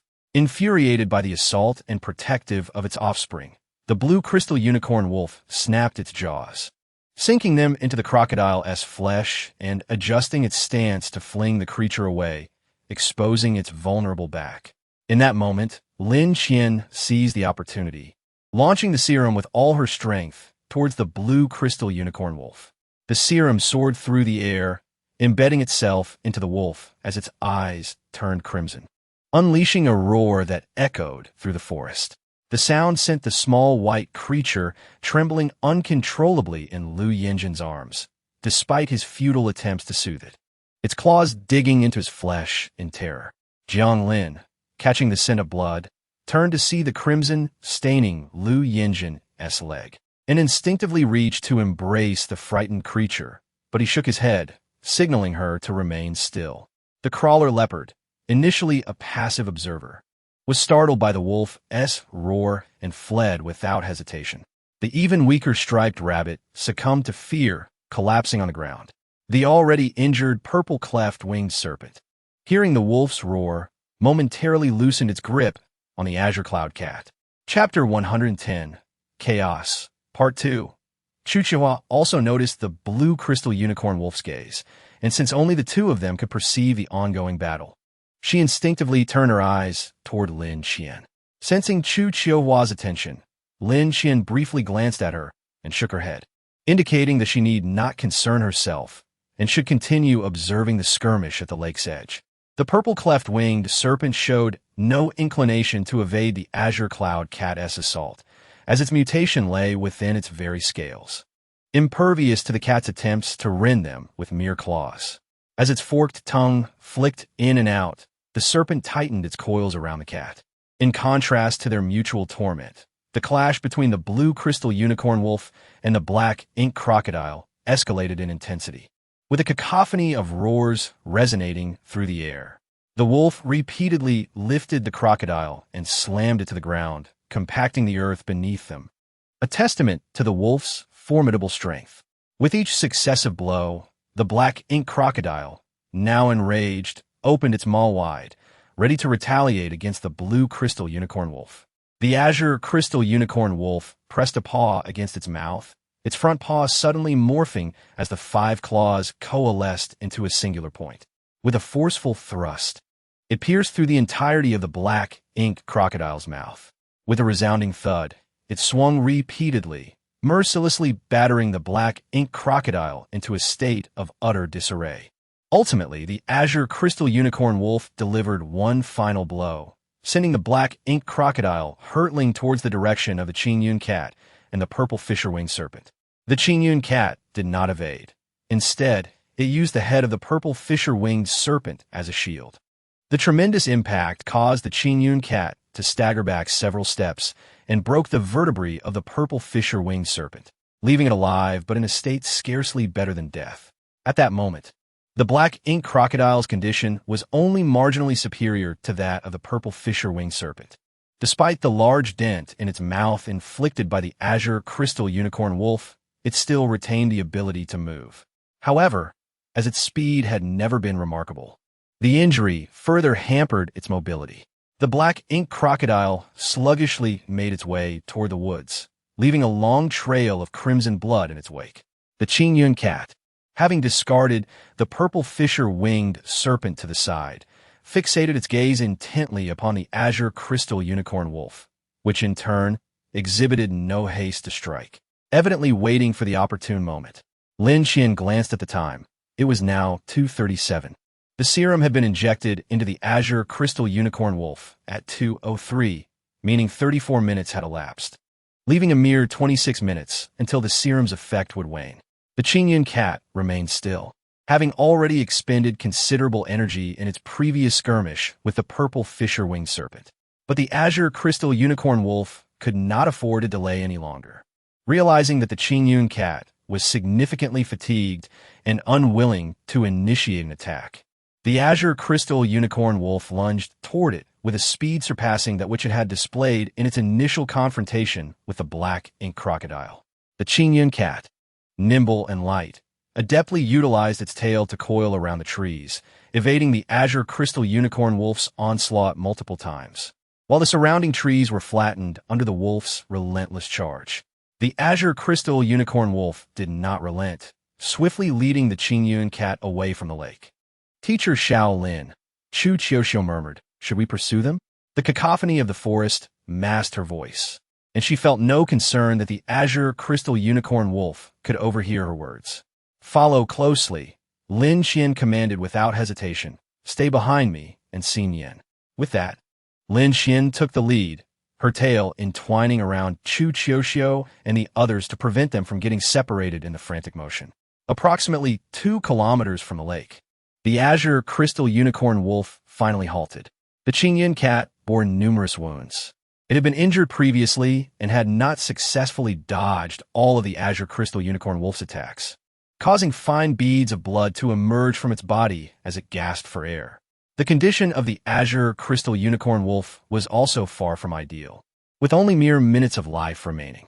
Fatigue was evident in its eyes as it fought to suppress its discomfort, continually attacking the Qingyun cat. Chu Qiuxiu could no longer bear to witness the plight of the azure crystal unicorn wolf. The wolf had merely shifted the battleground to this location out of concern that the Qingyun cat might discover its offspring hidden behind the cave. At last, when the Qingyun cat attempted to evade another strike, the azure crystal unicorn wolf's front claws extended by approximately 10 centimeters, capturing the evading Qingyun cat and pinning it to the ground, its claws embedding into the cat's flesh. The Qingyun cat emitted a wretched cry, and the azure crystal unicorn wolf lowered its head, forcefully ramming its sharp horn into the Qingyun cat. With one thrust, then another, it swiftly rendered the Qingyun cat unconscious, its body slackening as it ceased to breathe. The azure crystal unicorn wolf, dragging its weary form, advanced toward the lake, its remaining moments dwindling, yearning to see its offspring. Chu Qiuxiu wished to speak, but noticed Lin Qian leaping down from the tree, now standing beside the azure crystal unicorn wolf. The serum bore Lin Qian's scent, and the azure crystal unicorn wolf showed no malice. It merely glanced at her before continuing onward. "Do you require assistance?" Lin Qian calmly inquired. "Given your speed, you won't reach the lake in this short time." The azure crystal unicorn wolf did not comprehend her words, simply casting her a glance. The tail of the azure wolf swiftly coiled around the azure crystal unicorn wolf, propelling Lin Qian rapidly toward the lake, leaving only a blurred afterimage. The trees surrounding them had been flattened by the azure crystal unicorn wolf, providing a wide field of vision. Even without Chu Qiuxiu's guidance, they could see Lin Qian moving not far ahead. Lin Qian's speed was remarkable, creating a visibly increasing distance between her and the others. Clearly intent on aiding the azure crystal unicorn wolf in its final moments to reunite with its offspring. Chu Jing waited for Chu Qiuxiu for a moment before asking, "What's wrong? You seem distracted." I recall what teacher Xiao Lin said earlier. I didn't expect her to wish to assist the azure crystal unicorn wolf in meeting its child at such a time. Chu Qiuxiu hesitated before speaking. After all, she previously mentioned not intending to save this azure crystal unicorn wolf. Chu Jing retorted, "But did teacher Lin save the azure crystal unicorn wolf?" "No," Chu Qiuxiu replied. "Then did she not maximize her own benefits?" Chu Jing inquired. Chu Qiuxiu pondered for a moment and nodded.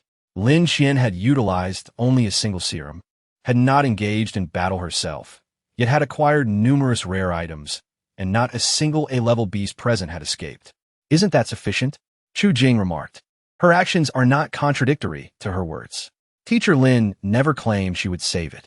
Her current actions can merely be seen as allowing the azure crystal unicorn wolf to leave without regrets. "That seems somewhat reasonable," Chu Qiuxiu said, still somewhat puzzled, feeling it all rather strange. Chu Jing nonchalantly stated, "I believe teacher Lin must think this way. Having compassion for the beasts does not contradict her desire to end their lives. Just as she treats us well, it does not conflict with her intent to utilize us. Though I cannot guarantee my assumptions are correct, we have spent considerable time with teacher Lin. We should have some understanding of her character." Chu Qiuxiu contemplated this and found such actions to be very much in line with Lin Qian's style. Sheepishly scratching her head, she admitted, "It does indeed seem that way." Lin Qian had her own distinct approach to matters, acknowledging the support received from the Central District while simultaneously choosing betrayal when her beliefs diverged. She had been fairly kind to Chu Qiuxiu and the others, yet Chu Qiuxiu never forgot that after Sha Ning's death, Lin Qian had been forthright about her utilitarian intentions. After a moment of thought, Chu Qiuxiu sighed, "I truly do not grasp what teacher Shaolin is thinking." At this, Chu Jing managed a small smile. They soon arrived at the lake, where Lin Qian finally set the azure crystal unicorn wolf down. The azure crystal unicorn wolf remained remarkably calm, not struggling as Lin Qian guided it forward.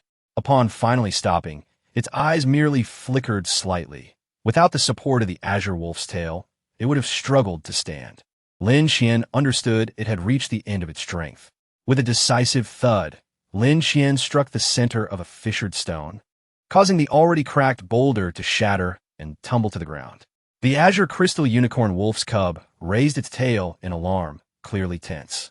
The azure crystal unicorn wolf emitted a soft whimper, and the cub promptly emerged from the cave, nuzzling against the wolf's leg and circling around it, gently licking its wounds.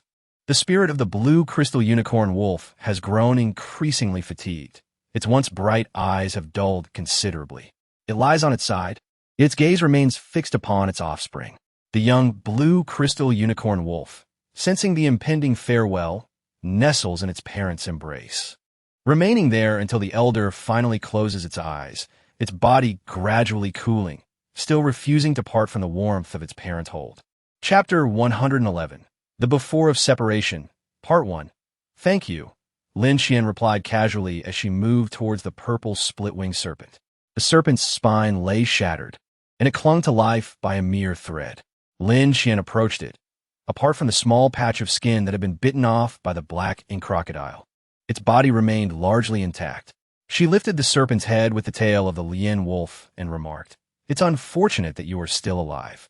The simplest course of action was to exploit the serpent's wounds and strip away its skin entirely. The tip of Lian wolf's tail slowly approached the injured area of the purple split-winged serpent as Lin Qian searched for the optimal point of attack. The serpent seemed to sense her intent, opening its mouth wide in a hiss. Lin Qian had no doubt that, as long as it still possessed the strength to fight, it might lash out at her. Even facing death, it remained defiant. The Lian wolf's tail found a suitable spot and swiftly stripped the serpent's skin away, eliciting a cry of anguish from the creature and simultaneously severing its body.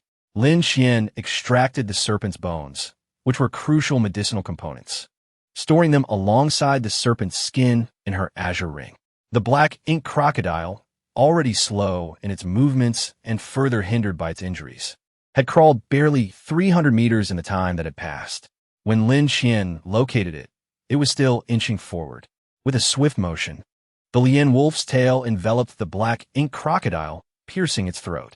Lin Qian approached, her expression one of disdain as she used the tail to pry open the crocodile's jaws, retrieving a jar into which she carefully placed each of the creature's teeth.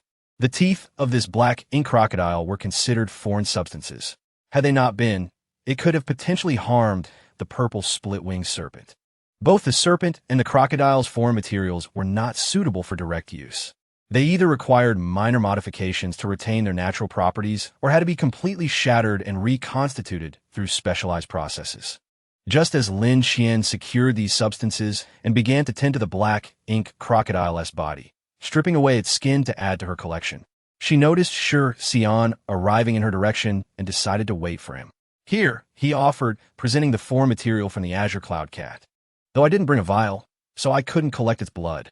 Shi Xian handed Lin Qian the cat's tail, a hint of resignation in his voice. "You're moving too quickly." "And now?" Lin Qian asked, curiosity evident. Shi Xian appeared surprised. "Did Qiu and the others not accompany you?" "Those four are not easily dispatched by beasts. Even against an A-level creature, they could hold their own for a while, sustaining only minor injuries. I believe they will be fine." Lin Qian shrugged. "We can't leave that young blue crystal unicorn wolf alone by the lake, can we?"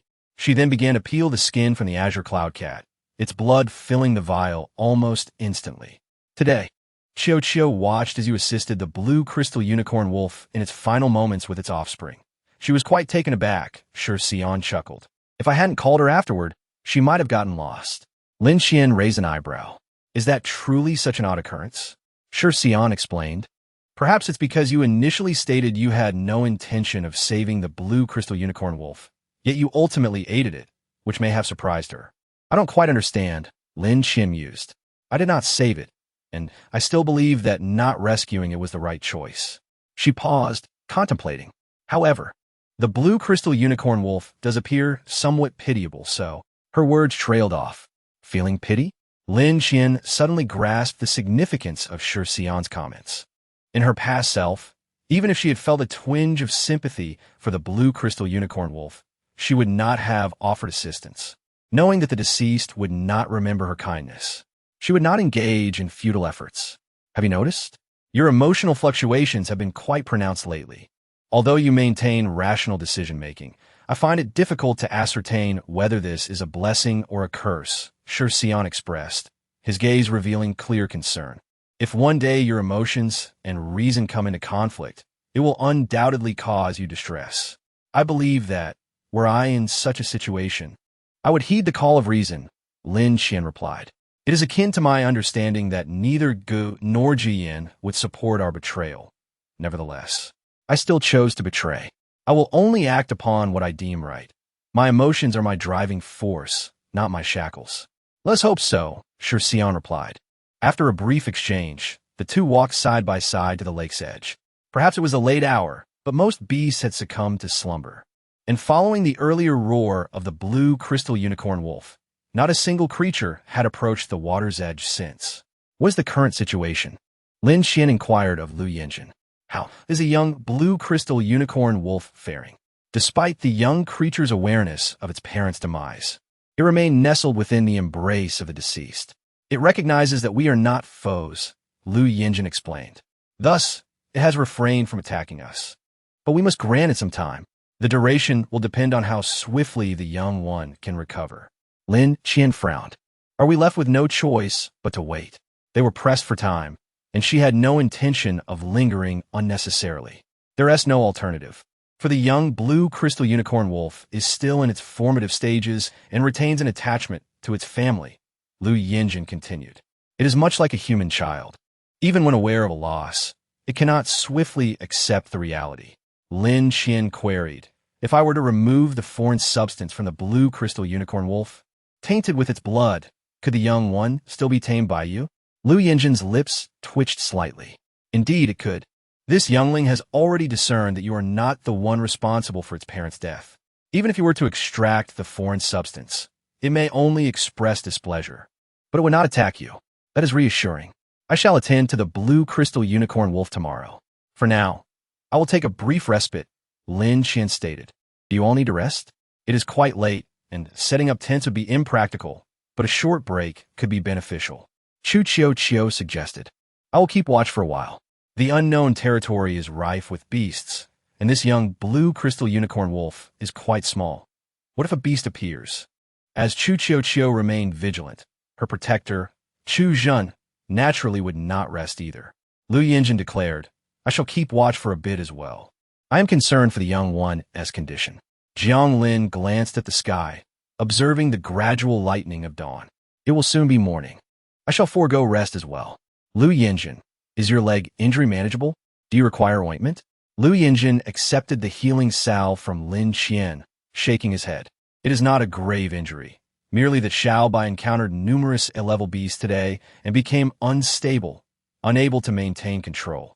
It is nothing significant.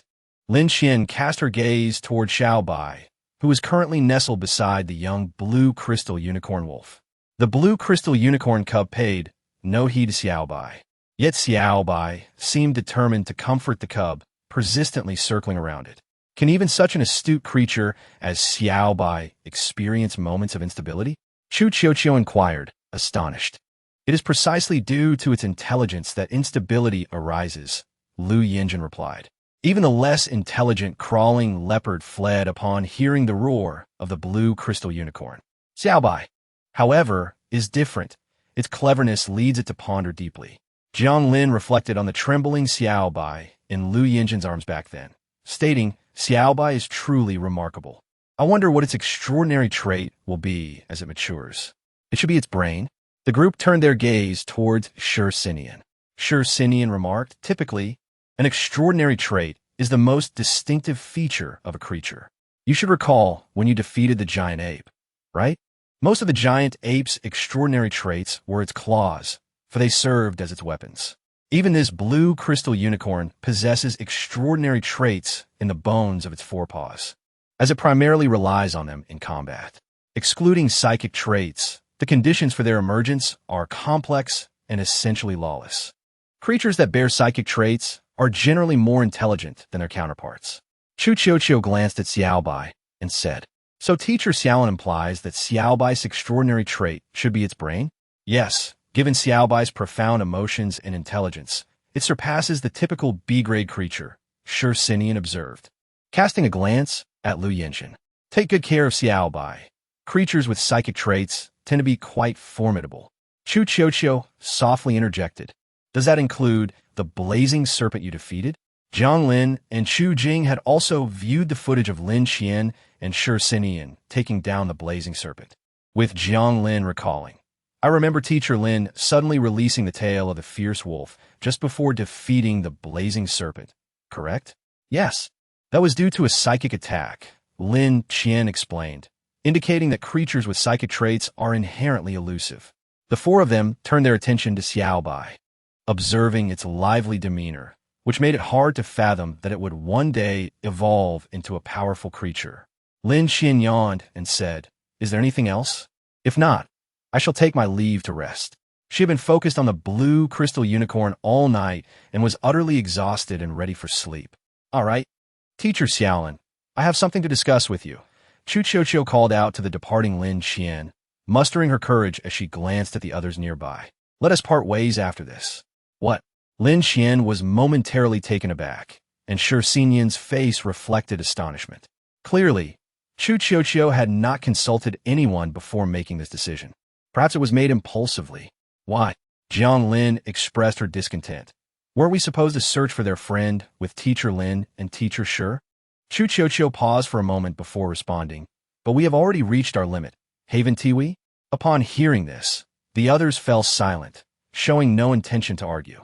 They understood that they had indeed reached their limits. It was already challenging for the four of them to escape from the clutches of an A-grade creature without a seamless collaboration.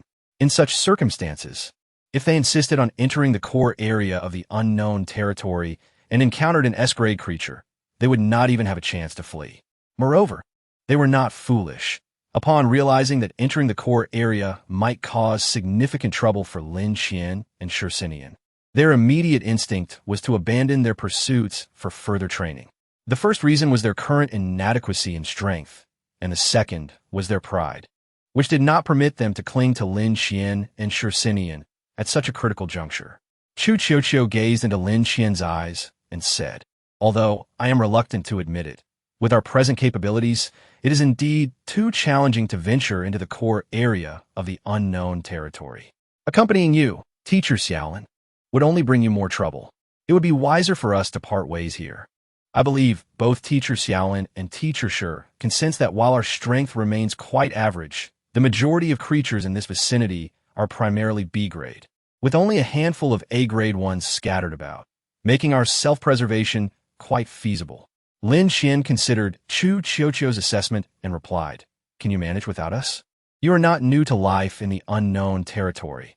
You should know that creatures abound here, and if you separate from us, you will truly be on your own." The four exchanged glances, and Chu Qiuqiu said, "If anyone among us were to perish, it would be merely fate's doing, wouldn't it? After all, this is the unknown territory, a place where life and death are dictated by chance." Jiang Lin added, "Though it is disheartening. We have indeed reached our limit. Moreover, since we left the Outer Zone 5, we have been under the protection of Teacher Xiaolin and Teacher Shi. We must experience training on our own at some point. We may not match Teacher Xiaolin, who escaped from an S-grade creature at the age of 12, but we can at least attempt to battle A-grade creatures." Chu Jing nodded in agreement, and before Lin Qian could speak again, Lu Yinjin interrupted, "Wait, is it true that you escaped from an S-grade creature at 12? "It is true, although I was gravely injured and nearly lost my life," Lin Qian admitted. "I was indeed rather reckless back then." "What is the matter?" Lu Yinjin smirked slightly and said, "It's nothing. It just suddenly struck me how vast the disparities can be among individuals." Lu Yinjin, being a year older than Jiang Lin and the others, was now 13 and felt no confidence in escaping from an S-grade creature. "It was different for us. We were a team of 5. We had grown up together, and our teamwork was honed over several years. Our synergy is incomparable to yours now," Lin Qian remarked. Now, do you all unanimously decide to stay? The four exchanged glances, and Chu Qiuqiu responded, "It appears everyone finds it more suitable for us to remain." Jiang Lin, Chu Jing, and Lu Yinjin all turned their attention to Chu Qiuqiu, who said, "I have contemplated this. Could Teacher Xiaolin provide me with a map?" Chu Qiuqiu's finger gently traced a map, stopping at a location 5 kilometers to the west. Here, it truly seems like a favorable spot. According to Lin Qian's markings, it is a relatively low-lying hill surrounded by mountains, with high humidity in the air, making it an area that creatures typically avoid, thus housing fewer species and being relatively safe. The safest place would actually be the mountains behind the hills. But considering we need to hunt creatures to sustain ourselves once our food runs out, I still believe staying in the hills is the best option, Chu Qiuqiu analyzed. What does Teacher Xiaolin think? I think this is a good plan. However, the dampness of the area is not conducive to storing dry food, which can last only 4 to 5 days at most. Lin Qian frowned, noting that if you need to eat, you may need to hunt creatures frequently. Chu Qiuqiu nodded, acknowledging, "I have also considered this. After we find food, we will need to make a fire, and we can gather branches then. Moreover, that location is also close to a water source and a lake. Although the lake water may not be particularly clean, it should be potable after filtration and boiling." Upon hearing this from Chu Qiuqiu, Jiang Lin suddenly asked, "When did you start contemplating this matter?" Chu Qiuqiu was puzzled by Jiang Lin's inquiry, responding, "I thought of it after witnessing those several A-grade anomalous beasts battling. At our current level, if we were to encounter creatures like the black ink crocodile or the blue crystal unicorn wolf, we would likely be incapable of withstanding even a few attacks." Chu Qiuqiu spoke the truth. The four of them had relatively limited abilities, and their physical conditioning had not been rigorously trained. Apart from Jiang Lin, who could somewhat hold her own against A-grade anomalous beasts due to her exceptional reflexes, the other three would find it quite challenging. Noticing Chu Qiuqiu's gaze directed at her, Jiang Lin asked, "What are you looking at?" "I just feel that you haven't yet reached your limits. We are the ones holding you back." Chu Qiuqiu lowered her head shyly, apologizing. "Please, it's merely your perception." Jiang Lin exaggeratedly spread her hands. "If I truly wouldn't be a hindrance, I would have insisted on accompanying Teacher Xiao Lin and Teacher Xiao Shi. The fact that I haven't spoken up proves my self-awareness. I know I would indeed be a liability." Sensing that Chu Qiuqiu still felt guilty, Jiang Lin ran her fingers through her hair and turned her gaze to Lin Qian, saying, "Right, Teacher Xiaolin? If I truly wouldn't drag you down, I would have insisted on going with you, because that is the kind of person I am. I desire to become stronger at any cost. Wouldn't you agree?" "No, if everyone wishes to stay behind. You wouldn't give up this opportunity out of concern for others," Lin Qian replied with a hint of amusement in her eyes. "There's nothing shameful about admitting you are worried. Let me say this on your behalf. In truth, I would not oppose you coming with us, as you indeed possess a certain level of self-preservation capability. However, I hope you can remain behind to look after Chu Qiuqiu and the others, as their strength is not on par with yours, and I would be quite concerned if it were just the three of them here. So, could I kindly ask you to stay and watch over them?" Upon hearing Lin Qian's words, everyone but Jiang Lin wore a faint smile. Jiang Lin murmured, "Since Teacher Lin has said so, I will reluctantly agree to stay." Chapter 113. Before parting, Part 2, everyone chuckled. The longer they spent time with Jiang Lin, the more they realized she was actually quite easygoing, despite her somewhat irritable demeanor and her stubbornness in refusing to yield. Jiang Lin seemed to sense the attention directed at her and indignantly exclaimed, "What are you staring at?" All right, enough of the antics," Lin Qian interjected. "I have prepared plenty of daily necessities, so you need not worry in that regard. However, what I can provide you with are merely supplies and a small amount of dry rations. For everything else, you will have to manage on your own." It was understandable that Lin Qian was concerned, as she typically provided the majority of daily necessities. Other than cooking, washing dishes, and doing laundry, tasks such as pitching tents and selecting locations, as well as choosing medicinal powders, were primarily handled by Lin Qian.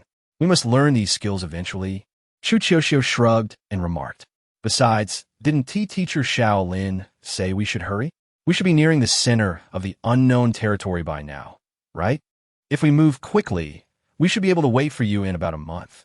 If not, then 2 months at most, wouldn't you agree? In terms of time, it indeed did not seem far off. Lin Qian added, actually, my intention has always been for you to accompany us. If this were a few years ago, you would likely have reached the junction of the central and core areas of the unknown territory by now. However, it appears that the current state of the unknown territory is rather peculiar. I cannot guarantee that your presence here will be entirely safe. Lin Qian repeatedly cautioned. Even so, you still wish to stay, correct? Oh dear, Teacher Lin, you are so verbose, Jiang Lin muttered. How can an 18-year-old sound like someone in their late 20s? Or even 40s? So tiresome. Lin Qian playfully tapped Jiang Lin on the back of her head. If we are not with you, you will still need to be cautious of others who come to the unknown territory for training. Didn't we discuss this before? Jiang Lin clearly did not take it to heart. Lin Qian shook her head, stating, I am not referring to those from the peripheral zone, but rather those from the central zone. Chu Qiuxiu's expression grew serious as she asked, are you suggesting that the central zone might dispatch others? Even though they were aware of an impending beast tide, the central zone seemed unwilling to cooperate with the peripheral zone. Lin Qian did not comment on the rationale behind this decision. The 10 teams dispatched by the central zone had also expressed their discontent regarding the lack of collaboration with the peripheral zone. From my personal perspective, it seems improbable that the central zone would refrain from sending out additional teams. The likelihood is quite slim, Lin Qian continued.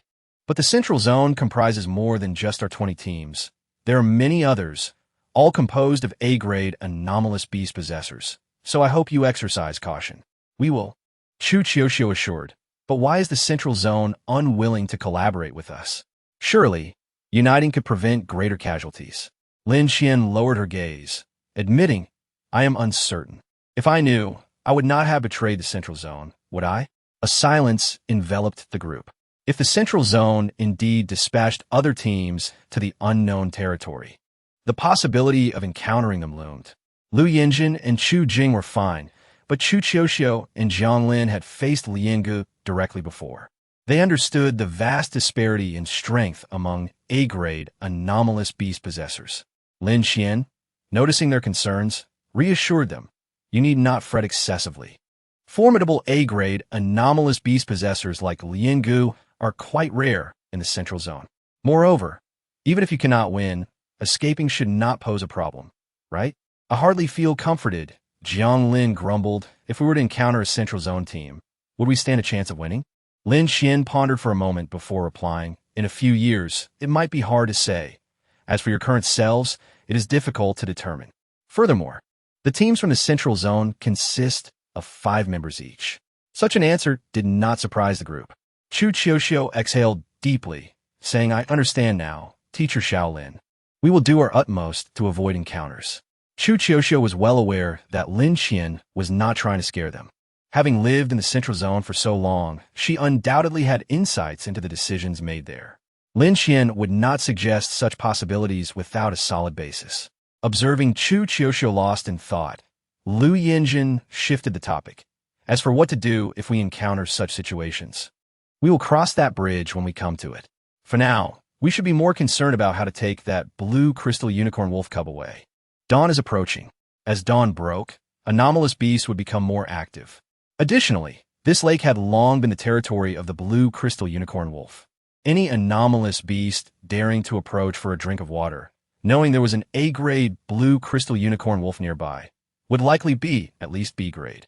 Given their current abilities, they might manage against a B-grade beast, but an encounter with an A-grade beast would lead to complications. Lin Qian turned her gaze to Lu Yinjin, asking, what is the condition of the blue crystal unicorn wolf cub? Lin Qian bore the scent of the blue crystal unicorn wolf, and with her own lineage comprising wolf-like anomalous beasts, the cub would not reject her as long as she did not act excessively. Considering the circumstances, she seemed more suited than Lu Yinjin to observe the condition of the blue crystal unicorn wolf cub. Doesn't Teacher Xiaolin need to rest?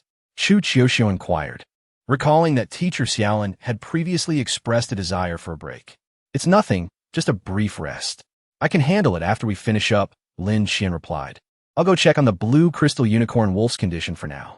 Lin Xian felt no apprehension regarding the blue crystal unicorn wolf cub's potential actions. She approached and crouched down beside it. Xiao Bai, on the other hand, was quite pleased, nuzzling against Lin Xian like a dog, rather than resembling a raven-winged white wolf. The blue crystal unicorn wolf cub merely glanced up at Lin Xian before lowering its gaze and curling up in the embrace of the adult wolf. After pondering for a moment, Lin Xian swiftly pulled the blue crystal unicorn wolf out, catching Xiao Bai by surprise. Wait! The admonition from Lu Yinjin almost escaped his lips, but he quickly restrained himself. The blue crystal unicorn wolf cub seemed to detect the scent of its kind on Lin Xian.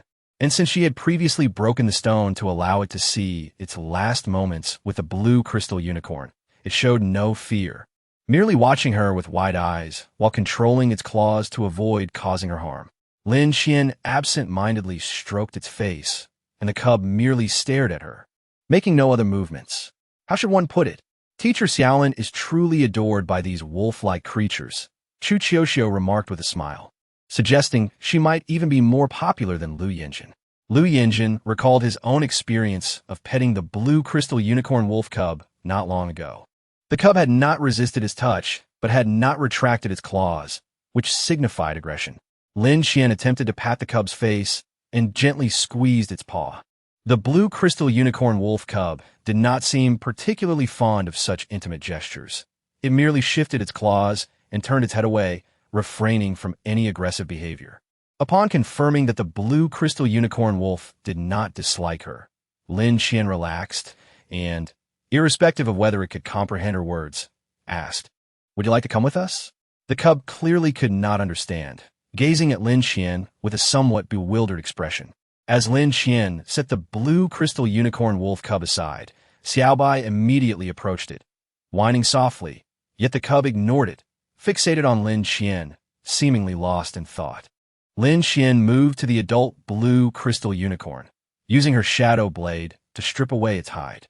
The shadow blade, being merely an A-grade artificial anomaly, lacked the potency to corrode the crystalline exterior of the blue crystal unicorn. She also did not overlook the horn on its forehead, as it was an important medicinal material. Once she had meticulously processed all the useful parts, Lin Xian stored everything in her ring. Ultimately, she even severed the two front paws of the blue crystal unicorn wolf cub in front of the young one, retrieving the internal anomalies and placing them into her ring. Lu Yinjin felt his heart leap into his throat. Clearly, the blue crystal unicorn wolf cub was quite attached to its family. He was uncertain of the repercussions that might arise from Lin Xian's reckless dismemberment of the blue crystal unicorn. Yet, the cub merely observed her actions, emitting soft whimpers, not disrupting her, but standing quietly by. How strange, it showed no reaction at all, Jiang Lin remarked, turning to Lu Yinjin. I expected the blue crystal unicorn wolf cub to attack Teacher Lin. Why is that? Perhaps it is due to the scent of the blue crystal unicorn on her. Lu Yinjin replied, his voice tinged with hesitation. Jiang Lin countered, but that doesn't seem right. If it were merely because Teacher Lin bore the scent of the blue crystal unicorn, the cub would be more affectionate towards her. Wouldn't it? Chapter 104, Separation, Part 1. Jiang Lin nodded, arms crossed as she gazed in Lin Qian's direction. Xiao Bai, taken aback by Lin Qian's actions, tugged at her pant leg, but upon realizing she was unresponsive, it abandoned its attempt, alternating its gaze between Lin Qian and the blue crystal unicorn wolf cub, wearing a somewhat worried expression. With fluid grace, Lu Yinjin took hold of the blue crystal unicorn wolf cub, still somewhat dazed. The cub struggled momentarily, attempting to run towards Lin Qian, but Lu Yinjin's grip was firm, leading it to abandon its efforts quickly. It appeared that the cub did not suffer any emotional turmoil from Lin Qian's handling of the blue crystal unicorn's body. Although it had previously mourned the loss of the blue crystal unicorn, reluctant to part from its remains, it now watched Lin Qian's actions without excessive emotional display. Lu Yinjin had anticipated that the cub might intervene upon witnessing Lin Qian's actions, yet it did not. The thought processes of anomalous creatures diverge significantly from those of humans. After all, the blue crystal unicorn was deceased. To the cub, it was merely a familiar scented piece of meat, Thus, it would naturally not remain sorrowful. Don't you know?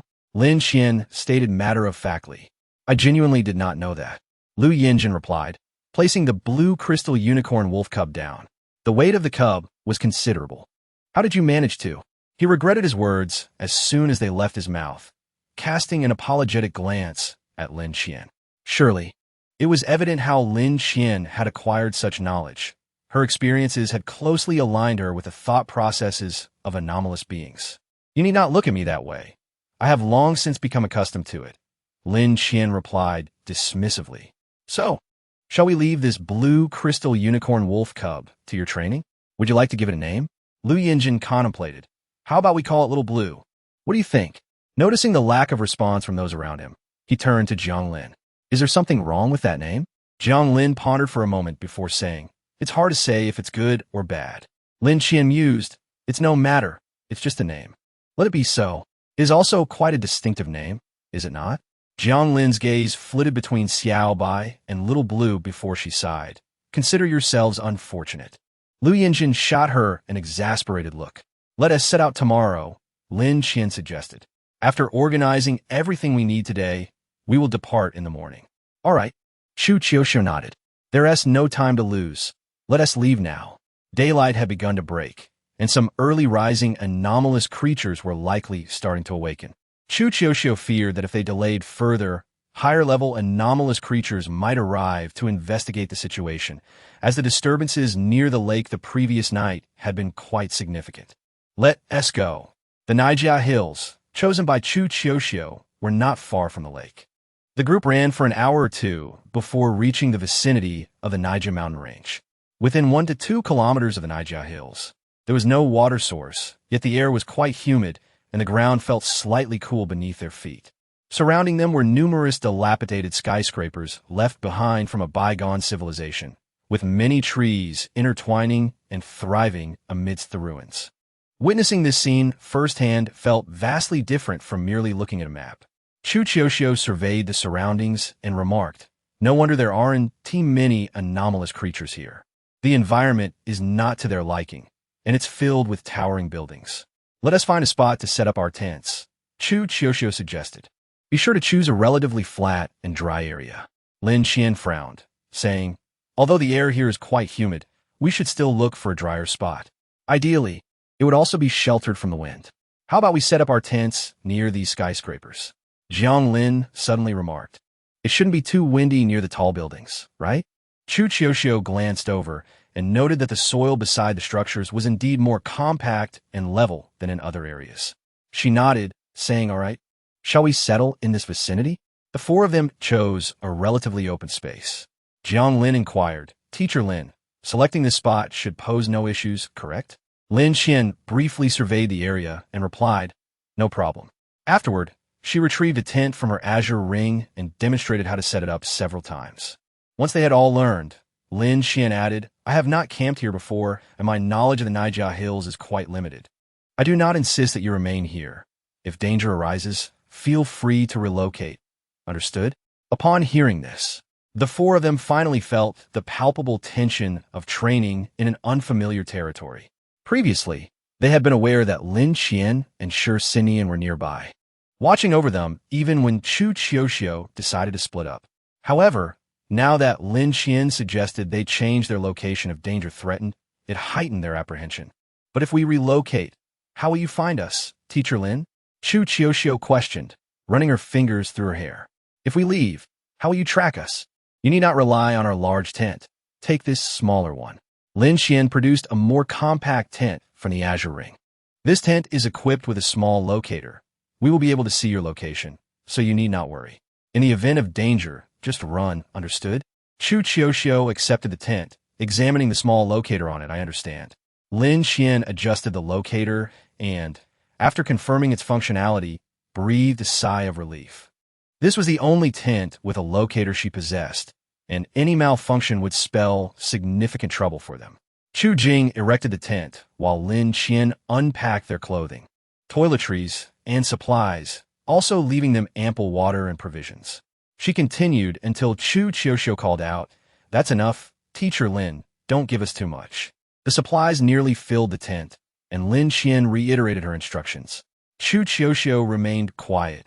As the leader of the group, she needed to make decisions. And in this moment, she did not wish to be distracted. By the time Lin Qian finished outlining the important points, it was already afternoon, and she appeared fatigued. With numerous medications at her disposal, each requiring different application methods, her absence would necessitate that Chu Qiuxiu and her companions remember everything, which was exhausting for them all. Teacher Lin, you should take a good rest, Chu Qiuxiu suggested. Since you and Teacher Lin are setting out tomorrow, let us handle the night watch. You must ensure you are well rested for the journey ahead. Thank you. Lin Qian glanced at Shi Sinian. Sinian, I hope I haven't overlooked anything important? Shi Sinian chuckled. You've been speaking for quite a while. Everything that needed to be said should have been covered. Lin Qian turned her gaze back to Chu Qiuxiu, who nodded in agreement. I believe Teacher Lin has conveyed everything necessary. There's no need to treat us like we know nothing. After all, we have been training in unfamiliar territories for quite some time, haven't we? Hearing this, Lin Qian felt relieved and replied, That's good. She then looked at Jiang Lin and said, Jiang Lin, I have high hopes for you. Your combat skills surpass those of Qiuxiu and Chu Zheng. Lin Qian rarely offered such direct praise, causing Jiang Lin to feel bashful as she scratched her head. Really? Indeed, during combat, if you find yourself uncertain, trust your instincts. Lin Qian advised. Do you understand what I mean? Unlike Chu Qiuxiu and Chu Jing, who would quickly opt to flee when overmatched, Jiang Lin was the one who concerned Lin Qian the most. Her high combat proficiency made it challenging for her to disengage without defeating the creature once engaged. Typically, with Lin Qian and Shi Sinian protecting her, she felt secure, but if they were absent, it would be difficult for the remaining three to safeguard her. As they discussed serious matters, laughter soon erupted among them. That would be splendid, Jiang Lin chuckled. Lin Qian smirked. You still owe me an A-grade natural artifact. Have you forgotten? The mention of this caused Jiang Lin's smile to falter, and she quietly asked Lin Qian, if I encounter an A-grade beast now, do I stand a chance? Do you truly wish to try? It's not entirely impossible, Lin Qian replied with a smile. There will be opportunities to escape. However, the likelihood of successfully slaying it is quite low. Jiang Lin complained, I never realized how many things required attention before. This is exhausting. That is mainly because many tasks were previously handled by Teacher Lin and Teacher Xiao, Chu Qiuxiu remarked. I hadn't considered it until now. We've only received the meat after Teacher Xiao prepared it for us. They all nodded in agreement. Normally, they only needed to focus on maintaining their best fighting form, with little concern for other matters, as Lin Qian and Shi Sinian had taken care of everything. The provisions Lin Qian left for them were undoubtedly ample. Just looking at Chu Qiuxiu, it was clear they had at least a week's worth. In this damp environment, food could only last about a week before spoiling. Lu Yinjin raised his hand, somewhat lacking confidence. Although they left us plenty of food, we have 2 beasts here and 1 juvenile blue crystal unicorn. I fear our supplies won't last a week. He then pointed out Little Blue, who had just snatched a piece of raw meat. Hearing its name, Little White trotted over. Shaking its head, Little Blue seemed oblivious to the discussion, glancing at everyone before retreating to gnaw on its meat, indifferent to their conversation. Given Little Blue and Little White's meat consumption pace, how long will our supplies last? Chu Qiuxiu inquired. Lu Yinjin calculated, about 3 days. Jiang Lin blurted out, I hate you.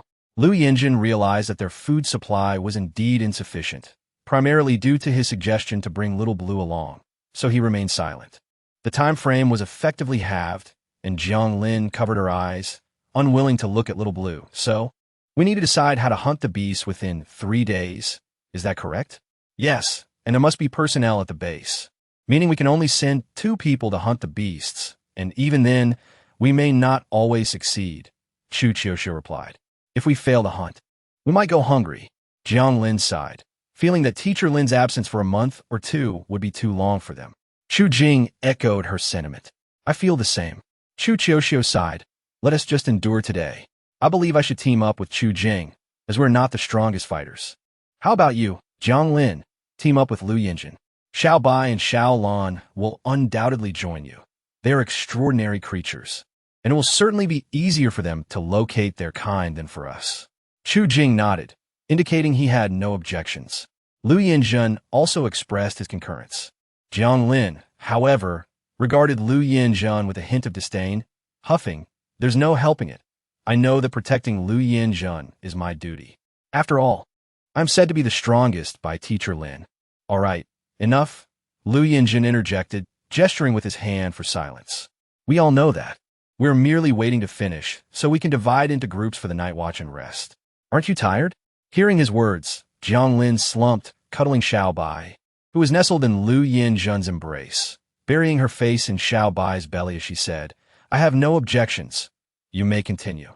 Chu Chiu chuckled softly, suggesting, "Then shall we maintain this grouping for the night watch? We will rest at 9 o'clock and wake at 9 o'clock, with one group sleeping for 6 hours. Each night, I and Chu Jing will watch from 9 until for the next morning, and you will take over from 4 until 9. Does anyone have any objections? Let us handle this, as we usually stay at the base." Chu Chiu stated, "Shall we settle on this for now?" Seeing that no one disagreed, Chu Chiu sighed with relief. "Then today, we shall proceed as discussed. I and Chu Jing will take the first watch, and Jiang Lin and Lu Yinjun can rest first. We will call for you when the time comes." "All right." Jiang Lin, not one to be overly dramatic, stood up, stretched, and said, "Thank you. I will take my leave to rest now." The night was serene, punctuated only by the occasional calls of birds and the crackling of the campfire. Xiao Bai and Xiao Lan lay near the fire, their companionship endearing. Is that so?" Chu Chiu mused, absent-mindedly stroking Xiao Bai's back. Xiao Bai, having become familiar with everyone, opened its eyes upon recognizing Chu Chiu, but promptly closed them again. Chu Jing remarked, "If it were in the past, the young lady would never have made such decisions on her own, would she?"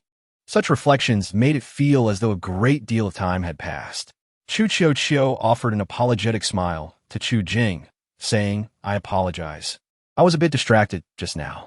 The old me would likely have lacked the courage to propose that we act separately, even knowing we had reached our limits. I wouldn't have felt bold enough to suggest it."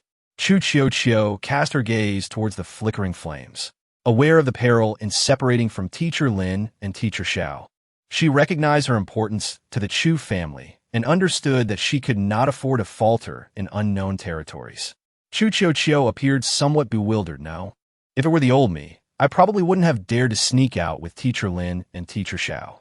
Chu Jing, having known Chu Chiu for a long time, understood she was referring to the time before she met Lin Qian and Shi Xinyan. Chu Chiu continued, "It seems rather amusing, doesn't it? If I hadn't trained with Teacher Lin and Teacher Xiao, I might still be playing the role of the Chu family's young lady rather than being Chu Chiu. Typically, Chu Chiu was more playful with Jiang Lin and often made decisions regarding their pace and route adjustments. Though her combat abilities were not the highest, she was undoubtedly a capable leader. As a result, Lu Yinjun remained uncertain about what she had been like in the outer zones. She had been hesitant to make decisions and fearful of the consequences, even when she had resolved to venture into unknown realms with Lin Qian and the others. She struggled to voice her objections against Chu Zhiheng. The words had nearly escaped her lips, yet she had refrained from speaking them. Ultimately, it was thanks to Chu Zhiji's assistance that she found the courage to move forward. Otherwise, she might still be in the outer fifth zone, playing the role of the young lady. Chu Jing contemplated for a moment, then said, "I believe the young lady is still the young lady. I do not deny your transformation. I just think there is no need to belittle your former self." Meeting Chu Chiu's gaze, Chu Jing stated calmly, "The young lady of the past may not have been as decisive or strong in combat, and her character could be described as somewhat fragile. But so what? The young lady of that time was admirable in her own right, was she not? Regardless of the changes, your essence has never altered." Chu Chiu fell silent for a moment before replying, "Thank you. I believe that if I were the person I am today, even if my father opposed me, I would have the courage to sit down and discuss matters with him properly rather than remaining silent." Chu Chiu suddenly smiled. "I realize now that I must have caused my aunt quite a bit of trouble, at least regarding this matter. It was my aunt who helped me sneak away, and it was also her assistance that allowed me to suggest bringing Jiang Lin along. Without her support, I likely would not have accomplished anything at all. Even now, reflecting on her lack of courage to communicate clearly with Chu Zhiheng and passing the burden on to Chu Zhigu and Lin Qian, Chu Qiuqiu still felt a sense of embarrassment. Have I truly grown so much? Chu Qiuqiu remained silent until Jiang Lin and Lu Yinjun returned to exchange places, not uttering another word. Chapter 116, Separation, Part 2, Morning arrived. The Naijia Hills were even more humid than Lin Qian had anticipated. From the moment she awoke, the moisture in the air surged into her nostrils, leaving her feeling oddly sticky all over. It had been a long time since Lin Qian had slept so soundly, and she felt surprisingly refreshed. Shi Xinyan had risen even earlier, busily preparing breakfast outside. As Lin Qian yawned and stepped out of the tent, it was barely 6 o'clock. Xiao Lan and Xiao Bai were already awake, eagerly circling Shi Xinyan, clearly eager to taste his culinary skills. Jiang Lin and Lu Yinjun were also gathered around Shi Xinyan, watching him prepare soup. Upon seeing Lin Qian, Jiang Lin cheerfully waved, "Teacher Lin, good morning. We are watching Teacher Shi cook." It was remarkable how Shi Xinyan managed to produce a tantalizing aroma that wafted even from a distance, despite merely boiling soup. Lin Qian approached him from behind, asking, "What are we having?" "Meat soup, with some dry rations mixed in. It will be ready soon. Please gather your things. We will depart after eating," Shi Xinyan replied, glancing at Jiang Lin, who was making a pitiful face nearby. "I'll serve you both a bowl. That should suffice. Now stop gawking. Teacher Shi is so kind." "Thank you, Teacher Shi," Jiang Lin beamed, turning to Lu Yinjun. "Teacher Shi's cooking is delicious. However, while we were training in the unknown realms, Teacher Lin insisted we cook for ourselves, so we haven't had the chance to enjoy it much." At this point, Jiang Lin whispered to Lu Yinjun, "It wouldn't hurt to give me a few more servings, would it?" With a look of camaraderie, Jiang Lin leaned closer to Lu Yinjun, lamenting how unfair it was for Lin Qian and Shi Xinyan to hoard the food. "It seems, Jiang Lin, that you have quite a significant issue with my decisions," Lin Qian remarked with a smile. "You shouldn't eat this bowl today. I didn't say anything." Jiang Lin quickly covered her mouth, giving Lu Yinjun a playful kick. "Teacher Lin, it was all Lu Yinjun's idea." Lu Yinjun responded with mock sarcasm. "Ah, yes, it is all my fault." Shi Xinyan chuckled, urging Lin Qian, "Please gather your things. The soup is almost ready." Yesterday, Lin Qian had been focused on their early departure and hadn't packed much, hastily gathering her belongings before sitting down beside Shi Xinyan. He served her a bowl of soup, and she took a generous sip, until the scalding hot soup was consumed and the damp sensation gradually faded away. Lin Qian felt as if she had come back to life.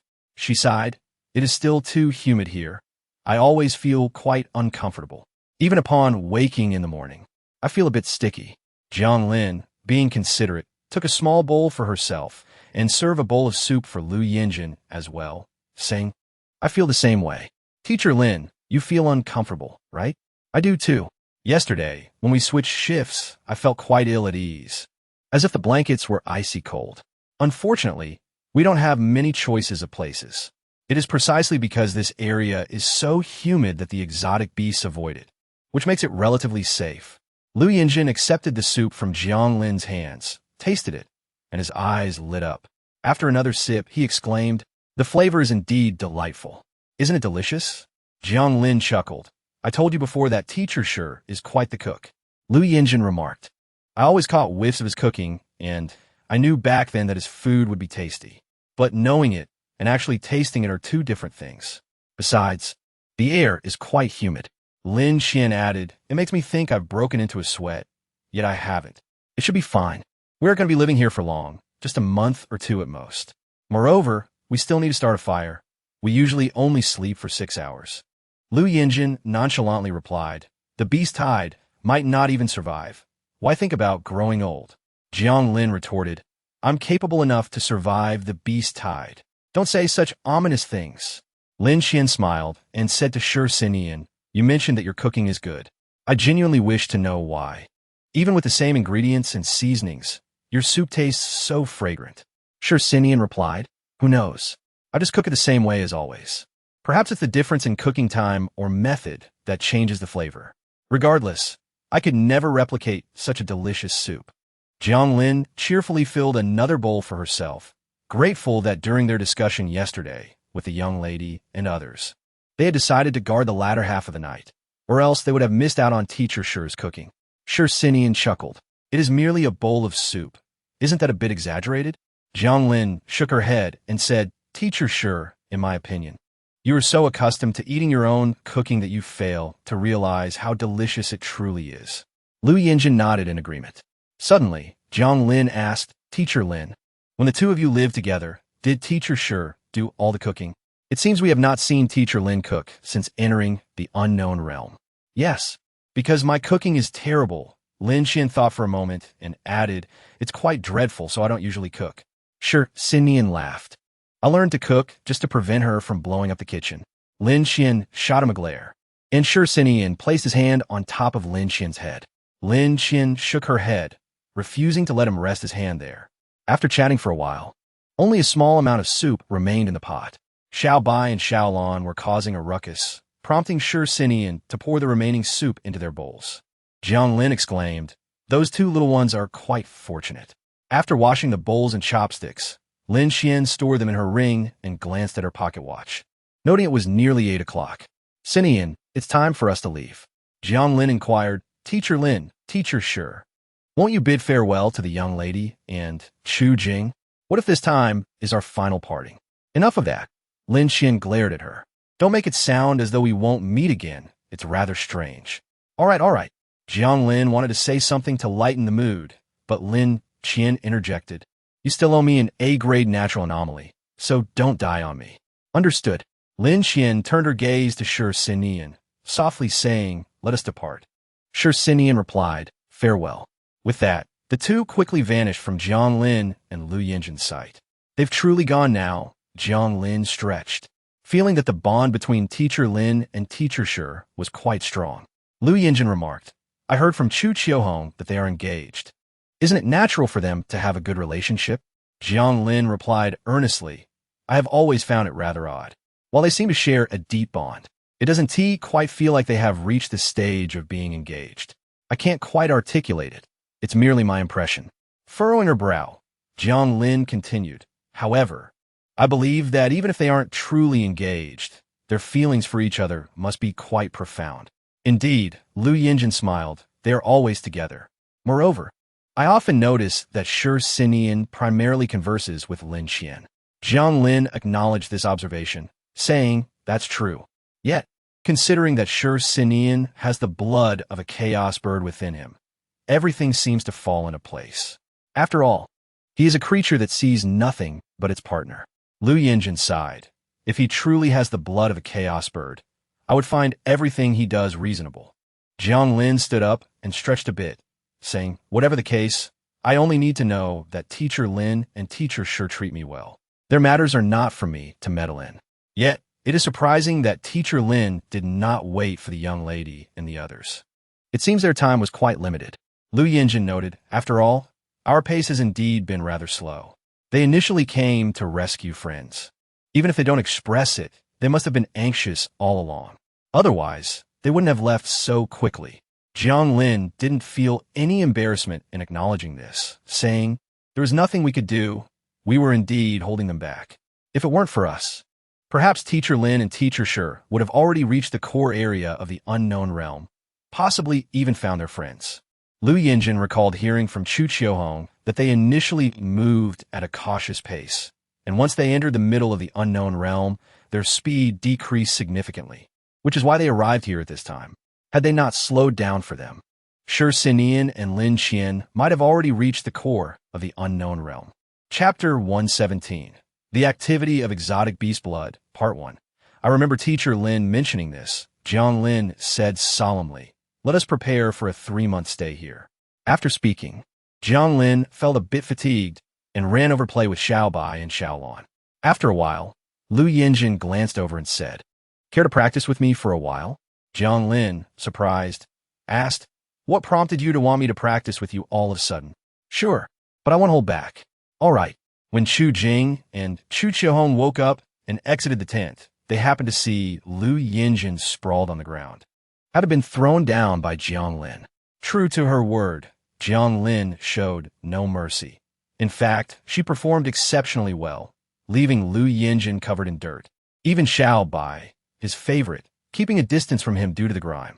Teacher Lin and the others have already left, Chu Qiuhong observed, glancing around. Realizing that Lin Qian and Shi Sinian were nowhere to be seen. It's a pity we didn't have a proper farewell. Chu Jing sighed. Did we not talk enough yesterday afternoon? A few individuals recalled being admonished by Lin Qian for an entire afternoon yesterday, feeling somewhat helpless. Chu Jing certainly had no objections. And Lu Yinjin remarked, the minority must yield to the majority. I understand. I will not complicate matters for everyone. Thank you. Chu Qiuxiu smiled and suggested, let us discuss this thoroughly after Chu Jing and I have had our meal. After all, there are only 4 of us now. Chu Jing cast a brief glance at Chu Qiuxiu. Lin Qian and Shi Sinian moved swiftly. If Chu Qiuxiu and the others were nearby, they would have noticed that their speed was more than doubled compared to usual. Navigating through the jungle felt no different than traversing flat ground, their pace remarkably swift, appearing almost superhuman. The two moved in tandem, with the tail of the Lien wolf entwined around their waists, ensuring they would not stray apart. Suddenly, Shi Sinian quickened his pace to Lin Qian's side and inquired, Qian, at our current speed, how long do you estimate it will take to reach the core area of the unknown domain? Their velocity was so considerable that they had to slightly raise their voices to be heard. Lin Qian contemplated for a moment, based on our previous agreement. We will have our meal in the central area of the unknown domain after hunting some exotic beasts. Once we reach the core area, we will subsist on dry rations. What do you think? The core area of the unknown domain was significantly more perilous, teeming with numerous ill-level exotic beasts that thrived in packs. For safety's sake, it was advisable not to start fires or recklessly hunt exotic beasts in the core area. The repellent powder Lin Qian had prepared previously would be largely ineffective there, capable of only warding off a few exotic beasts. Additionally, lighting a fire could easily alert the beasts, and if they caught the scent of blood from disposed carcasses, they might track Lin Qian and her companions. To avert such scenarios, it was best to refrain from starting fires or killing exotic beasts at night. Lin Qian was reluctant to engage in combat with the beasts of the core area, which were numerous and of high rank, often embroiled in conflicts over resources. Engaging in combat with such formidable creatures would not only waste time, but could also lead to dire consequences. Their primary objective was to locate others and retreat promptly, avoiding entanglements with exotic beasts. After a moment's reflection, Lin Qian estimated, excluding time for meals and sleep and accounting for potential encounters with exotic beasts. If we maintain this pace, it will take approximately 12 days. As soon as this time frame was uttered, Shi Sinian frowned. So, by the time we reach the border between the central and core areas of the unknown domain, it will coincide with the Red Moon Day? Indeed, Lin Qian calculated, slightly reducing their speed. What should we do? Should we slow down? Entering the core area on Red Moon Day was hardly advisable, given the current circumstances. The levels of the exotic beasts across the unknown domain had significantly increased. Lin Qian doubted the core area remained the same as it had been years ago, with only sporadic S-level beasts. With the considerable changes in the outer and central areas, it seemed unrealistic to assume the core area had not evolved as well. The worst-case scenario was that numerous S-level beasts now inhabited the core area, much like the frequent appearances of L-level beasts in the central area. How are you feeling? Shi Sinian countered. Is the Red Moon Day having a significant impact on you? If it affects you greatly, we must certainly slow down to avoid it. If the impact is minimal, we might consider pressing on. After all, spending another Red Moon Day in the core area poses additional dangers for Team 10, does it not? Lin Qian suddenly realized, as of now, the Red Moon Day affects me no more than before. Since I killed that Lien wolf, I seem to be gradually recovering. After some contemplation, Lin Qian continued, initially, I found it quite agonizing not to consume the central area's medicine, as you are aware. However, since slaying that Lien wolf, while I still feel discomfort on Red Moon Day, it is more bearable. At least I can maintain my rationality, and I am certain of that. Since the slaying of the Lien wolf, Shi Sinian did not appear relieved. Instead, his expression darkened. Although unsure of the reason, he felt caution was prudent. Lin Qian inquired, "What is wrong?" "Isn't everything progressing positively? My emotions are gradually normalizing, and my condition on Red Moon Day has improved significantly. Hasn't it?" Sure, Sinian sighed, "but that pertains to the central area, which holds little credibility in my eyes. Moreover, the central area has consistently sought ways to compel you into killing a Lien wolf. Consider the modus operandi of the central area. I find it hard to believe this event benefits them not at all. The central area operated under its own principles, and both Lin Qian and Sure Sinian understood well that they would never engage in actions devoid of personal gain." Lin Qian frowned. "Initially, I thought if I could control my emotions freely, the central area might find it easier to manage me. Hence, I never doubted it." "That is incorrect," Sure Sinian replied. "In truth, if you acted merely on your whims like the Lien wolf, it would be simpler to manipulate you. In such a scenario, your thoughts are quite straightforward. However, once your emotions become complex, the central area would require considerably more effort to predict your potential actions, making it an unwise investment." Lin Qian was somewhat perplexed by Sure Sinian's perspective. Her understanding of emotions remained limited. Yet, she trusted his judgment and discerned his intent, saying, "Let us do this. We will maintain our current speed until we reach the border between the central and core areas of the unknown domain, at which point we will reassess." "Agreed. Let us maintain this speed," Sure Sinian affirmed. "If your condition deteriorates, we will wait until after Red Moon Day to enter the core area. If you are faring well, we will proceed directly into the core area." "I concur," Lin Qian affirmed.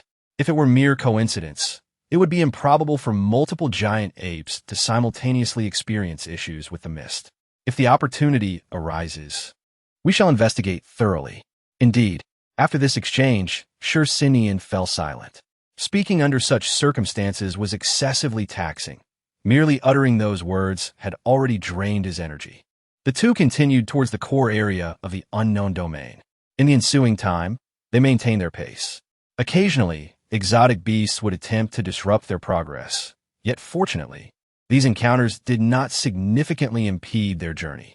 By the 10th day, they reached the border between the central area and the core area of the unknown domain, approximately 2 days ahead of Lin Qian's estimate. 2 days ahead of schedule, Sure Sinian remarked, puzzled. "How is your condition?" He frowned. "We are now quite close to the core area, and with Red Moon Day approaching, do not attempt to placate me with empty assurances of being fine. They are futile." Lin Qian sighed. "I'm simply a bit restless and agitated. As of now, I feel fine and see no reason to delay our progress." Chapter 118. The Vitality of Beast Blood, Part 2. According to Lin Qian's thoughts, as long as she felt relatively well, she intended to directly enter the core region of the unknown territory. From her perspective, her sole aim was to locate Team 10 in the unknown area as swiftly as possible. After all, the longer they delayed, the greater the likelihood of danger. She harbored no desire to see any casualties among Team 10. Once they located Team 10, they would need to hasten their reunion with Chu Qiuyo and the others. Lu Yinjin was also among those she first consented to rescue. Should anything befall the four of them, she would feel a deep sense of regret. Thus, ever since their group parted ways, Lin Qian and Sure Sinian had been advancing rapidly toward the northwest, pausing only for meals and sleep, scarcely allowing themselves any rest, driven solely by the urgency of their journey. In Lin Qian's view, the best course of action was to muster their strength and locate Team 10 within the core region of the unknown territory, then swiftly retreat alongside Chu Qiuyo and the others. Observing that Lin Qian did not appear to be overly straining herself, Sure Sinian relaxed slightly and asked, "Are you really all right?" "To be honest, I feel somewhat unwell myself." He elaborated that his breathing had become considerably labored compared to before, and he found it difficult to control his emotions. Several times, he had been tempted to attack the beasts that passed by them. Had they not been moving quickly, and had Lin Qian not been holding on to him with the tail of her Lien wolf, he might have succumbed to the urge to strike at the beasts surrounding them. Lin Qian's expression darkened upon hearing Sure Sinian's words. His description mirrored the reactions beasts exhibited during the Blood Moon Day. While it was true that Sure Sinian possessed the blood of beasts within him, Its proportion was not substantial. Over the years, he had experienced countless blood moon days, yet this was the first time he felt such pronounced discomfort. It was not even the blood moon day yet, merely the day preceding it. The Central District had previously conducted tests on his body, revealing that the influence of the Chaos Bird's blood primarily affected his emotional and physical faculties. According to the testing equipment, he still fell within the range of humanity, and the blood moon day did not pose a significant threat to him, only yielding negligible effects that scarcely warranted concern. This was the first time Lin Qian had heard Sinian mention experiencing reactions related to the blood of beasts. She suggested, "Let us pause for a day and conduct a brief examination before making any decisions. If your discomfort stems from the beast blood within you, it should be detectable." Sinian understood that when Lin Qian had decided to leave the Central District, she had prepared an array of equipment, including devices for testing the blood of beasts within them. After all, her physiological condition was far more intricate than his, with myriad complications arising from the beast blood. Having the means to test the beast blood would at least provide Lin Qian with a measure of reassurance. Sinian chuckled. "Are you no longer worried about our progress? Concern for progress is one thing, but your health undoubtedly takes precedence," Lin Qian admitted candidly, surveying the surroundings. "Let us find a suitable place." Sinian had never experienced such reactions before, and he felt somewhat out of sorts. Noticing his pallor, Lin Qian opted for a discreet location and quickly set up a small tent. Since parting ways with Chu Qiuyo and the others, they had consistently utilized this single-person tent. Although it was slightly larger than an ordinary tent of its kind, it was still quite cramped for two individuals. "Sinian, how are you feeling?" Lin Qian inquired as she helped him onto the makeshift bed. "Is everything all right?" Sinian sighed. "I'm just a bit uncomfortable, but it's not that severe." "Is it? That seems a bit exaggerated." He recounted his discomfort again, and Lin Qian frowned, insisting we should still conduct an examination. With that, Lin Qian began searching for the necessary instruments within her azure ring. She recalled that due to her own complicated condition, especially during her childhood, she struggled to maintain normalcy on blood moon days, often attacking everyone indiscriminately. Even after receiving medication from the Central District that improved her condition, she still retained the habit of carrying blood testing equipment.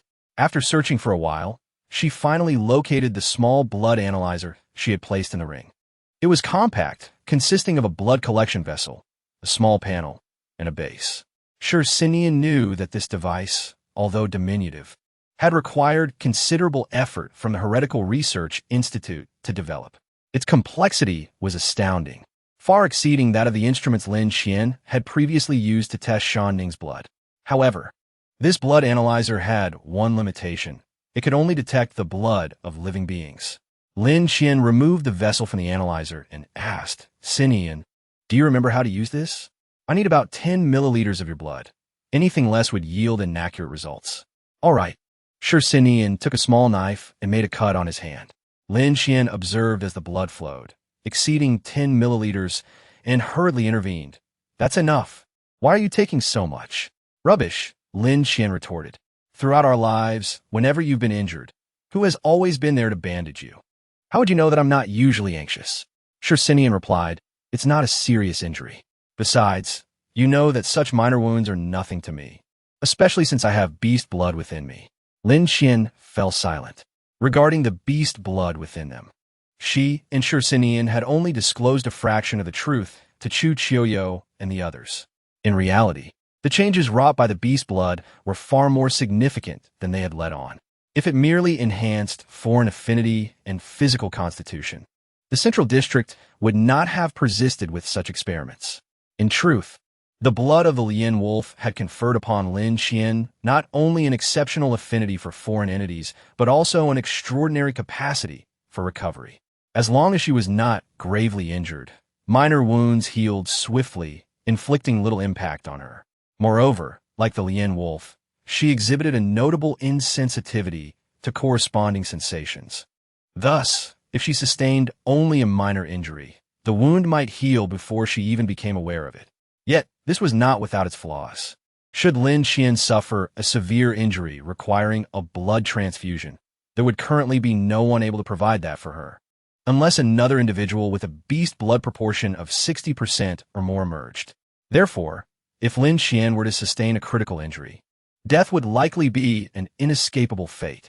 With the dual advantages of exceptional foreign affinity and recovery capabilities, the Central District glimpsed hope, the hope of human-beast assimilation. If humanity could possess the abilities of higher beasts, along with their physical prowess and regenerative abilities, they would no longer be confined to this realm. Shirxinian, too, bore 10% of the Chaos Bird's blood within him. Although his recovery abilities were somewhat inferior to Lin Qian's, they still surpassed those of an average person. "What is wrong?"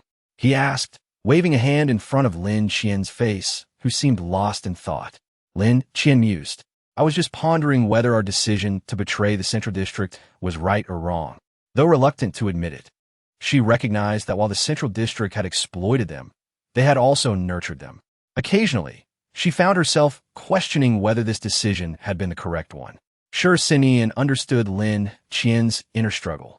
Ultimately, everything they had stemmed from the Central District, yet it was equally true that the Central District had gained much from them. The intricate emotions surrounding the Central District have undoubtedly permeated every aspect of their lives thus far. The notion of right and wrong seems somewhat irrelevant, does it not? Shirxinian calmly remarked. "If we were to delve deeper, our thoughts mirror those of the Central District, do they not? We accept the sacrifice of a few for the greater good of the many. The crux of our discord with the Central District lies in the value of those sacrificed. Is that not so? This is precisely why you cannot abide the Central District treating the members of Team 10 as mere playthings, forcibly concluding their lives. You also cannot accept their persistent unwillingness to collaborate with the Outer District, as you wish to amalgamate the strengths of both sides to save more lives. It is merely a difference in perspective. There is no absolute right or wrong, is there? The Central District has indeed granted us favors. Yet one cannot deny the harm it has inflicted upon us. I believe that neither of us owes anything to the other. Let us leave it at that and not overthink it." Lin Qian sighed. "I am aware of this. Yet at times I find myself pondering whether such actions are indeed justifiable." Chapter 119. The Vitality of Beast Blood, Part 2. "That is certainly not acceptable." Lin Qian instinctively replied. "We have come too far for that now." "You truly understand me." Lin Qian smiled. Shirxinian continued. "Thus, we should simply follow our hearts. The debate over who is right or wrong is ultimately futile, is it not?" Beep, beep, beep. The blood analyzer emitted a sound, prompting Lin Qian to glance at it, her expression turning grave. "What is it?" Shirxinian inquired. "Is the data abnormal?" Following the initiation of the human-beast assimilation experiments, the Heretical Research Institute proposed a hypothesis. The beast blood within the experimental subjects possesses vitality and significantly influences them. This turned out to be true. Two factors affect the mental state of the subjects: the proportion of beast blood in the body and the activity level of that beast blood. The proportion of beast blood determines the limits of the various powers the subject can attain, as well as the degree of assimilation between the subject's mind and that of the beast. The activity level of the beast blood affects the subject's psyche. The higher the value, the greater the influence of the beast's instincts on the subject. In other words, if the proportion of beast blood in the body reaches 100%, but the activity level is 0, the beast blood would have no effect on the subject's psyche, potentially even empowering them to rival the beasts.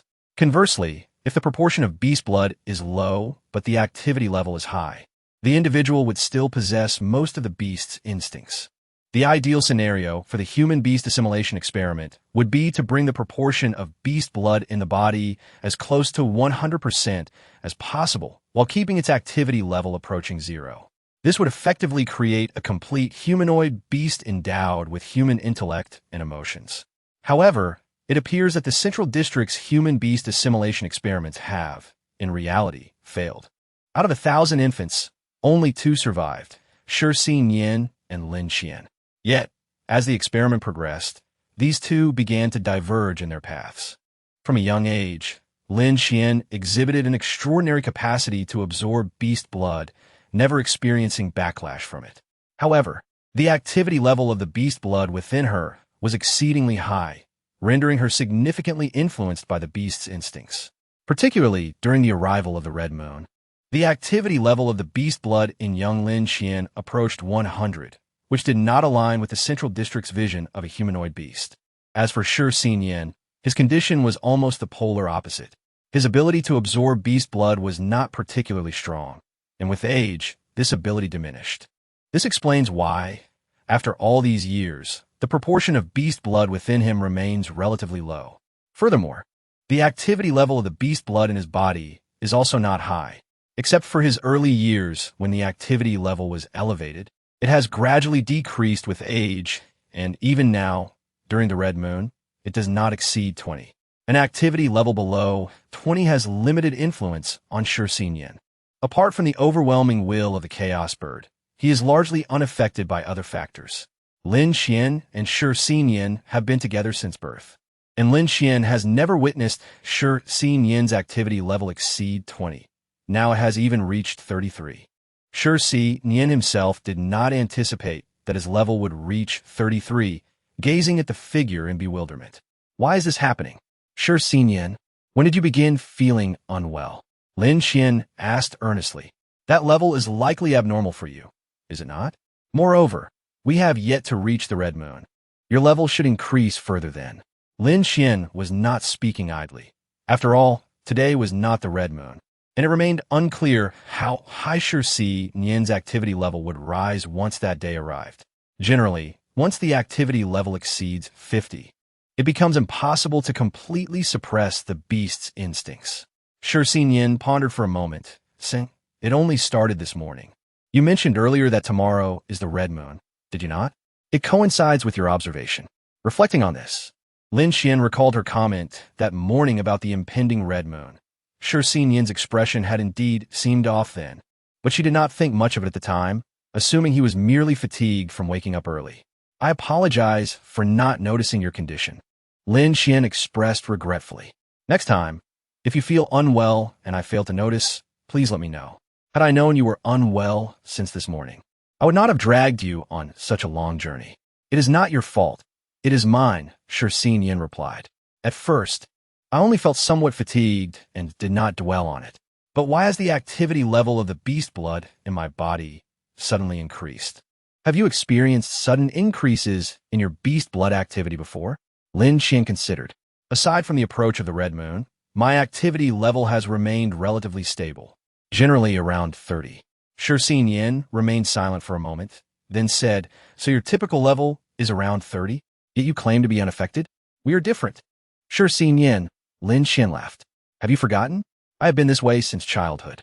For me, an activity level stabilizing around 30 is normal, and I am quite accustomed to it. Such a level does not influence me at all." Shi Xinyan, feeling discomfort in his body, sighed. "So your usual state is akin to how I feel now." "That would be accurate," Lin Qian shrugged nonchalantly. "In truth, I have no idea what normal feels like. Since I became aware, my beast blood activity has stabilized around 30. Oh, except during the red moon, when, at a very young age, my activity level even reached 100, as you know.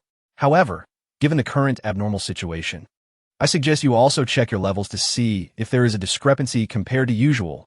Shi Xinyan frowned. "That sounds reasonable," Lin Qian agreed.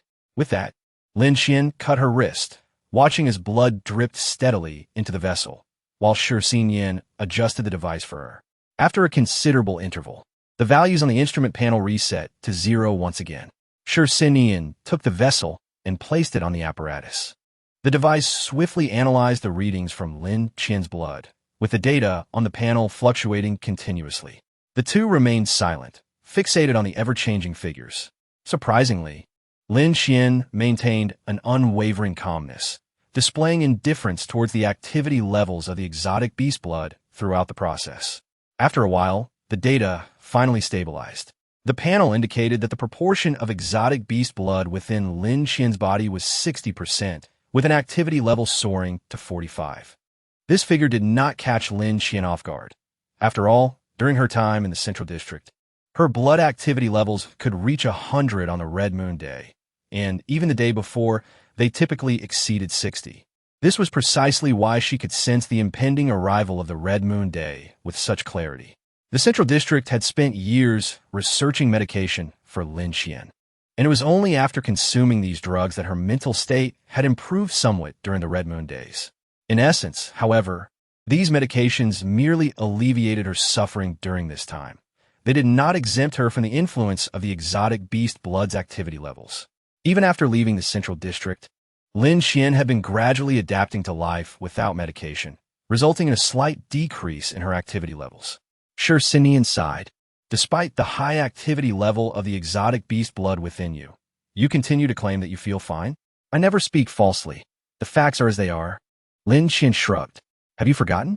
When I was in the Central District, my activity levels were consistently above 60 as the Red Moon Day approached. Now, with a level of only 45, I consider it a decline. Sinian pressed his fingers to his forehead, lamenting, you mentioned everything is fine, and I thought. Did you think my levels would be as low as yours? Lin Qian smiled slightly. How could that be? Previously, I had no concept of such high levels. But now I realize your experience is likely more arduous than I imagined. Sinian admitted, unsure what to say next. Even the current activity level of the exotic beast blood within me, which is only 33, makes me feel uncomfortable. I can hardly fathom the extent of your daily suffering. Lin Qian replied, oh, Sinian, I've truly grown accustomed to it. An activity level of 45 is, in fact, low for me. You need not concern yourself. It's merely a minor issue. Lin Qian spoke truthfully. The Red Moon Day had not yet arrived, and it was entirely normal for her blood activity levels to reach 100 by that time. Moreover, with a current level of only 45, she could still maintain some semblance of rationality, even when her activity levels neared 100. Then let us wait until after the Red Moon Day to enter the unknown territory, Sinian proposed, prioritizing safety. While we must hasten to rescue Squad 10, I cannot allow you to enter the core area of the unknown territory under these conditions. In fact, I believe your situation is more concerning, Sinian, Lin Qian cautioned. I have long acclimated to the discomfort caused by the exotic beast blood, whereas this might be your first encounter with such effects since growing up. Indeed, Sinian acknowledged. I feel as though the last time I experienced such effects was in my childhood. Once the Red Moon Day arrives, you may exhibit some frightful behavior, Lin Qian pondered. Perhaps you'll act indiscriminately, just as I once did. Given your current strength, I would likely be at your mercy. After saying this, Lin Qian offered a faint smile. The disparity in their combat abilities was negligible. Under full exertion, Lin Qian might have the upper hand, but the difference was minimal. However, should Sinian lose his rationality as he did in childhood, Lin Qian, unwilling to harm him, might indeed find it difficult to prevail against him. Sinian's strength far surpassed hers. Even if she attempted to restrain him with the tail of a Lien wolf, he could easily break free. Although I wish to assure you that the blood within me belongs to the Chaos Bird, and I shouldn't attack you, I lack confidence in this regard. Sinian admitted with a wry smile, fully aware that if he were to lose control, Lin Qian would struggle to subdue him. I recall you brought out the control bracelet from the Central District, correct? Please give it to me. At that time, the medications in the Central District posed significant side effects on the human body, and they were hesitant to administer them to Lin Qian, as she was closer to the ideal of a humanoid exotic beast in the Central District's perspective, which led to the creation of the control bracelet. Its purpose was to monitor emotional fluctuations. When a person's emotional state deviated from that of a typical human and began to resemble that of an exotic beast, it would emit an electric current, instantly snapping the individual back to awareness, and this cycle would continue. As long as the bracelet remained on, the wearer would endure such torment. Are you certain? Lin Qian asked, astonished. I think it would be prudent for us to first determine whether you might lose control. Sinian shook his head, stating, it would be troublesome if I truly lost control. Hand me the control bracelet. Very well. However, I am somewhat concerned, Sinian, as your strength far exceeds mine. Please do not break the bracelet in the end, Lin Qian warned as she handed the bracelet to him. The small screen on the bracelet lit up, revealing 3 distinct emotional fluctuation lines. The central red line represented Sinian's current emotional state.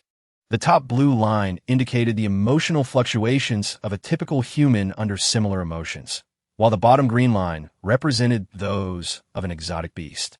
The two lines were accompanied by similarity percentages. Currently, Shursinyan's state matched the human emotional fluctuations by approximately 67%, while aligning with the exotic beast's emotions by 33%. The values fluctuated occasionally, but generally remained around 33. Shursinyan examined the bracelet and inquired, "What threshold triggers the release of electric currents?" "Anything above 80 will do. After all, at that level, one can hardly control their actions or thoughts," Lin Xian replied, furrowing her brow. "Are you truly willing to wear this? The shock is not something an ordinary person can endure.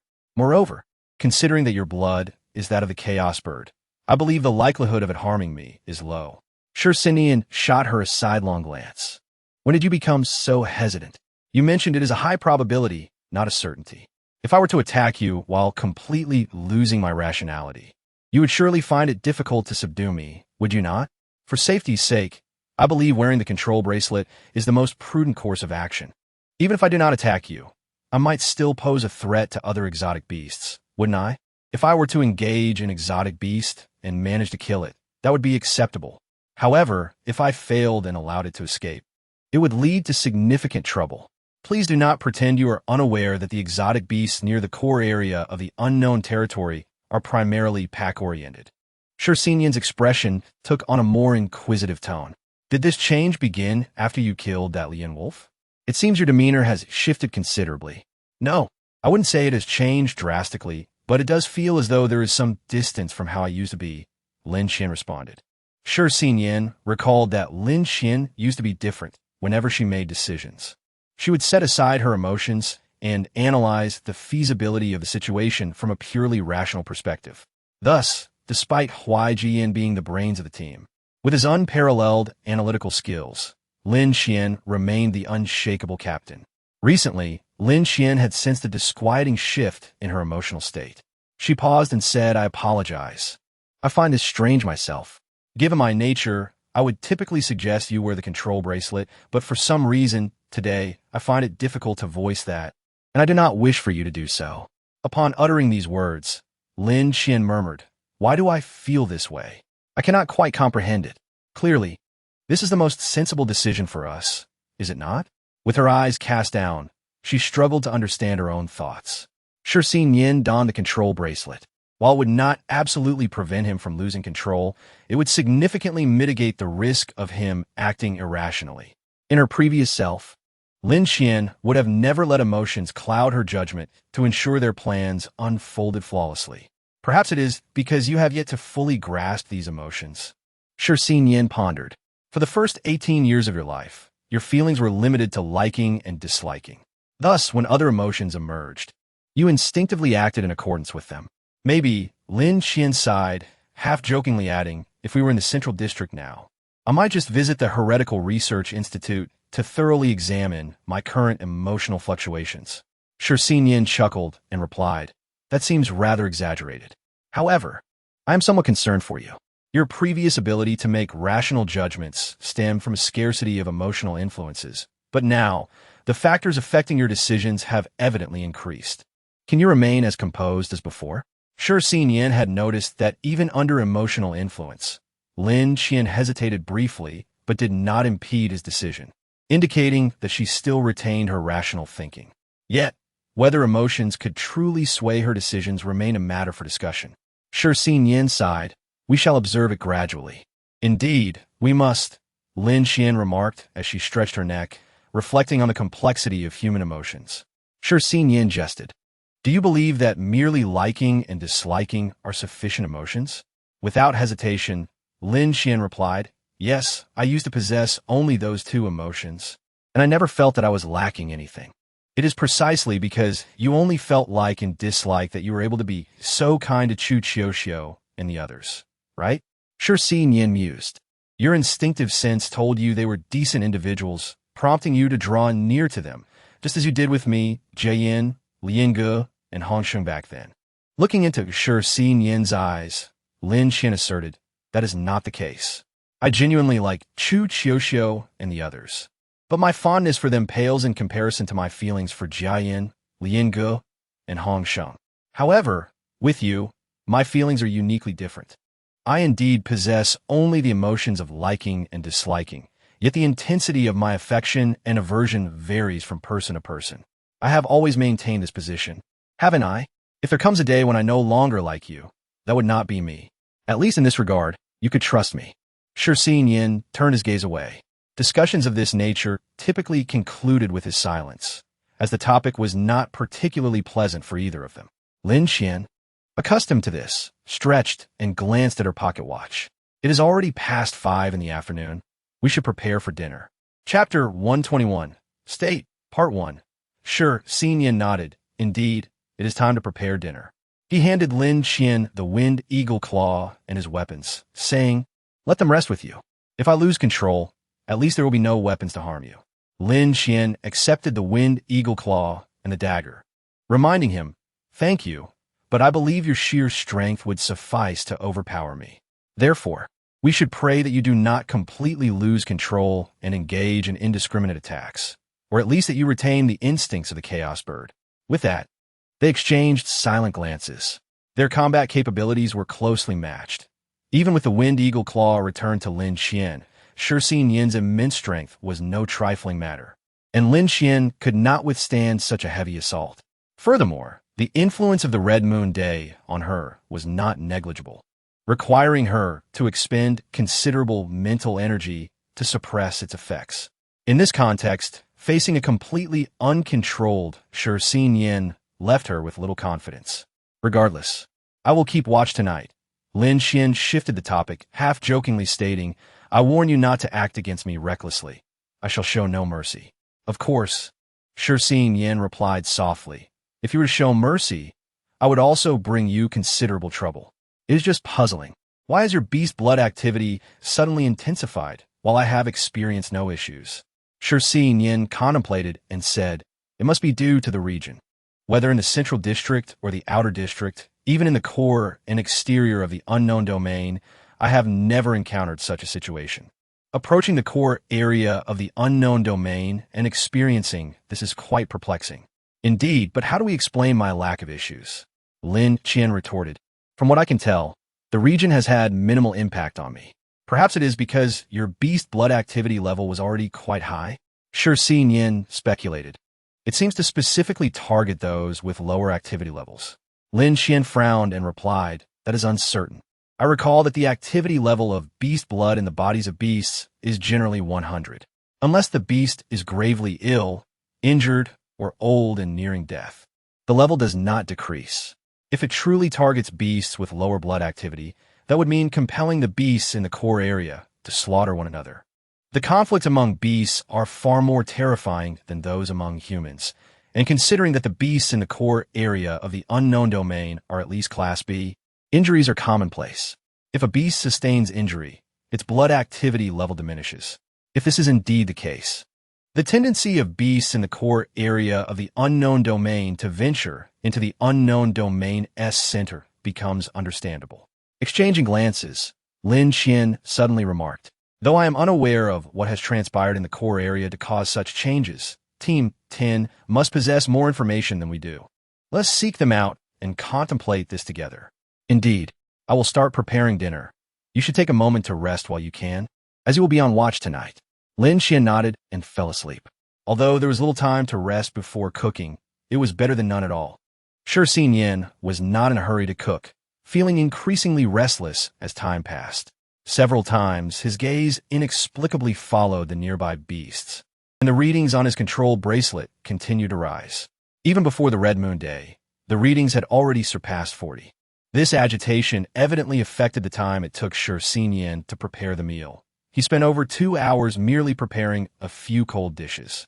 In this location, it is inconvenient to start a fire. All that is needed is to simply prepare and wash the vegetables, adding seasoning. And yet this has delayed Yin for more than 2 hours, an unprecedented situation. When Lin Qian awoke, she also noticed the time, but chose to remain silent. After consuming a meager amount of food, she sat outside, lost in thought, with Yin beside her. Numerous strange beasts appeared around them, yet oddly, none initiated an attack. Instead, they all fled towards the depths of the unknown territory. What does this situation signify? Yin mused, recalling how, during previous beast tides, the core area of the unknown territory appeared similarly. Lin Qian hesitated before replying. It is hard to say. The research at the Heretical Research Institute is rather confidential, and I have not seen it.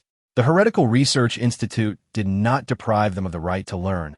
On the contrary, they provided them with data on human-beast assimilation experiments, and aside from confidential documents, the general information and analysis reports were generously shared. Regarding the beast tide anticipated in 10 years, the Heretical Research Institute had invested significant time in research and investigation.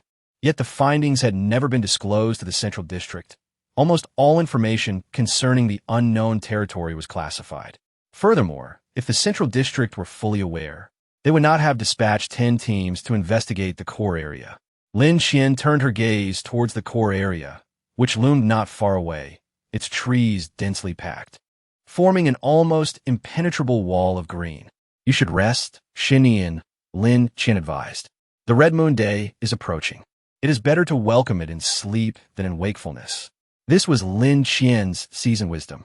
Once the Red Moon Day arrived, it would exert a profound impact on one's psyche, and the primal instincts of the beast would render human thoughts and actions uncontrollable. Experiencing such a transformation in dreams was far more manageable than facing it while awake. Are you not concerned? The beast's blood within you is considerable, Xinian remarked. You may find it even more challenging than I do. Xinian, our circumstances are different, Lin Qian gently countered. I have long grown accustomed to enduring the Red Moon Day. Regardless of the burdens it may impose, I have adapted. You should rest easy. I will be fine. Upon hearing Lin Qian's reassurance, Xinian ceased his inquiries and softly replied, All right, thank you for your help these days. It is no trouble. This is a rare experience, after all. You have always watched over me during the Red Moon Day. Now it is my turn to watch over you. Lin Qian shrugged, adding, Rest assured, even if you were to attack me, I would not remain idle. Xinian chuckled and replied, Then I shall rest first. Indeed, generally, when the activity of the beast's blood within a person exceeds 60, it becomes exceedingly difficult for one to suppress the sensations brought on by the primal instincts. Once the instinct becomes uncontrollable, the clash between human rationality and the primal urges can compel a person to act in ways related to those instincts. For instance, Lin Qian once lost control, becoming as aggressive as a lion wolf during the Red Moon Day. Lion wolves reproduce rapidly, and theoretically, their population could grow vast if nurtured. However, in the core area of the unknown territory, an excessively large population can be perilous. There is only one alpha lion wolf, and it cannot protect all its kin. Thus, adult lion wolves partake in fierce battles during the Red Moon Day, and those who are aged or wounded often perish at that time. But what of the primal nature of the chaotic bird? Lin Qian's gaze shifted towards the direction of the tent. Chaotic birds are exceedingly rare, and the Heretical Research Institute's studies on them are quite limited. The Central District possesses scant information about them, only knowing that male chaotic birds are fiercely devoted to their mates, never abandoning them. Lin Qian did not worry that Xinian might turn on her. After all, a male chaotic bird considers its mate to be a female that has been with it since childhood. In such circumstances, a male chaotic bird would never harm its partner. Originally, the subjects of the human-beast assimilation experiments were individuals who had grown up alongside Xinian. Had they all survived, Lin Qian might have found herself in a precarious situation. However, now that she was alone, there was little cause for concern. Regardless, the chaotic bird's instincts would not lead it to harm Lin Qian, as she is seen as Xinian's partner. This is one reason why their relationship remains so uniquely distorted. As the night deepened, Lin Qian refrained from lighting a fire, instead resting the ice hawk eye upon her brow. In the heart of the unknown territory, she could ensure safety in her fires. The beasts attracted by flames could not kill her. But now, with the possibility of S-rank beasts appearing at the intersection of the core area and the unknown territory, she was unwilling to take that risk. The pocket watch ticked steadily. Lin Qian observed the hour hand crossing midnight, yet the tent remained eerily silent. The sound of the control bracelet's electric shocks echoed continuously, but Xinian's endurance far surpassed Lin Qian's. Even under the torment of the electric shocks, Shinian's consciousness remained unawakened. Lin Qian sighed deeply at the sight of the glaring 100 on the control bracelet. The tail of the Lien wolf stealthily coiled around Lin Qian's arm, waiting for her to make a move. This was indeed a predicament. Lin Qian sighed softly, attempting to communicate with Shinian. Shinian, are you all right? Can you hear me? She slightly tilted her head in the direction Shinian was gazing, noticing a B-rank flame fox observing them. A flame fox? Lin Qian murmured, bewildered by its presence here. The flame fox was adorned in a striking crimson hue, its tail resembling a burning flame, which inspired its name. In that fleeting moment of distraction, Shinian lunged forward, charging straight at the flame fox. During the Red Moon Day, killing a beast at the juncture of the core area and the unknown territory could spell disaster. The scent of blood would attract more beasts. In the next instant, Lin Qian was completely thrown aside. She quickly narrowed the distance between them, and just as she neared Shinian, he swung his left fist toward her without hesitation. The wind eagle claw was now encased around Lin Qian's hand, and she caught Shinian's fist with her right. The impact produced a muffled thud, and Lin Qian lost her balance, staggering several steps back before managing to steady herself. Ever since Shinian's strength had reached the 1,000-pound mark, it had been years since Lin Qian had taken such a direct hit from him. Even with a wind eagle claw, Lin Qian's own strength was insufficient. After receiving Shinian's punch, her right hand throbbed with pain, and the sudden force caused her blood to surge within her. Shinian sprang from the ground, swiftly ascending above Lin Qian, pressing both hands onto her shoulders. Lin Qian used the tail of the Lien wolf to tug at Shinian's left leg, moving like a fish to slip free from his grasp, only to entangle herself around his right arm instead. Drawing upon the strength of the Lien wolf's tail and the wind eagle claw, she aimed to topple Shinian. His right arm rested heavily on Lin Qian's shoulder, almost channeling all his might into that single point. As his fingers tightened, Lin Qian could distinctly hear the sound of her bones creaking under the pressure. Given Lin Qian's already lackluster physique and the absence of any protective barriers at her shoulder, she was utterly unequipped to withstand his force. Annoying, isn't it? Lin Qian, realizing her inability to topple Shinian, ultimately relinquished her thoughts and retreated a couple of steps, simultaneously striking towards Shinian with both fists. In the instant of her attack, her left leg lifted and directly kicked towards Shinian's chin. Harnessing the power of the Lien wolf's tail, Lin Qian's left leg swept horizontally, landing a direct blow on Shinian's neck. Shinian's body was instantly propelled backward, executing a backflip and soaring 2 meters away. What is happening? Lin Qian furrowed her brows, pondering whether the chaotic bird's instinct was to hunt. Did the disappearance of its prey cause it to vacate as well? For several consecutive days, whenever an exotic beast appeared nearby, Shinian would burst from the tent, engaging in multiple skirmishes with Lin Qian almost daily. Lin Qian utterly failed to comprehend how the chaotic bird discerned the presence of other exotic beasts in the vicinity. Even when Shinian was inside the tent, he still sensed their existence outside. Each time Shinian prepared to confront an exotic beast, Lin Qian would intervene, urging him not to strike in such a location. Most of the encountered exotic beasts were B-level or above, exhibiting considerable intelligence. Upon sensing Lin Qian's assistance, they seized the opportunity to escape. As the Red Moon Day concluded, Shinian's spirit gradually returned to normal. This Red Moon Day lasted for 4 days, and Lin Qian's condition was hardly better than Shinian's. Engaging in several bouts with him daily, she too was affected by the blood of exotic beasts and appeared even more haggard than Shinian. Are you all right? Lin Qian observed Shinian and sighed. Shinian replied, yes. How are you holding up? Not bad, just haven't rested well these past couple of days. If we're to set off, I might need a day or two to adjust. Lin Qian yawned, complaining. It's quite painful for me to take a hit from you even without the wind eagle claw, and your strength has likely increased during the Red Moon Day. Hasn't it? Shinian indeed lost his rationality, yet he recalled the actions he took during the Red Moon Day. Lin Qian found it unsurprising and said, return the control bracelet to me. The current flowing from the control bracelet is too weak for you. it doesn't affect you at all. In truth, it still does affect me, Sinian explained, but seemingly not as significantly as your influence. Lin Qian scoffed, acknowledging your physical prowess. Is this your first time experiencing the Red Moon Day in such a state? How does it feel? It feels peculiar. Sinian pondered for a moment before responding. Everything around me has become remarkably clear. Numerous times I have sensed the presence of exotic beasts nearby, or that they pass by. I've never had such an experience before. Sinian found it challenging to articulate the changes in his senses during the Red Moon Day. Those sensations were entirely detached from human perception. He distinctly felt that, at least during the Red Moon Day, he was not human, but rather a beast clad in human skin.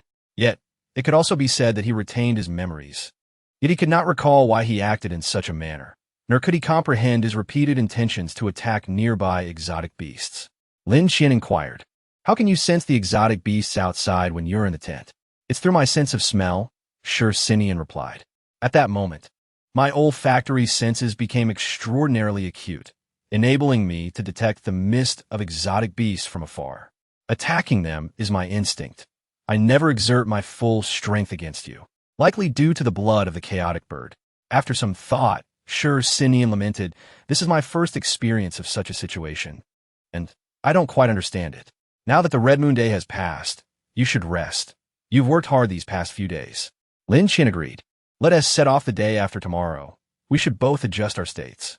Sinian rolled up his sleeves, observing the bruises on his arms, and remarked, "You really don't hold back." Only then did Sinian remove the control bracelet from his wrist. Following the conclusion of the Red Moon Day, the activity level of the exotic beast blood within him returned to normal. Sinian glanced at the previous fluctuations in the activity levels of his exotic beast blood, which had peaked at 68, predominantly hovering around 50. Perhaps this explains why, during the Red Moon Day, he instinctively acted in certain ways. He still retained some impression of it. During the Red Moon Day, his senses were entirely unlike those of an ordinary person. He could detect the mist of exotic beasts from a considerable distance, and the colors he perceived were markedly different from normal conditions. Moreover, Sinian realized that, while battling Lin Qian, he instinctively dodged her attacks multiple times. He typically would not possess such heightened awareness. He could fully sense that his self during the Red Moon Day was completely different from his usual self. It was difficult to articulate such feelings. After all, their combat prowess did not differ significantly, and their familiarity with each other rendered that familiarity deadly. For Lin Qian to manage not to inflict serious injury upon Sinian was no small feat clearly. Lin Qian was exhausted as well, sleeping for over 10 hours. By the time she awoke, the sun had already risen to its zenith. "Have you rested well?" Sinian sat outside the tent, stating, "Now it's my turn." Lin Qian bade him good night. Suddenly, Sinian paused and asked, "I remember that your exotic beast blood activity level is also quite high, right?" "Yes." Lin Qian scratched her head and replied, "What is on your mind?" Sinian lowered his gaze, saying, "What I saw through my eyes during the Red Moon Day was different from what I normally see. The world in your eyes must be entirely different from that in mine, right?" Chapter 123, Reunion, Part 1. Lin Qian was momentarily speechless, pondering for a long time before saying, "To be honest, I don't know. The world in my eyes has always been this way since I can remember. I can clearly sense nearby exotic beasts and swiftly capture their movements. If you say this is abnormal, then perhaps I am the one who is not quite normal." Sinian took a deep breath and said, "I apologize for bringing up something unpleasant." "It's nothing," Lin Qian chuckled, saying, "I have long since grown accustomed to it. So, even if the world in my eyes differs from yours, I wouldn't find it unsettling. I still believe that the human and exotic beast assimilation experiment has caused you significant harm." Sinian sighed, lamenting how distorting a normal person's senses is an abomination. Lin Qian remained silent for a moment before softly saying, "Sinian, from my personal perspective, I actually do not oppose the Central District conducting the human and exotic beast assimilation experiment, despite being the subject of that experiment. Do you recall how the first version described this experiment in the Heretical Research Institute?" Sinian pursed his lips into a straight line. The proposal stated, Recent surveys and various experimental results indicate that exotic beasts are becoming increasingly powerful. For instance, the azure-eyed hummingbird. Through lateral comparison, we discovered that the azure-eyed hummingbird's values were significantly lower when it first emerged over a century ago as a product of the azure-eyed wind eagle and the stinger hummingbird. However, in recent years, the values we have detected for the azure-eyed hummingbird have shown considerable changes. This can only signify one thing: exotic beasts are continuously evolving. According to extensive comparative data of various exotic beasts, we have discerned that their rate of evolution follows a certain pattern. Based on this pattern and the intervals between beast tides, humanity is at a great risk of being unable to withstand the next beast tide. Therefore, the implementation of the human and exotic beast assimilation experiment is inevitable. If this research succeeds, humanity's potential will experience a tremendous enhancement. Thus, I earnestly request the Central District to approve the experiment. Despite the passage of many years, Lin Xian still vividly recalls her emotions upon first encountering the project proposal. It is challenging to articulate her feelings in words. However, Lin Xian understands that this concise document outlines the compelling reasons for the experiment's necessity, and even now, the assimilation experiments between humans and otherworldly beasts persist. From Lin Xian's perspective, she fundamentally endorses the continuation of the experiment. Sacrificing a portion of humanity to provide precise data for future generations is, in her view, not without merit. Yet, in terms of various physical indicators, we ought to be considered semi-successful subjects. Lin Xian calmly states that we must acknowledge our bodily metrics have surpassed those of the majority of humanity. This is particularly evident in my control over foreign entities and your strength. At the very least, the Central District can replicate individuals in our current state. The nature of the world as I perceive it is of little consequence to me. I have always believed that survival is paramount. Lin Xian muses, after all, once life is extinguished, nothing remains. With a sigh, she adds, we are friends, which is why you perceive my sensations as distinct from others. It is a cruel reality for me. Yet, I feel that surviving among 1,000 is already a remarkable feat furthermore. Such circumstances could befall anyone else, could they not? At this, Shi Yin chuckles softly. Indeed, if not you, then another. But why must it be you? Lin Xian pauses in contemplation before responding. There could be numerous reasons, but the primary one is likely that Ms. Gan Xiqing signed the consent form for the experiment. Gan Xiqing is Lin Xian's biological mother, whose relationship with Lin Zheng, Lin Xian's father, was rather shallow. Their union was merely a directive from the Central District. Following Lin Zheng's death, Gan Xiqing complied with the Central District's orders to remarry. At that time, the Central District had just approved the human-beast assimilation experiments, and the Heretical Research Institute was preparing to commence trials seeking infants who had recently been born. Being a researcher at the institute, Gan Xiqing received this news sooner than most.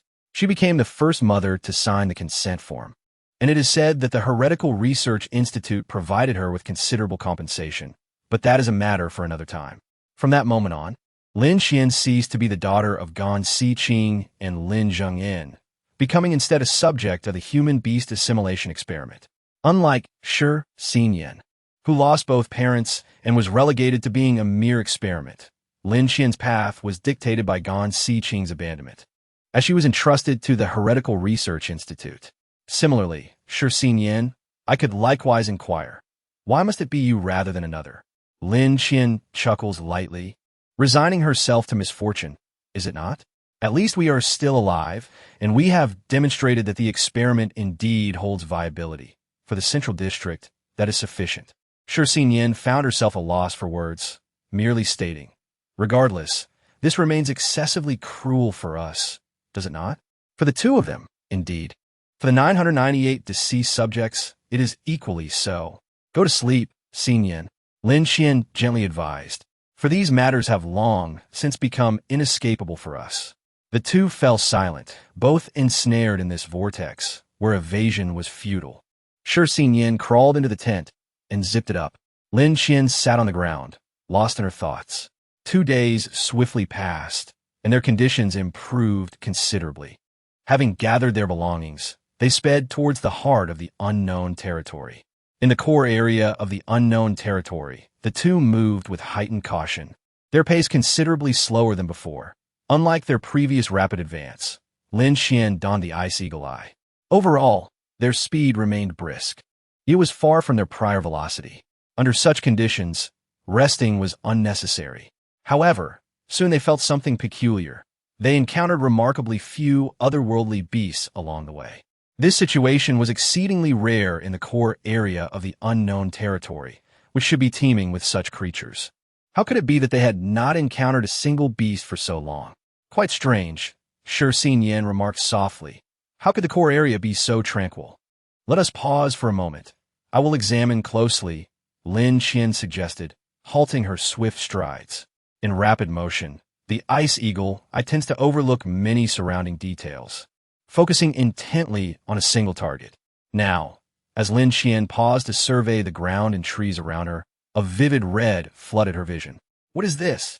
From the chaotic footprints, Lin Xian discerned they were all recent, indicating a mass exodus of otherworldly beasts over the past few days. They had fled in a fan shape from the northwest direction, scattering in various directions. Suddenly, Lin Xian recalled, I remember that during the Red Moon Day, no otherworldly beasts attacked us, did they? It was only you provoking others. Lin Xian burst into laughter. Shi Yin, exasperated, retorted, let's not speak of foolish actions taken in the heat of the moment. The enmity of otherworldly beasts towards humanity is exceedingly high. Their evasion rather than attack suggests something familiar to Lin Xian, reminiscent of past occurrences. Shi Yin evidently thought of this as well, turning to Lin Xian. Lin Xian abruptly exclaimed, wait, these beasts are fleeing in this direction, even avoiding their most despised humans. This implies an S-class beast has appeared. Both spoke simultaneously, their expressions darkening. These beasts were emerging from the northwest, prompting Lin Xian to remember that the high priest had once informed her that by proceeding northwest, she would reunite with the members of Team 10. It seemed that Team 10 had likely encountered an S-class beast. Let's go. Lin Xian and Shi Yin no longer cared for caution, propelling themselves forward at maximum speed. Deputy team leader, if it becomes dire, you must flee. Rong clutched her left arm, where blood continually oozed from the wound. I cannot hinder you. The Shenfeng python is clearly toying with us. The Shenfeng python's speed should have been swift, yet it deliberately maintained a distance from Rong and Zhu Shuang.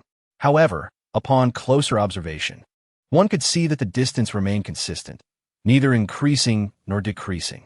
Deputy team leader, what nonsense are you uttering? Zhu Shuang glared fiercely. We promised the captain we would escape alive. Have you forgotten? If anyone should stay behind, it ought to be me. Mentioning Rong, Yin left Rong and impale, nearly causing her to collapse. Just days prior, they had encountered the Shenfeng python. Their team's overall combat strength was not particularly formidable, with the primary fighters being Rong Yin and Zhu Shan. Zhu Shuang's foreign entity was a divination card, lacking the attack power of a typical A-class entity. Song Qi's foreign entity, the Fire Phoenix's tail, served more as a binding tool, with limited offensive capability, while Rong and an S entity was merely the brain of a goat-headed man, devoid of any attacking power. Chapter 124, Reunion, Part 2. Team 10's personnel arrangement was rather unique, primarily supporting Rong Yin and Zhu Shan, with the combat capabilities of the remaining members being quite limited. Thus, upon discerning the S-class Shenfeng python, Rong Yin made a swift decision, instructing Rong and then to take Zhu Shuang and Song Qi away while he and Zhu Shan remained behind to buy them time.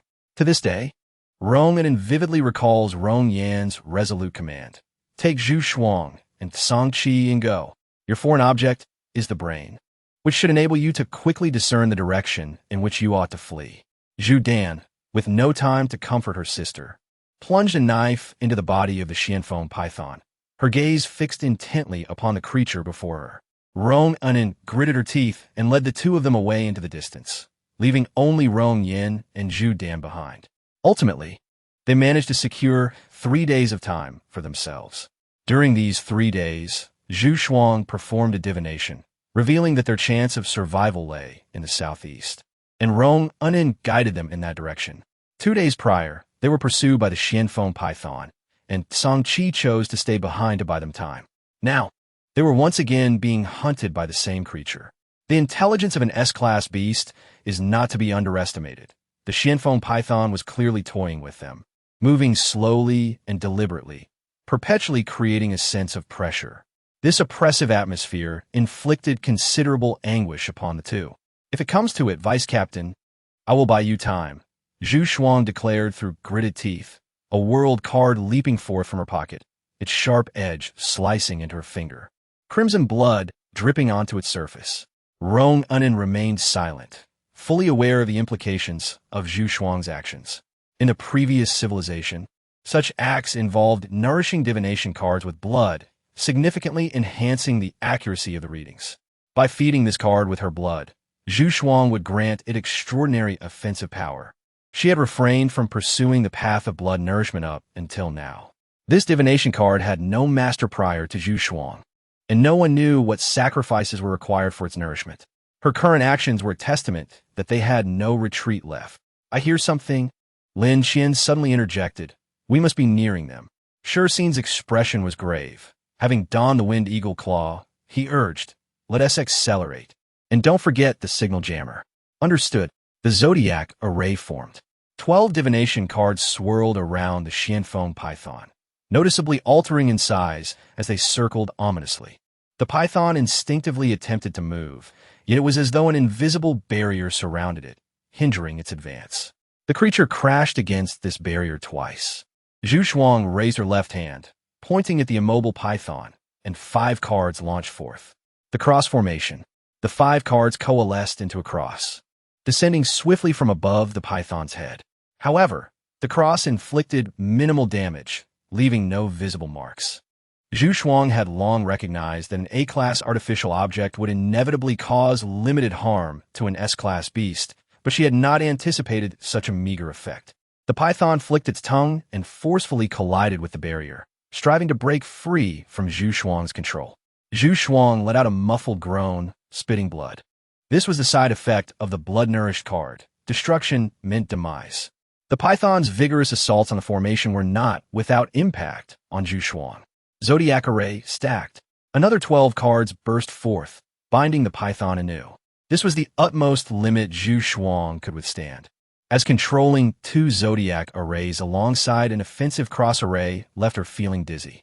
Blood streamed from her nose as the python continued its relentless assault. At this rate, she doubted the first zodiac array would survive another 10 minutes. Not enough. With those words, Zhu Shuang expelled another mouthful of blood, her nose bleeding profusely.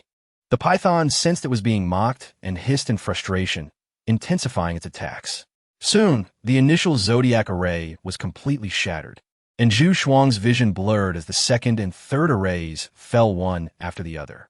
It was evident that the python targeted the weak points in the arrays to break through. Star of David array. Just as the python was about to close in on Zhu Shuang, 6 cards shot forth, blocking her path and ensnaring the creature within the formation. The defense of the Star of David array was far inferior to that of the Zodiac array. Zhu Shuang had no idea how long it could withstand the assault. She swiftly issued commands. Since the same formations can be compromised, let us create the Horseshoe array. 5 more cards burst forth. Zhu Shuang touched her nose, feeling the dwindling supply of 27 cards remaining. 7 planet array. 7 cards layered atop the Horseshoe array, and Zhu Shuang finally exhaled in relief, silently invoking Rong Unin's name. May the Tree of Life array bestow upon you the hope of survival, Vice Captain.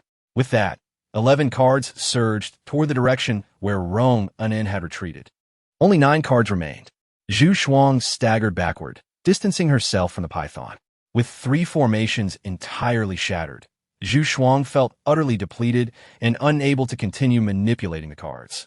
Just as the python was about to reach her, she suddenly heard a voice behind her. Zhu Shuang, fall back.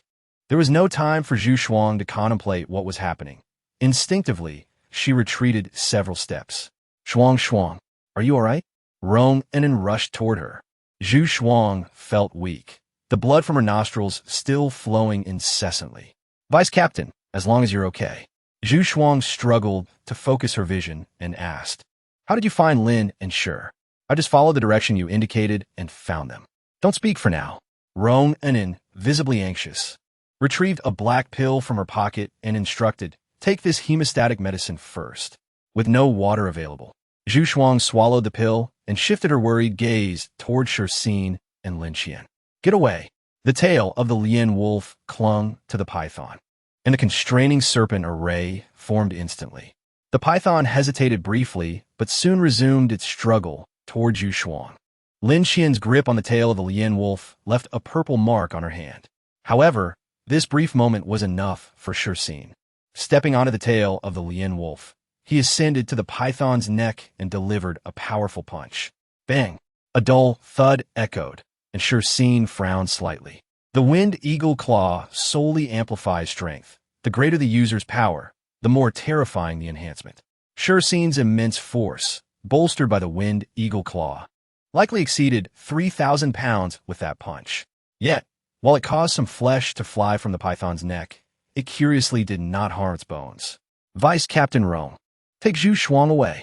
Given Zhu Shuang's injuries, moving her a great distance was clearly unfeasible, but a slight distance was manageable. All right. As she spoke, Rome and softly inquired, Shuang, how are you? Can you still walk?" Having consumed the hemostatic pill, Zhu Shuang felt slightly improved, though her body remained weak and her voice barely audible. "I can manage, but I might need you to help me a bit. By the way, Vice Captain, remind Lin and Shi that the foreign object of this python is likely its bones. The usual combat strategies will not work against it, even if Lin Qian restrained the beast and Shi employed his brute force. Such tactics would be ineffective against a serpentine creature unless it involved breaking bones or shattering its heart. The strange entity of the Xianfeng python, being a manifestation of its own skeleton, compelled Shi to confront it directly and shatter its heart. Ronginen proclaimed loudly. Shuang mentioned that this entity selected from the Xianfeng python should be its own skeleton, so be cautious. She scanned the surroundings, choosing a relatively secure spot to settle Zhu Shuang once more, her gaze fixated on Shi and Lin Qian, betraying her concern.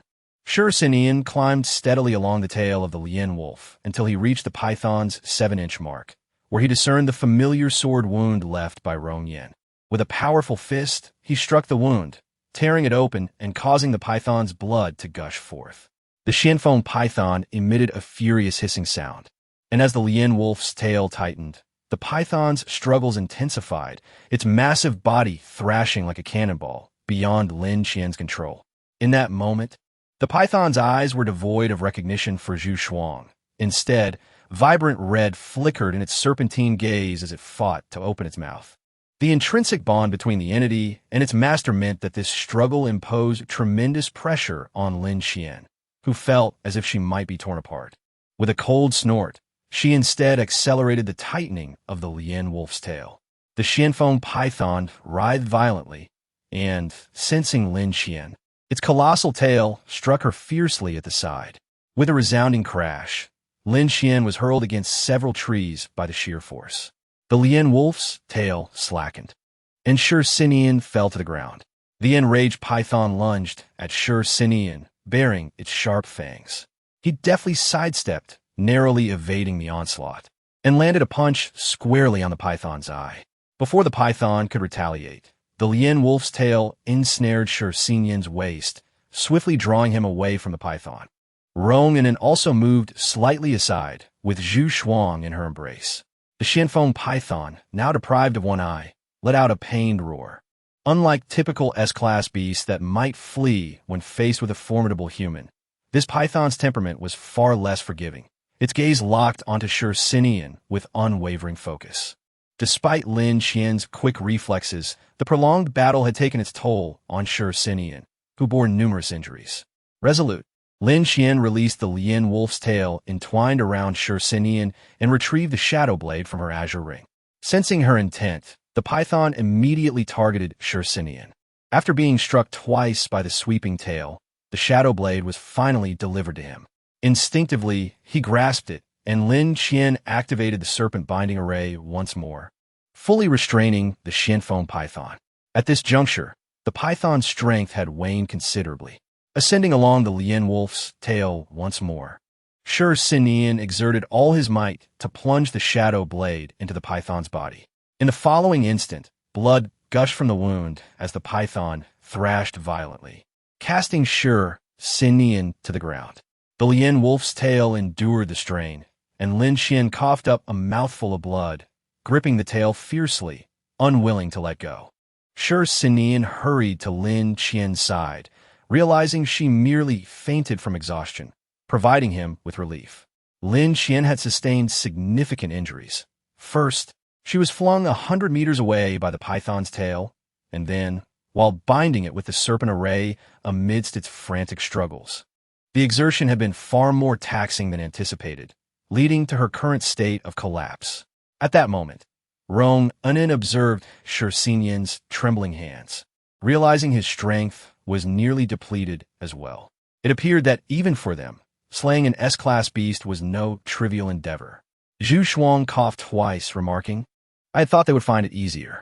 Rong Unin shook her head, responding, "Their victory was not as effortless as it seems. Team leader Sure is nearly exhausted, and Lin Qian has succumbed to unconsciousness. Moreover, do not forget that the Xianfeng python has been pursuing us for several days, without respite. Its heart harbors Rong Yin's wound, which is not healed well, compounded by the fact that you delayed it significantly today. To be precise, they have merely defeated an injured and exhausted S-class beast.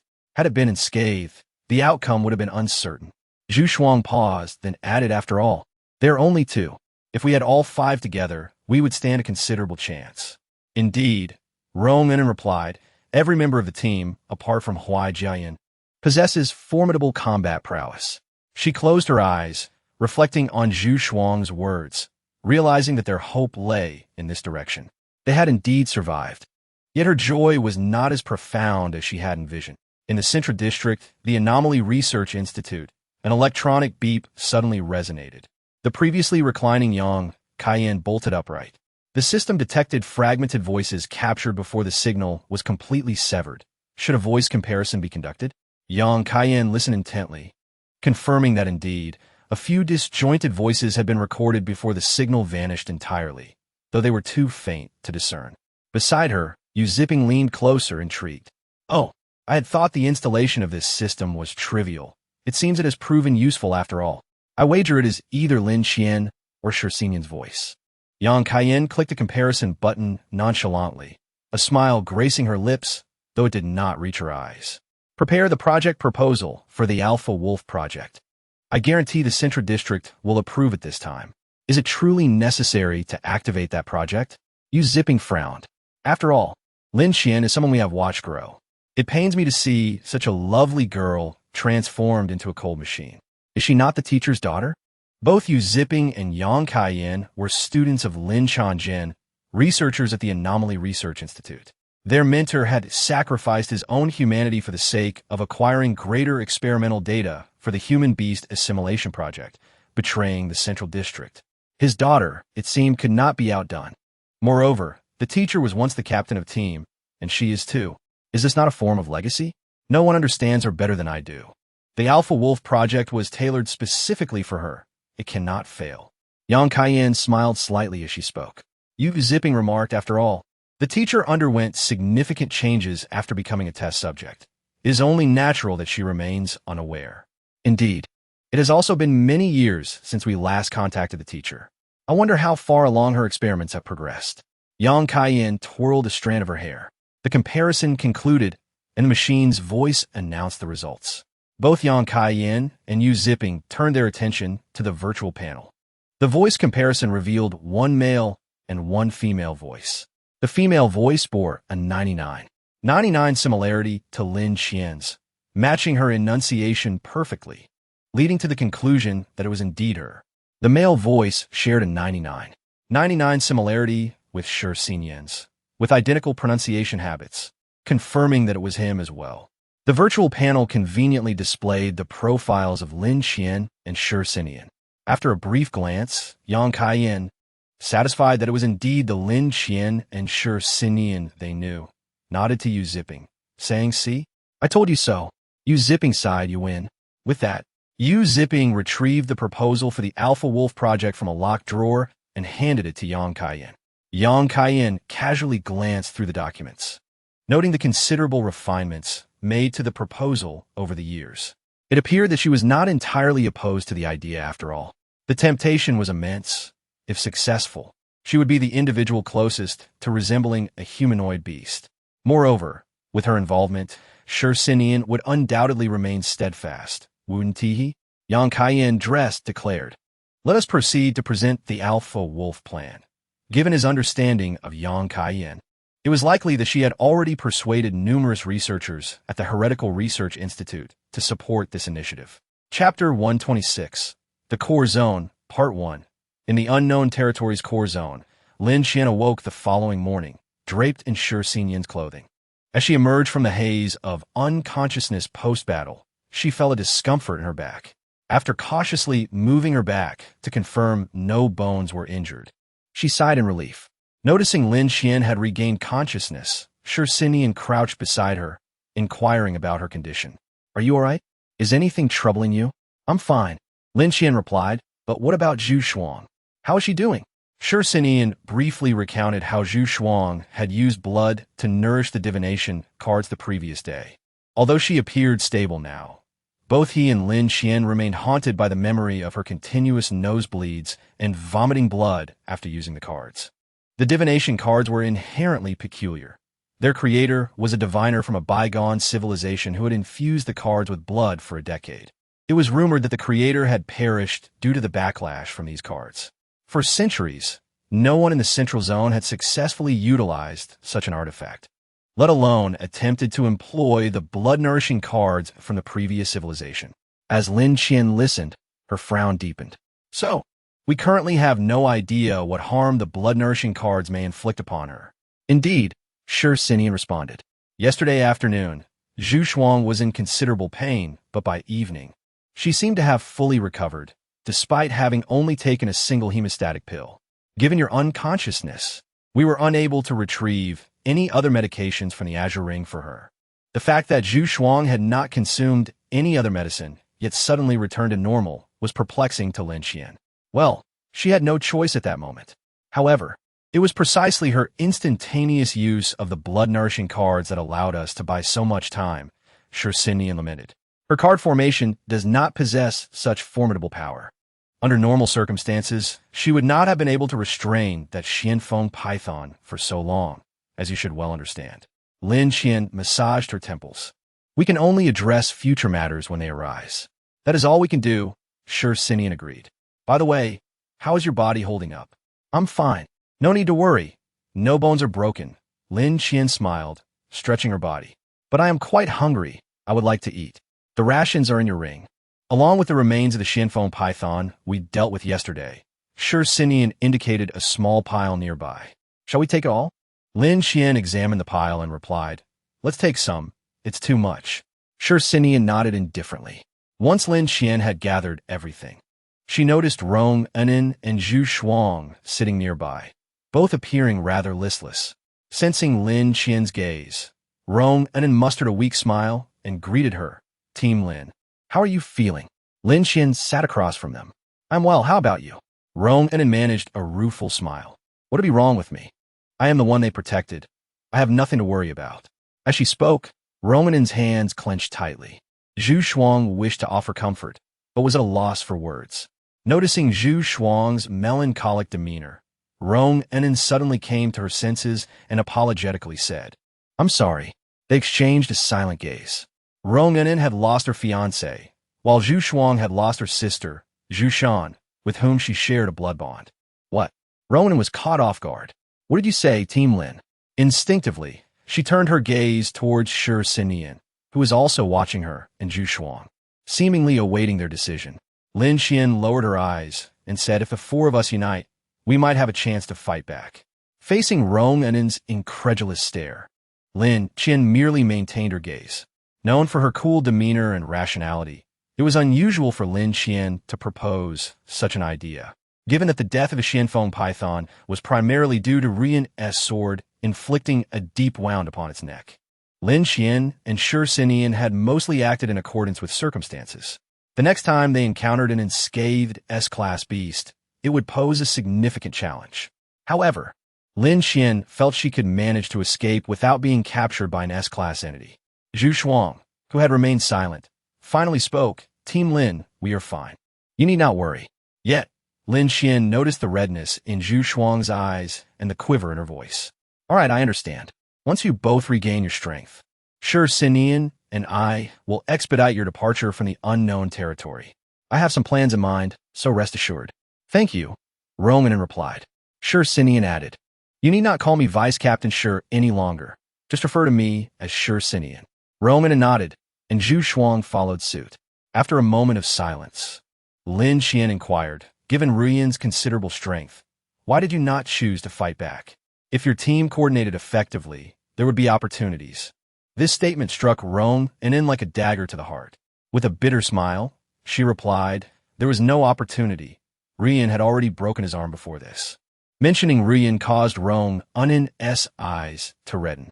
Their relationship had blossomed since they were 16, and had it not been for this mission, they might have already married. The unexpected outcome was a heavy blow. Tears lingered in her eyes for what felt like an eternity before she finally spoke. "The Central Zone installed an electrical system in our prosthetic eyes. If we disobey their commands, the eyes will deliver an electric shock. Ever since we entered the core of the unknown territory, we have been relentlessly urged forward." Lin Xian understood the perilous nature of the unknown territory's core. Hearing Romanin's words tightened her throat, rendering her momentarily speechless. Romanin informed Lin Xian that they had been in the core zone for several months. From the moment the Central Zone sent them to the periphery of the unknown territory, they had been compelled to advance to the core zone as swiftly as possible. Even a slight delay would result in electric shocks from the Central Zone to hasten their progress. Once they entered the core zone, the Central Zone continued to command them to delve deeper and ordered them to kill rare beasts and relay information upon encountering them. Ruyan also possessed a spatial artifact, an ear stud containing a 20-square-meter space filled with various detectors and instruments. After coming into contact with the blood of numerous beasts, their movements became increasingly arduous, and they found themselves engaged in battles with beasts daily. In addition, their original combat formation consisted of 3 individuals assisting 2. Rong Yin and Zhu Dan had long reached their limits, yet they persevered through sheer willpower. Both Rong Yin and Zhu Dan understood that if they fell, Team 10 would truly have no chance left. They had stubbornly held on until now. They even refrained from casual conversation, fearing that uttering the wrong words might provoke a jolt from the Central Zone. In the days leading up to the Red Moon Day, their team encountered an S-class beast. Ultimately, the beast was successfully slain, but at the cost of Rong Yin losing an arm. The scent of the S-class beast's blood attracted a Xianfeng python. And with only one arm left, Rong Yin's combat capabilities were significantly diminished, making further confrontation impossible. In a desperate struggle, Rong Yin and Zhu Dan managed to injure the Xianfeng python, buying time for their escape. At this point, Romanin paused for a considerable duration. Later, they were overtaken by the Xianfeng python, and Song Qi chose to sacrifice himself. This time, Zhu Shuang also decided to confront the Xianfeng python alone. In less than 10 days, Romanin had bid farewell to her fiancé and 2 dear friends. Had it not been for Zhu Shuang's fortunate timing in waiting for Lin Xian and Shi Xinian, Romanin might have found herself utterly alone today. "I have been a burden to everyone. If only I possessed greater combat strength, perhaps everyone would still be alive." Romanin gritted her teeth and said. The voice of the YNGTURN's mind told her otherwise. They merely had different roles to play. Yet she couldn't help but think, if only she had had the strength. The remaining thoughts remained unspoken, and no one could offer her solace. Chapter 127. The Core Zone Middle. Zhu Shuang wore a grave expression, her demeanor serious as she stated, "No one blames you." Zhu Shuang's gaze was calm. Even though her sister had recently passed away, she still sought to comfort Romanin. "We have known each other for far too long. We are like family. Just as you suffer from witnessing the deaths of others, your sister and the others feel the same pain witnessing your demise. Thus, you need not feel guilty." Romanin managed a faint smile, tears welling in her eyes. "I know that no one blames me. It is precisely because of this that I feel sorrow. Zhu Shuang let out a gentle sigh. I'm sorry. If we had arrived sooner, perhaps none of this would have happened, Lin Qian whispered. You finding a chance to reach us was no small feat. How could we blame you? Rong Anin shook her head. So what about your team now? Lin Qian's face displayed a rare bewilderment. I do not wish for them to be embroiled in our conflict with the Central Zone, yet I also do not want to stand opposed to them. Just as your team 10 shares a close bond, so does our team 1. Who wishes to stand against their own kin? Lin Qian pondered for a moment before shaking her head. Actually, no one. Even now, I am not prepared to stand in opposition to Lian Ge and Jiayan. You two have it difficult, Rong and inside. In truth, from a philosophical standpoint, Huai Jian and Lian Ge may not fundamentally disagree with your views, especially Lian Ge, who originally hoped for cooperation between the Central Zone and the Outer Zone to withstand the beast tide. Lin Qian interrupted her. But Lian Ji's mother is a member of the council. She could never betray the Central Zone, not even for her mother. Jiayan is the same. His parents are still alive, and asking him to betray the Central Zone would be cruel, wouldn't it? Initially taken aback by Lin Qian's words, Rong Anin soon fell into a long silence. They were not ignorant of these matters. The ideology of the Central Zone was clear. Its inhabitants were to obey without question. They had understood this when Lin Qian spoke on behalf of Team 10, while most remained silent. The prevailing thought among the majority was still to heed the directives of the Central Zone. Once Lin Qian and Shi Xinyan began to reject the Central Zone's ideology, they had already positioned themselves in opposition to it. Rong Anin's voice was hoarse. I never envisaged that our 50 would walk divergent paths, nor did I imagine that one day we might stand opposed, let alone that Yin and the others would leave us so soon. Lin Qian sighed. It is an unavoidable circumstance. What do you plan to do next? Zhu Shuang countered. What about you and Shi Xinyan? What are your plans? We? Lin Qian exchanged glances with Shi Xinyan. You know some of my thoughts. The proportion of beast blood within me is quite high, influencing many of my decisions based on the instincts it brings. From my intuition, I feel this beast tide is far more terrifying than previous ones. I believe the Central Zone needs to collaborate with the Outer Zone to better survive this ordeal, yet the Central Zone has consistently disagreed. Thus, my intention is to at least secure support from the 2 districts in the Outer Zone to directly engage in dialogue with the Central Zone, compelling them to address this issue. Rong Anin remarked, So, this is why you came here to rescue us? Indeed. I have never minded mutual exploitation, Lin Qian shrugged. And what about you? Will you stay with us, or? Zhu Shuang was certain to remain. Her parents had passed before their journey into the unknown, and her only sister, Zhu Dan, was already deceased. The matter rested solely on Rong Anin, whose mother was still alive. Sensing the collective gaze upon her, Rong Anin took a deep breath. I will stay. Upon hearing Rong Anin's resolution, Lin Qian said, Good. Then you shall accompany us. Rong Anin and Zhu Shuang exchanged glances, with Zhu Shuang nodding in agreement. We will be in your care from now on. Isn't that a bit too polite? Shi Xinyan chuckled. Your student? Rong Anin was taken aback. Aren't you averse to trouble? How would you take on a student? That explains it, Zhu Shuang said. I thought you weren't the type to settle down for teaching. Lin Qian shot her a glance. Shall we set off then? Wait. Rong Anin removed her earring. This belonged to a yin. It contains various instruments for researching beasts, encompassing nearly all the tools from the Central Zone. If you find it useful in the future, just reach out to me. This is for you. Rong Anin extracted a booklet from the earring. This is a record of all the issues we have encountered in the unknown zone thus far. You and Shi Xinyan should give it a glance. Lin Qian solemnly accepted the manual. Now let us set forth, considering that Rong Anin and Zhu Shuang were not adept combatants. Lin Qian and Shi Xinyan proceeded at a measured pace. During this time, Lin Qian reviewed the general content of the manual. It detailed the current state of the unknown zone, aligning closely with the previous speculations made by her and Shi Xinyan. The core area of the unknown zone was positioned nearest to the sea. 500 years ago, during the cataclysmic flood, the surging waters nearly washed away the entire world, giving rise to the existence of beasts. In recent years, the core area of the unknown zone has continuously experienced erosion from seawater. Whether this was related to the matter at hand remains uncertain, but a peculiar substance has emerged in the air of the core area. This substance can activate the latent beast blood within creatures that typically exhibit low levels of activity. Consequently, it has become common for beasts to suddenly exhibit tremendous combat power just before their demise in recent years. The Central Zone has designated this substance as Shi-He, representing a force in opposition to the mist of Shi. The degree of influence exerted on the various fantastical beasts differs significantly. This substance has rendered the core area of the unknown realm exceedingly unstable, prompting numerous creatures from this central zone to migrate towards the interior of the unknown domain. This phenomenon elucidates the frequent appearances of high-level beasts in both the central and peripheral regions of the unknown realm. The substantial migrations from the core area are the primary cause of this occurrence. The origin of this substance remains elusive, given the current research capabilities of the Central Zone.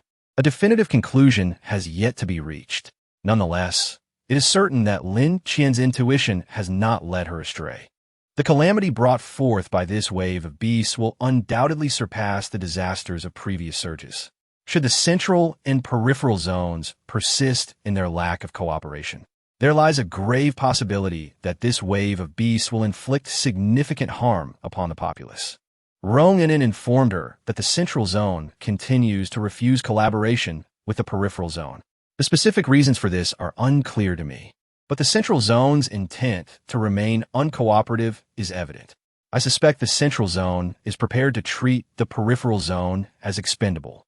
Otherwise, they would not withhold all communication from the Peripheral Zone, would they? Lin Qian was compelled to confront this possibility.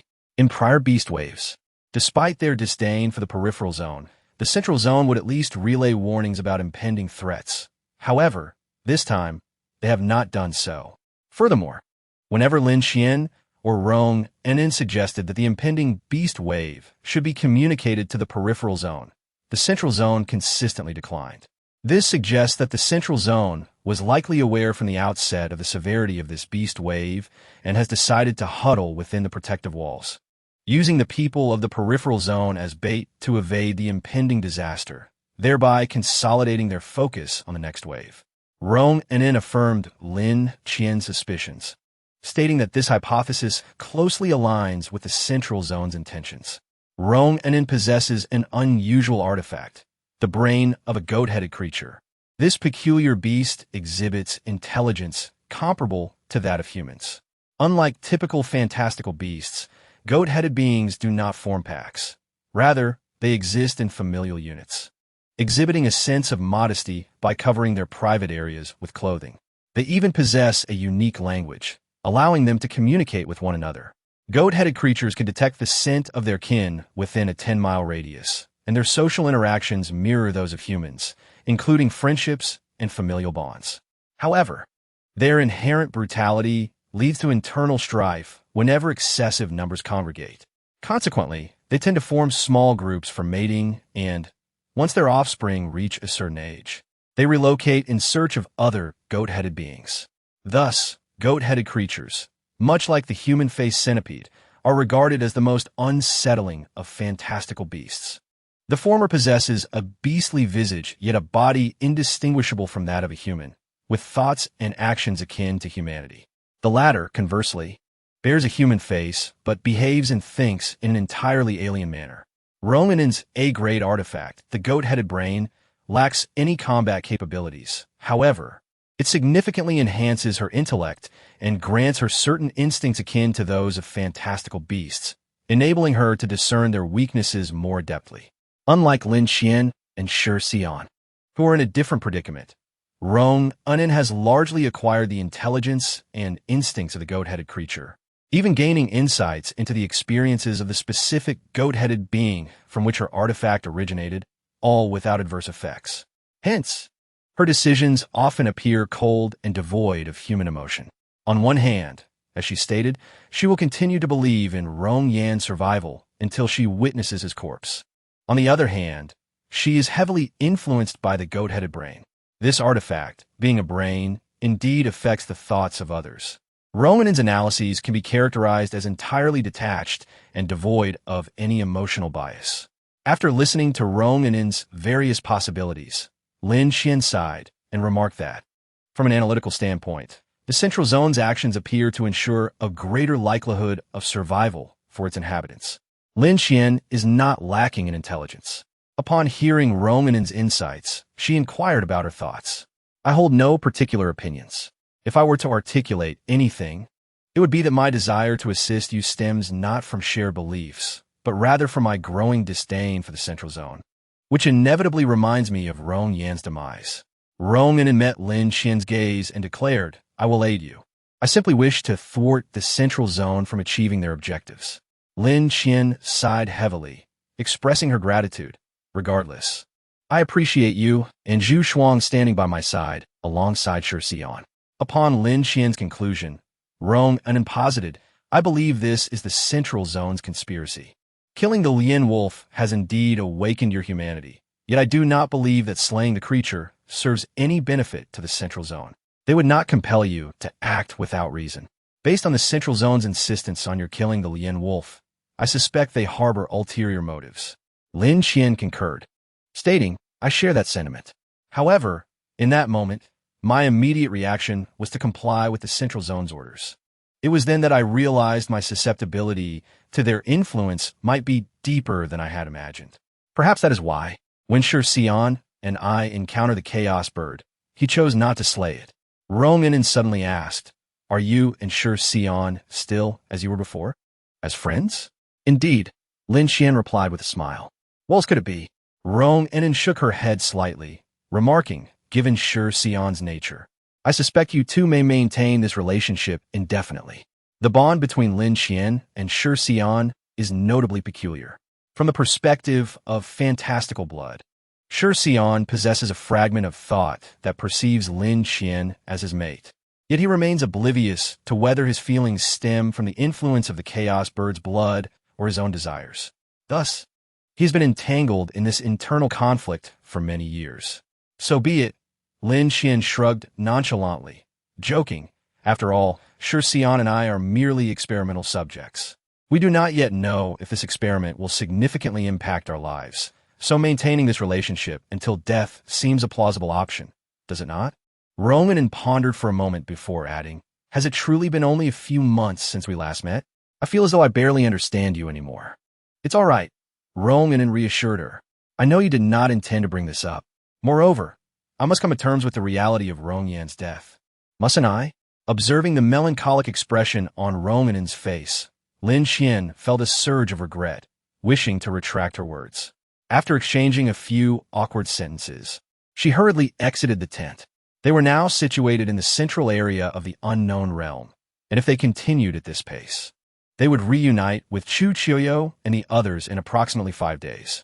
Contemplating Chu Qiuyo and her companions, Lin Qian felt a twinge of concern. Among the four, only Zhang Lin could truly be deemed a competent artifact wielder, with Chu Jing following and Lu Yinjin ranking third. Chu Qiuyo, unfortunately, was at the bottom of the list. Although Lu Yinjin's combat prowess may not exceed that of Chu Qiuyo, he displayed far more decisiveness in the face of danger. The thought of leaving Chu Qiuyo and the others to navigate a region teeming with A-grade beasts in their absence filled Lin Qian with unease. She picked up a stick and poked at the crackling fire. What was she thinking? Shi Xian lifted the tent flap and observed Lin Qian's expression of boredom before taking a seat beside her. Are you not asleep yet? Lin Qian inquired. It's still early, Shi Xian replied. Is it all right for us to switch shifts tonight? Since the four of them had begun their journey, they had established a routine of alternating night watches, and it was Lin Qian's and Shi Xian's turn that evening. Typically, Shi Xian should have rested earlier to prepare for the night ahead. I can't sleep. I've overheard some of your conversation with Rong An, Shi Xian continued. But the true purpose of the Central District doesn't seem all that significant to me. Regardless of their intentions, what truly matters is that we know what we want. Isn't that so? Indeed, Lin Qian sighed. I am more concerned about Qiu and the others. She retrieved the manual that Rong An had previously handed her from her azure ring and said, I've finished reading the manual. You should take a look as well. The manual was not particularly thick and could be completed in 2 nights if read attentively. Shi Xian began to peruse it beside Lin Qian. who continued to poke at the campfire with a stick. Shi Yin's reading pace was significantly faster, the sound of turning pages rustling softly. Observing his concentration, Lin Xian refrained from interrupting him, and they kept watch until dawn. Within a couple of days, Shi Yin had also finished the contents of the manual. The four gathered to discuss their findings, ultimately concluding that the Central District was likely planning to abandon the Outer District, as this would explain their prolonged silence regarding the impending beast tide. Rongren had gleaned that among Lin Xian and Shi Yin's peers, one was the next head of the Chu family and remarked, "You all are quite determined. If the Chu family is aware of this, they will surely seek ways to prevent it." Lin Xian did not conceal her intentions, simply stating, "Our next target is Area 1. Area 1? Rongren expressed a contemplative demeanor. "I recall that the situation there is rather peculiar. The son-in-law has assumed the role of head of the family for reasons that elude me. If true, the Yin family must have an extraordinary level of trust in this son-in-law. If I am not mistaken, the head of the Yin family is Yin Chang'an, correct?" Zhu Shuang, familiar with the situation in Outer District 1, nodded in agreement. "Yes, that is indeed the case. Wasn't the most skilled investigative team, Team 7, assigned to Area 1 during the task delegation?" Lin Xian replied, "That does not guarantee they will uncover anything. I heard from the Chu family head that the Yin family has fabricated a new identity for Yin Cheng'en, making investigations quite challenging. You all are aware that the Chu family has been managing the outer 5 districts for quite some time. Although they are not as powerful as before, their high public esteem has kept them from falling entirely from grace. Thus, their sources of information tend to be more accurate and swift than those of other prominent families in the outer districts." Chapter 129. The Plan is in Motion, Part 1. Just then, he uncovered this matter and presented me with a possibility. Noticing the attentive gazes of Rong and Zhu Shuang, Lin Xian stated, "Yin Sheng might be my biological father, Lin Zheng'en, with a high probability." The data provided by the Chu family indicated that when he arrived in Outer District 1, no S-grade anomaly bearers from the Central District had departed. Only the news of Si Nian's biological parents and my biological father's demise was known. Given this possibility, it seems most likely that he is indeed my father. In less than a year after his arrival in Outer District 1, his identity was completely fabricated and his appearance altered significantly, leading me to believe this was a premeditated act. I find the likelihood of it being Si Nian's father quite slim. Based on the emotional psychological analysis from the Central District, I still believe Si Nian's father is not the type to engage in such actions. Thus, my next target is Outer District 1, as I desire to uncover the truth. In contrast to Zhu Shuang's shock, Rongren quickly regained her composure and furrowed her brow. "If Yin Cheng'en truly is your father, then you. Rest assured, to me, Ms. Gan Xiqing and Mr. Lin Zheng'en are akin to strangers. Even if he is my father, it will not alter my decisions," Lin Xian responded. Afterward, Lin Xian recounted her encounter with Shan Ning to Rong, and Shan Ning's condition resembled that of an individual involved in the human-beast assimilation experiments. Albeit differing from the methods employed on Lin Xian and Shi Yin, the level of beast blood within varied.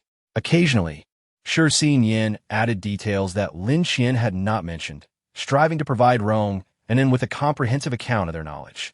Upon hearing their account, Rong remarked, "So you suspect that Lin Zheng may have stolen all the experimental data on the human-beast assimilation experiments?" "Yes. After all, Si Yin's parents were combatants, not researchers. However, Gan Xiqing and Lin Zheng'en's 2 students were researchers, and they all participated in the human-beast assimilation experiments, did they not?" Zhu Shuang suggested. "Shall we go to Outer District 1 together to investigate?" "No, just the 2 of them will suffice. If we all accompany them, it would draw too much attention." Roman encountered. "They also need someone to remain in Outer District 5, do they not?" Lin Xian nodded in agreement. "Precisely." Zhu Shuang tugged at her hair. "It feels like there's so many things to consider. Do not worry. Once we reach Outer District 5, we will find a way to address your eye issues." Shi Yin assured. "After all, this matter is currently of utmost importance. We cannot have you living your life with signal blockers." The 4 exchanged glances before falling into silence. In the Central District, the Heretical Research Institute's conference room was unusually filled with people. The last time it had been so crowded was during the voting for the human-beast assimilation experiments. Researchers of various ranks filled the room, their gazes fixed on Yang Kai-yin and the virtual panel behind her.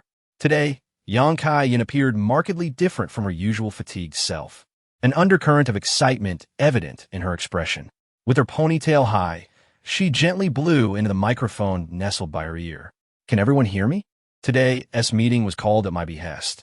I believe we need to thoroughly discuss the Alpha Wolf plan." Noticing the room quieting down, Yang Kai-yin adjusted the virtual panel to display Lin Qian's profile and the proposal for the Alpha Wolf plan, distributing copies of the plan to everyone. The content was not lengthy, but introduced the Alpha Wolf ritual of the Lin Wolf clan and the feasibility of the plan. Once everyone had reviewed the material, Yang Kai-yin clapped her hands to redirect everyone's attention to her, pointing to Lin Qian's information on the panel. "Now, please refrain from rushing to vote and leave. Allow me to finish first, all right?" Hearing her words, everyone paused their reading. At just over 30 years of age, Yang Kai-yin, the only student of an S-grade anomaly bearer, held a high status within the Heretical Research Institute. As you all know, the Alpha Wolf plan was proposed 8 years ago. However, due to our failure to locate the Lin Wolf and the passing of my mentor Lin Zhengyin, many believe the plan to be unfeasible, and thus it was shelved. She highlighted the small text at the beginning of the proposal, which clearly stated that the prerequisite for the plan's success was the extermination of a Lin Wolf. And only with the deaths of my parents and mentor could the plan be realized. Yang Kai-yin remarked, "The Alpha Wolf project was initially proposed by me. To realize this plan, I conducted extensive research.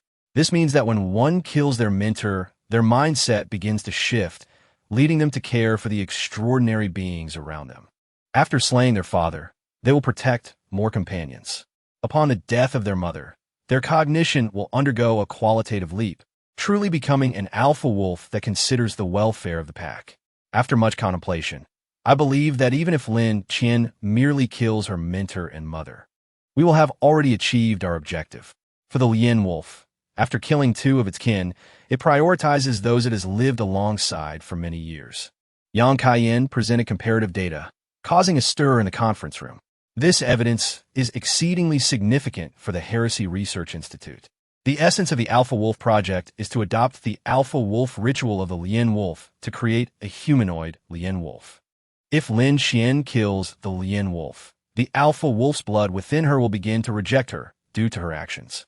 As the Alpha Wolf's blood starts to expel her, human consciousness will predominate, allowing Lin Qian to slowly regain her human emotions. In such circumstances, if she then takes the lives of her mentor and parents as a human, she will, by instinct of the Lin Wolf, become a protector of humanity, a humanoid Lin Wolf. This, indeed, is the objective of the Central District. The Alpha Wolf project was initially proposed by Yang Kai-yin 8 years ago. The Heresy Research Institute affirmed Yang Kai-yin's hypothesis.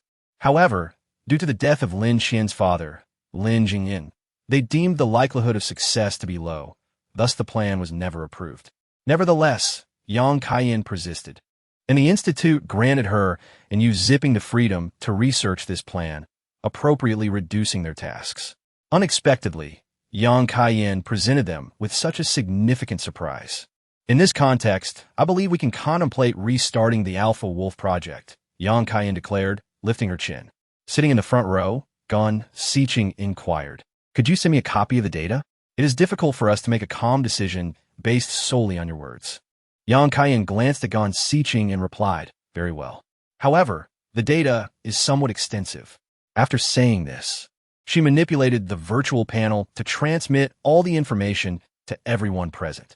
The data had been meticulously compiled by Yang Kai-yin, though it required considerable time to review.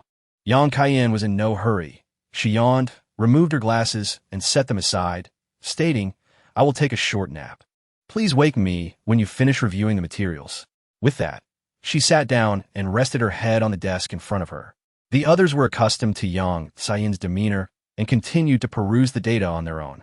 The information was quite comprehensive, with each modification highlighted in different colors by Yang Kai-yin, indicating her thorough preparation and determination to implement the Alpha Wolf project. In this situation, Everyone could not examine the materials in detail, only extracting a few sections for closer inspection, and indeed, no one found any issues. Sister Seeching, I believe the likelihood of this plan passing is quite high. A woman sitting beside Gon Seeching whispered. The woman added softly, but what will happen to your 2 children if you die? Gon Seeching responded somewhat perplexed. Well, they will be taken care of by their father. Wouldn't you miss your children? The woman questioned. They are so adorable. Gon Seeching fell silent for a moment before replying. Lin Xian is also my child. I initially agreed to the Central District using her for experimentation, did I not? At that moment, the woman seemed to genuinely comprehend Gon Seeching's character. She cared little for her own children. Her primary concern was whether she could contribute to the Central District. Everyone, how are we doing? Can we vote now? Yang Kaiyan stretched and inquired. Those opposed to the plan may stand up. No one rose. The Alpha Wolf Project passed unanimously. Chapter 130. Plan approved, Part 2. The attendees exchanged glances, and it appeared that there were indeed 3 questions that needed addressing. Noticing that no one stood to voice objections, Yang Kaiyan took a deep breath and stated, Then we are left with the final question. How can we compel Lin Xian to personally kill her mentor and mother? To achieve this, she must harbor a certain animosity toward the Central District. Previously, I implemented a voice collection system. Do you all remember? Before our communication was severed with them, the system captured the voices of Lin Xian and Shi Sinian. This indicates that Lin Xian and Shi Sinian have resolutely chosen to oppose the Central District regarding matters involving Team 10.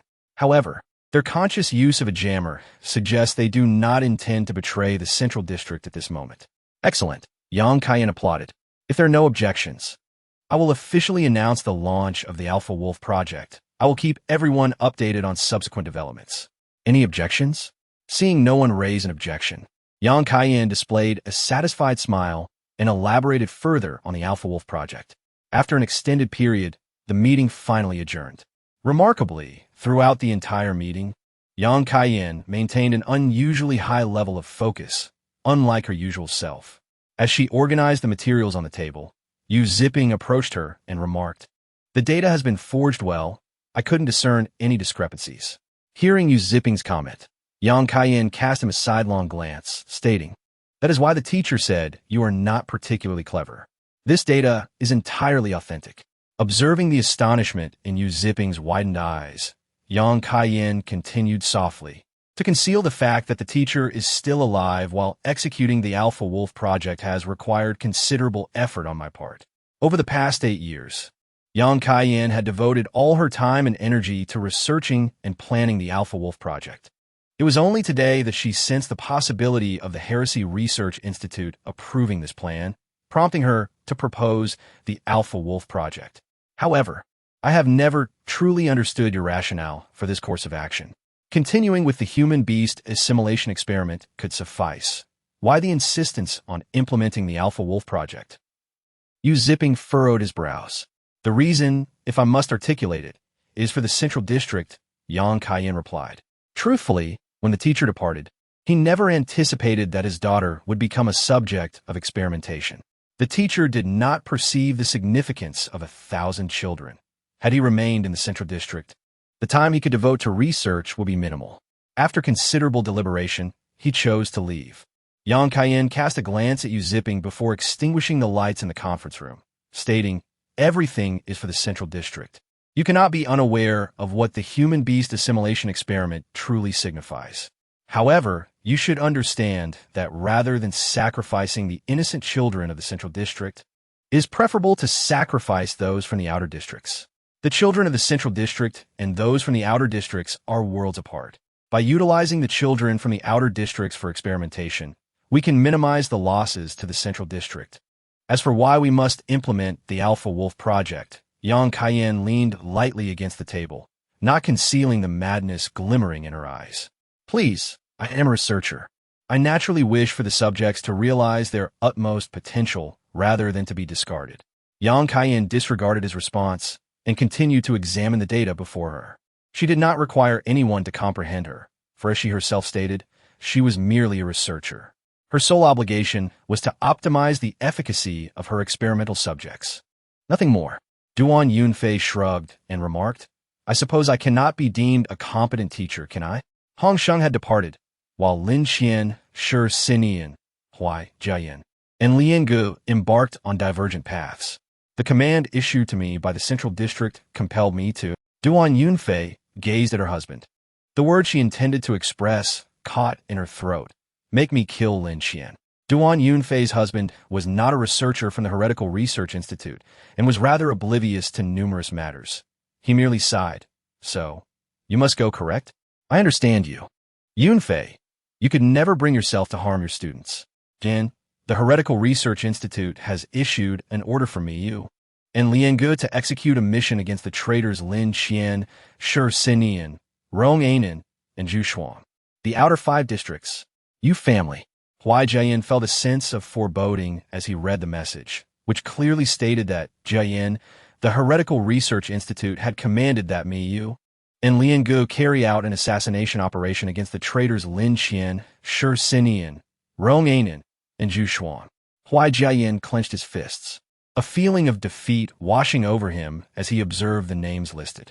Team 10 had dwindled down to only Rong Anan and Zhu Shuang, who would officially take a stance against Lin Qian and Shi Sinian. Jiayan, what are you doing? Liangu suddenly embraced him from behind. What's wrong? Huai Jiayan remained silent for a long while, ultimately stating, no, it's nothing. Chapter 131. Injured, Part 1. We are nearing our destination. Lin Qian surveyed her surroundings, frowning. They were less than 3 kilometers away from the encampment chosen by Chu Qiuxiu and the others. The air was thick with the metallic scent of blood, and numerous drops of blood from exotic beasts stained the ground, alongside several uncorrupted carcasses swarming with flies. The corpses of these beasts appeared to have been carelessly disposed of, merely having their foreign substances extracted without further consideration. The ice eagle's gaze swept the area, the overwhelming red causing Lin Qian's eyes to ache. Yet she could still faintly discern human footprints. Rong Anan crouched down, her fingers delicately pressing against the carcasses of the exotic beasts. The wounds are even and smooth. The one who killed these beasts must be skilled with a knife, and the blade was exceptionally sharp. Judging by the wounds, they resemble those inflicted by your rib knife. It must be your student, right? The rib knife, being an A-grade natural anomaly, was favored by Lin Qian before she gifted it to Jiang Lin. In previous training sessions, she frequently wielded the rib knife, and Rong Anan naturally recalled the distinctive wounds it could inflict. The corpses of these beasts had not yet begun to decay, and upon closer inspection, one could discern bite marks left by wolf-like creatures. It seems so. Lin Qian crouched down, utilizing the ice eagle's vision. She noticed a multitude of disordered footprints, including those of the exotic beasts. The footprints suggested a hurried retreat, and upon closer examination, only one person's footprints remained. The size indicated they belonged to Lu Yinjin. That means Jiang Lin has been injured. Lin Qian shifted her gaze to Shi Sinian. Upon hearing this, Shi Sinian furrowed his brow.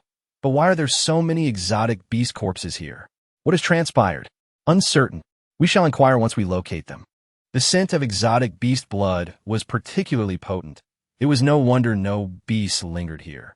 Rong Anan gently inhaled, observing 3 of the slain beasts were A-grade. Noticing the concern etched on Lin Qian and Shi Sinian's faces, Zhu Shuang interjected, "Let me conduct a divination to ascertain the outcome." Zhu Shuang's fingers deftly turned, and a divination card flew from her pocket. After glancing at the card, she exclaimed, "Among them, an injured individual has emerged. They are currently waiting for you." Rong Anan remained silent for a moment before stating, "A wise choice." Indeed, exotic beasts are instinctively drawn to the scent of blood.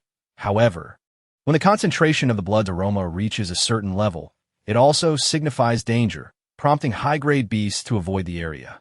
High-grade beasts possess considerable intelligence and would not recklessly approach locations heavy with the scent of blood, striving to evade peril. This explains why high-grade beasts flee upon detecting the presence of S-grade beasts. High-grade beasts can discern human scents in the air, and likewise, they can detect the scent of human blood. Given Jiang Lin's grave injuries, their decision to remain in place indicates that the overwhelming stench of blood effectively obscures their scent. rendering this the safest choice for them. Lin Qian inquired, "What is the condition of the injured? Can you ascertain it? It appears somewhat severe, but ultimately is more alarming than harmful. We should hasten our journey." Zhu Shuang tucked away the divination card, her expression grave. "We must not delay for long. Let us proceed." Unbeknownst to Lin Qian, her pace quickened slightly. Shi Sinian wished to remind her, but both Rong Ainen and Zhu Shuang signaled that there was no need for concern.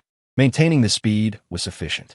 Zhu Shuang appeared unfazed, while Rong Ainen exhibited a contemplative demeanor, scrutinizing Lin Qian's silhouette. Inside the base tent, how is Jiang Lin's condition? Lu Yinjin grasped Chu Qiuxiu's arm, the dark circles under his eyes unmistakable, indicating he had not rested properly for quite some time. Chu Qiuxiu shook her head. She still has not reduced her fever. Lu Yinjin exhaled deeply, squatting down to run his fingers through his hair. Xiao Bai and Xiao Lan nestled beside Jiang Lin, their expressions laden with worry.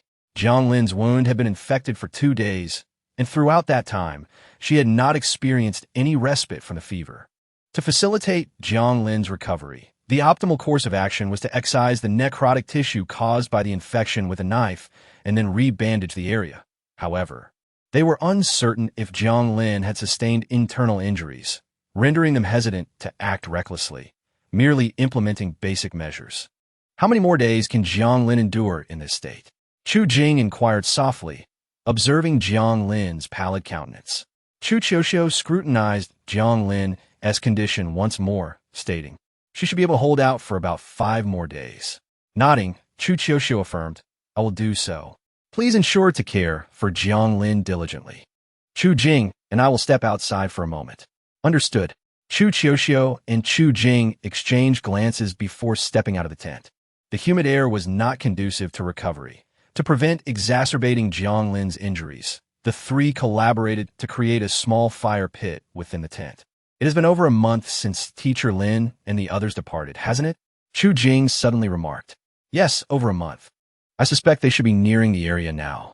Chu Qiuxiu took a deep breath, adding, "I wonder how they are faring and if they will arrive in time to rescue Jiang Lin." Chu Jing sighed. "It is our lack of preparation." Indeed. Chu Qiuxiu did not contest Chu Jing's assertion, slightly turning to gaze anxiously toward the tent where Lu Yinjin had not rested for 2 days and had not eaten properly. She worried whether he could withstand it. "Wait, someone is approaching. I will check if it is Teacher Lin and the others." Chu Qiuxiu peered through the Ice Eagle's vision and spotted individuals heading in their direction, quickly darting out. Lin Qian also noticed Chu Qiuxiu rushing toward her. Chu Qiuxiu's Ice Eagle vision was a replication of her own, naturally affording her superior sight. She had spotted Chu Qiuxiu from a distance and remarked, "Why has Qiuxiu come out?" Shi Sinian replied, "If nothing unforeseen occurred, Qiuxiu would not have ventured out without cause. Shall we quicken our pace?" The inquiry was directed towards Rong Ainen and Zhu Shuang. Zhu Shuang responded, "I have no objections either."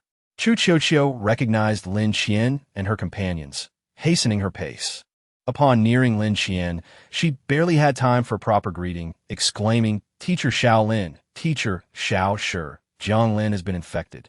Lin Qian was initially taken aback, then urged, "Take us to see her." Chu Qiuxiu fell in step beside Lin Qian, briefly explaining that Jiang Lin had been infected for 2 days and had been in a coma throughout this time. Upon hearing Chu Qiujing's voice, Lu Yinjin instantly stood up. Before he could say a word, Lin Qian patted his shoulder, saying, "You've worked hard."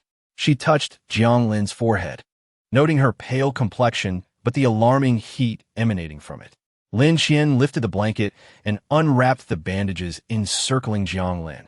Rong Ainen crouched beside Lin Qian, scrutinizing Jiang Lin's wounds, frowning. "Did you not administer medication in a timely manner?" It was only then that Lin Qian noticed the bandage wrapped around Lu Yinjin's leg. After a thorough examination of Jiang Lin's injuries, she reassured Rong Ainen, "It's merely a superficial infection. Her internal organs remain unharmed."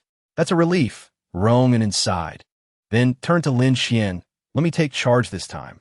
I remember you usually have everything well prepared. Do you have your medical tools?" "All right," Lin Qian replied, retrieving her instruments from the azure ring. After meticulously sanitizing them, she returned to Rong Ainen's side. Rong Anin gently reassured Jiang Lin. I don't know if you're still conscious, but please try not to move. I'm just treating your wounds. It will be over quickly. Zhu Shuang, she called. Yes, Zhu Shuang instinctively replied. Hexagram array. The hexagram began to rotate around Jiang Lin, stabilizing her body. With the array in place, Rong Anin donned gloves and cautiously incised the infected area on Jiang Lin's wound. Lacking anesthetics, Jiang Lin's eyes flew open in pain, and she struggled.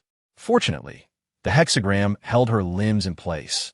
Despite her agony, she did not move erratically, allowing Rong Anin to proceed with her task. Rong Anin worked swiftly, addressing the infected area, suturing the wound, applying medication, and wrapping it with bandages. Expressing a hint of regret, it's a pity there will be a scar. Jiang Lin shrugged it off. Lippy, I always thought I might die. Now that I see I'm alive, I'm quite satisfied. Chapter 132. Injured, Part 2 awake, are you? Rong Anin remarked. I thought you might faint from the pain again. Jiang Lin, with an expression of disdain, retorted, I'm not that weak. She had been hearing their lamentations for days, which had become quite bothersome. She nearly believed she was truly on the brink of death. Though her voice remained somewhat feeble, her tone was unchanged. Hearing Jiang Lin's voice, Lu Yinjin quickly inquired, Jiang Lin, how are you? I'm fine, don't worry. What about you? Is your leg all right? What could possibly be wrong with my leg? Lu Yinjin was about to say more when Lin Qian gestured for him to be quiet, saying, Let me see your leg. I want to verify that you're truly unscathed. Sitting on a nearby bench, Lu Yinjin unwrapped the bandage. The wound stretched from his knee to his ankle, but thankfully it was not deep and showed no signs of infection. Lin Qian glanced at it and remarked, Indeed, it's much less severe compared to Jiang Lin's injuries. After reapplying the medication on Lu Yinjin, she stood again, noticing Jiang Lin appeared fatigued. Jiang Lin and Lu Yinjin should rest for a while. You both need to recuperate. Perhaps reassured by Jiang Lin's condition, Lu Yinjin relaxed, responding vaguely to Lin Qian, and shuffled to his bed to lie quietly. Jiang Lin, however, seemed somewhat displeased, pouting, I want to chat with you all too. Sleep now. Are you afraid there won't be time to chat later? Lin Qian shot her a look, leading everyone outside the tent. Xiao Bai and Xiao Lan, the two little creatures, peeked into the tent at Jiang Lin and Lu Yinjin, then glanced back at the others outside, decisively bursting out of the tent to find Lin Qian and Shi Xinian clamoring for attention. Lin Qian, accustomed to their antics, gently petted Xiao Bai, who closed its eyes in delight. Qiu, what has happened recently? Why did Jiang Lin suddenly sustain such severe injuries? Lin Qian inquired softly. Isn't there a scarcity of unusual beasts here? Why have they suddenly increased? Rong Anin shifted her gaze to Lin Qian, who nodded in affirmation. Qiu continued, Indeed, we discovered that someone had arrived.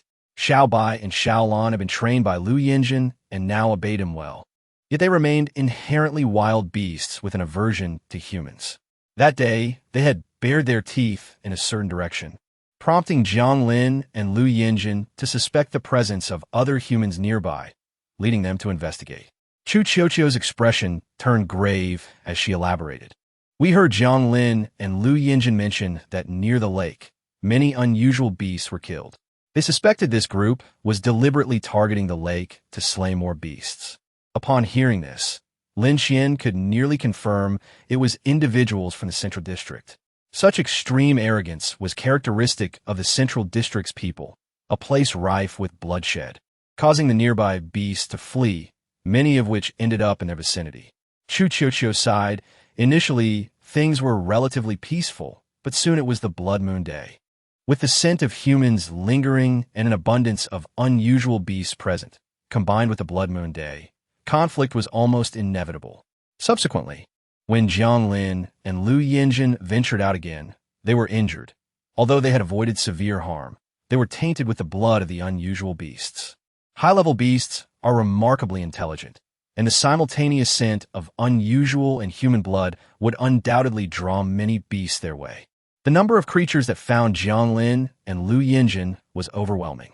With their limited strength, the two ultimately managed to kill 5 beasts before Jiang Lin sustained injuries and became infected, while Lu Yinjin's leg was also hurt. Lin Qian sighed. In any case, it's a relief you are both all right. Chu Qiuqiu and Chu Jing's faces bore the weight of fatigue. Though Jiang Lin's injuries were recent, the pressure it had placed upon them was immense, particularly for Chu Qiuqiu. As the leader among the four, she could not forgive herself for Jiang Lin's severe infection, which had nearly led to death. Chu Jing felt similarly, his heart heavy, seeing Jiang Lin in such a state. "Don't dwell on it too much, Qiuyo," he said. Sinian advised, "Take a good rest. We will keep watch here, so don't worry." Rong Inen remarked, "So, Chu Qiuyo is the next head of the Chu family, correct?" "Yes," Lin Qian affirmed. "What was your impression upon first meeting her?" "I feel she isn't quite the type of student you'd prefer, Sister Lin Qian. I believe you might favor more lively students," Zhu Shuang commented. "Are all four of them your students?" Since Lin Qian had asked them not to call her team leader, Rong Inen referred to her by name, while Zhu Shuang affectionately called her Sister Lin Qian. Lin Qian shook her head, saying, "Lu Yinjin is not. He is entrusted to me by the high priest of Stead Village, claiming he is fated to be with us. Of the three, your favorite must be Jiang Lin, or else you wouldn't have given her the rib knife." Rong Inen smiled slightly.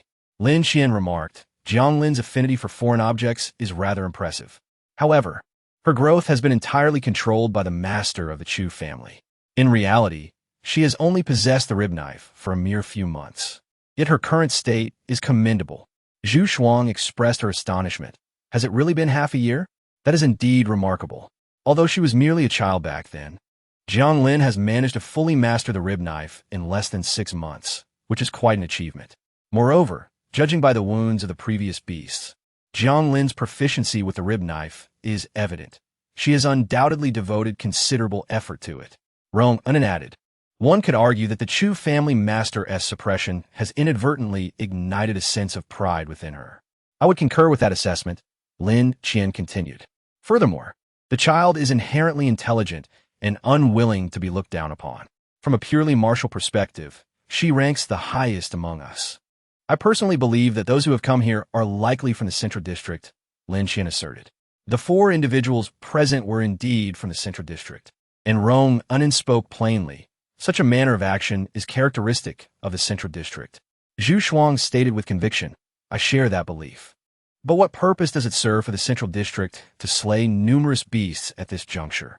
A silence enveloped the group. "I believe the motives of the Central District are not of paramount importance to us. Our primary concern should be our own matters. So it would be best for everyone to refrain from overthinking," Xin Yin interjected. At that moment, Xiao Bai leapt onto Lin Qian's shoulder, as if to provide her comfort, nuzzling against her cheek. Rowan inside, indeed. During my time in the core district, I often dreamt of our childhood training sessions together. Back when the 50 of us had just been selected and the teams had yet to be established, we were all trained by the same instructor. Reflecting on those memories softened everyone's expressions. Regardless of the paths they would ultimately tread, the shared experience of their childhood was cherished, and that sufficed. Feeling fatigued, the 4 decided to set up a small tent.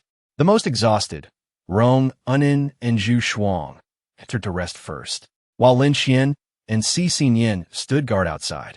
After a few hours, Xin Yin asked, "How are you holding up? Do you need a break?" Lin Qian replied, "I'm fine, but I am more concerned about Inen and Shuang." A glimmer of worry flickered in Lin Qian's eyes as she mentioned Rong Inen and Zhu Shuang. Though they seldom speak of Rong Yin, Zhu Shan, and Song Qi, their silence makes me more anxious. I share your sentiment. Moreover, Rong Inen and Rong Yin share a close bond, Xin Yin observed. Zhu Shan has always been good to Zhu Shuang. Now, only Zhu Shuang remains. The two exchanged silent glances. When evening fell, Xin Yin prepared dinner and roused everyone to eat. After a restful afternoon, Jiang Lin appeared much better than before, her complexion no longer as pallid. Lu Yinjin had been consistently worried about her, his gaze lingering upon her. Chapter 133. Wounded, Part 2. Jiang Lin seemed oblivious to Lu Yinjin's concerned gaze as she plopped down onto the ground, pulling Xiao Bai into her embrace and showering it with affection, seemingly unperturbed by her wounds, which made Lu Yinjin anxious. Xiao Bai, understanding the situation, nestled against her without resistance. Lin Qian inquired of Lu Yinjin, "Has Xiao Bai become so attached to Jiang Lin?" "Indeed," he replied. The wound on Jiang Lin's abdomen was sustained while rescuing it. Had it not been to save Xiao Bai, she likely would not have been injured at all. Lu Yinjin recounted the events of the previous battle. They had been surrounded along with Xiao Bai and Xiao Lan, both of whom were still juveniles with limited combat capabilities, which hindered their efforts. When one of the beast's claws was about to strike Xiao Bai, Jiang Lin intervened, resulting in her abdominal injury. Since then, Xiao Bai had been particularly clingy, remaining by Jiang Lin's side even during her unconsciousness. I didn't even notice Xiao Bai was in danger. Perhaps Jiang Lin embodies the role of a devoted owner more than I do, Lu Yinjin mused, observing Xiao Bai contentedly nestled in Jiang Lin's arms. Lin Xian reassured him. It's entirely normal to lose sight of the bigger picture during battle. You need not be troubled. No one can guarantee they will maintain complete awareness without making a single error in the heat of combat. Just be mindful in the future. Lu Yinjin did not dwell on the topic, instead sharing insights about taming Xiao Lan. Although Xiao Lan had not spent much time with them, it was already apparent that it differed from Xiao Bai. Xiao Bai exhibited a livelier demeanor, while Xiao Lan, though obedient, lacked the same spirited essence. After dinner and washing the dishes, they gathered around the campfire, their spirits lifted. By the way, I Haven-T formally introduced everyone, Lin Xian suddenly said. Jiang Lin, Chu Qiuxiu, and Chu Jing are my and Cixin Yan students. Lu Yinjin is not my student. He was entrusted to us by Stead Village, and he possesses the ability to control wolves from Stead Village. She then gestured toward Rong Enin and Zhu Shuang, saying, they are my and Cixin Yan's friends. Rong Enin and Zhu Shuang. You've seen their photographs. You should remember them, right? Let us start with Zhu Shuang. Her foreign object is a divination card, and its grade is... Lin Xian shifted her gaze to Zhu Shuang. Your divination card should now be beyond grade A, correct? Zhu Shuang pondered for a moment and replied, I believe my divination card should be classified as either A or S now. While it may not rival S-grade foreign objects, it certainly surpasses typical A-grade ones. Generally speaking, A-grade artificial foreign objects tend to inflict less damage than A-grade natural ones, making them somewhat inadequate against A-grade beasts, let alone S-grade beasts. Although Zhu Shuang's divination card lacks substantial offensive power, it has indeed managed to bind an S-grade beast for an extended period. In summary, her statement about surpassing typical A-grade foreign objects was not unfounded. Is it an artificial foreign object? Can its grade be altered? Jiang Lin inquired, her eyes widening in astonishment. Zhu Shuang shook her head. Even in the central district, such an object is singular. Its existence is quite extraordinary. Upon uttering this, Zhu Shuang deftly manipulated the divination cards, causing them to soar one by one. With a gentle flick of her fingers, the cards danced in the air, rotating gracefully without her ever needing to touch them. This spectacle captivated Jiang Lin, who tugged at Lu Yinjin's sleeve, exclaiming, how incredible! Zhu Shuang grinned. My divination cards are derived from the tarot of the previous civilization. They truly possess the ability to divine. Would you like me to perform a reading? What would you like to inquire about? Friendship, love, career, or the future? As she spoke, the divination cards began shuffling and cutting themselves in mid-air, forming a layout before Jiang Lin. What's the harm? Lin Xian, when you were 5 or 6, you chased after Cixin Yan, declaring he was your favorite, Zhu Shuang teased. Divining love is nothing out of the ordinary. Lin Xian replied, it might not be appropriate to speak of such matters in front of my students. You've always taken pride in your past. Haven-T you? Zhu Shuang chuckled. It's all right. We 1T hold it against you. Jiang Lin was evidently in high spirits, exclaiming, I want to draw, I want to draw. Love is love. Let me take a turn. As the cards gradually approached her under Zhu Shuang's guidance, Jiang Lin eagerly selected one and asked, so what does it say? Zhu Shuang glanced at the card and replied, in the future, you will have a husband who loves you dearly, and you both will live a long life. However, it seems your husband might be somewhat weaker than you. Hearing the first part, Jiang Lin felt quite pleased, but upon hearing that her future husband might be less capable, she immediately shook her head, saying no way. Does that mean I would have to protect him? That is unacceptable.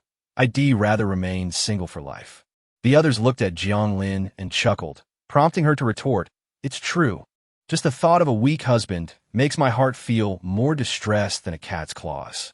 Zhu Shuang burst into laughter and asked Lin Qian, "Where did you find such an amusing student?" Lin Qian smiled. Seeing everyone laugh, Jiang Lin huffed and turned her head away. As the laughter subsided, Lin Qian remarked, "Don't underestimate Shuang. She is quite impressive." She briefly recounted how Zhu Shuang had once used her divination cards to subdue an S-rank beast, prompting thoughtful expressions from a group. Zhu Shuang chuckled and said, "Don't think that Lin Qian is particularly strong. At least in terms of mental power, I surpass her. All right? My mental strength is a perfect 100. As everyone turned their attention to her, Zhu Shuang tugged at her sleeve and boasted, "My mental strength of 100 is simply because that is the maximum limit." Upon hearing this, Chu Qiuyo and the others directed their gaze towards Lin Qian, who nodded seriously, affirming that is indeed the case. To bond with the divination cards, one must meet two requirements. First, the user must be able to evenly distribute their mental strength among all the cards. Second, they must possess a certain aptitude for divination to comprehend the meanings of the cards. The first requirement is already challenging, demanding high mental prowess.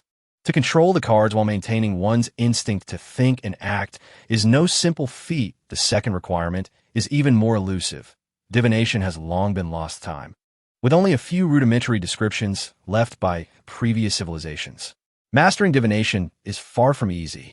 It could be said that Zhu Shuang did not choose the divination cards. Rather, they chose her. Zhu Shuang distinctly remembers being drawn to the divination cards from the onset, wanting to see if they would accept her. At the time, no one held any hope and even advised her against wasting her time. Yet unexpectedly, she succeeded. In the realm of mental power, no one in the Central District could teach Zhu Shuang. Her journey was entirely self-taught. By last year, her mental strength had already reached 100. Being able to evenly distribute her mental strength across each card required not only talent, but also tremendous effort. To better control the divination cards, she practiced diligently every day. Lin Qian suggested, if Qiuyo wants to effectively manage your anomalies, you might consider asking Shuang. She excels in this area, and she could teach you better than I could. Zhu Shuang turned to Lin Qian and inquired, "What is her anomaly ability?" Chu Qiuyo softly replied, "My anomaly ability is replication. I can even replicate multiple anomalies, but each one has a time limit of about half an hour. I can use 2 anomalies simultaneously at most. However, my low mental strength has hindered me from using multiple anomalies at once." Zhu Shuang stroked her chin and remarked, "If you wish to learn, just come to me. It's not a big deal. Then can you call me Teacher Zhu?" "It's important to me," she added. Chu Qiuyo was momentarily taken aback, asking, "Teacher Zhu?" "Yes, exactly. Now you're one of our 3 students. Hurry and greet Teacher Rong. That gives you 4 teachers, 2 more than the others. Quickly, greet us and say hello to your teachers." Zhu Shuang, excited at having students, clapped her thigh and turned to Lin Qian, whispering, "Sister Lin Qian, you want mind? Will you?" Seeing Chu Qiuyo and the others looking at her, Lin Qian smiled, "I don't mind at all. If you all are willing, it's perfectly fine. Having one more person to teach is always beneficial, especially with the beast tide approaching. The more we teach, the better the assurance, right?" Chu Qiuyo was momentarily at a loss, but Jiang Lin cheerfully chimed in, "Hello, Teacher Zhu. Hello, Teacher Rong." Chapter 134. Returning Home, Part 1. "All right, Teacher Zhu is here. I'll reward you with a head pat." Zhu Shuang shaped her divination cards into hands and gently patted Jiang Lin's head. Rong could not help but chuckle. With Jiang Lin breaking the ice, Chu Qiuyo and Chu Jing shed their shyness, greeting both Rong and Zhu Shuang. Zhu Shuang pulled them in, engaging in conversation. Rong glanced at Lin Qian, who reassured, "Don't worry. I've already mentioned that I have beast blood within me. I thought you would carry that to your grave." Rong replied thoughtfully. Lin Qian responded, "Not to that extent. Given the chance in the future, I will definitely disclose the experiments in the Central District and the timing of the beast tide. Haven't they always taught us? Regardless of the deck, as long as we can utilize every card, it constitutes a good deck.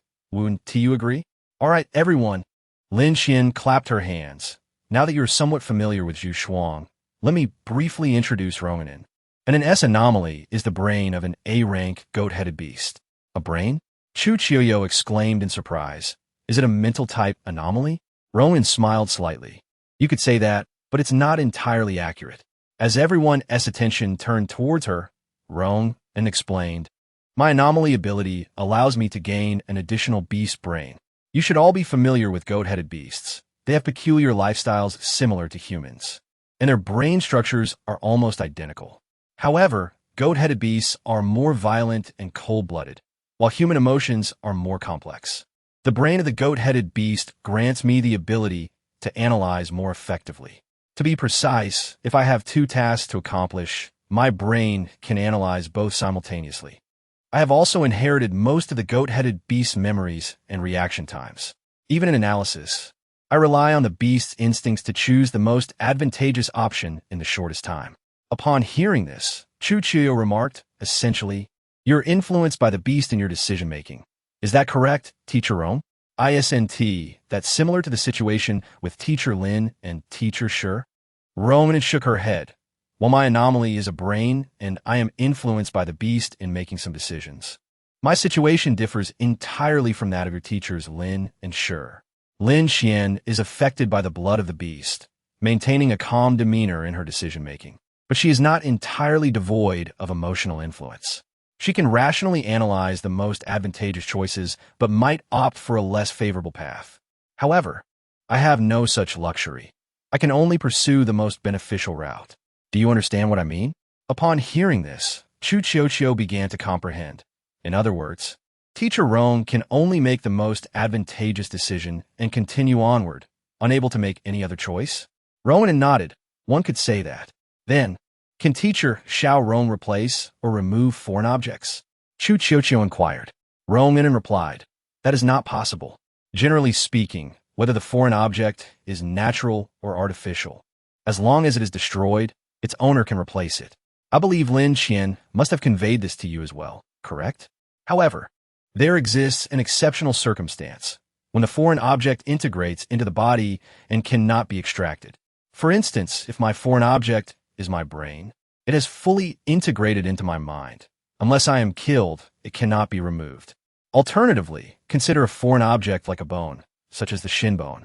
Once a foreign beast's shin bone recognizes its master, it will completely merge with the human skeletal structure, obeying human commands. I trust you understand my meaning. Chu Chiyo noted.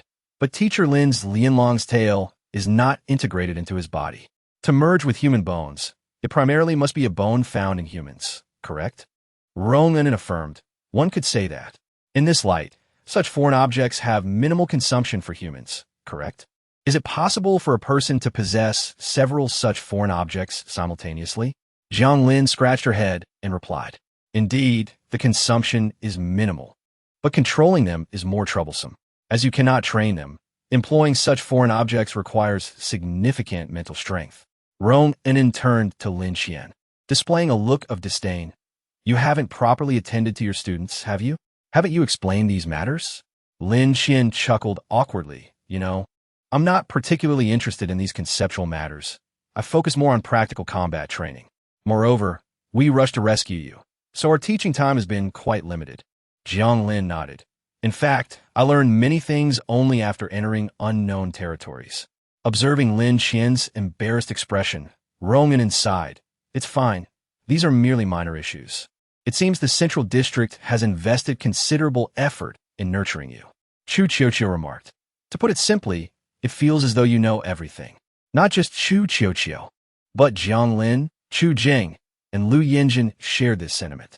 Lin Xian contemplated for a moment and said, in truth, we do not know everything. We are not perfect beings. The training in the Central District is divided among teams. Each person occupies a different position and is responsible for different areas, thus possessing varied knowledge. For instance, Xin Yin and I are responsible for combat, which leaves us lacking in knowledge. In our team, that responsibility falls to Huai Jiayan. For healing, the responsibility lies with Lian Ge. If you decide to function as a cohesive team, I would recommend delineating your areas of expertise, as each individual's energy is limited. If you aim to persist, it would be wise to plan judiciously. Ronan added, in our team, I am responsible for knowledge and healing, dedicating considerable time to these areas. Zhu Shuang shook her divination cards and stated, I am responsible for combat support and logistics, such as cooking. Upon hearing Lin Qian's words, the four nodded thoughtfully. Chu Qiuqiu was the first to speak. We will consider this carefully, but we may need some time from you, teachers. She had left under somewhat unpleasant circumstances with Chu Zhiheng, and although she had been away for a while, to claim she did not miss Chu Zhiheng and Chu Zhiga would be disingenuous. Chu Qiuqiu gathered her courage to ask, so, will teacher Lin still remain with our Chu family?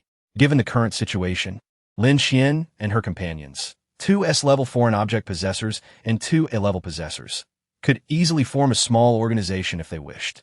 Chu Qiuqiu felt uncertain about their ability to truly keep them. Lin Qian shrugged. Chi, you seem to forget. The question is not whether we want to stay, but whether Chu Zhiheng is willing to let us remain. To be honest, we require Chu family's intelligence for certain tasks. If I can persuade my father to offer you some assistance, would you be able to stay temporarily with the Chu family? Chu Qiuqiu replied, after all, we also need various resources from the central district, do we not? Lin Qian directed her gaze at Rong, Anin, and Zhu Shuang. They were already aware that Lin Qian and Shi Xinyan intended to investigate the outer district, and Chu Qiuqiu and others were also informed. If someone were to remain, it would have to be Rong, Anin, and Zhu Shuang. If they were unwilling, Lin Qian would not support Chu Qiuqiu's proposal. I think it's feasible, as long as I can be with Anin. I believe it is acceptable. Zhu Shuang expressed her stance, asking, what about you, Anin? I, of course, think it is better to stay. Rong Anin subtly smiled. My intent is to cause trouble for the central district, to leak their information. I would feel no guilt in doing so. As she spoke, a glimmer of resentment flickered in Rong Anin's eyes. After a considerable pause, she regained her composure and resumed her gentle demeanor. You need not concern yourselves. This is our conflict with the central district, and it bears no relation to you, except that it soon will. Lin Qian interjected. If we remain with the Chu family, it will bring considerable trouble to you. Chi, as you make these decisions, I hope you consider all factors involved. Chu Qiuqiu assured. Rest assured, teacher Lin, as the next head of the Chu family, I would not undertake actions detrimental to the Chu family. You need not worry about this, at least, right? Lin Qian nodded slightly. Lin Qian continued, I understand. Yet within our team, Lian Gu and Huai Jiayan would not accept such an outcome. Lian Gu believes that the central district conceals all information, which is fundamentally unfair to the outer districts. We are all human lives. Huai Jiayan feels that such actions may not necessarily yield more benefits than drawbacks. Yet, they must still align with the central district, mustn't they? Completely severing ties with the central district is inherently a troublesome endeavor. Chapter 135. Returning Home. Part 2.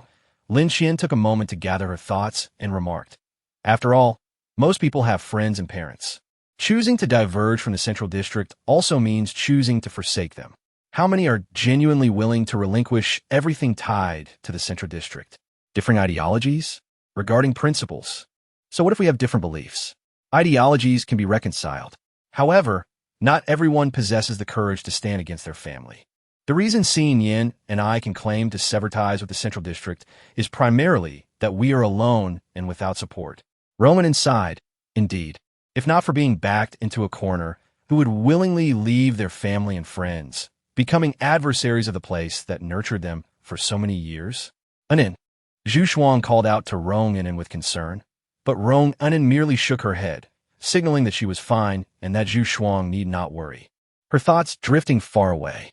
What she could not accept was that if Rong Yin had proceeded at his own pace, without the central district's coercion, perhaps he would not have perished, waiting for Lin Qian to find them. Relying solely on Rong Yin, they were on the brink of salvation. Yet Rong Anin could never forgive the central district. This time, however, it may require your expedient assistance. Lin Qian offered a faint smile, recalling how the previous delay had lasted several months. Far too long. Chu Qiuhuan nodded in understanding. Lin Qian stretched languidly and proposed, once Jiang Lin and Lu Yinjin recover, shall we set forth? Jiang Lin, with her chin held high, retorted, it's merely a minor injury. The others chose to disregard her bravado, well aware that her condition would necessitate at least 3 days of rest, especially since her injuries were in the abdomen, significantly hampering her mobility. Should she insist on departing tomorrow, it was likely that her wounds would worsen within the hour. "Hey, you all are being unreasonable," Jiang Lin pouted. "Enough of this. Go to sleep," Lu Yinjin comforted, patting her shoulder. "Don't worry, we'll just stay a couple of extra days." Jiang Lin shot him a glare. "You're injured too. Your condition contributes to this." Watching Jiang Lin being led away by Lu Yinjin, Chu Qiuhua suppressed a smile. Chu Jing, seated by the campfire, observed the flickering flames and addressed, "Miss, I may need your assistance in explaining my and Jiang Lin's unauthorized actions to the family head."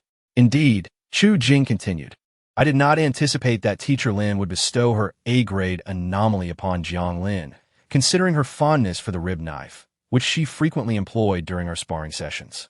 Yet, she chose to give 2 A-grade anomalies this time." Chu Qiuhua chuckled softly. "This indicates that Teacher Lin might not be as indifferent as she claims. She does care for us and fears for our safety, does she not? To be honest, I have always found it difficult to grasp her thoughts." Chu Jing reflected, adding, "Although I believe she harbors no animosity towards us." Chu Qiuhua's smile faded as she replied, "I think a lack of hostility is sufficient. Teacher Lin has never concealed the actions of the Central District against her and Teacher Xiao. Her feelings towards the Central District seem complex, a mixture of affection and aversion. Yet, humanity is inherently intricate. For me, as long as she does not stand against us, I can still address her as Teacher Lin. She requires the assistance of the outer 5 districts, and we, in turn, need the information and systems of the Central District, do we not? That alone suffices. In this era, absolute trust is a rare commodity." With a long sigh, Chu Qiuhua caressed the scar on her left arm. Prior to entering the unknown territory, Lin Xian had cautioned them to be wary of various individuals. When they encountered danger, she ordered the team to rescue them, only to have those they saved turn against them, taking advantage of their momentary disarray. Although Lin Xian and Shi Sinian ultimately saved them, Chu Qiuhua bore scar as a reminder. She had once asked, "Why would you act this way after we saved you?" The leader's derisive laughter still echoed in her mind. "Do you even know where you are and what time it is, little one?" From that moment, Chu Qiuhua gained a deeper understanding of their world, one rife with suspicion as individuals vied for resources. What did gratitude matter when survival was at stake? As the next head of the Chu family, she felt the weight of responsibility. At the very least, she hoped to minimize casualties from the beast tide in the outer 5 districts. Chu Jing regarded Chu Qiuhua earnestly, and she sensed his gaze. "What is it?" she inquired with a smile. "Nothing. I just feel you have changed significantly," he remarked. "Your strength and mindset have evolved considerably, despite our brief separation." Chu Qiuhua smiled. "I consider it a positive development. Had I not insisted on departing, Teacher Lin would not have divulged the existence of beast blood within us, nor would she have warned us about the beast tide. I am genuinely pleased with my decision to leave, and that you all chose to accompany me." Jiang Lin's injuries stabilized after 4 days, and mindful of her condition, Lin Xian maintained a pace that was neither too fast nor too slow until her wounds healed. Jiang Lin recognized Lin Xian's concern for her and refrained from voicing further objections, keeping pace with the group. With Lin Xian and Rong and leading, they avoided areas inhabited by beasts.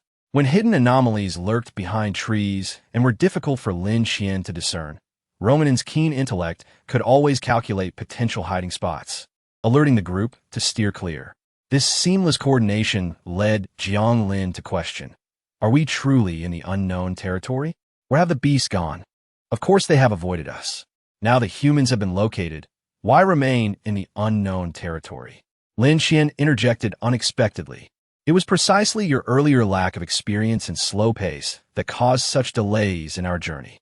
No, I believe I will never again have the opportunity to traverse the unknown territory directly," Jiang Lin murmured. "Teacher Rong, your knowledge is astounding." Rong and replied, "Is it? This isn't merely knowledge. It's an understanding of the beast's instinctual behaviors.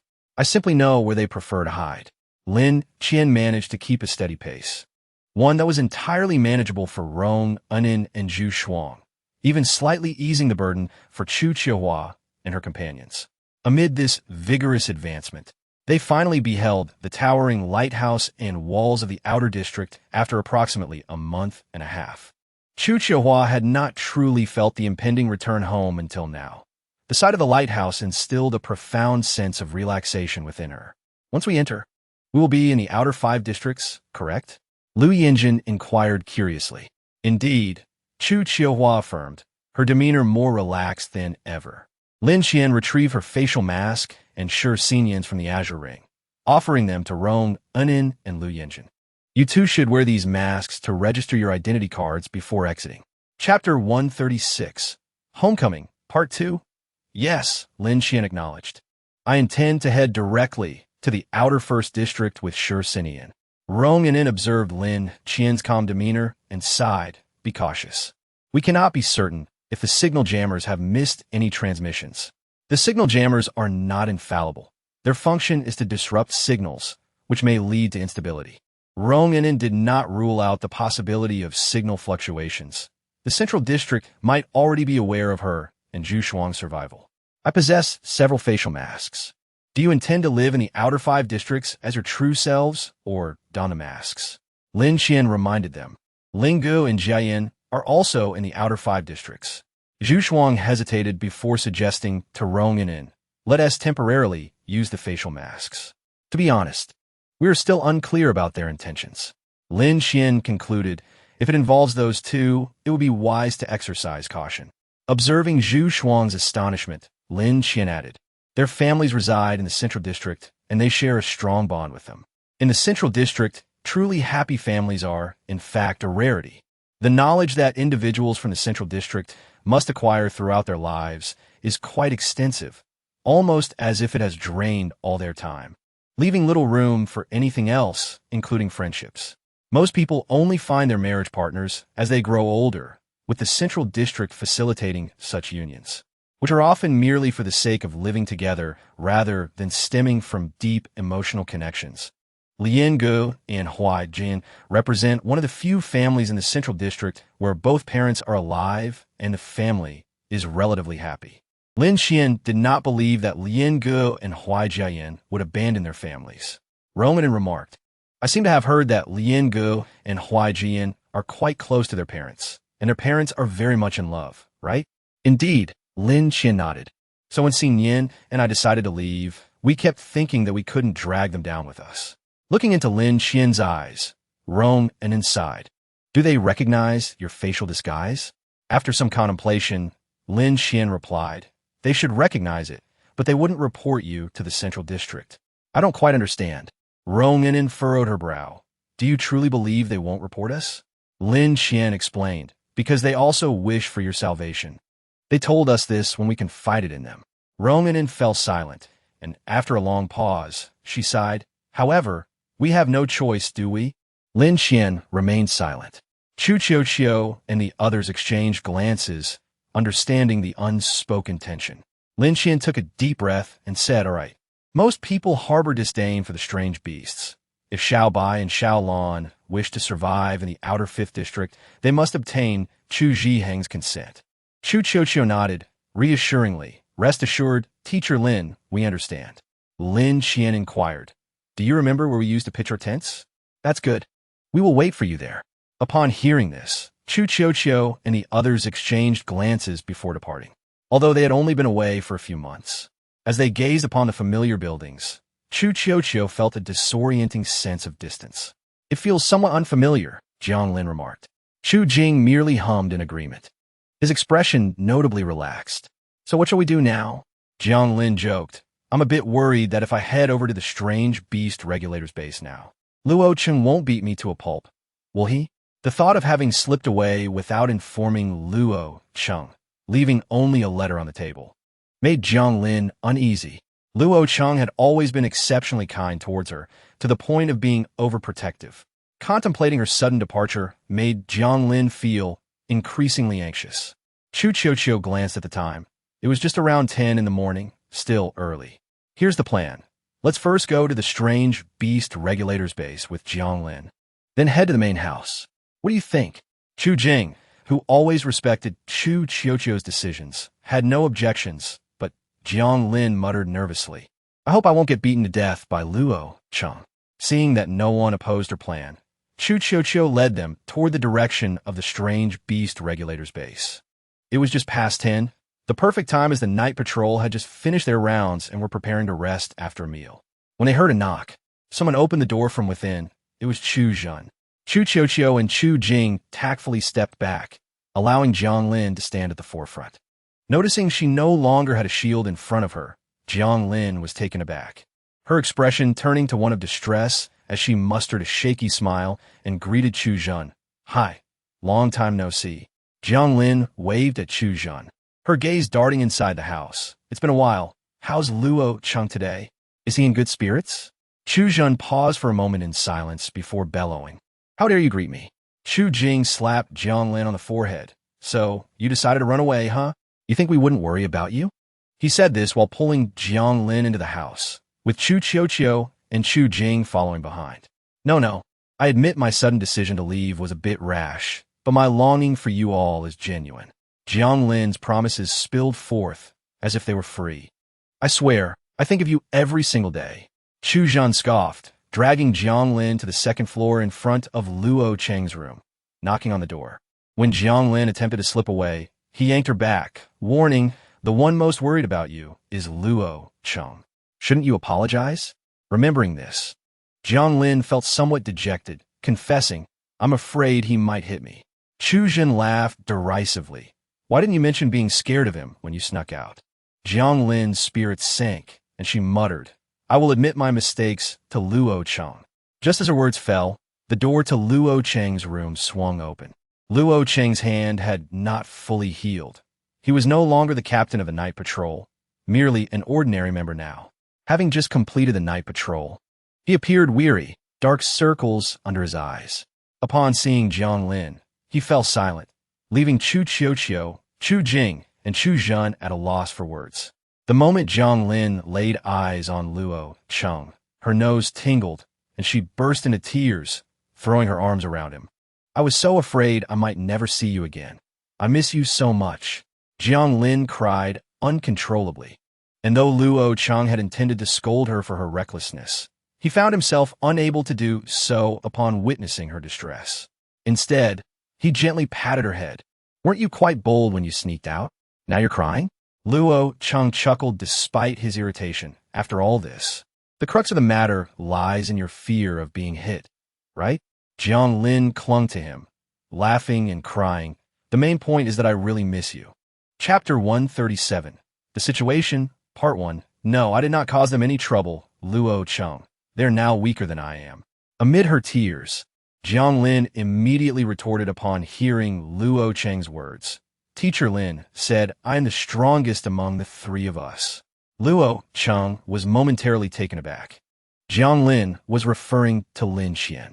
He wiped away her tears and sighed. "Let us go to the conference room to talk. We cannot disturb others' rest."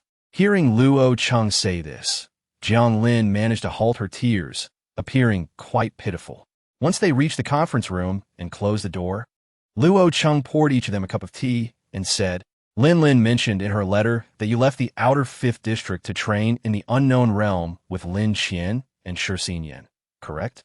Chu Qiuqiu briefly recounted their experiences in the unknown realm, informing Luo Cheng that Jiang Lin had indeed become an outstanding A-class anomaly holder, the item being one Lin Qian had given her when they entered the unknown realm. They merely omitted some critical information. Not only Luo Cheng, but Chu Zhen also nodded in agreement. "It feels like the young lady is an entirely different person now. Is that so?" Chu Jing echoed. Chu Qiuqiu smiled, tucking a stray hair behind her ear. "I don't feel like I've changed that much." "I do not sense any change," Jiang Lin murmured. "What about me? Have I changed at all?" Luo Qingji pondered for a moment before shaking his head. "You have made no progress." Enraged, Jiang Lin kicked Luo Qingji under the table, but he remained unperturbed. "The young lady appears considerably more mature than before. Her eyes reveal a significant transformation," Chu Zhen remarked as he sipped his tea. "Compared to a few months ago, she has shed some of the petulance typical of a young lady and seems much more composed." Chu Qiuqiu turned to Chu Jing with a puzzled expression, and Chu Jing nodded in agreement. The Yu family, after a long hiatus, resumed their grain war. raising the prices of their foodstuffs. The other families observed from afar, neither increasing nor decreasing their prices. Reluctant to purchase grain from the Yu family, the populace began to flock to neighboring shops. Initially, there was little awareness of the underlying issues, as a rise in purchasing power seemed beneficial for the prominent families. However, it soon became evident that the other families could not sustain the demand, leading to a situation of supply shortage. To maintain their operations, the other families had no choice but to gradually raise their prices. Ultimately, everyone chose to buy grain from the Chu family, which had not increased its prices. This, however, was not a favorable situation. The Chu family could not single-handedly support the grain supply for the entire outer 5 districts. At this critical juncture, the Yu family unexpectedly lowered their prices, enticing consumers. The price hikes from the other families appeared egregious in this context, resulting in diminished sales across other shops, with several being acquired under such circumstances. The Yu family stores likely outnumbered those of the Chu family. Were it not for the Chu family's long-standing presence in the outer 5 districts, they too might have shared the fate of the other families. Do they not see that this is a trap set by the Yu family? Jiang Lin exclaimed. Luo Qingji shook his head. Not necessarily. Everyone needs to make a living. Why purchase expensive grain when cheaper options are available? Even if the Yu family is behaving unscrupulously, it does not genuinely harm anyone's interests. As the Chu family has consistently maintained stable prices, and the Yu family later reduced theirs. If we are to consider the situation, this entire scheme targets a few families rather than the populace residing in the outer 5 districts. Do you understand what I mean? Chu Qiuyo interjected. So, the people of the outer 5 districts are oblivious to the fact that the Chu family has been stabilizing grain prices. Instead, they only notice the Yu family's price reduction at a critical moment, correct? That is indeed the case, Luo Chengji affirmed, but the matter does not end here. As the other families grappled with the grain crisis, the Yu family's reputation for handling exotic beasts began to soar, surpassing that of the other families. In the eyes of the populace in the outer 5 districts, the Yu family status has risen significantly. Luo Qingji even speculated that had it not been for the Chu family's protection over the past few centuries, the leading family in the outer 5 districts might have already changed. The Chu family's current situation is precarious, and Chu Zhiheng faces immense pressure. Moreover, with Chu Qiuyo's unauthorized venture into unknown territories for training, many within the Chu family have suggested revoking her status as the next family head. Observing Chu Qiuyo's expression, which remained unchanged, Luo Qingji remarked, however, in my view, the young lady's journey for training is a positive endeavor. Chu Qiuyo smiled and replied, I feel the same. I have learned a great deal during my time in the unknown territories. Luo Qingji gazed at her intently and added, this is precisely why many believe your status as the next family head should be reconsidered. Several elders discovered that the instigator of the grain war was none other than the individual from the central district, Lin Jiayan. Fuming, Chu Qiuyo retorted, it is utterly absurd to appease the Yu family at the expense of suppressing me. What a delusional fantasy. Chu Qiuyo understood the implications of Luo Qingji's words. She must prove her capability to lead the Chu family. Otherwise, the next family head could indeed be someone else. Apologetically, she said, I am sorry, but I cannot disclose everything to you just yet. I promise to inform you once I have shared the details with my father. Luo Qingji then turned his attention to Jiang Lin, smiling, go ahead. Leaving the outer 5 districts to train alongside the young lady is your choice. You must provide the family head with an explanation.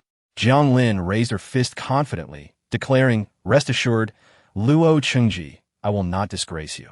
Chu Zhan ruffled his hair in frustration, complaining, what is going on? I am part of the night team too. We can handle it ourselves, Chu Qiuyo suggested. No need to trouble yourselves. Chu Zhan scratched his head and said, the young lady need not be so formal. Let us eat something. There were still some dishes in the kitchen, and the group shared a light meal before boarding the carriage to the main residence. Throughout the journey, Jiang Lin was in high spirits, humming a tune. For her, as long as Luo Qingji was not angry with her, she cared little for Chu Zhiheng's thoughts. The tension was palpable for Chu Qiuyo and Chu Jing. The former maintained a facade of calm, though her fingers betrayed her nervousness by fidgeting incessantly. Young lady, there's no need to be anxious, Jiang Lin teased. The family head and the second family head are your father and aunt. They would not lay a hand on you, so relax. Chu Chuyo forced a smile, replying, "Thank you. I do not feel comforted." With that, Chu Jun turned the carriage around, swiftly disappearing from sight. Chu Chuyo chuckled, "What a hassle." The maid respectfully guided the way, just ahead of Chu Chuyo. Jiang Lin, unfamiliar with the main residence, took in the ornate decorations surrounding her. Chu Jing discreetly tugged at her sleeve, signaling her to refrain from staring. Soon, they arrived at Chu Zhiheng's study door. Chu Chuyo took a deep breath and gently knocked. "Come in." Chapter 138. Situation, Part 2. Chu Chuyo suddenly comprehended why the usually playful Jiang Lin would break into tears upon seeing Luo Qingji. "I entrusted you with the young lady's protection, and this is how you safeguard her." Chu Zhiheng directed his gaze at Chu Jing. "Family head, I chose to accompany the young lady for her protection," Chu Jing replied solemnly. "After all, I am her bodyguard, am I not?" At this, Jiang Lin's lips curled into a smile. Chu Zhiheng, however, did not spare Jiang Lin either, asking, "And what of you? What is your reason?" He paused. "You know something? Do you not?" "Yes, father. Having lived in the unknown territories with Chu Jing and Jiang Lin for so long, I am certain of one thing, at least in combat. Jiang Lin far surpasses me." Chu Chuyo fixed her gaze upon Chu Zhiheng. "Father, she is exceptional." Frowning, Chu Zhiheng replied, "Do you understand that she cannot?" His expression was laden with disapproval. Initially, Chu Zhiheng maintained his composure, but upon hearing Jiang Lin mention Lin Qian and Shi Yin abandoning them to rescue a friend, his expression turned fearsome. Chu Chuyo feigned ignorance, detailing the crucial matters to Chu Zhiheng. However, after she finished speaking, Chu Zhiheng's first words were, "Clearly, they took you all away, yet they failed to adequately protect you. This is their negligence." Jiang Lin pouted and exclaimed, "What does it matter if they didn't provide me with good conditions? I still encountered a great teacher on my own." From Chu Qiuxiu's description, Chu Zhiheng learned that Jiang Lin had rescued Chu Qiuxiu many times, but the words of gratitude were stuck in his throat, unable to be expressed. Chu Qiuxiu sighed and turned to Jiang Lin and Chu Jing, apologizing. "Let me speak with my father alone for a while. I appreciate your understanding." Jiang Lin and Chu Jing, indifferent to the situation, exited Chu Zhiheng's study, leaving only the father and daughter within the expansive room. "Father." Before Chu Qiuxiu could finish, Chu Zhiheng interjected, "Qiuxiu, you have changed greatly. Isn't that a good thing, father?" Chu Qiuxiu replied with a playful smile, exuding youthful innocence. "As the next head of the family, I think it's wonderful. But as my daughter, I have some reservations," Chu Zhiheng responded, noting her newfound maturity. "Some things are unavoidable, are they not, father?" Chu Qiuxiu observed. Chu Zhiheng sighed. "I concealed Jiang Lin's existence because I wished for your path to be easier. Had I known that a beast tide would arise in the future, I would not have acted in such a manner. I have delayed Jiang Lin's growth." Teacher Xiao Lin remarked that Jiang Lin possesses considerable talent, even within the central district, and I believe she should not be overlooked. Chu Qiuxiu smiled, reflecting on how, within less than half a year, Jiang Lin had adeptly utilized an A-grade natural anomaly, while it took me years to achieve the same. Facing her father with poise, Chu Qiuxiu stated, "In the past, I might have felt anxious due to the expectations placed upon me as the future head of the Chu family. Now, I do not feel inferior to Jiang Lin. She excels in combat, and I have my own strengths, do I not? After all, I am not a combatant. I am a next head of the Chu family." Chu Zhiheng regarded her, and Chu Qiuxiu met his gaze unwaveringly. "What are your thoughts on teachers Xiao Rong and Xiao Zhu? Their hostility towards the central district is quite evident, especially from Xiao Rong. Her fiancé and Xiao Zhu's older sister, along with their teammates, can be said to have died indirectly at the hands of the central district. Their disdain and hatred far exceed that of teacher Xiao Lin and teacher Xiao Shi, while Zhu Shuang is manageable. Rong Anin has never concealed her animosity towards the central district. Her hatred is almost written on her face. I have no objections to this." Chu Zhiheng's response took Chu Qiuxiu by surprise, and she gazed at her father in astonishment. Chu Zhiheng merely smiled gently. "Qiuxiu, do not forget, I am the head of the Chu family. I possess basic judgment. What concerns me is you. Do you understand my meaning? You are too deeply entangled with them. This is not a matter of east wind suppressing west wind. Do you comprehend? Two S-grade anomaly bearers and two A-grade anomaly bearers. You cannot possibly dominate them. Chu Qiuxiu suddenly realized. So, Father, you were not initially opposed to my training with them, were you? Chu Zhiheng nodded slightly. I do not believe you can overpower them. Therefore, I think it is best for you to avoid excessive entanglement with them. But Father, why must I overpower them? Chu Qiuxiu countered. We need not dwell on the past. Teacher Shaolin has now fully revealed her intentions to us. What do we have to fear? Are we concerned she might deceive us and covet power? If she sought power, remaining in the central district would serve her better, would it not? At least we, in the peripheral 5 districts, can offer her nothing. Can we? To be precise, she acts freely because she possesses everything without familial ties to restrain her. Does she not? Chu Qiuxiu continued, I understand, Father. With that, she exited Chu Zhiheng's study. The maid informed her that Jiang Lin and Chu Jing were currently practicing in the courtyard, and to be cautious, they had prepared a room for Jiang Lin. Chu Qiuxiu acknowledged her efforts and headed toward the courtyard. Jiang Lin and Chu Jing continued their training without weapons. Although Jiang Lin excelled in martial arts, her strength was somewhat lacking. Nonetheless, she managed well against them. Chu Jing had lost count of how many times he had been thrown by Jiang Lin, who showed no mercy, her expression serious. Suddenly, Chu Qiuxiu called out, Are you two training? Allow me to join. Jiang Lin paused her movements and replied, Sure. Do you want to use an anomaly? I won't go easy on you. At the Yu family residence, a heap of documents cluttered the desk in the study, where Huai Jiyin sat behind the desk, reviewing the materials. A knock echoed from the door, but Huai Jiyin did not lift his gaze, simply saying, Come in. Are there only the 3 of them? He inquired. I understand. You may leave. Huai Jiyin waved his hand, his eyes never straying from the documents. The room soon fell silent as Huai Jiyin continued to sift through the papers. Suddenly, he felt a gust of wind behind him. Instinctively turning, he noticed a lady standing there, unbeknownst to him until now, and the window had been opened. Huai Jiyin set down the documents and gazed at the gently smiling lady before him, softly saying, Teacher, it has been a long time. Duan Yunfei sighed, Jiayin. I allow your thoughts to wander. First, possess great abilities. Second, possess a strong heart. Third, emotions may influence my thoughts, but they will never sway my decisions. Chapter 139. The past humans are called such because they possess delicate and rich emotions. I have never required you to become cold and unfeeling like machines. Never. Duan Yunfei spoke softly. Perhaps this is why I am not a competent teacher and have not produced students that align with the hopes of the Central District. He and Hong Sheng were merely pawns placed beside Lin Xian by the Central District from the very beginning. The true aim of the Central District was never to eliminate the captain, was it? Huai Jiayin softly remarked. Duan Yunfei, unsurprised by Huai Jiayin's deduction, merely shifted the topic, asking, Do you remember the mother of Rong Unin from Team 7? Huai Jiayin nodded. The anomaly affinity of Rong Unin's parents was low, yet both she and her twin brother had affinities exceeding 75.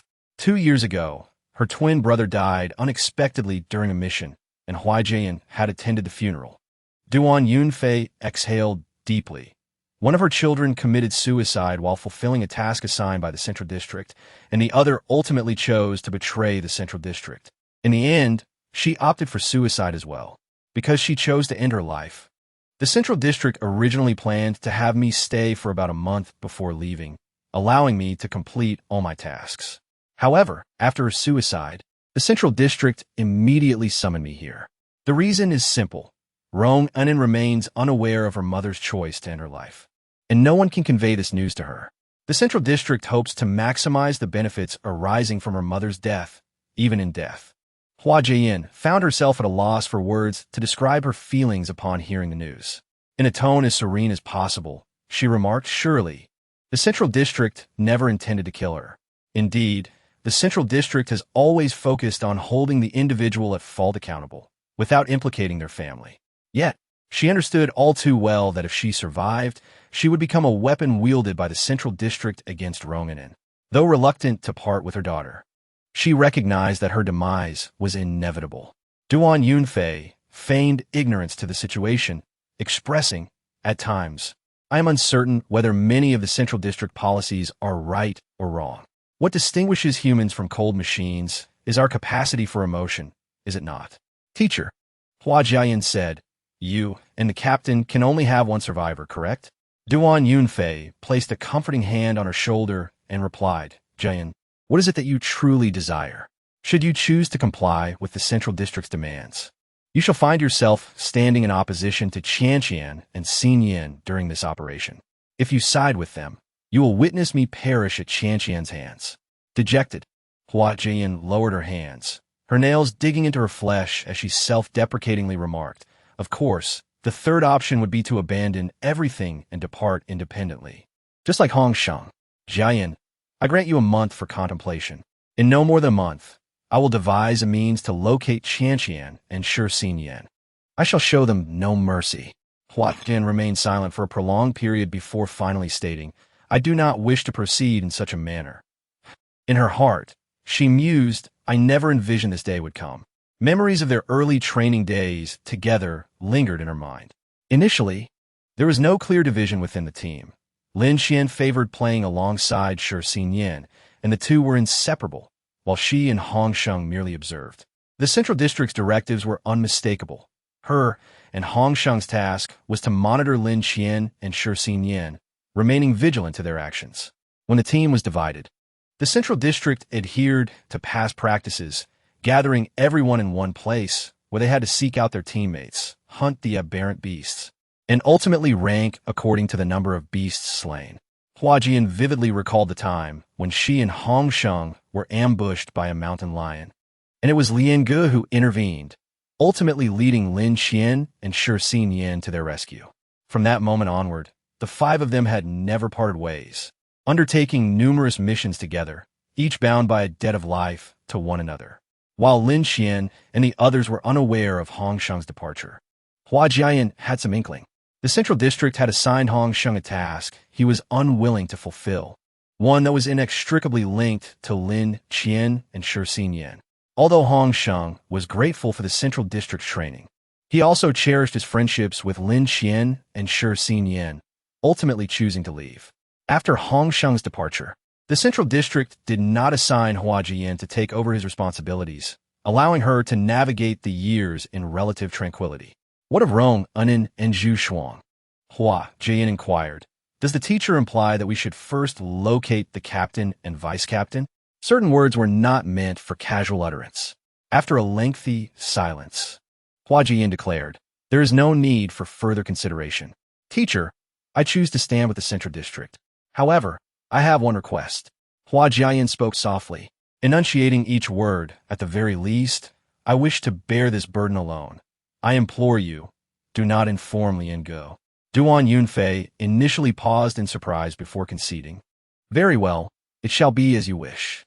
If the Central District's mission did not explicitly require them to take action against Lin Xian and Xin Yin, Hua Jiayin would assist them, provided it did not contravene the Central District's directives. However, it seemed increasingly unlikely that such an option would be available. Hua Jiayin accessed her chat history with Hong Sheng on her analysis panel. Only through this connection did she feel that the five of them remained a cohesive unit. The communication devices provided by the Central District contained special mechanisms, allowing direct oversight of messages sent and received. The last message Hua Jiayin had sent vaguely read, the captain shared some secrets with me and Lian Ge. If the captain knew I was originally a Central District operative, he would surely regret revealing anything to us. After much deliberation, she wrote, the Central District has ordered me, Lian Ge, and the teacher to eliminate the captain and the others. Later that evening, Lian Ge knocked on the study door. Upon seeing Hua Jiayin lost in thought, he chuckled, I've come to bring you dinner. How rare it is that you're not poring over documents. I simply felt a bit weary. Hua Jiayin smiled faintly. In stark contrast to the tranquility of the Yu family, the situation at the Chu family was in disarray. After meticulously weighing the pros and cons, Chu Zhiheng resolved to acquiesce to Chu Qiuqiu's request, allowing Rong, Unin, and Zhu Shuang to come to the Chu family to train the family's aberrant beast possessors. While also providing them with information regarding the Central District, preparing for the impending beast tide.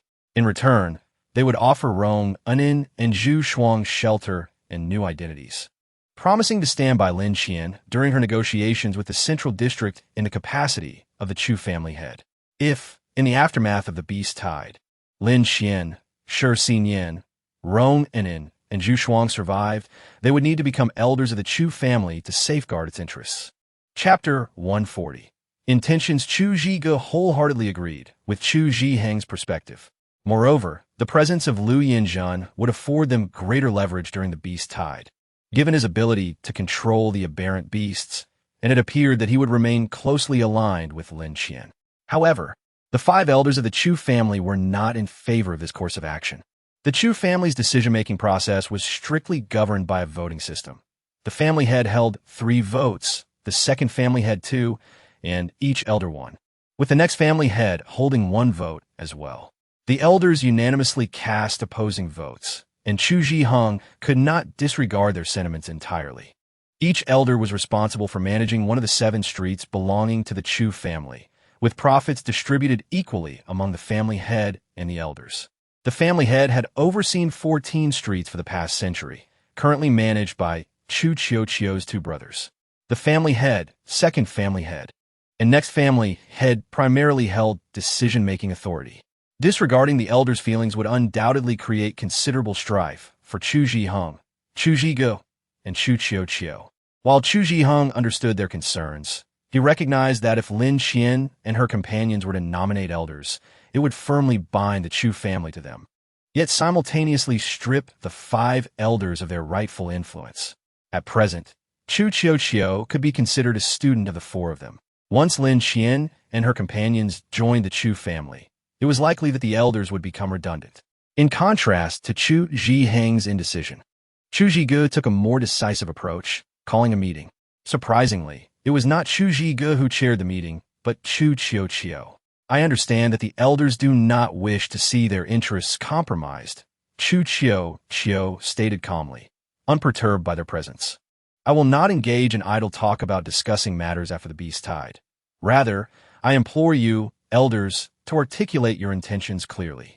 Accustomed to Chu Qiuqiu's demure demeanor, the elders were taken aback by her assertive stance. Chu Qiuqiu did not wait for their response, continuing, "The value of the Central District's information is not lost on any of you, and your concerns revolve solely around the subsequent voting rights. These 4 individuals can undoubtedly be regarded as my mentors. In the future, when I ascend to the position of elder, they will surely stand by my side. This is what you are concerned about, is it not?" Chu Qiuqiu is not as conflicted as Chu Zhiheng, nor is she as amenable as Chu Zhige. She has no intention of relinquishing her interests and directly summoned Jiang Lin and Chu Jing, stating, "If you have not made up your minds, then remain in the conference room." With that, she turned and left the room, accompanied by Chu Zhiheng and Chu Zhige. Chu Jing remained silent, while Jiang Lin chuckled and said, "I apologize, but the young lady has promised me that as long as we can impede you, with the assistance of our mentors, we will possess absolute power in the vote. This will enable me to propose a reform plan for the beast regulators. Therefore, could you kindly stay here?" Preposterous. The 3rd elder slammed the table. "Are you coercing us into making a decision?" Jiang Lin shrugged nonchalantly, replying, "Do not raise your voice at me. Do you think I am unaware? It is precisely because the elders' power is too great and fragmented that so many issues have arisen at the beast regulators' base. I am indifferent to the consequences. If you must oppose our decision, I may have no choice but to retaliate." The rib knife manifested in Jiang Lin's hand as she softly remarked, "Consider your options carefully. Am I to be intimidated by someone in their 50s or 60s? The 2nd elder scoffed, reaching for Jiang Lin's shoulder. Chu Jing discreetly stepped aside. Jiang Lin sheathed the rib knife and placed her left hand over the 2nd elder's. In the next moment, with a resounding thud, the 2nd elder was forcefully slammed to the ground, and several elders faintly heard the sound of his bones fracturing. "I hope this is the only time. Next time, I may not be so restrained," Jiang Lin jested. "Only you dare to approach me so closely. Neither the young lady nor Chu Jing would dare to come near." Jiang Lin, proficient in close combat, would undoubtedly have the upper hand in such a confined space. even against several elders. Chu Zhiheng, Chu Zhiga, and Chu Qiuxiu were in the adjacent room, discussing arrangements for Lu Yinjin when they heard the loud crash.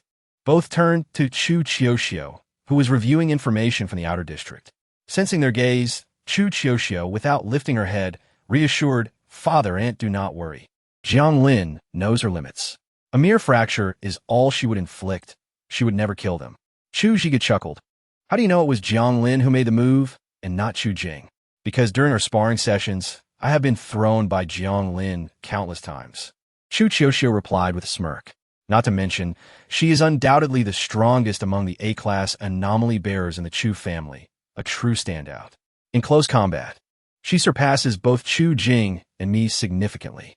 Chu Zhiheng remarked, "Your assessment of her is quite high, at least in terms of combat. Jiang Lin's talent is beyond my reach.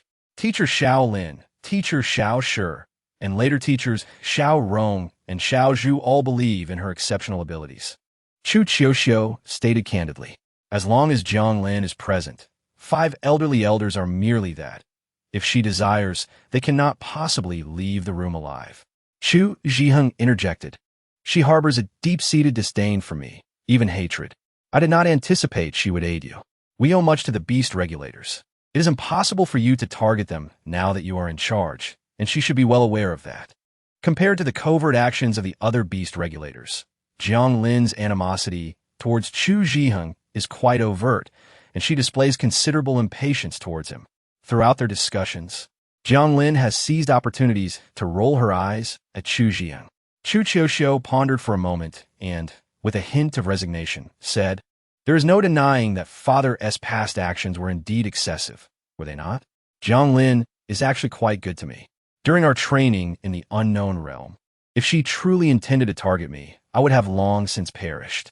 Chu Qiuxiu did not deny her initial aversion to Jiang Lin, who had not been particularly polite to her, insisting on sparring and arguing vehemently during their first meeting.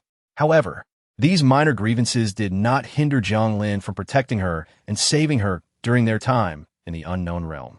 Chu Zhiheng fell silent for a moment before asking, "Are you not concerned that Jiang Lin's treatment of the elders might provoke them into taking rash actions?" Upon hearing this, Chu Zhiga also looked at Chu Qiuxiu, as this was precisely their concern. If the 5 elders truly desired to act within their jurisdictions, it would be exceedingly difficult for them to stop them. Initially, the elders' powers had not been as extensive, but over generations, the authority of the family head had been significantly eroded, leading to the current awkward situation. Chu Qiuxiu scoffed. "What I fear most is that they do nothing at all. Is this not an opportunity? Hence, I advise Jiang Lin to strike hard, as long as she does not kill." Chu Zhiheng and Chu Zhiga exchanged glances, realizing they were not naive youths. They comprehended Chu Qiuxiu's intent. Under such pressure, the elders would undoubtedly feel indignant, and in their fury, they would likely make mistakes.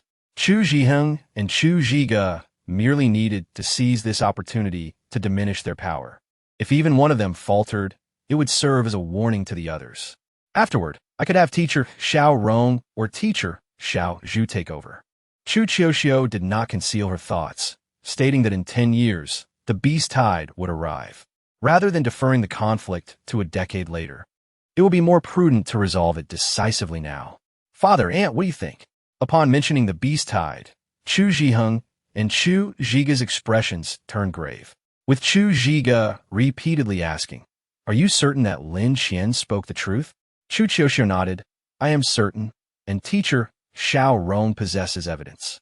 However, if we ultimately choose not to cooperate, we may never have the chance to thoroughly examine this information. Furthermore, I do not believe that the Central District would send an S-Class anomaly bearer, an A-Class anomaly bearer, and 3 other A-Class anomaly bearers to their deaths without assurance. Taking advantage of this opportunity to do them a significant favor and then utilizing them after the beast tide passes seems rather advantageous, does it not? Moreover, these families are already aware that I am a student of Teacher Xiao Lin and Teacher Xiao Shi. It is too late to distance ourselves now. What do you think, Father and Aunt?" Chu Zhiheng had not yet expressed a stance, but Chu Zhiga nodded in agreement. "Precisely for this reason, I have supported your approach from the very beginning." "Correct?" Since it is too late to disassociate, why not bind ourselves closely together? In time, familial bonds will strengthen, will they not? Chapter 141. Choices. Chu Qiuxiu shifted her gaze to Chu Zhiheng, who replied, "But what about the anomalies? They must not be allowed to enter the outer 5 districts. And what of Lu Yinjin?" Upon mentioning Lu Yinjin, Chu Qiuxiu fell silent for a considerable time. She had seen an adult blue crystal unicorn wolf. If Shaolin grew to that size, it would certainly be impossible to conceal. Chu Zhiga interjected, "What is so difficult about this? We can raise them in the unknown realm. After all, the beast regulator's base is not far from the unknown realm, is it? Raising them discreetly should pose no significant issue." "I understand." A knock echoed from outside the room. "Come in." With that, Chu Jing opened the door, bowed to them, and announced, "Family head, second family head, young lady." The elders have agreed to the young lady's proposal. However, as soon as the words left her lips, Chu Qiuqiu burst into laughter, quickly followed by a couple of coughs. "Well done, you've all worked hard. I shall take a look first." With that, Chu Qiuqiu moved aside with Chu Jing into the adjacent room. The seats were empty. The elders were all sprawled on the ground, evidently suffering from significant injuries. Chu Qiuqiu cast a glance at Jiang Lin, conveying a silent commendation, and then, observing the elders lying on the floor, she softly inquired, "I heard from Chu Jing that you have already made your decisions? You can only rely on brute force." "Ah." The fourth elder pointed a finger at Chu Qiuqiu's face, but before he could finish, Jiang Lin seized his finger and slammed him back to the ground with a thud. This was the first time Chu Zhiheng and Chu Zhigu witnessed Jiang Lin's strength. She grabbed and threw him down without a single unnecessary move. Jiang Lin grinned and remarked, "Elder, how many times must I tell you to show some respect to the young lady? How's that? A few more bones broken, and you'll need to rest for a few more days." Chu Qiuqiu crouched down, smiling. "So what if I rely on brute force? Isn't it effective? You all just agreed to my suggestion. Now you find yourselves right before me, don't you?" The elders fell silent, their gazes toward Chu Qiuqiu filled with malice. Unfazed, Chu Qiuqiu continued, while Jiang Lin casually stepped on one of the elders' feet. "Keep staring, and I might just pluck your eyes out." Upon hearing this, the elders immediately sealed their lips, for none wished to meet their demise in that very moment. Jiang Lin, satisfied, turned to Chu Qiuqiu and said, "I have shown mercy, following your orders." Chu Qiuqiu smiled and replied, "I know. They pose no threat to me now. You and Chu Jing should rest. In their current state, it would be quite difficult for anyone to quietly come and take them away. And do not forget your promise." Jiang Lin voiced her concerns. Chu Qiuqiu reassured her, "I have always been a woman of my word." Jiang Lin shot a glance at Chu Zhiheng and Chu Zhigu, giving Chu Zhiheng a disdainful look before striding past him. Chu Jing bid farewell to Chu Zhiheng and Chu Zhigu before chasing after Jiang Lin. Once they had distanced themselves, Chu Qiuqiu did not immediately summon Zhou Man to examine the elder's injuries. Instead, she dragged a chair and sat down. "Now we can discuss our matters, elders." Chu Zhiheng attempted to speak, but was abruptly restrained by Chu Zhigu. Chu Zhigu shook his head, reminding him to relinquish control to Chu Qiuqiu. They were eager to ascertain the extent of Chu Qiuqiu's growth. Ultimately, Chu Zhiheng remained silent, merely observing her with an unreadable expression, with a smile still adorning her face. The only female elder, the fifth elder, scoffed, "We truly underestimated you, thinking you were just an innocent little girl, but it seems it was all an act." "Indeed, it is no act," Chu Qiuqiu replied with a hint of embarrassment. "No naive girl can remain innocent after bearing several lives on her shoulders." The fact that the fifth elder was the only female among them seemed to grant her a certain resilience. She appeared to be in better spirits than the others. The fifth elder raised her head, catching the glimmer of shock in Chu Zhiheng's eyes, and sneered, "Well, one cannot emerge from the unknown without bearing some blood on their hands. Speak, what is it that you desire? Is it so difficult to guess? I wish for you to shed some blood for me." Chu Qiuqiu laughed, revealing a row of perfectly aligned teeth. "I want your economic power." Chu Qiuqiu continued, "Did you truly grant us 5 shares? My experience may be limited, but please do not mistake me for a fool." The elders were not naive either. They were well aware of the veracity of the accounts. "So what? We have sacrificed so much for the Chu family. This is what we are entitled to. The second elder exclaimed angrily. Are you implying we should not be? Chu Chiochio retorted. When I used force to disrupt the agreement between the main family and the branch family, you scolded me for it. Now, when I ask you to uphold the agreement, why do you refuse to comply? Since you are unwilling to relinquish economic power, I suppose I have no choice but to confine the elders to the main family for the time being.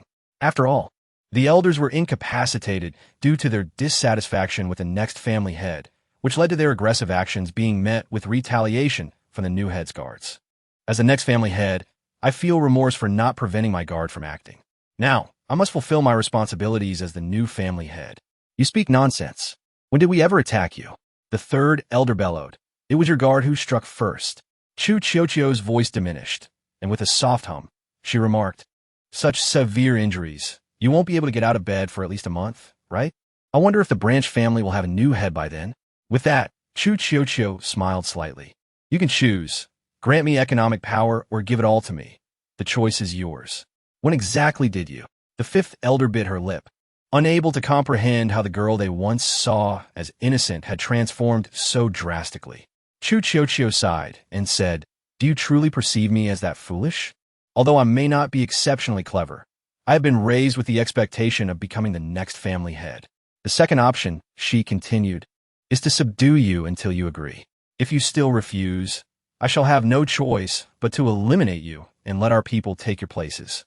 When she spoke of their demise, Chu Chiochio's expression was devoid of excess emotion, as if merely stating a fact, leaving the elders trembling with rage. Chu Zhiheng felt as if he was meeting his daughter for the first time and found himself at a loss for words. By nature, Chu Chiochio would prefer peaceful coexistence and collaboration. Although the second option was indeed viable, its extremity was not aligned with Chu Chiochio's character. Sensing Chu Zhiheng's gaze upon her, Chu Chiochio turned and smiled at her father, saying, this is the inspiration I received from teacher Xiao Lin and the others. Do you dare to object? Just be subdued. In the face of overwhelming force, all conspiracies become futile, do they not? Jiang Lin is so powerful. It would be a pity not to utilize her strength. The five elders were not idle individuals. Most were possessors of C-grade anomalies, yet here they lay, beaten down by Jiang Lin's might. Chu Chiochio had initially intended to reform the regulations concerning the B supervisors, and thus decided to disclose everything to Jiang Lin, informing her that as long as the elders consented, they would possess absolute decision-making power, allowing her to appropriately amend the related regulations. As she anticipated, upon sharing her plan with Jiang Lin readily agreed. Their time together, though brief, merely a few months, had been filled with life-and-death trials, fostering a natural trust between them. I agree, the fifth elder gritted her teeth. You have left us with no other options. Chapter 142. The Tavern of Time, you guessed correctly. Chu Chiochio smiled softly. Your father has always been considerate of you, because we all share the surname Chu. He believes we are family and hesitates to act against you. However, he is he, and I am I. To those elders who have persistently attempted to undermine me, I harbor no sentimental attachments. Chu Chiofeng approached the bookshelf, humming a gentle tune, and retrieved 5 contracts along with a pen. Placing them softly on the ground, she whispered, please sign. Once the contract is signed, there would be no turning back. The agreement merely required the profits to be surrendered to the main family, yet it did not demand the complete submission of financial records, leaving some room for maneuver for the branch family. Contemplating this, the fifth elder felt a chill of apprehension creeping down his spine. Yet, would the branch truly be willing to pursue such a course? The answer was undoubtedly no. The path before the branch family was limited to 2 options.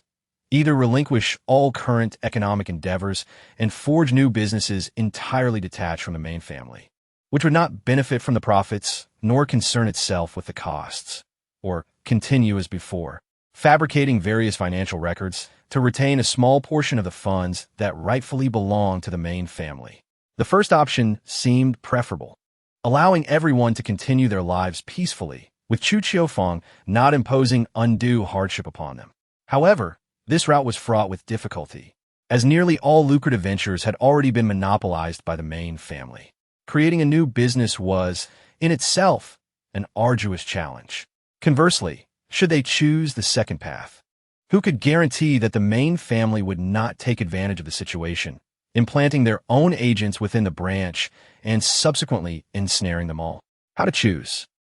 Not only was the fifth elder calculating the pros and cons, but the other elders also perused the documents, their expressions grim. Chu Qiufang did not press them to sign immediately.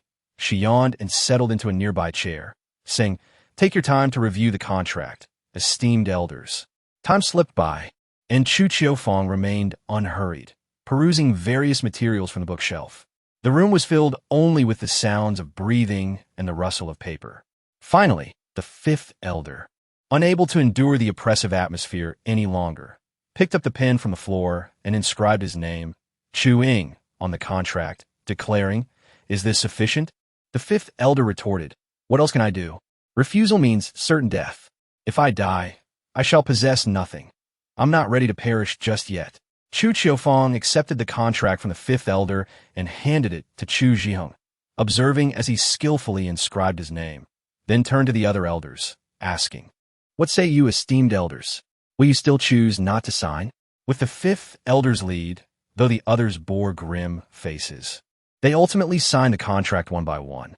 Chu Qiufang exited the room, addressing the waiting maid outside. "Until the elders recover, they shall reside here with us. Be courteous to them, understood? Please summon a man good to examine their injuries." The maid, understanding the unspoken sentiment, refrained from peering into the room and replied, "Yes," before retreating. Chu Qiufang had no inclination to assist the elders in rising, and when Zhou Man arrived, he found the elders still sprawled on the floor, his feelings a tangle of emotions. Observing Zhou Man's expression, Chu Qiufang shook her head. "It wasn't my doing. Had it been, their injuries would be less severe." With a sigh, Zhou Man meticulously examined the elders multiple times, confirming their spines had been broken, wrote prescriptions, and escorted them to their designated quarters.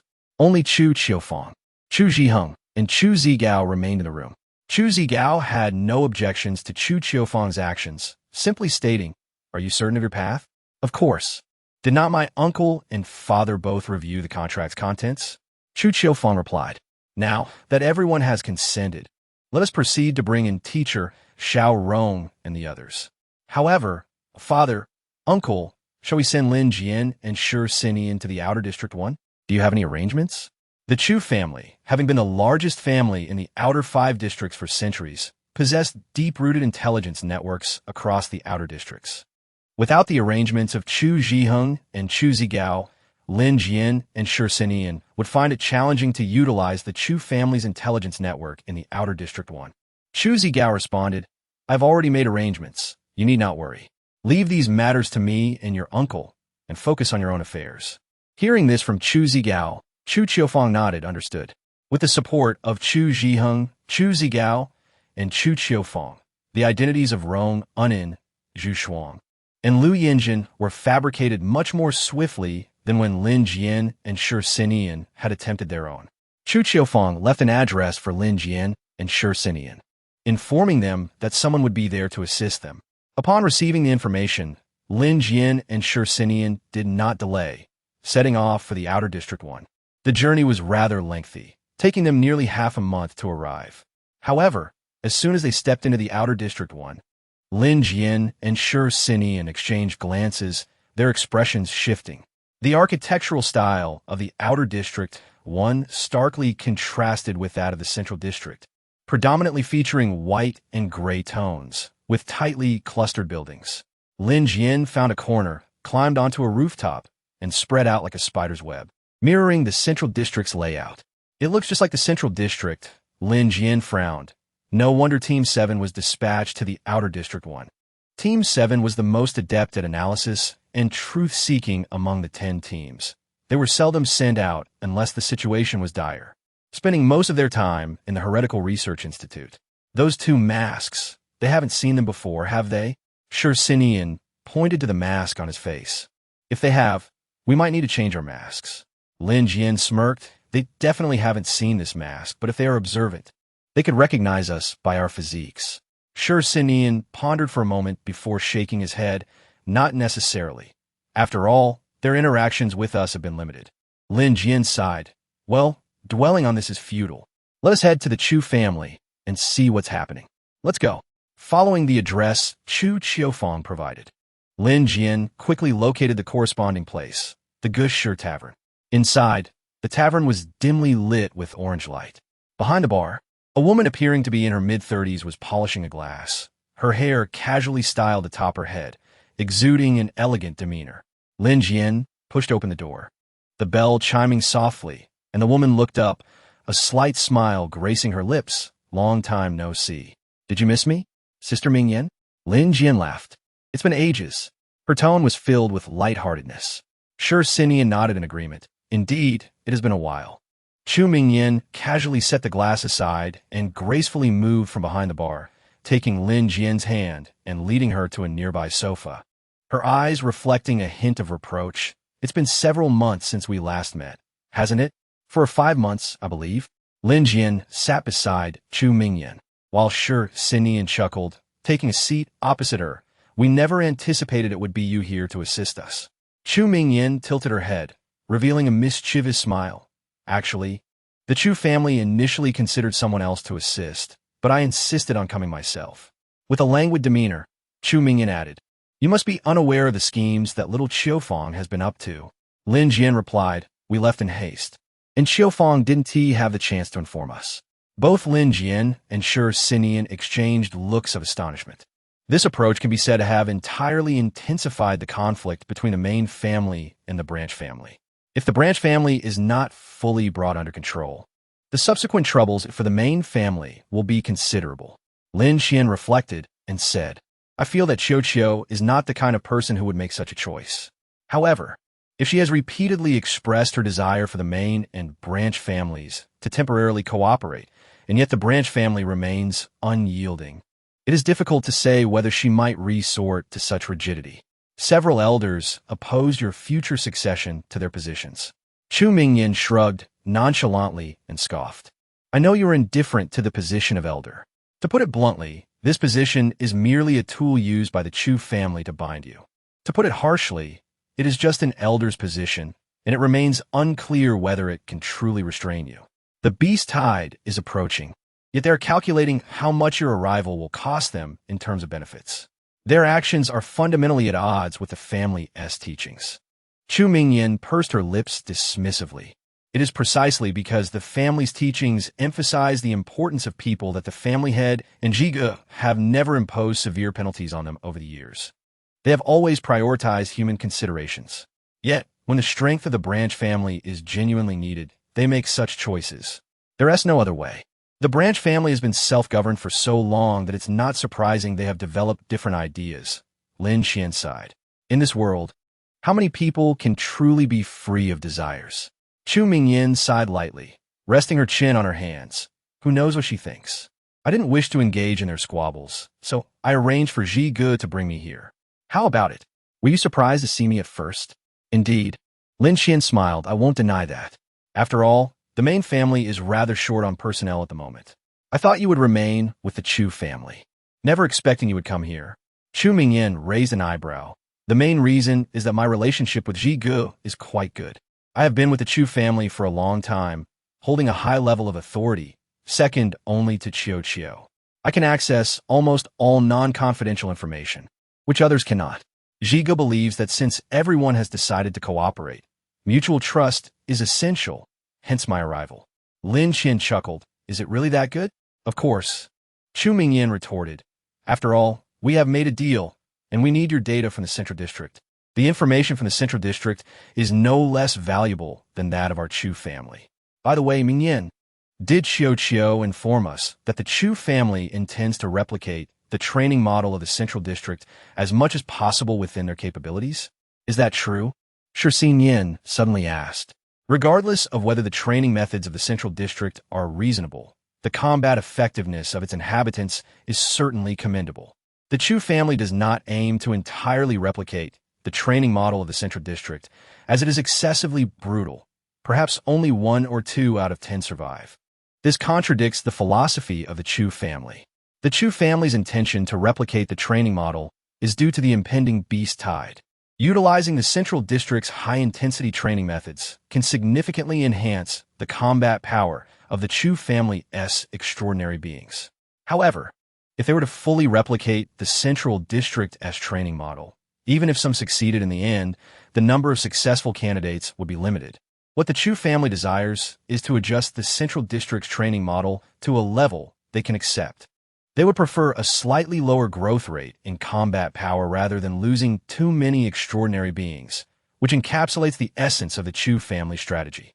However, replicating the Central District's training approach also raises the issue of finances. According to the Central District's model, all extraordinary beings must first be equipped with suitable extraordinary items. Just this requirement imposes a substantial financial burden on the Chu family, given the large number of extraordinary beings needing replacements. Additionally, the excessive training necessitates significant nutritional support, with various medications in high demand. All these require ample financial resources. Given the current conditions of the main family, replicating the Central District's training model is exceedingly challenging. I share the same sentiment. Chu Mingyan chuckled lightly. After all, Qiu has been nurtured with the standards of the next family head for a long time. I cannot believe she is a fool. The elders have been lavishing praise on her, merely attempting to elevate her to the point of killing with kindness. However, Qiu has never disappointed the people of the Chu family over the years. Moreover, Qiu has indeed shown her mettle, at least in this regard. She has never truly allowed the elders of the Chu family to gain an advantage. Otherwise, she wouldn't have been able to maintain her position as the next family head. Chu Mingyan continued. Do not be deceived by Qiu's seemingly innocent demeanor. She has been managing some minor affairs of the Chu family for quite some time. It is only the major matters that she has yet to handle. I trust her, Lin Xian said, gazing at Chu Mingyan.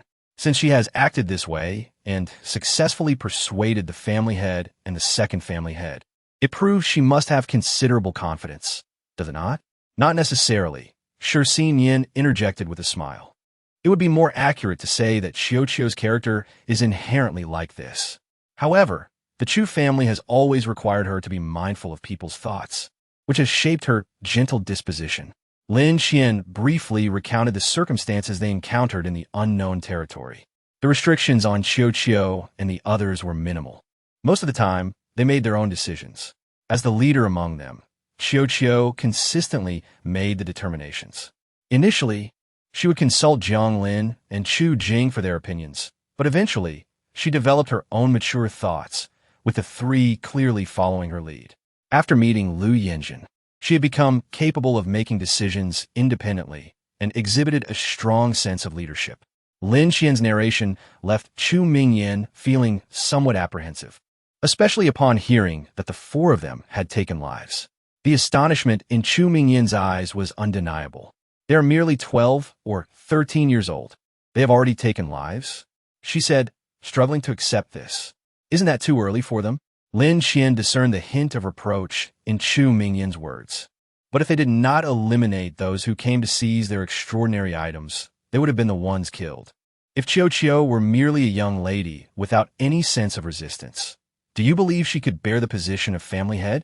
But there are no buts. Lin Xian interjected. Unless you truly experience life, you cannot grasp its significance. Only after they have taken a life will they realize how fragile it is and how much it needs protection. Don't you think? Lin Xian did not believe she had erred, nor did she feel it was too early for Qiu and the others to bear such a burden. Those individuals came to kill them and seize their extraordinary items.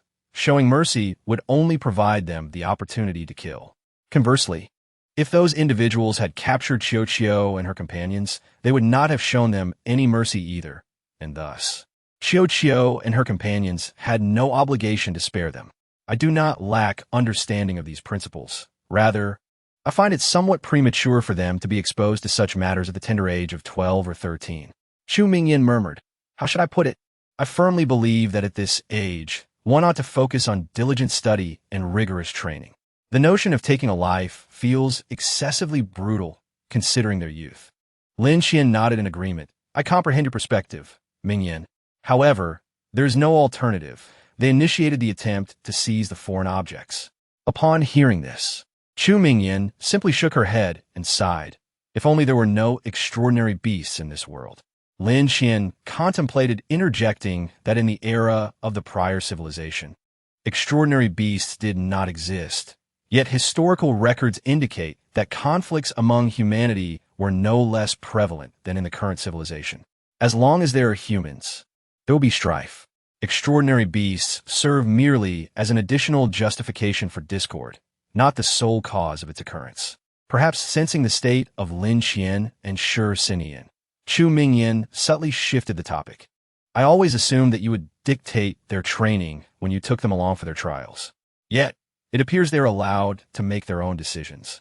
With you safeguarding them from the shadows? Of course, otherwise, how could it be deemed a trial? Lin Qian replied, puzzled.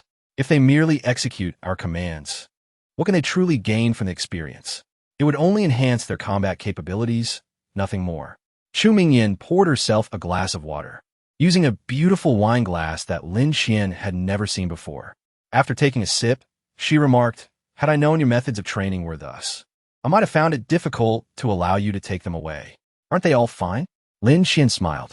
By now, Mingyan, you must have encountered Qiuqiu, Chu Jing, and Jiang Lin, right? How do you find their transformations? Chapter 144.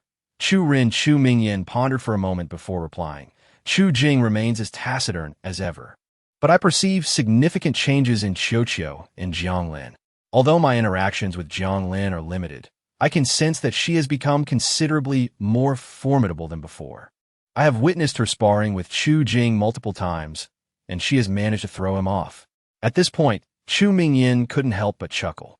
I recall Jiang Lin was born in November, Chu Jing in March, and Qiuqiu in May. It is surprising that the youngest among them is the most formidable in combat. At least in this regard, Jiang Lin is indeed quite exceptional. Indeed, Lin Qian concurred, Jiang Lin's combat aptitude would make her a standout even in the Central District. However, Mingyan, Lin Qian's gaze wandered around the Gu Shi Tavern. The ambience here is vastly different from that of the Haichao Tavern. It bears a distinct style reminiscent of the Outer District. The interior of the Gu Shi Tavern predominantly features shades of black, white, and gray, with the lighting being a cool white and bluish hue.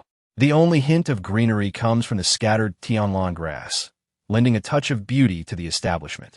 Isn't it lovely? Chu Mingyan smiled subtly. This is the Chu family's intelligence gathering center in the Outer District. All information must be sent here, where it is organized before being relayed to the Chu family. This decor was modified to suit the preferences of the current head of the Yin family. Upon mentioning the head of the Yin family's fondness for such decor, Lin Qian observed, I've noticed that the layouts of the buildings in the Outer District resemble those in the Central District. Mingyan, I can't help but wonder about the implications. Chu Zhiheng had informed Chu Mingyan long ago about the possibility of Lin Qian being the daughter of the Yin family head. Chu Mingyan considered this for a moment and replied, as you know, I usually reside in the Outer District 5. My knowledge of the Outer District 1 is indeed limited. How about I take you to the data room for a look? Wait a moment, Mingyan. If your understanding of the Outer District 1 is limited, doesn't the Chu family have concerns about your safety here? Shi Sinian inquired. Surely they should assign you an assistant? Chu Mingyan tapped her forehead, looking apologetic. I'm sorry, I had forgotten there was still someone at the Gu Shi Tavern. His name is Chu Run, and he is quite an admirable individual. Let me take you to meet him. He should be in the data room, organizing information. With that, Chu Mingyan stood up, tapping her head again, muttering, why does it feel like my mind has been a bit foggy lately? Chu Mingyan led Lin Qian and Shi Sinian to the storage room, which was filled with various items, none of which seemed particularly unusual.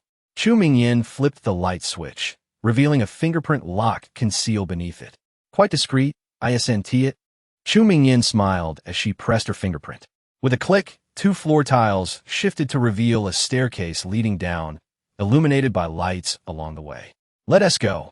The data room is just below, she said, stepping ahead. Once they all descended the stairs, the tiles closed behind them. Seeing that they were following closely, Chu Mingyan continued onward. The staircase was far longer than Lin Qian had anticipated. After quite a while, they finally reached their destination. The entire data room was filled with bookshelves, each clearly labeled by year and organized by different events. Perhaps due to their commotion, Chu Run, who was typing at a desk, turned around with an expression of displeasure. "What is it?" Lin Qian then noticed Chu Ren's youthful face. Appearing no older than 16 or 17, with a remarkably fair complexion and spirited eyes. "Allow me to introduce two new friends," Chu Mingyan said with a smile as she approached Chu Run. "Little Run, we will all be living together from now on. Shouldn't you greet them?" Chu Run glanced at Lin Qian and Shi Xinyan, impatiently stating, "Before greeting someone, at least remove your masks." With that, he returned to typing. "Is it that obvious?" Lin Qian touched her facial mask. "This mask fits my face perfectly. How did you know I was wearing one?"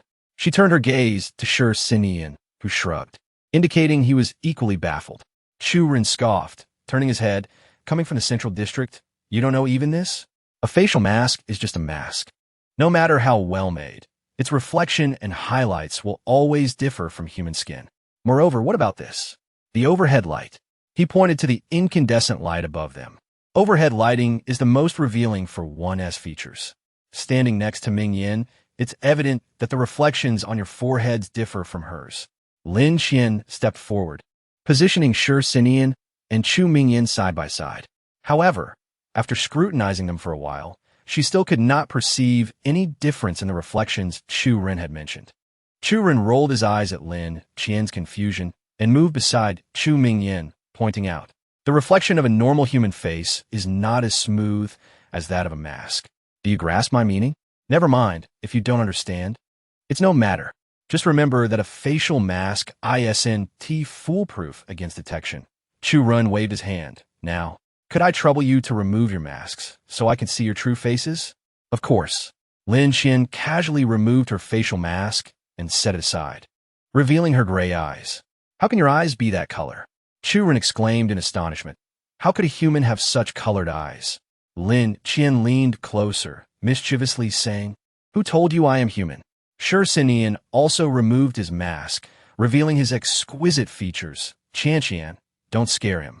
As Chu Ren appeared to relax somewhat, Lin Qian addressed him. "Did the Chu family not provide you with my information? My name is Lin Qian, and his name is Shi Xinyan. I cannot truly claim to be human, as 60% of my blood comprises that of otherworldly beasts, leaving only 40% human blood. Thus, it is not surprising to say that I am not entirely human." With that, Lin Qian adjusted her glasses, temporarily foregoing her facial mask. "He is not human either," Lin Qian interjected, "for he too possesses a portion of otherworldly blood within him." Chu Ren shuddered at the thought. Is the Central District truly that terrifying? Shi Xinyan chuckled softly, stroking his face as he replied, "I harbor no particular feelings about my appearance. The proportion of otherworldly blood within me is less than that of Qian, merely 10%. Yet, it seems that this otherworldly blood significantly affects my visage, which is why I appear as I do now."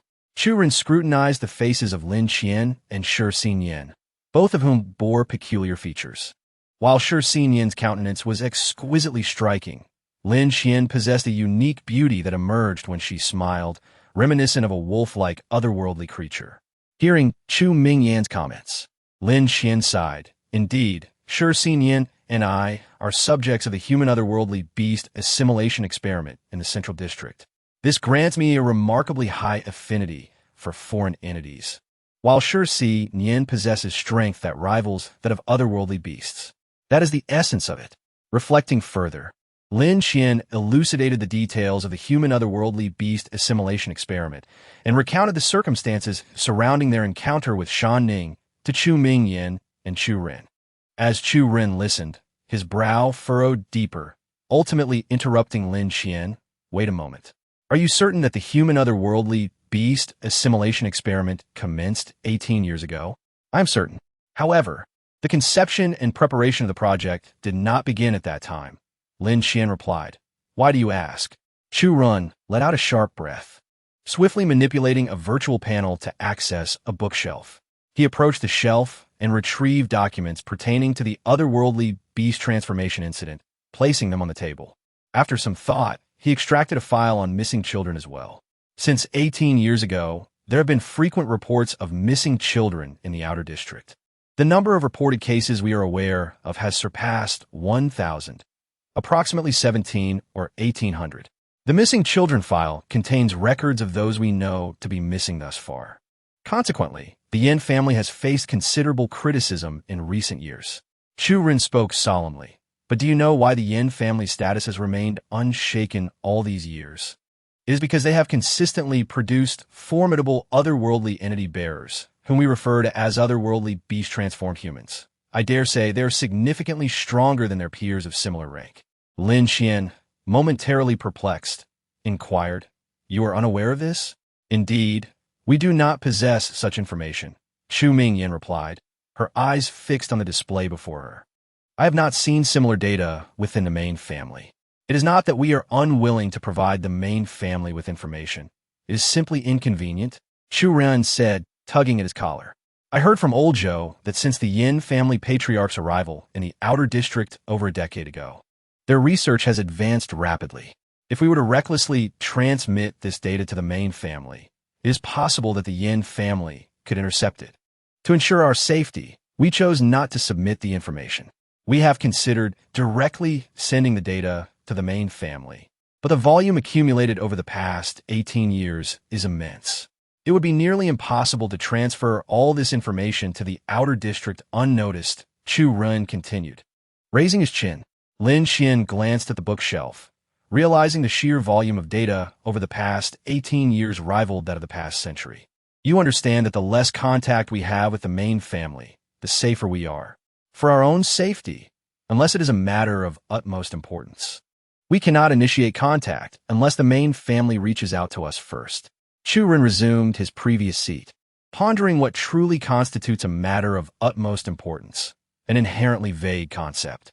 We have attempted to communicate with the Chu family in the past, but that message seemingly vanished without a trace. We cannot ascertain if it was intercepted, which has led to our subsequent inaction. Intercepting messages would require a level of technical prowess far superior to ours, Chu Ren remarked. Our informants are not fools. Without knowledge of the other party's intentions, they have refrained from acting impulsively. Only after confirming that nothing amiss occurred did they feel at ease. Lin Xian suddenly inquired, "How long ago was your last message to the main family?" "Perhaps 1 or 2 years ago.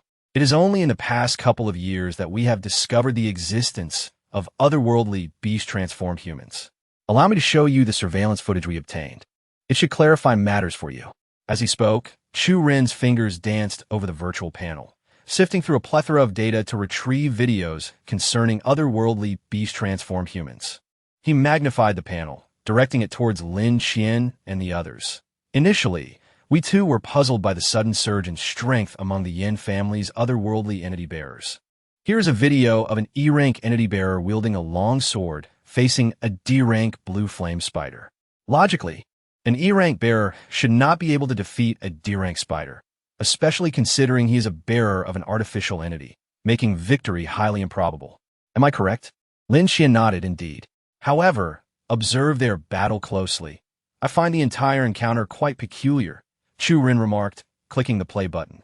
The video lasted merely 3 minutes, showcasing the entity bearer's straightforward movements as he charged towards the blue flame spider and executed a simple downward strike.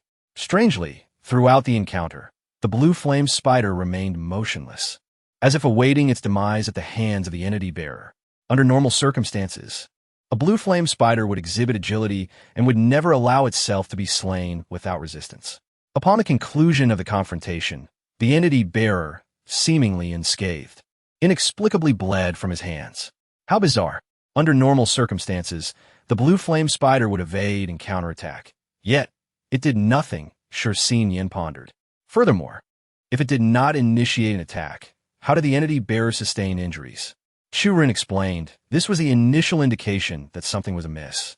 Subsequently, I began to closely observe this entity bearer, who serves as the Yin family's otherworldly beast supervisor and has participated in multiple hunts against otherworldly beasts.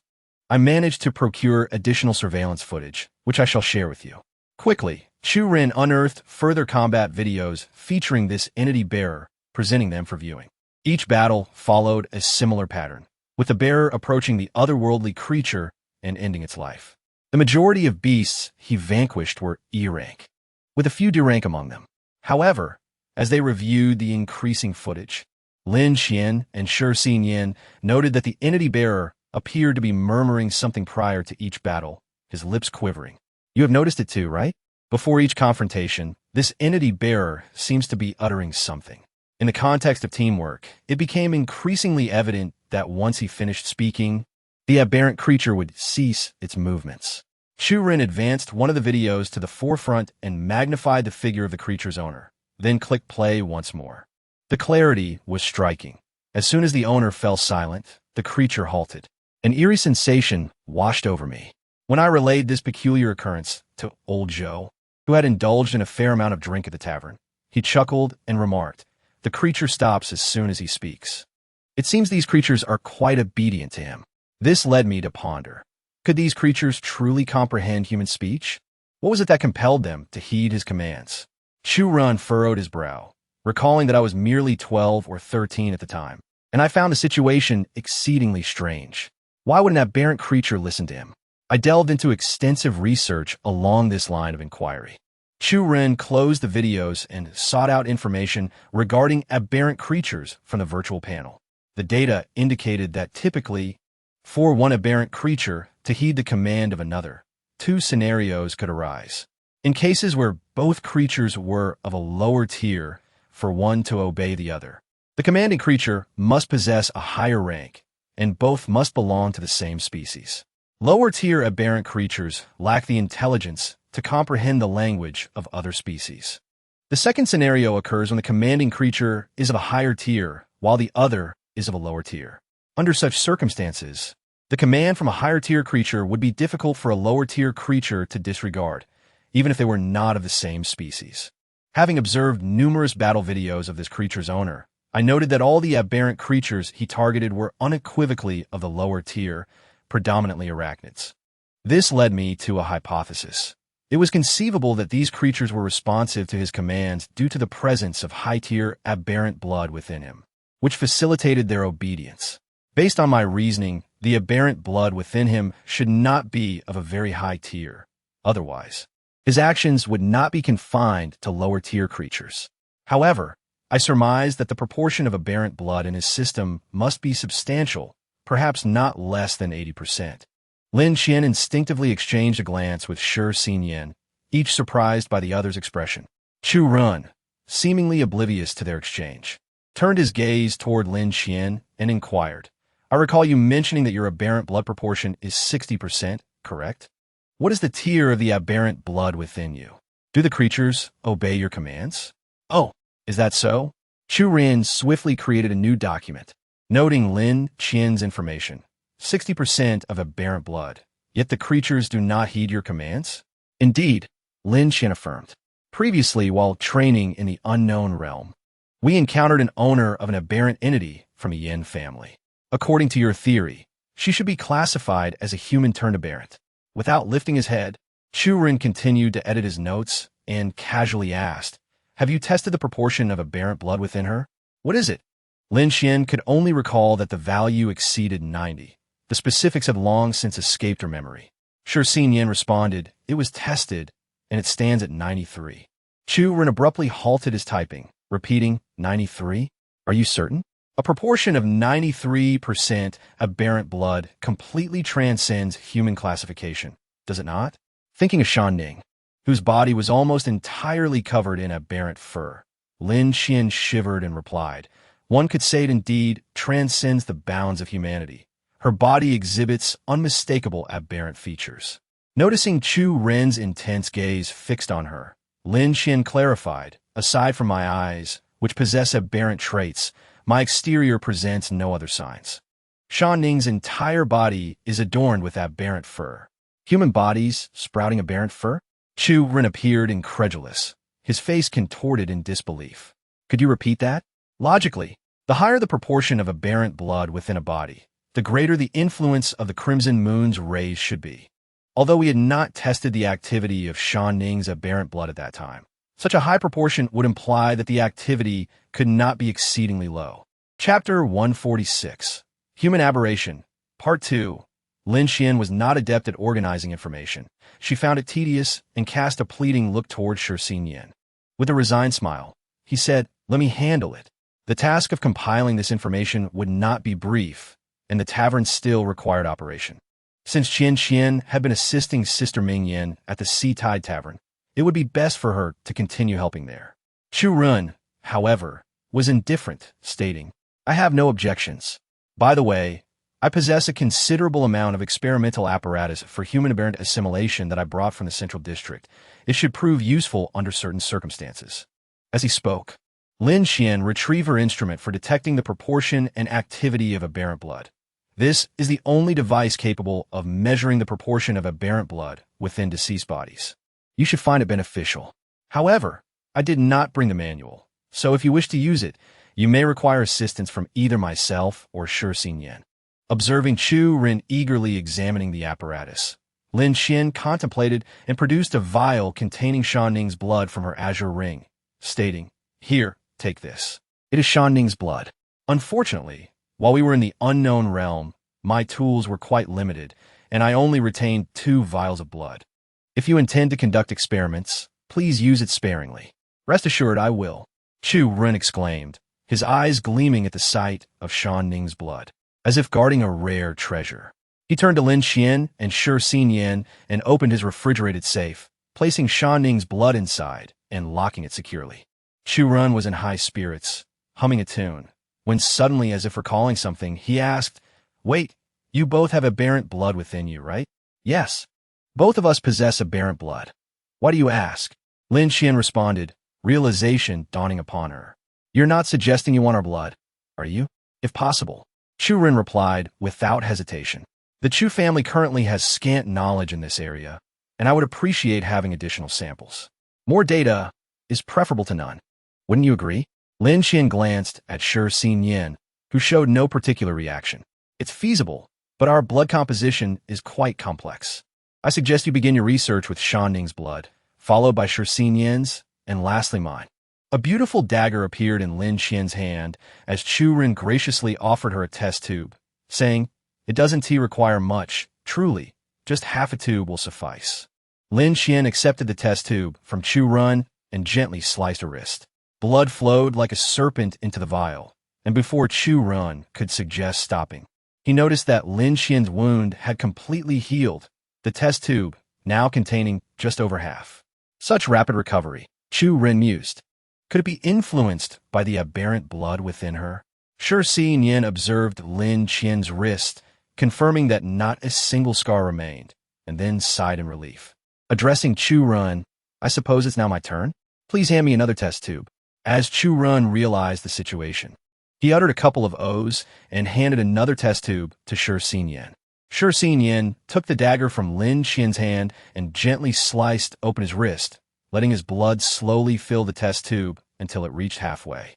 Only then did he stop and pass the test tube to Chu Ren. Lin Xian applied medicine to his wound, but Shi Xinyan's healing was considerably slower than hers. If not treated properly, the wound could become infected. Chu Ren opened his refrigerated storage and carefully placed the 2 test tubes next to Shan Ning's. Satisfied as he closed the door, "Are we just leaving them together like this?" Lin Xian asked. "Isn't all blood the same color? Should we label them or something?" Chu Ren replied with curiosity, "Not all. The blood colors of the 3 of you are distinct. If you look closely, you can see that your blood has a subtle silver sheen, while Shi Xinyan's blood displays a multitude of colors in motion, and Shan Ning's is darker. Can you not tell the difference?" "Honestly, I can't." Lin Xian shook her head. "To me, the blood all looks the same. And just like you mentioned earlier, the reflection on a mask differs from that on a normal face, right? I can't see the difference either." Shi Xinyan concurred. "I can't tell the difference either.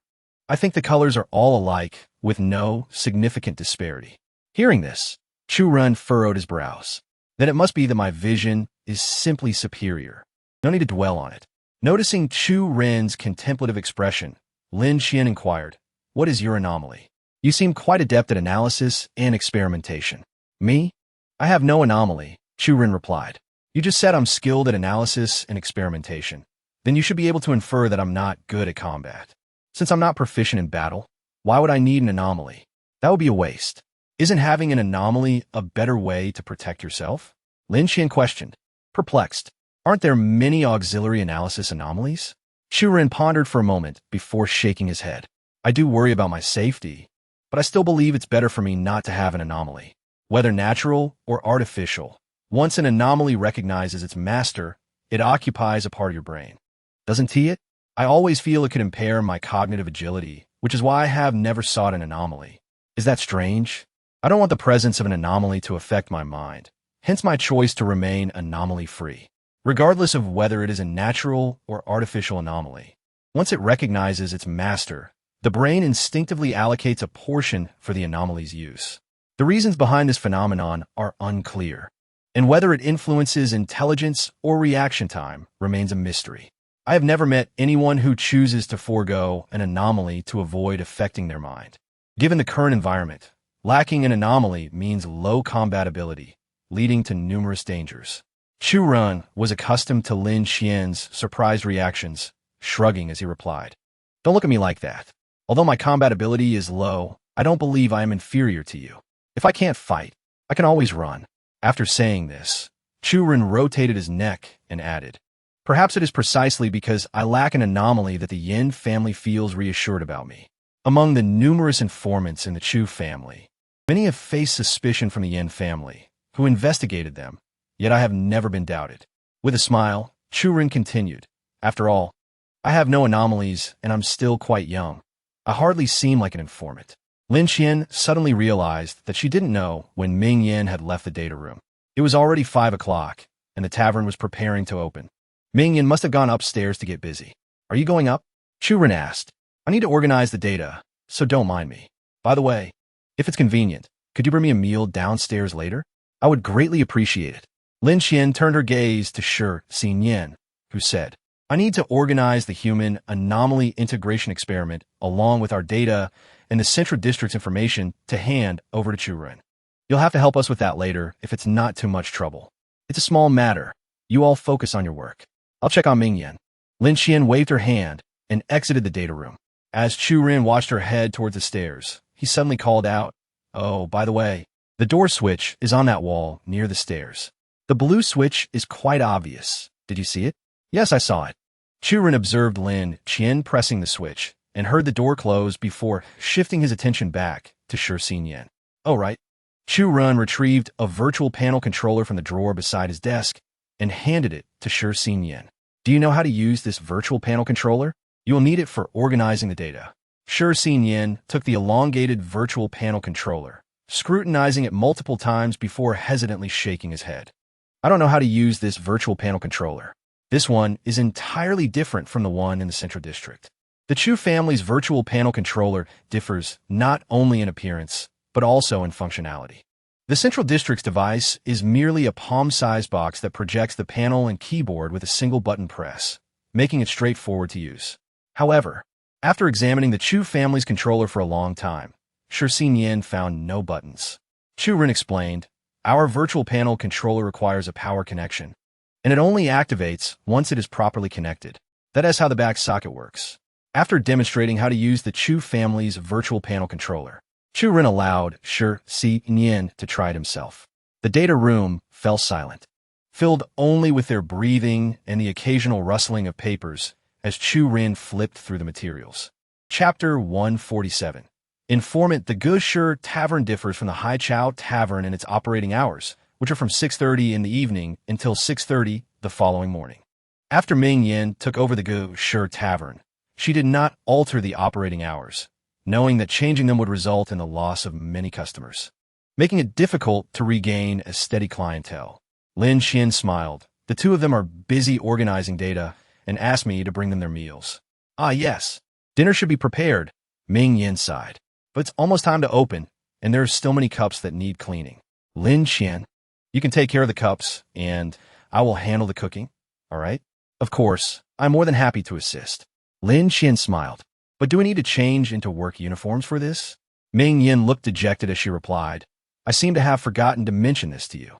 There are only 3 rooms upstairs, and you and Xin Yin will share a room, which should be fine. Your room is at the very end, and the key is right on the door. It's easy to find." Ming Yin appeared no older than her early 20s, so Lin Qian joked, "You certainly don't look old. I'll clean the cups and then change upstairs." Chu Mingyan glanced at the time. There was still about an hour left until the grand opening. She advised, please change your clothes at 5:40. Not all the cups will be needed right away, and you can always clean them later. I'll be in the kitchen, so just call for me if you need anything. Got it, Lin Qian replied with a smile, suddenly feeling a wave of nostalgia as she picked up a cup. During her time at the Haichao Tavern, she had concealed many things from Chu Mingyan, and her closeness to her had its own motives. Even while performing the task of cleaning cups back then, she had been on edge. This was the first time she faced Chu Mingyan without any worries. The cups at the Gusher Tavern were simpler in design compared to those at Haichao Tavern, mostly devoid of embellishments. The drinking vessels at Haichao Tavern, on the other hand, came in various shapes, all styles that Chu Mingyan adored. Before long, Lin Qian finished polishing all the cups, and the clock was nearing 5:40. She strolled toward the staircase, which appeared recently refurbished and exuded a fresh ambience. The handrail felt remarkably smooth as she touched it, devoid of any dust. This reminded Lin Qian of how Chu Mingyan would clean the tavern herself when no one was around, ensuring that it was spotless. The hallway was adorned with several stunning landscape paintings in a style that Chu Mingyan cherished. The ceiling on the second floor was slightly lower, seemingly designed to create a cozy atmosphere, with wooden flooring and walls covered in vertical gray-white striped wallpaper. At both ends of the hallway, potted plants graced the windows, which were slightly ajar, adding a touch of beauty and warmth. Arriving at the door that held the keys, Lin Qian gently turned the key and opened the door. The room was more spacious than she had anticipated, furnished with a bed, table, chairs, wardrobe, bathroom, and toilet. However, the windows opened only slightly. On the bed lay the work attire Chu Mingyan had prepared, a gray outfit with black trousers and another set consisting of a gray long skirt and a cardigan, resembling the outfit Chu Mingyan wore that day, except Chu Mingyan's long skirt was embroidered with flowers, while this one was plain. Even the shoes were neatly placed at the bedside, all prepared by Chu Mingyan. Upon closer inspection, the trousers were longer, evidently meant for Shi Xinyan, not for her. After a moment of silence, Lin Qian donned the long skirt Chu Mingyan had set aside for her. It was her first time wearing a skirt, and she felt oddly out of place. During her time in the Central District, wearing a skirt was out of the question while on missions, and on non-mission days, she was subjected to assessments, leaving no opportunity to wear skirts. Even while working at Haichao Tavern, Chu Mingyan had only provided her with trousers, never a skirt. As Lin Qian pondered whether to change back, she suddenly heard Chu Mingyan call from downstairs. Qian, are you coming down? We need to prepare for the opening. With no time to change, Lin Qian descended the stairs. Seeing Lin Qian in the skirt, Chu Mingyan beamed with delight, taking her hand and asking, so, what do you think? Do you like this skirt? I think you look lovely in it. Lin Qian had yet to don her mask and furrowed her brow, replying, I've never worn a skirt before. It feels strange. I think it looks beautiful, Chu Mingyan said, casually arranging Lin Qian's hair and pulling out a comb to style it simply. It's probably because you were always in combat before, so you never had the chance to wear skirts. Chu Mingyan chuckled, adding, what's the hassle? It's just a custom outfit. By the way, I'll leave the food delivery to you. All right, Lin Qian said absent-mindedly, taking the food container and leaving the kitchen. Chu Mingyan watched Lin Qian's retreating figure with a sly smile, thinking to herself, indeed, I prefer seeing girls in skirts. Well, at least before the next step is confirmed. Let me see you in a skirt a little longer. Chu Mingyan playfully inquired. So, has Xinyan complimented you on your beautiful skirt? He and Chu Run are diligently sorting through materials. I didn't want to disturb them, so I just left after dropping off the dishes, Lin Qian explained. What's the matter? You two are really no fun. It's rare for you to wear a skirt, and you didn't even show it to Xinyan? Chu Mingyan complained. But then again, you two are such battle enthusiasts. Why would you like skirts? Lin Qian chuckled, presenting Chu Mingyan with the meal.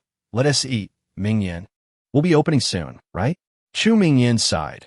Running this place is exhausting. You need to be prepared. The Gusher Tavern gets quite busy with patrons coming and going. You must pay attention to their conversations.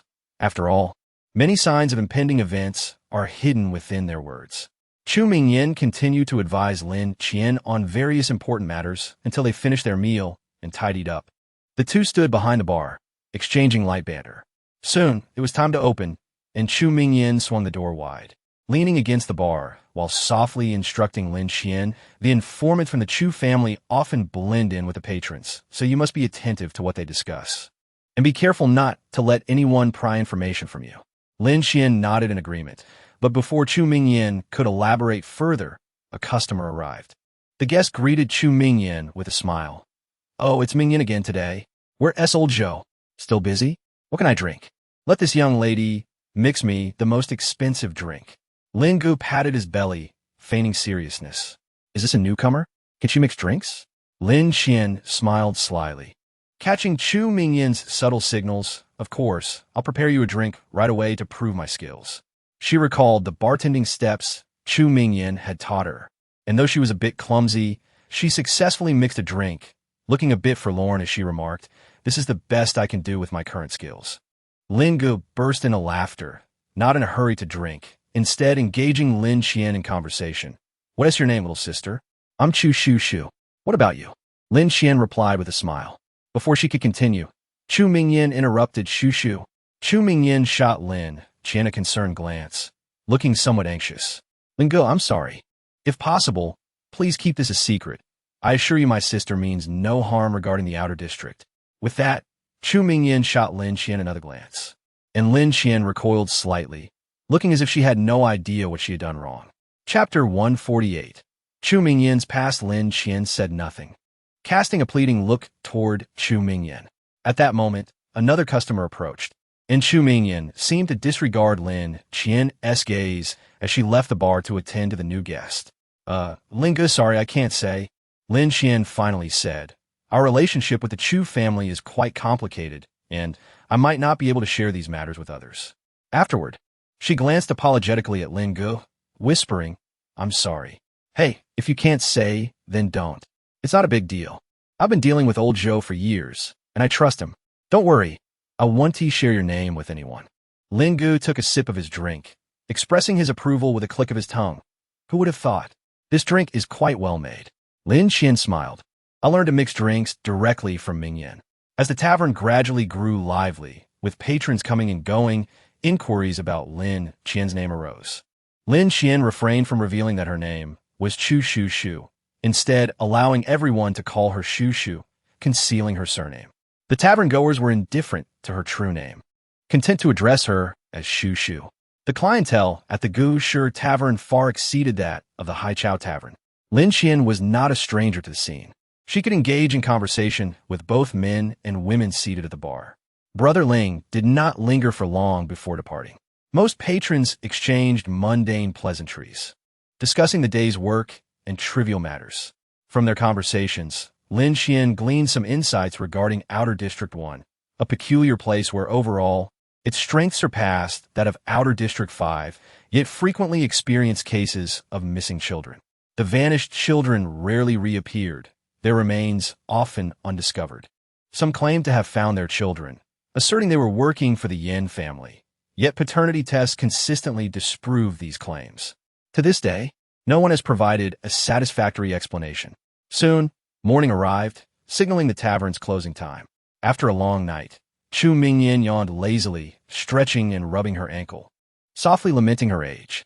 After all, she had been busy all night. Lin Qian smiled as she tidied the tables, encouraging Mingyan to rest if she were tired, assuring her that she would manage. "That won't do. I must first check for any surveillance devices or recording equipment. Please wait a moment." Chu Mingyan retrieved her instruments for scanning and ensured the tavern was clear of such devices before she fell at ease. Surprisingly, there are none today, just the day before. There were either cameras or recorders, she mused. Lin Qian was taken aback by this revelation. Is it common to have surveillance devices? Has the attention of Outer District 1 been drawn to us? Not entirely, Chu Mingyan replied, her tone lightened upon confirming the absence of surveillance. Old Zhou is clever. He initially hinted at his origins from the Chu family, claiming a poor relationship with them, hence his name change to Zhou. Since he admitted his background, the Yin family has kept a watchful eye on him, frequently placing surveillance equipment in the tavern. If old Zhou had claimed to be an ordinary person, his ability to detect these devices would raise suspicions. Chu Mingyan chuckled. It is precisely because old Zhou has distanced himself from the Chu family that he can locate these devices, thereby validating his claims. She then recalled, "Do you remember when we first met? You told me your position in the Central District was rather unique, which prompted me to test you by placing surveillance devices in your home. Only by uncovering them could you prove your honesty. Yet because you found them, I refrained from placing further devices to avoid making a fool of myself. Reflecting on it now, you weren't intentionally revealing the surveillance to gain my trust, were you?" Chu Mingyan eyed Lin Qian suspiciously, adding, "You seem rather dubious now. Initially, I genuinely thought you were just an innocent child, yet it appears I was the more naive one." Lin Qian pondered before shaking her head. "In truth, I was merely suspicious, without any solid evidence. When I mentioned surveillance devices in my home, it was simply a way to test you. This statement was not a lie. After all, she and Shur Sinian hail from the Central District, where their status was indeed exceptional. If the Central District had suspected their betrayal, monitoring them with surveillance devices was plausible. Is that so? Then have I inadvertently revealed my hand? After you mentioned it a few times, I ceased my attempts to place devices." Chu Mingyan feigned annoyance. "I thought I was concealing myself quite well." Lin Qian leisurely washed the glasses, informing Chu Mingyan that when Brother Ling inquired about their conflict with the Chu family, she simply told him it was inconvenient to discuss. "Your approach was correct. Informants like Brother Ling seldom heed one-sided narratives, trusting only what they can uncover themselves." Chu Mingyan remarked with a light laugh. "Had you revealed your fabricated identity outright, it would have cast doubt upon you. After all, who develops such profound trust upon first meeting?" When the Chu family forged Lin Qian's identity, they sought to intertwine her and Shur Sinian with the Chu family without appearing abrupt. Ultimately, they linked Lin Qian and Shur Sinian's identities with Chu Mingyan's. Chu Mingyan's identity was also fabricated. She was said to be a distant cousin of Chu Zhige, having known him since childhood, their bond profound. However, due to her frail health, she had remained out of public view. Lin Qian was portrayed as Chu Mingyan's biological cousin, with Shur Sinian as her fiancé. They had lived with Chu Mingyan, hence Chu Zhige maintained a degree of friendliness towards them. Nevertheless, few recognized Lin Qian and Shur Sinian. The Chu family considered them lacking in capability, relying solely on Chu Mingyan's connections, which led to numerous conflicts, ultimately resulting in Lin Qian and Shur Sinian's departure from the Chu family. Chu Mingyan smiled. "Based on your fabricated identities, you must harbor a degree of resentment towards the Chu family. Otherwise, you would not have left. Not mentioning the grievances they caused you is wise, as it amplifies your perceived resentment." Lin Qian appeared contemplative, responding, "Thank you for your guidance, Mingyan." Chu Mingyan waved her hand dismissively. "It is hardly guidance. I simply understand people well after interacting with various personalities." Afterward, Chu Mingyan's gaze shifted to the window, where the Miso Wall and the Heretical Research Institute were visible. "Qian Qian, what do you think the Central District is truly like?" Chu Mingyan suddenly asked. "If one were to deem it unfavorable, many of its policies are, paradoxically, designed with people's welfare in mind. Yet, if one were to praise it, most policies appear excessively ruthless." Chu Mingyan's early life bore no semblance to happiness. Since then, she had not loved another nor sought marriage.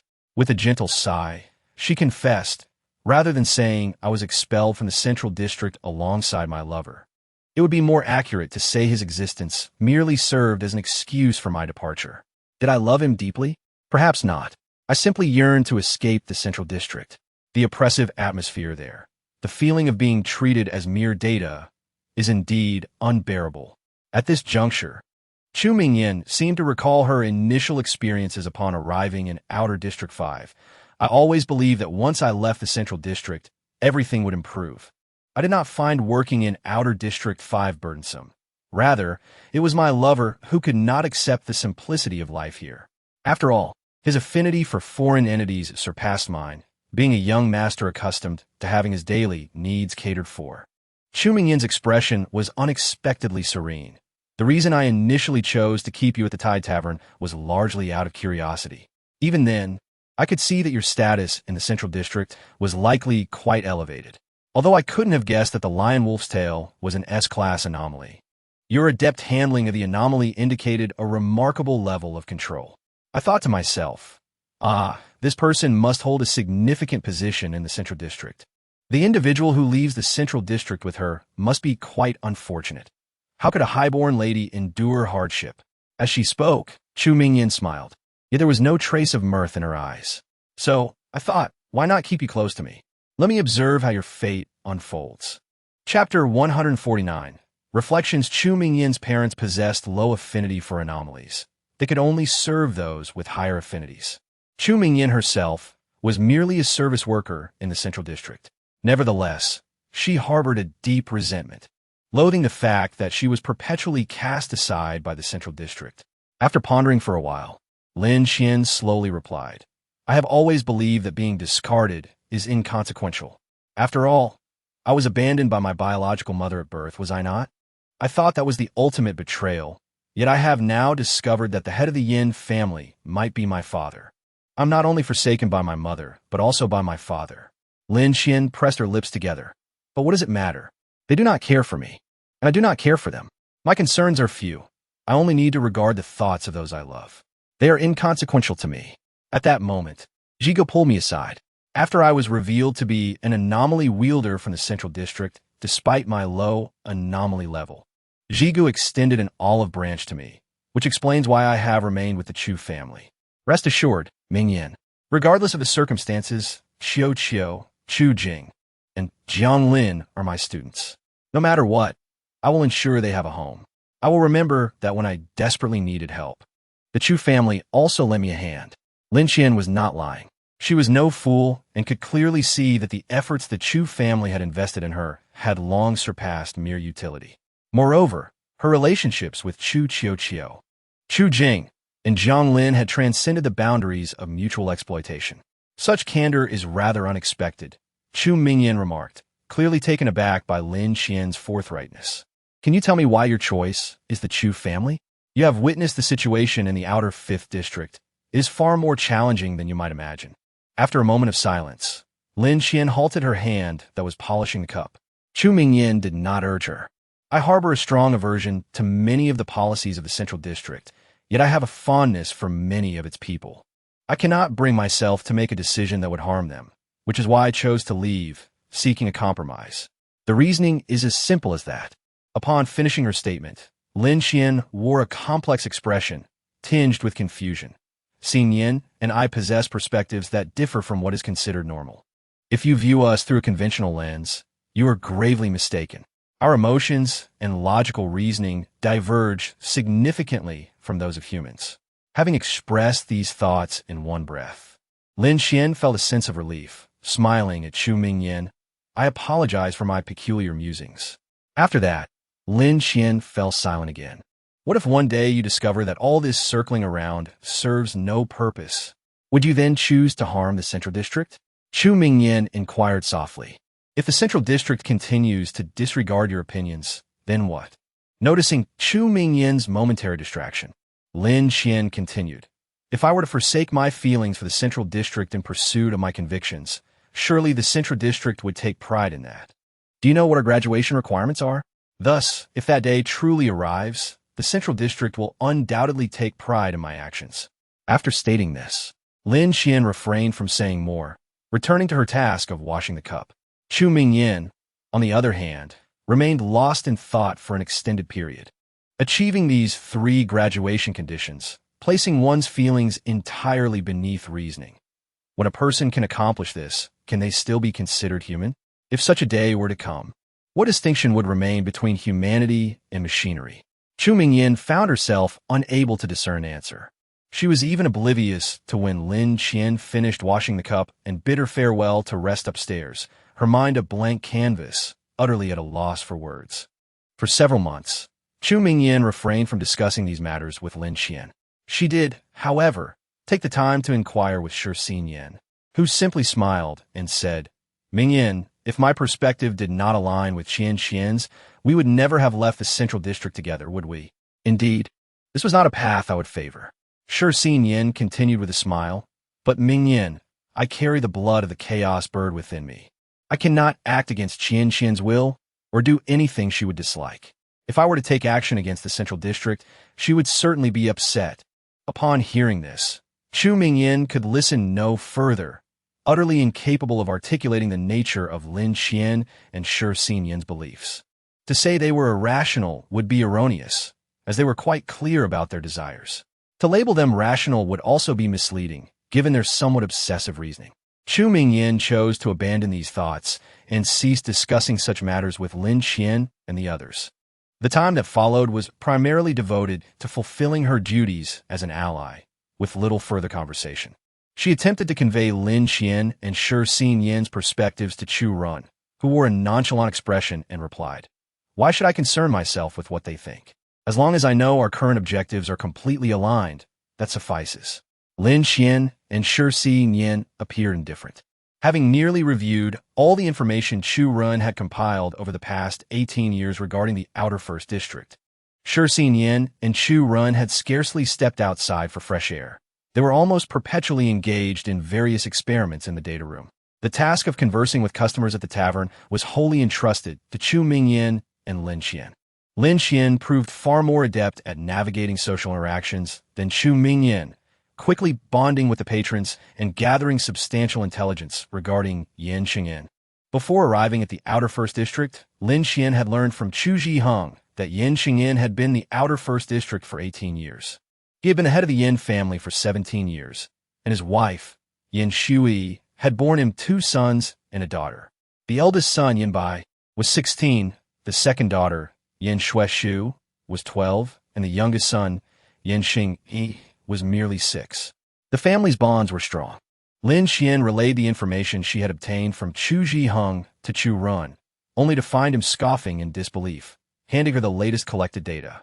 Indeed, Yin Xingyan's wife was Yin Shui, but he had other women, and the number of children related to him totaled over a dozen. However, aside from the 3 children with Yin Shui, the rest had gone missing. According to Chu Ren's conjecture, these children had likely been captured for transformation into anomaly-infused beings. It seemed their appearances had undergone significant changes, which was why they had not reappeared. The shock of this information was overwhelming, prompting Lin Qian to inquire about the source of these revelations. Chu Ren shrugged and remarked, "Some of the information came from the casino. If you have time, you might visit the Alfei Casino in the future. After all, the 2 places where information is most readily available are casinos and taverns. The intoxicated and the inebriated often speak without discretion. However, I am confident that this information is authentic, as I have conducted my own investigations." In the 150th chapter, The Final Farewell, Part 1, Lin Qian found it challenging to articulate her emotions upon uncovering this information. Initially, she had merely harbored suspicions regarding Yin Xingyan's identity as her father, but now she was certain Yin Xing must indeed be her father. This approach was utterly reckless, akin to the practices of the researchers at the Heretical Research Institute. Time swiftly turned to October. By the end of the month, a guest arrived at the Gushir Tavern. From the moment he entered, Lin Qian's gaze was fixed upon him.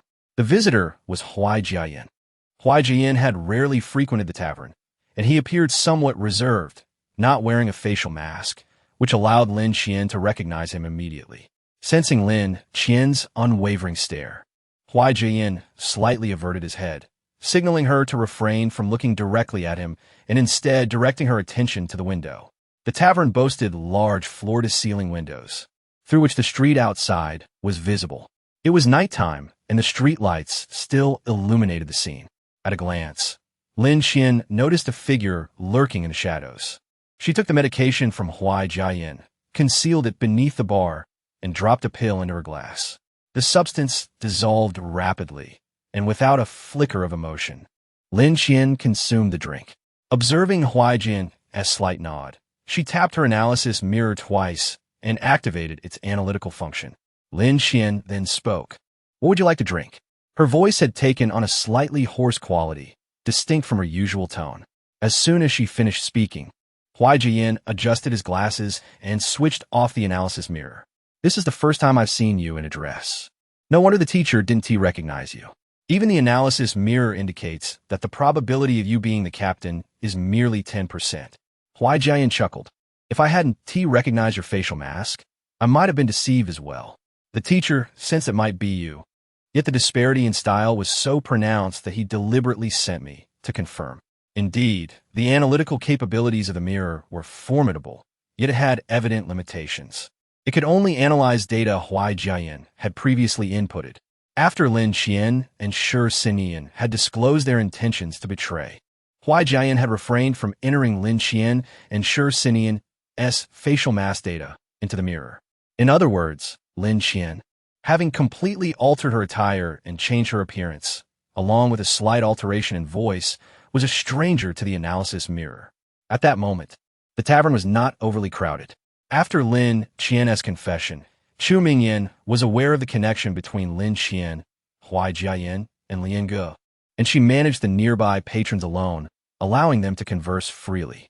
Captain, Huai Jiayan remarked, the Central District has issued orders to eliminate you. The Vice Captain, Rong, and Zhu Shuang. He gazed at his drink, softly cautioning. However, the teacher's demeanor is quite unsettling. Has the Central District discovered our plans? Lin Qian sighed. When we went to rescue Anin and Shuang, we had a signal jammer, yet the Central District still detected us. As she spoke, Lin Qian prepared another drink and handed it to Huai Jiayan. He accepted it, saying, after all, a signal jammer cannot obstruct signals at all times, can it? How is Team 10 faring? Lin Qian understood Huai Jiayan's inquiry pertained to their psychological state and frowned. It's dire. Anin is consumed by hatred for the Central District, and she may resort to extreme measures against the Yu family. Be prepared. As for Shuang, she activated the blood nourishment card. Currently, we are uncertain of its side effects. The remaining words lingered unspoken. It was too cruel to declare that they were already lost. Is that so? Huai Jian swirled his glass, his gaze lowering as he softly replied, when I received the teacher's message to eliminate you, the Vice Captain, Rong, and Zhu. I already suspected Rong, Zhu, and Song Qi were likely dead. Yet, hearing you articulate it, Captain, I still find it profoundly painful. Huai Jiayan gently closed his eyes. How could they have perished? The Central District forced them into the core region of the unknown zone, where they encountered an S-class beast. Lin Qian reflected before continuing. Anin mentioned that the scent of their blood was overwhelming. During a battle, Rong Yin lost an arm, and soon after, they encountered another S-class beast. Huai Jiayan took a long moment before sipping the drink Lin Qian had concocted. The alcohol surged into his nostrils, prompting a fit of violent coughing that reddened his eyes. Lin Qian offered him a tissue, which he accepted to dab at his lips and the table. Fortunately, his commotion was minimal, attracting little notice. Those who did observe merely chuckled, mocking his inability to handle alcohol. Huai Jiayan briefly recounted the situation in the peripheral 5th District. First, there was Chu Qiuqiu, who had entirely disregarded Chu Zhiheng and Chu Zhiji's subtle maneuvers over the past few months. She ruthlessly seized the opportunity to oust all 4 elders of the branch family, transferring their powers to Rong and Nin. Initially, many within the Chu family opposed Chu Qiuqiu's actions. But with the elders removed, it was not an exaggeration to say that Chu Qiuqiu was now the head of the family. Indifferent to others' opinions, she also assigned Zhu Shuang to oversee the beasts of the Chu family. Zhu Shuang proved to be quite the formidable presence, her divination abilities proving difficult to contend with. The beast regulators of the Chu family had all faced her wrath on multiple occasions, and eventually, they ceased to voice dissent, recognizing the disparity in strength between the factions. Chu Qiuqiu's proposals for reform within the Chu family advanced swiftly. Rong and Nin exhibited behavior akin to madness, not only altering the training methods for beast owners, but also relentlessly striking against the Yu family. The main family's unwavering support for Rong and Nin instilled a sense of urgency within the Yu family. By the time Huai Jiayan departed from the peripheral 5th District, the Yu family had begun to evade direct confrontations with Rong and Nin. Huai Jiayan had always known Rong and Nin was intelligent and rational, yet he had not anticipated that. With Chu Qiuqiu's backing, she would compel the Yu family to retreat so swiftly. Hearing this, Lin Qian sighed. Rong Yin is gone. And Nin desperately needs a reason and motivation to survive. Both Lin Qian and Huai Jiayan understood that Rong Nin's drive to live stemmed from her desire to aid Lin Qian, compelling the Central District to acknowledge that sending Team 10 into the core of the unknown zone was a grievous mistake. This was her form of vengeance. Captain, Huai Jian inquired, how confident are you that the Central District will heed your counsel? After a prolonged moment of contemplation, Lin Xian smiled wryly. If we are to speak of confidence, I possess none at all. Are you unaware of the Central District's nature? Simply relying on the support of one peripheral district is utterly inconsequential to the Central District. There are 10 districts in total. The opinion of just one holds no weight. For the Central District to consider Lin Xian's perspective, at least 2 districts would need to unite in solidarity. Lin Xian and Huai Jian exchanged silent glances. And Liange, I have only seen you and the teacher. Where is Liange? It is quite unusual for you two to be apart, Lin Xian inquired. Huai Jian murmured, this is my selfishness, Captain. I do not wish for Liange to be embroiled in these matters. At this juncture, Lin Xian felt a rare wave of sorrow wash over her, softly asking, so, you intend to keep Liange in the dark? Regardless of whether I ultimately succeed in eliminating the teacher or the teacher manages to do away with me. Do you not intend to inform Liange? Duan Yunfei concurred with Huai Jian's opinion, deciding against involving Liange in these matters, which indeed took Huai Jian by surprise. His reluctance to allow Liange's participation stemmed from selfishness. He wished for at least one among the 5 of them to be spared from such burdens. Chapter 151. The Final Farewell, Part 2. Upon hearing Huai Jian's words, Lin Xian was momentarily taken aback, regardless of the teacher's thoughts. Having at least one person uninvolved in these affairs is a blessing, is it not? Huai Jian nodded, contemplating deeply before uttering, Captain, the teacher has come with a mindset of inevitable demise. After articulating this sentiment, Huai Jian became lost in thought, staring into his wine glass. I have observed the teacher's emotions through the analysis mirror.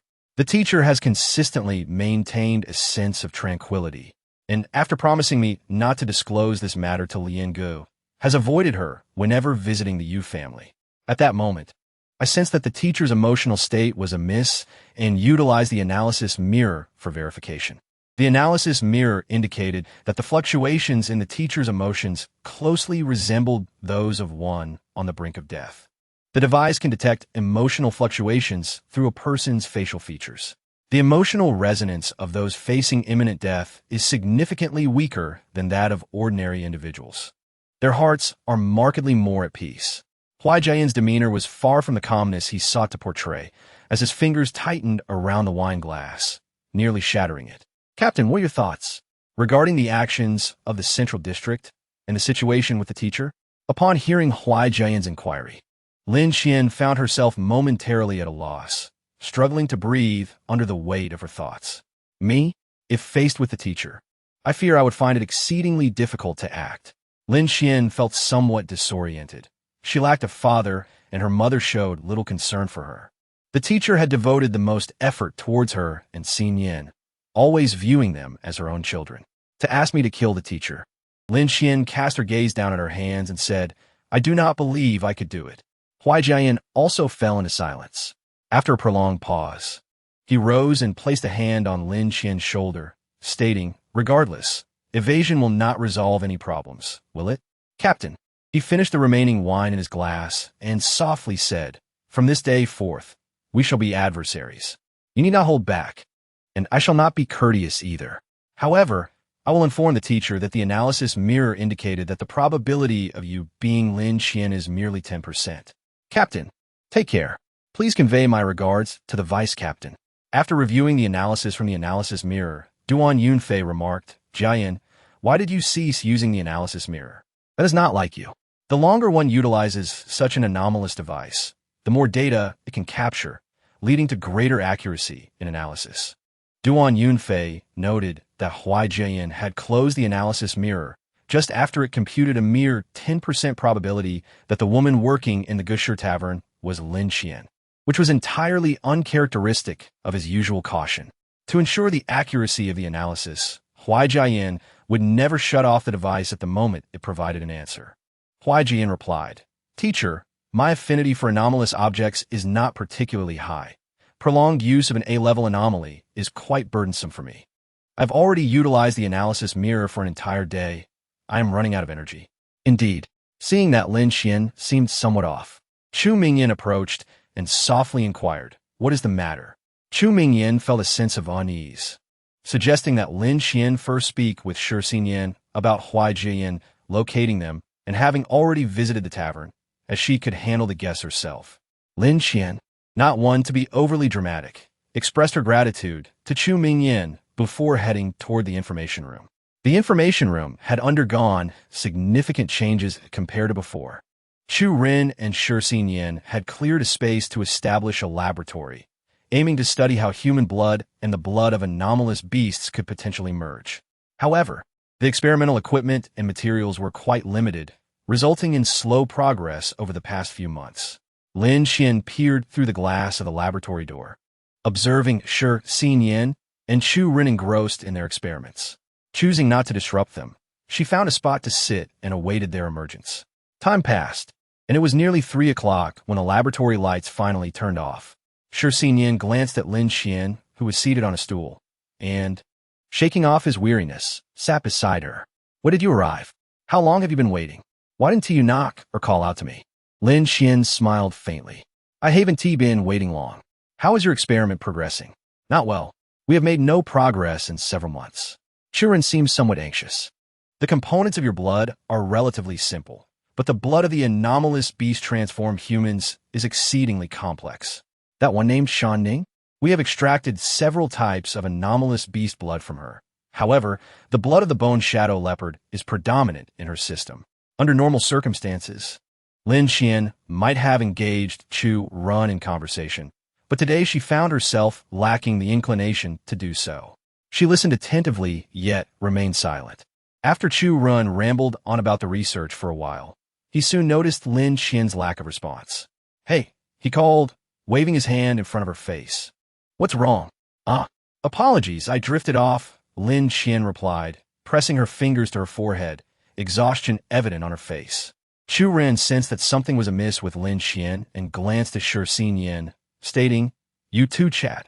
I will return to the laboratory to continue the experiment." "All right," Shi Xinyan agreed, pulling a stool beside Lin Xian. "What has happened?" Lin Xian took a moment to regain her composure before recounting the details Huai Jian had shared with her regarding the tavern. Shi Xinyan's reaction was far calmer than Lin Xian had anticipated. He merely remarked, "It is likely that when we rescued Rong, Unin, and Zhu Shuang, the signal jammers were unstable, thus alerting the central district. I suppose that is the case. Jian and Lian Go must not have disclosed our intentions to defect from the central district, otherwise they would have dispatched someone long ago." Lin Xian pondered for a moment. "However, it is strange that it took them several months to locate us. That does not seem characteristic of the teacher." Shi Xinyan nodded in agreement. "I think so too.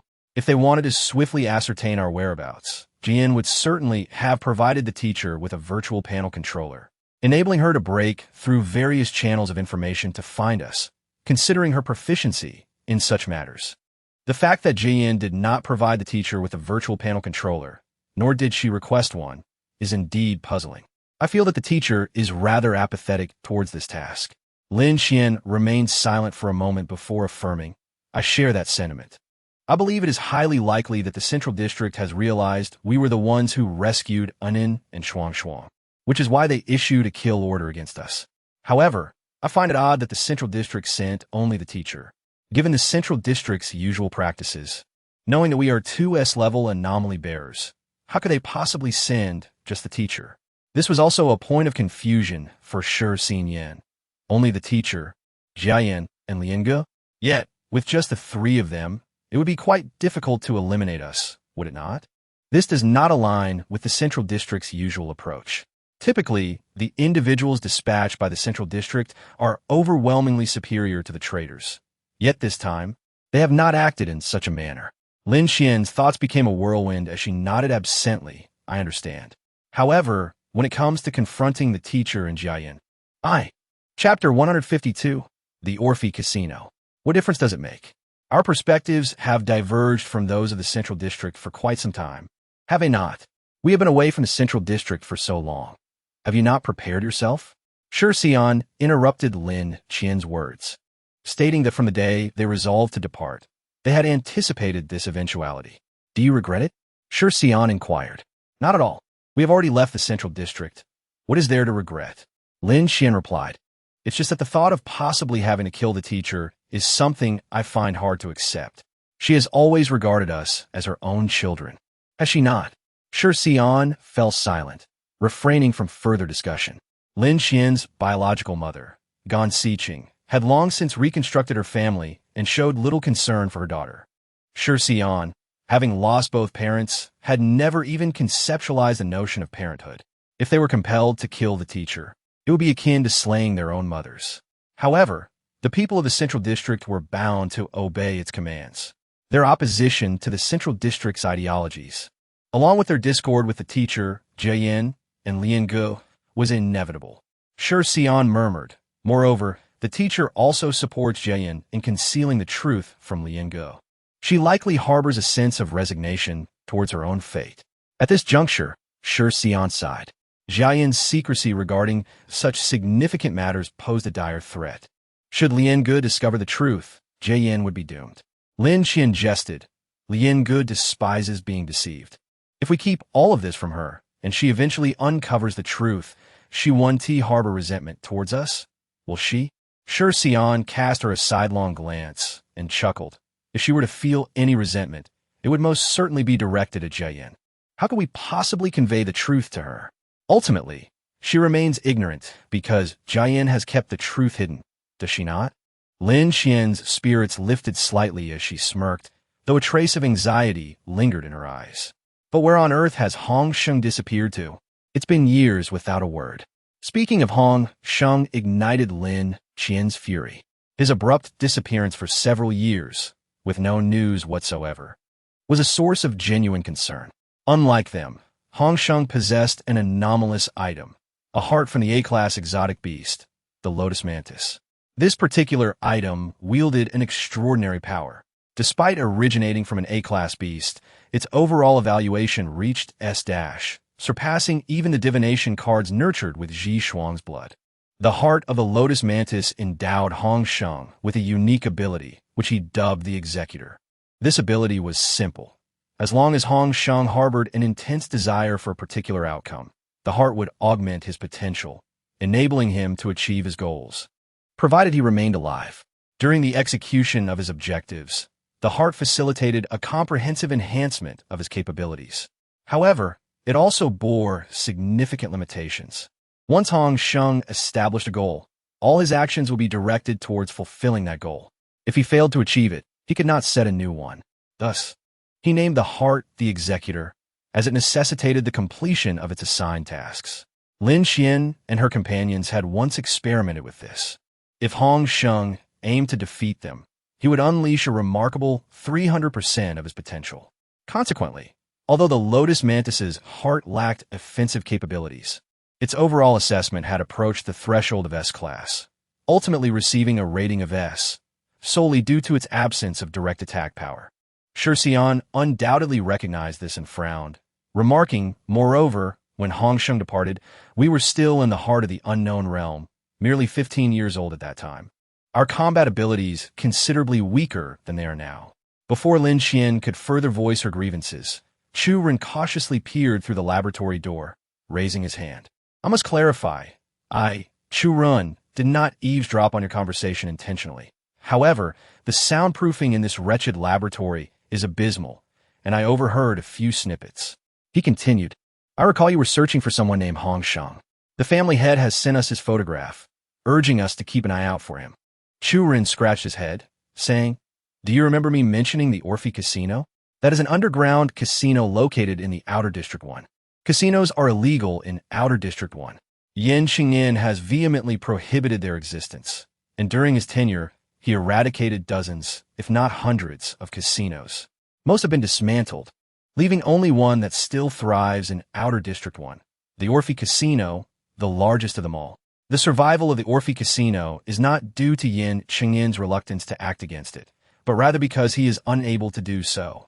The family that governs Outer District 1 has undergone 3 changes. Initially, it was the Chun family, which was supplanted by the Bai family 200 years ago, and, subsequently, the Yin family rose to prominence over 60 years ago, ultimately displacing the Bai family. The Orphy Casino has existed since the Chun family's control of Outer District 1. a time shortly after the Great Flood, amidst the darkest moments of civilization. As creatures transformed into exotic beasts and fear gripped the hearts of the populace, they desperately sought a support system, and it was during this tumultuous era that the Orphy Casino emerged. Unlike ordinary casinos, the Orphy Casino does not permit gambling with money.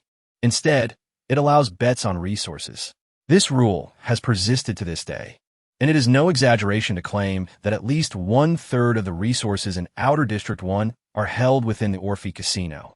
As a result, when Yin Cheng'en ascended to the head of the Yin family and abolished most casinos, reclaiming their resources for the Yin family, he refrained from touching the Orphy Casino. In the wake of the Yin family's dismantling of the majority of casinos, the Orphy Casino seized the opportunity to expand its operations. Presently, while it may appear to be merely a casino, its influence far surpasses that of a typical gambling establishment, verging on being the second most powerful family in Outer District 1. The hatred directed towards the Orphy Casino is palpable, yet it skillfully utilizes its amassed resources to support various families, rendering the sentiment towards it quite complex among the populace of Outer District 1.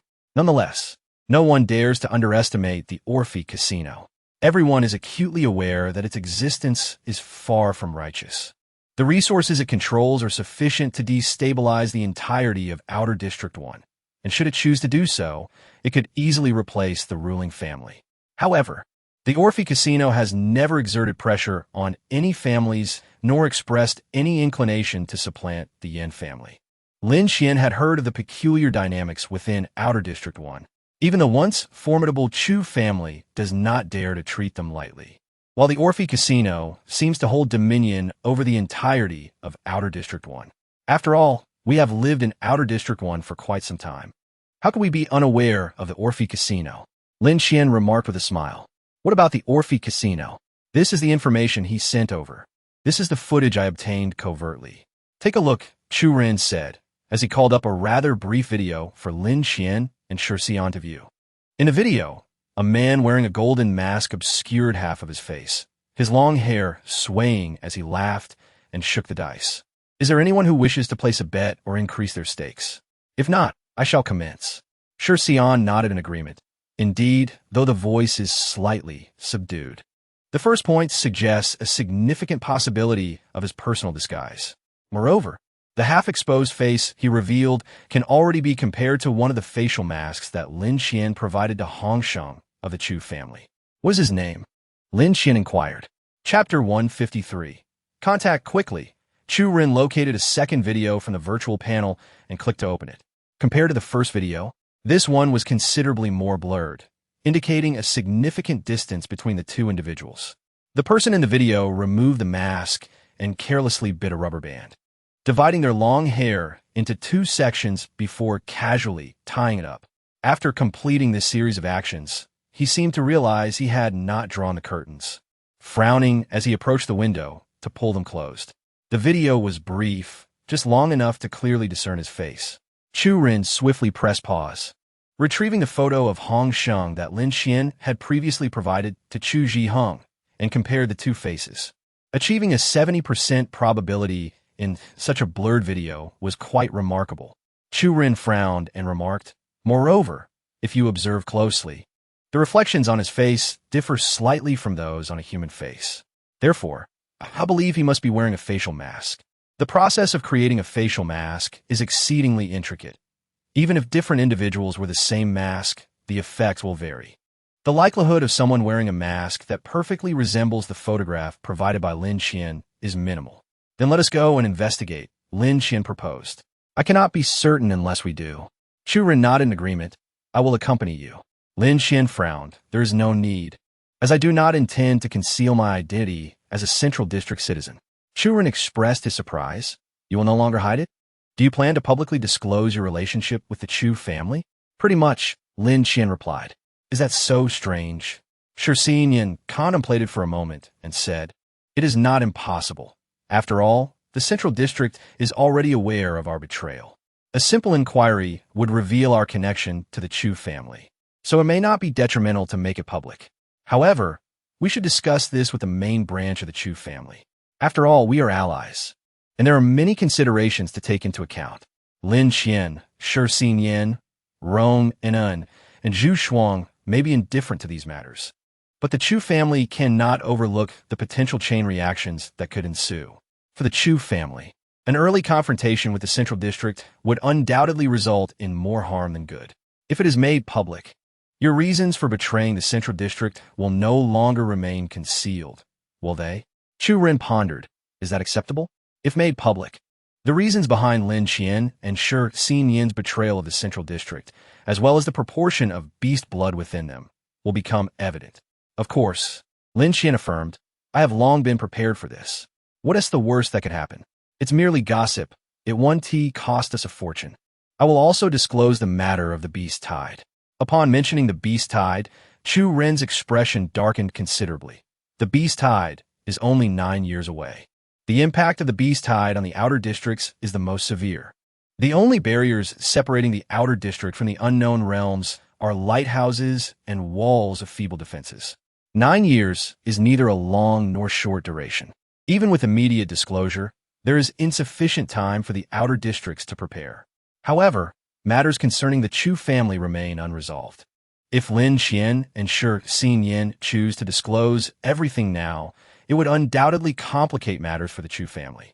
Chu Ren sighed in relief, saying, Thank you. In truth, if the aim is to ensure more people survive in the outer districts, I believe the earlier you disclose, the better. However, from the perspective of the Chu family, I still hope you will delay the announcement until after the young lady has fully assumed control. I understand, Lin Qian nodded. After all, the Chu family's current situation is indeed precarious. The issues facing the Chu family extend beyond mere division. As a controlling family of the outer 5 districts, they also need to address their adversarial relationships with several other families, which is not a task that can be resolved swiftly. I will send a request to the main family, Chu Ren stated. Lin Qian nodded. I entrust the subsequent matters to you. Lin Qian also took the opportunity to inform Chu Mingyan that Hong Sheng might be at the Alfie Casino.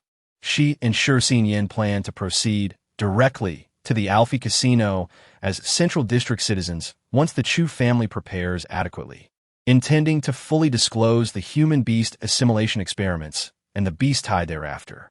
Chu Mingyan contemplated for a moment and remarked, This approach seems feasible. The Alfie Casino places great importance on the identity of its bettors. Revealing your identities would be preferable to concealing them. Chu Mingyan briefly outlined the rules of the Alfie Casino.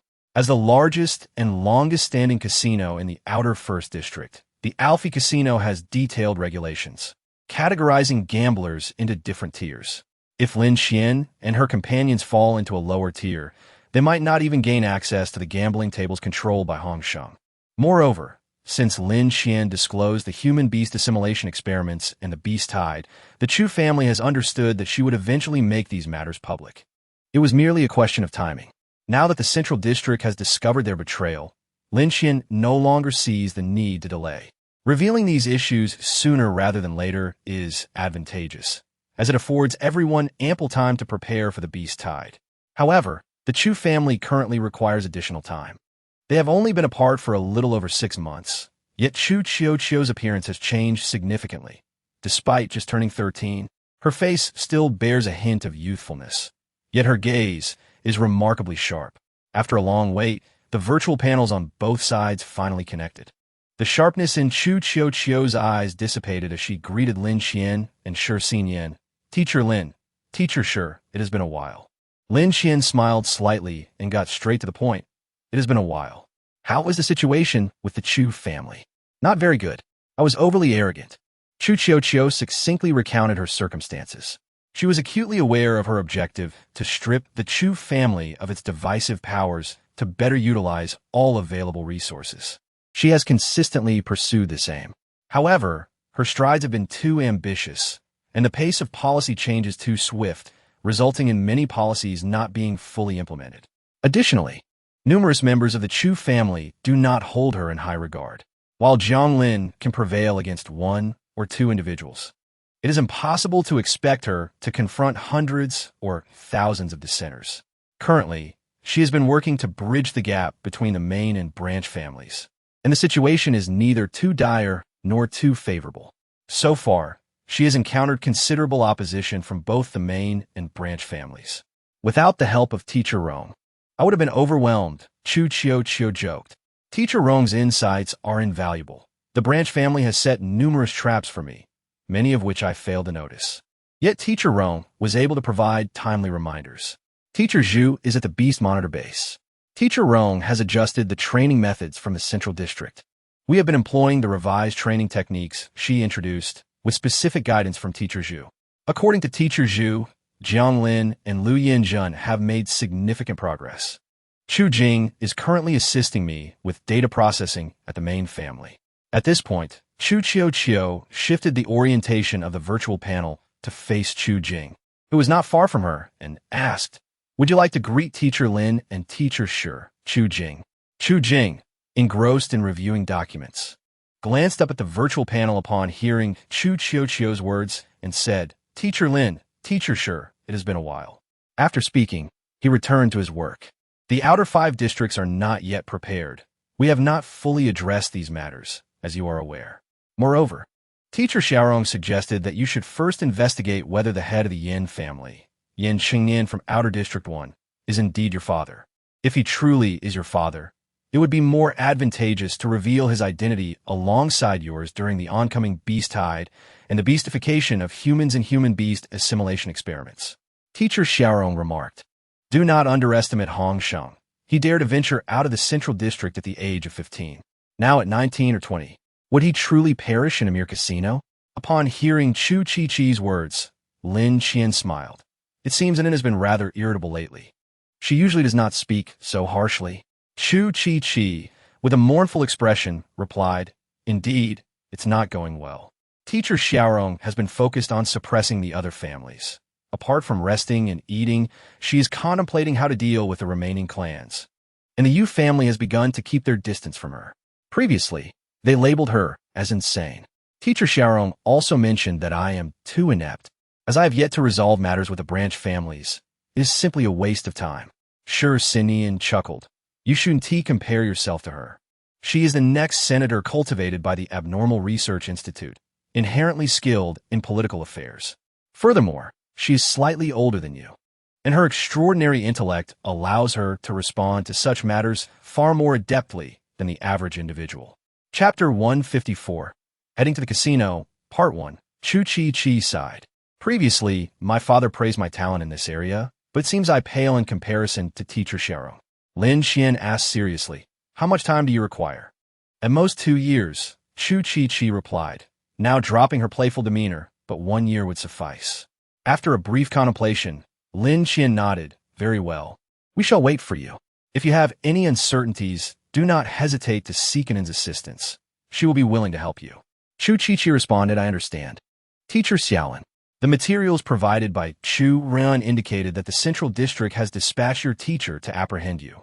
And now your teacher, along with Huai Jiayin, has arrived at Outer District 1. Is it truly safe?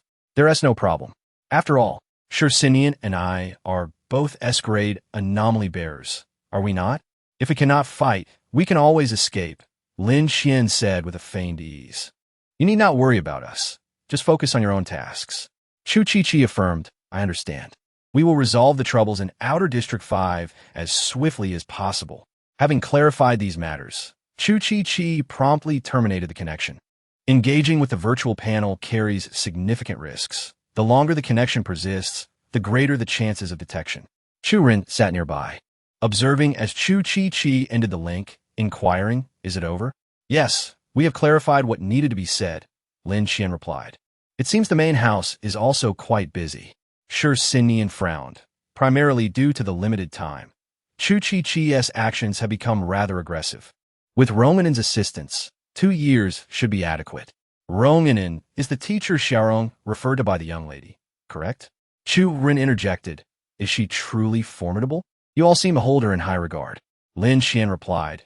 In terms of politics, she is indeed exceptional, a political genius fostered by the Abnormal Research Institute.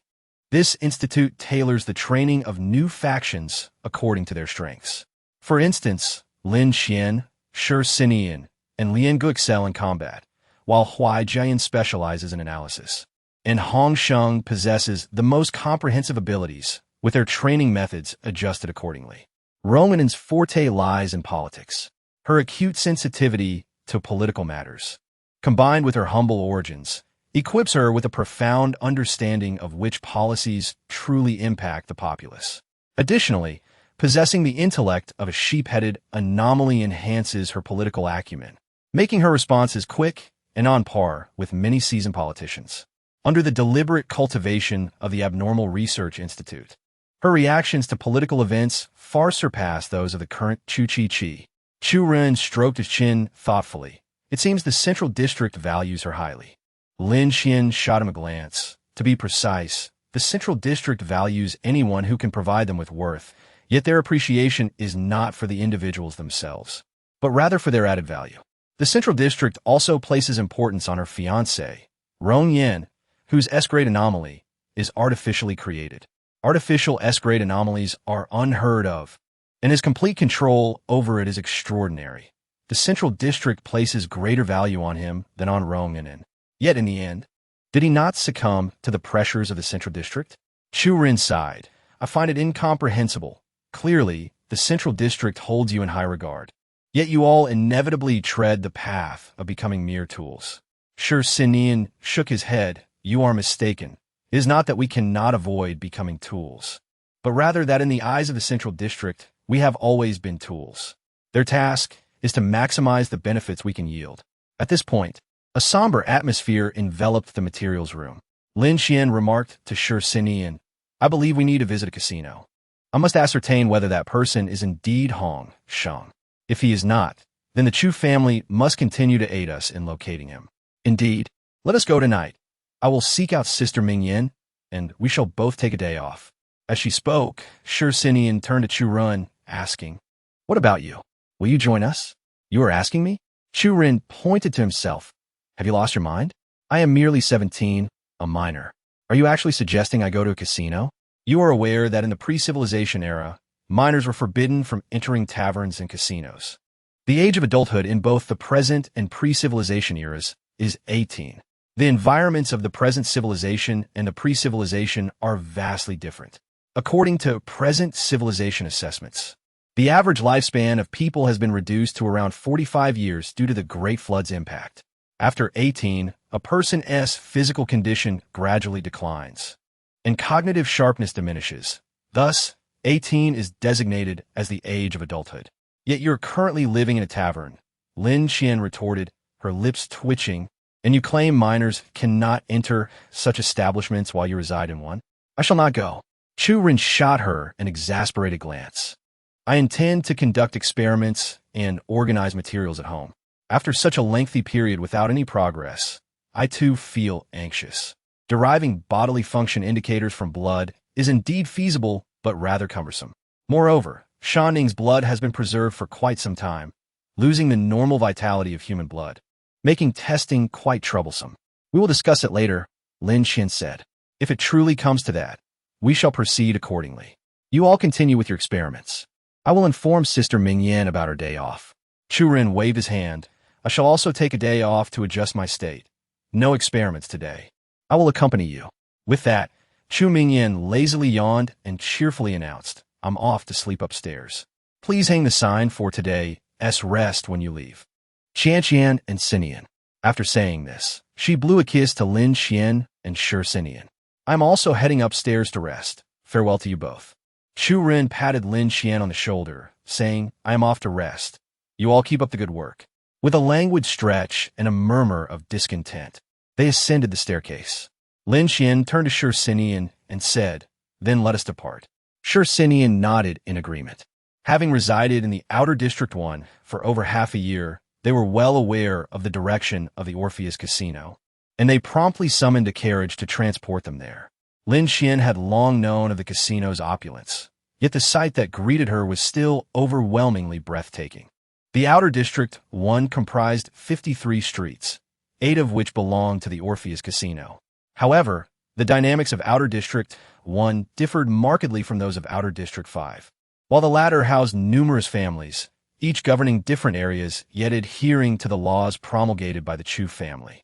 The residents of Outer District 1 were not bound by the regulations set forth by the Yin family. They were only required to abide by the rules of the Orpheus Casino. The area managed by the casino was enclosed by black railings, with each entrance featuring dedicated inspection rooms. These rooms, spanning several dozen square meters, housed personnel who conducted eligibility assessments and wealth verifications for visitors. Those lacking sufficient resources were barred from entry. Exiting the casino also required inspection. Patrons with outstanding debts to the casino were not permitted to leave, but those without such debts could come and go freely. As night fell, the streets, lampposts, and even the floor shimmered with a kaleidoscope of lights, casting enchanting patterns that shifted and transformed.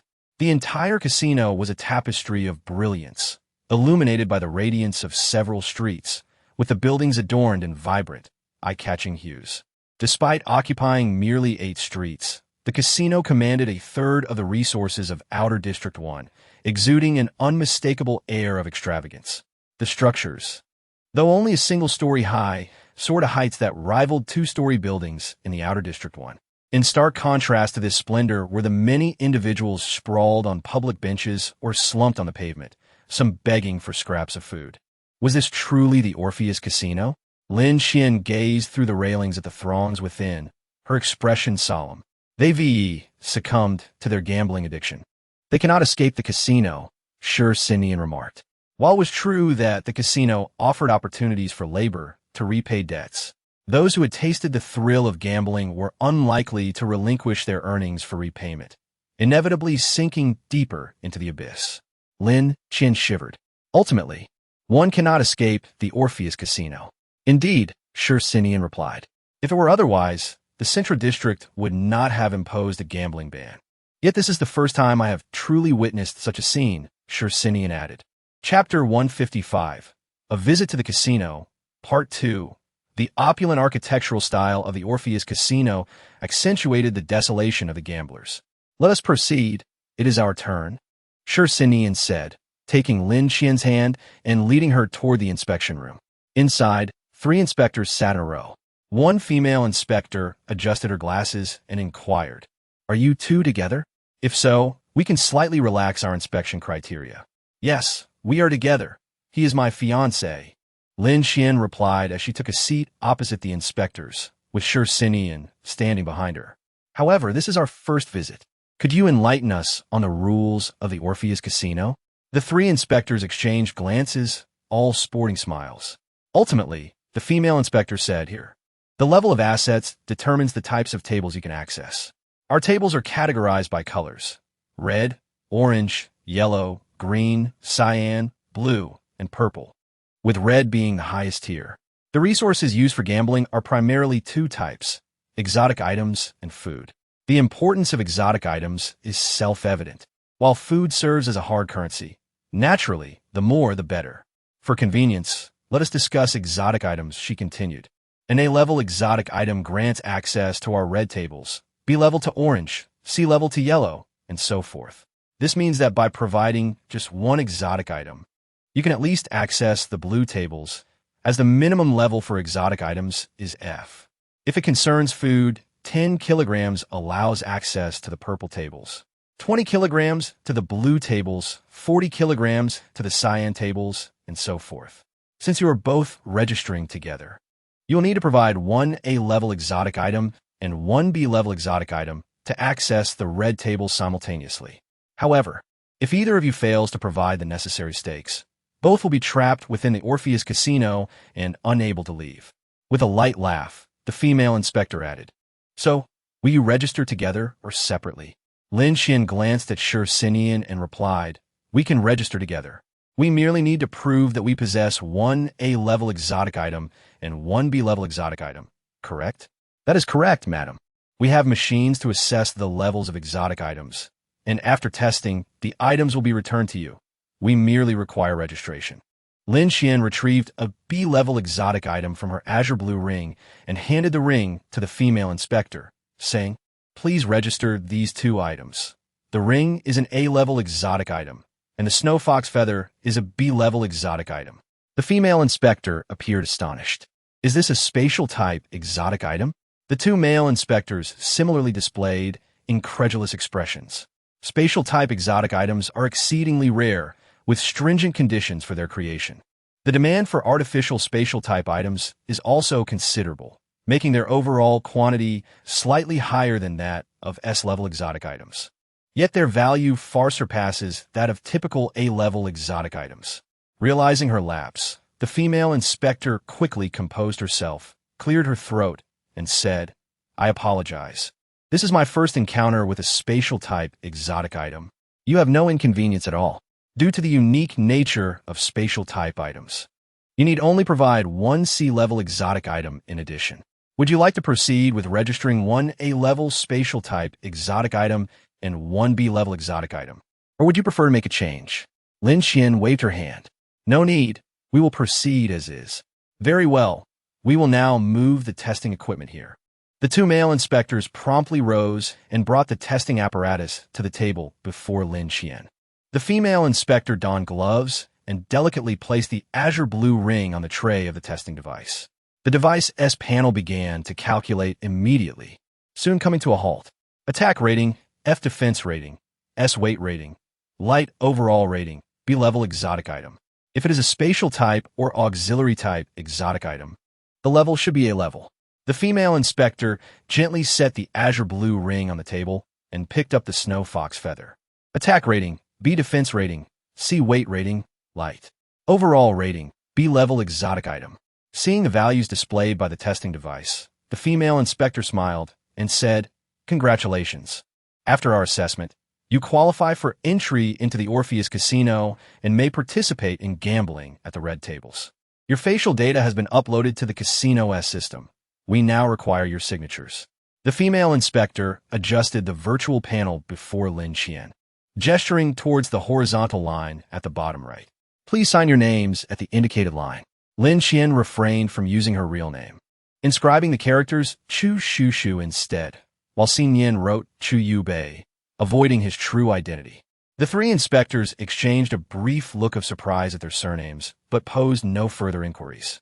The female inspector handed 2 crimson cards to Lin Qian and Xin Yin, stating, "If you wish to place a bet, you must place the cards beneath your belongings. Rest assured, the cards will not vanish, nor will anyone take your possessions. The Orpheus Casino is equipped with surveillance in every corner, ensuring there are no blind spots. I shall now explain the rules of the Orpheus Casino for first-time visitors. The only rule to heed is that you must not engage in murder or arson. In other words, as long as you refrain from such actions or anything that may resemble them, the Orpheus Casino imposes no restrictions upon you. You may utilize anything at your disposal to stake your bets, including your life. We will not interfere. The casino features restaurants, hotels, and exchanges for monetary resources. Best of luck to you, esteemed guests of the Orpheus Casino." Her gentle, sweet voice felt like sharp blades cutting into Lin Qian, leaving her with a tingling sensation on her scalp.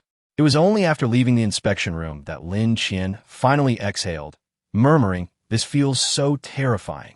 Gambling is inherently a frightening endeavor, is it not?" Xin Yin replied gravely, "We are here to find someone, so please do not fall into the trap of addiction." "Fear not. I remain clear-headed," Lin Qian reassured. "It's already evening. Let us find a place to eat before seeking lodging." The Orpheus Casino seemed oblivious to the concept of night, with bright lights illuminating the streets and all shops aglow, creating a vibrant atmosphere. However, the patrons hurriedly consumed their meals before dashing towards the central casino. Xin Yin smiled slightly. "This is good. The sooner we leave, the less chance we have of succumbing to addiction." Lin Qian observed the people around her. Even in such establishments, dedicated gaming tables were present. Once the betting amount reached 1,000, the dice in the center would begin to roll. Winners could directly claim their earnings from the proprietor. While waiting for their dishes, Lin Qian noticed several rounds had already commenced, yet no one seemed to win or approach the owner for their payouts. A bearded man consistently placed bets of 1,000 but had yet to win even once. "Your meals are ready," the owner announced, pushing a cart laden with food to Lin Qian and Xin Yin. Noticing Lin Qian's gaze fixated on the gaming table, he remarked, "You must be new to the Orpheus Casino." Lin Qian nodded. "How did you know?" "I've seen countless gamblers. Neither of you exudes the aura of one. Moreover, Your attention is solely on the bettors, making it quite clear. The owner chuckled, tucking his hands into his apron pockets. You don't gamble, so you can't comprehend their motivations. Indeed, I do not understand, Lin Xian replied, accepting the chopsticks prepared by Xin Yan. Before they could begin their meal, a fit of laughter erupted near the entrance. As the bearded man, upon seeing the owner, brightened instantly. I won. The odds are 3-1. I wagered 1,000. Hurry, give me my money. I should receive 3,000. The man's eyes were bloodshot, and a foul odor emanated from him as he clutched the owner's arm, persistently urging, hurry up, hurry up. Hey, let go of me. I will fetch your money, the owner protested, struggling to free himself from the man's grasp. If you don't let go, how can I get your money? Oh, right, the man said, releasing the owner and laughing heartily. Don't say I want to support your business. I want one of each of your pricier dishes. It's been days since I've had a decent meal. The surrounding patrons appeared unfazed by this scene, either numbly consuming their meals or congregating by the gaming tables, ready to gamble. The owner retrieved a stack of cash for the man, stating, after deducting the cost of your meal, here is the remaining amount. Now please serve the dishes. The man laughed boisterously. It's been ages since my luck was this good. Is anyone interested in joining me? Did you all witness my luck? 3-1. I'll share some of my fortune with you. How loud? Xin Yan remarked. Indeed, Lin Xian agreed, nodding. The two spoke without attempting to lower their voices, attracting the attention of two nearby gamblers who merely glanced at them with disdain. Observing their demeanor, the owner leaned closer to Lin Xian and Xin Yan, whispering, do not provoke them. Gamblers can do anything when they're caught up in the game. There are no laws or regulations here. Even if they rob you, no one will intervene. You two appear quite young. It would be wise to leave this place at your earliest convenience. It's not suitable for people like you. With their face masks concealing their identities, Lin Xian and Xin Yan appeared no older than 16 or 17, clearly not the right age for the Orpheus Casino. Thank you for the warning, Lin Xian smiled. If this place is so unsafe, why do you remain here, owner? Because there is money to be made, he replied, lighting a cigarette. In such a place, wealth comes swiftly. I've already sent my wife and children to the outer district. I would never let them stay in this environment. After a couple more years, I too shall depart. Have you never gambled, even once? Have you never considered placing a bet? Lin Xian inquired. The owner chuckled. Everyone here has thought about gambling. If it weren't for my wife and children, I would have. Before he could finish, the gaming table was abruptly overturned as the previously fortunate man, eyes blazing, began pounding the table with his fists. Lin Xian turned a glance, noticing that he might still be crying. What are you doing? The owner exclaimed, swiftly pulling him away. Have you lost your mind? Why are you destroying my equipment? You lost again, didn't you? How am I to refund your money once the meals have been served? It was evident that this was not the owner's first encounter with such behavior. With a cigarette dangling from his mouth, his words were somewhat garbled. We do not offer refunds here. After a lengthy pause, the man finally collapsed onto the table, sobbing while devouring the food before him. Eventually, he called for the owner to package the remaining food, disappearing into the night. Lin Xian and Xin Yan exchanged no words, merely consuming their meals. The dishes were pricey, though the taste left much to be desired, and Lin Xian ate particularly slowly. Can I borrow money? Lin Xian inquired. Is it not risky if I cannot repay? The owner seemed intrigued, even gesturing animatedly as he explained, borrowing here is not like borrowing from others or banks outside, right? Banks may not even grant you a loan. Here, we have dedicated personnel for that purpose. Just down that street, you'll find an entire array of moneylenders. The proprietor gestured toward the opposite side, stating that there were no rules here. Even when a person runs out of money, their organs and blood still hold value. They can mortgage their future lives, bodily organs, and blood to these lending establishments in exchange for funds. Lin Xian seemed intrigued, setting aside her utensils, and inquired, so, when they extract organs or blood, resulting in death, the Alfie Casino turns a blind eye, is that correct? The owner chuckled. Zhou Tai, haven't you lost enough today? Do you wish to gamble more? Zhou Tai, having had a streak of bad luck previously, asserted, I've been unfortunate enough already. Today, I shall surely encounter good fortune. Rubbing his hands together, he turned to Lin Xian and Shi Xinyan, asking, what do you say? Care to join me in a few bets? Sure, Sinian replied. No need. You gamble on your own. She then redirected her gaze to Lin Qian, commenting on her slow pace of eating. Lin Qian smiled subtly, signaling to Sure Sinian that she intended to observe Zhou Tai's fate, and Sure Sinian shared the same sentiment, focusing her attention on the card table. At this table, once the bets reached 1,000, the game would commence. Initially, the outcomes were mixed, but it was evident that victories were more frequent. Zhou Tai's grin grew wider, perhaps due to his rapid winnings, and soon he expressed his dissatisfaction with the betting limit of 1,000, clamoring, Boss, 1,000 is still too low. Raise it to, make it 5,000. Quickly, he warned, don't say I didn't caution you. 5,000 can vanish just as swiftly. The owner, despite his words, adjusted the limit to 5,000. My luck is exceptionally good today. How could I possibly lose? Zhou Tai laughed heartily, exclaiming, Did you not see how much I won earlier? He began placing bets incessantly. Before long, the money in his bag was nearly depleted. Zhou Tai showed no intention of stopping, betting more aggressively, and as the results came in, he continued to wager until he had lost everything, collapsing onto the floor, seemingly unwilling to accept the outcome while frantically searching his bag for any remaining funds. His fingers tangled in his hair as he stubbornly declared, Impossible. How could I lose? This must be an anomaly. I started off so well. With that, he dashed out once more.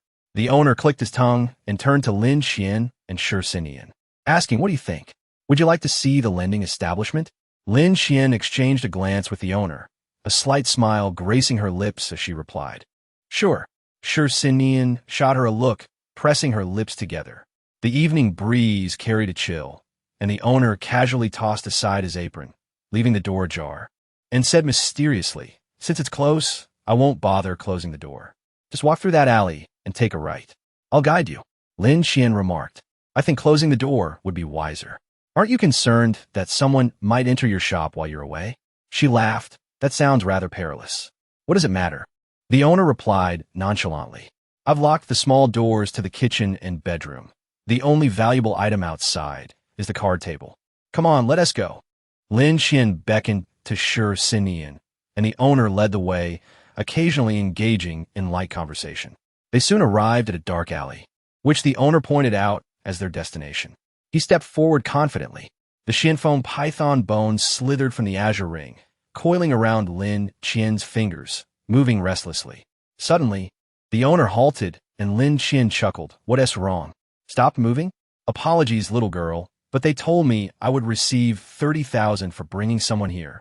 The owner turned, a fierce glint in his eyes, declaring, You can only blame yourself for being so naive. No sooner had he spoken than several individuals blocked both ends of the alley. Lin Qian asked curiously, Aren't you concerned that the Alfie Casino will intervene in your coercive contract signings? You're not taking anyone's life, after all. The owner scoffed. If you're wise, you'll surrender now. By signing this contract, you might just preserve your lives.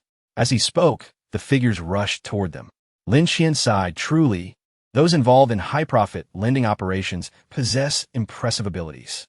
Without hesitation, Sure Sinian charged forward with remarkable speed, confronting two attackers without flinching. Grabbing one by the wrist, he pulled him closer, swiftly immobilizing him and slamming him to the ground. The force of Sure Sinian's strike was tremendous, and the sound of breaking bones echoed as he shattered the man's spine. The second assailant retaliated with a kick, but Sure Sinian deftly seized his thigh and hurled him against the wall with a resounding crash that left the surface cracked. The owner attempted to flee, but the Xianfeng python bone lunged forward, grasping his leg. Lin Qian smiled. What do you think you're running to? With that, the python coiled tightly around the owner, whose face shifted from pale to purple as Lin Qian flung him into the two men opposite them. The python ensnared all 5 individuals, leaving Lin Qian unconcerned about their escape. She crouched down, grinning at the owner. I mentioned earlier that you should have locked the door. Now, you might not even have the chance to close your little restaurant. The owner's complexion turned ashen as he pleaded. Please, let me go. I acted foolishly for a moment. Thank you for your warning. Since you all mentioned that as long as no lives are directly taken, anything goes, I must now ask you to hand over your anomalies and valuables. I trust your anomalies have not recognized you as their masters. Hence, they haven't exhibited their A-grade capabilities. Lin Qian remarked, lightly patting the owner's face. I must insist on your cooperation, as I have further inquiries to make. Chapter 157. The Heist, Part 2. The Xianfeng python bone loosened its grip slightly, and the five exchanged glances, falling silent for a moment before acknowledging that their anomalies were indeed unbound. They produced their wallets and surrendered them to Lin Qian. The combined wealth of the four exceeded 10,000, and among their possessions was one B-grade anomaly, while the remaining three were A-grade. Lin Qian unabashedly utilized the tail of the lion wolf to collect all the money and anomalies into the azure ring, expressing heartfelt gratitude. Thank you. I was lamenting my shortage of anomalies. Now that you've witnessed my ability to manipulate multiple anomalies simultaneously, you surely understand what I mean? We guarantee we won't speak of this. The owner quickly interjected, I swear, truly, we will not tell a soul. Lin Qian then turned her attention to him, saying, should I hear any word of this from others, I will locate you and remove your tongues. After all, removing tongues doesn't take lives. It should be quite feasible. Would you agree? However, I have a question for you. What kind of place is the Alfie Casino? The owner let out a peculiar laugh. On the surface, it appears to be a grand casino, but we refer to it as the Land of Bliss. Land of Bliss? Lin Qian couldn't fathom the description. Frowning as she asked, are you certain it's a land of bliss? Absolutely a land of bliss. Here, you could do anything you desire. There are no legal constraints. You can act as you please, and no one will say a word, even if you were to sleep with a woman in the street. You could do anything you wish. What else could it be but a land of bliss? The owner glanced at Lin Qian, unable to restrain himself from saying, a place where you can do anything you desire. What else is that if not bliss?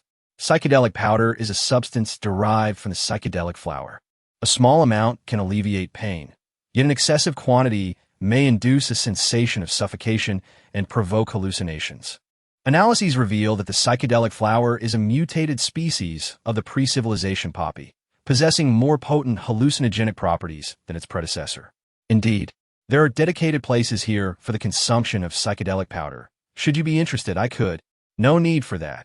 Shinian interrupted the proprietor, stating, so here, apart from the prohibition against taking lives at will, one would not be scrutinized for any actions, correct? Even the trafficking of human blood and organs. Actions that may indirectly result in death are permitted. Am I right? The proprietor nodded, affirming that as long as one does not directly kill, the casino would not interfere.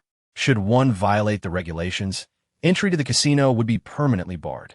Lin Qian and Shinian exchanged a glance, falling into a contemplative silence.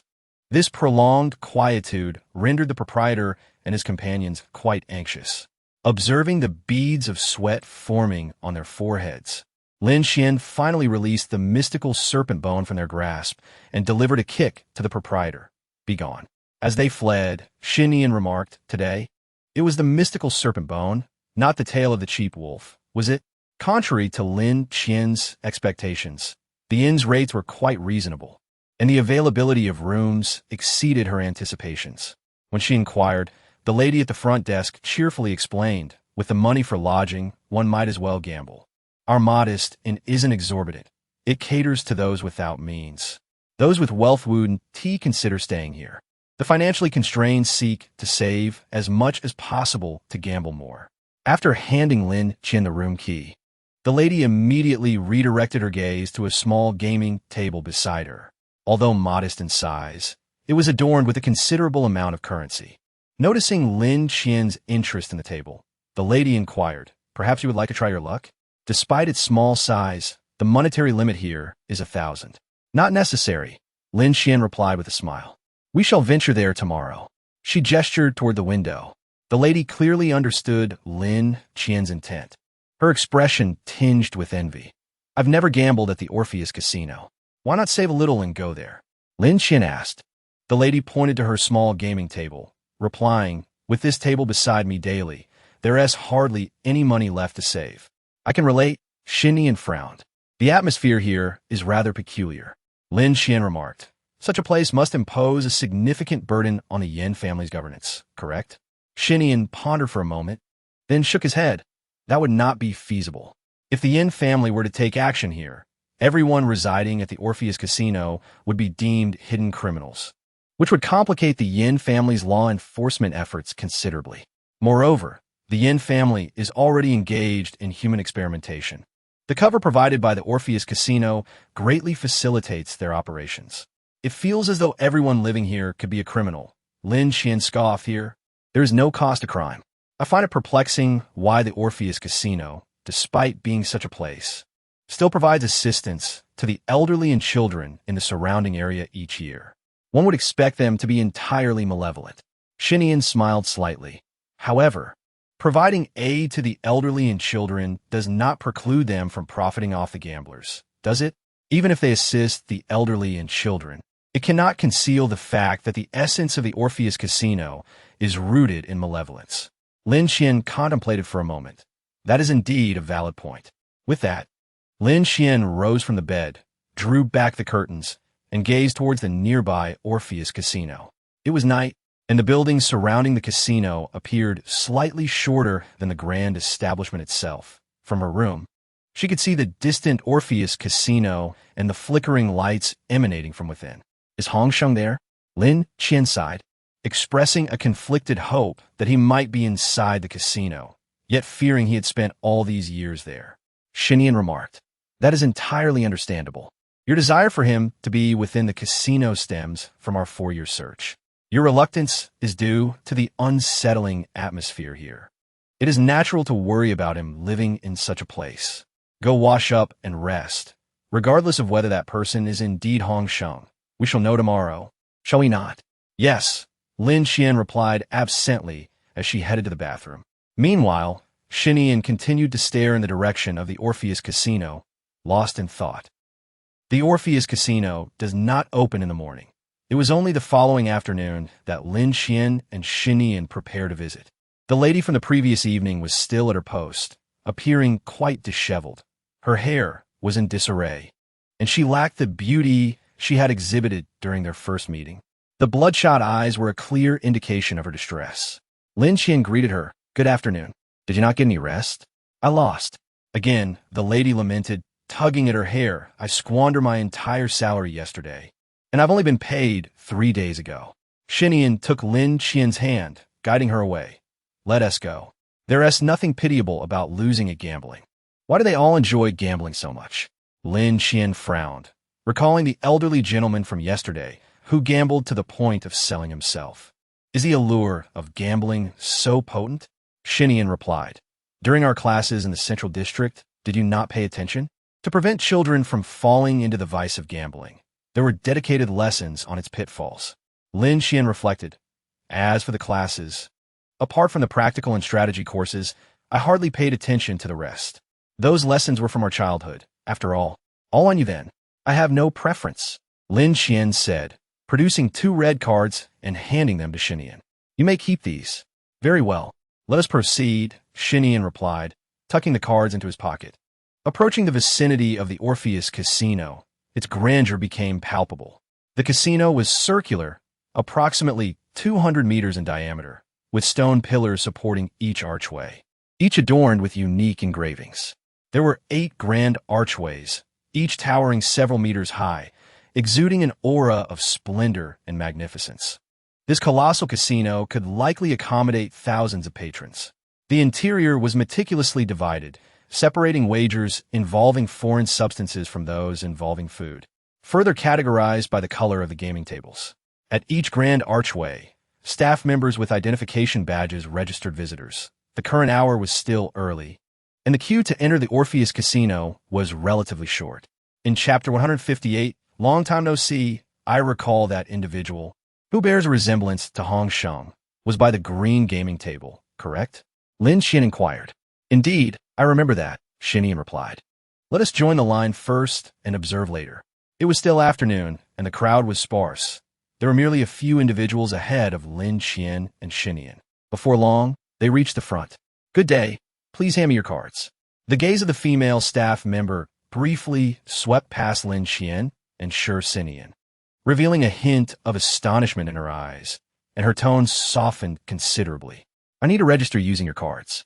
Shi Sinian retrieved 2 red cards from his pocket, gesturing towards himself and Lin Qian, saying, "We are together. I appreciate your assistance." In the Orpheus Casino, few possess red cards. The female staff member glanced at Lin Qian and Shi Sinian with fervent eyes, and after a moment, accepted the card from Shi Sinian, placing them on the machine. The virtual panel displayed their registration details along with their photos. After confirming the authenticity of the cards, the staff member smiled and returned them to Shi Sinian, stating, "Registration is complete. Given that both of you hold red cards and are visiting Orpheus Casino for the first time, I will take the liberty of introducing you to the establishment. Please wait a moment." With that, the female staff member pressed a button beside her, which emitted a series of beeps. Shortly thereafter, another female staff member arrived to take her place, whispering softly to the first woman upon noticing there were 2 visitors. However, they did not keep Lin Qian and Shi Sinian waiting for long. The new staff member rose with a polite smile and led the way. "My number is 132, and my name is Jiang Shi. I will be your guide for the remainder of your time at Orpheus Casino." If the exterior of Orpheus Casino is grand and magnificent, its interior can be described as exquisite and atmospheric. The entire ceiling of the hall is adorned with murals, through which sunlight filters via the arched stained glass windows, casting a warm golden glow that enhances the beauty of the artwork. Noticing Lin Qian's gaze fixed on the ceiling murals, Jiang Shi smiled and remarked, "Beautiful, isn't it? I wonder if you have noticed the slight curvature of the windows on our exterior wall. Regardless of the direction of sunlight, these colors are projected onto the murals above." As she spoke, Jiang Shi led them a few steps forward. Since Orpheus Casino does not accept money but only foreign objects and food, we also have an exchange room where you can convert money into foreign objects or food and vice versa. However, a 2% service fee will apply. Lin Qian raised an eyebrow slightly. While 2% may not seem exorbitant, a C-grade foreign object can cost tens of thousands, and an A-grade object at least hundreds of thousands or even millions. In such cases, a 2% fee is significant. Sensing Lin Qian's scrutiny, Jiang Shi smiled gently, saying, "It's unavoidable. Orpheus Casino encompasses several streets, does it not? We must maintain order and upkeep across these streets, which necessitates funding. Trust me, those who exchange items here usually do not mind the 2% fee." As Jiang Shi continued to guide them, she added, "I have noted that your betting stakes are rated using foreign object classifications, so allow me to escort you to the foreign object gambling area." After a considerable time, Jiang Shi finally led them to the gambling zone for foreign objects. This area appeared even more opulent than the hall, featuring an arched corridor adorned with exquisite sculptures, with the foreign object gambling area situated at the opposite end. "This is the foreign object gambling area," Jiang Shi introduced. Upon entering, given that both held red cards, they were permitted to participate in any game at the highest red tables. If you wish to visit the food gambling area, simply proceed straight down this corridor. Lin Qian observed that the gambling hall had a tiered structure, with red at the top and purple at the bottom. The latter had the most tables, while red had the fewest. Few possessed red cards, and not all who did were inclined to partake in the high-stakes red table games, where bets begin at A-grade foreign objects, a considerable cost. Jiang Shi explained with a smile, "Here, food is available for free, just beside us. Depending on the color of the card, each individual may receive different food allowances. The restrooms are adjacent to the dining area, and we have signposts for guidance. Do you have any questions?" Lin Qian pondered and replied, "So, if we wish to participate in a B-grade game, our stake must also be a B-grade foreign object. Is that correct?" "Indeed," Jiang Shi affirmed with a smile. "Of course, if you do not wish to gamble and merely wish to observe, that is also permitted." "I understand. Thank you." Lin Qian exchanged a glance with Shi Sinian, adding, "I believe we have no further inquiries for now. Thank you for your assistance." Jiang Shi bowed slightly, stating, "It is my pleasure to serve you." With that, she departed. Lin Qian remarked softly, "The service is quite attentive, indeed.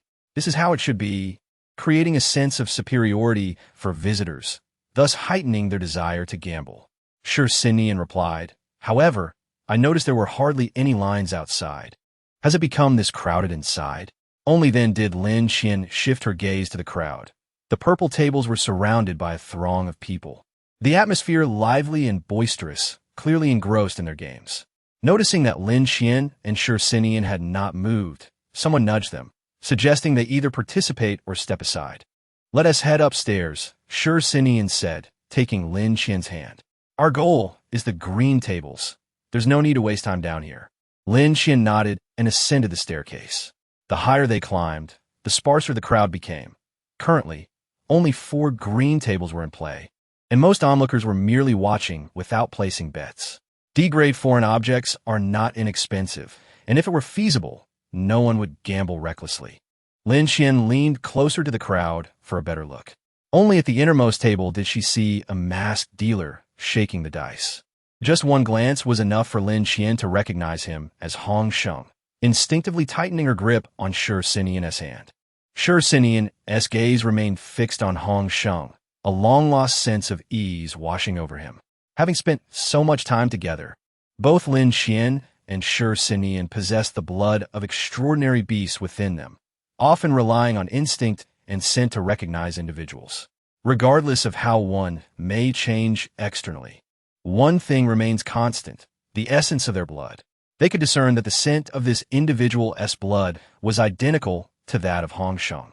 Seemingly oblivious to their intense scrutiny, Hong Sheng continued his relaxed demeanor, smiling as he gently shook the dice before placing them on the table with a languid voice, announcing, "Bets are now open. You have 10 minutes." While Lin Qian had already been fairly certain it was Hong Sheng, hearing his voice confirmed it beyond doubt. Just as she was about to approach, Shi Xinian gently pulled her back, shaking his head. Hong Sheng stretched lazily, urging, "Those wishing to bet, please be quick." At that moment, Hong Sheng finally noticed Lin Qian and Shi Xinian, his gaze flitting lightly over them as he smirked. "Two new guests. Are you interested in placing a bet? You seem unfamiliar here. Is this your first visit?" Evidently, Hong Sheng often engaged in conversation with guests, and his remarks did not raise any suspicions among the other patrons. Rather, they jested with him, saying, "No wonder your performance is always top-notch. You can even recognize if someone is a newcomer." "Of course," he replied with a grin. "It's obvious. I assent it. The aura of a newcomer is distinctly different from that of seasoned players like you." With a playful tone, he added, "What do you say? Would you like to place a bet?" "Perhaps not. It's my first time here, and I don't dare to wager," Lin Qian responded, understanding the underlying meaning in Hong Sheng's words. "I'll observe your game first. If it piques my interest, I might consider betting. Otherwise, I'll pass. My resources didn't just fall from the sky, you know?" With a sigh, Hong Sheng pushed through the crowd to stand before Lin Qian and Shi Xinian. He lightly lifted Lin Qian's chin and, in an exaggerated tone, exclaimed, "I must say, I have quite the fondness for such a beautiful lady as yourself. How about I sponsor a game for you? If you win, it's yours. If you lose, it's on me. What do you think?" Then, leaning closer to Lin Qian's ear, he discreetly pressed a button on his signal jammer and whispered, "It's been a while, Captain. I know you are at the Gusher Tavern. Wait for me. I'll be out in no more than 5 months. After today, leave immediately and do not return. Understood?" "Hong Sheng, what on earth?" Lin Qian began, but before she could finish, Shi Xinian pulled Hong Sheng away, his keen hearing having caught Hong Sheng's earlier words. "Please keep your distance from my fiancée, if you would." Hong Sheng raised his hands in mock surrender. "You really know how to ruin the mood." He leaned slightly closer to Shi Xinian. "It's been ages, Deputy. After all these years, I still find you quite disagreeable." Shi Xinian replied coldly, "Likewise." Before Hong Sheng could retort, a loud clattering sound interrupted them. "Ah, trying to lift the lid while I'm away, are we? Such actions bear the same penalty as cheating, you know? Have you all forgotten?" He drew a dagger from his waist and began to spin it. As per the tradition, informants are rewarded. As soon as he finished speaking, several individuals pushed a man forward to Hong Sheng. With a swift motion, he thrust the dagger into the table and seated himself, casually grooming his nails. Hong Sheng understood well that gamblers were reckless. Merely 10 minutes passed before the crowd began urging the man to make a decision. Soon, someone, unable to contain themselves, seized the dagger and severed the man's pinky finger. Hong Sheng seemed unfazed by the scene, nonchalantly picking up the severed digit and tossing it aside. wiping the blood from the dagger before sheathing it. You're the 137th person caught here. Did you really think you could sneak a peek at the dice while I was paying attention? What do you think you are? He surveyed the crowd with a grin. No need to panic, everyone. As long as you don't cheat or attempt to sneak a look at the dice. I won't trouble you, will I? The surrounding murmurs diminished. Hong Sheng cast a glance at Lin Qian and Shi Xinyan before returning his focus to the gaming table. He had dealt with such matters before and was accustomed to it. Shi Xinyan turned to Lin Qian and said, "Let us go." All right. As they exited the Orpheus Casino, the staff conducted another round of registrations. Noticing that they had not placed any bets, the staff did not inquire further. After completing their registration, they returned their cards and allowed them to leave. It was now evening. Although they had found Hong Sheng, Lin Qian's enthusiasm was dimmed. A complex expression clouded her face as she silently dined at a restaurant without uttering a word. She furrowed her brow. Hong Sheng has changed significantly. I wonder what he has experienced over these years. Shi Xinyan remained silent. The current Hong Sheng was a stark contrast to the one they once knew. He had become more withdrawn, preferring solitude, disliking crowded places, and feeling uncomfortable when surrounded. He no longer engaged in conversation as he once did. Lin Qian even took out an old photograph of the five of them, realizing that she could not reconcile the present Hong Sheng with the one from the past. He must have gone through something. Shi Xinyan sighed. Yet, Hong Sheng seems to know a lot about us, even being aware of our presence at the Gu Shi Tavern. Indeed, if he knows we are at the Gu Shi Tavern, he must also be aware of our connection to the Chu family. Lin Qian pondered, gathering her thoughts. But how did he manage to get to the Orpheus Casino without taking anything with him when he left? Moreover, tracking our movements alone would be quite challenging for him.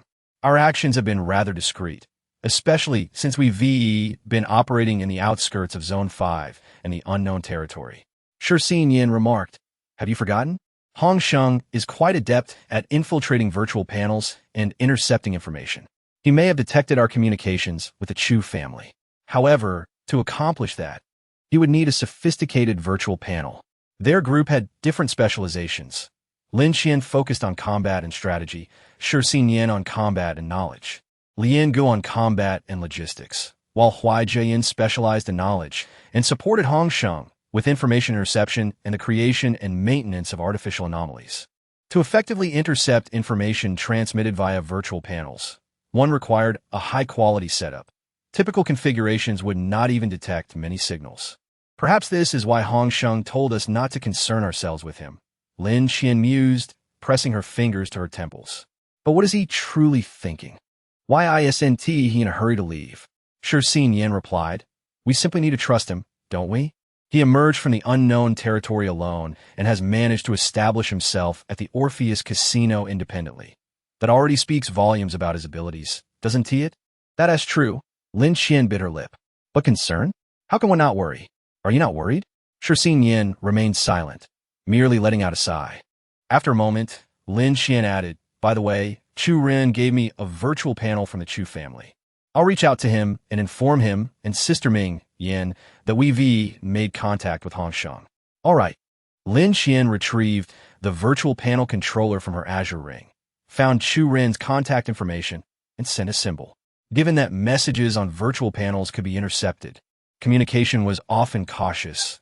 They would test if the other party was using a virtual panel, and if so, they would engage in rapid conversation and delete messages to evade interception. "How strange," Lin Qian murmured. "Isn't Chu Ren supposed to be at his virtual panel every day? Why is he absent today? Could he be conducting an experiment?" Shi Xinyan pondered. "That's unlikely. Chu Ren primarily focuses on information analysis, while he does conduct experiments. Managing intelligence is of greater importance to him. To avoid missing any messages, he has modified the alert sound of his virtual panel, which is quite loud. What if something has happened?" Lin Qian's brow furrowed, recalling Hong Sheng's warning for them to leave quickly. A foreboding sensation surged through her mind.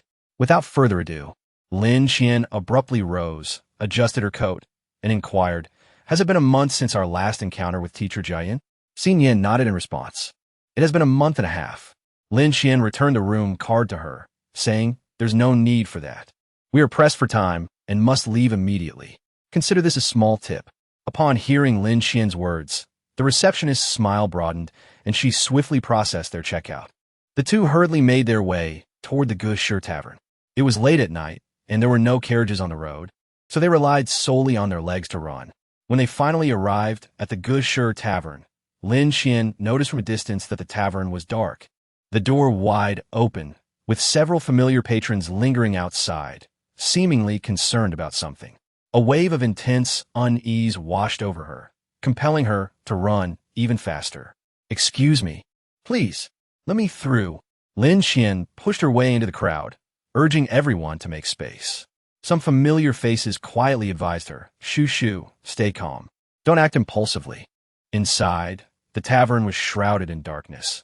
The windows were shattered, and a heavy stench of blood mingled with a pungent aroma of alcohol filled the air, making it difficult to breathe. Lin Xian switched on the lights, illuminating the scene before her. Blood splattered across the floor and even on the ceiling. The room was in disarray, with tables overturned and numerous bottles shattered, their contents pooling on the ground, reflecting an array of colors in the light. On the pristine white wall, a message written in blood read, "Do you want to save Chu Rin? I await your arrival." At that moment, Lin Xian's mind was elsewhere. She could hear the frantic pounding of her own heart, echoing louder and faster with each beat, as if urging her to move. She eventually came to a halt beside Chu Mingyin's lifeless body, sprawled in a pool of blood, her once bright eyes now dull and her body cold. She wore her favorite long dress, her makeup meticulously applied, yet her hair was a disheveled mess. In a daze, Lin Xian thought she heard Chu Mingyin's voice lamenting, "My dress is ruined. I love this dress. What a disaster. And my hairstyle, it was too complicated anyway." Lin Xian knelt beside Chu Mingyin, gently closing her eyes. Her lips moved silently, staring at Chu Mingyin, utterly at a loss for words or actions. After a lengthy pause, Lin Xian retrieved a handkerchief and wiped the blood from Chu Mingyin's face, finally murmuring, "I am responsible for her demise. This is the first life I owe the Chu family." Xin Yin, witnessing the scene, found himself equally speechless. In the Outer District 5, Chu Mingyin was the first person they had met, the one who had introduced them to the Chu family. Yet now, she lay alone in a pool of blood. Lin Xian lifted Chu Mingyin's body, placing it gently on a nearby chair, then turned her gaze to Xin Yin, saying, "I will check the information room." Xin Yin, noticing the tears brimming in Lin Xian's eyes, replied softly, "Shall I go instead?" "No. The patrons outside still need assistance. I can handle this," Lin Xian insisted. "You take care of dispersing the guests." "All right," Xin Yin agreed. After several deep breaths to steady herself, Lin Xian proceeded toward the information room. The entrance to the information room bore a conspicuous gaping hole, suggesting that the intruder had resorted to brute force to break through, unable to locate the entrance's mechanism. Lin Xian opened the door to the information room, where the lights flickered on. Compared to the tavern, the information room was much cleaner, with only a few bloodstains on the floor, though many of the shells had been destroyed. The virtual panels were illuminated, displaying two symbols Lin Xian had sent earlier. She dismissed her previous messages and found the surveillance recordings from that day. Trembling, she pressed play. The footage revealed Chu Mingyin, dressed in her long dress, descending the stairs, gracefully polishing glasses behind the bar as usual. Once the glasses were nearly cleaned, she retrieved one from the cabinet, poured herself a drink, and sat down to savor it, appearing in high spirits. During this time, Chu Rin engaged her in conversation, eliciting a smile from Chu Mingyin. The audio quality of the recording was poor, but her laughter could still be faintly heard. At 5:30, Chu Mingyin began preparing for the evening's opening, and it was at that moment that a whip of the serpent of the storm shattered the glass, ensnaring her neck and swiftly dragging her toward the window, leaving shards embedded in her back and blood seeping from the wounds. Completely bound, the whip tightened around Chu Mingyin, its scales piercing her flesh. Despite the cold sweat streaming down her face, she maintained her characteristic smile, commenting, "Is this how you S-class anomalous beings from the Central District greet one another? Quite unique." "I'm sorry, but I do not know Lin Xian or Xin Yin," Chu Mingyin replied, her pallor evident. "How could I possibly know where they are?" Duan Yunfei scoffed. "Then let me rephrase my question. Where are Chu Shu Shu and Chu Yu Bei?" The whip constricted even tighter, and Chu Mingyin's gaze began to lose focus. Yet she mustered a defiant spirit. Since you've gotten this far, you should know that our Chu family is already bound to them. How could I betray them? You think I will be your breakthrough? It's futile. I will not betray them. If you wish to kill me, do so. Giving them even an extra day only increases their chances, does it not? Chu Mingyin's face turned pale as she gasped for air, her eyes wide in desperation. At that moment, Huai Jian drew a dagger from his waist and, with remarkable speed, plunged it into Chu Mingyin's heart. Duan Yunfei shot a glance at Huai Jian, remarking, "Since when have you become so compassionate?" The whip flung Chu Mingyin aside, leaving her lifeless on the ground. Duan Yunfei addressed Jian, "No need to feign ignorance. You detected another life sign here, didn't you? Take me to him." The subsequent events unfolded with clarity. Huai Jian indeed sensed another presence hidden within the storeroom and knew its exact location, yet he was unaware of how to open the door. Duan Yunfei forcefully smashed the entrance to the information room open, revealing Chu Run, whom he then took away. Lin Xian discovered a note left behind by Chu Run in a laboratory. The moment the entrance to the information room was breached, Chu Run hastily scribbled a note that read, "You may not save me, but you must kill them. Otherwise, I will never forgive you." Somehow, Xin Yin managed to disperse the patrons surrounding the Gusher Tavern. A few familiar faces even patted Lin Xian's shoulder, expressing their condolences. "I am so sorry. When we found Mingyin, she was all ready. It's not your fault." Lin Xian clenched her fists. "If blame is to be assigned, it should fall upon those who took Mingyin's life, not you." With that, she departed from the Gusher Tavern. After everyone had departed, Lin Xian mustered her spirit and said, "I am not particularly adept at handling these mechanisms." The teacher shattered the stone at the entrance of the archive room. "So I fear I must trouble you to investigate the situation over there. I will take Sister Mingyin upstairs first." Shircinian replied, "I understand, do not worry."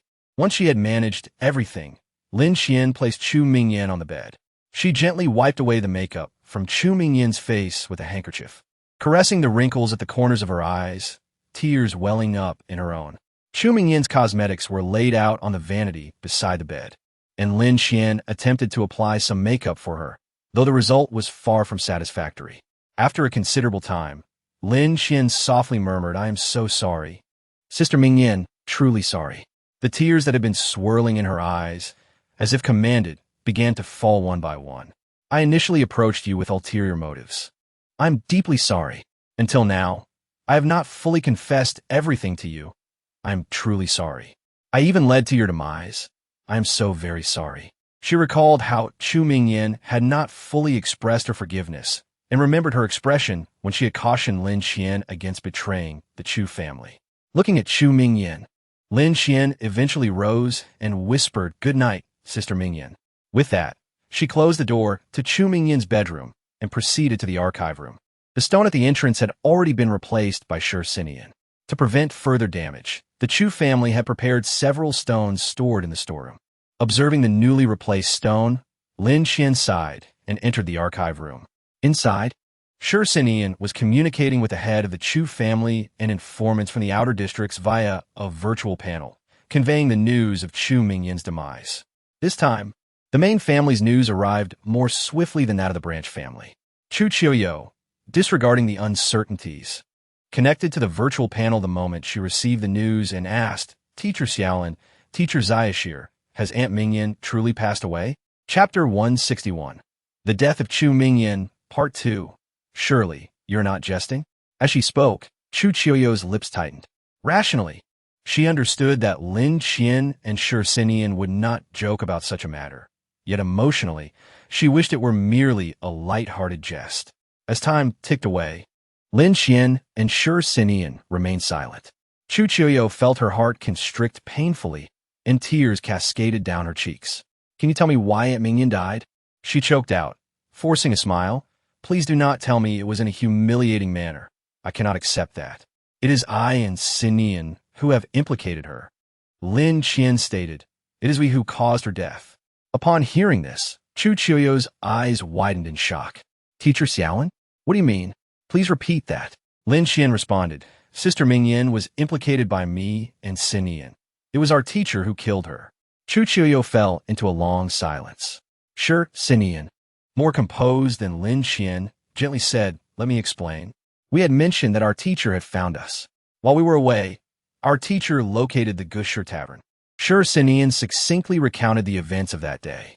Chu Qiuyo listened quietly, while Chu Zhiga, standing behind her, placed trembling hands on her shoulders, clearly unsettled. Chu Qiuyo wiped her tears and stammered, I apologize, but I believe I am not ready to accept this just yet. Chu Zhiga was by Chu Qiuyo's side, addressing Lin Qian and Sure Sinian. You need not take this to heart. You both are intelligent individuals and should understand why Mingyan did not disclose your whereabouts, correct? Her tone was cold, yet there was a tremor in her voice. Having known Chu Mingyan for over a decade, their shared beliefs and good relationship meant Chu Zhiga had never imagined she would lose Mingyan so soon. Chu Zhiga understood that, under such circumstances, Chu Mingyan was not necessarily compelled to conceal Lin Qian and Sure Sinian's locations. However, if she did reveal their whereabouts, the fragile relationship the Chu family had painstakingly built would be jeopardized. Furthermore, Chu Qiuyo had ceded much power to Rong-Ainen. If nothing went awry, it would be fine, but should anything happen, Rong-Ainen's presence would pose significant trouble for the Chu family. Her capabilities were evident to all, yet if Chu Mingyan did not betray them, after being implicated by Lin Qian and Sure Sinian and subsequently dying, regardless of their intentions, they were now irrevocably tied to the Chu family, with no possibility of severing ties. This served as a shackle to their previously tenuous relationship. Chu Mingyan had lost her life, and, similarly, Lin Qian and Sure Sinian could not betray them any longer. Chu Zhiga recognized that Chu Mingyan understood that this course of action was more beneficial than detrimental for the Chu family, which is why she acted without hesitation. Chu Zhiga wished to say more, but found herself at a loss for words. Lin Qian softly said, I changed Sister Mingyan into a new outfit, styled her hair anew, and applied her makeup. I believe if it were Sister Mingyan, she would prefer to depart in beauty. Certainly, after all, she adored beauty. We all know that, do we not? Chu Zhiga managed a faint smile, yet it quickly faded, leaving her expression forlorn. I entrust you with seeing her off for the last time. Very well. Lin Qian felt she had little more to say, ended the call, and exhaled deeply. Sinian, have you reviewed the surveillance footage from last night? I have. I also learned that the teacher instructed us to find her, or she would take action against Chu Run, Sure Sinian replied. When shall we commence our actions? Sister Mingyan has yet to have her funeral. Lin Qian lowered her gaze. Let us wait until Sister Mingyan is laid to rest. I believe the teacher will be patient for a day or two. After a moment of silence, Sure Sinian said, I never anticipated that Jiayan, having chosen a side with the Central District, would deal a fatal blow to Sister Mingyan, knowing her fate was sealed. After all, the Quanlan Python whip would only strangle her alive, which is far too painful. Lin Qian closed her eyes and rubbed her temples. Are you afraid? What? Of standing opposed to our teacher, who might turn against us, treating us as though we were mere children. Sinian, are you afraid? After a brief pause, Sure Sinian replied. Whether it is fear or not, it has become irrelevant, has it not? The teacher killed Sister Mingyan. If we do not take action against the teacher, everything we have worked for this year will vanish. Such is the complexity of our situation. Lin Qian sighed and stood. I will go tidy up the tavern. Sure Sinian said. Then I shall organize these materials in the archive room. They are in utter disarray and need sorting. Lin Qian nodded absently and exited the archive room. It was now winter, and the sky remained somewhat dim, with a fine rain falling outside. Lin Qian casually lit a bundle of Tianlong grass and tossed it into the fireplace. Gazing at the shattered window, she couldn't help but reminisce about the days in the outer 5th District whenever it rained. Chu Mingyan would toss a small bundle of Tianlong grass into the long niche, pour a cup of wine, and leisurely watch the scenery outside. As Lin Qian dealt with the shards of glass and blood on the floor, she sensed that her thoughts were not entirely focused on cleaning. After a considerable amount of time had passed, the shards of glass and the bloodstains on the ground were finally cleared away. It was only then that Lin Qian noticed that the Tianlong grass had unexpectedly burned out, filling the room with an unpleasant scent brought in by the rain. She ignited another bundle of Tianlong grass. The bloodstains on the walls, however, proved to be a more formidable challenge, requiring the complete removal of the stained plaster before repainting could commence. After stripping the wall, Lin Qian held a modest funeral for Chu Mingyan at the tavern. Most of Chu Mingyan's friends were from the outer regions, primarily members of the Chu family. Although Chu Mingyan had several acquaintances in the first outer region, they were not particularly close. Despite being a person who loved to communicate during her lifetime, only a scant few attended her funeral after her passing. Many regular patrons who had interacted positively with Chu Mingyan, despite being unaware of the cause of her death, still offered flowers in her memory. Lin Qian did not allow Chu Mingyan's body to remain for long. It was merely a day before she was cremated and placed into a small urn. "Well, since Si Nian has agreed, what shall we do now?" Lin Qian said. "Let us meet the teacher. Chu Ren is still in his hands, is he not?" Although Duan Yunfei would not harm Chu Ren after capturing him, she would not necessarily show him any courtesy, likely administering just enough medication to sustain his life. A week or two might be manageable, but over time, even the living could be driven to madness. Observing Lin Qian's expression, Si Nian inquired, "Have you made your decision? Will you not regret it?" Lin Qian smiled slightly and replied, "Si Nian, it seems you have asked me many times if I would regret this. Once I make my decision, I absolutely will not regret it. That is something you need not worry about. However, I sense that the teacher is approaching me." As she spoke, Lin Qian retrieved the winged eagle claw from her azure ring and handed it to Si Nian, saying, "Your task will be to intercept Jian." Lin Qian pondered for a moment. The alpha wolf ceremony, is it? This proposal was not unfamiliar to Lin Qian, as the Central District had not concealed its intentions from her. She had perused the proposal briefly. It was crafted specifically for her, and even she found herself somewhat captivated by the envisioned outcome. "Forcing a conflict between you and the teacher, I believe the Central District is likely to restart this proposal," Si Nian remarked. "I think there is a significant possibility of that." Upon hearing Si Nian's words, Lin Qian concurred. "I also believe there is a likelihood. Yet, what strikes me as peculiar is that the Alpha Wolf ceremony requires the Alpha Wolf to kill their own teacher, as well as their parents for it to be valid. Could it be that someone in the Central District knows that Yin Chengyin is likely my father, Lin Jingyin?" Si Nian pondered. "It is not impossible, is it?" Indeed, Lin Jingyin held a high status in the Central District, and his two students, Yang Kaiyin and Yu Zipping, were also highly regarded at the Heretical Research Institute. Lin Qian was well aware that the original conception of the Alpha Wolf plan was proposed by Yang Kaiyin. "Even so, do you still intend to go?" Si Nian asked. "For us, avoiding this possibility would be the prudent choice, would it not?" Lin Qian sighed. "Have you not noticed how adept the people in the Central District are at such schemes? They make you aware that it is a trap, yet compel you to leap into it regardless." Chapter 162. The Death of Duan Yunfei, Part 1. "You were aware that the Central District might restart this plan all along?" Si Nian frowned. "What did you find out?" Lin Qian sighed. "Was it not you who alerted me? With so many notes on the Alpha Wolf ceremony in the books, it would be hard for me to forget." Si Nian was not one to take many notes, as that was part of the Chaos Bird's nature. His notes were few, yet he had detailed records of the Alpha Wolf ceremony. "I thought you had not noticed, given that you did not mention it afterward," Si Nian said. "Hongsheng informed me when he left. He had once infiltrated Sister Cyan's virtual panel, and she has never abandoned this plan. Hongsheng had a slight talent in this area and, under the Central District's conscious cultivation, began to frequently infiltrate various researchers' virtual panels at the Heretical Research Institute to glean their information. Although he was occasionally discovered, most of the time, he evaded detection. So, Hongsheng has known since then that Yin Chengyin might be my biological father, Lin Jingyin." Lin Qian mused.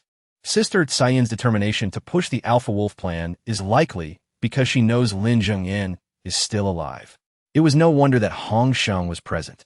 To become the Alpha Wolf, one must personally kill their teacher, father, and mother. At least from Lin Qian's understanding, all three were essential. "It should be that way," Si Nian stated. "You know Hongsheng's character. He would not reveal the truth unless he was absolutely certain." While it remained unclear how Sister Cayenne persuaded the Central District to initiate the Alpha Wolf plan, I believe we should exercise caution. Being careful is never a mistake. Lin Qian remained silent for a long time, until Xin Yin's heart sank little by little, and then she said, "Even if I say this, you still plan to go? Do you not? If the Central District concedes, it would signify that their bottom line can be altered, which is detrimental to their management. The Central District will not yield." Xin Yin asserted, "They will surely find a way to make you the alpha wolf, and when that happens." This is precisely why I have always said that the Central District excels at making you acutely aware that it is a trap, yet compelling you to jump in for the mere chance of breaking free. Lin Qian pressed her fingers to her temples. "Xin Yin, we currently have no choice." Lin Qian retrieved the wind eagle claw from her azure ring and said, "Let's go." "All right." Xin Yin secured the wind eagle claw and softly said, "Regardless of what the outcome is today, I believe I will no longer question your intentions." Lin Qian pressed her lips together and replied, "Is it because I appear rather indecisive?" "That is part of it," Xin Yin replied. "What do you plan to do about the people outside?" Lin Qian glanced out the window. Since Chu Mingyin's death, the Yin family had dispatched many to secretly monitor them, and even Lin Qian had initially failed to notice their presence. "Let them fulfill their familial obligations," Lin Qian scoffed. "Let them accompany us to Lian Street. As a prominent family in the First Outer Region, they surely cannot ignore the actions of those in the Fifth Outer Region in broad daylight." Chu Run was indeed a resident of the First Outer Region. Unlike Chu Mingyin, Chu Run was genuinely born in the First Outer Region, and his parents had indeed been residents there during their lifetimes. Later, he was taken in by old Zhou to work for the Chu family, yet fundamentally, he remained a resident of the First Outer Region. "Let's go." After saying this, Lin Qian was the first to leave the Gushi Tavern, with Xin Yin following closely behind, setting aside his lingering doubts. Upon observing Lin Qian and Xin Yin leaving the room, someone quietly reported, "Young master, shall we follow them?" Yin Bai leaned against the wall, shaking the documents regarding Lin Qian and Xin Yin in his hand, and smiled. "Of course we shall. In my lifetime, I have yet to witness a battle between S-rank, anomalous object possessors." The documents clearly stated that Chu Shushu and Chu Yubei were merely fabricated identities for Lin Qian and Xin Yin by the Chu family. The true identities of Lin Qian and Xin Yin were that of S-rank anomalous object possessors who had betrayed the Central District. "But young master, this document is of uncertain origin." Someone cautioned, "Should we truly trust the contents of this document? Regardless of the circumstances, a conclusion will surely be reached today. Shall it not?" Yin Bai absent-mindedly rotated the prayer beads in her hand, casually handing over the documents to the person beside her, saying, "Let us proceed. If we delay any longer, we shall fall behind." "Yes." 228 Lian Street. Chu Ren was confined in a room, his hands and feet shackled, lying helplessly on the bed, entirely immobilized. His left arm was riddled with countless needle marks. For the past few days, he had survived solely on nutritional injections, having neither consumed food nor sipped water.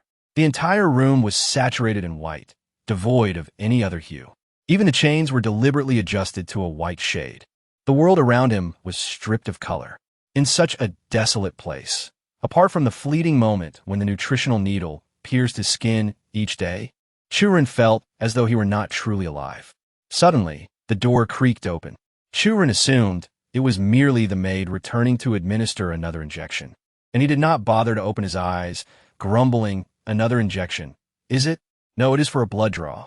Chu Ren's eyes flew open, and he beheld Huai Jiayin seated before him. Clad in deep black attire adorned with subtle dark blue patterns, he stood out starkly in the sterile white room. "Oh, is this not the dog from the Central District?" Chu Ren clenched his fists, his tone laced with sarcasm. "What wind has blown you into my chamber today?" Huai Jiayin settled beside Chu Ren, placing his tools down and extracting a nutritional syringe to inject into Chu Ren's body. Chu Ren inhaled sharply. The injection was far more forceful than those administered by the maids. He cursed, "What is this? A personal vendetta?" Perhaps due to Huai Jiayan's continued silence, Chu Ren's tirade escalated. "What kind of man harbors such pettiness? Is it truly necessary to resort to this? Did I not merely speak a few words to you? Must you enact your private justice upon me?" Ignoring Chu Ren's outburst, Huai Jian drew a vial of Chu Ren's blood, carefully storing it away and tending to the wound. After enduring another round of insults from Chu Run, who soon fell silent when he realized why Jiayin would not respond, he was unexpectedly addressed. I recall your role involves organizing intelligence, and you have some involvement in research, correct? And what of it? I shall not divulge any information. Abandon your hopes. Chu Rin glared at Huai Jian, attempting to struggle against his restraints, but the chains held him firmly in place. Are you insane? Do you even realize whom you are speaking to? You are conversing with your captor. Huai Jian replied, I apologize, but I am not insane. I am a rational individual. I can even say that I empathize with the captain and the vice captain. I fully understand their actions. And I personally believe that the Central District's measures are excessively extreme, yet their methods are justified. Chu Rin fell into incredulous silence, shaking his chains in disbelief. Empathizer, you must be jesting. It is evident you stand with the Central District. My alignment with the Central District does not equate to my endorsement of their methods. Huai Jiayin countered, my parents are still alive, and I have a brother and a younger sibling. Should I forsake my family to live for an ideal that may never materialize, just as they do? Chu Rin ceased his retorts, and Huai Jiayin, furrowing his brow, picked up his medical kit and exited Chu Ren's room. Duan Yunfei awaited him at the door. Upon seeing him emerge, he remarked, I did not anticipate you would engage him to such an extent. I truly do not concern myself with that. Teacher, Huai Jian scoffed. As long as I do not betray the Central District, they cannot control my words or my thoughts. Can they? Very well. Huai Jian set down his medical kit and activated the analysis mirror. The device instantly displayed the recorded scenes from the surveillance. Shi Xian stood at the entrance, donned in the Wind Eagle claw, preparing to strike the door with a punch. With a resounding crash, the door was flung several meters away, accompanied by the shrill sound of an alarm. Lin Xian and Shi Xian did not venture inside, but instead headed towards the garden. Lin Xian even directed her gaze towards the surveillance camera atop a streetlight, mouthing the words, I have arrived. You may come out now. Deliberately speaking at an extraordinarily slow pace to ensure the camera captured her articulation. Duan Yunfei wore a nostalgic smile as he chuckled. Indeed. Let's not keep them waiting. With a swift motion, Lin Xian and Shi Xian split to either side to evade the attack of the Quanglon Python Whip. The Xianfeng Python bone flew out from the Kanglin ring, entangling the Quanglon Python Whip. When two S-grade anomalies collided, the one possessing greater hardness would prevail. Clearly, the Xianfeng Python bone exhibited superior resilience, as the scales of the Quanglon Python Whip left no mark upon it. The hardness of the scales could not possibly compare to that of bone. Oh, an S-grade anomaly I have yet to encounter. It appears to originate from the S-grade Xianfeng Python that dispatched Rong Yin, does it not? An anomaly lacking in attributes other than hardness proves quite useful at this moment. As expected of the teacher, you can discern the origin of this anomaly with a mere glance.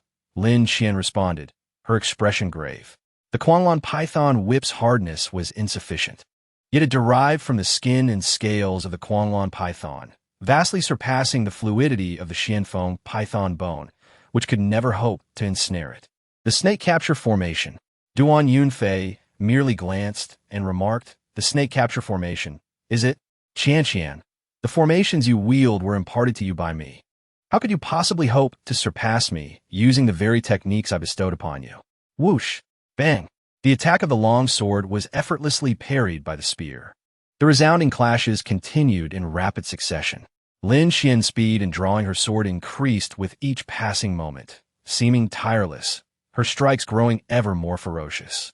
Duan Yunfei, having crossed into his 40s, felt the toll of such relentless onslaught. As time elapsed, his mental fortitude waned rapidly. Chapter 164. The Death of Duan Yunfei, Part 2 Clang. With a swift motion, Lin Xian instinctively retreated 2 steps as a dagger shot forth, embedding itself in the ground before her. Captain, isn't it a bit excessive to disregard my presence so? Huai Jiayin remarked with a smile. Lin Xian's offensive was abruptly interrupted, fatigue washing over her. Just as the words left his mouth, a dull thud echoed as Shi Xian landed a punch to Huai Jiayin's midsection, sending him stumbling back several meters before regaining his balance. A metallic taste filled his throat as he coughed up blood, his mind momentarily dazed.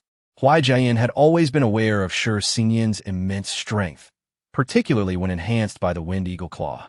However, they had always stood as teammates, never as adversaries. And even during their sparring in the Central District, Shi Xinyan had never unleashed his full power against him. This was his first experience of Shi Xinyan's unbridled force. Seeing Huai Jian in such a state, Shi Xinyan had no intention of delivering a final blow. Instinctively, he moved towards Lin Qian. Whoosh! Huai Jian's dagger once more obstructed Shi Xinyan's path. Wiping the blood from the corner of his mouth, he stood resolutely. Deputy, I cannot allow you to pass. My apologies. Shi Xinyan furrowed his brow. Fine, he replied, clenching his fist. I wish to see how many of my punches you can endure. Lin Qian pursed her lips. Teacher, I. Duan Yunfei interjected. Qian, there is but one path for you. Do not hesitate. Unleash your full power and, in my life, when you deem it appropriate, present your demands to the Central District. Gripping the spear tightly, he thrust it towards Lin Qian with force. Clang! The intensity of Lin Qian's assault had already drained much of her mental energy, rendering her incapable of sustaining such high-intensity combat. Clang! Clang! Duan Yunfei felt his strength waning, his spirit fatigued. Maintaining the spear form of the wrathful python whip was becoming burdensome.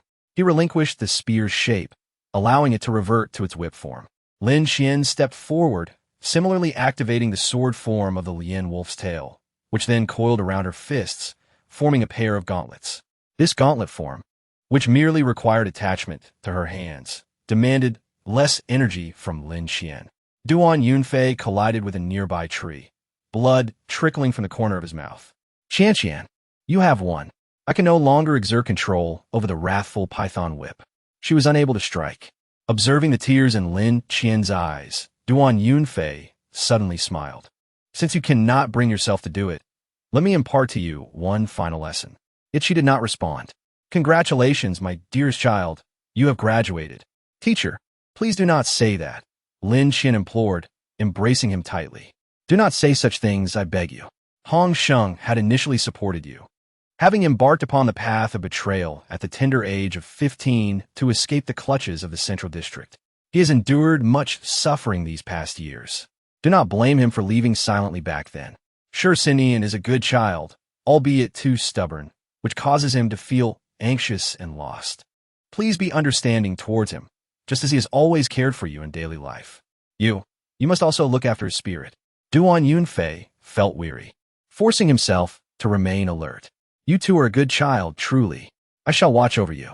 I will witness the collaboration between the Central District and the Outer District as they endure the beast tide, until your wish is fulfilled. Do not come to find me too soon. I will surely reprimand you. Duan Yunfei gasped, his vision beginning to blur, as he gazed at Shi Xinyan and Huai Jian rushing towards him. Suddenly, he widened his eyes. Tell me, am I a competent teacher? Am I? The dawn had begun to break, a soft light enveloping the sky. She slowly closed her eyes, falling into an eternal slumber. Time for the opening. Hong Sheng suddenly halted. A sharp pang of sorrow gripped his heart, as if he had lost someone profoundly significant. Listening to the surrounding urgings, he smiled once more. Let us commence now. Where has Jian gone? It has been ages without any news. Lian Ge murmured, feeling an unusual restlessness, tossing and turning in bed. Finally, he flicked on the light and sat up. Neither the captain nor the deputy could be found, and it had been a long while since he last saw them. Hong Sheng was also missing. Chapter 165. Farewell. In contrast to Lin Qian and Shi Xinyan, Huai Jian appeared to be in somewhat better state. His voice thick with emotion, yet his gaze remained relatively calm. I will handle the matter regarding the teacher. Very well, Lin Qian replied tersely, but found herself at a loss for words. After a moment, she asked, what are your plans concerning Lian Ge? I intend to keep it hidden, Huai Jian sighed, pressing his fingers to his temples. What other option do I have? Should I tell her that the teacher died by your hand? Or that the Central District forced the teacher to meet his end at your hands? Both of these answers would be devastating for Lian Ge, who had been nurtured within the Central District since childhood. Shi Xinyan inquired, what does the Central District say? The human-beast assimilation experiment remains a closely guarded secret. Only the Heretical Research Institute and a few Congress members are privy to its existence. The public remains unaware of the human-beast assimilation experiment, which was approved in the interest of future well-being. Yet, regardless of the labels affixed to the human-beast assimilation, the fact that it constitutes a human experiment cannot be concealed. If Lin Qian were to announce her betrayal while revealing the existence of the human-beast assimilation experiment, public attention would be partially diverted by her betrayal, the impending beast tide, and the collaboration, or lack thereof, between the Central District and the Outer District. For the Central District, this outcome would be far more favorable than allowing the populace to believe that they were subjects of human experimentation, and that an attempt was made to eliminate both Lin Qian and Shi Xinian to cover up the truth. The implications of the two scenarios are radically different. The former merely suggests a divergence in perspectives between the Central District and the populace, making it difficult to discern right from wrong, while the latter places Lin Qian and her companions on the moral high ground, detrimental to the Central District. The teacher once remarked that she believed there was nothing inherently wrong with the thoughts held by Shi Xinian and myself. However, both she and you, as well as Lian Gu, were compelled to stand in opposition to us. Lin Qian fell silent for a moment and continued. She expressed that if one day the Central District were to force you into opposition against us, she hoped we could take you away. But we truly cannot defy the orders of the Central District. Captain, my family, and Lian Ji's family are both from the Central District. The Central District has never owed us anything. We truly cannot choose between you and the Central District. As he spoke, Huai Jiayan's voice trembled with emotion. Yet he endeavored to maintain a calm demeanor. I am not Hong Sheng. I do not possess the courage to abandon everything and leave alone, as he did. Although I understand that my departure would inevitably cause pain to my loved ones, I simply cannot accept such an outcome. I apologize, Captain. I apologize, Vice Captain. Hong Sheng's circumstances differ from those of Huai Jiayan and Lian Ge. He was born to his parents in middle age, having an elder brother and sister. His parents were hosts of otherworldly entities, while his siblings were not. All their hopes were pinned on him. When he was tested for affinity with the otherworldly, he became a host himself, much to his parents' delight, who urged his siblings to support him, raising their expectations high. Ultimately, this led to his sister severing ties with the family and his brother taking his own life. It was at this juncture that the Central District extended an olive branch to Hong Sheng. Hong Sheng, being astute, recognized that the Central District only chose to help him when he was left with no options, intending to mold him into a more effective tool. Yet he bore no resentment. He assisted the Central District in countless unsavory tasks, ready to comply with their demands. However, when the Central District sensed Lin Qian's desire for collaboration with the Outer District during the Beast Tide and perceived Hong Sheng's tacit approval, they insisted he dissuade Lin Qian, even resorting to brainwashing if necessary. Despite this, Hong Sheng consistently refused. It was only after Lin Qian was gravely injured while protecting him during a mission that the Central District broached the topic again, prompting Hong Sheng to choose to leave. Jian, we each have different stances, leading to different decisions. This is simply a fact. Lin Qian rose to speak. Given our differing perspectives, it is only natural that we part ways. Even if we tread divergent paths, you will still be Huai Jiayan, and I will remain Lin Qian. As long as we remain true to ourselves, that is sufficient. Do not overthink it. Huai Jiayan replied. What if one day I feel regret? Lin Qian pondered for a moment before responding. Regret is but regret. No matter how much one may lament, it cannot alter what has transpired, can it? Huai Jiayan's lips tightened, and he fell silent. Speaking of Lian Gu, a hint of confusion and anguish crossed Lin Qian's features, and after a long pause, she sighed.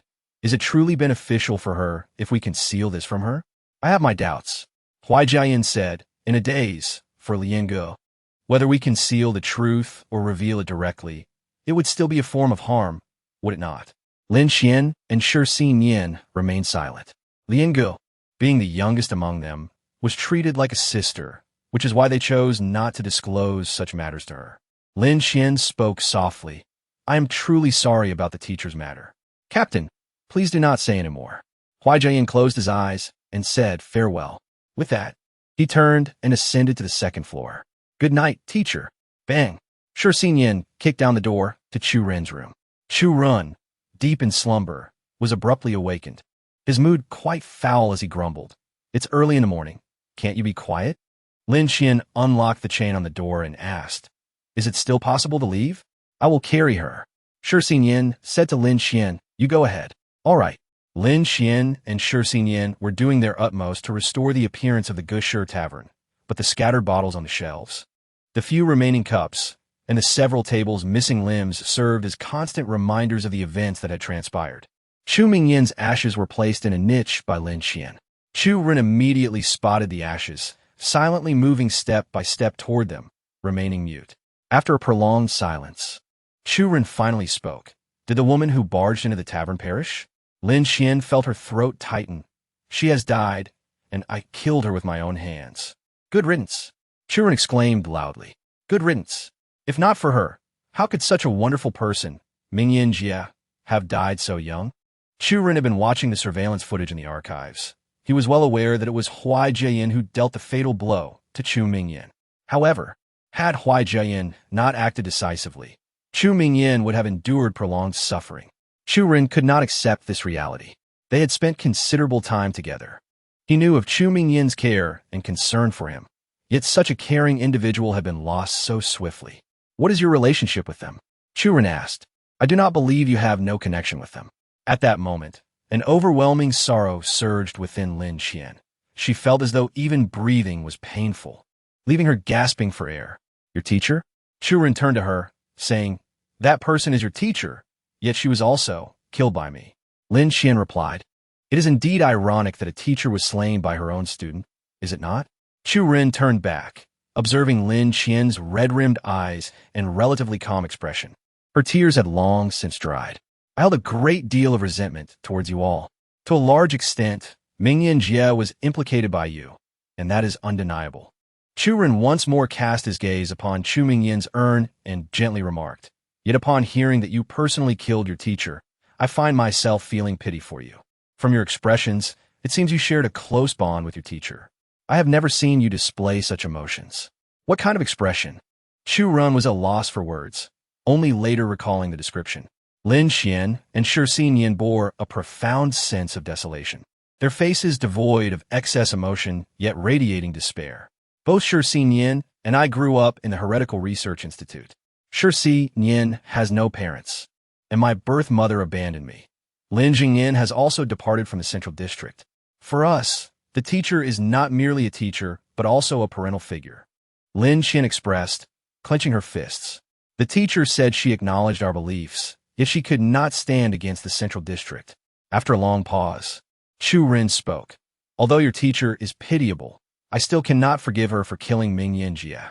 Lin Xian was momentarily taken aback. Then she bitterly smiled. "I understand. I apologize for burdening you with so much." Chu Ren wore a contemplative expression, asking, "Is that person trustworthy?" "I am sorry, teacher, I am sorry." Alone, Lin Xian's tears flowed once more, accompanied by agonized whispers.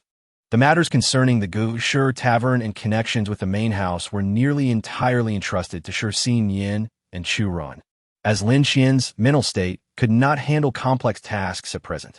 Thankfully, Shi Xinyan and Chu Ren understood her situation, refraining from demanding her immediate recovery. Her responsibilities were not overly burdensome. Even Shi Xinyan's condition was not particularly good. While engaged in work, she was fine, but once idle, she would sit quietly, silent. Although Lin Xian and Shi Xinyan did not let their personal struggles interfere with their duties, Chu Ren remained significantly concerned. A month or two later, noticing that the conditions of two individuals remained rather poor, Chu Ren was at a loss for what to do. He decided to report the current states of Lin Xian and Shi Xinyan to the head of the Chu family. Chu Qiu, contemplating the situation, proactively connected to the virtual panel to communicate with Lin Xian. However, upon seeing Lin Xian and Shi Xinyan, she was taken aback by their appearance. Instead of lingering on their current conditions, Chu Qiu shifted the conversation to discuss matters concerning the outer regions of Zone 5. Meanwhile, Huai Jiayan's reaction speed was slightly inferior to that of Rong and Un, and given the unconditional support the Chu family extended to Rong and Un, the Yu family dared not grant too much autonomy to Huai Jiayan. Overall, Rong and Un held a more advantageous position. Nevertheless, the Yu family still managed to cause considerable trouble for the Chu family. Speaking of this, Chu Chiu expressed her delight, stating that teacher Xiao Rong had been diligently mentoring her on how to handle these matters, clarifying the pros and cons of policies, and how to respond to the butterfly effect brought about by policy changes. Teacher Xiao Rong is truly remarkable, she exclaimed. That's precisely why I've always said she excels in these areas. Upon hearing news of Rong and Un, Lin Xian and Shi Xinyan felt a sense of relief. How does it feel to have an in handling these matters? Lin Xian inquired. It's rather peculiar, Shi Xinyan responded. It reminds me of the feeling we had when teacher Xiao Lin and teacher Xiao Shi taught us how to fight. I sensed that her actions, while seemingly casual, yielded unexpectedly effective results. Indeed, teacher Xiao Rong is impressive, Chu Chiu mused. Shi Xinyan then asked, how are Jiang Lin and Chu Jing doing? Chu Jing is currently seated across from me, Shi Xinyan replied. Teacher Xiao Rong mentioned that I was too slow in dealing with these matters alone. So Chu Jing, who was originally my bodyguard, has now been relegated to assisting me with these tasks. Chu Chiu sighed and glanced at Chu Jing. Chu Jing, come here and chat with teachers Xiao Lin and Xiao Shi. It has been ages since we last saw each other. Chu Jing set down his pen and paper, moving to sit beside Chu Chiu. Upon gazing at Lin Xian and Shi Xinyan on the virtual panel, he too displayed an expression of astonishment. However, he quickly composed himself and greeted Teacher Lin. Teacher Shi, has been a while. Lin Xian, seemingly oblivious to the shock in Chu Jing's eyes, smiled and replied, long time no see. How have you been? Chu Jing hesitated for a moment before responding with a smile. I feel that I have made some progress. At least I can now converse with everyone more fluently. It was well known that Chu Jing was not particularly adept at conversation. By the way, how are Jiang Lin and Lu Yinjin? Lin Xian inquired. They aren't with you, are they? Chu Chiu nodded, saying, both of them have gone to the beast regulator base. According to teacher Xiao Zhu, Jiang Lin consistently exceeds her training requirements and even engages in additional training. Teacher Xiao Zhu said Jiang Lin is quite strong, though her practical experience is somewhat lacking. She noticed me watching from the side and rolled her eyes, saying, what are you staring at? Is there anything worth looking at? She seemed quite irked, Chu Chiu recounted. Lin Xian burst into laughter, saying, thinking of Jiang Lin makes this situation entirely reasonable. Chu Chiu scrunched her nose and remarked, who could disagree? Lu Yinjin, like Jiang Lin, is also at the beast regulator base. I heard from teacher Xiao Zhu that he is working hard as well. Given the secrecy surrounding Xiao Bai and Xiao Lan, he must train in coordination with them discreetly. After all, Lu Yinjin's identity is quite special. Have you forgotten that even the high priest has pinned all his hopes on Lu Yinjin? Listening to Chu Chiu and Chu Jing discuss recent events, Lin Xian felt somewhat relieved, saying both Jiang Lin and Lu Yinjin are quite determined. Their presence at the beast regulator base is beneficial for you. Chapter 167. Auroch. Chu Chiu smiled and said indeed. The four continued to chat casually before finally disconnecting. Afterwards, Chu Chiu briefly connected with Chu Run, informing her. Teachers Xiao Lin and Xiao Shi are not in good condition. You may need to bear with them a bit more. It seems they still possess their rationality, though their mental state may be quite poor. Chu Rin waved her hand impatiently, saying, I am aware of this. I am particularly concerned about their current mental state. To be honest, it is not good, Chu Chiu admitted. When it comes to mental issues, no one can help them. It is solely up to them to find their way back. Has the closure of the tavern affected your intelligence gathering? Chu Rin pondered aloud. It shouldn't have, she replied. Our situation seems to have alerted the other informants. Currently, they have one person stationed at the virtual panel awaiting documents while another sorts through the files. They no longer meet face to face as they did before. After all, Sister Mingyin's death occurred at the Gusher Tavern, and if the tavern's patronage were to remain as it once was, it would attract too much attention. Chu Chiu suggested, then I won't send anyone over. What do you think? This place can no longer exist in the form of tavern, even if you have drawn the attention of the Yin family. They cannot act against you without concrete evidence. Understood. The issue of human-animal transformation is of paramount importance, Chu Chiu said with a slight smile before quickly disconnecting. Lin Xian and Shi Xinyan did not disappoint Chu Run. After contacting Chu Chiu, they soon adjusted their states, and the three of them interacted harmoniously. While Chu Ren organized and searched for information, the two of them conducted their research. However, progress was slow, as they only had Shan Ning's blood sample. Lin Xian and Shi Xinyan were not members of the Yin family's transformed humans, and upon comparing blood samples, they found that the blood structures of transformed humans and humanoid beasts were entirely different. The blood structure of transformed humans was less stable than that of humanoid beasts, suggesting that transformed humans were an extension of humanoid beasts. Conversely, they possessed access to a broader range of abilities than humanoid beasts. At the Orpheus Casino, Hong Sheng yawned and smiled at the person sitting opposite him. Auroch, I told you not to play chess with me again. Did you lose once more? In the room, Hong Sheng was not wearing a facial mask, revealing his true visage. If Lin Xian and Shi Xinyan were present, they would have noticed that the hollowness in his eyes appeared more pronounced, and his gaze was deeper than it had been 3 years ago. His long hair cascaded over his shoulders, and his countenance seemed even darker than before.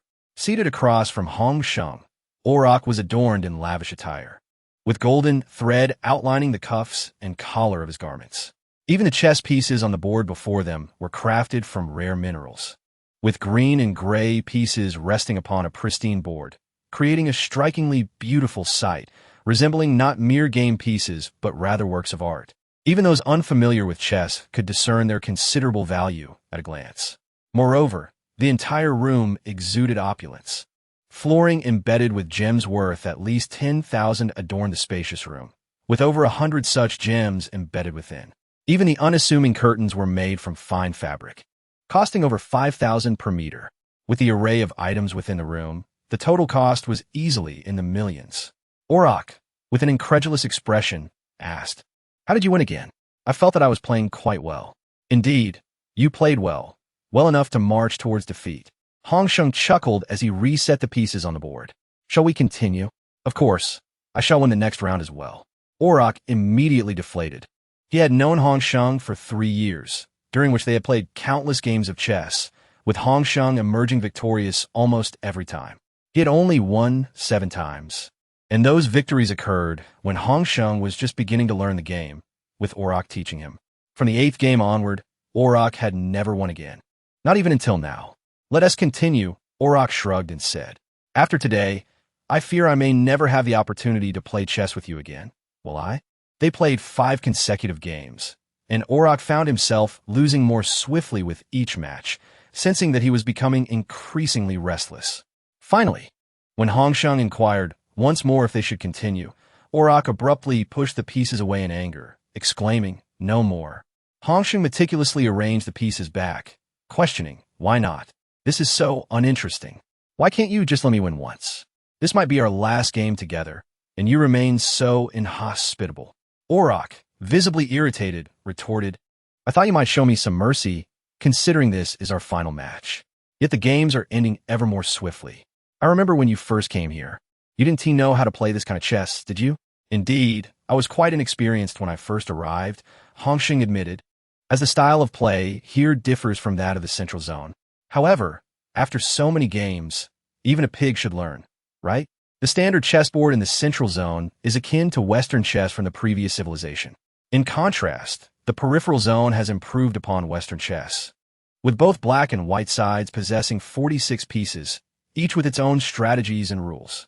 This distinct style initially left Hong Sheng baffled, and after losing 7 times under Auroch's guidance, he finally grasped the nuances of the game, never losing again thereafter. You are quite formidable, Auroch declared without hesitation. While I may excel in gambling, claiming to be the best, if we disregard your initial forgetfulness of the rules, I have never truly defeated you. Observing Auroch's furious demeanor, Hong Sheng sighed. Have you forgotten? My studies in the Central Zone revolved around invasion tactics. I am quite adept with numbers. Seeing Auroch still puzzled, Hong Sheng casually moved a piece, explaining, I possess a sensitivity to numbers, which allows me to discern the various possibilities of your moves. I can also identify how many of my pieces can counter yours. If I realize that your piece does not threaten my strategy, I will allow it to remain, focusing on my own arrangement. However, if I perceive that your piece might resonate with another and potentially disrupt my layout, I will intervene, as I'm doing now. As Hong Sheng continued to manipulate the pieces, Auroch watched intently. After a while, Auroch nodded, half comprehending. I see. In this regard, you resemble a teacher to me. Yet in gambling, you're undoubtedly my mentor. Hong Sheng raised his hands in surrender. I'm not skilled in that area. Auroch laughed heartily, but you are adept at cheating. Surely no one has noticed that you have tampered with your dice cup? I would hope not. Otherwise, your reputation would be tarnished, Hong Sheng replied.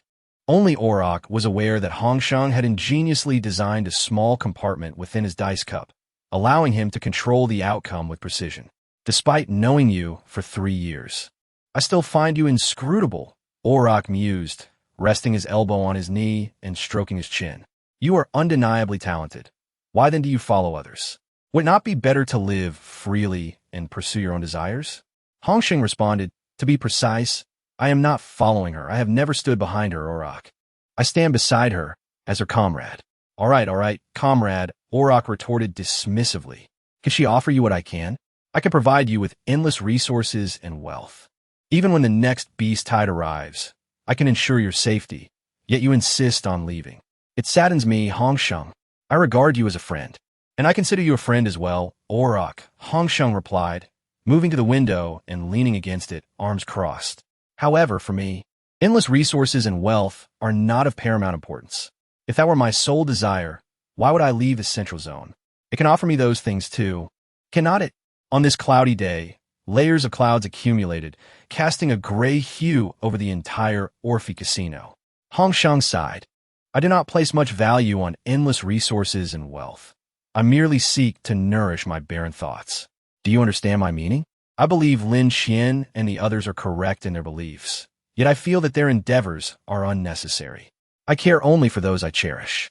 I am indifferent to the fates of others, yet I yearn to align with their ideals, for I desperately need to perform an act of humanity to affirm my own existence. This is my choice. With that, Hong Sheng gazed at his reflection in the glass, a slight smile forming as he said, I'm leaving until we meet again. Wait, Auroch called out, just as Hong Sheng turned. He removed a ruby ring from his finger and tossed it to Hong Sheng. Here, take this. With it, you can summon the people of Orphe Casino. Thank you, Hong Sheng replied, donning the ring. Farewell, Auroch. Farewell. Chapter 168. The wind of change I concede. Chu Run exhaled, glancing at Lin Xian and Shi Xinyan, who were organizing documents beside him, frustration boiling within him. Are all you Central Zone people so arrogant? Come take a look at this. What is it? Lin Xian paused her work, inquiring. Shi Xinyan also halted, moving to Chu Ren's side. Chu Ren found himself unable to control his virtual panel, which had evidently been hacked. It displayed a dark screen with words popping up one by one. Captain, we have half a month left until our agreed time. I have just exited Orphe Casino, still wearing a facial mask. If you see me on the street, do not greet me. Wait for me for another half month. I have reviewed some information on this virtual panel and have a general understanding of your current progress. You should be in dire need of the blood of so-called beast-altered humans. See you in half a month. The message was signed with the name Hong Sheng. Concerned that Lin Xian and Shi Xinyan were not near Chu Run. Once the virtual panel resumed normal function, he noticed that Hong Sheng's message had transformed into an image, quietly resting on the screen. Chu Ren tugged at his hair, visibly displeased. Is my skill level so low? Was it that easy for him to hack my virtual panel? No, I must make some adjustments. With that, Chu Ren closed the document processing page and immediately activated the defense wall of the virtual panel, altering something unknown. Is this the focus? Isn't the real concern that he has accessed your panel's information? Doesn't it contain a fair amount of data on the Chu family? Shi Xinyan remarked. Chu Run, still fixated on the virtual panel, blurted out, that can't be helped. But isn't he a friend of yours? Are you not standing on our side? Lin Xian remarked. Given your current relationship with the Chu family, is there really a need to delineate further? She continued. If the head of the Chu family were to hear your words, he might very well be infuriated. We are allies now. It is merely a matter of observation, and no one stands to lose. Chu Run furrowed his brow, saying, no wonder he has betrayed the Central District for so many years without consequence. For him, fabricating identities and experiences must be child's play. It appears so, Sure Cindy mused, lowering her gaze. But isn't Hong Sheng not particularly adept in combat? Hong Sheng, like Huai Jiayan, was not a combat-oriented anomalous being. However, from the video Chu Rin shared, it was evident that the beast-transformed humans were quite formidable in battle, possessing human intellect and the combat instincts of beasts, making them rather difficult opponents. The key to capturing them alive lies in the combat proficiency being significantly superior to that of the target. If both parties are evenly matched, a successful capture becomes virtually impossible. Lin Qian pondered for a moment before stating that may not be entirely accurate. After all, Hong Sheng is an A-class anomalous being, and he possesses the fundamental qualities of one. Moreover, he is quite intelligent. At this point, Sure Sinian offered a slight smile, acknowledging her point. The underground casino of Orpheus was less opulent than the main establishment, with a markedly different atmosphere. The rambunctious sounds of gambling and revelry filled the air, as patrons indulged in drink and flirtation with the waitstaff. The walls offered little soundproofing, allowing the din from outside to permeate the room where Hong Sheng sat alone. Fortunately, he paid little heed to the chaos, his attention absorbed by the virtual panel before him, reviewing the data he had surreptitiously acquired from Chu Ren's device, detailing the Chu family's current research on beast-transformed humans.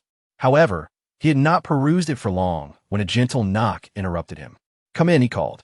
The door swung open to reveal a stunning woman clad in a long gown, her eyes glimmering with a hint of excitement. Hong Sheng noted that her attire differed from that of the casino's waitstaff, indicating her role as the casino's overseer. "My lord," she greeted with a warm smile, approaching him with a tray bearing the ring that Auroch had given him. The ruby glistened brilliantly under the light. "Upon our verification, this is indeed the master's ring. All of us at Orpheus Casino are at your service." Her eyes sparkled with fervor, and as their gazes met, she lowered her head, raising the tray high above her head, exuding an air of humility and reverence, devoid of the typical authority one might expect from a casino manager. All at Orpheus referred to Auroch as their master, and every staff member had effectively sold themselves to the casino without exception. Auroch's stature in their eyes far surpassed that of Chu Zhiheng within the Chu family. To them, Auroch was a deity of boundless power. Yet, Auroch was shrouded in mystery and rarely left the confines of Orpheus, rendering encounters with him rare, especially in the underground casinos that had never beheld his visage or received his direct commands. To receive such an order from Auroch was a long-held aspiration for them. The ring in Hong Sheng's possession was exquisitely crafted, incorporating designs from the former civilization, with the ruby sculpted to resemble a budding flower, accented by 2 emerald leaves, rendering it quite refined. Prior to Hong Sheng's departure from Orpheus, Auroch had already issued directives to the underground branches, stating that encountering such a ring was tantamount to encountering him. The bearer would wield his authority. The underground branches of Orpheus Casino were eagerly anticipating the arrival of such a person. The casino overseer was taken aback that Hong Sheng, closely associated with Auroch, had chosen to visit her establishment first. With a mask concealing his face, Hong Sheng delicately lifted the ring from the tray, slipping it onto his finger and turning it. His fingers were somewhat more slender than Auroch's, causing the ring to appear larger on him. "It's unnecessary," he remarked, noticing the size. Though it was slightly loose, it would not fall off, and he dismissed the matter, inquiring, "What is your name?" "My name is Ruofeng, my lord," she replied, her smile brightening. "May I inquire as to your name?" "Hong Sheng," he answered. "Very well, Lord Hong Sheng. How may I assist you?" she asked with a smile. "Any command will suffice, correct?" he said nonchalantly. "Indeed, we hail from Orpheus, and we are not bound by the same moral constraints as others," Ruofeng replied with a light laugh. "The master has informed us that we shall obey your commands unconditionally." "Oh, is that so? Even at the cost of our lives?" Hong Sheng scrutinized her. Ruofeng chuckled as if she had heard a grand jest. "To die for the master is our honor. Lord Hong Sheng, you need not regard us as ordinary humans. We are either sold to Orpheus from birth or raised within the confines of the casino. We will comply unconditionally with the master's commands. Orpheus Casino was the term used by other establishments to refer to Orpheus. To be frank, there is much I do not know about Orpheus, Hong Sheng stated. Please, in the simplest terms, inform me of what you are capable of. At your service, Lord Hong Sheng. Apart from Orpheus, there are currently 37 underground casinos in the first peripheral district, 21 in the second, 19 in the third, 13 in the fourth, 3 in the fifth, 7 in the sixth, 11 in the seventh, 6 in the eighth, 2 in the ninth, and 6 in the 10th. In total, there are 125.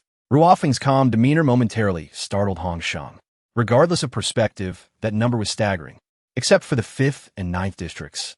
The number of casinos in the other areas was substantial.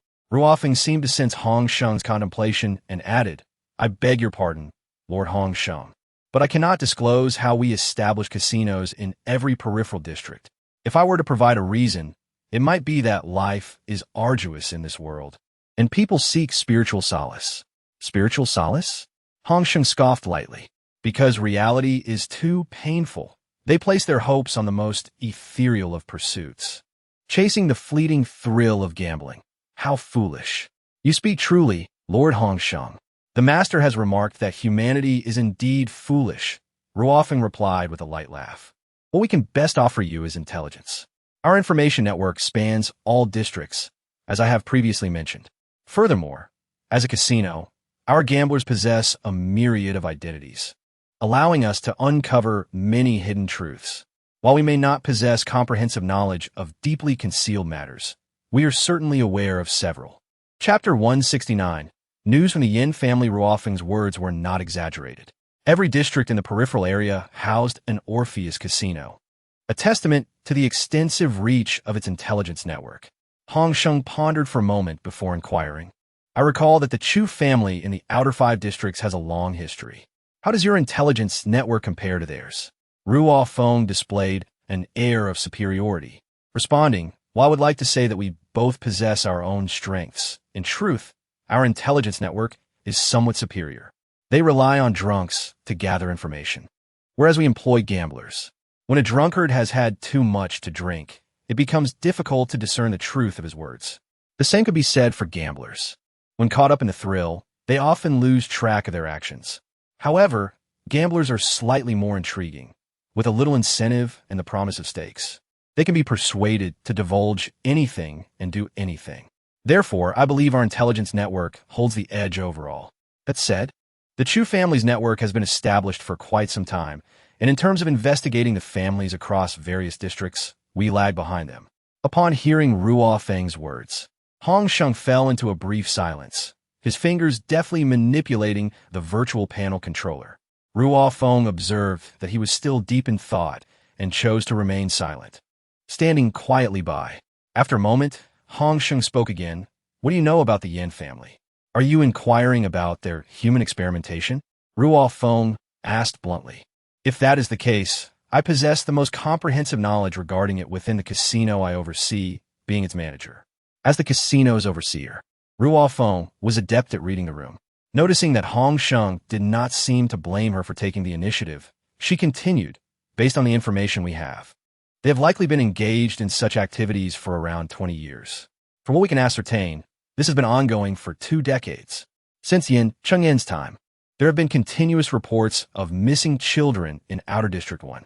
Initially, these occurrences were brushed aside as the disappearances were sporadic, compounded by the inherent instability of this world, making it difficult to ascertain whether these children vanished due to human intervention or the actions of beasts.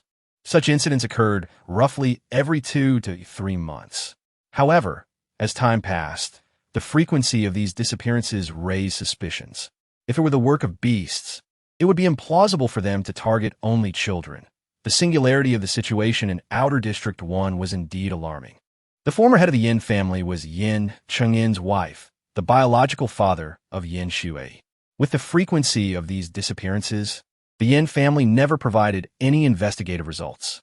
Ultimately, Yin Shui's father was compelled to relinquish his position as head of the family, intending to pass it on to his daughter.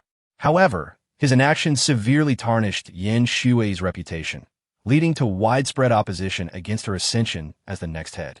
Ultimately, the choice fell to her husband, Yin Chengyan. Ruo Feng, evidently more informed than Xu Run, wore a sardonic smile as she recounted. Our subsequent investigations revealed that the one who cast suspicion upon the Yin family and orchestrated the former head's abdication was none other than Yin Chengyan himself. Initially, he maintained a semblance of restraint, but at some point, his audacity grew and the number of missing children escalated, culminating in an alarming rise in the disappearance of infants. In the underground casino of Alfei, the environment starkly contrasted with the Alfei gambling city. According to the rules set by the Yin family, casinos were deemed illegal. The Alfei underground casino had consequently connected itself to an auction house, which at certain times auctioned off the organs of individuals who had pledged their organs to the Alfei casino.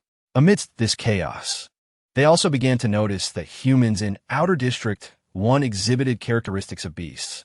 Some had wings sprouting from their backs, while others bore horns atop their heads. At that time, I participated in the auctions and acquired 5 or 6 children exhibiting beastly traits, Ruo Feng admitted candidly. However, these children appear to be in poor health, perpetually afflicted by illness. One child might be unwell, only for another to fall ill shortly thereafter. None of these children have lived past the age of 10. Well, there is one who survived past 10. If you wish, I can arrange for you to meet her later. The Alfei casino was merely a gambling establishment. Even if they possessed research equipment, they lacked the requisite researchers, as not everyone was willing to engage with those from casino. Since the dawn of civilization, gambling has been heavily restricted, and the current society mirrors this sentiment. Consequently, the pool of researchers available to the Alfei casino was exceedingly limited, thus constraining their studies on beast-transformed humans. According to the child in question, their experiments were divided into 2 parts: blood transfusion and the transplantation of beastly organs. The Yin family had been comparing these 2 methods to determine which was more effective. At this point, Ruo Feng's expression soured as she recounted. One little girl had a beast's tail transplanted. According to her, she is among the few who have survived after such a procedure. Unfortunately, while she can control the tail, she possesses none of the beast's abilities. Is it not likely that the human body would reject the transplantation of beastly organs? Hong Sheng frowned, questioning the biological compatibility. For human physiology starkly contrasts with that of beasts, making rejection a probable outcome. Upon realizing the futility of direct organ transplantation, the Yin family shifted their focus entirely to blood transfusions. The mortality rate for these experiments hovers around 80%. The Yin family would exchange the blood of these children with that of beasts, and the backlash from beast blood was equally severe, resulting in either madness or death. The few who retained both the instincts of beasts and their sanity generally had their beastly blood source from lower-tier beasts. It remains unclear whether the stabilization of the experiments led to the emergence of several beast-transformed humans within the Yin family. They possess the instincts and combat prowess of beasts while retaining human consciousness, rendering them superior to most entities of comparable rank. However, due to the low tier of the beasts providing their blood, their abilities are correspondingly limited. Having relayed her knowledge, Ruo Feng turned her gaze toward Hong Sheng, stating, "That encompasses all I am aware of." "That is quite detailed," Hong Sheng replied. "Are children and infants still frequently going missing in Outer District 1? "Indeed, we have observed that many, despite possessing formidable abilities, seem to exhibit a peculiar loyalty, or rather, an excessive loyalty to the Yin family." Ruo Feng reflected carefully on her choice of words. "We have tried to suggest that the head of the Yin family is not as admirable as they believe, yet they react with hostility, perceiving us as enemies. We have made numerous attempts, yet we have been unable to persuade them." Ruo Feng's expression bore a hint of frustration. Hong Sheng chuckled. "If I were to speak ill of Auroch now, would you not also turn against me?" At this remark, Ruo Feng's anger flared instantly. "Our master treats us well. You cannot speak ill of him. He has shown you kindness, has he not? He even bestowed upon you a ring symbolizing his identity, instructing us to cooperate with your endeavors. How can you say anything negative about him?" Observing Ruo Feng's furious demeanor, Hong Sheng replied, "You see, that is precisely the issue. You are reluctant to hear any disparaging remarks about Orok, just as they are unwilling to listen to criticism directed at the head of the Yin family. Is that not the same?" After pondering for a moment, Ruo Feng resolutely shook his head and replied, "It is different. They would suffer a complete mental breakdown, whereas we would not. They are likely brainwashed." Hong Sheng remarked, "After all, when the Yin family took them away, they were quite young. Being constantly indoctrinated at such a tender age to sacrifice for the Yin family, and believing that the head of the Yin family treated them well. Such notions would inevitably become ingrained in their minds over time, rendering them irreversible." Ruo Feng's expression bore a hint of disbelief as he questioned, "Brainwashing? But they were just children." "Not children," Hong Sheng corrected him. "To be precise, these children may appear as such in your eyes. But to the head of the Yin family, they are merely subjects for experimentation, even failures of those experiments." Chapter 170, Ruo Yi. Such a statement seems excessively cruel. Ruo Feng's face reflected discomfort as he stated, "After all, they're still living beings, are they not?" Hong Sheng gazed at her with mild curiosity and said, "Did you not mention to me that you possess no moral compass? Why then, do you now find such statements to be cruel?" Ruo Feng contemplated for a moment and replied, "Honestly, I am not quite sure. What if I were to command you to undertake some unethical actions?"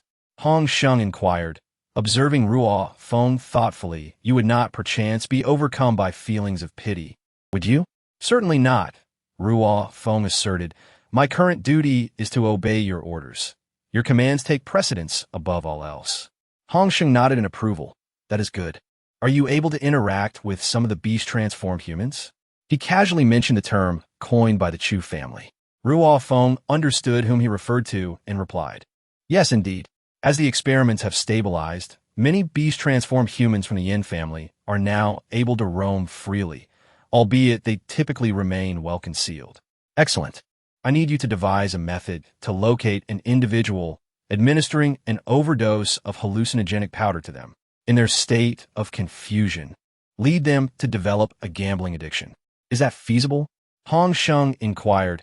"You must first teach them to use the hallucinogenic powder, then guide them into addiction." "Can you accomplish this?" Ruo Feng's eyes widened.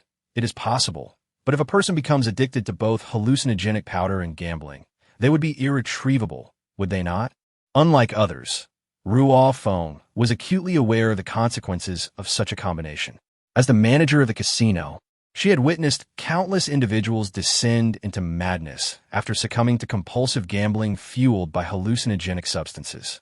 Prolonged use of hallucinogenic powder would dull one's reflexes, and with the addition of gambling, one would soon become utterly incapacitated. Thus, I wanted to confirm with you whether you truly lack a moral compass. Hong Sheng stated calmly. "Can you achieve this?" "Of course." Ruo Feng raised her chin confidently. "Rest assured, I will bring you good news within 7 days." Hong Sheng rose to his feet. "Take me to meet that surviving little girl." "As you command, Lord Hong Sheng," Ruo Feng replied, leading him through the casino. Numerous gamblers whistled and greeted Ruo Feng, while several attendants regarded her with reverence. "The little girl was acquired through my auction, so she bears my surname. She is 15 years old this year," Ruo Feng stated, seemingly unaffected by the whistles directed at her, maintaining a stoic expression. Aside from her tail, her limbs still resemble those of a human, and her intelligence tests show no issues. However, I am unsure if it is due to the transplantation of beast body parts, but her health is quite poor. She falls ill frequently. Ruo Feng led Hong Sheng upstairs and halted at the end of the corridor, gently knocking on the door. "He is inside here," she informed Hong Sheng. After a considerable wait, they heard the sound of slow footsteps from within, as if each step required a breath. Eventually, the door creaked open. The girl inside peeked out, adorned in a snow-white gown, her long black hair cascading down to her calves. Dark circles weighed heavily beneath her eyes. Her nose was delicately shaped, and her mouth was petite. Strangely, she appeared very small, resembling a child no older than 10, despite being 15. "Sister Ruo Feng, you're here. Come in and sit." Ruo Yi's voice was soft, almost as if the slightest breeze could disperse it. She then turned her gaze to Hong Sheng. "Who is this?" Ruo Feng introduced him, and Hong Sheng offered a nod in greeting. "Hello. Nice to meet you," Ruo Yi said softly. No sooner had she finished speaking than she covered her mouth with a handkerchief and began to cough violently. The sound of her cough was quite loud, and when she removed the handkerchief, Hong Sheng noticed traces of blood on it. Ruo Feng hurriedly approached her to pat her back. "Are you all right?" "I often experience this. I've grown accustomed to it." Ruo managed a faint smile as she walked further into the room. "What brings you both to see me today?" Ruo Feng assisted Ruo Yi in sitting by the bed, while Hong Sheng took a stool opposite them and asked, "I would like to know, did the Yin family brainwash all of you? If so, how did you manage to escape their control?" May I ask, what is brainwashing?" Ruo Yi inquired bashfully. "I apologize, I do not quite understand."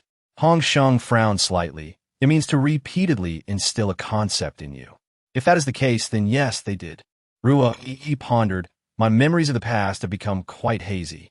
I vaguely remember that whatever they said to us was always followed by the phrase, 'It is for your own good. The head of the family cares for you.' Does that count?"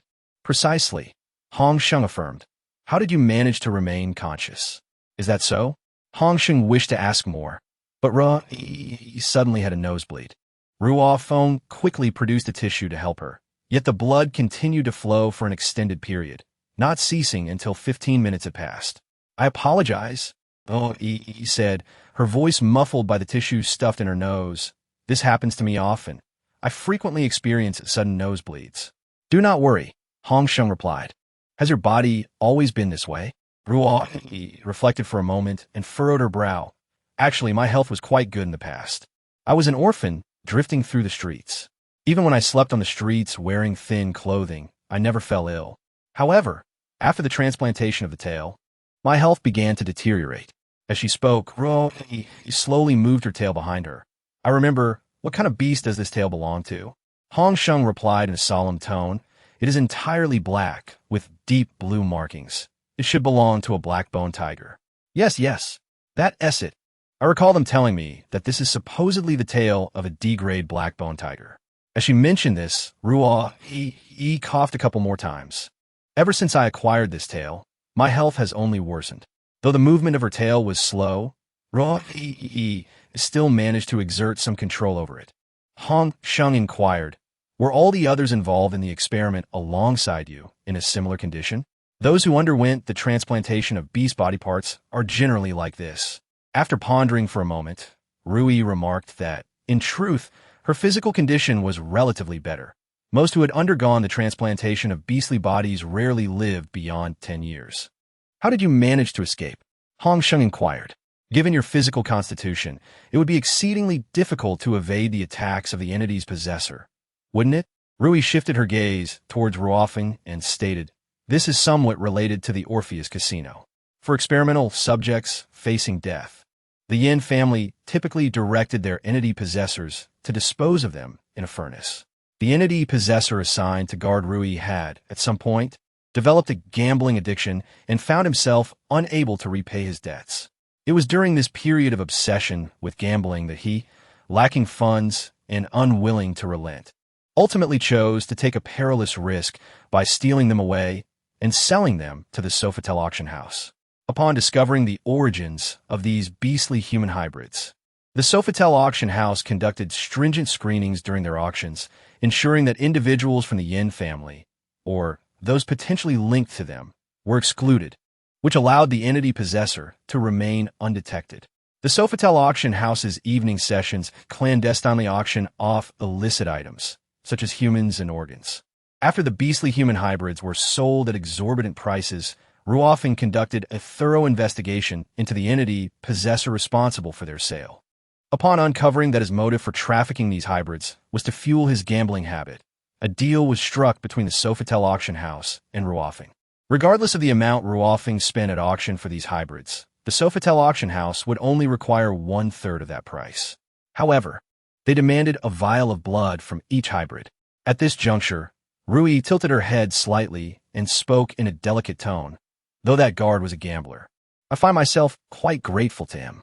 Had he not been a gambler, I might have perished within the Yin family. Hong Sheng then turned his attention to Ruofeng, who shook her head and replied, the Yin family soon learned of this matter, and that individual has since been eliminated by them. They are now exceedingly wary of our casino, having issued strict orders prohibiting any interaction between their members and us. Rui, feeling a tinge of curiosity, asked, is gambling truly that terrifying? I have never experienced it, so I'm not quite certain. Yet, surely, Sister Ruofeng is quite good, is she not? Ruofeng never considered herself to be associated with the notion of goodness, stating, I am not a good person. You perceive me as such merely because I treat you well. I do not extend the same kindness to others. One might even say that I am a wicked individual.